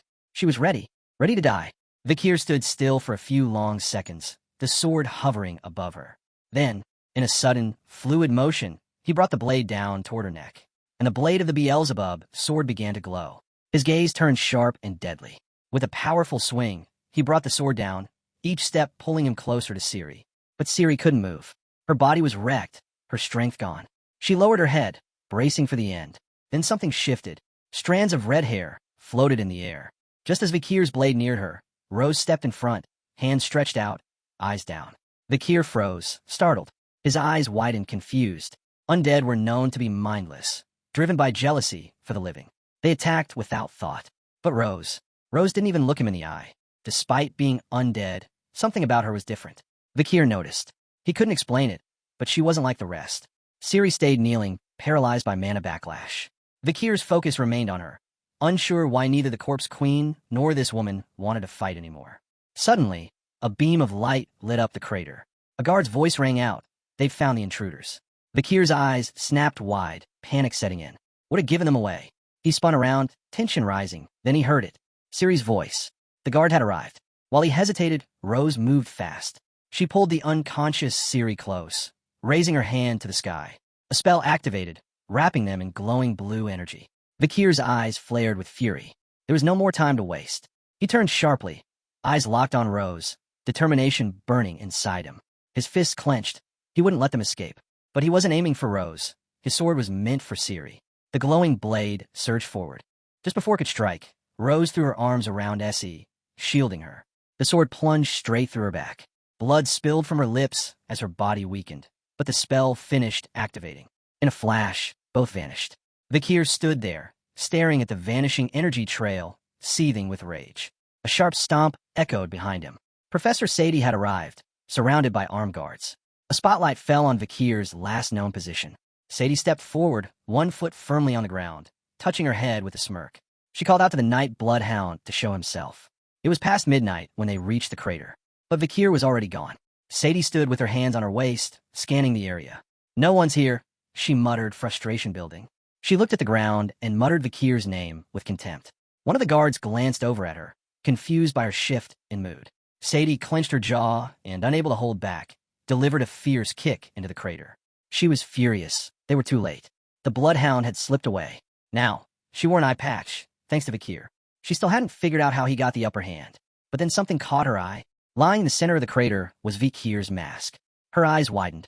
He had left it behind, and that only made her angrier. The truth was, Vakir had already slipped away, transforming into a dog to make his escape.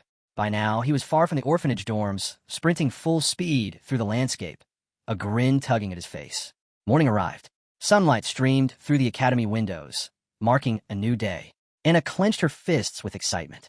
Her eyes lit up as she declared, "Now that exams are over, the real fun begins. Festival season is here."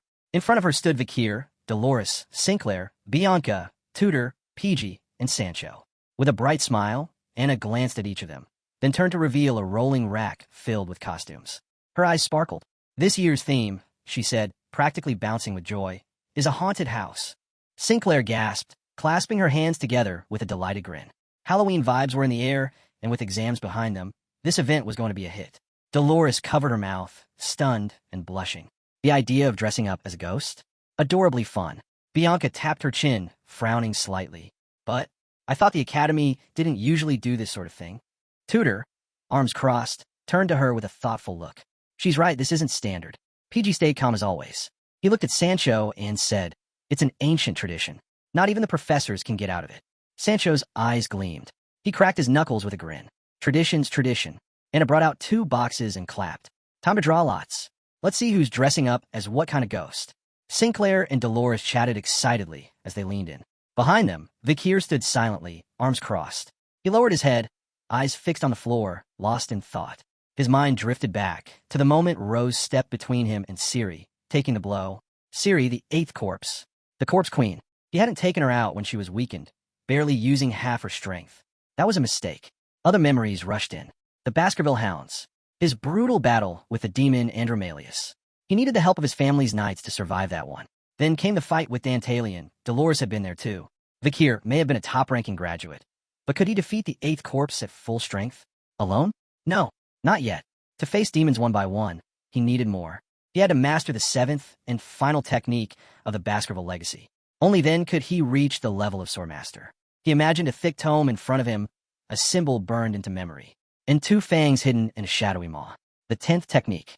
Stalking ambush. 6-fong horizontal ambush. Twin teeth of wisdom. To master it, he'd need to understand the strange link between the 6th and 7th techniques, and fully unleash the ultimate annihilation move. The teachings were all there in the book titled Swordsmanship. To break past the 6 techniques wall, one had to abandon all traces of humanity. But to master the 7th, one had to reclaim those emotions again. In his past life, Vakir's body had been covered in scars. Vakir still couldn't wrap his head around it. Why abandon emotions, only to reclaim them later? It went against everything he'd learned in basic training, where future hounds were taught to kill off their feelings completely. But this wasn't about becoming a typical warrior anymore. He rested his hand under his jaw, deep in thought. A vision of his father, Hugo, appeared in his mind, standing strong with sword in hand, surrounded by a powerful aura. Vakir felt lost. How had Hugo become a swordmaster? While he sank deeper into thought, Dolores stepped forward and pulled a drawing lot from the box. Her eyes widened as she looked at it.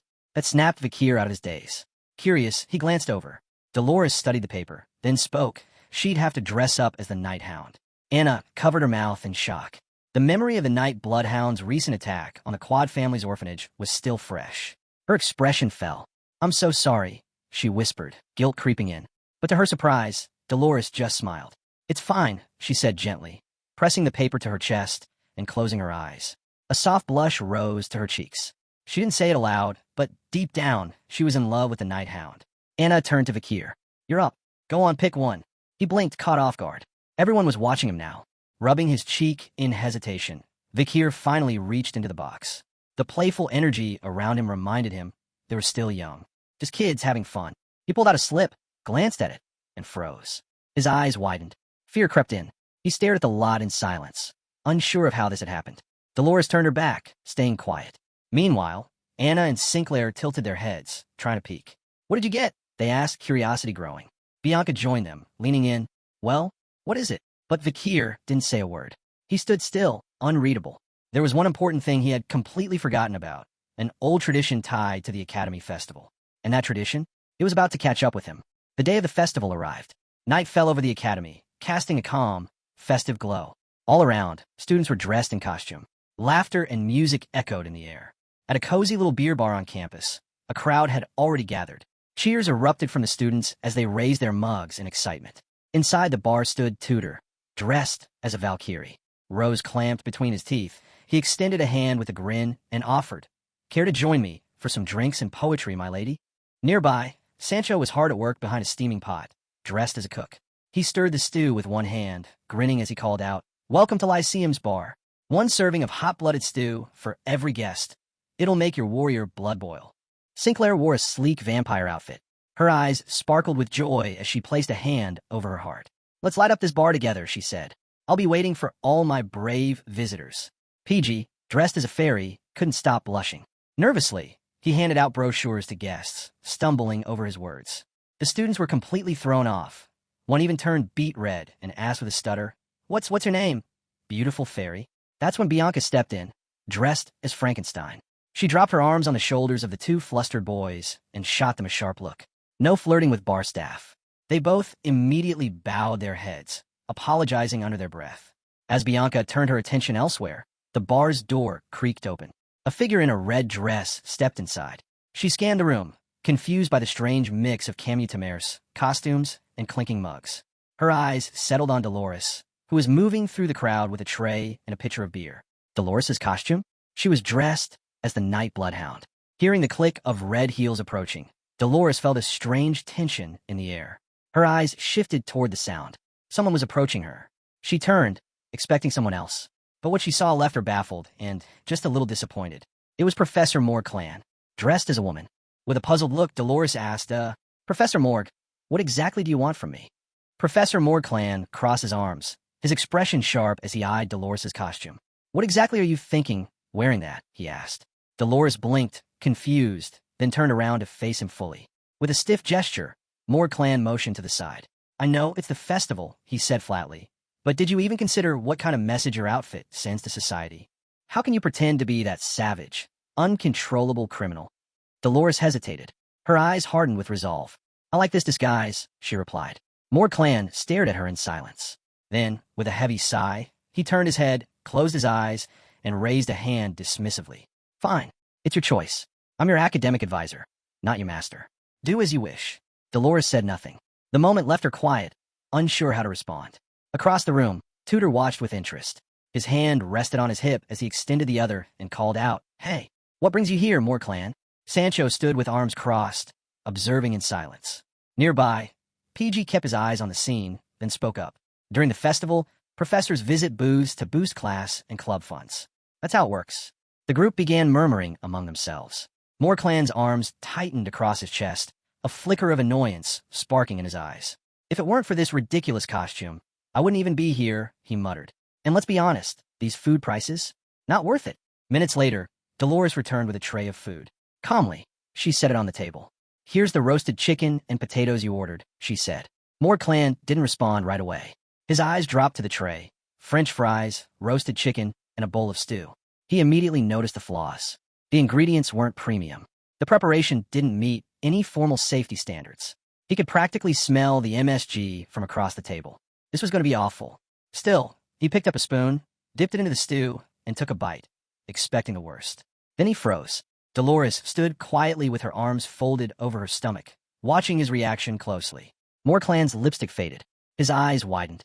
A bead of sweat rolled down his temple. Why was it this good? He couldn't understand it. The roasted chicken gleamed as if it had been cooked over sacred flames. Smoky, savory, perfectly seasoned. It practically melted off the bone. The potatoes, grown in the Morg family's own region, were tender, flavorful, and crumbled beautifully.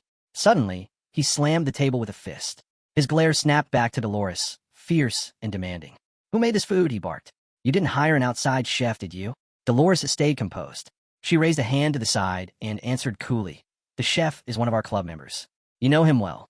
Inside the kitchen, standing before the grill, a figure worked with precision, calm and focused. Wearing red lipstick, dressed in a witch's outfit, and flipping food with absolute control. It was Vakir. His gaze was serious as he examined the dish, pan in motion. The festival was in full swing, packed with students from every corner of the academy. See, it was tradition, men dressed as women, women as men. Inside the beer bar, the kitchen was alive with motion. At the stove stood the chef, Vakir, dressed as a witch, silently working the pan. Suddenly, PG burst into the kitchen, waving an order slip and breathing heavily. "We got a new one," he said, eyes darting across the paper. 3 plates of Vakir's special fried chicken. Without a word, Vakir nodded and got to work. But PG wasn't done. And 2 grilled sausages, 6 portions of stir-fried vegetables with sausage, 5 rice balls. Vakir's eyes lit up, full of resolve. He gripped the spatula with one hand, turned calmly toward PG, and said, "It'll all be ready in under 5 minutes." Outside, chaos was erupting. Their booth was swarming with commutaires, so much that poor Tudor was being crushed under the growing wave of excited visitors. He flailed slightly, overwhelmed by the flood of eager male students, drawn in by the food's sudden fame. Then came the girls, rushing in like a stampede. Sinclair, pinned by the crowd, clenched her fists and forced herself to stay upright. The surge was too much to handle. She quickly shifted to taking orders, realizing it was the only way to keep things moving. In just moments, their little bar was bursting at the seams. Everyone wanted a bite of Chef Vakir's cooking, but Vakir paid no mind to the frenzy. He stayed locked into his work, focused on the pan in front of him. His mind wandered back to a night long ago. A battlefield, a bonfire glowing beside a jagged rock. The hounds of Baskerville surrounded him, scarred and tired. Supplies were scarce, and yet, around that fire, Vakir had cooked. He remembered preparing meals on the front lines, trying to make the inedible edible, because survival meant making even the worst ingredients taste good. With a cold gaze, he'd once skewered a scorpion and roasted it over the fire. During the long era of destruction, there were no proper rations. Soldiers had to learn how to cook anything and make it work. Back then, Vakir had stood with hands on his waist, corpses of fallen hounds behind him. He'd learned to remove the toxic parts of poisonous plants, learned how to bring spoiled meat back from the edge, all by trial, error, and experimentation with his own comrades. Snapping back to the present, Vakir grabbed a potato. These more-grown potatoes were known for their gritty texture and earthy, flavorless bite. But Vakir had a trick. He diced the potato into small chunks, seasoned it with salt and vinegar, tossed it into the sizzling oil, then added fragrant mandrica leaves and sweet sabic fruits. In no time, the plate was done, perfectly golden fries, crisp and aromatic. Vakir's eyes gleamed with pride as he held the plate up to the commutaire. Thanks to his knowledge, the potatoes no longer had their earthy odor.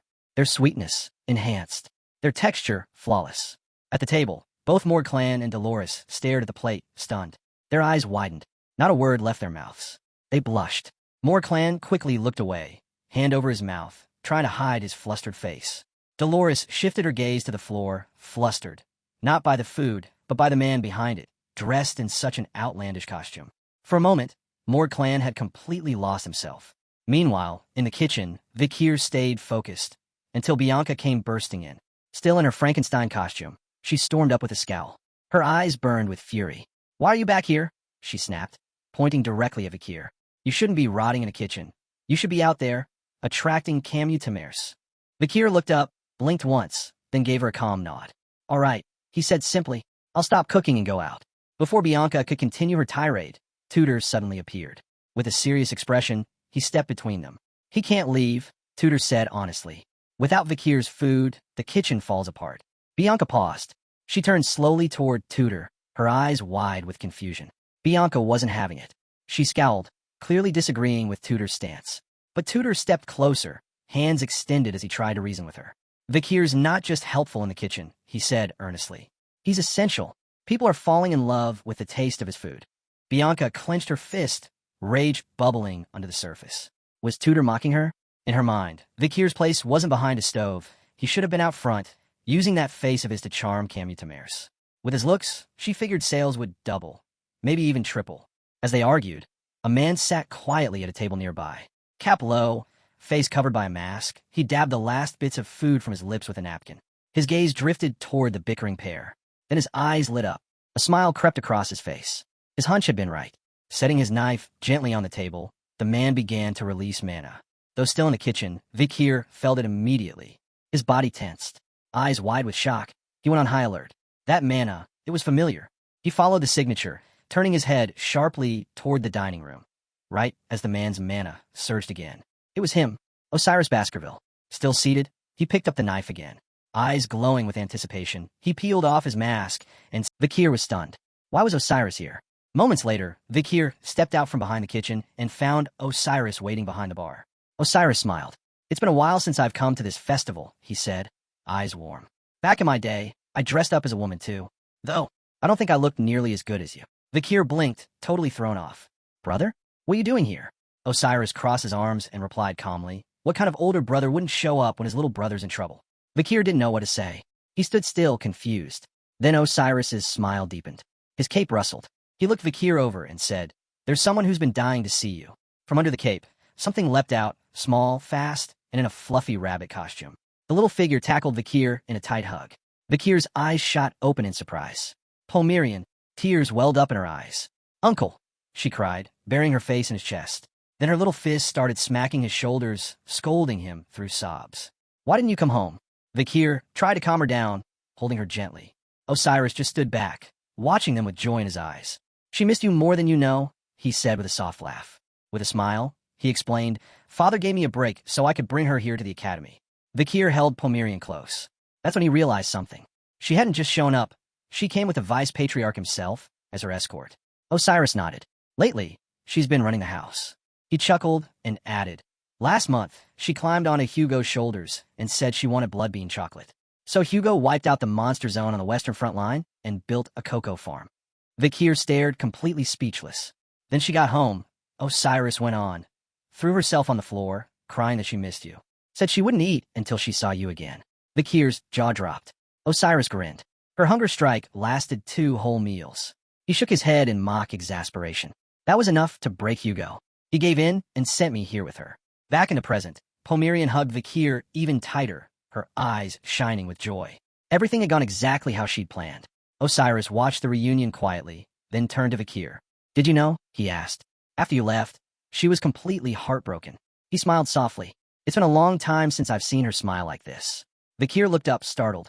He hadn't seen Osiris smile like that in years. Osiris's eyes softened, a warm smile tugging at the corner of his lips. One of the steps to becoming a true sword master was reclaiming the emotions you once cast aside. And maybe Osiris didn't even realize it, but this moment, this connection, was part of that journey. Not long after, Homerian dozed off. Osiris gently lifted her onto his back, placing his hat over her head to shield her from the night chill. They'd spent the entire day searching the academy for Vakir, and exhaustion had finally caught up to her. He turned to Vakir. While we're here, he said softly, make sure you spend some time with her. Vakir watched them quietly, then gave a sincere nod, a gentle smile on his face. Osiris added, by the way, that trade alliance you helped build with the merchants of Mesamenaro, it's going smoothly. Vakir had already heard whispers. The Commission for Past Affairs had been formed just before he entered the academy, and at the center of it was Osiris Baskerville, who had personally exposed the dark dealings between the Baskerville and Mesamenaro families. There was a trial. The Baskervilles formally apologized. Vakir recalled a moment from that hearing. Cindy Windy, standing tall, eyes locked on a man kneeling before her. Behind them, severed heads. It was said that the old Baskerville members involved in the macabre plot were executed. Vakir imagined her from behind, Cindy Windy. She had let go of some of her fury that day. She'd chosen to ally with the Baskervilles, though only she would ever know if she truly forgave them. Osiris looked down, reaching into his coat. I didn't just come here for Homerian, he said. He pulled out a letter, sealed in red wax, along with a ring. He handed both to Vakir. Vakir accepted them carefully, curiosity stirring inside him. What's this? He asked, eyeing the seal. Osiris looked away. That ring, he said, was found near the site where the demon that stole Set's body died. Vakir stared at it, silent. His eyes darkened as the weight of that memory returned. Hatred flickered. Osiris continued. Father said to give it to you. You did the most. He thought you'd understand its power. The ring began to glow faintly, humming with mana. Vakir narrowed his eyes. Could it be? Could this be how Andromalius had summoned that barrier? Suddenly, text appeared before his eyes. System stats revealing the name. Divine Immortal Ring. It had the power to summon a high-level mana barrier. Before Vakir could fully process that, Osiris added, "There's one more thing." His tone grew quiet. "This letter, it was written by Father. For you." Vakir froze. He stared down at the envelope, breath catching in his throat. "A letter? From Father?" he repeated, confused, stunned. Osiris smiled. "Yeah, I get it, it's a lot. But don't panic. I got one too." He turned to leave, waving casually over his shoulder. "Take your time," he said. "Read it when you're ready." Vakir stood there, watching him disappear into the crowd, still holding the letter tight in one hand and the ring in the other. As he slowly raised a hand to wave back, heads began turning. The nearby men who caught a glimpse of Vakir, still in costume, couldn't help but blush. They'd never seen a woman so breathtaking. But Vakir barely noticed. His thoughts were consumed. He looked down at the letter once more, then finally, unable to resist the pull of curiosity, opened it. All around, the festival continued. Laughter, lights, the scent of food in the air. But Vakir's focus narrowed on the words written by his father. "By the time you read this," the letter began, "you'll be thinking about reaching the same level as your brother, becoming a swordmaster." Vakir's eyes widened in disbelief. How had Hugo known? He imagined his father, silent and stern, looking directly at him. He couldn't believe it. His father had seen through everything, even realizing that Vakir had already reached the rank of a top-tier graduate. A few days earlier, Hugo sat alone in his office, the weight of legacy pressing down on his shoulders. With a piercing gaze, he began to write. This letter was for Vakir. He knew exactly where his son stood, trapped at the threshold of the 7th Fawn. Still only a top-ranking graduate, unable to break through. To master the 7th technique, Hugo wrote, one had to rise to the level of a true swordmaster. So, he laid it all out, the steps he had taken himself, his personal journey, the path to transcendence. Now, in the middle of the festival, Vakir stood in silence, reading that very letter. At first, he was stunned, frozen in place. Then suddenly his hands trembled. He crumpled the paper in his fist, his eyes flaring with hatred. His jaw clenched, teeth grinding. This was it, the method to become a swordmaster. All around him, the festival buzzed with laughter, dancing lights, and cheerful voices. And near the entrance of the bar, Bianca sat with her elbow on the table, her head resting in her hand. She sighed. Once again, she had to go out and promote their booth. Her eyes drifted shut for a moment, until something caught her attention. Long, flowing hair passed by in front of her. Her eyes flew open, widening. She sat up slightly, unable to look away. That hair, it was striking. Her gaze locked onto it. She blushed. And then, unexpectedly, a pang of jealousy. What was going on? Two women walked by, one with radiant red hair, the other with a mix of red and blue. She knew them instantly. Sarah and Rose. Sarah's fist was clenched. Her eyes were sharp as she moved through the crowd, her presence focused and unwavering. Meanwhile, Rose scanned the festival curiously, taking in the scenery. Even behind her mask, Bianca could tell, Rose was stunning. Then something changed. Mana began to rise around Sarah's body, radiating outward like a pulse. And just like that, every man in the area turned to look. She had their full attention. The festival was alive with energy, packed wall to wall, with people enjoying the night. Everywhere you looked, there were costumes, some dressed as heroes, others as animals. No one paid much attention as S and Rose slipped through the crowd and approached a food stand. Rose didn't waste any time. She pointed to a fruit skewer and a soft, cream-filled cake topped with strawberries. Her eyes were glued to the food, practically sparkling with hunger. She'd never seen anything like it. She took a bite, first of the skewer, then the cake. Watching her, Sarah lit up. She gently ruffled Rose's hair, smiling as she asked, "That good, huh?" Rose simply closed her eyes and nodded. Sarah turned her attention to the crowd around them. The vibrant costumes, the decorations, it all clicked. This was a Halloween festival. But while Rose was caught up in the joy of eating, Sarah stood quietly, lost in thought. What if none of it had ever happened? What if she'd never made that deal with the demon? In her mind, she imagined a different life, one where she and Osiris were laughing together. No contracts, no darkness. But reality hit hard. Without the demon's help, she would have never made it into the academy with him. Her gaze dropped to the ground, heavy with emotion, but she forced herself to shake it off. Now wasn't the time. She needed answers. Her thoughts drifted to Vakir. That chilling look in his eyes, the way he questioned her about the demon. He knew the name. Sarah, one of the 10 elite corpses. Her eyes narrowed, suspicious and intrigued. How could Vakir know something like that? To her, the Night Bloodhound was a terrifying mystery, a villain who had shaken the city to its core. The idea that he was connected to the 10 elite corpses didn't sit right with her. The crowd laughed, danced, celebrated around her, but Sarah couldn't relax. She watched in silence, certain of one thing. The night bloodhound was hunting the demon Sarah that lived inside her. Being in a place this crowded, she knew it would draw him out. She pressed a hand to her chest. Fear crept in as she remembered that sword. The way he'd sliced through her golem like it was nothing, wielding the Beelzebub sword. Back then, in the forest, her uncle had saved her. But that red aura, that brutal swordsmanship she'd faced against Vakir, it matched what she'd seen that night. There was only one way to be sure. She had to unmask the night bloodhound. Her hand clenched over her chest again. What if it really was him? That boy. What would he say if he saw her now? Had he changed? Had she? Someone in the crowd noticed her, his eyes filled with confusion, unsure of what he was sensing. Camus couldn't stop the feeling rising inside her. She wanted to see him. She needed to. But then, her thoughts were cut off. A voice, soft but commanding, told her stop. A hooded woman with flowing blue hair stepped forward, whispering that she shouldn't get lost in feelings that only brought pain. She promised to handle everything. Camus snapped out of her trance, eyes wide with shock. The festival was still, the moon hanging high above. Time had frozen. The woman with angelic wings stood there silently, watching her. And in that moment, Camus understood. She was looking at the demon Sarah. The demon stood still, quietly watching Camus. Camus pressed a hand to her chest, lost in thought. Then she looked up sharply, eyes blazing. Isn't this a breach of contract? Sarah didn't respond, just kept observing with curiosity. Camus wasn't done. She reminded her of the deal. In exchange for power, her body would be Sarah's only after death. The demon could take control, but only for 1 hour, and only when she desired it. Still, Sarah said nothing. Her silence was unsettling. Camus' voice hardened. Her eyes were serious now. She turned her back on Sarah. Leave, she said coldly, and stop fooling yourself. You don't control me. Sarah's gaze followed her.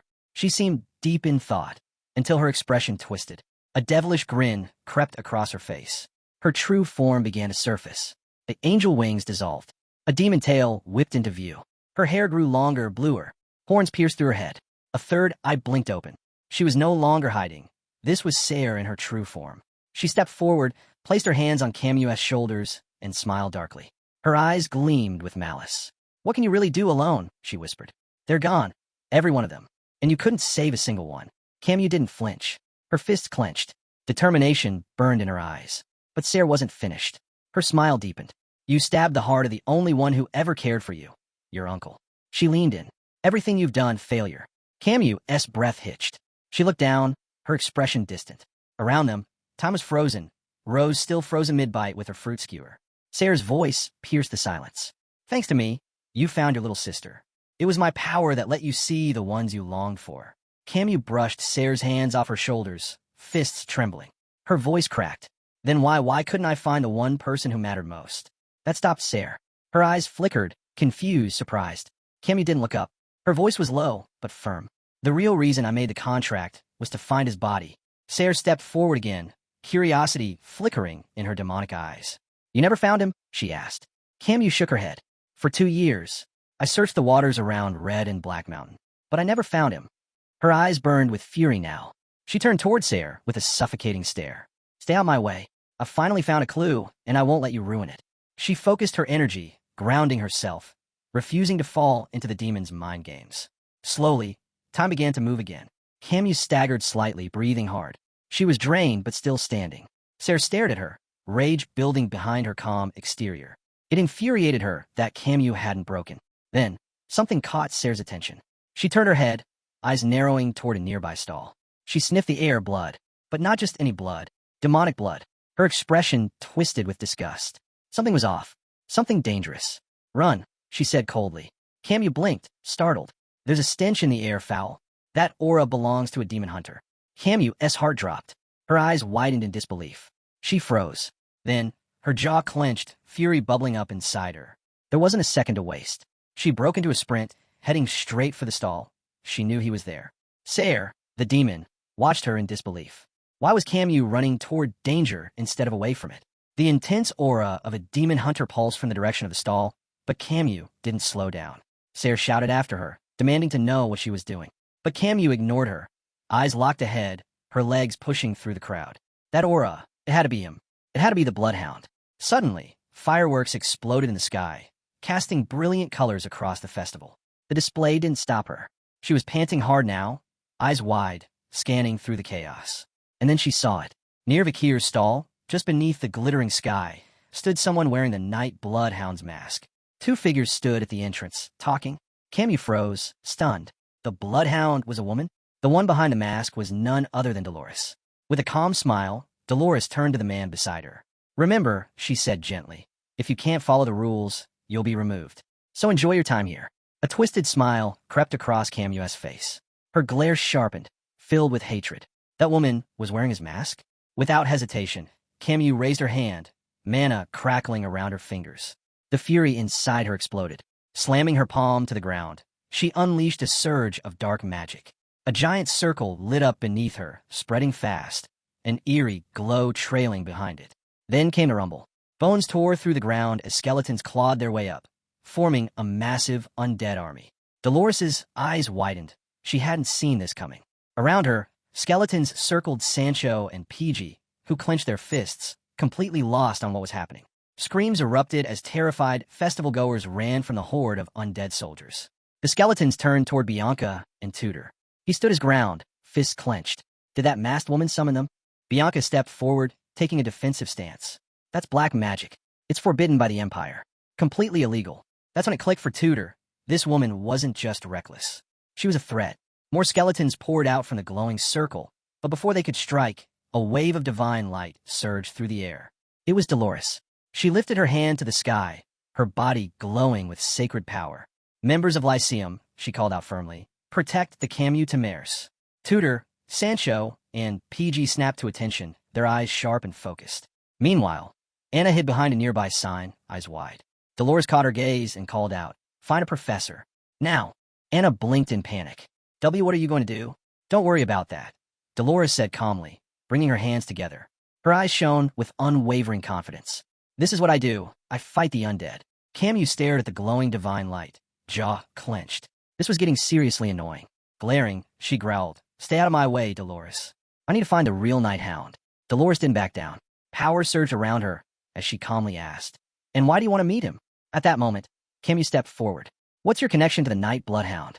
Dolores looked directly at Camu, her voice clear and steady. "He and I are soulmates." Time seemed to stop. Camu's vision blurred as she imagined Vakir and Dolores together, smiling, happy. Her rage spiked. Her eyes blazed with hatred. She stretched out her hand, aiming straight at Dolores. "I'll break your soul," she spat, "and turn you into one of them." The skeletons surged forward, rushing Dolores like a wave. But Dolores stood firm, her hands glowing once more. Her gaze didn't flinch as divine power burst outward, ready to meet the undead head-on. She swore she wouldn't lose. Not here, not to them. But just as the skeletons were about to charge again, a fierce wave of mana exploded through the air, shattering them into bone fragments. Dolores threw her arms up to shield her face, eyes wide in shock.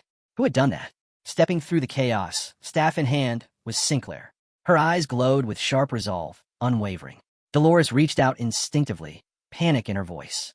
"This is too dangerous. Get out of here." But Sinclair stood her ground, placing herself between Dolores and Camu. "I'm not going anywhere," she said firmly. "I don't know why, but my gut tells me I have to fight her."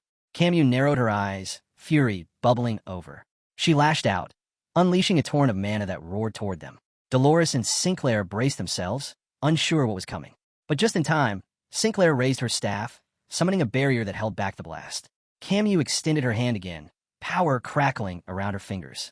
Hatred burned in her eyes as she growled, "Call the Night Hound. Now, unless you want to die." Dolores stepped up, ready to support Sinclair. Behind a shield, Sinclair grit her teeth. She couldn't believe what she was seeing. Camu wasn't just raising undead. She was wielding high-level fire magic too. How much mana did she have? Cracks formed across the barrier. It trembled under the pressure, and both of them could see it. This shield wouldn't last much longer. Then they heard it, the steady crunch of boots on the ground. Camu kept firing, the mana storm growing more intense, until her eyes caught movement ahead. Her jaw dropped. Her hair began to lift as energy pulsed through the air. And then he appeared, the real Night Hound. He moved like a shadow, silent, focused, deadly. With a cold stare, he launched straight at Camu. She barely had time to raise her arms to block the hit. Her eyes lit up, not with fear, but with twisted joy. He came, but before she could say anything else, Vakir's hand wrapped around her throat. His expression was ice cold. Without a word, he hurled her backward. Her body flew through the air, crashing into the stalls behind her, obliterating everything in its path. Morg's body tore through everything in its path. Festival stalls splintered, buildings collapsed. Chaos followed in her wake until she disappeared beneath the rubble. Dolores, still dressed in the Night Hound's costume, stood silently among the debris, stunned. Who was Morg? Someone that powerful, capable of summoning undead? Whispers spread through the crowd. People glanced at one another, voices rising in confused murmurs. A man pointed at the ruins and asked his friend if she'd just seen the Night Hound. She nodded slowly, eyes still locked on the devastation.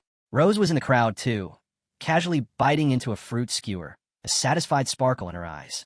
She smiled like she'd been waiting for this. Dolores stepped toward the shattered wall, carefully inspecting the scene.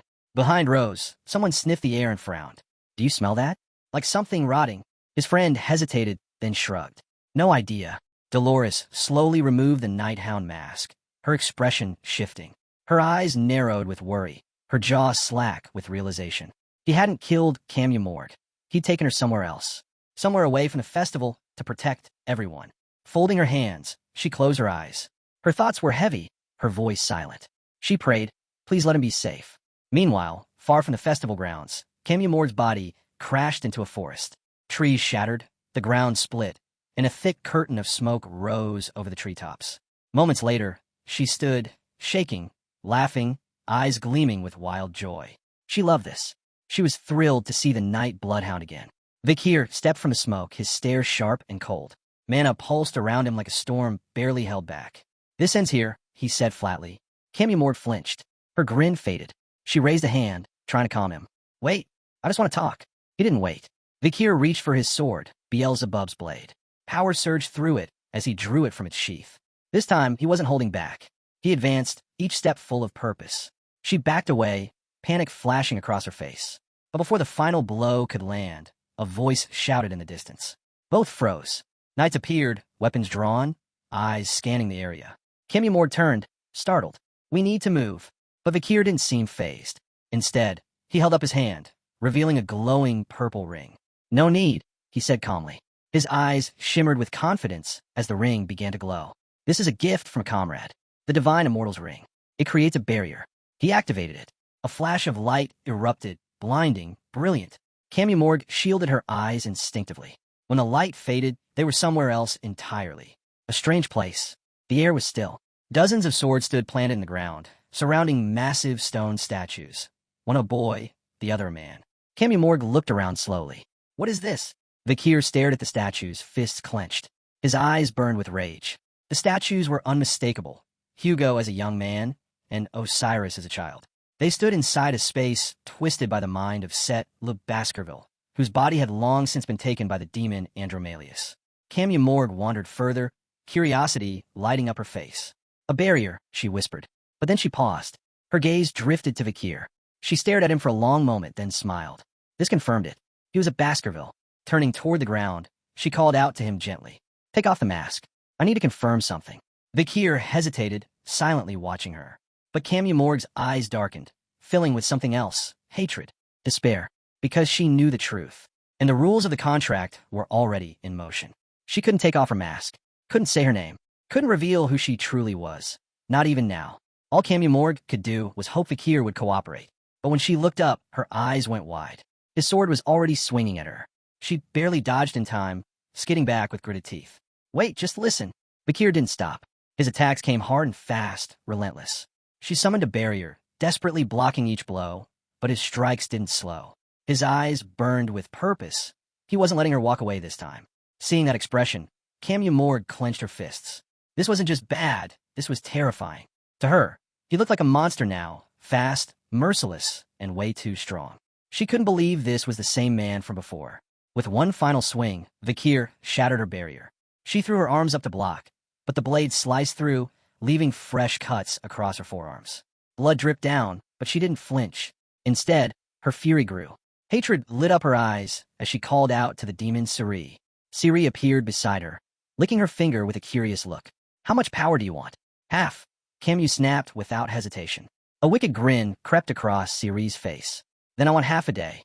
Didn't even blink. She nodded, deal made. Power surged through her, dark and volatile. She stretched out her hand, and the ground responded. Hands burst from the dirt, grabbing Vakir's legs. He looked down, confused, but before he could react, a magic circle formed beneath him, and a swarm of undead began clawing their way up. Morgs stood tall, and behind her, a monstrous creature emerged, two-headed, massive, reeking of death. She pointed at Vakir. "If you won't remove that mask," she growled, "then I'll rip it off myself." The monster charged, but time seemed to freeze. In a flash, Vakir broke free, his sword blazing. With a single, brutal swing, he tore the beast to pieces. As the monster crumbled, he locked eyes with her. He wasn't backing down. Morgs stumbled, eyes wide. That wasn't enough? Not even half of S's power could stop him? Desperate, she shouted for more. S grinned. 16 hours, the demon purred. "I'll pay it."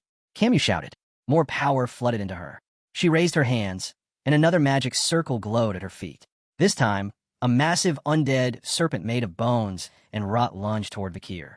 He didn't flinch. He grabbed the serpent by its fangs, and with a brutal twist, snapped them like twigs. His gaze locked back on her, sharper than ever. Morg froze in place. She couldn't believe it. Still not enough? She clenched her fists and summoned another magic circle. "More," she screamed. Ciri's smile widened. 20 more hours. She didn't hesitate. Another serpent. More monsters. She hurled everything she had at him. But Vakir moved like lightning, slicing through every last one. He paused for a second, watching her closely. Something didn't add up. These weren't serious attacks. They were rushed, frantic, sloppy. She wasn't trying to kill him. She was trying to slow him down. His eyes narrowed. Morg's frustration boiled over. "Why isn't this working?" she yelled. She summoned yet another undead serpent. Vakir leapt again, tore it apart just like the rest. Her head dropped. She was out of ideas, but not out of desperation. "More," she whispered. S was still beside her, smiling like a cat watching a mouse. "Then I want 20 more hours." "I need more," Morg said through gritted teeth. The demon S's eyes gleamed with twisted delight. A sinister grin stretched across her face. 20 more hours, she whispered. Without hesitation, Camu agreed. With S's power coursing through her, she summoned a swirling horde of ghosts. They flew straight at Vakir, shrieking as they closed in around him. Vakir stood still, trying to make sense of what was happening. Then, fists clenched, he struck out with sheer force. Right before the ghostly swarm swallowed him whole in a storm of smoke and shadow. Morg dropped to her knees, panting, struggling to catch her breath. Behind her, S watched with a curious expression, saying nothing. As the smoke settled, Camu lifted her head. High above, the ghosts circled, Vakir trapped in their center. She looked up at him and spoke softly. "Just take off the mask, Artie, please." He didn't answer. Instead, his eyes shifted downward. Silent. Focused. Then, with a sudden burst of energy, Vakir slashed through the ghostly prison, sending fragments of spirit matter scattering across the sky. He landed gracefully, sword in hand. Morg stared, stunned, confused. He wasn't just enduring her attacks. He was cutting through them like they were nothing. He rose, unfazed, and began walking toward her. Even wounded, even bleeding, he didn't stop. His gaze burned with hatred. And yet, something deeper flickered behind it. Why? Morg wondered. Why is he trying to kill me? She panicked, summoning another magic circle. From it, more undead clawed their way out of the ground. Vakir gritted his teeth, preparing to end it, once and for all. Down on her knees, Morg whispered, "Please remember me." The undead swarmed, forming a barrier between her and Vakir. She dropped her head, clutching her chest. There was no way he'd recognize her now. That chance was long gone. But then, he spoke, and everything stopped. "Why are you trying to restrain me?" Instead of striking. Her eyes shot open, stunned. Through the wall of undead, his voice came again. "Why do you want my mask off so badly?" he asked. "Why do your eyes behind that mask look so sad?" He wasn't attacking. He was listening. She remained silent, lips trembling. Vakir took a step forward, wound up his arm, and punched straight through the undead barrier. Camu closed her eyes, bracing herself. When she opened them, he stood before her. His hand reached out, gently, and tapped her mask. Cracks spread, and as it began to fall away, memories flooded back into his mind. A younger version of himself, sparring in front of Stonewall. The question he'd asked long ago. What would it mean to return to her side? He reached up and took off his own mask. A small, bittersweet smile touched his lips. It's been a while. Her mask broke into fragments and fell to the ground. Tears streamed down Morg's face. And in that moment, Vakir saw her, really saw her. The girl he once knew. The one who used to cry, and now stood before him again. Elsewhere in the Empire, deep within a lavish mansion. The halls were silent, lined with flickering candlelight. A grand crystal chandelier hung from the ceiling, casting soft shadows across the corridor. Behind one of the ornate doors, muffled sobs echoed. They'd been going on for minutes, maybe longer. This was the Morg family estate, 3 years ago. Maids moved quietly through the halls, their work interrupted by the haunting sound of crying. One maid paused, hand pressed to her chest, her face clouded with sorrow. "She's still crying," she whispered. "She hasn't eaten in days." Another maid looked over, concerned. Is she blaming herself for what happened in the battle? Outside, the aftermath of the barbarian assault was still visible. Soldiers moved slowly, their bodies wrapped in bandages, some with broken limbs, others with heads covered in blood-soaked cloth. The pain of the past still lingered, and for Camu Morg, it had never left.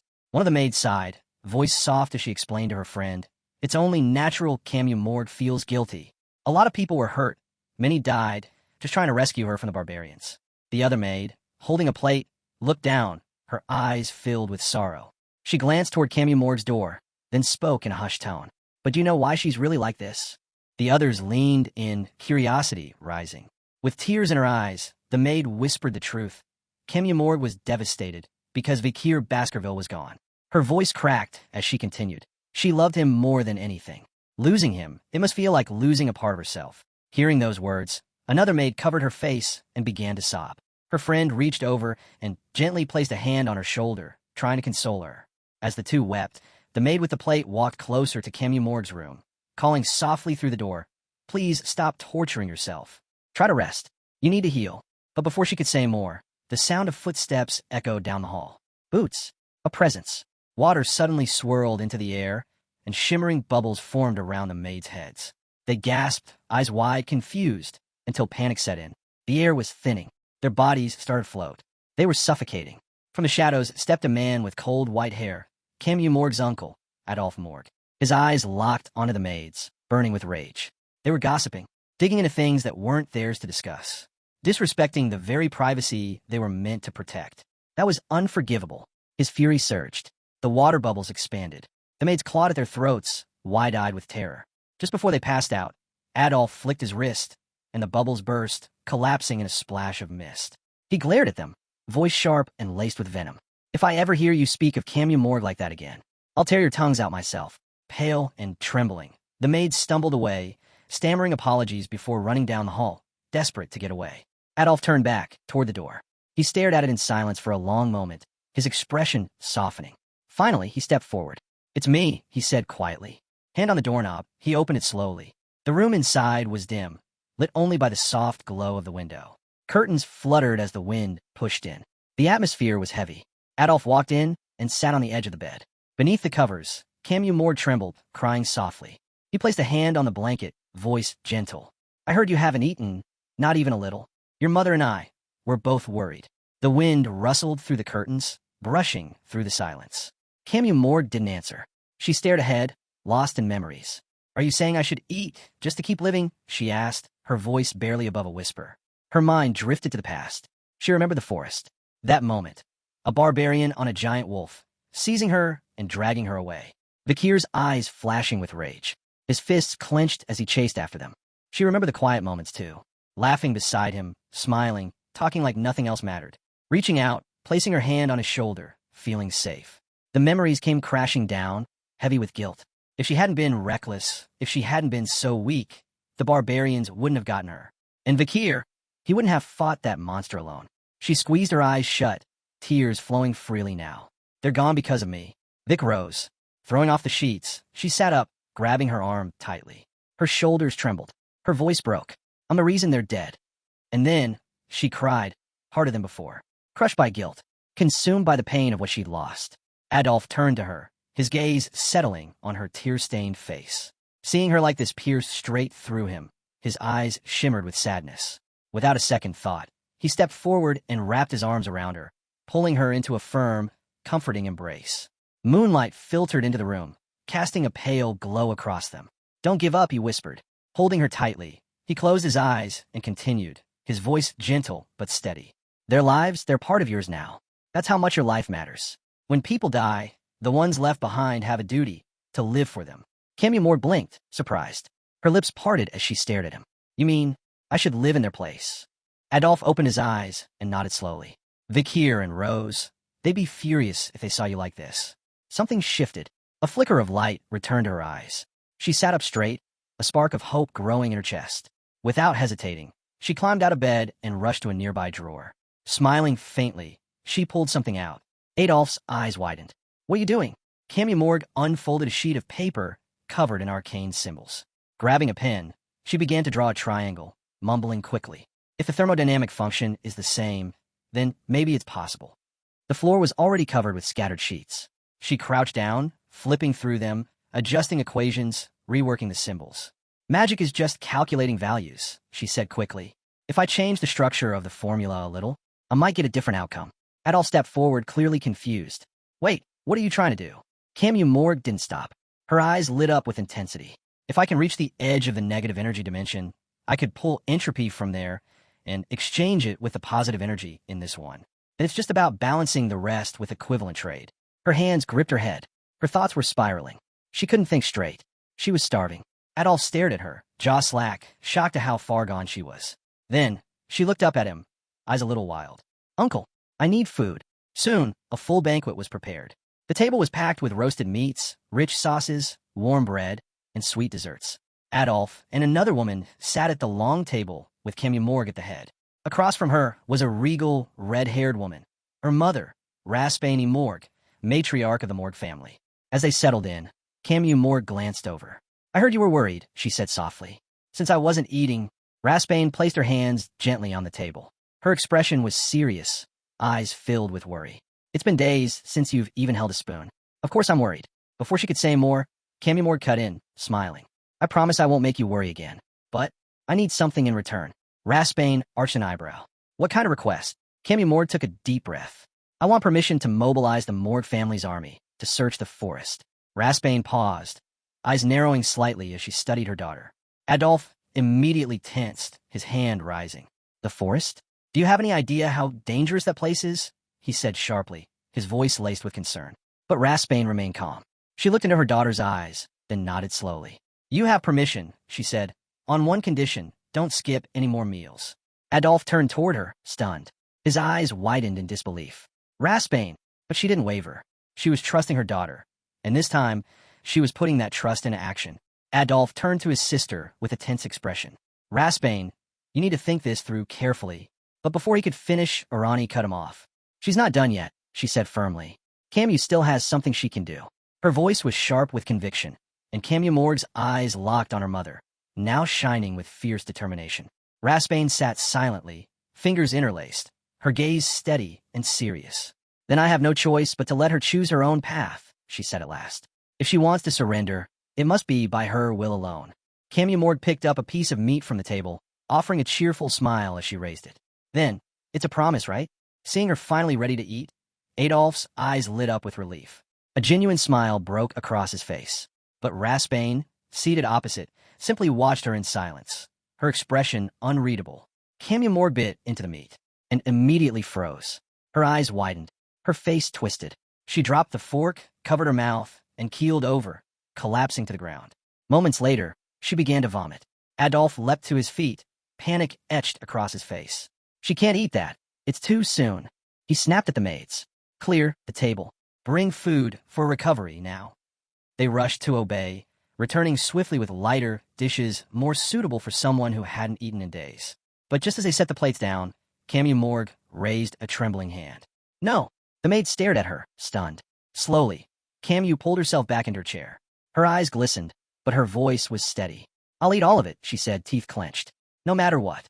Without hesitating, she reached for a piece of bread and meat. Tears slipped from her eyes as she took another bite, forcing herself to chew, even though her body fought it. She wasn't doing this for herself.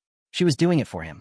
In her mind, she saw Vakir standing tall, sword in hand, backlit by the glow of battle. If only I hadn't been taken by the barbarians. If I had stopped him from facing that monster alone. Adolf stood speechless, shaken by her resolve. Across the table, Raspain laced her fingers and closed her eyes, her expression calm but full of unspoken weight. Wiped her mouth with the back of her hand, still crying as she whispered to herself. "All of this, the pain, the loss, it came from me. Death chose Vakir because of me." But she refused to let it end like that. She reached for a chicken thigh, lifting it with a determined hand. "Wait for me, Vakir," she whispered. That same night, word spread across the Morg estate like wildfire. The vice matriarch, long sunken in despair, was on the move again. But no one expected how she would move. Beneath the moonlit sky, deep in the heart of the city, was the Morg family's forbidden ground, the Hall of Darkness. Inside, seated upon a shadow-cloaked throne, a man with glowing red eyes stared into the void. His name was Snake Morg, the family's head sorcerer and leader of the Hall of Darkness. Hatred burned in his eyes. The door creaked open. A figure in a hood stepped inside, silent, steady. Snake's gaze narrowed. The vice matriarch of the Hall of Light? What brings you to this place? The figure stepped forward, lowering her hood. It was Camu Morg. Her face was pale, her eyes sunken with exhaustion. But behind those dark circles, her stare gleamed with malice. A slow, twisted smile formed across her lips. I want to defect, she said. I'm leaving the Hall of Light. Snake's eyes widened. He stared at her in silence, stunned. He and Adolf were brothers, opposite forces in the Morg family. The Hall of Light, the family's public face, full of order and tradition. And now, the vice matriarch of that very hall had walked into the heart of its shadow, willingly. The Hall of Darkness, hidden beneath the surface of the Morg family legacy, was where secrets festered and forbidden magic took form. It was the domain of black witchcraft, of silent experiments kept far from the eyes of the Empire. Snake Morg sat upon his throne, eyes sharp with suspicion. His voice dropped to a grave tone. You know what it means to join this place, don't you? Camu Morg raised her hands, expression calm, resolute. I do, she said. I'm ready to live in the shadows. To leave behind my title, my mother, my uncle, everything. Snake leaned forward slightly, studying her. I heard you've mobilized the family army, he said, voice quiet but cutting. Are you planning to resurrect Vakir? Using black magic? Camu Morg's smile was faint, sorrowful. Her eyes, filled with despair, didn't flinch. Yes, she replied softly. With a perfect resurrection spell. Snake's eyes widened. The perfect resurrection? That was no ordinary incantation. It was ancient, a branch of forbidden black magic powerful enough to bring the dead back completely. His tone darkened. You do realize that spell is foreign magic, outlawed by both the Morg family and the Empire?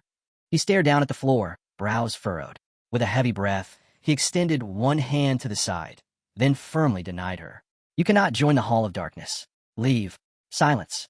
Camu Morg looked at him without blinking, her expression unreadable. Then she smiled. A dangerous, wicked smile. She raised her hand, and the air began to shift. A powerful spirit erupted into the room, summoned at her command. Snake's eyes went wide in disbelief. She controlled it? No, this wasn't possible. Spirits of that caliber required years of black magic training under masters. Yet here she was commanding one effortlessly. Terror flickered in Snake's eyes as he stared at the entity. She hadn't just dabbled in black magic. She'd mastered it. Alone. His mind reeled. A power like that, raw, inherited, awakened, it was something that appeared only once in a century. Just like her mother. Snake gazed downward, the weight of realization settling over him. After a long silence, he finally stood. Fists clenched tightly at his sides, he spoke with conviction. If you join the Hall of Darkness, my word is law. You will follow it without question. His red eyes met hers. Are you ready? Without hesitation, Camu Morg dropped to one knee. She placed her hand over her chest and looked up at him with fierce, unwavering resolve. I don't care what I lose, she said. If that's what it takes to save Vakir, I'll give all. The night sky was clear, and the moon hung high above, casting a pale glow over the world. Far below, hidden in the shadows, lay the Morg family's Hall of Darkness. Inside, a narrow stairway wound endlessly downward, cloaked in silence and secrecy. This place wasn't watched by the Empire, and even the Morg family avoided it. It was a forbidden space. Only those tied to the Hall of Darkness even knew it existed. It stretched more than 600 levels underground, a deep abyss known as Dark Support.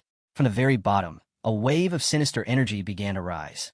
Slowly, steadily, it crept toward the surface. On floor 666, two figures stood in the dim glow, Camu Morg and Snake. With a simple motion, she raised her hand, conjuring a glowing magic circle. From its center, an undead creature crawled out. Snake folded his arms and silently watched. The undead was broken, missing parts of its body, moving sluggishly, but it was alive.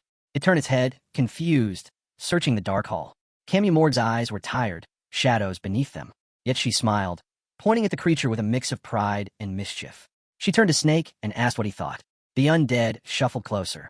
Camu Morg placed one hand on her hip, eyes closed, smiling with satisfaction as she gently stroked its head. Snake's eyes remained fixed on it. With a calm tone, he remarked how impressive it was that she could already summon undead soldiers. His gaze shifted to her, eyes widening slightly. It was hard to believe she hadn't been a black sorcerer for long, and yet, still smiling. Morg continued stroking the creature's head. Snake watched her closely, something stirring inside him. Pride, envy, worry, affection, even sorrow. His gaze dropped to the floor. In her face, he saw echoes of her mother, Raspain. He didn't even understand why he'd allowed her into this place, or what he was searching for when he looked at her. While he was lost in thought, Morg broke the silence. She admitted, honestly, that she still had a long way to go. Snake snapped back to reality, his eyes wide. Suddenly, the undead began to disintegrate, its body crumbling into ash. Morg stared at her hands. Curiously, she admitted her power wasn't strong enough yet. She couldn't bring back a body completely. She clenched her fists, frustrated. Snake stepped forward, his face serious. He asked if she truly intended to perform a full reanimation. It wasn't just extremely difficult, it was dangerous. Even if she managed to pull it off, there was no guarantee the result would be stable. It could be corrupted, uncontrollable. But Morg's eyes gleamed with unwavering resolve. She looked straight at Snake and said she wasn't worried about what came after. The soul she wanted to bring back was unlike any other. It was stronger than all of them. Snake froze, confused, disturbed. He couldn't understand what he was seeing in her, or where her conviction came from. Meanwhile, in Ronnie's office, a man's voice thundered in fury. It was Morg's uncle, Adolf. His fist slammed the table as he shouted, his other hand raised as if demanding an answer. He couldn't believe she'd left the Hall of Light for the Hall of Darkness. Across the room, Raspain stood calmly, arms folded behind her back. She looked out the window, silent, gazing at her own reflection in the glass. Without turning around, she spoke gently. She hadn't made her choice yet. She had told her daughter to choose freely, to explore both paths on her own. Adolf's eyes flared with anger. His voice shook as he accused Snake, claiming Morg had been spending too much time with that man. But Raspain remained composed. Still facing the window, she responded softly. Snake wasn't a threat to her daughter. In fact, he was helping her. Adolf opened his mouth to argue again. Yet before he could, Raspain turned. Her eyes flashed. With a sharp, piercing glare, she cut him off. He fell silent. Adolf froze, his eyes wide with a mix of fear and disbelief. The thought that Raspain would allow Camus to walk the path of darkness shook him to his core. Meanwhile, deep inside the Hall of Darkness, Snake and Morg moved through a pitch-black corridor. Snake held a fire lamp, its flame casting flickering shadows on the ancient stone walls. As they walked, Snake glanced over at her with a calm expression. "Do you know the origins of Morg?" he asked, curiosity in his tone. Cammy blinked, caught off guard. "No," she admitted, clearly puzzled. "I don't." Without another word, Snake lifted the fire lamp. Slowly, the dim corridor began to reveal what lay ahead. A looming, shadowy structure hidden in the gloom. Camus stared at it in silence, unsure what to make of it. Snake explained, the Morg bloodline didn't begin with a family. It began with a place, Morg itself. A name older than any empire, older than the clans. A lineage rooted in the forgotten. He continued, voice low and steady. Long ago, they tended to unclaimed corpses. Their work was to find the dead their families, but over time, something changed. Images flashed through his mind. Raspain commanding spirits, surrounded by skeletons. It made sense. The Morg had always lived among the dead, and some had learned to speak with them. Even now, Snake said, a few descendants still carried that gift. Camus stepped closer to the building, slowly raising her hands, feeling the chill in the air as she studied its surface in silence. Snake moved alongside her, shining the light against the stone wall. His tone deepened. From the very beginning, the Morg were tied to black sorcery. The truth is, those who seek knowledge know it lies beyond the door of death. From behind, Camus asked softly, "So, should I start by getting to know death?" Snake turned, eyes sharp. "No," he replied. "You'd only be copying black sorcerers. That's not the same." His gaze dropped to the floor. "Be careful with death," he warned. Then he met her eyes, gaze piercing. True black mages don't embrace death. They walk alongside it, but never cross. Camus listened closely, saying nothing. "You want to know death," he said, "but first, understand life." He lowered the fire lamp. The ground was littered with human skeletons, bones stretching across the chamber. Snake gestured to the remains. Real black mages don't worship death. They love life more than anyone. They mourn for those slipping away. Camus stared down at the bones, a faraway look in her eyes. The world feared black mages, but in this moment, she saw them differently. Not monsters, not threats, but maybe sages, keepers of truths the world had forgotten. Snake wandered through the chamber. Camus followed him with her gaze, then lifted her hand. Can I ask something? She said, curious. He turned slightly. Why did you come to the Hall of Darkness? She asked. Snake's eyes flickered with surprise. He hadn't expected the question, or maybe he hadn't wanted to answer it. He looked down.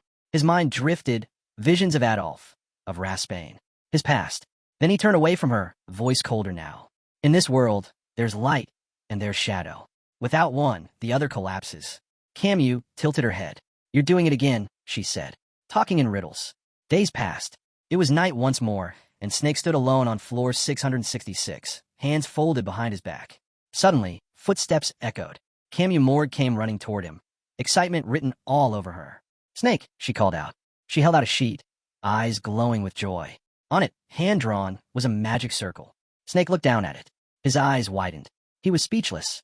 Snake slowly reached out for the paper, eyes locked on the intricate magic circle Camus Morg had drawn.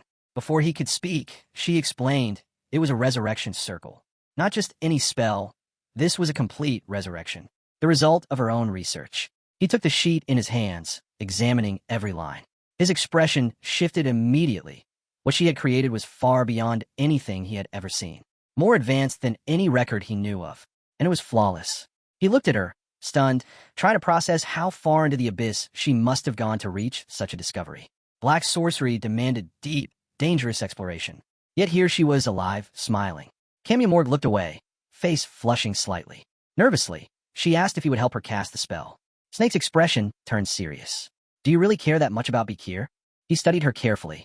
It didn't take him long to realize she wasn't like him, not even close. He had immersed himself in darkness, embraced it. But Camus Morg? She had held on to something else, something pure. She closed her eyes, still blushing, and smiled. Yes, I like Vakir. She hadn't been consumed by the abyss. She still carried her heart right where everyone could see it.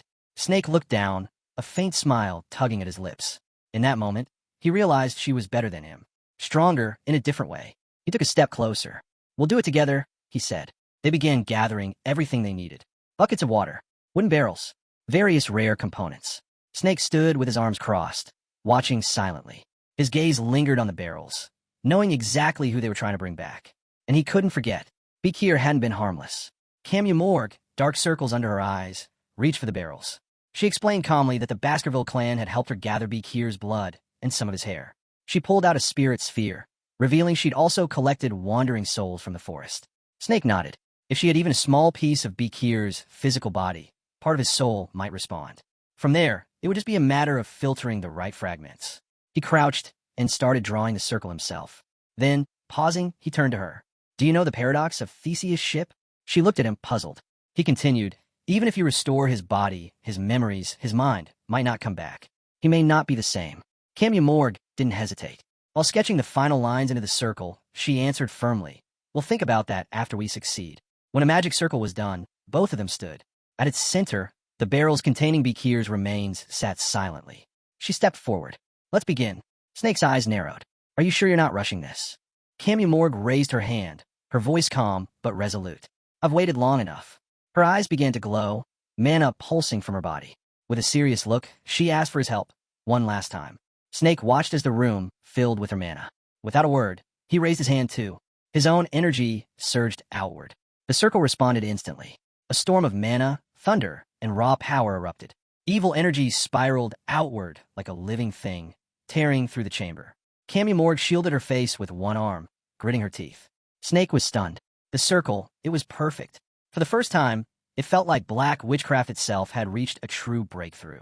The darkness coalesced, focused entirely on the center of the circle. And then it happened. Vakir's figure began to form from the swirling chaos. His eyes opened, full of bloodlust. He locked onto Camus Morg. Her breath caught in her throat. Her eyes sparkled with tears. She couldn't believe it. He was back. With trembling hands and a bright smile, she stepped forward, starting to run to him. But then, more energy burst from the circle. A sudden, violent surge. Vakir's body exploded, shattering the floor beneath them. Chunks of stone and debris flew through the air. Camus Morg gasped, pain rushing through her as her mana twisted violently inside her. She fell to her knees, coughing up blood. Snake rushed forward, arm raised to block the debris. His eyes burned with alarm as he saw her collapse. The last of the energy began to fade from the air, and Camus Morg's body started falling toward the ground. Blood pooled beneath her. Camus Morg's vision blurred, darkening at the edges. Her eyes fluttered, trying to stay open, but her strength was slipping fast. Just before everything went black, she caught one last glimpse of Snake. That's when she realized this was a mana rebound, a backlash from a spell. She'd failed. The thought stung harder than the pain in her body.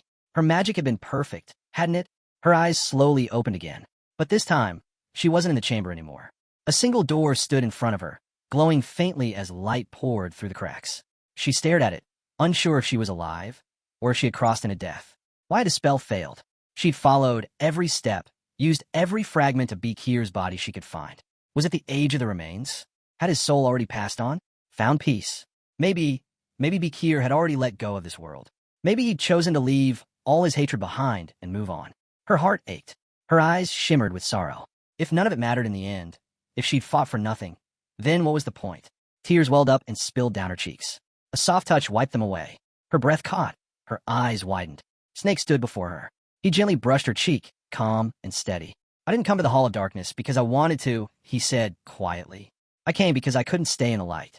He looked down, voice soft. I couldn't stay with my sister. I didn't belong there anymore. Morgs stared at him, confused. None of it made sense. But Snake smiled, not bitter, just honest.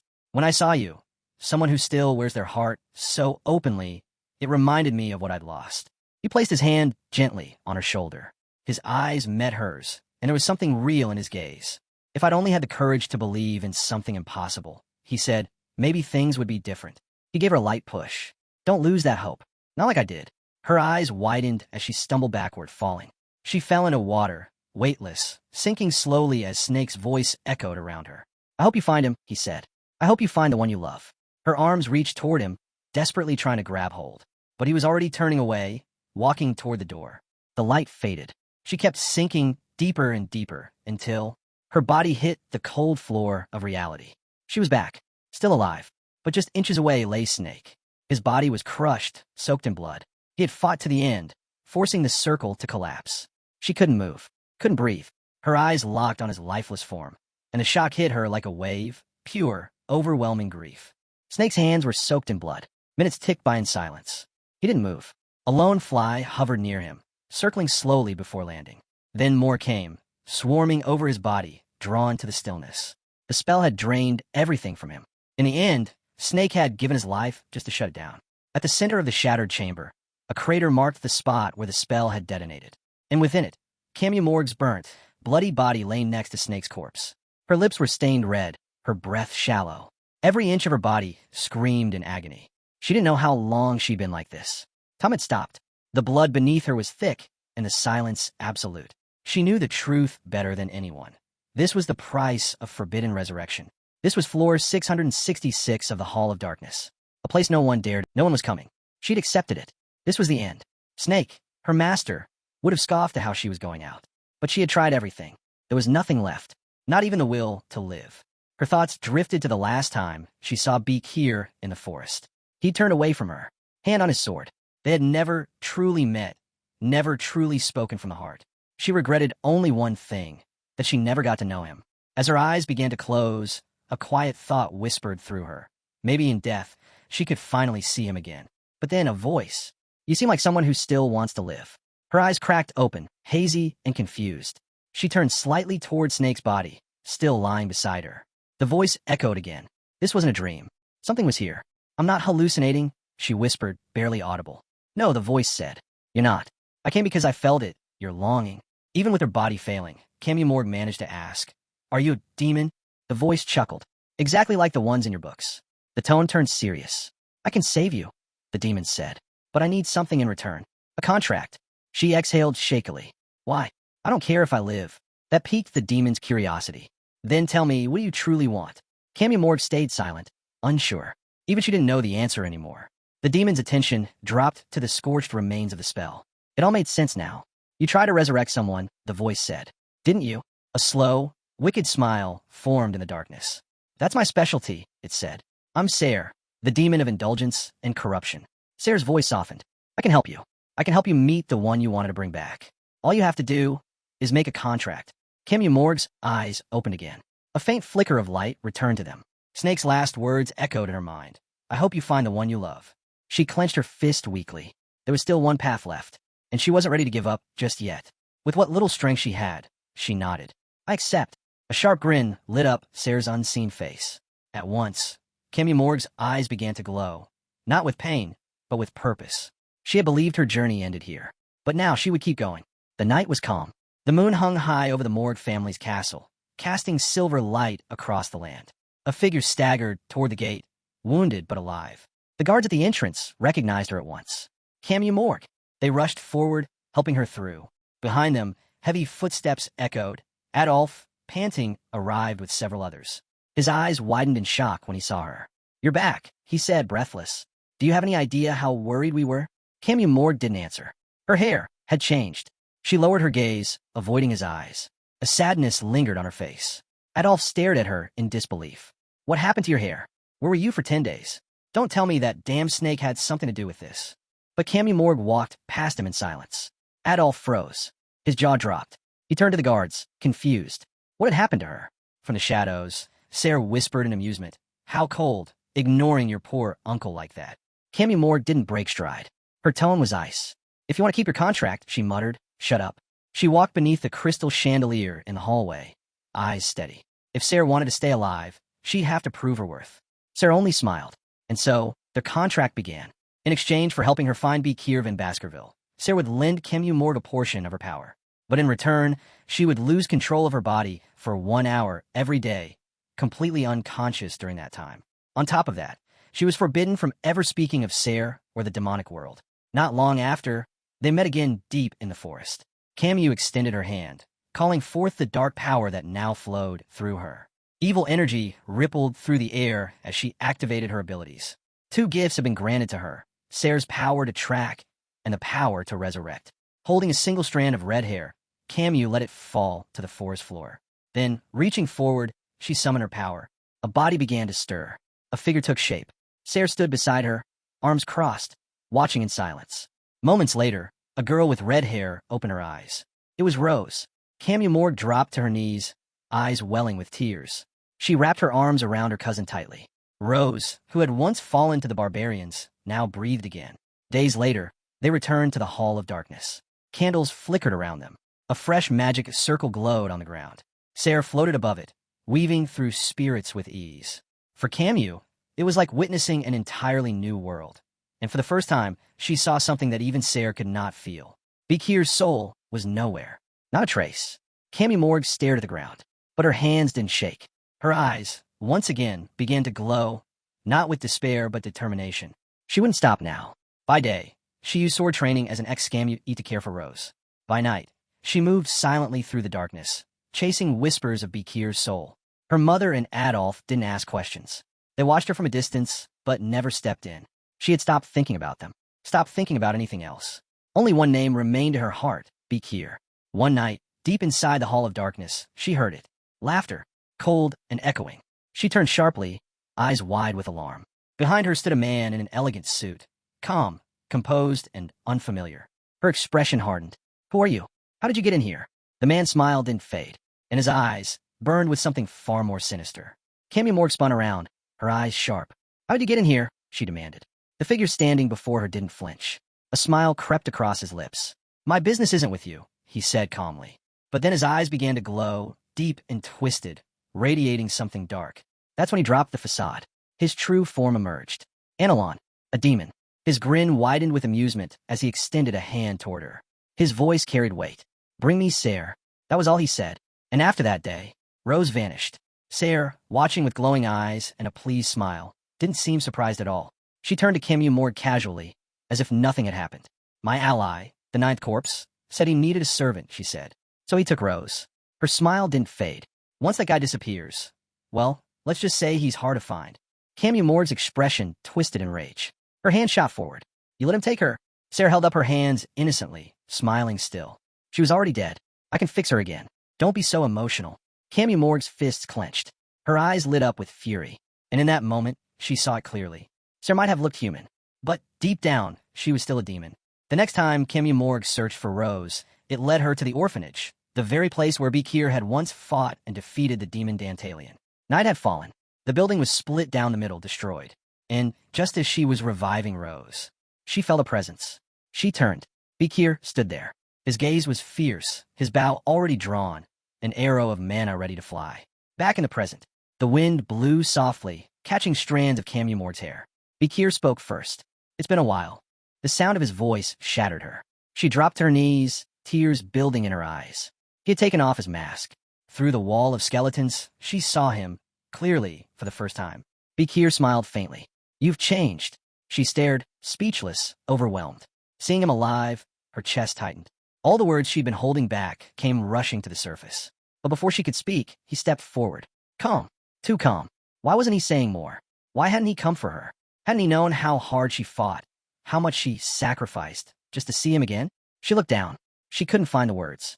Vakir stopped in front of her. He looked into her eyes, deeply. You made a contract with a demon, didn't you? Still, she said nothing. Not because she didn't want to, but because she didn't want him to see her broken. Even now, she wanted him to see her as strong. But she could feel it, the way his eyes pierced into her, more serious than ever before. He had grown, stronger, braver, and beautiful. Unlike her, someone who had thrown everything away. Vakir's expression shifted, brows furrowed with confusion. Camu. She finally looked up. She knew, her time was almost up. And once it was, Sarah would emerge, and Vakir would have to fight. She didn't want him to face that alone. But now that she'd seen him again, truly seen him, she could say one thing. Thank you, she whispered, for finding me. Vakir's eyes widened, alarmed. What? Before he could finish, a glowing magic circle appeared beneath her. Dark energy crackled. Spikes burst from the ground, aiming straight for her. Tears fell down Camumord's cheeks, but her smile remained. Eyes glistening with both sorrow and joy, she whispered. 100 points, Vakir. The spikes launched. 100 out of 100, Vakir. Camumord smiled softly as the spikes surged upward from the magic circle below. She closed her eyes. This is enough, she thought. Just seeing him again, it's enough. Then blood. A splash hit her face. Her eyes flew open in shock. Vakir stood in front of her, arms wrapped around her, holding her tightly. The spikes hadn't touched her. They had pierced him. Her voice trembled. Why? Why would he do this? Vakir didn't flinch. Blood soaked through his back, but his tone was steady. I get it now, he said quietly. You can't talk about it, because of the contract. He tightened the hug. You didn't land a real hit when we fought. I figured something was wrong. Camumord began to cry. Silent tears, overflowing with confusion and pain. Why was he doing this again? Why was he always the one protecting her? Vakir looked down, his expression calm but resolute. If hurting yourself was your way of telling me the truth, he said, then you don't have to worry anymore. Let me handle the rest. His eyes sharpened, bright, blazing with hatred now. I'm not losing to a demon. In that moment, the air changed. Sarah took control of Camumord's body. Her expression shifted, eyes glowing, lips curling into a twisted smile. Vakir held Camumord in his arms. But the warmth didn't last. Suddenly, her body stiffened. A soft voice, smooth and mocking, replaced hers. Well, it's a pleasure to finally meet you. The demon had taken over. Sarah now stared through Camumord's eyes, a sly smile tugging at her lips. She tilted her head slightly, examining Vakir with curiosity. So you're Vakir, she said. I've heard quite a bit about you from my dear roommate. Vakir's eyes narrowed, glowing with fury. The spikes were still buried in his back, blood soaking his coat, but he stood tall, unshaken. What have you done to her? He asked, voice cold and sharp. Sarah's expression darkened, her gaze dripping with disdain. Oh, worried about little Camu, she teased, lifting her hand. A third eye on her forehead flickered open, and within it a reflection shimmered. Camumord, trapped deep inside her own body, fast asleep. She's resting, Sarah said mockingly. We have a deal. 1 full day of control, that's all mine. Her grin widened. So, tell me, how long do you plan to keep hugging her? Suddenly, energy surged. Above them, a swarm of skeletons appeared, each one wielding a spear aimed straight at Vakir's back. He glanced up, his muscles tensed. In one swift movement, he released Camumord, leapt back, and landed cleanly on solid ground, just as the spears came crashing down where he'd been standing. The attack missed. Barely. Sarah rose to her feet, staring him down. As her glowing hand touched the skeletal remains, they disintegrated into ash. She smiled again. You're inside an exclusive trap of Andromelius. Then her smile faded. Her eyes narrowed as realization hit her. You're the one who killed him. So this was the demon hunter Camu had been searching for. She stared at him longer now, touching her chin, as if trying to unravel a puzzle. There's something strange about you, she muttered. Even my eye can't find your soul. Are you even from this world? Vakir said nothing. He crouched low, hand pressed against the ground, eyes locked on her. Silent. Cold. Sarah's lips curled upward. Oh, Quiet now? That's fine. Maybe you'll react to a little story. She took a step closer. In the blink of an eye, the wounds on Vakir's back faded, as if they had never existed. But his gaze only grew sharper, burning with fury. Sayre smirked. To see you again. Camus dabbled in forbidden magic. A full resurrection spell. Her tone turned theatrical. She failed, of course. Her body collapsed. She couldn't even move. Just lay there for days, burnt, bleeding, abandoned. Alone. She leaned in, voice dripping with sarcasm. She gave up. Vakir. No strength left. No will. Just a girl waiting to die. Vakir's hands clenched into fists. Want to know something funny? Sayre purred. She raised a finger and pointed to herself. Right before she could die, I appeared. A demon offering hope. Vakir's rage flickered in his eyes, undeniable now. And when she formed that contract, Sayre added with a chuckle, you should have heard the way she whispered your name. She grinned cruelly. It was heartbreaking. She began mimicking Camus Morg's voice, her expression mocking, yet hollow. I miss him. I'm sorry. I sent him away. If I hadn't been captured, none of this would have happened. I wish I had died instead. Vakir's breathing grew heavier. He imagined it. Camus, on her knees, face buried in her hands, begging for him, crying. Alone. Why didn't you come for me? She must have asked, over and over. Why did you leave me behind? Sayre smiled. And now, she whispered, voice laced with venom, she's all mine. Consumed by hatred, Vakir's aura began to rise. Vakir drew his sword in one swift motion and charged. Sayre smiled.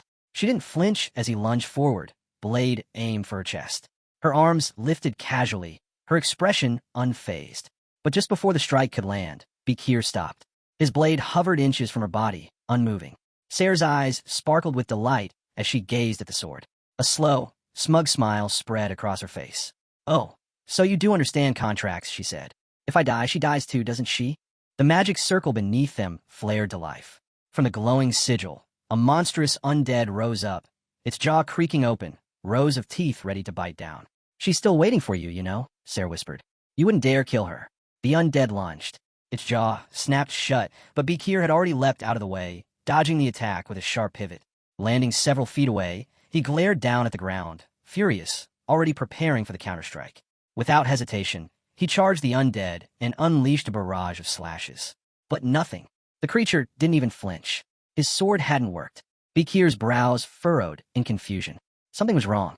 Across from him, Sayre's eyes lit up with excitement. She let out a quiet laugh. Did you think I let you slice through my magic like it was hers? Camus' spells are child's play compared to mine. A mere graduator like you, you're nowhere near strong enough. The undead roared and lunged again, this time catching him with a brutal bite. Its momentum slammed Vakir hard into the ground. Before he could recover, it charged again, dragging him across the floor and smashing his body against the base of a massive sword-shaped statue. The force of the impact cracked the statue. Blood flowed from Vakir's wounds once more. Sayre smirked as she looked down at him. Trying to save her? She sneered. You'll die before that ever happens. Vakir lay motionless for a moment, breathing heavily. His thoughts were a storm. The memory of fighting Madame Spider resurfaced. Another monster he should have lost to. But he hadn't. He gripped his sword tightly. She made a contract with a demon. To save me? He never imagined her future, once full of promise, would be twisted into this. He could see it now, a knight raising their sword, not against a demon, but against the one who summoned it. He had always known the truth. To kill a contracted demon, you had to kill the contractor first. His hand trembled. His eyes locked onto Sayre. Even now, he didn't understand why he had said what he did.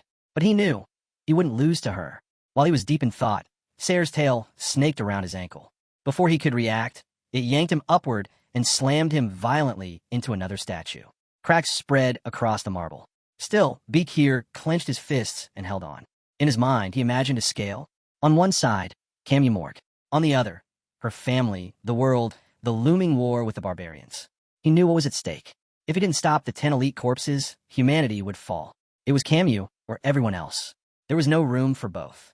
But then, flashes of Camus Morg's life rushed through his mind. Her loneliness, her sacrifices, her smile. His gaze began to glow, not with rage, but with hope. Even if there was only a sliver of it, he wanted to believe in it. He had to. Sayre, perched now in the hand of the undead, stared down at him. She approached slowly, almost curiously. This is the guy who defeated the 9th and the 10th corpse, she said, frowning. Doesn't look like much. Her eyes flickered with evil. She raised her clawed hand. Did you know, Vakir? She whispered. You're the reason the door to the demonic realm still hasn't opened. You're the delay. He didn't respond. He couldn't move. She struck. Her claw plunged into his chest, driving straight through him. The statue behind him shattered from the force of the blow. Smoke and dust rose all around. Sarah didn't stop. She drove her claw deeper, piercing flesh, bone, everything. Vakir screamed. His mouth opened in agony as the pain overwhelmed him. His body trembled. His strength was fading. But his hand still tried to move. Sarah's rage flared. How was he still standing? Still thinking about saving Camus Morg? To her, Vakir was nothing more than a lowly graduator, a weak human clinging to some hopeless dream. Her eyes glowed with a malevolent light as she smiled coldly. A pathetic human waiting for a miracle. The word miracle echoed in his mind. And that's when Vakir moved. Without warning, he raised his trembling hands and grabbed Sarah's horns. Her eyes widened, stunned. What are you? His grip tightened, teeth clenched, blood dripping down his chest. I like the sound of that, he said, his voice low and raw. Before she could react, crack, he slammed his forehead into hers with all his strength. Sarah's body jerked back, trembling from the force. Her eyes lit up, not with fury, but with fear. Her jaw hung open in disbelief. Then came a second headbutt, harder, sharper, fiercer. Vakir didn't stop. He held her horns tightly, eyes burning with unshakable will. Camus, can you hear me? Sarah still had her claw embedded in his chest, but he didn't let go. I can't do this alone, he whispered. I can't cut her down and save everyone at the same time. His voice echoed inside her. Deep within Sarah's body, Camus Morg remained trapped, unconscious. But your contract, he said, it's not absolute. I know you can resist it. You're a master of magic. You can do this. Inside the darkness, Camus' soul trembled, but didn't awaken. Vakir gritted his teeth. Your soul may burn for breaking the contract, but I'll kill this demon right here, right now. His voice grew louder, filled with resolve. We'll create a miracle together. Sarah's composure shattered. Her eyes burned with rage. With a furious scream, she ripped her claw from his chest and kicked him with full force. Vakir's body flew across the room, bouncing violently off the stone floor until it crashed into another statue. Dust and fragments rained down. Sarah floated down, landing with a heavy thud. Her expression was ice. She walked toward him, step by step. You'll make a fine undead soldier, she hissed. You'll replace the 9th and 10th corpses. And together, we'll wipe out humanity. She extended her arms, dark power building around her. But Vakir moved. He pressed his hand against the ground and slowly pushed himself up. Blood smeared across his chest, dripping from his chin. He stood and wiped the blood from his mouth. I'm going to kill you, he muttered. His eyes locked on the ground, then to the statue nearby. A memory flashed in his mind, a letter. One he had doubted from the start. And now, it was the only thread of hope he had left. He drew his sword again. Step by step, he began walking toward the demon. His gaze shifted to the statue of Hugo. He never would have imagined that Hugo Le Baskerville, of all people, would be the one to help him now. Across from him, Sarah snarled and shed her disguise. Her true form emerged, monstrous and twisted. She raised a massive scythe, her voice thunderous. Die. Vakir's eyes didn't waver. His grip tightened around the hilt of his blade. I never thought I'd become a sword master, he said under his breath. But here I am. In the center of Sarah's third eye, he saw her. Camus Morg, still bound inside, still waiting. He stared deeply, carefully, vowing from the bottom of his soul. A few days ago, Hugo sat down at his desk, pulled out a pen, and began writing a letter addressed to Vakir. He knew Vakir's potential. As one of the highest-ranked graduates, Vakir had the talent to unleash even a reckless 7th technique. But to master it, he needed to take it further. He'd need to become a sword master. Bathed in warm sunlight, streaming through the office window, Hugo continued writing. He poured his journey onto the page, the path he took to become what few ever achieve. He pictured himself gripping his blade, eyes locked on the goal, his focus unwavering. He had achieved sword mastery not long after Vakir was born. Images of Ra'anana and Penelope flashed through his mind. After losing them, he spiraled. Consumed by grief, he drowned himself in the one thing left, his sword. Day in, day out, he swung it. In the training hall, alone. He'd started young, and over the years, his form sharpened, refined by time and discipline. By then, he had already become a top-ranking graduate. But sword mastery wasn't a title you earned with rank. It was forged with endless repetition. One day, after countless hours of training, Hugo gripped his blade harder than ever before, then let it drop. He stared at his hands, eyes wide, sweat beading. They were covered in calluses and cuts. Still, it wasn't enough. No matter how much he swung that sword, the peak remained out of reach. Clinging to hope like a man grabbing a burning nail, Hugo turned to the vast library of 10,000 epistles and found something. An ancient text left behind by a forgotten swordmaster. Inside was a magic circle and a revelation. To become a graduator, you must shed all emotions. But to become a swordmaster, you must reclaim them. Hugo's world began to crack. Everything he had buried deep down, he now had to dig back up. Joy, rage, sorrow, delight. He forced himself to feel again. He practiced. He experimented. Laughed when he should have cried. Scowled when he should have smiled. The cost was high. His emotional compass shattered. The road to sword mastery twisted into a maze. Still, Hugo pushed forward. But the sword alone no longer satisfied the hunger inside him. To quench it, he revived his lineage. He had children. Many. He remembered them. Tiny figures crawling across a land littered with blades. According to family tradition, he sent them to the cradle of swords. Then, one day, something happened. He was watching when one of the little ones suddenly leapt into the water. Alarm shot through the group. The butler and others on the shore stiffened. Why would a child who knew nothing fight so hard? Why endure the pain of the cold water biting into his skin? Hugo felt it, something stir in his chest. His heart pounded. Mana surged from within. He was overwhelmed. Pride at the talent before him. Fury at sending such a young soul into suffering. Sadness for his pain. And a bright, burning hope for what that child might become. Without a second thought, Hugo dove into the water, his emotions crashing around him like waves. He grabbed the boy by the foot and hauled him out. In that instant, he understood. The next day, he awoke to find he had become a sword master. Back in the present, Hugo kept writing. His expression, calm yet firm. Everything, Homerian, the swordmaster's path, the emotions he'd rediscovered, was a gift from Vakir. And now he was passing it on. He believed in Vakir, trusted that he could reach that height. Back in the middle of the battle, Cerberus surged with mana, channeling it through her body as she swung violently, unleashing a barrage of strikes. Vakir raised both arms, crossing them over his chest. Using the Beelzebub sword, he blocked the onslaught, but the sheer force behind it made his eyes widen. She wasn't just strong, she was overwhelming. And then something inside him snapped. Rage flickered in Vakir's eyes. Rage fueled by the realization that Hugo was nothing like the man he once knew. On the other side, the demon Cerberus grinned, her gaze brimming with malice. She tightened her fist, summoning a massive magic circle that pulsed with dark energy. To shatter that spell, Vakir would need to ascend, to become a swordmaster. But without the power of the saints, it had to come from within. His own awakening. Cerberus raised her hand. Suddenly, the ground erupted. A twisted circle formed beneath him, launching skeletal spikes straight into Vakir's body. They hit hard, lifting him off the ground and tossing him into the air. Clenching his teeth, blood dripped from his mouth. Just like Hugo said, anger and sorrow lived inside him. The spikes left a deep, gaping wound across his chest. His body slammed into the ground, bouncing against the shattered earth. Cerberus watched with twisted delight, her smile wide. She thought it was over. That Vakir was weak. But then her smile vanished. Her joy turned to fury. Her hands balled into fists. Vakir, battered and torn, rose to his feet. His eyes gleamed with defiance. Despite the wounds, despite the blood, a reckless grin formed on his face. He stared at her, not with fear but fire. And yet, this battle wasn't one he could enjoy. There was no joy, no satisfaction. Cerberus felt his gaze and snapped. In a burst of rage, she launched another round of slashes, faster than before. Before Vakir could move, they were already upon him. His eyes shot open, shocked, helpless. He took the full impact head-on. The explosion clouded the air with smoke and stone. Cerberus, scythe buried in the ground, stood still, watching. Through the dust, Vakir's body flew, surrounded by rubble. One of his legs had been severed by the demon slayer's strike. Blood spilled freely. He gritted his teeth, fury burning in his chest. Summoning what little strength remained, Vakir activated Baskerville's seventh technique. Using the rocky terrain to build momentum, he surged forward, appearing right in front of her. Their eyes locked.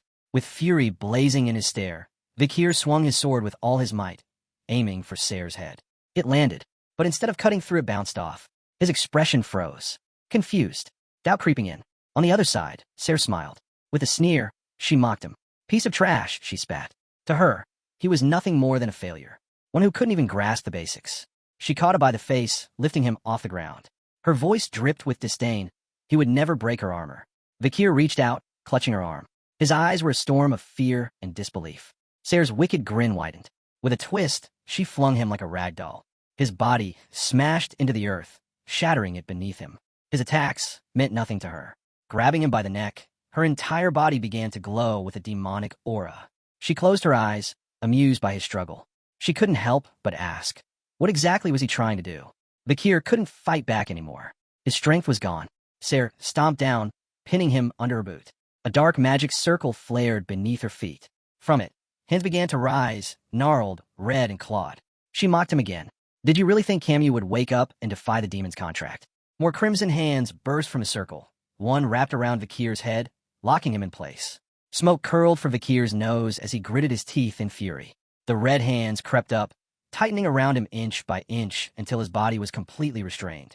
Sarah's eyes lit up with twisted delight. She rose slowly, lifted her hand toward the sky, and with a smirk, dared him. Let's see you survive this one. A new magic circle materialized high above, and from it, dozens of demonic hands rained down. They slammed into Vakir, the impact shaking the battlefield and filling the air with smoke. The blast left a massive crater. In the center, Vakir. His arm was gone. Blood pooled beneath him. But even in that state, he moved. Sarah's eyes narrowed, her grin fading as confusion took over. She stared in silence. Vakir braced himself with his one remaining hand, eyes fixed on the ground as he forced his broken body to rise. To standing was torture. Even with the salamander's healing abilities, his body refused to regenerate. Still, he pushed forward. And in that moment, he remembered Camus Morg. Her tearful eyes, her broken voice asking, "Why am I alone again?" His whole body trembled. But he stood. The smoke cleared. One-armed, covered in blood, Vakir gripped the Beelzebub sword and began walking, step by step, toward the demon. Then a voice rang out. "Idiot, Camus." She scolded him, saying she didn't want to see him again, only to witness that kind of expression on his face. Vakir, bruised and bloodied, stared at Ser, his eyes suddenly wide. Stunned, Ser froze. Her expression twisted in rage and confusion. Something wasn't right. Then, Camus Morg began peeling the demon's skin from her face. Her eyes burned with resolve. With a smile, she said, "I did just what you told me." Ser panicked. "You'll destroy your soul," she shouted. "You resist the contract, you vanish." But Camus didn't stop. She stripped away the demon's hold, pulling the skin from her face and neck with both hands. With bold confidence, she said, "You won't last, Ser. Vakir, cut me to pieces." Then, her voice softened, casual, even playful. "If you fail, my neck becomes your sword sheath." Vakir looked at the ground, sighed, and smiled. Even now, she was cracking jokes. In that moment, he knew she was born for this. A true heroine. 100 out of 100, he thought. Camus removed the last of the demon's skin and grinned. "Took you long enough to realize, huh?" She reached out to him. "Show me the man I fell for." Sarah's eyes went wide with fear. This was bad. Desperate. She forced her will over Camus's body once more. A massive magic circle erupted behind her. "They're both insane," she hissed. With fury in her gaze, she extended both arms and screamed, "Do you really think this is enough to pierce my armor?" From the circle, tentacles formed of bones and skeletons surged toward Vakir. But he was ready. He drew his sword, its blade igniting with powerful mana. Step by step, he closed the distance. With one clean motion, he swung. The tentacles were sliced apart, shattered before they could reach him. Ser stood frozen, eyes wide. She couldn't believe it. From deep within Vakir's chest, his heart began to glow, and mana poured out. Now he understood. This is what Hugo meant when he spoke of the heart, how it could carry so many emotions all at once. Vakir was feeling things he rarely allowed himself to feel. Meanwhile, Camus Morg was still trapped, her arms bound inside the demon's third eye. Yet, even in that prison, she smiled. Vakir hadn't forgotten her. With a heavy heart, she slowly lifted her head. Light began to pierce through the darkness. As it reached her, tears welled up in her eyes. Her sorrow gave way to joy. Vakir sliced clean through the demon's third eye. Then, calmly, he sat down in front of her, smiling, watching her quietly, warmth in his gaze. Her mouth fell open in shock. Vakir was angry, furious that the heroine of the future had been hurt. He was heartbroken that she had to face it alone. But more than anything, he was thrilled they had found each other again.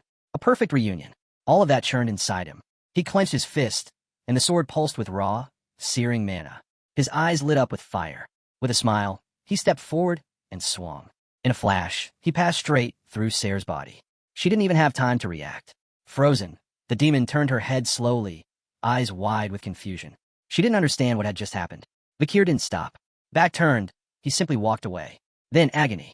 His mana surged through her body, tearing through her from the inside. In this place stood a statue of Hugo. Everyone around wore tinted glasses that didn't suit them, continuing their lives unaware that Vakir's hand clenched tight, and a powerful energy began to solidify above his sword. Those who managed to remove those glasses could see things invisible to others, and they could cut them down effortlessly. These people had reached a level of supremacy known as swordmasters. With hatred gleaming in his eyes, Vakir dashed forward. Before Ser could react, he struck with precision, his blade slicing deep. Slowly, the demonic aura wrapped around Camus Morg's body began to peel away. Control was returning to her. The dark energy turned to ash, and Ser's eyes widened in disbelief. She stared at Vakir, stunned that she'd lost. Fury lit up her gaze. She had failed to open the gate. In seconds. The demon's power faded completely, and her body crumbled into ashes. Vakir stood bloodied, missing an arm from the brutal fight. Smoke curled from his shoulder as he stared up at the crimson sky. Lost in thought, he felt outdated, like wearing clothes from a past life. His strength, vision, and clarity had evolved far beyond what the saint's mana ever gave him. Then worry filled his eyes. He turned, searching, and there she was, Camus Morg, lying still on the ground. As the wind stirred, Vakir began walking toward her, longing to feel something from their reunion. But just as he reached her side, a strange sensation overwhelmed him, and his body froze. Moments later, he collapsed beside her, unconscious. On the crater floor, the divine immortal's ring began to glow. A violet light pulsed from it, rising and striking the red sky above. The barrier that had sealed them and started to dissolve. Neither Vakir nor Camus Morg, lost in unconsciousness, noticed anything. The ground beneath them vanished. They were returned, teleported back to the real world. It was night. The moon glowed high above. Hours passed, but Vakir didn't stir. From his clothes, the little spider crawled out. It bounced up to his arm, watching him closely. She tried to wake him with her tiny jumps, but grew tired and lay down beside him. Then something caught her eye. Her gaze froze in confusion and wonder. It was Rose. She stood silently, her eyes locked on Vakir. Thoughts swirled behind her glowing stare. She didn't move. She didn't speak. She just watched, unsure of what to do next. Noticing Rose's gaze, the little spider stood upright, fury in her eyes. She let out a defiant roar. There was no way she'd let anyone hurt Vakir. Rose paused, weighed her options, and then made her move. But instead of attacking, she gently lifted Camus Morg's limp arm over her shoulder and helped her up. The spider, puzzled, watched in silence. Her anger gave way to confusion. Vakir still hadn't moved. Rose turned, carrying Camus Morg, and began to walk away. Just then, a trembling hand pressed against the ground. Vakir, struggling, pushed himself up. He clutched his injured arm and called out, voice weak, asking her to wait. Hearing him, Rose stopped. Her eyes widened, surprised he was awake. Seeing Camus Morg able to move reassured Vakir. She was alive, and that was enough. Relief washed over him. Curiosity flickered in Rose's eyes as she turned to face him.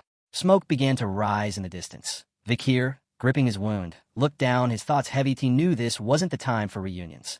They had to leave this place, fast. He reached into his pocket and pulled something out. With a quiet tone, he said he had a favor to ask. He tossed the object to Rose. She caught it, her expression shifting to surprise. Then he smiled, soft but certain. He said Camus Morg would know where to find him, if she still wanted to. Rose stared at what he'd given her, eyes gleaming with curiosity. Without another word, she turned and walked off, Camus Morg still resting on her shoulder. The little spider climbed onto Vakir's shoulder. Together, they silently watched Rose disappear into the distance. Back at the festival, a sudden shout broke through the crowd. A man, oddly dressed in a woman's costume, ran toward the center, gasping for breath. Curious students quickly gathered around him. He announced startling news. The villain who had attacked the academy was the Hound. Gasps spread through the crowd. Someone asked about the damage. Surprisingly, the man revealed there was none. She, dressed as Frankenstein, stared at the ground, worry creeping in. She realized the girl in the skull mask had been a black mage. Tudor, wearing the Valkyrie outfit, rubbed his chin in thought. She might be right. It did seem like the black mage had been fighting the Hound, not siding with him.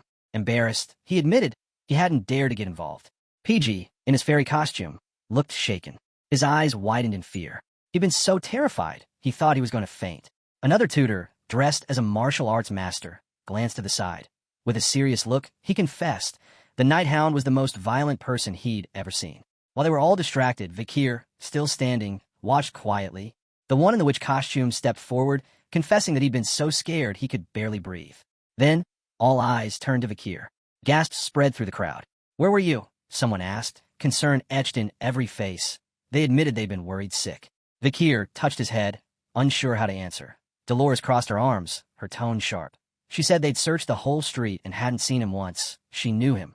He wasn't the type to leave his friends behind. Sinclair, in a vampire costume, stood silent, watching him closely. Vakir looked uneasy. He didn't know what to say. Then, out of nowhere, a voice called him over that a group in skirts approached. High Burrow, Middle Burrow, and Low Burrow, each dressed as maids. Low Burrow planted his hands on his hips, frustration clear.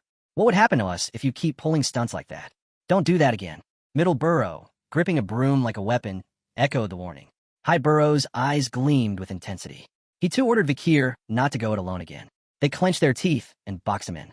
Sinclair couldn't help but smile. She thought, looks like he's building a gang. Dolores blinked, realization dawning. Once again, she'd misunderstood everything. As minutes passed, the first rays of sunlight broke through the clouds. Vakir looked up at the sky, his thoughts elsewhere. Was she going to be okay? The sun rose slowly over the horizon. Everyone stood quietly, taking in the peaceful moment. Vakir waited, hopeful he longed to see Camus Morg again. Elsewhere in the city, inside an old, abandoned church, something stirred. At the center stood a glowing sphere, and next to it, Rose. From within the sphere, a drenched figure stepped out. It was Camus Morg. She placed her hand on the sphere's surface and slowly walked out, her expression distant. Rose turned toward her, silent. Camus Morg stared down at her own hands. Her body was a mess that Sayre's madness had shattered their contract. Because of that, she never got to properly see Vakir. She believed he was dead, like a fool. Fury welled up inside her. Rose stood quietly, offering no words. Camus Morg sank into her thoughts. She remembered everything he had done for her. Hands pressed against her cheeks, she flushed. Even while wounded, he'd done everything to protect her. She remembered ripping away the demon's skin from her neck. She saw his smile in her mind, and realized he'd stayed by her side. This time, she hadn't faced the battle alone. Eyes closing, gentle smile formed on her face. They had done this, together. They didn't give up, but the exhaustion was catching up with her. Dark circles shadowed her eyes. Dark circles under her eyes. Camus Morg turned to the side and asked herself, was Vakir the kind of man worth risking everything for? Beside her, the little demon, Sayre, hovered midair. Camus Morg gave a proud, almost smug smile. Sayre, tearing up, stretched her ears and wailed. How could this happen? You broke the contract. This is a scam. With a sly look, Camus Morg admitted she now had complete control over her own body. She wasn't even sure how Vakir did it, or why she'd survived. But one thing was clear. Sayre no longer had control. Sayre's hands clenched, eyes burning with hatred. Because the 12-hour contract had been broken, she could only exist for a short time now. A penalty for their broken bond. Purple fire flared in Camus Morg's palm. She summoned two shimmering barriers that began to close in around Sayre. With a cold smile, she revealed she could now destroy her with just magic. Sayre pushed back, screaming in pain, her hands straining against the crushing barriers. Tears welled up as she begged, pleaded for her life, promising to do anything. Camus Morg's eyes sparkled with a wicked gleam. She grinned and made her demand. If Sayre wanted to live, she had to surrender everything. Her powers, her authority, and no more contract. From now on, they were master and servant. Sayre turned away with a defeated sigh, her eyes downcast. Camus Morg placed her hand on her hip and admitted, if nothing else, she had Sayre to thank for helping her meet Vakir. Sayre asked, so what now? Camus Morg looked at her, calm and determined. It's time, she said, to open the gate. Sayre's eyes lit up in surprise and excitement. Are you serious? But Camus Morg just smiled. Kidding. You think I'm crazy? Rose stepped in, helping her put on a wizard's robe. Camus Morg said her first priority was to return to the Morg estate. Her mind drifted to her uncle and her mother. Now that she knew Vakir was alive, she had to fix everything she'd broken. She pulled up the hood of the robe, her eyes dimmed with sorrow. Her thoughts turned to Uncle Snake. She remembered his final smile and how he died. She had to go back, to announce his passing, to honor him. Her hand curled into a fist. With deep gratitude, she thanked Snake that it was because of him that she'd found her way back to Vakir. Opening her hand, she looked down at a golden coin that a soft smile spread across her face. If she joined the academy, she could become Vakir's junior. Rose and Sayre exchanged glances, puzzled by her sudden shift in mood. The wind picked up, scattering leaves all around. Camus Morg blushed deeply. With eyes full of longing, she vowed, next time they meet, Vakir will be hers. The hectic festival had finally drawn to a close. But even as it ended, its impact still lingered, like embers refusing to die out. It was daytime. Students were making their way back to the academy. Among them walked three boys. One of the boys walking to class leaned toward his friends. Hey, is it true? Did the Night Blood Hound really show up during the festival? The one with glasses turned his head seriously. I heard he came to launch another attack. The blonde-haired boy looked over, his voice more thoughtful. According to rumors, the teacher stepped in and stopped him. Hearing that, the black-haired student's eyes widened, a mix of fear and disgust. He muttered that the Night Hound was pure evil, someone who should have been locked up long ago. Then, with his eyes closed and arms stretched, he added, "They say a new villain appeared too, an unregistered black mage." The boy with glasses nodded seriously. Supposedly, the two of them fought each other. That gave the teachers the chance to act. The blonde one listened quietly, saying nothing. As they walked by, their chatter drifted near the damaged wall, still scarred from Vakir's attack. But the three friends kept laughing and joking, unaware of what had really happened. The night bloodhound incident, so close to becoming a true catastrophe, was already fading into gossip, passed off like a spooky rumor. The students flowed into the academy, heading to their classrooms. Down one hallway stood a door-marked journalism club. Inside, the room buzzed with tension. The club members sat around a cluttered table, covered in newspapers. Dolores stood suddenly, slamming her hand down. Fury burned in her eyes. Who wrote this article? Vakir and the others looked at the paper in silence. One headline stood out. A photo of a night bloodhound, his eyes filled with menace, his body stained with blood. The article condemned him harshly. IT claimed he had attacked the Imperial Academy and labeled his actions as premeditated. IT called him anti-humanitarian, anti-empire, a villain who had to be punished. It listed the destruction that had occurred during the festival. The Imperial Bank, the capital's clock tower, the Indulgentia Orphanage, the National Cemetery. Dolores grabbed the article, her grip tight. Rage flashed in her eyes as she stared at Vakir and the others. She made it clear. Yes, the Night Hound had shown up, but the chaos, that wasn't his doing. It was the mysterious black mage. Everyone stared at her, stunned and unsure. Vakir, meanwhile, stayed quiet, expression unreadable. Dolores went on. The article made it seem like the Night Hound came to massacre students. She didn't deny he was a criminal under Imperial law. But during the festival, he hadn't done anything out of line. She argued the article should focus on facts, not emotions. It needed to report the truth. Who wrote this? She demanded again. PG, eyes wide, nervously waved his hands, shaking his head. All eyes turned to PG. His face went pale, panic set in fast. He opened his mouth, but couldn't get a word out. Meanwhile, Vakir stayed calm. He quietly studied the articles on the table, saying nothing. Dolores locked her eyes on him, something clicking in her expression. Then it hit her. You wrote it, she said. Vakir nodded. He explained that he'd followed instructions from Professor Banshee Morg, the club's advisor. Dolores slammed both hands on the table. Fury boiled beneath her calm. All this had happened while she wasn't even there. Vakir remained composed. He reminded her that during the festival, she was tied up with student council work. Her expression faltered. Confused, she sighed and dug into her pocket. Just because I wasn't around, she said, doesn't mean you should publish something without checking the facts. She pulled out 3 folded articles and slapped them onto the table. These are official reports from the Imperial Guard, she said, placing a hand over them. They came out this morning. According to them, the Night Bloodhound hadn't destroyed the capital's main facilities.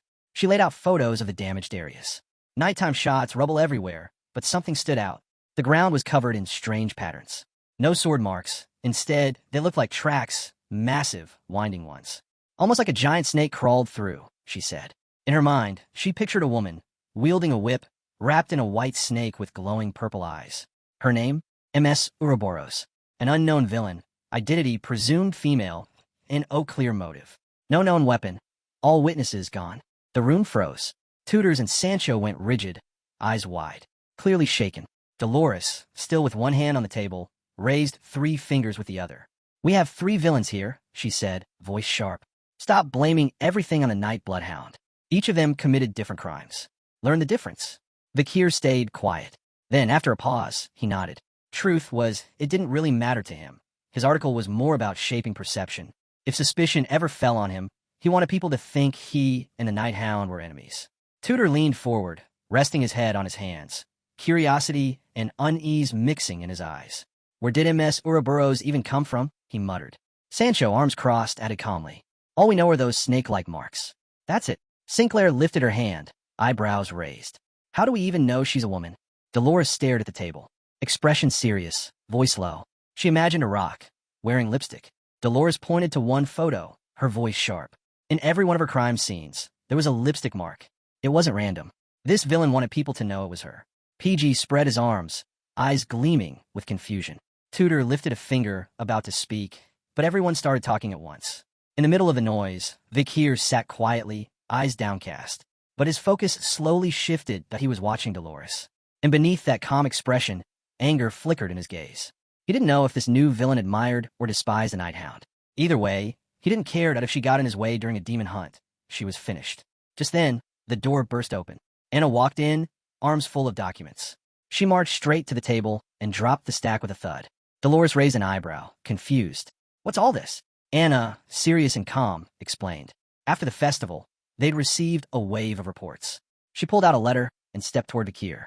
"There's one for you two." He looked up, expression still calm, and reached for it. "Thanks." Opening the letter, Vakir's face shifted. Confusion hit first. Then shock. His eyes widened. He froze. Sinclair noticed.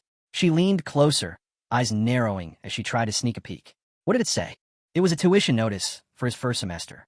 The next day, Vakir visited his brother. The little Pomeranian was curled in his lap, eyes closed, tail flicking gently. She looked peaceful and happy. Osiris sat across from him, sipping tea in the morning light. He offered the solution without hesitation. "If it's tuition you need, I'll cover it." Sunlight filtered through the windows as he studied Vakir closely. "But something else is bothering you, isn't it?" Vakir didn't answer right away. He stared at the floor, thoughtful, then reached out and gently stroked the doll's head. With a calm voice, he said, "I don't want anyone at the academy to know I'm a Baskerville." The Pomeranian placed her paws over his hand, smiling gently, feeling his warmth. The truth was, he just wanted a normal life. Simple, uncomplicated. But now, with rumors flying and suspicions rising, things were getting harder. Ever since people learned he had access to the Baskerville family's fortune, he kept imagining Sinclair, Bianca, and Dolores offering him ridiculous disguises, each with doting, eager smiles. He only had a week left before the enrollment deadline, but he didn't want to take any of the odd jobs the girls had suggested. Vakir shut his eyes, anxiety creeping in. Missing the full scholarship, because of his behavior, had created problems he couldn't ignore. Osiris took a slow sip of tea, still watching him. And then, his eyes lit up with sudden realization. Could it be? Was Vakir trying to become one of those legendary figures? A powerful hero, hiding his true strength? He remembered something from their childhood. He stood in front of a tree, arms crossed, a faint blush on his cheeks. He imagined himself battling a horde of monsters, emerging victorious with secret strength finally revealed. Once upon a time, he too had dreamed of being that kind of hero, the hidden powerhouse living among the ordinary, waiting for the perfect moment to shine. Meanwhile, the little Pomeranian on Vakir's lap had drifted off, out like a light. Osiris, calm and thoughtful, looked at his younger brother. "Why not try monster hunting part-time?" Vakir blinked, surprised. Osiris explained further. He could visit the Explorers Guild, find a reliable partner, and start small. He wanted to give Vakir the chance to pursue something real, something that could bring him closer to his dream. Vakir touched his chin, unsure. Would this really help? As he sank into thought, one name came to mind. A legendary explorer. He pictured a swordsman with a ponytail, a quiet hero who played a vital role during the era of ruin. Most of what Vakir knew about demons came from this man's research. He even helped shape the foundation of monster ecogeography. But the swordsman had met a tragic end. With no allies and no affiliations, he had been left to die during a brutal battle. Vakir smiled softly. If that man was still alive, he wanted to earn his trust, not just for himself, but for the future. He turned to Osiris. "Thanks, I'll do it." Osiris lit up with joy, visibly proud of his little brother. Elsewhere in the city, the Sherpa Guide Guild buzzed with activity. Evening had fallen when someone shouted, "The guildmaster's back." A few members ran out to greet him. "How was today's hunt?" one of them asked. The blond man stepped forward and stomped the ground hard. Everyone froze. On his back was the body of a giant boar. He slung it down with a grin and jabbed his thumb at the beast. "Total success," he said, eyes gleaming with confidence. His name was Miniature Pincher, known to everyone as Mini Pin. The other guild members gathered around the boar, stunned. Yep, graduate through a whole different league. Mini Pin stretched and made his way to the guild's main building. He needed a break. Inside his office, he dropped into a chair and opened a book, but couldn't focus. He leaned forward, resting his head on the table. Money was tight. Again, there wasn't enough to cover food and pay for the guild staff. His face darkened with frustration. The big mercenary guilds were crushing him. And with no outside support, things felt hopeless. It all went back to a mistake he made long ago, that a scam he fell for when chasing his dream. If it hadn't happened, maybe things would be different now. He stood slowly, guilt weighing him down. Mini Pin opened a drawer and pulled out a towel. He wiped the sweat from his face, feeling like a fool. but somewhere deep inside, he still clung to a sliver of hope. He closed his eyes, hands clasped together. In his mind, the symbol of the Baskerville family appeared, his long-held dream to join them. Then footsteps echoed nearby. Someone in brown boots approached, their face hidden beneath a hood.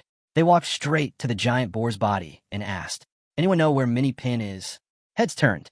The guild members looked at the stranger suspiciously. One man stepped forward, eyeing the young figure. "You talk like you're above us. Who do you think you are?" The hooded man replied coolly, "I'm just a client here to post a commission." That only made things worse. The guild member scoffed. "You think clients can act all high and mighty?" But the hooded man didn't bother replying. He turned away, uninterested, muttering that this guy was a pain. The man's temper snapped. He lunged forward, trying to grab the stranger. But in a blur, the hooded figure vanished. He moved like lightning. Guild members gasped. The man spun around in disbelief, eyes wide. Before they could react, the hooded man leaped, landing right in front of the guildmaster's office window. Inside, Minnie Pin's eyes shot open in shock. The hooded figure peered through the glass. "Is this the guildmaster's office?" His gaze scanned Minnie Pin's build. "Guessing that's you." Minnie Pin jumped to his feet, completely stunned. "Who are you?" The stranger sat on the windowsill. "I'm here to make a commission." Minnie Pin stared, sweat forming again. The man climbed inside and walked toward him, holding out a piece of paper. It was his commission request. Minnie Pin took it carefully, studying the document. Whoever this guy was, he was fast. Too fast for him to react a serious threat. "You can't just show up like this," he said, still reading, but then his eyes widened. Shock hit him like a wave. The hooded man began to lower his hood and revealed his face. He wasn't here to meet Minnie Pin. He was here to hire him. The guide he wanted was Minnie Pin himself. Minnie Pin's entire body tensed. His mouth went dry. He remembered this boy, the one who had visited the Baskerville estate countless times, pleading to become one of their vassals. He would never forget that face. And now, standing right in front of him, was Vakir. A few hours later, night had fallen. Minnie Pin and Vakir walked through the village side by side. Minnie Pin flipped through the commission report. According to it, Vakir was affiliated with the Coliseum Academy. And his reason for seeking a guide? Simple. He wanted help hunting monsters. Minnie Pin watched Vakir with a serious gaze, but couldn't hide the blush creeping across his face. He was stunned. This boy was really from the Baskerville family? Without hesitation, Minnie Pin stood in front of him and bowed deeply. To him, this was an honor, working alongside a member of the iron-blooded sword family. Vakir blinked, unsure how to react. Minnie Pin's respectful attitude caught him off guard. With a heartfelt expression, Minnie Pin admitted something he'd always kept inside. He'd dreamed of meeting someone from the Baskervilles his whole life. Vakir looked at him closely and spoke firmly. "Keep your voice down. Calm yourself." Minnie Pin quickly apologized, cheeks still red, and confessed that his dream had always been to join the Baskervilles. That made Vakir pause. So even in this timeline, he's been dreaming about this for a long time. Minnie Pin's fists tightened. He smiled with excitement as he spoke. The Baskervilles, the monster slayers of the Western Front, the iron-blooded sword family. If I could join them, I'd finally learn their invincible fencing. But then his smile faded. With a heavy sigh, he rubbed his head and admitted his mistake. All he ever wanted was a house and a little land, something to give his wife a better life. But he'd been scammed by dishonest brokers. His dreams had crumbled. Vakir's gaze turned serious. He knew Minnie Pin wasn't weak. Despite his humble appearance, he was a top-tier graduate, someone strong enough to stand among the elite mercenaries. Vakir looked down, a small smile on his lips. "I can help you make that dream real," he said. "But that depends on you." Minnie Pin's eyes lit up in disbelief. A slow, stunned smile spread across his face. Eyes glowing with determination, he made a promise. He'd give it everything he had. Hours later, Minnie Pin was at the reins of a small carriage loaded with supplies. It was the middle of the night. Vakir sat among the goods, silent. This mission, this life, was a secret. Even the Baskervilles didn't know what he was doing. He was attending the academy undercover, with no help from the family. That's why he needed Minnie Pin, the best guide around. And now his key to paying tuition. When Minnie Pin heard this, he covered his mouth in disbelief. His eyes shimmered with tears. Vakir, the one he respected most, had chosen him. Inside the cart, Vakir folded his hands calmly. "From now on," he said, "call me employer. Not by name." Minnie Pin's eyes lit up with resolve. He nodded firmly, fist clenched. "Understand. Employer." Vakir looked at him curiously. "I'm a student at the academy, which monsters wouldn't draw much attention, even if I hunted a lot of them." Minnie Pin glanced back, thoughtful, his response on the way. He turned to Vakir with a grin and explained that the null wasn't exactly powerful, but it could fetch a decent price. These creatures had the head of a hyena and the squat body of a dwarf, usually sticking to the highlands on the edge of the ecliptic. Alone, They were only ranked at a C++ threat level, but grouped together, they could spike all the way up to a maximum A. Minnie Pin, who was manning the trade cart, went on. Since these monsters were weak in one-on-one fights, even a first-year academy student could take them down with ease. That made them perfect targets, low risk, high reward. Plus, the Imperial family had labeled them ecosystem pests, meaning there was a bounty for each one taken out. Their skin, meat, and even bones could be sold. Vakir started paying closer attention to Minnie Pin. This guy knew his stuff. A few hours later, they reached the Null's territory. The cart came to a halt. The place was crawling with them. Some wielded rusted swords. Others just roamed the area, all of them looking ready to snap. Vakir and Minnie Pin crouched behind a bush, eyes locked on the colony. Minnie Pin started pointing out different groups, explaining that Nulls were drawn to shiny objects. Hunters would often scatter glass beads to lure them in before ambushing. Vakir, sitting silently beside him, watched the monsters with a calm but focused stare. He realized that this tactic only worked for small packs, not the kind of numbers they were facing now. Minnie Pin turned to him, eyes wide in surprise. Vakir's assessment was spot on. Suddenly, a snake hiding in the tree above locked onto them, poised to strike. But before it could make a move, a brutal slash came out of nowhere, slicing its head clean off. Minnie Pin froze, stunned. Vakir didn't even have a sword. How did he do that? As the snake's head hit the dirt, Vakir casually pointed behind him with his thumb. Then, with a curious look, he asked if there was oil in the barrels on the cart. Still sweating from shock, Minnie Pin nodded. Blood oozed from the snake's body.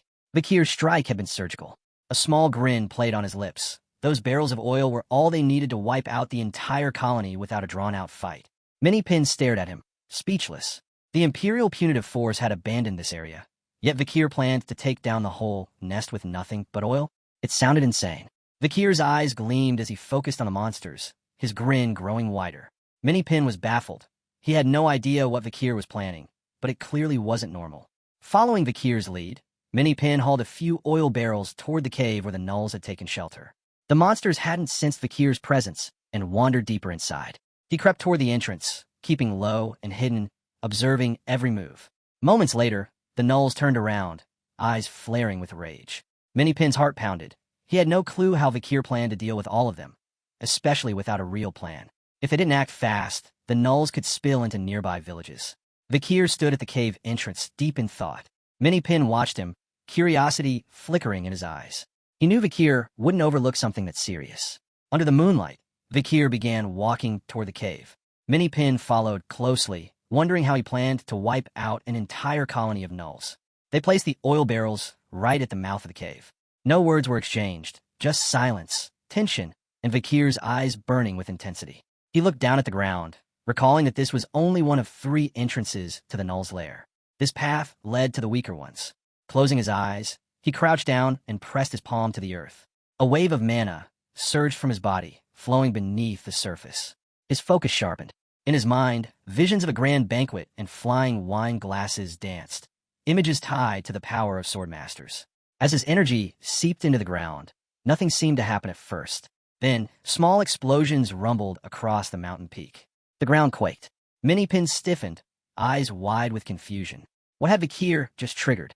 Moments later, angry Nulls burst out of the cave, charging straight at them, their eyes wild with fury. Minnie Pin didn't hesitate. He hurled the barrels of oil directly at them. The monsters froze, jaws dropping in disbelief as the barrels struck and burst, dousing them in oil. One after another, Minnie Pin kept flinging barrels, each splash soaking the incoming swarm. Vakir stood there with a lit torch, a smirk creeping onto his face. It was the same trick he'd once tried in the forest, though back then it had failed. But this time was different. These weren't the Madam's beasts. These were just Nulls. With the horde drenched in oil and closing in fast, Vakir tossed the torch. The moment the flame touched the ground, fire erupted. The blaze roared to life, engulfing the monsters. Screams tore through the night.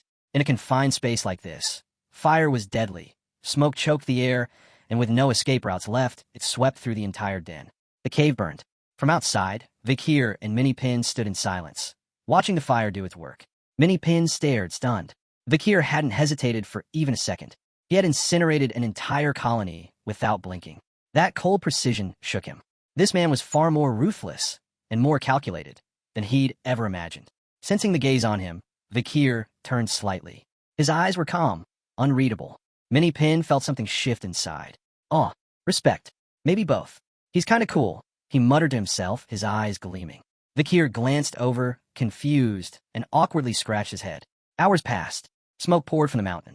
When they finally ventured inside with a torch, the cave was nothing but scorched remains. Null corpses were everywhere. Minipin stepped forward and began inspecting them carefully, his expression turning serious.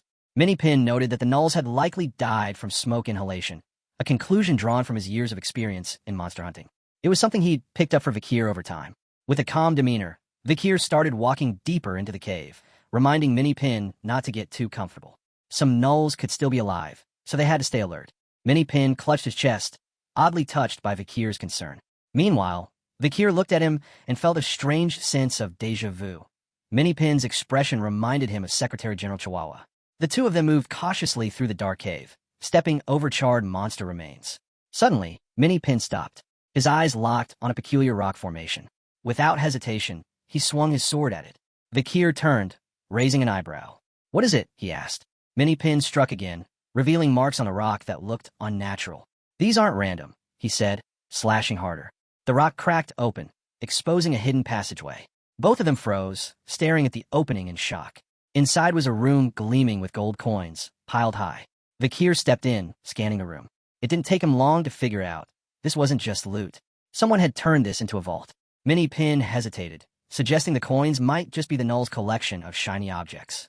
But Vakir picked up a coin, studied it for a moment, then tossed another toward Minipin. Minipin caught it, confused. "These aren't bank-issued," Vakir said. "No serial numbers. The Nulls couldn't have gotten these on their own." Minipin blinked, unsure what to say. Who in their right mind would store treasure here? Vakir dropped the torch to the ground and stood tall. One thing was clear, someone had stashed these coins here. And that someone was powerful enough to slaughter an entire Null colony and take the lair for themselves. Just then, a sharp clicking sound echoed from the cave entrance. A woman in heels stepped over a Null corpse, unfazed. She licked her hands slowly, eyes scanning the cave with casual amusement. "Well," she said with a sly grin, "looks like some rats broke into my PG bank." Vakir stood there, still holding the coin, expression unreadable. Minipin stared at the coin in his hand, completely stunned. The cave was littered with bodies, and now a mysterious woman had shown up, eyeing the aftermath without a word. She moved closer to the hidden vault entrance. Vakir turned back to the treasure room. Whoever was using this place as a stash had to be incredibly strong, someone who could take down all these monsters without breaking a sweat. Minipin examined the gold again, uncertain. Was this all stolen from a bank? Vakir nodded. That was the only thing that made sense. No regular person would have access to untraceable coins like these. His eyes narrowed as a chilling thought crossed his mind. He could already picture the headline in the paper. Vakir suddenly remembered a recent news piece, one he'd written himself. It had been about a string of high-profile heists. The culprit? A copycat of the infamous Hound. This criminal had hit key targets in the imperial capital, destroying entire facilities, vanishing with their riches, and leaving behind only chaos. One of those targets had been a major bank. All the witnesses were found dead, and the only clues left at the scene? A set of high-heel footprints, and strange, winding marks resembling those of a massive snake. That was when people started calling her the Ouroboros. Back in the cave, the woman lashed out with her whip, sending it cracking through the air. But Vakir moved just in time. He tilted his head, narrowly dodging the strike as it slammed into the cave wall, carving a deep, snake-like groove. Vakir didn't flinch. His eyes remained calm, focused. Across the room, Minipin spun around. His face went pale. The woman retrieved her whip and began walking toward them with unnerving grace. Her grip tightened. Her fury was clear. Someone had dared mess with her stash. Minipin stood frozen, caught between confusion and fear. Vakir quickly pieced it together. This woman wasn't just some rogue fighter. She was the robber from the headlines. Her smile widened, and her fist clenched. Vakir's eyes locked onto the wall. The whip marks, just like the ones from the crime scenes. And now it was clear, those snake tracks had always been from a whip. She was also using magic to alter her voice. She extended her hand and, with a twisted smile, asked aloud whether this was bad luck or good luck. Her eyes burned with fury as she stared Vakir down, unsure what he was doing here. But whatever it was, she didn't like it. Vakir was thrown off. Why was she so focused on him? Minipin, overwhelmed, reached for his sword. Vakir kept his eyes on the woman. Something had shifted in her demeanor. She seemed to realize something. Did she recognize him? She touched her mask and laughed, clearly thrilled. What were the odds? Vakir had walked straight into her treasure vault. With a wicked grin, she unleashed her mana. A fierce surge of energy exploded around her. Minipin drew his blade, confused but ready. Vakir, still calm, analyzed her power. It was intense, well beyond the level of a graduator. Minipin didn't stand a chance. Vakir knew it had to be him. He was the only one here who could face her. But new worry crept in. If he revealed his full strength now, and she survived, she'd know exactly who he was. And that could bring even greater danger later. Vakir stood motionless, unsure of his next move. The Ouroboros' aura pulsed through the cave like a storm, thick with pressure. But even with the tension crackling in the air, Vakir stayed calm, eyes thoughtful as he silently weighed his options. Minipin glanced over at him and frowned. Vakir looked distracted, like his mind was racing. It was true. Vakir had been hailed as a genius, a hero. But facing a foe stronger than a graduata, that was no small thing. Minipin stepped forward, placing himself between Vakir and the advancing enemy. His voice was steady, sincere. The Imperial Guard should be patrolling near the mountain base by now. Vakir snapped out his thoughts. His eyes widened. That was it. They had a chance. Drawing his sword, Minipin summoned his mana. Golden energy surged around him, swirling with fierce intensity. He gritted his teeth, gaze locked forward. "I'll buy you time," he said, filled with determination. "Get to the entrance, call for help. I'll hold her off." Vakir hesitated, confused by the sudden bravery. Minipin just smiled. "Even if it was short, I'm glad I met you." And with that, he charged. His mana flared bright as he rushed the Ouroboros, sword ready. She didn't move. She just stood there, watching. Minipin swung with everything he had, but she ducked at the last second, and his blade slammed into the ground. He growled, frustrated, and attacked again, only for her to leap back, dodging cleanly once more. His second strike smashed against the cave wall. She calmly infused her whip with mana, her grin returning. She looked like she was enjoying this. Then she lashed out. The whip snapped upward, catching Minipin under the jaw. The force of it sent him reeling, slicing deep into his face and stunning him instantly. He staggered back, blood dripping, sword slipping from his hand. His legs trembled, his body barely holding on. For a second, everything went dark. The pain was unbearable, like his body was being torn apart. Even though he was a graduator, the difference between them was massive. She was on a completely different level. But even so, Minipin lifted his head, eyes burning with defiance. He raised his arms to guard and began focusing every ounce of his energy. Golden mana burst from his body once more. But she wasn't done. The Ouroboros struck again, and again. Each whip crack left fresh wounds, slicing through skin and muscle. Still, Minipin didn't move. He stood tall, enduring it. In that moment, all he could think of was Vakir. That guy, he was going to become a swordmaster one day. He couldn't die here. Not like this.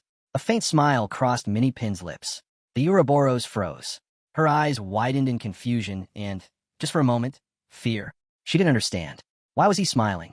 Minipin's eyes were blazing with fury and purpose as he stared her down. Minipin charged one last time, ready to give his life for Vakir.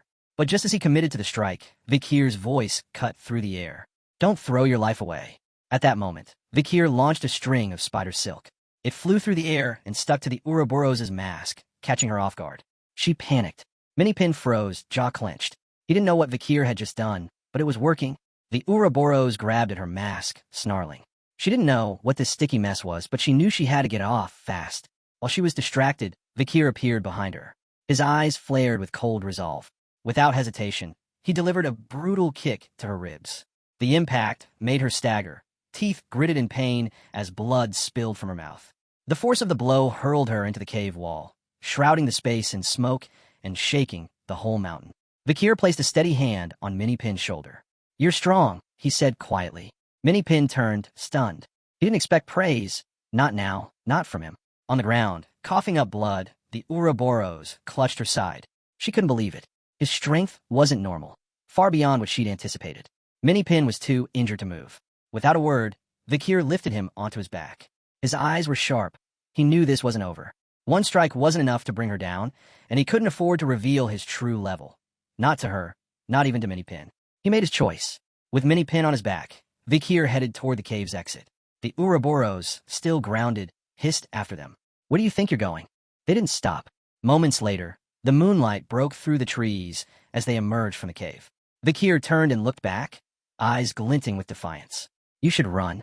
We'll be back," with the Imperial Guard.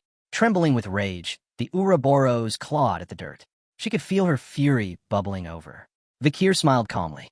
"Next time, if you plan on touching my coin box, you better be ready to pay for it." With that, he turned away, Still reeling, she clenched her teeth. Bastard, she muttered through the pain. Minutes passed. Minnie Pin had fallen unconscious. Vakir continued walking through the forest under the glow of the moon, carrying his injured companion on his back. A faint smile touched his lips. He had thought he'd already lived enough, but here he was, still discovering parts of himself he didn't know existed.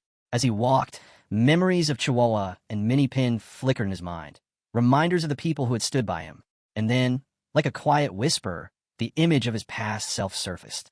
Under the moonlit sky, he made his way toward the area where the Imperial Guard was stationed. Minnie Pin, so loyal and unflinching, reminded him of who he used to be. Night had fallen completely. It wasn't long before the knights of the Imperial Guard reached the cave entrance. What they saw left them speechless. The cave was swarming with knights. On the floor lay a massive pile of null corpses. The sight left everyone speechless. Someone had taken down an entire colony of monsters. In the shadows, Vakir stood quietly, his hood pulled low, observing the scene with a calm gaze. The operation to destroy the null nest officially concluded with the Imperial Guard arrival. By the time they reached the site, Miss Ouroboros was gone, leaving behind a fortune in gold. The knights wasted no time.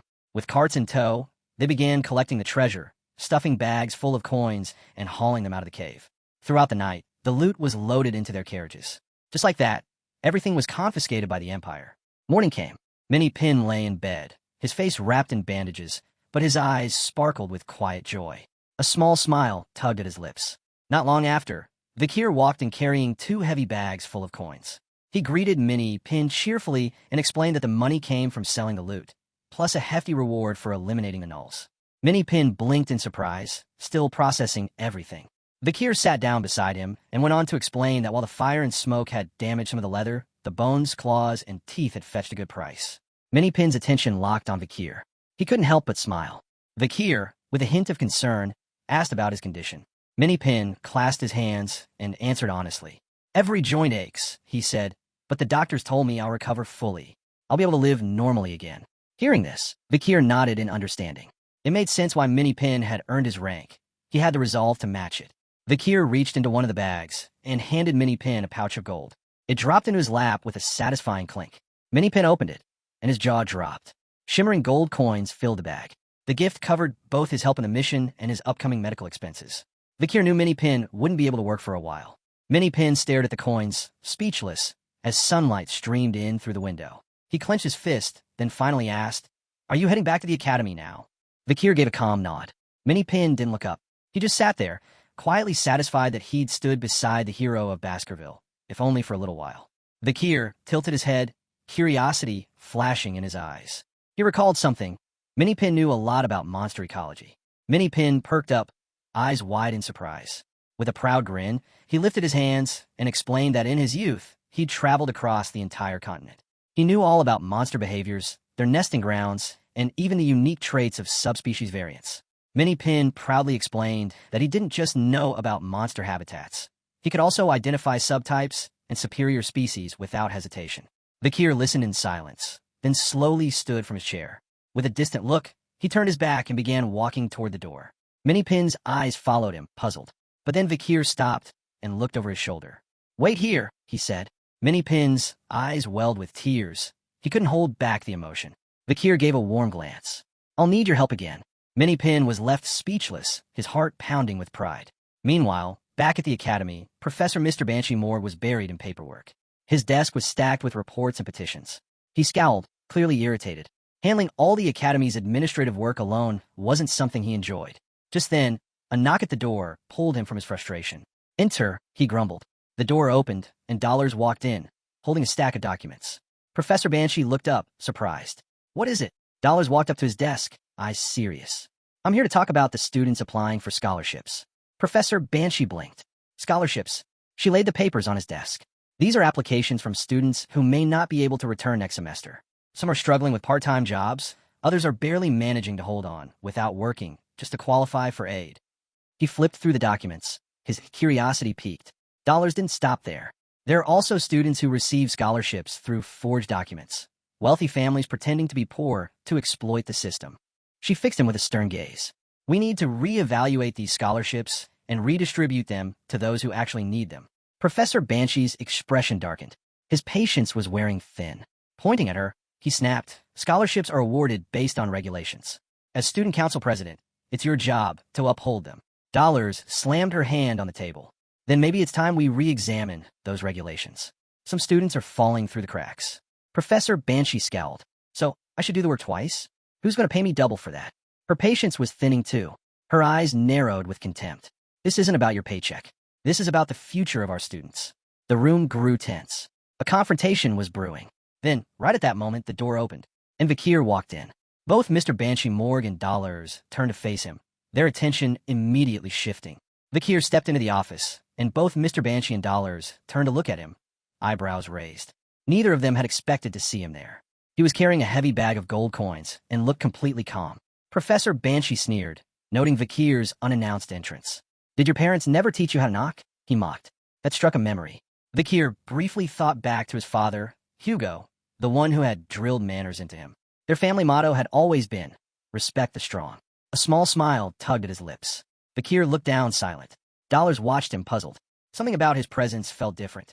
Professor Banshee Morg rubbed his face, sighing. What is it now? Don't tell me you're here to complain about not getting a scholarship too. Vakir didn't respond. Instead, he calmly approached the desk and set the bag of coins down in front of the professor. Dollars leaned forward, curious. Professor Banshee stared at the bag, his mind already guessing what was inside. Vakir opened it, revealing a pile of glinting gold coins. I came to pay my tuition, he said simply. Professor Banshee's eyes went wide. Where did you get all this?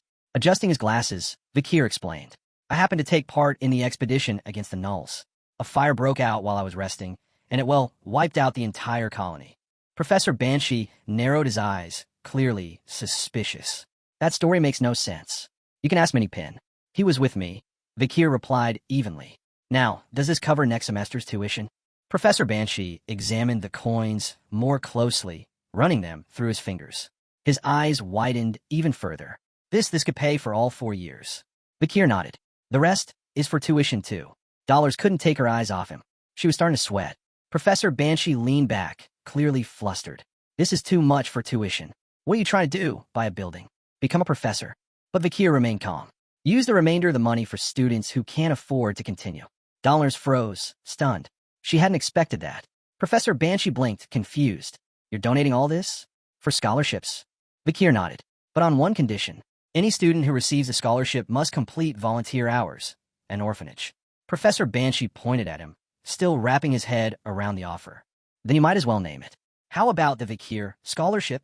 Vakir shook his head. He didn't want the attention. Call it the Perry Scholarship. Dollars' eyes widened. She stared at him.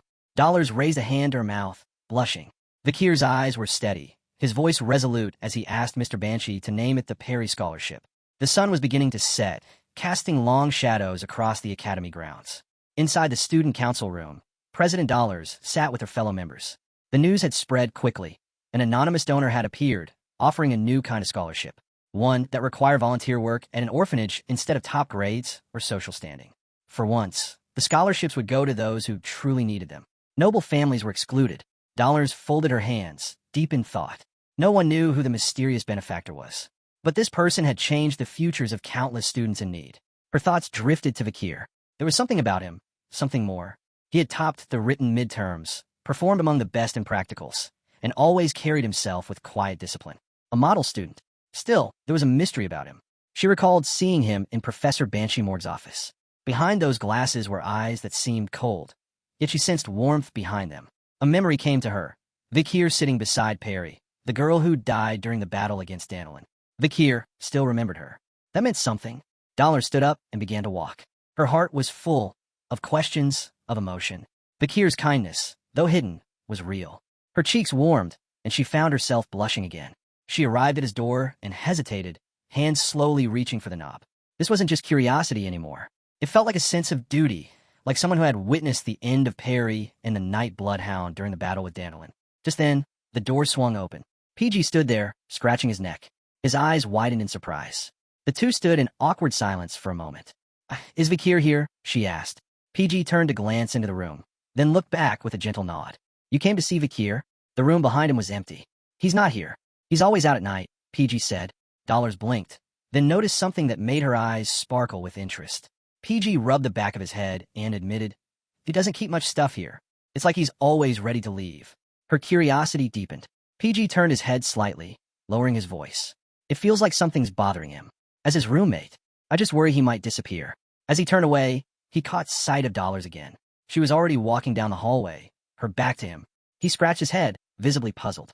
Sunlight poured into the corridor. Dollars walked away in silence, her mind spinning with one question. Could Vakir be the night bloodhound? Elsewhere in the Empire, crowds bustled at a packed train station, Wango Station. On platform 999 stood a girl in a flowing summer dress, a wide-brimmed hat shading her face. A purse rested on her shoulder. In her other hand, she clutched her carry-on with both hands, cheeks slightly flushed, unable to hide her excitement. It had been a long time since she'd left the academy. Behind her stood Sancho, Tutor Sinclair, and PG, all dressed in their academy uniforms. Tutor gave them a puzzled look. If someone sees us, they'll think we're headed for a vacation spot, he muttered. Don't forget, we're going into battle. Bianca's calm gaze didn't falter. Then let's at least pretend we're a little nervous. She pointed off to the side. Not far away, a group of students stood chatting among themselves. Bianca gestured toward them, her eyes glowing with confidence. Anyway, in this Olympic survival competition, our Colosso Academy is going to come out on top again. The Olympic survival competition had officially begun. It was a grand event where the 4 most prestigious academies of the Empire gathered to compete. First was their own, the elite Colosso Academy, known for excellence in every field. Then came Colost Boot Camp, a powerhouse for training warriors in melee combat. Swords, spears, axes, bows. Though different in focus, its structure and curriculum mirrored that of Colosso. Also participating was the Themyscira Women's University, an institution composed entirely of female students, with its own unique approach and high standards. Finally, the host of this year's edition, the Magic Tower or Wizard Training Institute. Located in the east, it was the Empire's center for magical education and mastery. Tutor turned to Bianca with a curious look. So, the Magic Tower's the venue this time? Bianca nodded. It's being held in Dollar's Smile, southeast of the continent. The tower's known as a peaceful retreat.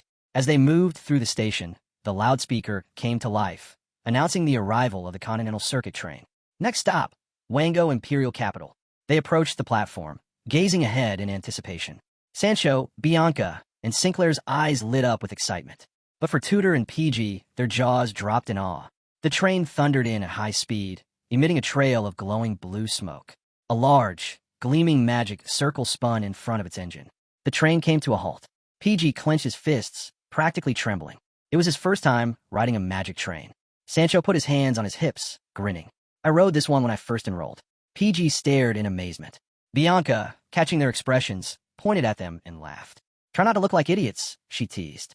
Everyone turned toward her, confused. Bianca then raised her hand and pointed at the train. Students from Colost and Themyscira already boarded at the last stop. They're inside. Her tone sharpened. Let's not give our rivals any reason to look down on us. As they spoke, several students stepped off the train. Among them, a man with a scar across his face and a sharp-eyed woman drew attention immediately. PG and the others stared alert. Not long after, the rest of the Colost Academy students followed, each with a serious expression. One by one, the students from Colost Academy stepped off the train, their faces grim and focused. Not long after, a wave of laughter and chatter followed. The girls from Themyscira Women's University had arrived, stepping off the train with smiles and elegance.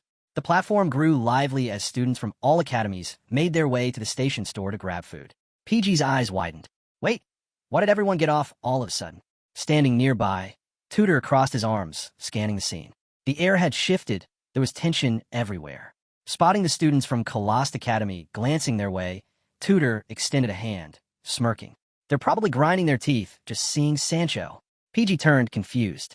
Why Sancho? Sancho, standing right beside him, broke into a grin. His eyes sparkled. Tutor chuckled and closed his eyes.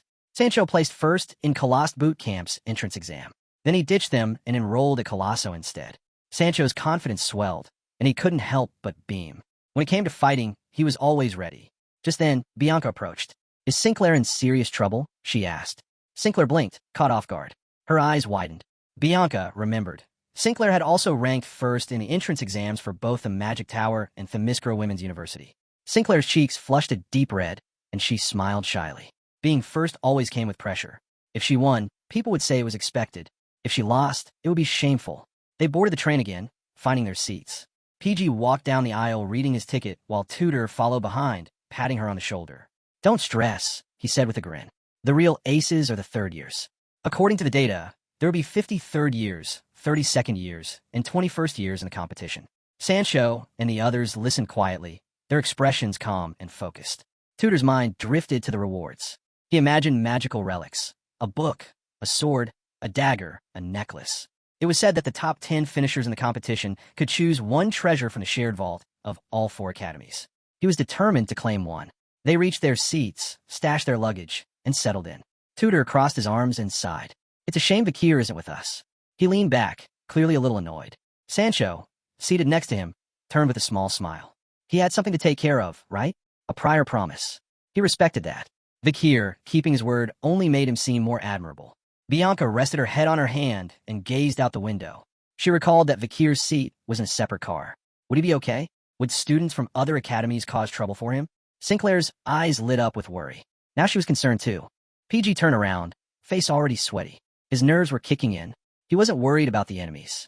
What really bothered him was that boy being with Vakir. Meanwhile, in another train car, a purple-haired boy sat quietly, eyes empty, staring at the floor. That boy was Granui Leviathan, the third son of the deadly poison Leviathan family, one of the Empire's 7 great houses.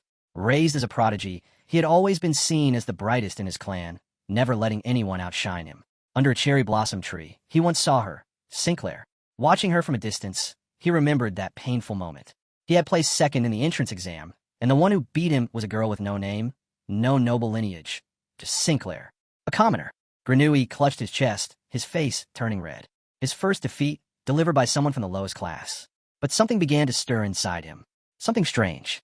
Sinclair stood beneath the cherry tree, watching the petals fall, her eyes sparkling. That feeling, whatever it was, had started the moment he first saw her. Her snow-white hair, porcelain skin, wide, deer-like eyes, delicate features. She looked like something out of a dream. While she was lost in thought, Granui and his companions stared at her, completely smitten. It hit him then. He was in love. He tried to deny it, but he couldn't. Granui approached her, pointed a finger, and called her a commoner. Smirking, he asked if she'd found a team. She turned around, surprised. He stepped closer, trying to say more, but all that came out were sharp, clumsy words. Then, with a thumb pointed at his chest, he offered to let her join his team. Sinclair's eyes lit up, but instead of answering him, she waved at someone else. Beaming, she took off running, right past Granui. His eyes widened, confused, shocked. His teeth clenched in frustration. Standing just behind him was Vakir, deep in thought. Sinclair had reached out to him, smiling as she began to chat. Back in the train car, Granui sat with Vakir and the Baskerville triplets. He stretched out his legs, clearly tired. The others noticed, and it was awkward. Acting like he owned the place, Granui casually placed his feet on Vakir's knees. Our boy looked down, unsure how to respond. Granui glared at Vakir, full of scorn. He couldn't understand what Sinclair saw in him. Was it because they were both from the lower class? But Granui knew one thing. This time, he had to crush Vakir. That's why he joined the team. Vakir looked away, calm as ever. Granui pulled a bottle from under his clothes and gave Vakir a hard glare.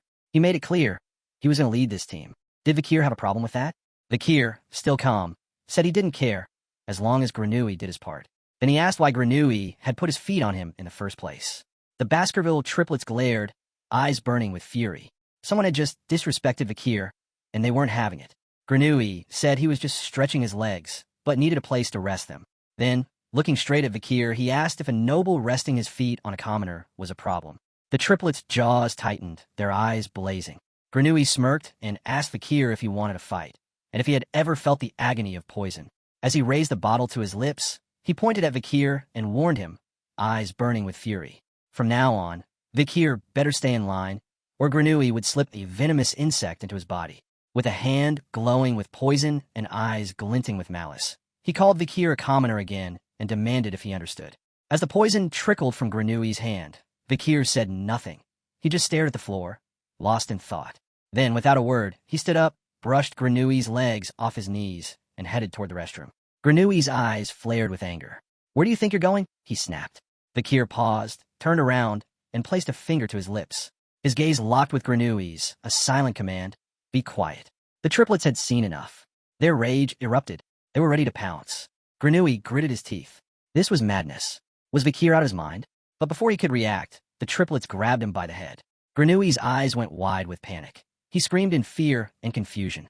Outside the car, Vakir walked away calmly. He muttered an apology but knew he couldn't let Grenouille interfere. He gazed through the window at the passing scenery. This competition, the Olympic survival, wasn't just about getting through it. Results mattered. Only the top 10 would earn the right to choose from the shared treasure. And Vakir had to get in. He had to destroy one particular artifact. His eyes sharpened with purpose. Atop a cliff, something stared back at him, an eerie, motionless eye. The artifact wasn't just any relic. It was one of the elite corpses, a demonic entity sealed in item form. The 7th elite corpse, Decoravia. Decoravia was a shining eye, an inorganic demon. One of the 10 elite corpses whose identity had already been exposed before Vakir traveled back in time. Back then, it had sat quietly in the Academy's treasure vault. But after being awakened by demons, it became a terrifying weapon in the Age of Ruin. Vakir clenched his fists, eyes focused on the ground.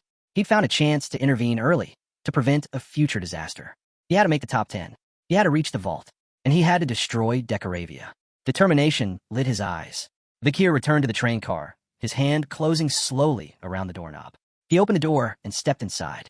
But instead of more arrogance, Grenouille was quiet. He stared at the floor, pale, the bottle dropped at his feet. He lowered his head in front of Vakir, trembling and mumbling. His face was colorless, drool dripping from his mouth. Grenouille's head twitched side to side, like he'd completely lost it. Vakir stepped back into the train car, his gaze calm as he observed Grenouille. Then he gave a slight nod. The Baskerville triplets lit up instantly. Their eyes sparkled, and broad smiles stretched across their faces. They turned to Vakir and gave him an enthusiastic thumbs up. It was daytime, and the train rolled over a long bridge. Vakir felt a wave of relief. One more potential obstacle had just been dealt with. Hours passed. The train eventually came to a dusty halt. One by one, the students disembarked, chatting and laughing with their friends. Vakir and the triplets followed, stepping off the train. While Vakir remained silent, lost in thought, the triplets stretched their arms, clearly worn out from the ride. Not long after, Grenouille stumbled off the train too, looking completely drained. Just then, something caught Vakir's eye. His expression brightened. It was evening now, and they had arrived in the breathtaking city of Dortmile, located in the Empire's southeast. At the heart of the city stood a tall, narrow structure, the Magic Tower. Its form twisted upward, enveloped in ancient spatial magic that even modern wizards couldn't explain. Vakir's thoughts drifted to the Andromaeus ring.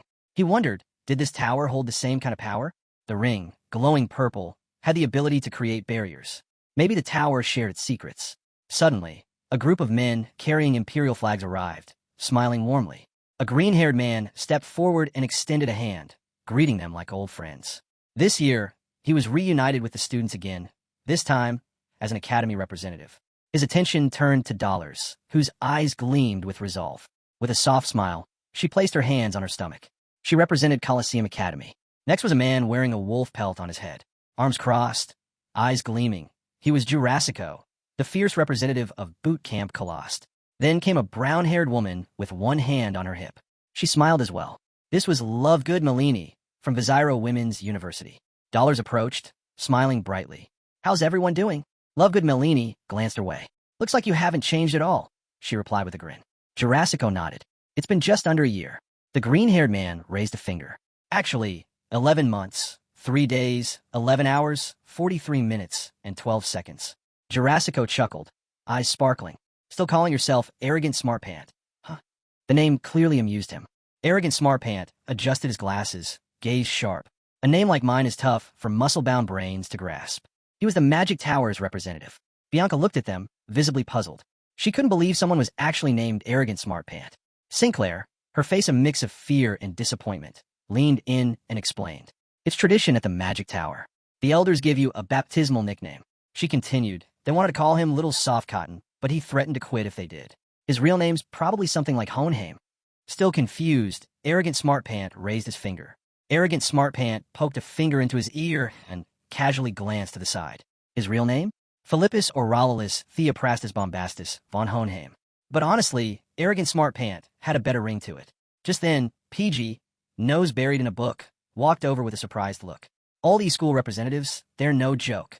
Bianca and Sinclair turned toward him, eyes wide with curiosity. Jurassico's grin spread across his face, his eyes gleaming. The stories about him were legendary. Back in his first year, he'd knocked out all the fourth years and taken over the academy. Some even whispered that his grandparents were mountain barbarians from Adica and Heck. Philippus gave a calm smile. He was the Magic Tower's star, never once losing to President Dollars throughout the entire university league. Rumor had it, the moment he graduated, he'd become a professor, and likely the youngest master the tower had ever seen. Lovegood Malini, still poised with her hand on her waist, watched them all. The Themyscira Women's University rep wasn't just skilled. She had the charisma to lead. They called her the peak of Themyscira. On top of that, she danced for a renowned theater company. PG flipped a page, eyes scanning the book. According to it, this tournament would come down to Philippus and Jurassico for the top 2 spots, with President Dollars taking 3rd. 4th place? Lovegood Melini from Nemesis. Sinclair silently watched PG, unsure what to say. Bianca, visibly confused, finally asked, "Where did you get all this?" Before he could answer, a hand reached out, Philippus again. Standing in the sunlight, one hand on his waist, he gave them a confident look. "Getting here was a hassle. Let me take you to your lodgings." Several hours later, night had fallen. Stars dotted the sky. Sinclair, Bianca, PG, Sancho, and Tudor arrived at their accommodations. Their heads tilted up, and their eyes lit up with wonder. A massive mushroom-shaped lodge stood before them. It was stunning. None of them expected to stay somewhere like this. Soon after, the Magic Tower chefs served up a feast. Meats, fish, sweets. Everything looked incredible. Tudor had changed into fresh clothes, and now sat with fork and knife in hand, grinning as he eyed the buffet. It was way better than he'd expected. PG, sitting next to Sinclair, looked around, puzzled. "Hey, has anyone seen Vakir?" he asked, starting to sound worried. Bianca, now serious, pointed across the room. Vakir was there, quietly sitting at the table. Tudor put his fork down. "Don't worry about Vakir," he said. "Worry about yourself." All around, students ate quietly. Each academy had brought a total of 100 students, 21st years, 32nd years, and 53rd years. Out of the 400 total participants, only the top 10 would earn the right to claim an artifact. Bianca rested her head on her hand, eyes narrowing to the side, clearly irritated. Tudor caught her expression and tilted his head, puzzled by her sudden mood. At that moment, one student walked up to the buffet, only to find it empty. A smug-looking guy from Boot Camp Colosse had piled every last bite onto his own plate and walked off, smiling. The Colosse students were stuffing their plates full, acting like they owned the place. Bianca's gaze locked onto them. She was fuming. Sharing the lodge with these brutes was bad enough. Their lack of basic manners made it worse. With wide grins, the Colosse crew shoved others aside and lined up for seconds. According to them, meals were about rotation, fast and constant. Meat had to keep coming, non-stop. They believed the first 5 minutes were all that mattered. Miss that window, and you go hungry. For them, more always beat better. One girl was nearly knocked to the ground, until Sancho appeared, catching her by the shoulder, just in time. She looked up at him gratefully. Seizing the moment while the Vangians were distracted, Sancho stepped forward. Calm but firm, he told them straight. If they took everything, there'd be nothing left for anyone else. The Vangians turned, curious at first, then serious. Sancho held out his hand. "You're cutting the line," he said, "and making it hard for everyone." Tudor and PG froze, eyes wide, jaws hanging. They didn't expect that. One guy with a ponytail raised the kitchen tongs and pointed them at Sancho. He stared hard. "What line?" he scoffed. "And why are Colosso Academy kids whining like this?" The girl ducked behind Sancho, but he stayed calm. Even as his anger bubbled, he kept it in check. Losing his cool might cost him muscle, and he couldn't afford that. The Colosse guy's expression darkened. He clenched his jaw, staring at Sancho. He hadn't recognized him at first. Sancho's academy uniform had thrown him off. Then, with a sneer, he called Sancho a coward. "You ran off after the Colosse entrance exam." Sancho sighed, gently pushing the tongs aside. "Actually," he said, "I placed first at Colosse, but 5th at Colosso. I chose to come here because I knew I'd learn more." He folded his arms, eyes steady. "Now who are you?" The Colosse student clenched his fists, rage building. "I'm Balacin," he snapped. "We met during the exam." Tudor, still stunned, muttered under his breath. Like Sancho would remember someone like that. Bianca stepped forward with a half-smile, extending her hand. "Even the top of Colosse has things to learn at Colosso." Sancho closed his eyes and chuckled. "Let's stop mocking the weak." That was the final straw. Balacin crushed the tongs in his hand, face red with fury. "I'm Balacin, leader of Colosse's first years," he shouted, pointing a trembling finger at Sancho. Balacin pointed straight at Sancho. "Call out your best fighter." The room fell silent. Sancho and the others didn't respond right away. They just glanced at each other, quietly thinking. But not far away, someone else had already caught everyone's attention. Vakir. He sat calmly at his table, quietly eating. One by one, heads turned toward him. Even Balacin noticed the shift. Vakir hadn't flinched or looked up. Still, Balasin marched over and slammed his hand down on the table, right in front of him. The noise echoed, but Vakir didn't react. He stayed still, calm as ever. Balasin's eyes flared. So, you're the strongest first year here? Vakir looked down, silent. Balasin's outburst had destroyed his meal, food he had just carefully finished preparing. That alone made Vakir tighten his grip, trying to keep his composure. Balasin leaned over the table, glaring directly at him. The tension in the room shot up. All eyes were locked on the scene, students frozen, wide-eyed, sensing something was about to explode. With clenched teeth, Balasin repeated his question. You're really the top first year at Colosso? Still, Vakir said nothing, just stared at the floor. Without waiting for a response, Balasin sat down across from him and slammed his elbow on the table. His eyes gleamed with challenge and hate. No mana, just strength. Arm wrestle me. Vakir remained motionless, his face unreadable. Seeing that, Balasin smirked. What's wrong? Scared? It's okay. You can admit it. If you're really the best Colosso's got. I'm not impressed. Bianca, PG, Sinclair, and Tudor, all four flared up at once. Their eyes burned with fury as they glared at Balasin. But then someone stepped in. Dollars. She slammed her hands onto the table, her expression sharp. Balasin looked up, surprised. Vakir turned his attention to her, confused for a moment. Everyone suddenly recognized who she was. Dollars Luan Quo Vadis, president of the student council at Colosso Academy. With a serious tone, she said, no more games. I won't allow any fighting between schools before the tournament begins. Balasin went quiet. His gaze dropped. Dollars continued. This isn't some playground brawl. Get to bed. You'll need the energy. Just then, footsteps echoed through the room. A towering man approached and placed a firm hand on Balasin's shoulder. He looked over at Dollars, grinning. Come on, can't you let them have a little fun? He said. Balasin turned to see who it was and froze, stunned. Red hair, bright eyes, a wide smile. It was him. Dolores stared in disbelief, shocked by his sudden appearance. Across the room, Vakir remained calm, but now he was fully focused. The man was none other than Jurassico Bacaraga. Even the president of boot camp, Kalost, had shown up. That alone stirred confusion in the room. Bacaraga, hands on hips, studied the scene quietly. Balasin put his pride and the honor of our first years on the line, he said, cool and steady. Bacaraga stepped forward, suggesting a duel. He turned to Vakir with a grin. What do you say? He asked. Everyone knows you're the strongest first year in the academy. His eyes sparkled, and his grin widened. He clearly wanted Vakir to say yes. But Vakir didn't reply. He just sat quietly, unsure of what to say. Dolores locked eyes with Bacaraga. Calmly but firmly, she said, I get what you're trying to do, but if it's not allowed, it's not allowed. Bacaraga's smile didn't fade. Hands still resting on Balasin's shoulder, he pointed to the side. He's just eager to prove himself, he said. Look for yourself. Balasin, nostrils flaring, looked like a bull ready to charge, burning with a need to arm wrestle Vakir. Nearby, Bianca, Sancho, Tudor, PG, and Sinclair were watching everything unfold. Their eyes burned with fury. They could take insults, but insulting their friend was something else entirely. Bacaraga chuckled. Seems they want to see Vakir show his strength too. The group clenched their fists, eyes locked on Balasin like sharpened blades. Dollars stood frozen, concern clouding her face. She weighed her options. If she used her authority to stop this now, it might shake the morale of the first years before the tournament. But she also had to prioritize their safety. Vakir noticed her hesitation. His eyes narrowed with curiosity. What was she thinking? Then he looked down, slowly raised his head, and locked eyes with Balasin. Bacaraga threw an arm around Balasin's neck, laughing. He's scared of getting hurt, that's all. We'll keep it friendly. Balasin blinked, suddenly unsure. That wasn't what he expected. His eyes darted in confusion. Vakir's mind wandered back to the version of Bacaraga he had known before the regression. Jurassico Bacaraga had been one of humanity's great war heroes. During his days at Boot Camp Kalost, Bacaraga had faced discrimination because of his Suhi heritage.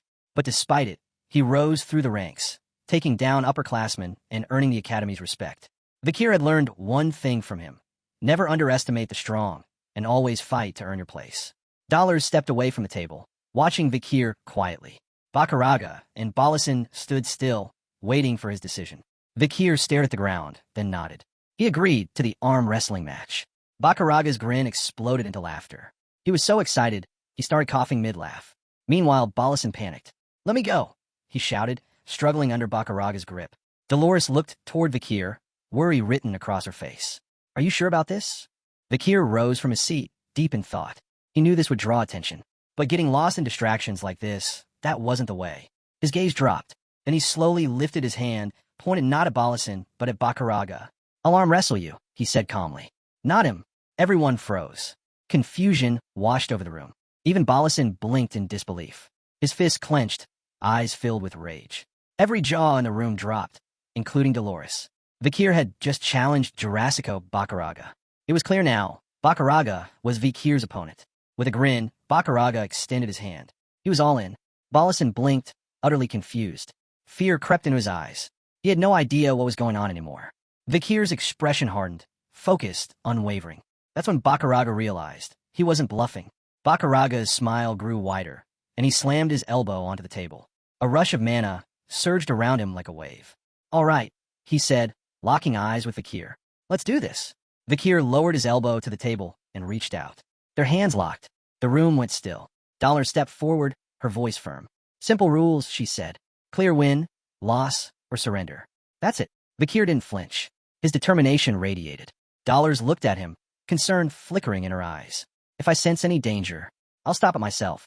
Both combatants gripped each other's hands tighter. "Get ready," Dollar said. Vakir tightened his grip just slightly. Bakaraga's eyes widened. "What was that?" A smile crept onto Vakir's face. "Begin," Dollars called. At once both pushed. Bakaraga started to gain ground, but Vakir wasn't backing down. He dug in, refusing to lose. The students erupted in cheers. One of Balasan's friends stroked his chin, stunned. He'd expected Vakir to fold instantly. But somehow, that body of his was holding up against Bakaraga. Another stared in disbelief. "There's no way," he muttered. "Bakaraga is not going full force. He must be holding back so he doesn't shatter Vakir's arm." Balasan, fists clenched, shouted at the top of his lungs. "Don't hold back, Bakaraga." PG threw his hands over his head, eyes wide. "Is he going to be okay?" Sinclair watched, her eyes filled with a mix of worry and awe. Tudor was stunned. He'd sensed Vakir was powerful, especially during his match with Nefali. But this? Holding his own against Bakaraga? Even Sancho looked shaken. "How strong is this guy?" he muttered. Tudor leaned in closer, watching carefully. "If Bakaraga is not holding back," he said, "then Vakir might actually win this." The tension at the table climbed. Bakaraga gritted his teeth. He wasn't about to let this go. His hand trembled, shaking under the strain. He stared at Vakir, struggling to understand. This strength, he thought. Where is it coming from? He had planned to take it easy. Control the force. Keep it clean. But the moment he gripped Vakir's hand, everything changed. In his mind, he pictured Vakir's muscles wrapped in mana. The tension running from his shoulders down through his triceps. The perfect grip angle. His hand seemed designed to amplify the force of his forearm. Bakaraga realized something important. While he might outweigh Vakir, the boy's technique was in a league of its own. It felt like trying to drag a mountain. A rocky, immovable mountain. It felt like trying to drag a mountain, a massive, unmovable, rocky peak. Bakaraga's face dripped with sweat, yet he smiled. The way Vakir used his strength, it was like watching a seasoned warrior. Someone who'd seen it all. Bakaraga thought, he's as experienced as my own father. But how? He couldn't help but wonder, who is this guy? Vakir stared at the floor, then quietly spoke in Bakaraga's native tongue. "I'm a hunting ground." Bakaraga froze. His eyes widened in shock. Vakir lifted his gaze, eyes glowing. The hunting ground of Balac. And just like that, the warm-up was over. Vakir surged with full power, slamming Bakaraga's arm to the table with such force that smoke burst from the impact. Bakaraga gritted his teeth. Dollars covered her face, stunned. Dust and wind whipped around them. Nobody could see a thing. Then the dust cleared. The table was split. Vakir was lying on the ground. Bakaraga was still on his feet. Gasps spread across the room. No one knew who had won. Bakaraga blinked and stared at his hand in confusion. He was about to speak when Vakir, seated on the ground, calmly declared, "I lost." Cheers erupted. Students clapped and hollered for Vakir, for how long he held out, and how he dared to go head-to-head with someone like Bakaraga. Bakaraga clenched his fist. He knew the truth. Vakir had let him win. He stepped toward him. Vakir looked up, eyes glowing with silent resolve. They clasped hands. In the language of the forest tribes, Bakaraga said, "You are the pride of the deep woods." A smile tugged at his lips. "I'll never forget you." He raised Vakir's arm into the air for all to see. "This strength for him to endure my power. It's no small thing." Vakir said nothing, just stood silently. Sancho's eyes sparkled, and a grin stretched across his face. This is what friendship between men looks like. Tudor folded his arms, grinning. Bakaraga's the real deal. A man's man.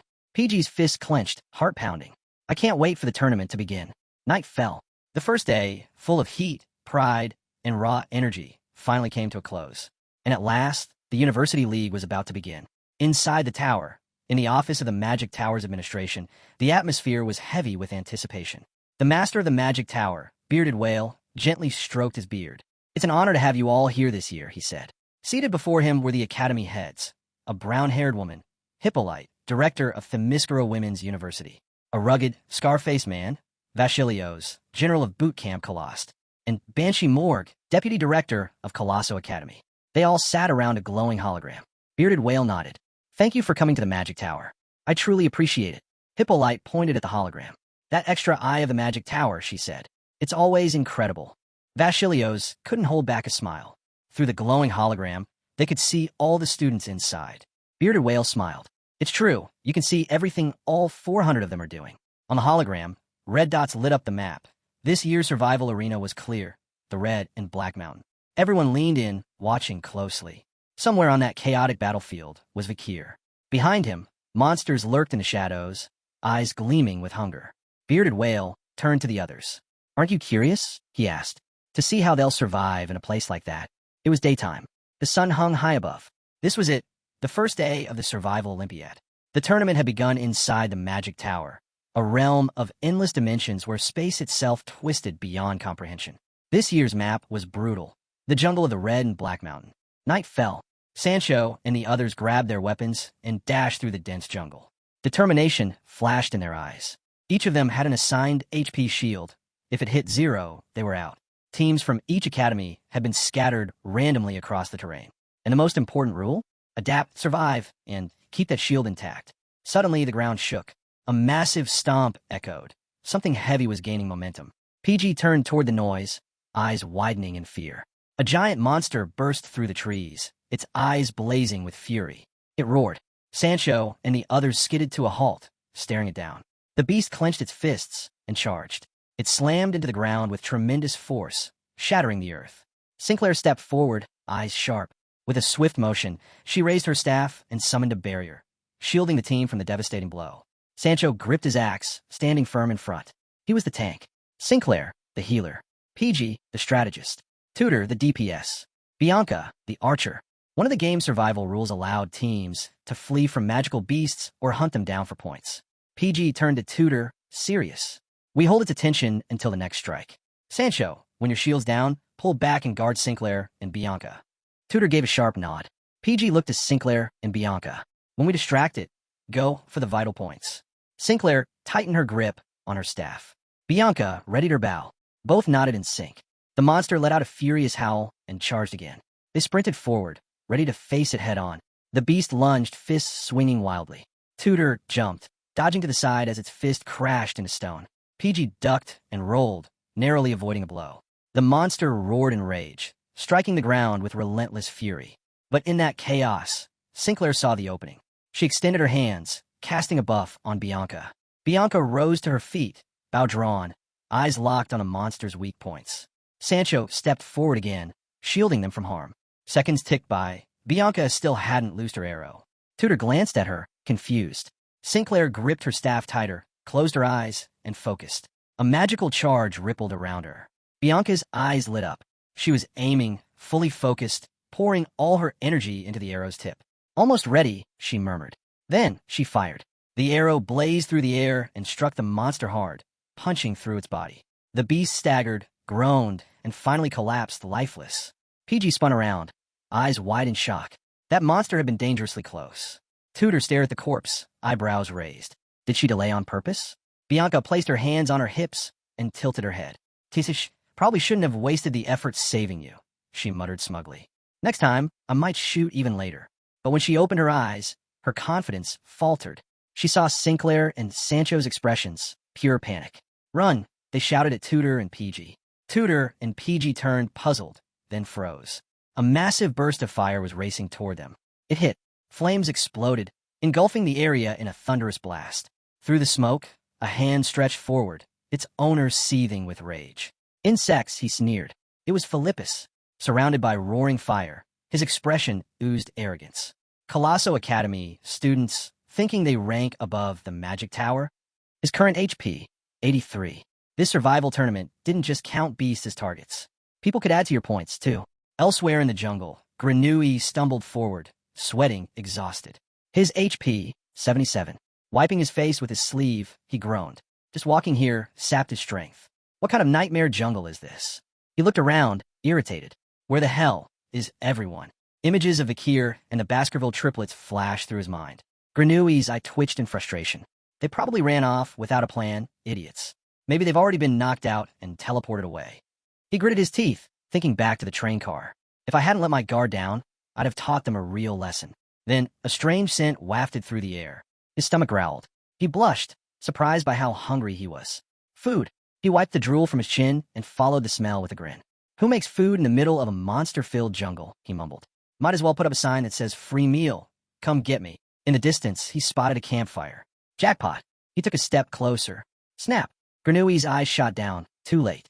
A rope sprang up, wrapped around his ankle, and yanked him into the air. Upside down and flailing, he screamed, No, no, no. Let me down. Grenouille thrashed like a madman, dangling upside down. Who the hell set this trap? Get me down right now. An archer stepped out of the shadows, puzzled to see who had triggered it. Grenouille's eyes locked on them, and then widened in disbelief. It was Vakir and the Baskerville triplets. Shock hit him hard. Vakir stood there with 100 HP. The triplets, 95, 96, and 97. Vakir looked down, calm and unreadable. The triplets, arms crossed, stared at Grenouille with disdain. For Grenouille, this was pure humiliation. They disabled the trap and let him down. He dusted himself off and awkwardly sat by the bonfire with them, forcing a smile. While the triplets stayed quiet, they began roasting meat over the fire. Grenouille's eyes wandered. He noticed the tent. His mind buzzed. Food? A campfire? A tent? Who set all this up? The triplets caught him staring. High Burrow answered his unspoken question. The commoner. Vakir did all of it. Middle and Low Burrow nodded in agreement. Grenouille pointed at Vakir, scoffing. A commoner did this? Come on, don't joke. He couldn't believe it. Vakir said nothing, still gazing at the ground. The triplets glared, their eyes flaring with anger.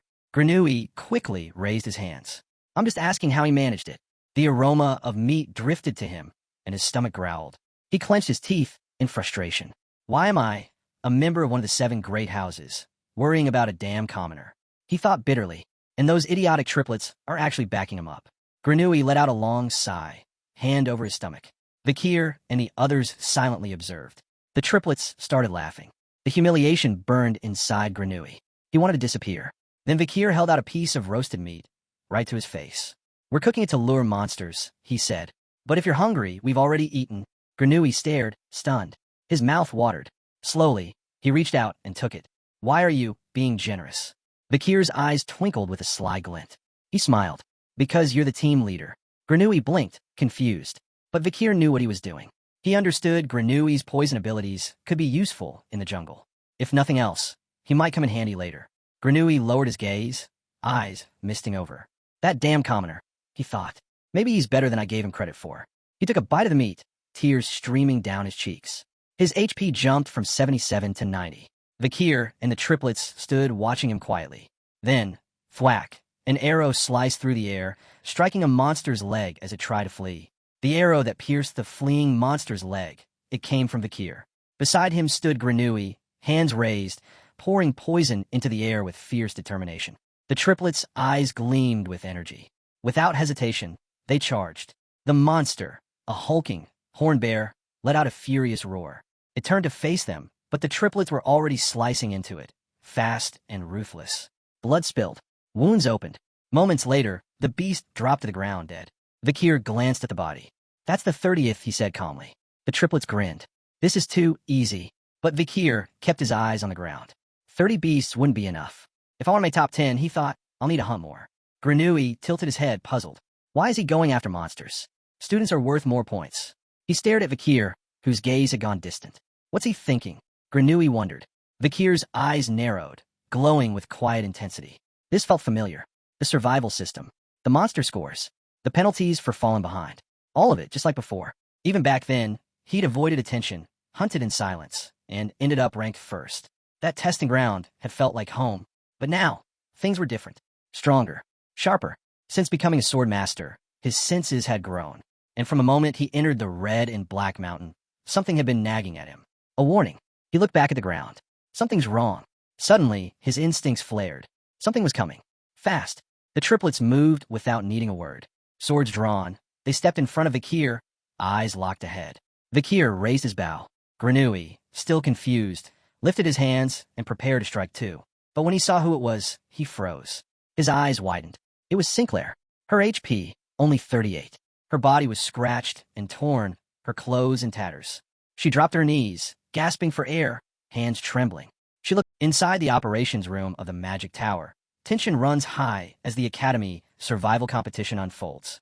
Vashilios, chief of Varangian, remarks on Colosseo Academy's grim misfortune this year. With fewer students than any other school to begin with, their numbers have already been cut down drastically. The reason is clear: Hohenheim. His overwhelming strength has turned the battlefield into his stage, leaving audiences stunned. For Colosseo, this year offers no luck, only loss. Standing beside him, the master of the Magic Tower, known as the Long White Bearded Whale, shifts his gaze toward Vinci Morg, deputy principal of Colosseo Academy. Curious, he asks what Vinci thinks about the situation. Vinci doesn't hesitate. He reminds the master that the venue chosen for this year's competition is his responsibility. And then he strikes with a sharp question. Was this battleground ever truly safe? He lays out his concerns. Normally, the Magic Tower generates a standard force for these events, filled with manageable monsters fit for students to fight. But this time, the chosen battleground isn't ordinary. It's a restricted zone, a volatile land where the environment itself twists and shifts. Monsters evolve unpredictably, and with time, even stronger entities begin to appear. This isn't just challenging, it's dangerous, far beyond what young competitors should face. Vinci recalls a tragedy from years ago. According to reports from his own family, an S-rank monster once surfaced in this very zone, claiming countless lives. If such a creature were to emerge again, he warns, the system of the Magic Tower may not be able to contain it. His demand is straightforward. Are there real countermeasures in place if the worst should happen? But the master dismisses his warnings without hesitation. To him, that S-rank monster is nothing more than a rumor, an exaggerated tale spread by the Morg family, who just so happened to oppose the Magic Tower. He insists that their current system guarantees balance. Every summoned creature is scaled to the student's level. Without the presence of a sword master or a mage of the seventh circle, summoning a being too powerful is impossible. And if danger ever crosses the line, the safeguards will trigger. Once a student's shield reaches 0, they're instantly teleported back to the lobby. And should the system detect an irregularity, the entire event will be suspended. To the master, this proves there's no risk worth worrying about. Vinci refuses to back down. He continues pressing on the flaws and hidden dangers, but the Magic Tower's master doesn't budge. Their words clash like their factions have always done, revealing the deep rivalry that's been simmering for years. Meanwhile, far inside the forest battleground, Colosseo's remaining students. The situation only grows worse. Vakir soon learns that many of his comrades, Tudor, PG, Bianca, and Sancho, have already fallen. Sinclair explains that Tudor and PG were struck down by Hohenheim, who attacked them mercilessly while they were unarmed. Vakir isn't surprised. The name Hohenheim is one he knows well. Even during the Great Fall, Hohenheim was celebrated as one of the heroes. But even among heroes, there are levels, and today, Hohenheim's superiority is on full display. Despite the losses, Sinclair takes comfort in finding Vakir again. She notices something remarkable. His health remains untouched, still at full strength, while her own has already been worn down simply by moving through this forest. His stamina and control are beyond compare. Watching from the side, Grenouille leans against a tree, bitterness creeping in. He can't help but feel jealous. If he had chosen to hide deep in the forest and hunt patiently as Vakir had, perhaps his own condition would be just as perfect. But his jealousy ends abruptly. Vakir raises his bow without warning and releases an arrow straight toward Grenouille. Frozen in shock, Grenouille thinks for a split second that he's the target, until the arrow strikes true, revealing the hidden threat behind him. Out from the shadows, the students of Themyscira step forward. At their head is Lovegood Malini, their president. She acknowledges Vakir with genuine surprise. Even under the cover of silencing magic, he had sensed them the instant they approached. The air thickens as the two groups face off. Lovegood wastes no time. She declares openly that she intends to wipe out every last Colosseo student. At her side, Anna sneers when she recognizes Sinclair. Once the pride of Themyscira, Sinclair had placed first in their entrance exams before abandoning them to join Colosseo. Lovegood, intrigued, presses for the reason. Why leave Themyscira? She mocks Colosseo, calling it worthless, a place that can't even boast attractive men. Her words drip with scorn, until her eyes land on Vakir. Suddenly, her voice falters. His presence catches her off guard, his appearance unlike anyone she has seen. For a brief moment, she is captivated. But before she can say more, Sinclair steps in front of him. The gesture is enough to flip admiration into fury. Gripping her staff, Lovegood snarls that she will kill Sinclair where she stands. Elsewhere, chaos reigns across the battlefield. Hohenheim cuts through students like they're nothing. He taunts Dolores, mocking her for standing alone. Without allies, he says, she can never defeat him. Dolores knows his words are true, yet her resolve does not waver. Retreat is not an option. Then, the clash shifts dramatically. Bakaraga bursts onto the scene, hurling himself at Hohenheim with crushing force. The impact forces Hohenheim back, teeth gritted against the pressure. For the first time, he questions whether his opponent might be a graduate. Bakaraga laughs coldly, mocking him instead. To him, Hohenheim is nothing more than a fourth circle mage, and Bakaraga vows he won't be left behind. Back with Vakir's group, the standoff against the Miskara escalates into open combat. As attacks are exchanged, Vakir studies Lovegood's spells. The patterns in her magic feel familiar. They echo the triplet's feared technique. 3. Vakir recognizes the spell almost instantly. Lovegood's magic mirrors the triplet's dreaded technique, 3 flowers. That she can wield it even in her fury leaves him astonished. Before the clash can escalate, a bone-chilling force sweeps through the forest. A suffocating pressure rattles the ground, leaving every student shaken. Confusion spreads. No earthquake had been part of this battleground. Then their eyes widen in horror. Out of the shadows emerges not a monster they've seen before, but a towering figure, the infamous Madam. The moment the Madam appears, fear consumes the battlefield. The air itself feels heavier, pressing down on the students until every instinct screams at them to flee. Lovegood's teammates react first, rushing to shield her, but Vakir immediately understands what they face. The unease he had felt since the very beginning. It all came from this creature. The Madam's very presence unsettles even the strongest hearts. In Vakir's previous life, the Madam had been nothing more than a scattered tale, half-remembered myths passed down through fragmented records. Only after decades of study and countless revisions was she finally acknowledged in the Empire's monster dictionary. Even then, she remained nothing more than ink on paper. No one, not even the Magic Tower scholars, had ever seen her. For her to appear here, in the middle of this competition, is beyond abnormal. This is the result of Vakir's very presence, an unpredictable shift no one else could have foreseen.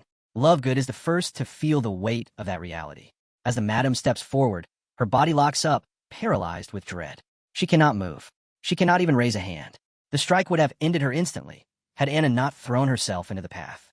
Anna's shield takes the blow, but the sheer force tears through her defense, crushing her to the ground. She collapses, unconscious, without even realizing how badly she's been hurt. Granui, watching from the sidelines, trembles uncontrollably as the Madam passes him by. The reaction makes it clear. Ordinary students are powerless before such a presence. Vakir studies her movements. The Madam is not roaming aimlessly. She is heading straight toward the densest gatherings of students. The realization unsettles him deeply. Something of this magnitude should never have been allowed inside the competition. How could the management team fail to stop this? Back in the operations room of the Magic Tower, Vinci Mord's composure finally breaks. He grabs the master of the tower by the collar, shouting for the event to be stopped immediately. But the master only responds with chilling calm. Intervention, he explains, is no longer possible. When the system of the tower encounters an entity beyond its control, it collapses into overload. At that point, nothing can be pulled out and nothing from outside can reach in. The competition has already reached that stage. The only way forward is for the system itself to stabilize, and that will only happen once. The tower's master finishes. The only way the system can stabilize is for the students themselves to eliminate the monster. Once the Madam falls, the tower will return to normal. On the battlefield, Dolores crouches beside Anna and checks her over. After a quick assessment, she reports that Anna will survive. The worst of the blow was absorbed when her shield collapsed, and though she's unconscious, rest will bring her back. Lovegood allows a brief exhale, but the relief is small. They watch the Madam move on, and Dolores points out the problem. The creature is heading straight for where many students are still clustered. Vakir studies the Madam closely, scanning every detail. She moves on 8 legs, each step reverberating through the soil.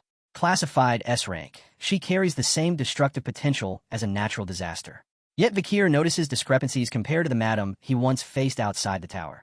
This one emits no poison, dozens of eyes are missing, and her armored shell is full of gaps and weaknesses. From that, Vakir concludes she isn't the original madam, but an imitation, an image summoned by the magic tower. Even so, this imperfect copy is far beyond what unprepared students should face. They lack the raw power. First and foremost, they lack the will. If fear holds them frozen, strategy will be useless. Something changes when Lovegood stands. Seeing Anna felled for her sake forces her into action. She steps forward and commits to stopping the madam from hurting others. Her move prompts others to join. Bakaraga pushes ahead, setting aside pride to assist. Dolores moves in as well. 3 now prepare to act. They know their combined force won't be enough. Bakaraga admits bluntly that Hohenheim's strength will be necessary and calls for him to come. Hohenheim grumbles at the idea of cooperation, but accepts temporary truce for a single purpose, to save the tower system. Vakir watches their choices and revises his earlier estimate. He had expected fear and retreat, but these students, those who once stood at the front lines during the collapse, moved to hold the line. He reaches out to the triplets, telling them he will explain an attack method for the madam and that they must relay it to the others immediately. The plan must spread fast. Every student who can stand must know how to strike the imitation down. The madam presses forward, her sheer presence crushing the will of weaker students.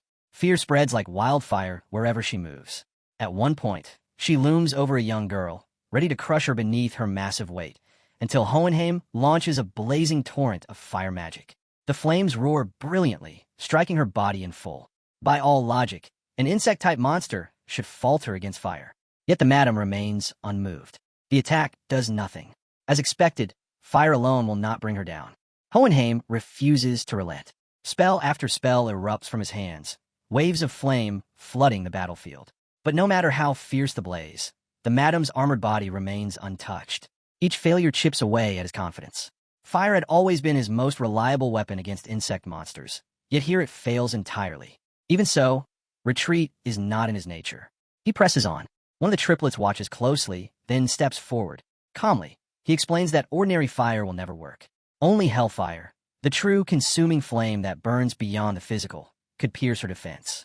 The madam's exoskeleton is far too thick, a natural fortress meant to endure nearly anything. He points out her legs as slightly weaker, but warns against cutting them. When severed, she multiplies, splitting into more of herself. Instead, the real key lies in the cracks already lining her armor. Small, nearly invisible, but exploitable. If Hohenheim keeps her occupied with fire, the others can strike directly at those weak points. Hohenheim narrows his eyes. The plan is sound, but the knowledge behind it is troubling. How does this boy know so much? Even the Magic Tower's archives never describe the madam in such detail. He demands an answer. The triplet freezes, recalling Vakir's warning. The source of their knowledge must remain hidden. Quickly, he fabricates a response.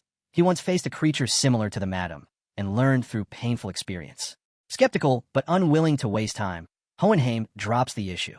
He accepts the strategy and unleashes another barrage of fire, determined to keep the madam's attention fixed on him. Still, he warns that his mana won't last forever.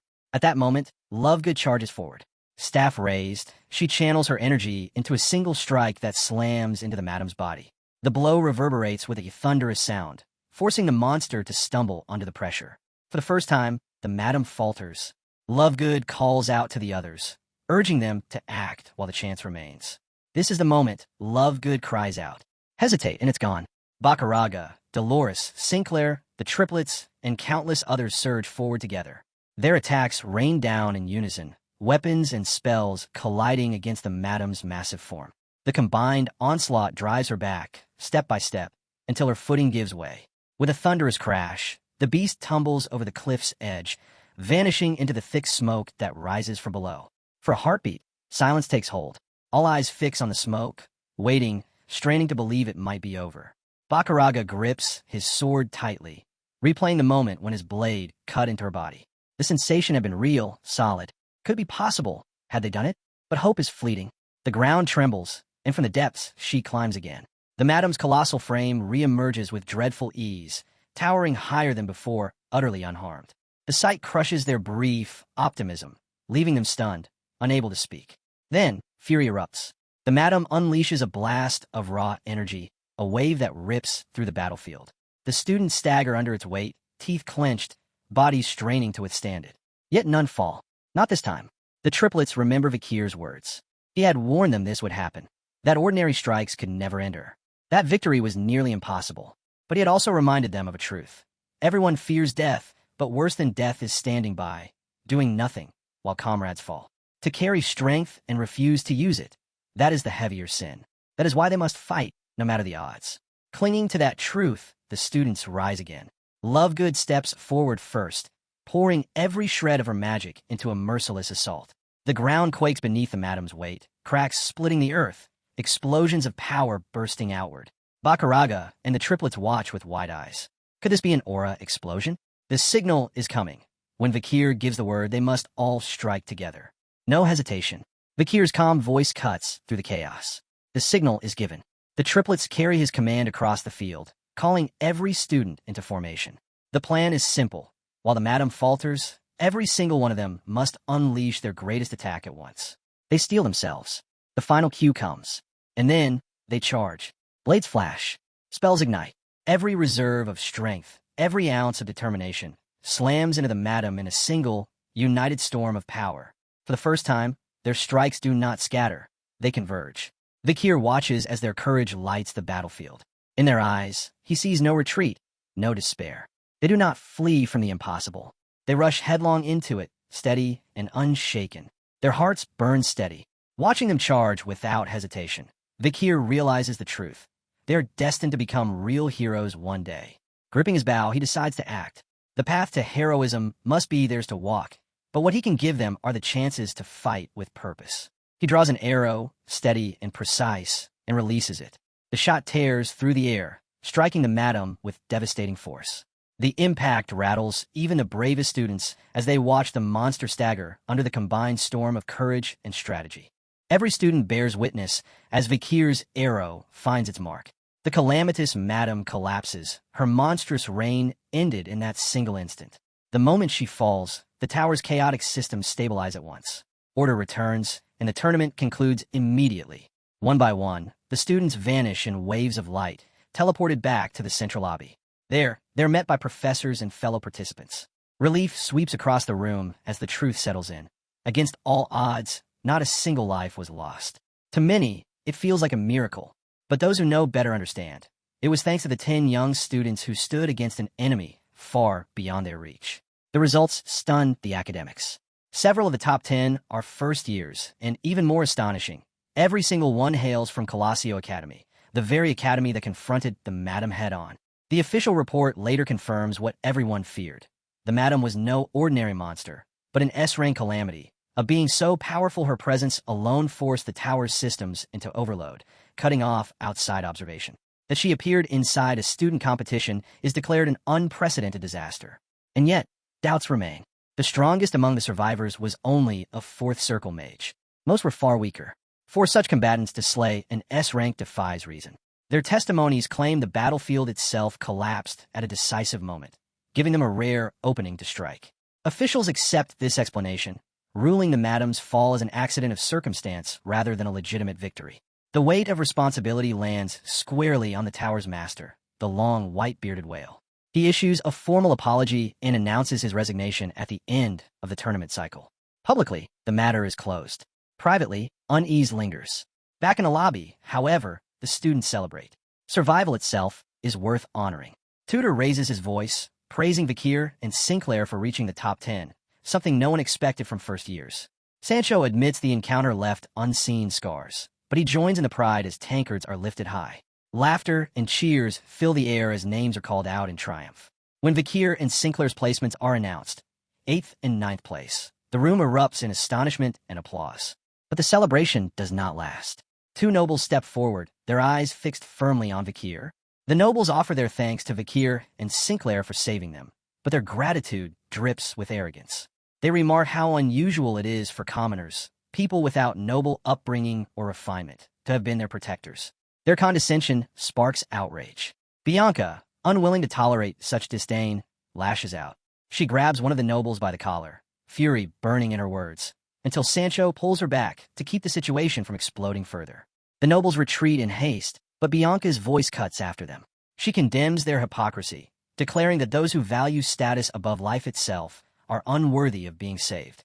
Vakir notices something unusual. Sinclair remains silent. Normally, she would joke or brush off insults like these. But now, Her downcast eyes and unspoken thoughts reveal how deeply the noble's words cut her. For once, her silence speaks louder than anything she might have said. Attention soon shifts as the results are finalized. With the first stage over, the top 10 advance to the next trial. This stage centers on the apprentice system, where participants must take on quests tied to the Empire's 7 great families. Success brings rewards, artifacts of immense power, safeguarded by the universities. Normally, students have no choice in which family they serve to prevent favoritism. But Vakir and Sinclair, unaffiliated with any house, are exceptions. Bianca cautions them about one family in particular, the Baskervilles, the iron-blooded sword. Their reputation is notorious, ruthless, unrelenting, their trials known to end in death. Many challengers never returned. Despite her warning, Vakir chooses them without hesitation, stepping willingly onto one of the most dangerous paths. Not long after, he boarded a train bound for his assignment. In his hand, the parchment details a challenge of the highest order. The shocked faces of his companions linger in his memory, but his resolve does not waver. This trial is more than survival. It is the last step toward facing Decarvia of the 7th Elite Corps and toward earning recognition from Hugo, the Baskerville patriarch himself. In his pocket rests a letter from Hugo, delivered by his brother Osiris. It contains guidance on the path to becoming a swordmaster, yet its message unsettles him. Why would a man he once deceived offer support instead of punishment? The Hugo he remembers before regression and the one he now sees feel like two different men. And yet, it was Hugo's influence that helped Vakir rise to supremacy. To find the truth, Vakir knows he must face him directly. When that meeting comes, Vakir is taken aback. Hugo's appearance has softened, his hair carefully styled with a feminine touch. The reason is soon revealed. His granddaughter, Homerian, delights in arranging it, and her presence lingers throughout his office. She had wanted to meet Vakir, but had fallen asleep before the chance came. Hugo indulges her fully, determined that she experience the youth and happiness she deserves. The discussion returns to the letter. Vakir realizes the truth. Hugo discovered his hidden power because supreme mastery brings perception beyond ordinary senses. At that level, no secret can remain concealed. The thought lingers in Vakir's mind. Perhaps Hugo is testing him, measuring how far he can climb. But when praise comes, something inside him shifts. Until now, he has only stood before Hugo as a subordinate to his patriarch. Yet in this moment, the rigid distance fades. For the first time, he sees not only the head of the Baskervilles, but also a father. And that, he realizes, is a good thing. Then Hugo speaks words that change everything. He names Vakir as senator, an appointment that shakes him to the core. Within the Baskerville clan, a senator's rank stands equal to the 7 great pillars, second only to Hugo himself and the vice-patriarch. In all the family's long history, few have reached such heights. When Hugo adds that Vakir is the youngest senator in 100 years, the enormity of the moment settles over him. Vakir accepts with quiet gratitude, vowing to fulfill the role with everything he has. This is not just a title. A senator carries real power, the authority to appoint aides freely, to shape influence within the clan. Though Vakir never sought authority for its own sake, he cannot ignore the paths this position opens before him. Yet even as the honor sinks in, he notices the weight on Hugo's shoulders. Their conversation drifts toward Homerian, the granddaughter who has become the center of his world. Vakir mentions the rumors of her tantrums cautiously, but Hugo answers with calm acceptance. Such challenges are natural, he says, part of raising a child. Whatever stress she causes, the joy she gives far outweighs it. Still, he admits she has grown distant of late, hiding herself away in the 10,000 epistle library. She barely comes out, even when he leaves his hair styled the way she last arranged it, hoping the small gesture might draw her back. If not for the promise of Vakir's visit, she might not have left her room at all. As Vakir watches him, he sees how fragile Hugo truly looks. The burdens of leadership, the strain of family, the delicate effort of caring for a child who needs both patience and love, all of it weighs heavy on him. Their reflections are cut short by a sudden scream. Both rush toward the library, only to find Homerian not in danger, but alive with excitement. She has found the book she has been searching for, her joy lighting up the room. Spotting Vakir, she runs to him eagerly, clutching her discovery. Within its pages lies the image of the tree of departed souls. With innocent determination, she declares that she wants it. But the tree is no ordinary relic. Legends describe it as born from the realm of the mind, a mythical existence bound to death and black magic. References to it are scarce and fragmented, yet Homerian has pieced them together from countless texts. Her fascination is no passing whim, it is an obsession. Homerian's talent in black magic is undeniable, and Vakir instantly grasps the deeper pull behind her obsession. Hugo, on the other hand, claims to know nothing about the tree. Yet his devotion to Homerian leaves no hesitation. If she desires it, then it must be obtained. With startling certainty, he commands Vakir to retrieve it. To Vakir, the order borders on absurd, but the word of the patriarch is law. The mission falls to him. His journey takes him to the forests of Le Rouge et Le Noir Mountain, specifically to Western Front Hill 207. Records name this as the only place where the tree of departed souls might exist, hidden within a white sand desert buried deep in the forest. Vakir remains skeptical. In his previous life, before regression, he had found almost no information about the tree at all. Most dismissed it as mere legend, supposedly planted by some forgotten mythical figure. But he also remembers Beelzebub, too, had once been considered nothing more than myth, until the day it proved real.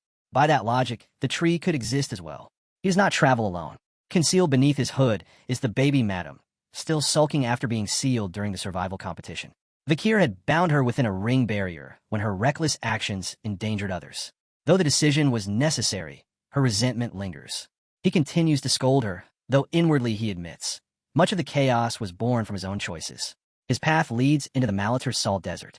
The moment he steps onto the white sands, he feels it, the curse of this place. The ground itself drains moisture from flesh, a blight said to have been born from the tears of a fallen evil god. Everything that enters this land, man or beast, shrivels into brittle husks. The desert is littered with mummified remains, silent monuments to its cruelty. Little wonder no one speaks of seeking the tree of departed souls. Few would ever dare to cross this graveyard. But Vakir does not hesitate. Drawing his hood lower, he trusts in the gifts that protect him, the blessing of the river Styx and the regenerative power of the swamp marsh salamander. Where others would wither, he endures. Step by step, he advances deeper into the wasteland. 2 hours pass.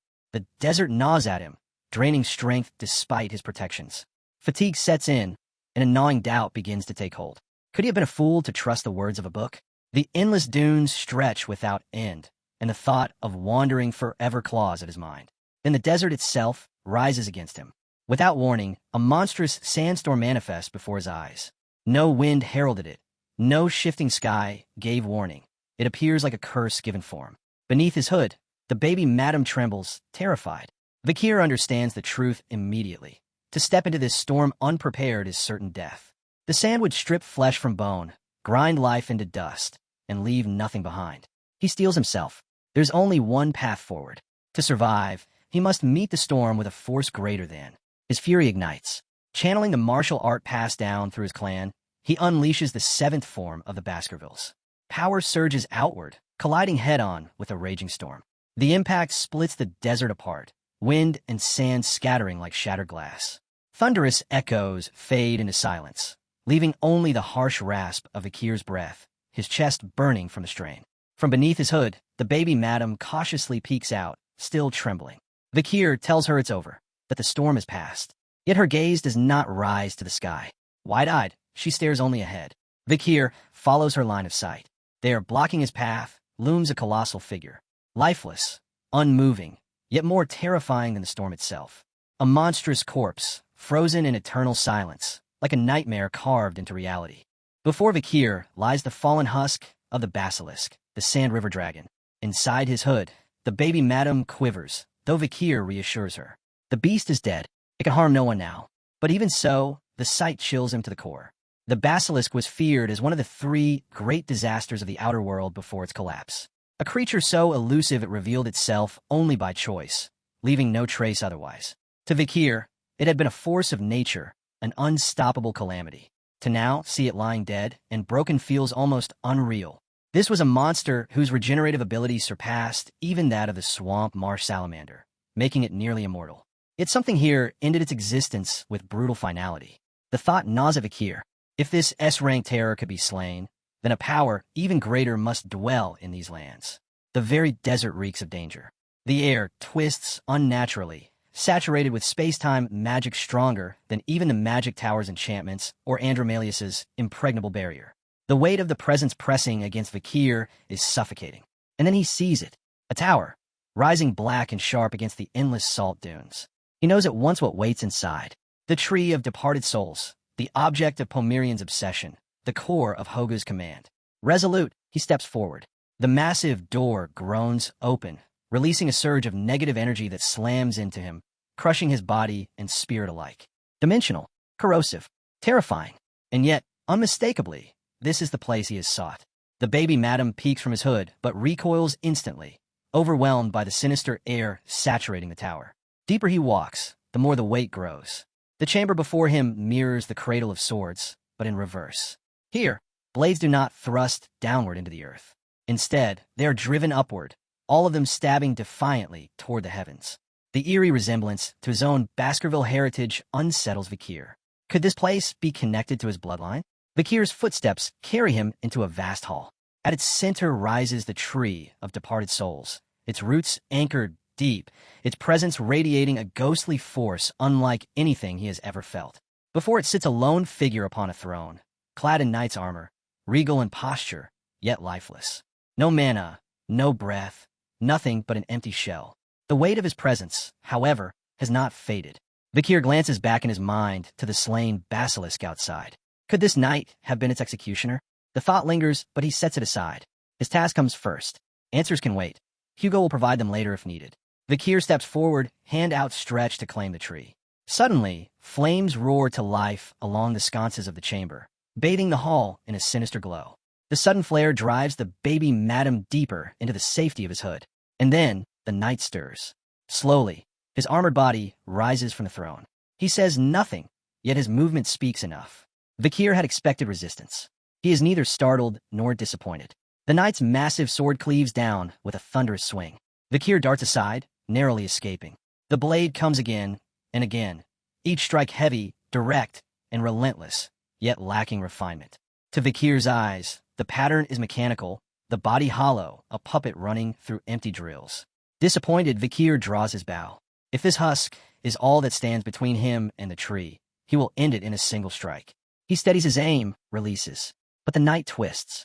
With a swift motion, he deflects the arrow using the first technique of Baskerville, the very foundation of Vakir's clan. Vakir's eyes widen. This lifeless husk just executed the signature technique of his family with flawless precision. And it doesn't end there. The knight closes in, sword arcs flowing seamlessly into the 7th and 8th techniques of Baskerville. Movements that few warriors alive could master, wielded here with lethal grace. Each strike splits stone, the floor cracking beneath the weight of his blade. The sheer force of his swordplay drives Vakir back step by step, every swing steeped in the aura of his own lineage. Vakir strains against the storm. His muscles ache, his lungs burn, but the greater burden is the weight of realization. This knight does not fight as a mere phantom. He fights as though he carries the very legacy of Baskerville within him. The question claws at Vakir's mind with every exchange. Who is this knight? How does he wield the techniques of my bloodline with such mastery? Then the knight's eyes blaze with a hellish crimson. His voice thunders the truth at last. He is the undertaker of the grave of swords. Vakir pictured a sword within his mind. The Baskerville style wasn't just about slashing or stabbing. It tore flesh and shattered bone, striking with the ferocity of a beast. And just now, the knight's blow had nearly ripped his shoulder apart. Clutching the wound, Vakir let out a cry of pain. Blood poured, yet his eyes never left the knight. His resolve blazed hotter with every heartbeat. He would not fall here. Only now did he realize why his wounds looked so dreadful. The knight had used nothing more than the 8th technique. The difference in their mastery wasn't large, but the impact was devastating. Even with the regenerative power of the basilisk flowing through him, his body struggled to recover. In his grip was the Beelzebub sword. 3 powers rested within it. The venomous legs of the S-rank madam, the immortality of the basilisk, and the deadly force of Mashizu from Silent Hill. The knight's gaze remained fixed on him, silent and unyielding. Smoke curled from Vakir's torn flesh as he ground his teeth, rage simmering. He could not deny it. This opponent was formidable. The knight lifted his blade once more, turning slightly as an ominous aura bled into the hall. Vakir pressed his hand against his wound, but his eyes stayed locked on the figure before him. How could one man wield such overwhelming might? Then the knight turned back, his eyes glowing with sinister light. He was no ordinary foe. He came from an age of chaos, when noble houses ruled as sovereign kingdoms. Among them stood a single man, the mightiest of the 7 counts, one who had raised House Baskerville to its peak, only to vanish after a life consumed by the pursuit of strength. Cane Corso Labaskerville. Vakir staggered to his feet, chest heaving. "Are you Cane Corso Labaskerville?" The wind whispered through the hall. The knight gave a silent nod. His gaze sharpened with curiosity, as though demanding to know who dared stand before him. Vakir's wound closed slowly, his expression unshaken, forged in steel. Vakir Van Baskerville. For a moment, Cane Corso faltered, blinking in surprise. Vakir understood. A son of the Van bloodline, not of the direct L line, had already reached the supreme stage before adulthood. Fighting back his frustration, he lowered his gaze and remained silent. But Cane Corso's eyes had already seen what he carried. The Beelzebub sword, a relic long thought lost. He had also noticed Vakir's unnatural regeneration, his body knitting itself together even after enduring the 8th technique. With quiet recognition, Cane acknowledged the boy's strength. Yet Vakir's stare hardened. To him, the remarkable one was not himself, but Cane Corso. At first, he hadn't even been able to grasp the essence of the 8th technique. Now, Cane began to move. Step by step, his body exuded a crushing aura that weighed upon the hall. Vakir braced himself.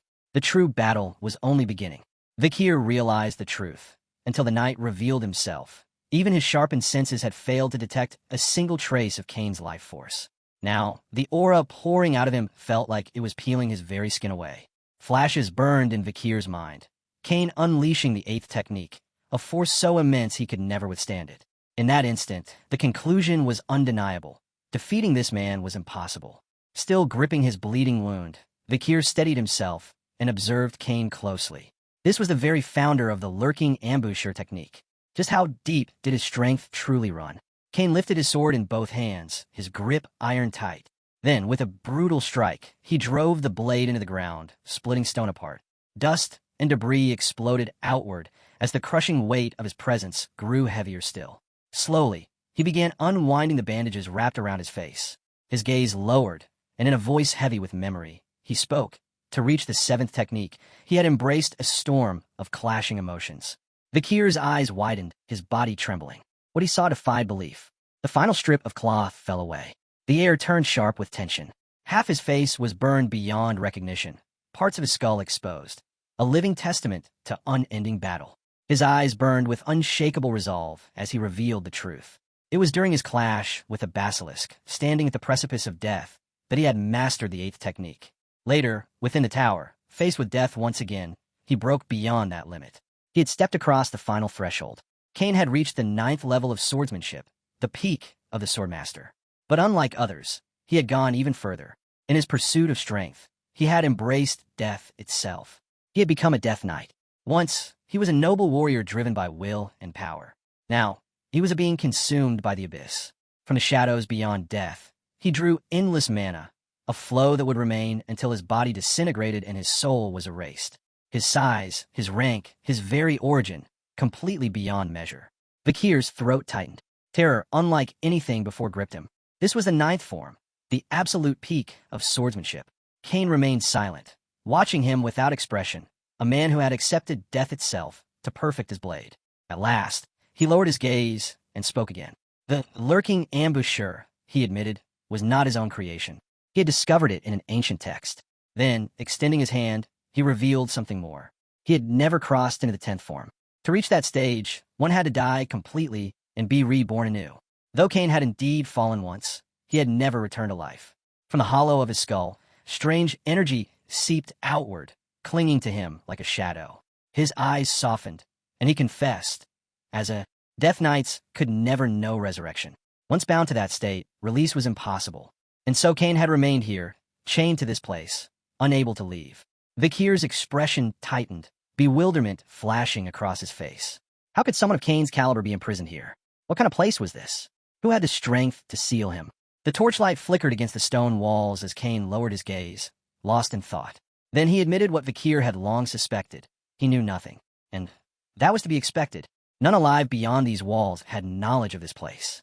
But then Cane's tone shifted, heavy with sorrow. He revealed the truth. This was the tomb of the stab blade. The place where the life and death of the first Baskerville had been eternally entwined. Vakir's breath grew heavy as he listened, silent and still. Cane explained further. The cradle that gave birth to the very first Baskerville had been called the cradle of the stab blade. Here, that same ancestor had met his end. This tomb was both beginning and end, a place where fate guided chosen heirs to uncover the truth of the sword. Only a true Baskerville could meet death within these walls. And the fact that Vakir had arrived here was no accident. Destiny itself had led him. Vakir's chest constricted. His mind churned with confusion. Questions colliding in a storm he couldn't sort through. Fixing his gaze on Cain, he demanded clarity. Cain's eyes grew distant. He spoke of chains, of being bound to the throne, shackled by the tower itself. The grave of blades had cursed him with a role, eternal guardian, forever welcoming the one destined to come. The moment sunlight pierced the doorway and Vakir stepped inside, Cain understood. This boy was the one chosen by fate. As guardian, he was bound to guide the true heir toward the 10th style. He had waited through endless years for one bearing the Baskervilles' true bloodline. Only such a person could end his existence, an existence where even death had abandoned him. By now, Vakir's wound had fully closed. With calm resolve, he asked if Cain truly believed him to be that heir. Cain rested both hands on the pommel of his sword. His eyes steady, his voice unwavering, he declared that Vakir carried the potential to reach the pinnacle of Baskerville's 10 forms. But that path demanded battle. Vakir must fight him, must taste death itself, and surpass it. Cain pulled his sword free from the earth. Its blade flared with deadly light as he proclaimed, Vakir would not leave this place until their battle was decided. Cain would kill him, and Vakir, in turn, must kill him by attaining the 10th form. That was the fate decreed by the tower. But Vakir only smirked, his eyes hard with resolve. Raising his blade, he rejected the very idea. To him, fate was meaningless. The only thing worth believing in was his own will. Power surged from his body. Adopting a fierce stance, Vakir promised to cut Cain.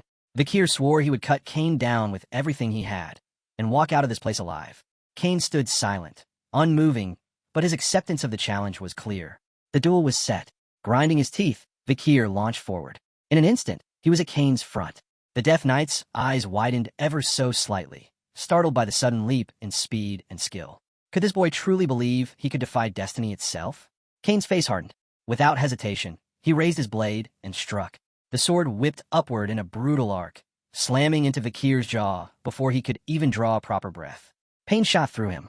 Vakir clenched his teeth, fury igniting in his gaze. Cain had countered him effortlessly, barehanded. It was humiliating. But the Death Knight didn't relent. He tightened his grip and swung again, each strike sharper than the last, his voice thundering. Did Vakir truly think he could run from fate? Vakir managed to lift his sword in time, blocking, but the impact blasted him backward. He staggered, breath ragged, confusion clouding his mind. Not even a sudden strike had worked. Then Cain's voice cut through the silence, sharp and merciless. Do you think you can pause to breathe in the middle of a battle for your life? Vakir's heart jolted. By the time he looked up, Cain was already on him, moving like lightning, his blade a hair's breadth from cutting him down. Steel met steel as Vakir barely managed to intercept with the Beelzebub sword. His arm shook, teeth grinding. Cain's speed was unreal. The gulf between them felt impossible to close. But surrender wasn't an option.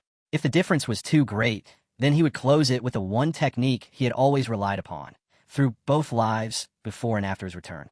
Vakir's gaze sharpened. He unleashed the 4th Baskerville technique. Cain noticed instantly. His grip tightened, and with flawless precision he answered with the 5th technique, raw power bursting from his blade like a raging storm. Before Vakir could steady himself, Cain's strike came crashing down. The devastating slash ripped into him, as if to declare destiny itself unavoidable. Agony tore through Vakir's body. His mouth opened in a raw scream. Yet even in torment, he refused to bow. His eyes shone with defiance as he lunged forward again, pouring every ounce of mana into his blade. His gaze locked on Cain. This time, he would wield the 6th Baskerville technique. But Cain didn't dodge. He didn't step back. Instead, he charged straight in, his sword drawn to release the 7th technique. The clash was catastrophic. Vakir's strike never even reached completion. Cain's blade pierced clean through his chest, surging with mana like a spear. The impact hurled him across the chamber. He slammed against the statue of his sword, blood bursting from his wounds as he collapsed, choking and gasping for air. Nothing worked. Every move, every strike, Cain dismantled them with ease. Raising his sword, Cain surged forward again, his aura condensing into a tide of mana burst from Cain like a tidal wave, a power so vast Vakir had never witnessed anything close to it. This was no man, this was a monster. Cain's eyes burned with cold fury as his voice cut through the storm. Stop this strike with your sword, if you can. Vakir's teeth clenched. Giving up was never an option. His body was carved with cuts, blood pouring from deep wounds, yet he charged forward head-on. Summoning the last of his strength, he unleashed the 7th Baskerville technique. But Kane stood above him still. His blade radiated crushing dominance as he invoked the 9th technique. The entire chamber shook. An ocean of mana roared outward, swallowing space whole. His slash cut through the air with flawless precision, its sheer weight tearing reality itself. Vakir's chest tightened. His heart thundered. He knew instantly this was something he could not block. Panic seized him as the strike descended. The blade collided. His eyes widened in horror as Kane's mana surged into him, tearing through his body from the inside out. Every vein, every nerve, every inch of flesh burned in searing agony. A scream ripped from his throat. Sunlight spilled through the chamber as his body collapsed to its knees, trembling beneath the weight of the strike. Kane stood motionless, watching in silence as his opponent withered. Vakir's form was torn and bloodied, gashes covering him from head to toe. Crimson poured across the stone like a river. Even as one who had endured countless trials, here before Kane, he was utterly powerless. Moments later, his strength failed. His body toppled, crashing against the cold floor. Kane's gaze lingered, quiet, questioning, and disappointed. Vakir's back and shoulders were torn wide open, blood pooling beneath him until the battlefield itself felt like a river of death. Time blurred. Then, slowly, his eyes opened again. He was no longer on the stone floor. His body drifted in an endless sea of blood. And there, before him, stood a door. He had no idea what this place was. Submerged in crimson, Vakir's eyes flickered open. Confusion churned in his mind, weighed down by sorrow and unanswered questions. He was completely alone, swallowed by the red tide, stretching endlessly in every direction. Memories surged. Cane Corso's slash, flawless and absolute. He remembered the 9th technique, cutting so swiftly he hadn't even had time to react. His gaze fell to his own hand. A heavy sense of despair settled over him. His 7th technique had been shattered without effort. He had taken Kane's 9th head-on and lost. Then something stirred. A jolt struck through him, his eyes widening in shock. He couldn't comprehend where he was or what had happened. Trembling, he braced his hands against the surface and pushed himself up, gasping for air. The thought crept in. Was this death? Slowly, he raised his head, and then he saw it. A light. In this endless ocean of red, a single glowing door shimmered in the distance. His body froze, fear coursing through him as Cane Corso's words echoed in his mind. The line of death. Kane had spoken of it. How, during his clash with the basilisk, standing on that edge had awakened the 8th Baskerville technique. Driven by sheer will to survive, Vakir forced himself upright. Each step through the thick crimson liquid was heavy, dragging him down, but he pressed forward, eyes locked on the glowing door ahead. At last, he reached it. His hand curled into a fist, a spark of determination flaring to life. If this door marked death, then the fact he had not yet crossed it meant only one thing. He was still alive. His hand lifted, trembling between hesitation and resolve. Staring at his palm, a flicker of relief washed over him. He wasn't gone. Not yet. But even in that fragile comfort, another thought surfaced. This path, it was exactly what Kane had described. The Baskervilles' 10th technique. His mind replayed the memory of that tree, the fallen corpse of the monster. He remembered Kane's blade carving through him, pain flooding every vein in his body. And Kane's calm words, reaching the end of the 10th technique, required facing death itself. Only through their battle could Vakir step across that line. Vakir's fist tightened. His reflection stared back at him from the endless red surface. Silent. Still, burdened by the possibility that this was what Cane Corso had spoken of. Fragments of memory began to surface. His execution beneath the guillotine. The sharp, final end of his previous life. And the moment his eyes opened again, reborn as an infant, the realization struck like lightning. Kane had been right. His beheading before regression had already fulfilled the death required for the 9th technique. And his rebirth, his return from the grave itself, had completed the condition for the 10th. The memories of his execution clawed at him, fueling a deep fury. His teeth ground together as the truth settled into place. He was the only one, the chosen existence, destiny's vessel. The thought filled him with rage. He collapsed, fists slamming against the crimson sea as a curse tore from his lips. To him, it was mockery. The glowing doors spilled light across the red tide, and Vakir's anger cooled into something darker. A single, piercing question. Had everything he endured, his death, his struggles, his entire life, been nothing but the chains of destiny? The sea stirred. Without warning, shapes erupted from below. Countless hands of pure energy rose from the liquid, seizing him, wrapping around his body. Vakir's fist clenched tighter. Fury roared inside him as he recalled his vow during the battle with Madame. He would never again let his life be dragged along by another's will. The hands pulled harder, dragging him beneath the crimson depths. He didn't resist. His rage burned silently as he was consumed by the endless red. As his body sank, memories flooded his mind. The clash with the true Madame. The brutal struggle against Andromelius, the demon. The desperate fight with the 10 elite corpses. Each one surged through him like a storm, draining him, stripping away his strength. At last, he yielded, letting the spectral hands pull him deeper into the crimson abyss. Doubt seeped in. Had it all been illusion? Were his battles, his sacrifices, everything he had bled for, nothing but emptiness? And yet, he couldn't deny it. To finally reach the 10th Baskerville technique, the state he had pursued all his life, that alone was worth rejoicing over. But even as the thought passed, a question gnawed at him. Was it enough? Cane Corso's voice echoed in his skull. Awakening the 10th meant eternal bondage, imprisonment in this place, trapped for all time. Then, as the abyss closed around him, another vision rose. His battle against the 10 elite corpses. The ground littered with bodies, swords jutting upward like monuments to death. In that dreadful scene, Vakir's eyes widened, because within it flickered hope. Faces surfaced one by one in his mind. His father, his family, the warriors of the Balac tribe, the comrades who had fought beside him, and Perry, the orphan girl slain by one of the 10 elite corpses. She smiled brightly, just as she always had. From the depths of the Red Sea, bubbles rose, first a handful, then countless more. Vakir's eyes narrowed, fury igniting within them. His teeth clenched. If his strength was the reason destiny had been forced upon him, if it endangered the people he loved, then he would seize that very destiny, twist it, and wield it for their sake, not for the towers. The crimson surface exploded. Vakir broke free, roaring as he surged upward. His gaze sharpened, filled with steel. His place was not here. His place was with them, and he would live to stand at their side again. Summoning every shred of will, he called upon the sea around him.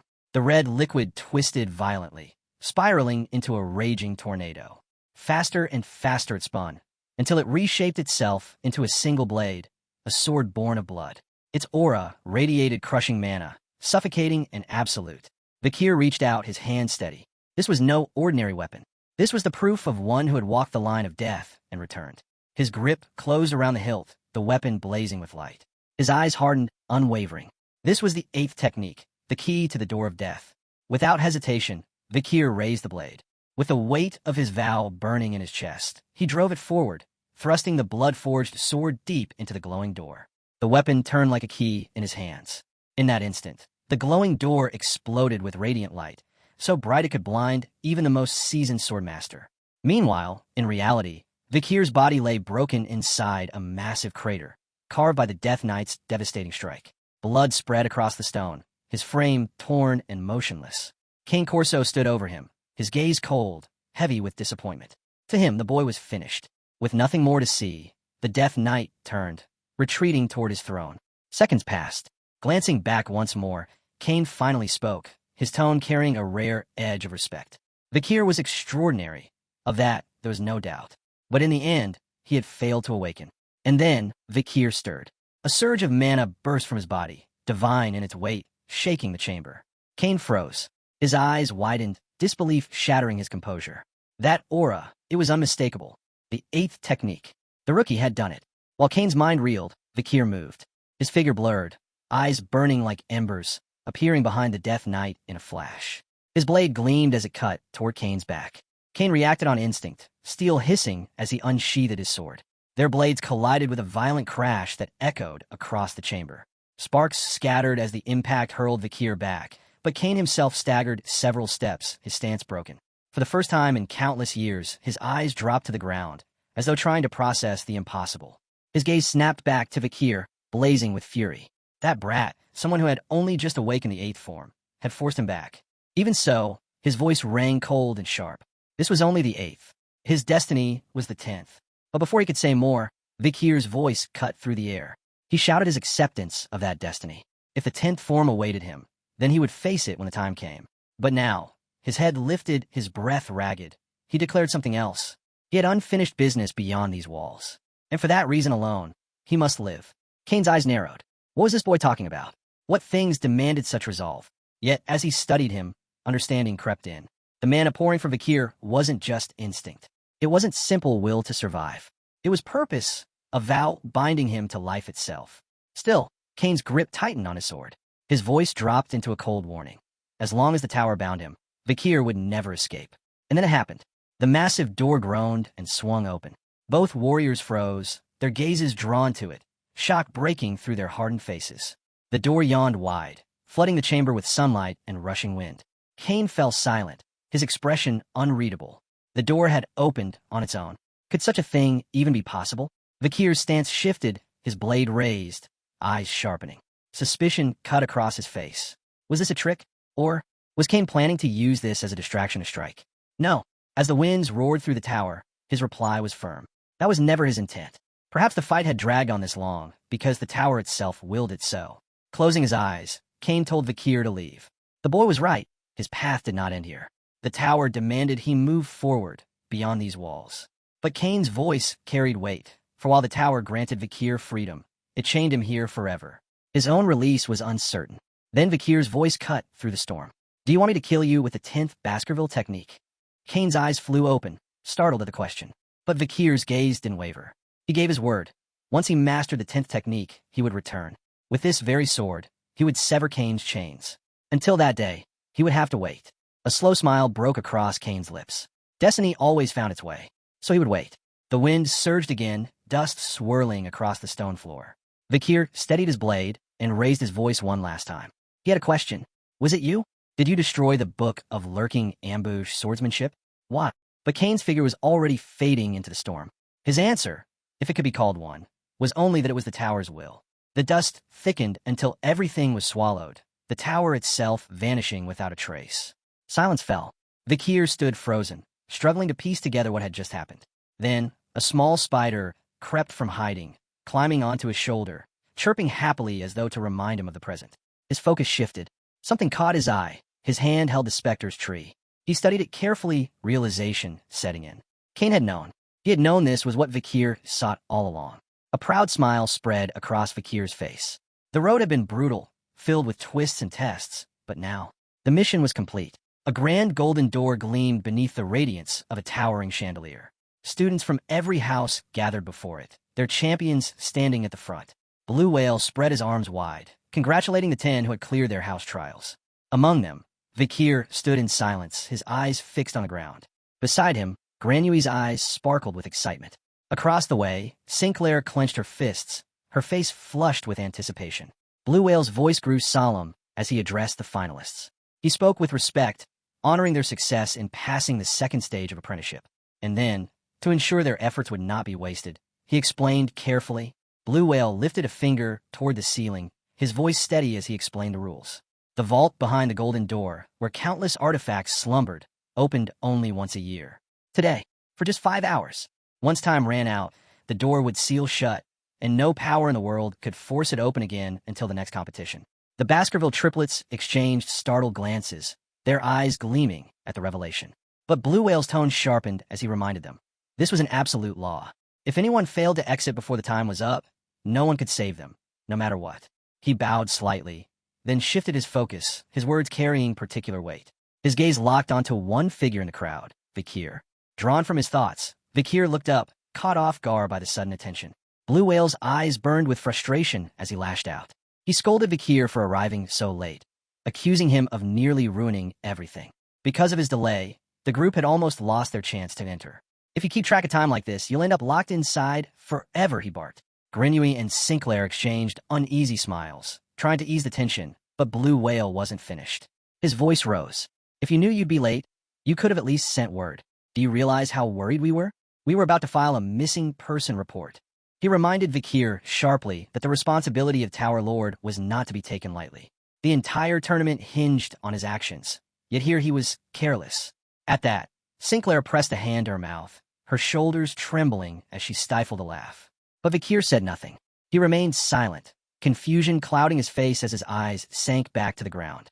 In his mind, images resurfaced. The tower where King Corso was imprisoned, the grave of swords where time itself had felt frozen. To him, not a single day had passed. But outside, 10 days were already gone.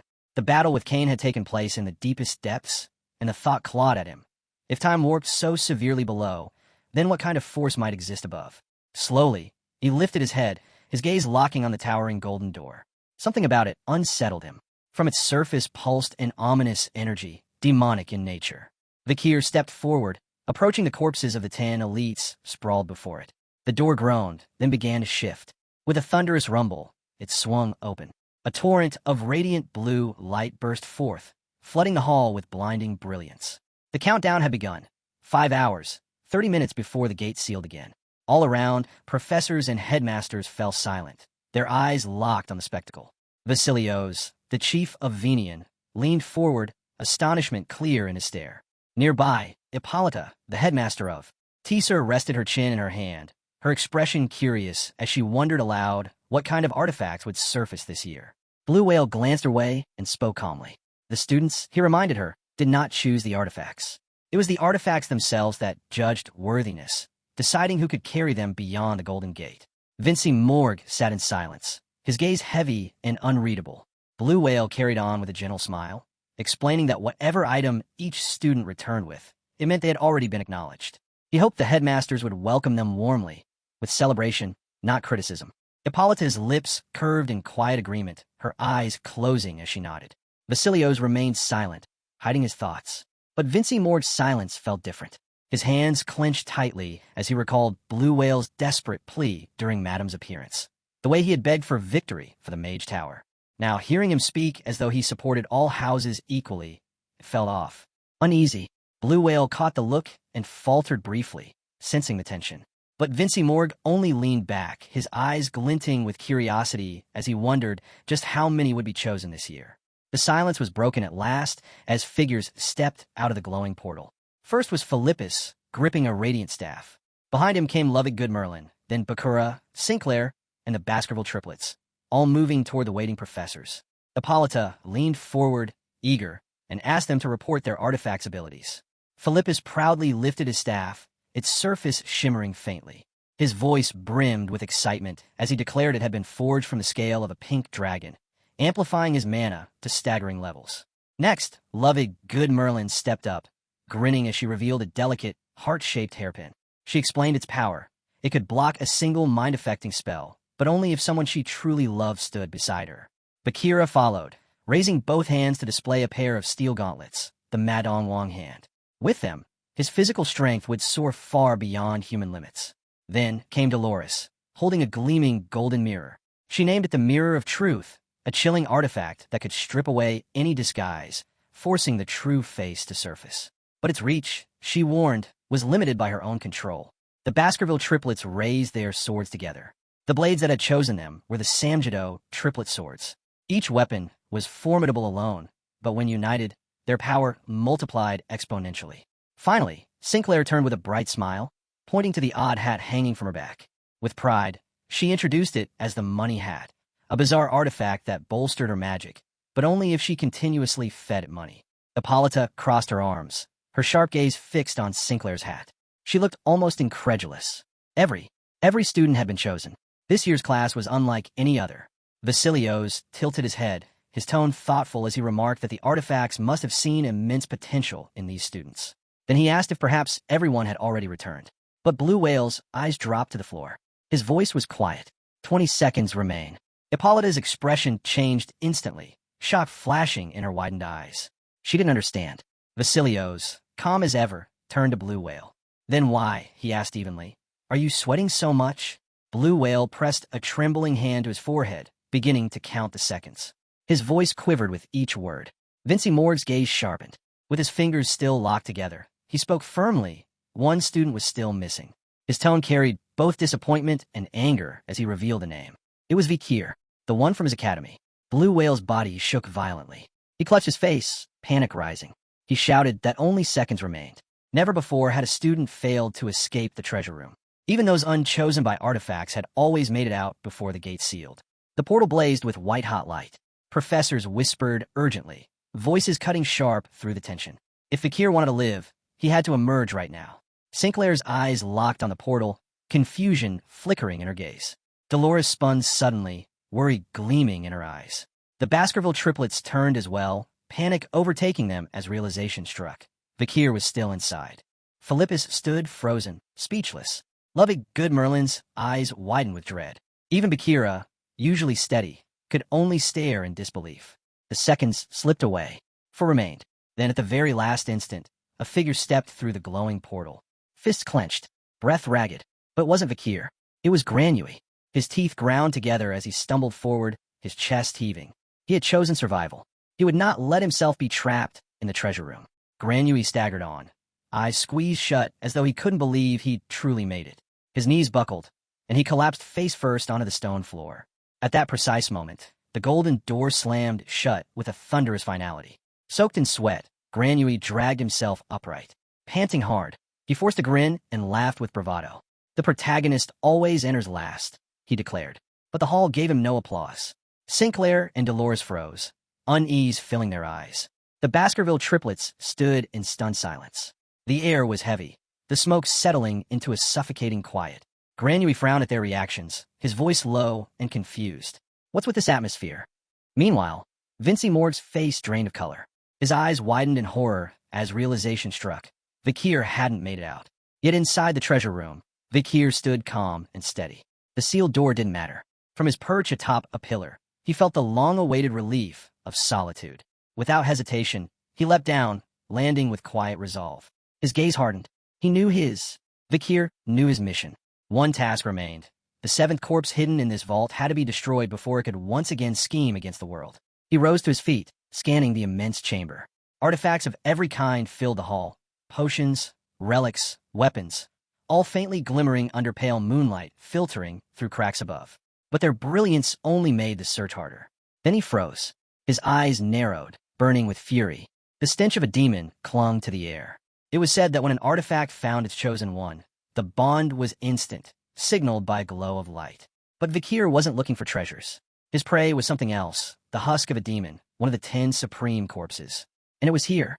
His gaze swept across a display, a mace, a shield, a bow, and a sword. His attention locked onto the blade. He knew the 7th corpse, Decorabia, was lurking nearby. The sword's shine was flawless, almost too perfect.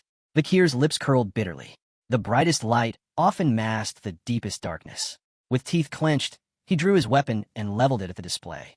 His voice came low, sharp with rage. Enough of this game of hide-and-seek. In the next breath, he moved. His blade flashed, a storm of ruthless, precise strikes tearing through the stand. Shards of wood and metal scattered across the chamber floor. But he didn't relax. His grip only tightened. And he was right. From behind the wreckage, something stirred. The demon Decorabia awakened. Its massive eye snapped open, glowing with sickly light. Malice poured into the chamber as its gaze locked onto him, the air thickening under its killing intent. Vakir steadied himself, refusing to give even an inch. The demon's eye burned brighter, and a mocking voice rolled through the chamber, dripping contempt. It called him weak, ignorant, demanding to know if he was the fool who dared disturb its slumber. This was the 7th corpse, Decorabia, an S+ ranked calamity, a sworn enemy of humanity, one of the 10 disasters that could never be slain by ordinary means. Vakir finally arrives at the resting place of the 7th corpse. The ancient remains of Decorabia lie preserved in perfect stillness, untouched for 1,000 years, surrounded by relics of forgotten ages. Without hesitation, Vakir raises his sword and brings it down. Steel slices through the silence. The corpse, dormant for centuries, begins to stir. A body that should never have moved again trembles, awakening as power surges back into it. Vakir studies the creature closely. It is not what it once was. Its strength has grown beyond measure, not by its own nature alone, but through centuries of feeding.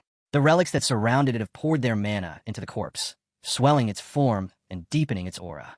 It had hidden this truth all along, waiting for the moment of revival to reveal its true might. Vakir remembers thinking he could destroy it while it slept, but now he understands. It had never been defenseless. Decorabia rises, a guttural growl filling the chamber. His voice follows, declaring that his power has returned, that he can now open the abyssal gate and bring ruin to mankind. But the moment his gaze locks onto Vakir, the certainty in his words falters. A human stands before him. The corpse freezes, unable to grasp what he sees. He demands to know who this intruder is. The revelation shakes him. The very idea that a mere human is responsible for his awakening is something he cannot accept. The air around Vakir burns with a dark, corrupted aura, carrying the scent of demonic power.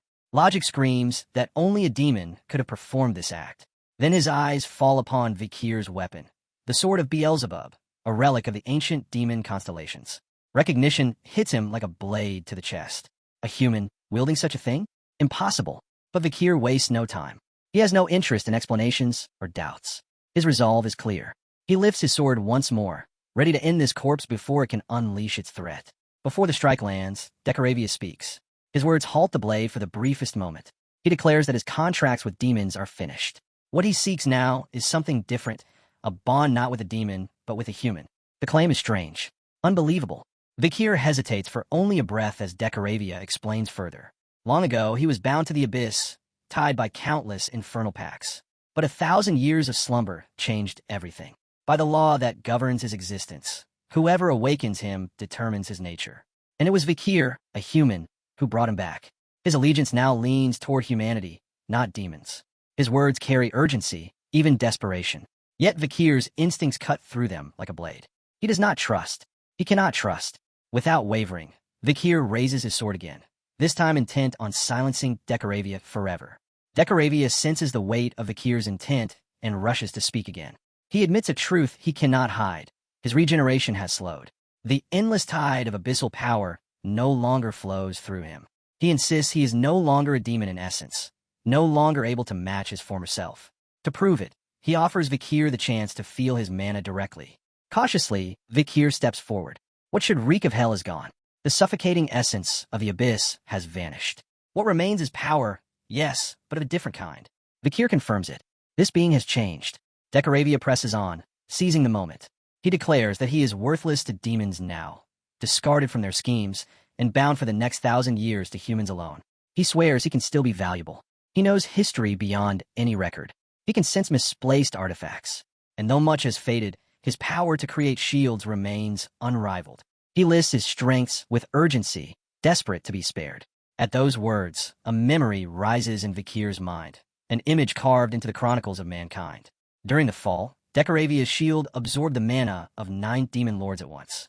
An impregnable wall, it stood against every strike, reducing all of humanity's efforts to despair. That barrier had been called the Weeping Wall. If such a force could now be turned to protect mankind, in the coming age of collapse, it could be decisive. And if he destroys Decoravia here, he robs the demons of a weapon they once relied on. After a long pause, Vakir makes his decision. He will accept Decoravia's allegiance, but never his trust. His conditions are merciless. Decoravia must reveal everything about the 10 elite corpses. Any betrayal will mean annihilation so thorough that nothing of him will remain.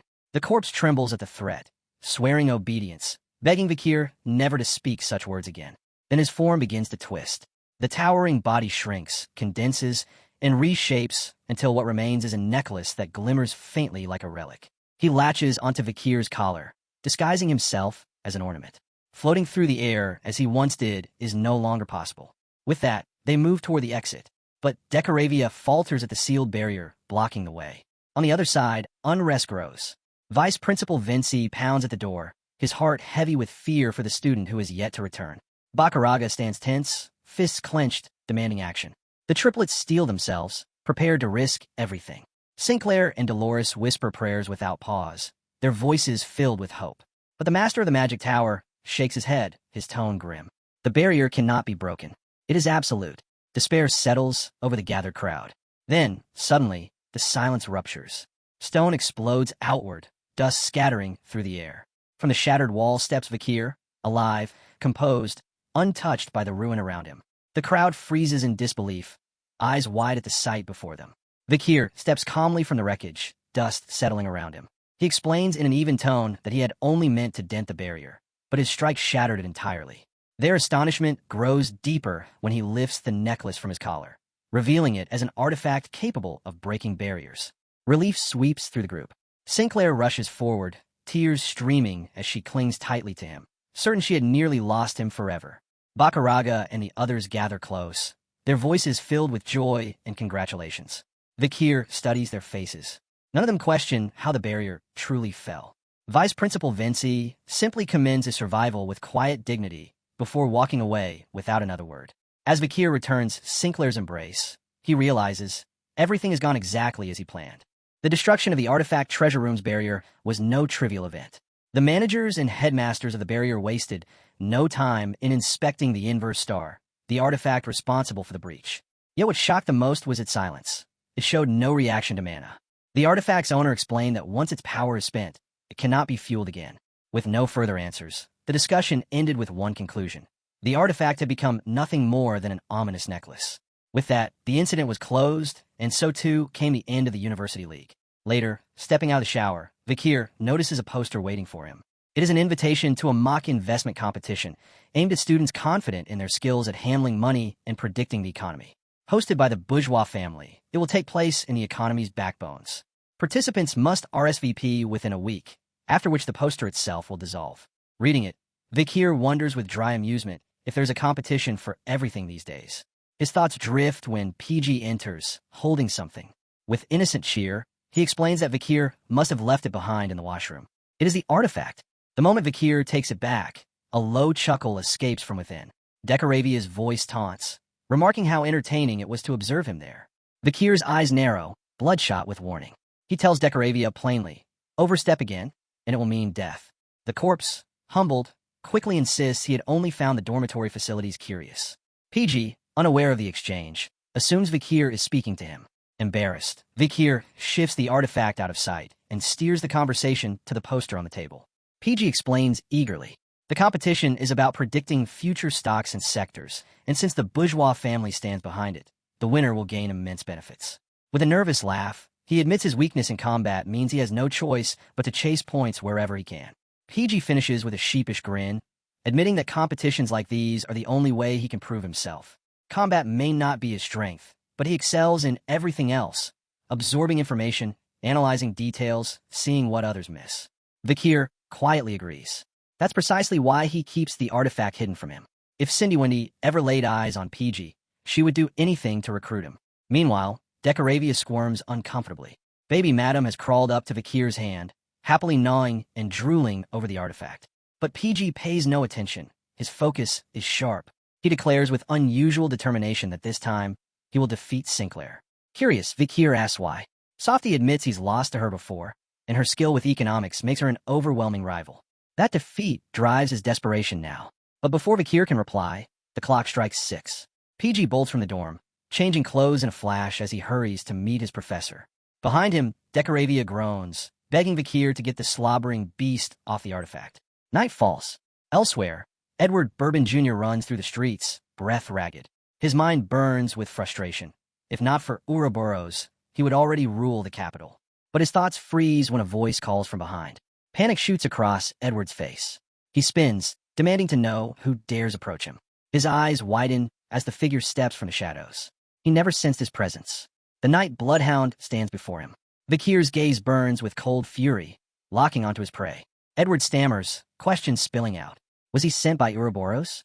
Is he truly the night hound Ouroboros hunts? Vakir's eyes narrow.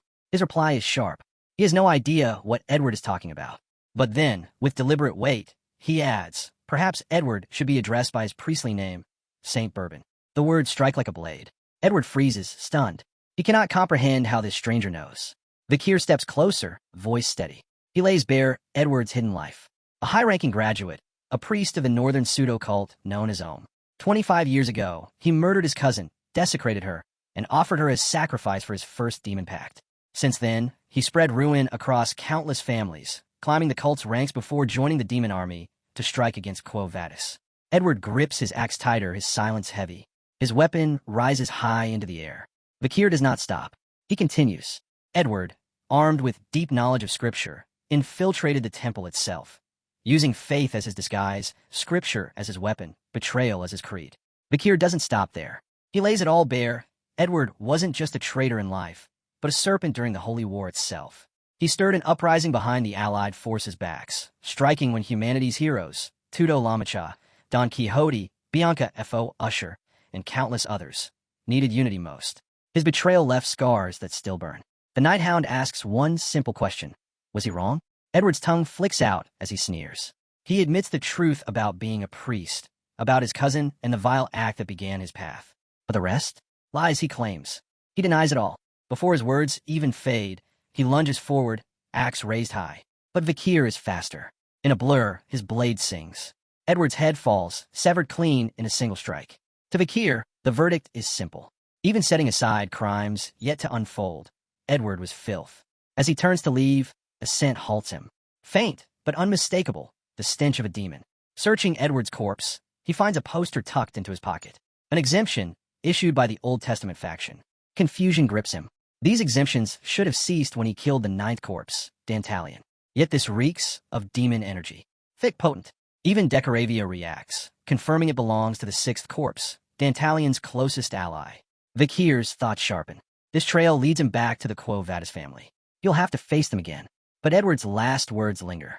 Ouroboros hunting the night hound. Claims of ruling the capital, if not for her presence. That woman isn't simply prowling for power. She's chasing criminals, and she wants him. To Vakir, the meaning is clear. She's relentless. Dangerous. Perhaps even unhinged. Hours later, silence returns to the city. High heels click softly on the rooftop above the bloodstained street. Ouroboros appears, shadowed, draped in moonlight. Her eyes fall on Edward's body, and she smiles faintly. She knows. The night hound has been here. She lifts Edward's severed head, studying it with quiet amusement. Her thoughts drift, her anticipation rising. Should she wait a little longer? She hopes, more than anything, to see his glorious figure with her own eyes. Morning came. Dawn broke across the capital, and the streets swelled with life. Workers hurried to their jobs, while others gathered in clusters, chatting and laughing. Rows of merchants set up their stalls, filling the air with chatter and hawkers' calls. At one stall, masks of every kind hung neatly on display. A cloaked man stepped forward, scanning them. "Something catch your eye?" the vendor asked warmly. Without hesitation, the man chose one, paid, and left with a polite smile. The vendor waved him off, none the wiser. That man was Vakir. Arms folded, he strolled leisurely down the bustling street. A faint smile tugged at his lips. He hadn't expected the capital to be this crowded, but then again, it was the weekend. Something ahead caught his attention. He slowed, gaze fixed on a temple overflowing with people. It was the Quoides Temple, the second branch of the Old Testament faction. A priest stood at the entrance, planting a sign in the ground as he proclaimed a special offer. For that day only, confessions and forgiveness would be granted at half the usual price. The crowd stirred instantly, murmurs spreading in surprise. Vakir drew closer, curious. Just then, a couple exited the temple. The man wore a relieved smile, his voice light as he admitted he had carried unbearable guilt until now. But after today, he finally felt free. The woman beside him tilted her head, calm and curious. Because of something in the past, the man's grin sharpened. Yes, it was about the time he had been drunk, driving a carriage, and ran over a child. Vakir froze mid-step, his body tensing. Was he hearing this correctly? The woman frowned. But didn't the child die? The man extended his hand, his eyes gleaming coldly. The death, he said, was simply bad luck. It had haunted him for years, stealing his sleep. So he came here to repent. And today, of all days, indulgences were on sale. His twisted smile widened as he boasted about buying an expensive one. To him, that meant the debt was gone. The grieving family was owed nothing. To him, it was worth celebrating. The woman's lips curved as well. She reassured him softly that everything was fine now, and no matter what had happened, her beloved was still a good man. Around Vakir's neck, even the pendant drabia stirred uneasily. Its voice whispered to him, could such people even be called human? Aside from appearances, they were no different than demons. What had this world become? At the gates, a long line stretched across the courtyard. Everyone wanted their chance to buy indulgences at a discount. A man at the entrance read names from a list, one by one. Vakir stepped closer, watching silently, his thoughts heavy. When his turn came, he entered. Inside, before the statue of Christ, a priest greeted him warmly. Arms extended, smile gentle. He remarked that Vakir must have waited quite a while. Then came the question, what's in wait on him? Was there a particular indulgence he sought? Vakir's gaze locked onto the man. His voice was calm, but deliberate as he asked something unusual. If forgiveness covered past sins, could it also apply to sins not yet committed? The priest did not flinch. Instead, he leaned forward, smile unwavering. Yes, it was possible, he said. All it took was purchasing indulgences in advance. His tone grew probing, eager. What kind of crime was Vakir planning for the future? That smile, it never shifted, never cracked. But the more it held, the more wrong it felt. Too perfect, too inhuman. Vakir pressed his palms firmly on the table, leaning forward. His voice was heavy, final. The sin I speak of is no ordinary one. It's monstrous, unforgivable. For a moment, the priest blinked, caught off guard. Then his composure returned, and he clasped his hands together with practiced confidence. He assured Vakir he had come to the right place. But if the crime was truly monstrous, the indulgence would be expensive. Very expensive. He asked if Vakir was prepared for that cost, then invited him to wait in the VIP lounge, where tea would be served. Curiosity gleamed in his eyes. He leaned closer, eager to hear just what kind of sin had driven Vakir to this point. Vakir stayed silent, his face unreadable. Then at last he spoke. His answer was a lie. I killed my neighbor's pig. The priest's smile faltered. That's all. But Vakir's tone was steady, almost solemn. A pig was a living being. To take its life was still a sin. The priest's mask cracked. His pleasant smile vanished, replaced with scorn. Fury burned in his eyes as he snapped at Vakir. Did he think priests had nothing better to do than indulge in trivial confessions? Outside, an endless line of people waited, clutching their coins to buy absolution. He had heard it all. Drunkards who ran children down with carriages, arsonists who reduced families to ash. And this boy came here, over a pig, grinding his teeth. The priest scrawled the seal onto Vakir's indulgence. Muttering curses under his breath, he crumpled the parchment and hurled it at him, barking for payment in gold. He ordered Vakir to take it and leave, and warned him never to return to this temple again. Unmoved, Vakir picked up the indulgence. His face betrayed nothing. He already knew the truth hidden in this place. Offering a polite thanks, he turned and walked out, his gaze fixed on the parchment in his hand. The heading read indulgence. Beneath it, all sins of the devout holder are absolved. And at the bottom, the words, issued and guaranteed by the Old Testament. Forgery will be punished without mercy. None of this surprised him. The parchment itself carried the faint taint of demons, and so did the temple. Drabia's voice murmured low, confirming the same. It, too, could sense the aura of the sixth corpse. The source wasn't here, but the connection was undeniable. Somewhere in this imperial capital, the answer was buried. Then movement caught his eye. A hooded figure in white passed by. Vakir's eyes widened. He slipped swiftly behind a pillar, masking his presence before she could notice. The woman didn't react, continuing on her way. He peeked carefully, thoughts racing. She shouldn't have been here. By all rights, she should have been at the academy. What was she doing in the capital? Even Drabia leaned out, straining to see. Blonde hair framed her face. Worry clouded her eyes. It was Dolores. Dolores stepped into the long line outside the temple, closing her eyes as she exhaled a weary breath of relief. She lowered her gaze, uncertainty flickering in her eyes. Perhaps she should have walked in boldly, pretending she was just curious. Moving like this, hidden under a cloak, might actually draw more suspicion, especially for someone who bore the title of saint. Still, she clenched her fists tightly. Her disguise was flawless. No one would recognize her. Even so, the women nearby cast curious glances her way, unsettled by her anxious posture. Dolores steadied herself and carefully swept her eyes across the crowd. Every soul here had come for one thing, to buy indulgences. Her chest ached, sorrow weighing down her expression. After the fall of Quilty of House Indulgencia. No, after the death of Dantalion. The ledgers have been exposed, the corruption of the Old Testament faction laid bare for the world to see. The indulgence trade should have collapsed. Yet here it was, flourishing openly without shame. She knew Quo Vadis was crumbling, torn apart by the rift between the Old Testament and the New Testament factions. While they fought, pseudo-religions had spread unchecked across the empire. Dolores pictured the grand temple of Quo Vadis, wondering bitterly how the Old Testament faction still clung to its wealth. Without the Indulgencia family, their strongest financial backers, where was this river of coin flowing from? Was it still indulgences alone, or had they discovered a new well of power? Her fists trembled. She had come to find the truth, yet the answers remained hidden. Then a voice rang out, announcing a new arrival. The crowd stirred, gasps, and whispers rising all around. From a carriage stepped a man in boots polished to a shine, his presence radiating authority. Cardinal Bert of the Rune Order, the leader of the Old Testament faction in Quo Vadis. He greeted the people with practiced warmth, his smile gentle, his words smooth. Dolores froze. Her eyes went wide, her pulse spiking. Bert here? Fear crashed through her. Without hesitation, she slipped out of line, her nerves unraveling. She turned sharply, moving to leave immediately. Her abrupt retreat drew Bert's attention. His smile flickered, his brow creasing slightly. His eyes followed her, narrowing as she disappeared into the crowd. He said nothing, but his frown lingered. Turning to one of his priests, he spoke in a low voice. Something weighed on him. Before entering the temple, he commanded his lieutenant to sweep the area carefully. The priest bowed his head deeply, eyes closed in reverence, accepting the order without question. As Bert prepared to step inside, the crowd erupted, clamoring for his blessing. Guards surged forward, forming a wall of steel to hold the people back.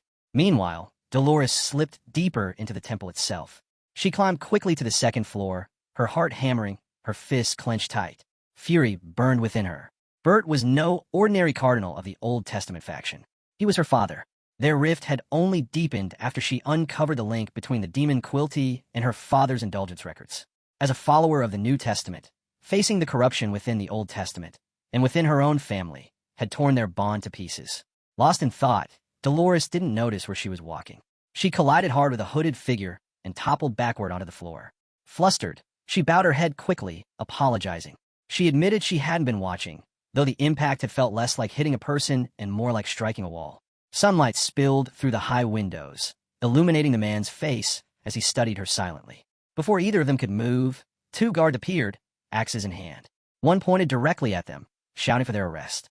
Dolores twisted on the ground, eyes widening in shock.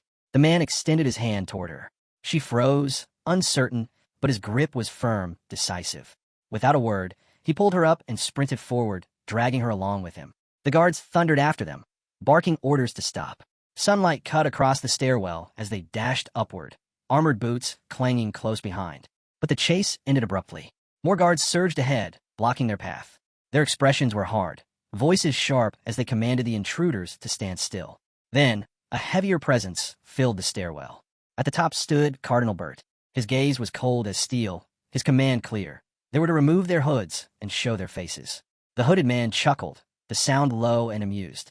He remarked that the Old Testament temple certainly had a strange way of welcoming guests.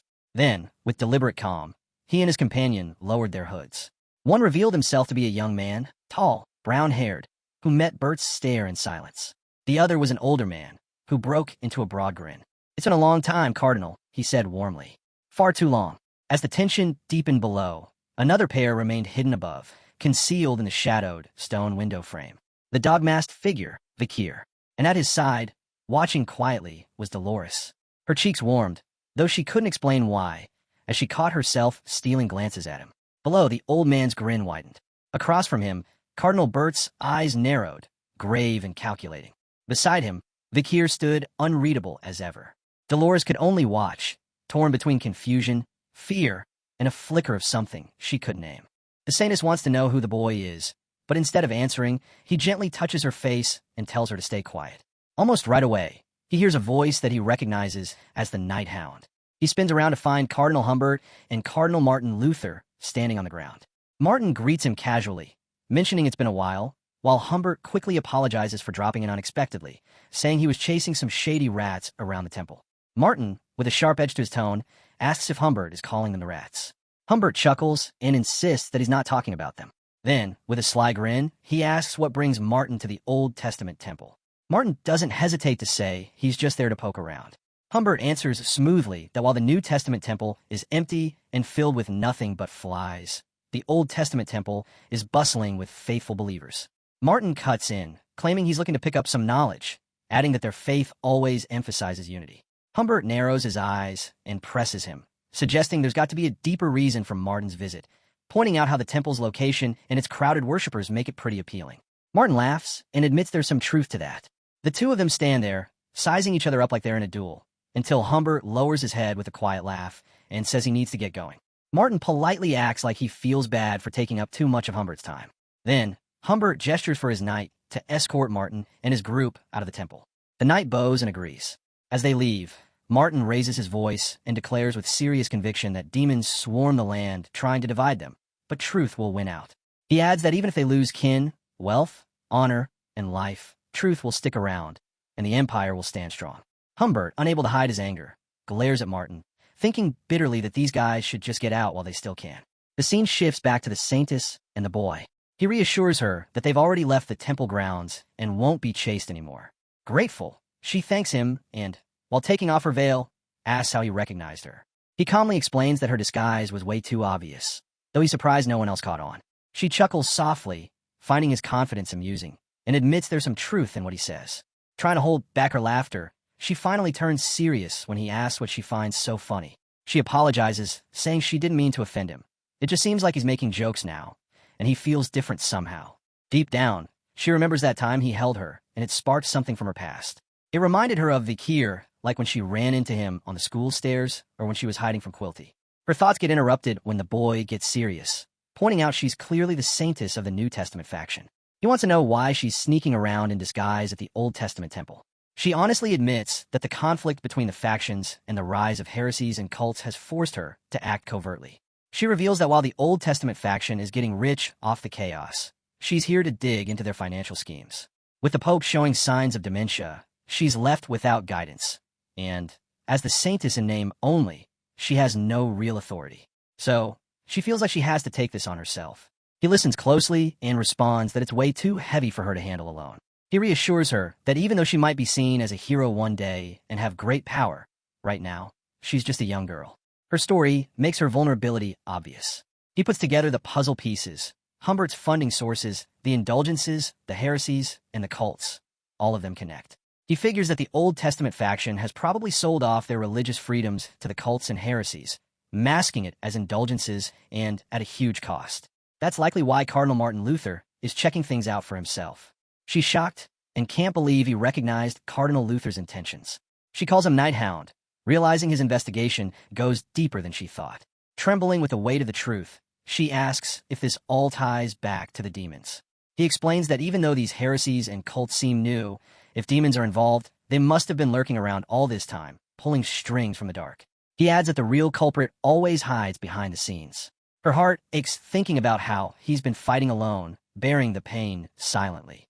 Suddenly, she runs up to him, grabs his hand with determination, and pleads for him to let her help. She admits she's weak, but still wants to be of use. He looks at her closely, asking if she can still cast those powerful blessings like she did in the battle against Dentalian. She nods, and he says the top priority is to wipe out the heretics and cults linked to the Old Testament faction because he's got a plan to take them out all at once. She's taken aback, wanting to know how he plans to do that. Without a second thought, he lifts a finger towards her and says he'll need her body.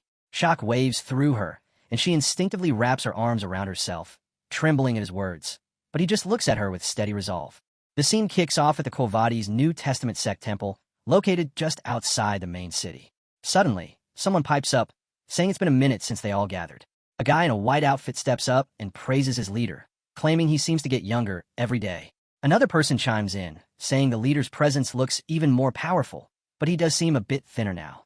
With a cheeky grin, he asks if the weight loss is due to his new girlfriend. Charles, the head of the Manson sect, sheepishly admits she was already married, but when he whispered sweet promises of freedom through their beliefs, she ditched her vows to follow him. OM, the leader of the Aum sect, laughs and brags that just by talking, people throw gold and food at him, making life easy for him. Then Elmani, the head of the New World sect, jumps in, saying nobody would dare to go against God's words. He waves around a page with an invite to a sacrament feast from the Quo New Testament sect, claiming it means they're finally recognized as an official group. OM backs this up, saying the feast, where they eat bread and drink white wine, represents sharing the saints' flesh and blood, and it basically means they're teaming up. Charles pipes in, saying it's about time the New Testament folks came around and reached out for support, calling it a lucky break. Elmani sneers, adding that these supposedly righteous New Testament people have figured out they can't beat the Old Testament sect without some cash backing. The three leaders head deeper into the temple, and suddenly, they stop in shock as a girl steps into view. She's wearing a mask and is tangled up in a rope that looks like a snake. With a sharp voice, she asks why there's so much junk piled up in one spot. Knights quickly surround her along with the leaders, while a boy watches quietly from the shadows. Then, the saintess realizes who she is and whispers the name, Ouroboros, remembering the Hound of the Knight's prophecy about her. The sect members want to know how she got here, and she responds with disdain, saying she came following reports of the Hound but only found a bunch of rotting garbage. Her insult really ticks off the leaders, and they order their knights to take her down. The soldiers charge at her with their weapons up, but the rope in her hand whips around and sends them flying before smashing them down to the ground. Everyone gasps in shock as she laughs, calling them rebels not even worth their titles. OM tries to say something, but Charles interrupts, raising a hand and declaring that she's got some nerve acting so boldly in front of the gods. He claims to be the divine leader of the Manson sect and tells her that she can become his 21st wife if she wants to avoid punishment. Without missing a beat, she lashes out with her rope, crushing him instantly as blood spills everywhere. She mocks him for pretending to be a god when he can't even defend himself against one attack. Elmani yells back, insisting he fears no one and that he's the true god reborn in this world. He lifts his hand, ready to unleash his power, but she just calmly splashes a vial of something on him. His skin burns and melts as he screams in pain, and she taunts him, asking why it hurt if he's really divine. She raises the bottle again with a cruel grin, joking that maybe it was just poison after all. Turning to OM, she calls him the last piece of trash. Shaking, he drops to his knees and pleads for mercy, admitting he's no god or priest, just a fraud and a heretic. She coolly replies that she already knows and slams him down to the ground, filling the chamber with fresh blood. As she walks away, her masked face tilts, and she mutters to herself, wondering if someone's planning to use her as a pawn. She admits she's always wanted to meet the one who really gets her, the Hound of the Night. Suddenly, screams echo from the forest, and she grinds her teeth, realizing her enemies are trying to capture him. In the midst of the chaos, the seriously injured OM is dragged forward, and the boy comes out of hiding. He says he'll interrogate OM while she searches for the sex documents. Reaching into his pocket, he pulls out a pendant that looks like a coin and holds it up in front of OM. It glows as he warns that keeping quiet won't help him and demands answers. Under its influence, OM starts to talk and reveals that the ledgers are hidden under the carriage floor, containing records of money trails and secret papers. Shock hits them as they hear the knights outside shouting orders to seize everything. They rush out, but they're too late. The saintess curses under her breath, realizing their target has slipped away. The boy asks if she found the leader, and she confirms that she did. He shows her a book, and she explains that the people killed outside the temple were villains who exploited faith for personal gain. As harsh as it sounds, she believes their destruction is justified, a cleansing that the Hound of the Night represents.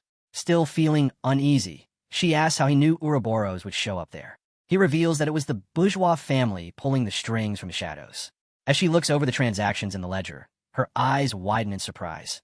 It shows the bourgeois family funding both cults and heretics while secretly buying indulgences from the Old Testament sect, fueling the fierce rivalry between faiths. She questions their motives, and he explains that demons are scared stiff of divine force, so the bourgeois family aims to weaken its foundation. He concludes that all of this is part of a bigger plan to eliminate every obstacle before the destruction begins. She asks if his next target is a key figure in the bourgeois family, and he nods. She warns that their mansions are guarded to the teeth, nearly impossible to break into for an assassination. He replies confidently that he won't sneak in, but will instead lure them out, since wealth attracts more wealth. All he needs is enough cash to get the bourgeois family to come to him first, and he hints that he already has an ally with serious money.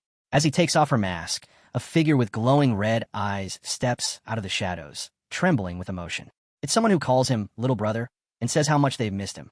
He freezes in dread, thinking bitterly that this twist of fate can only lead to trouble.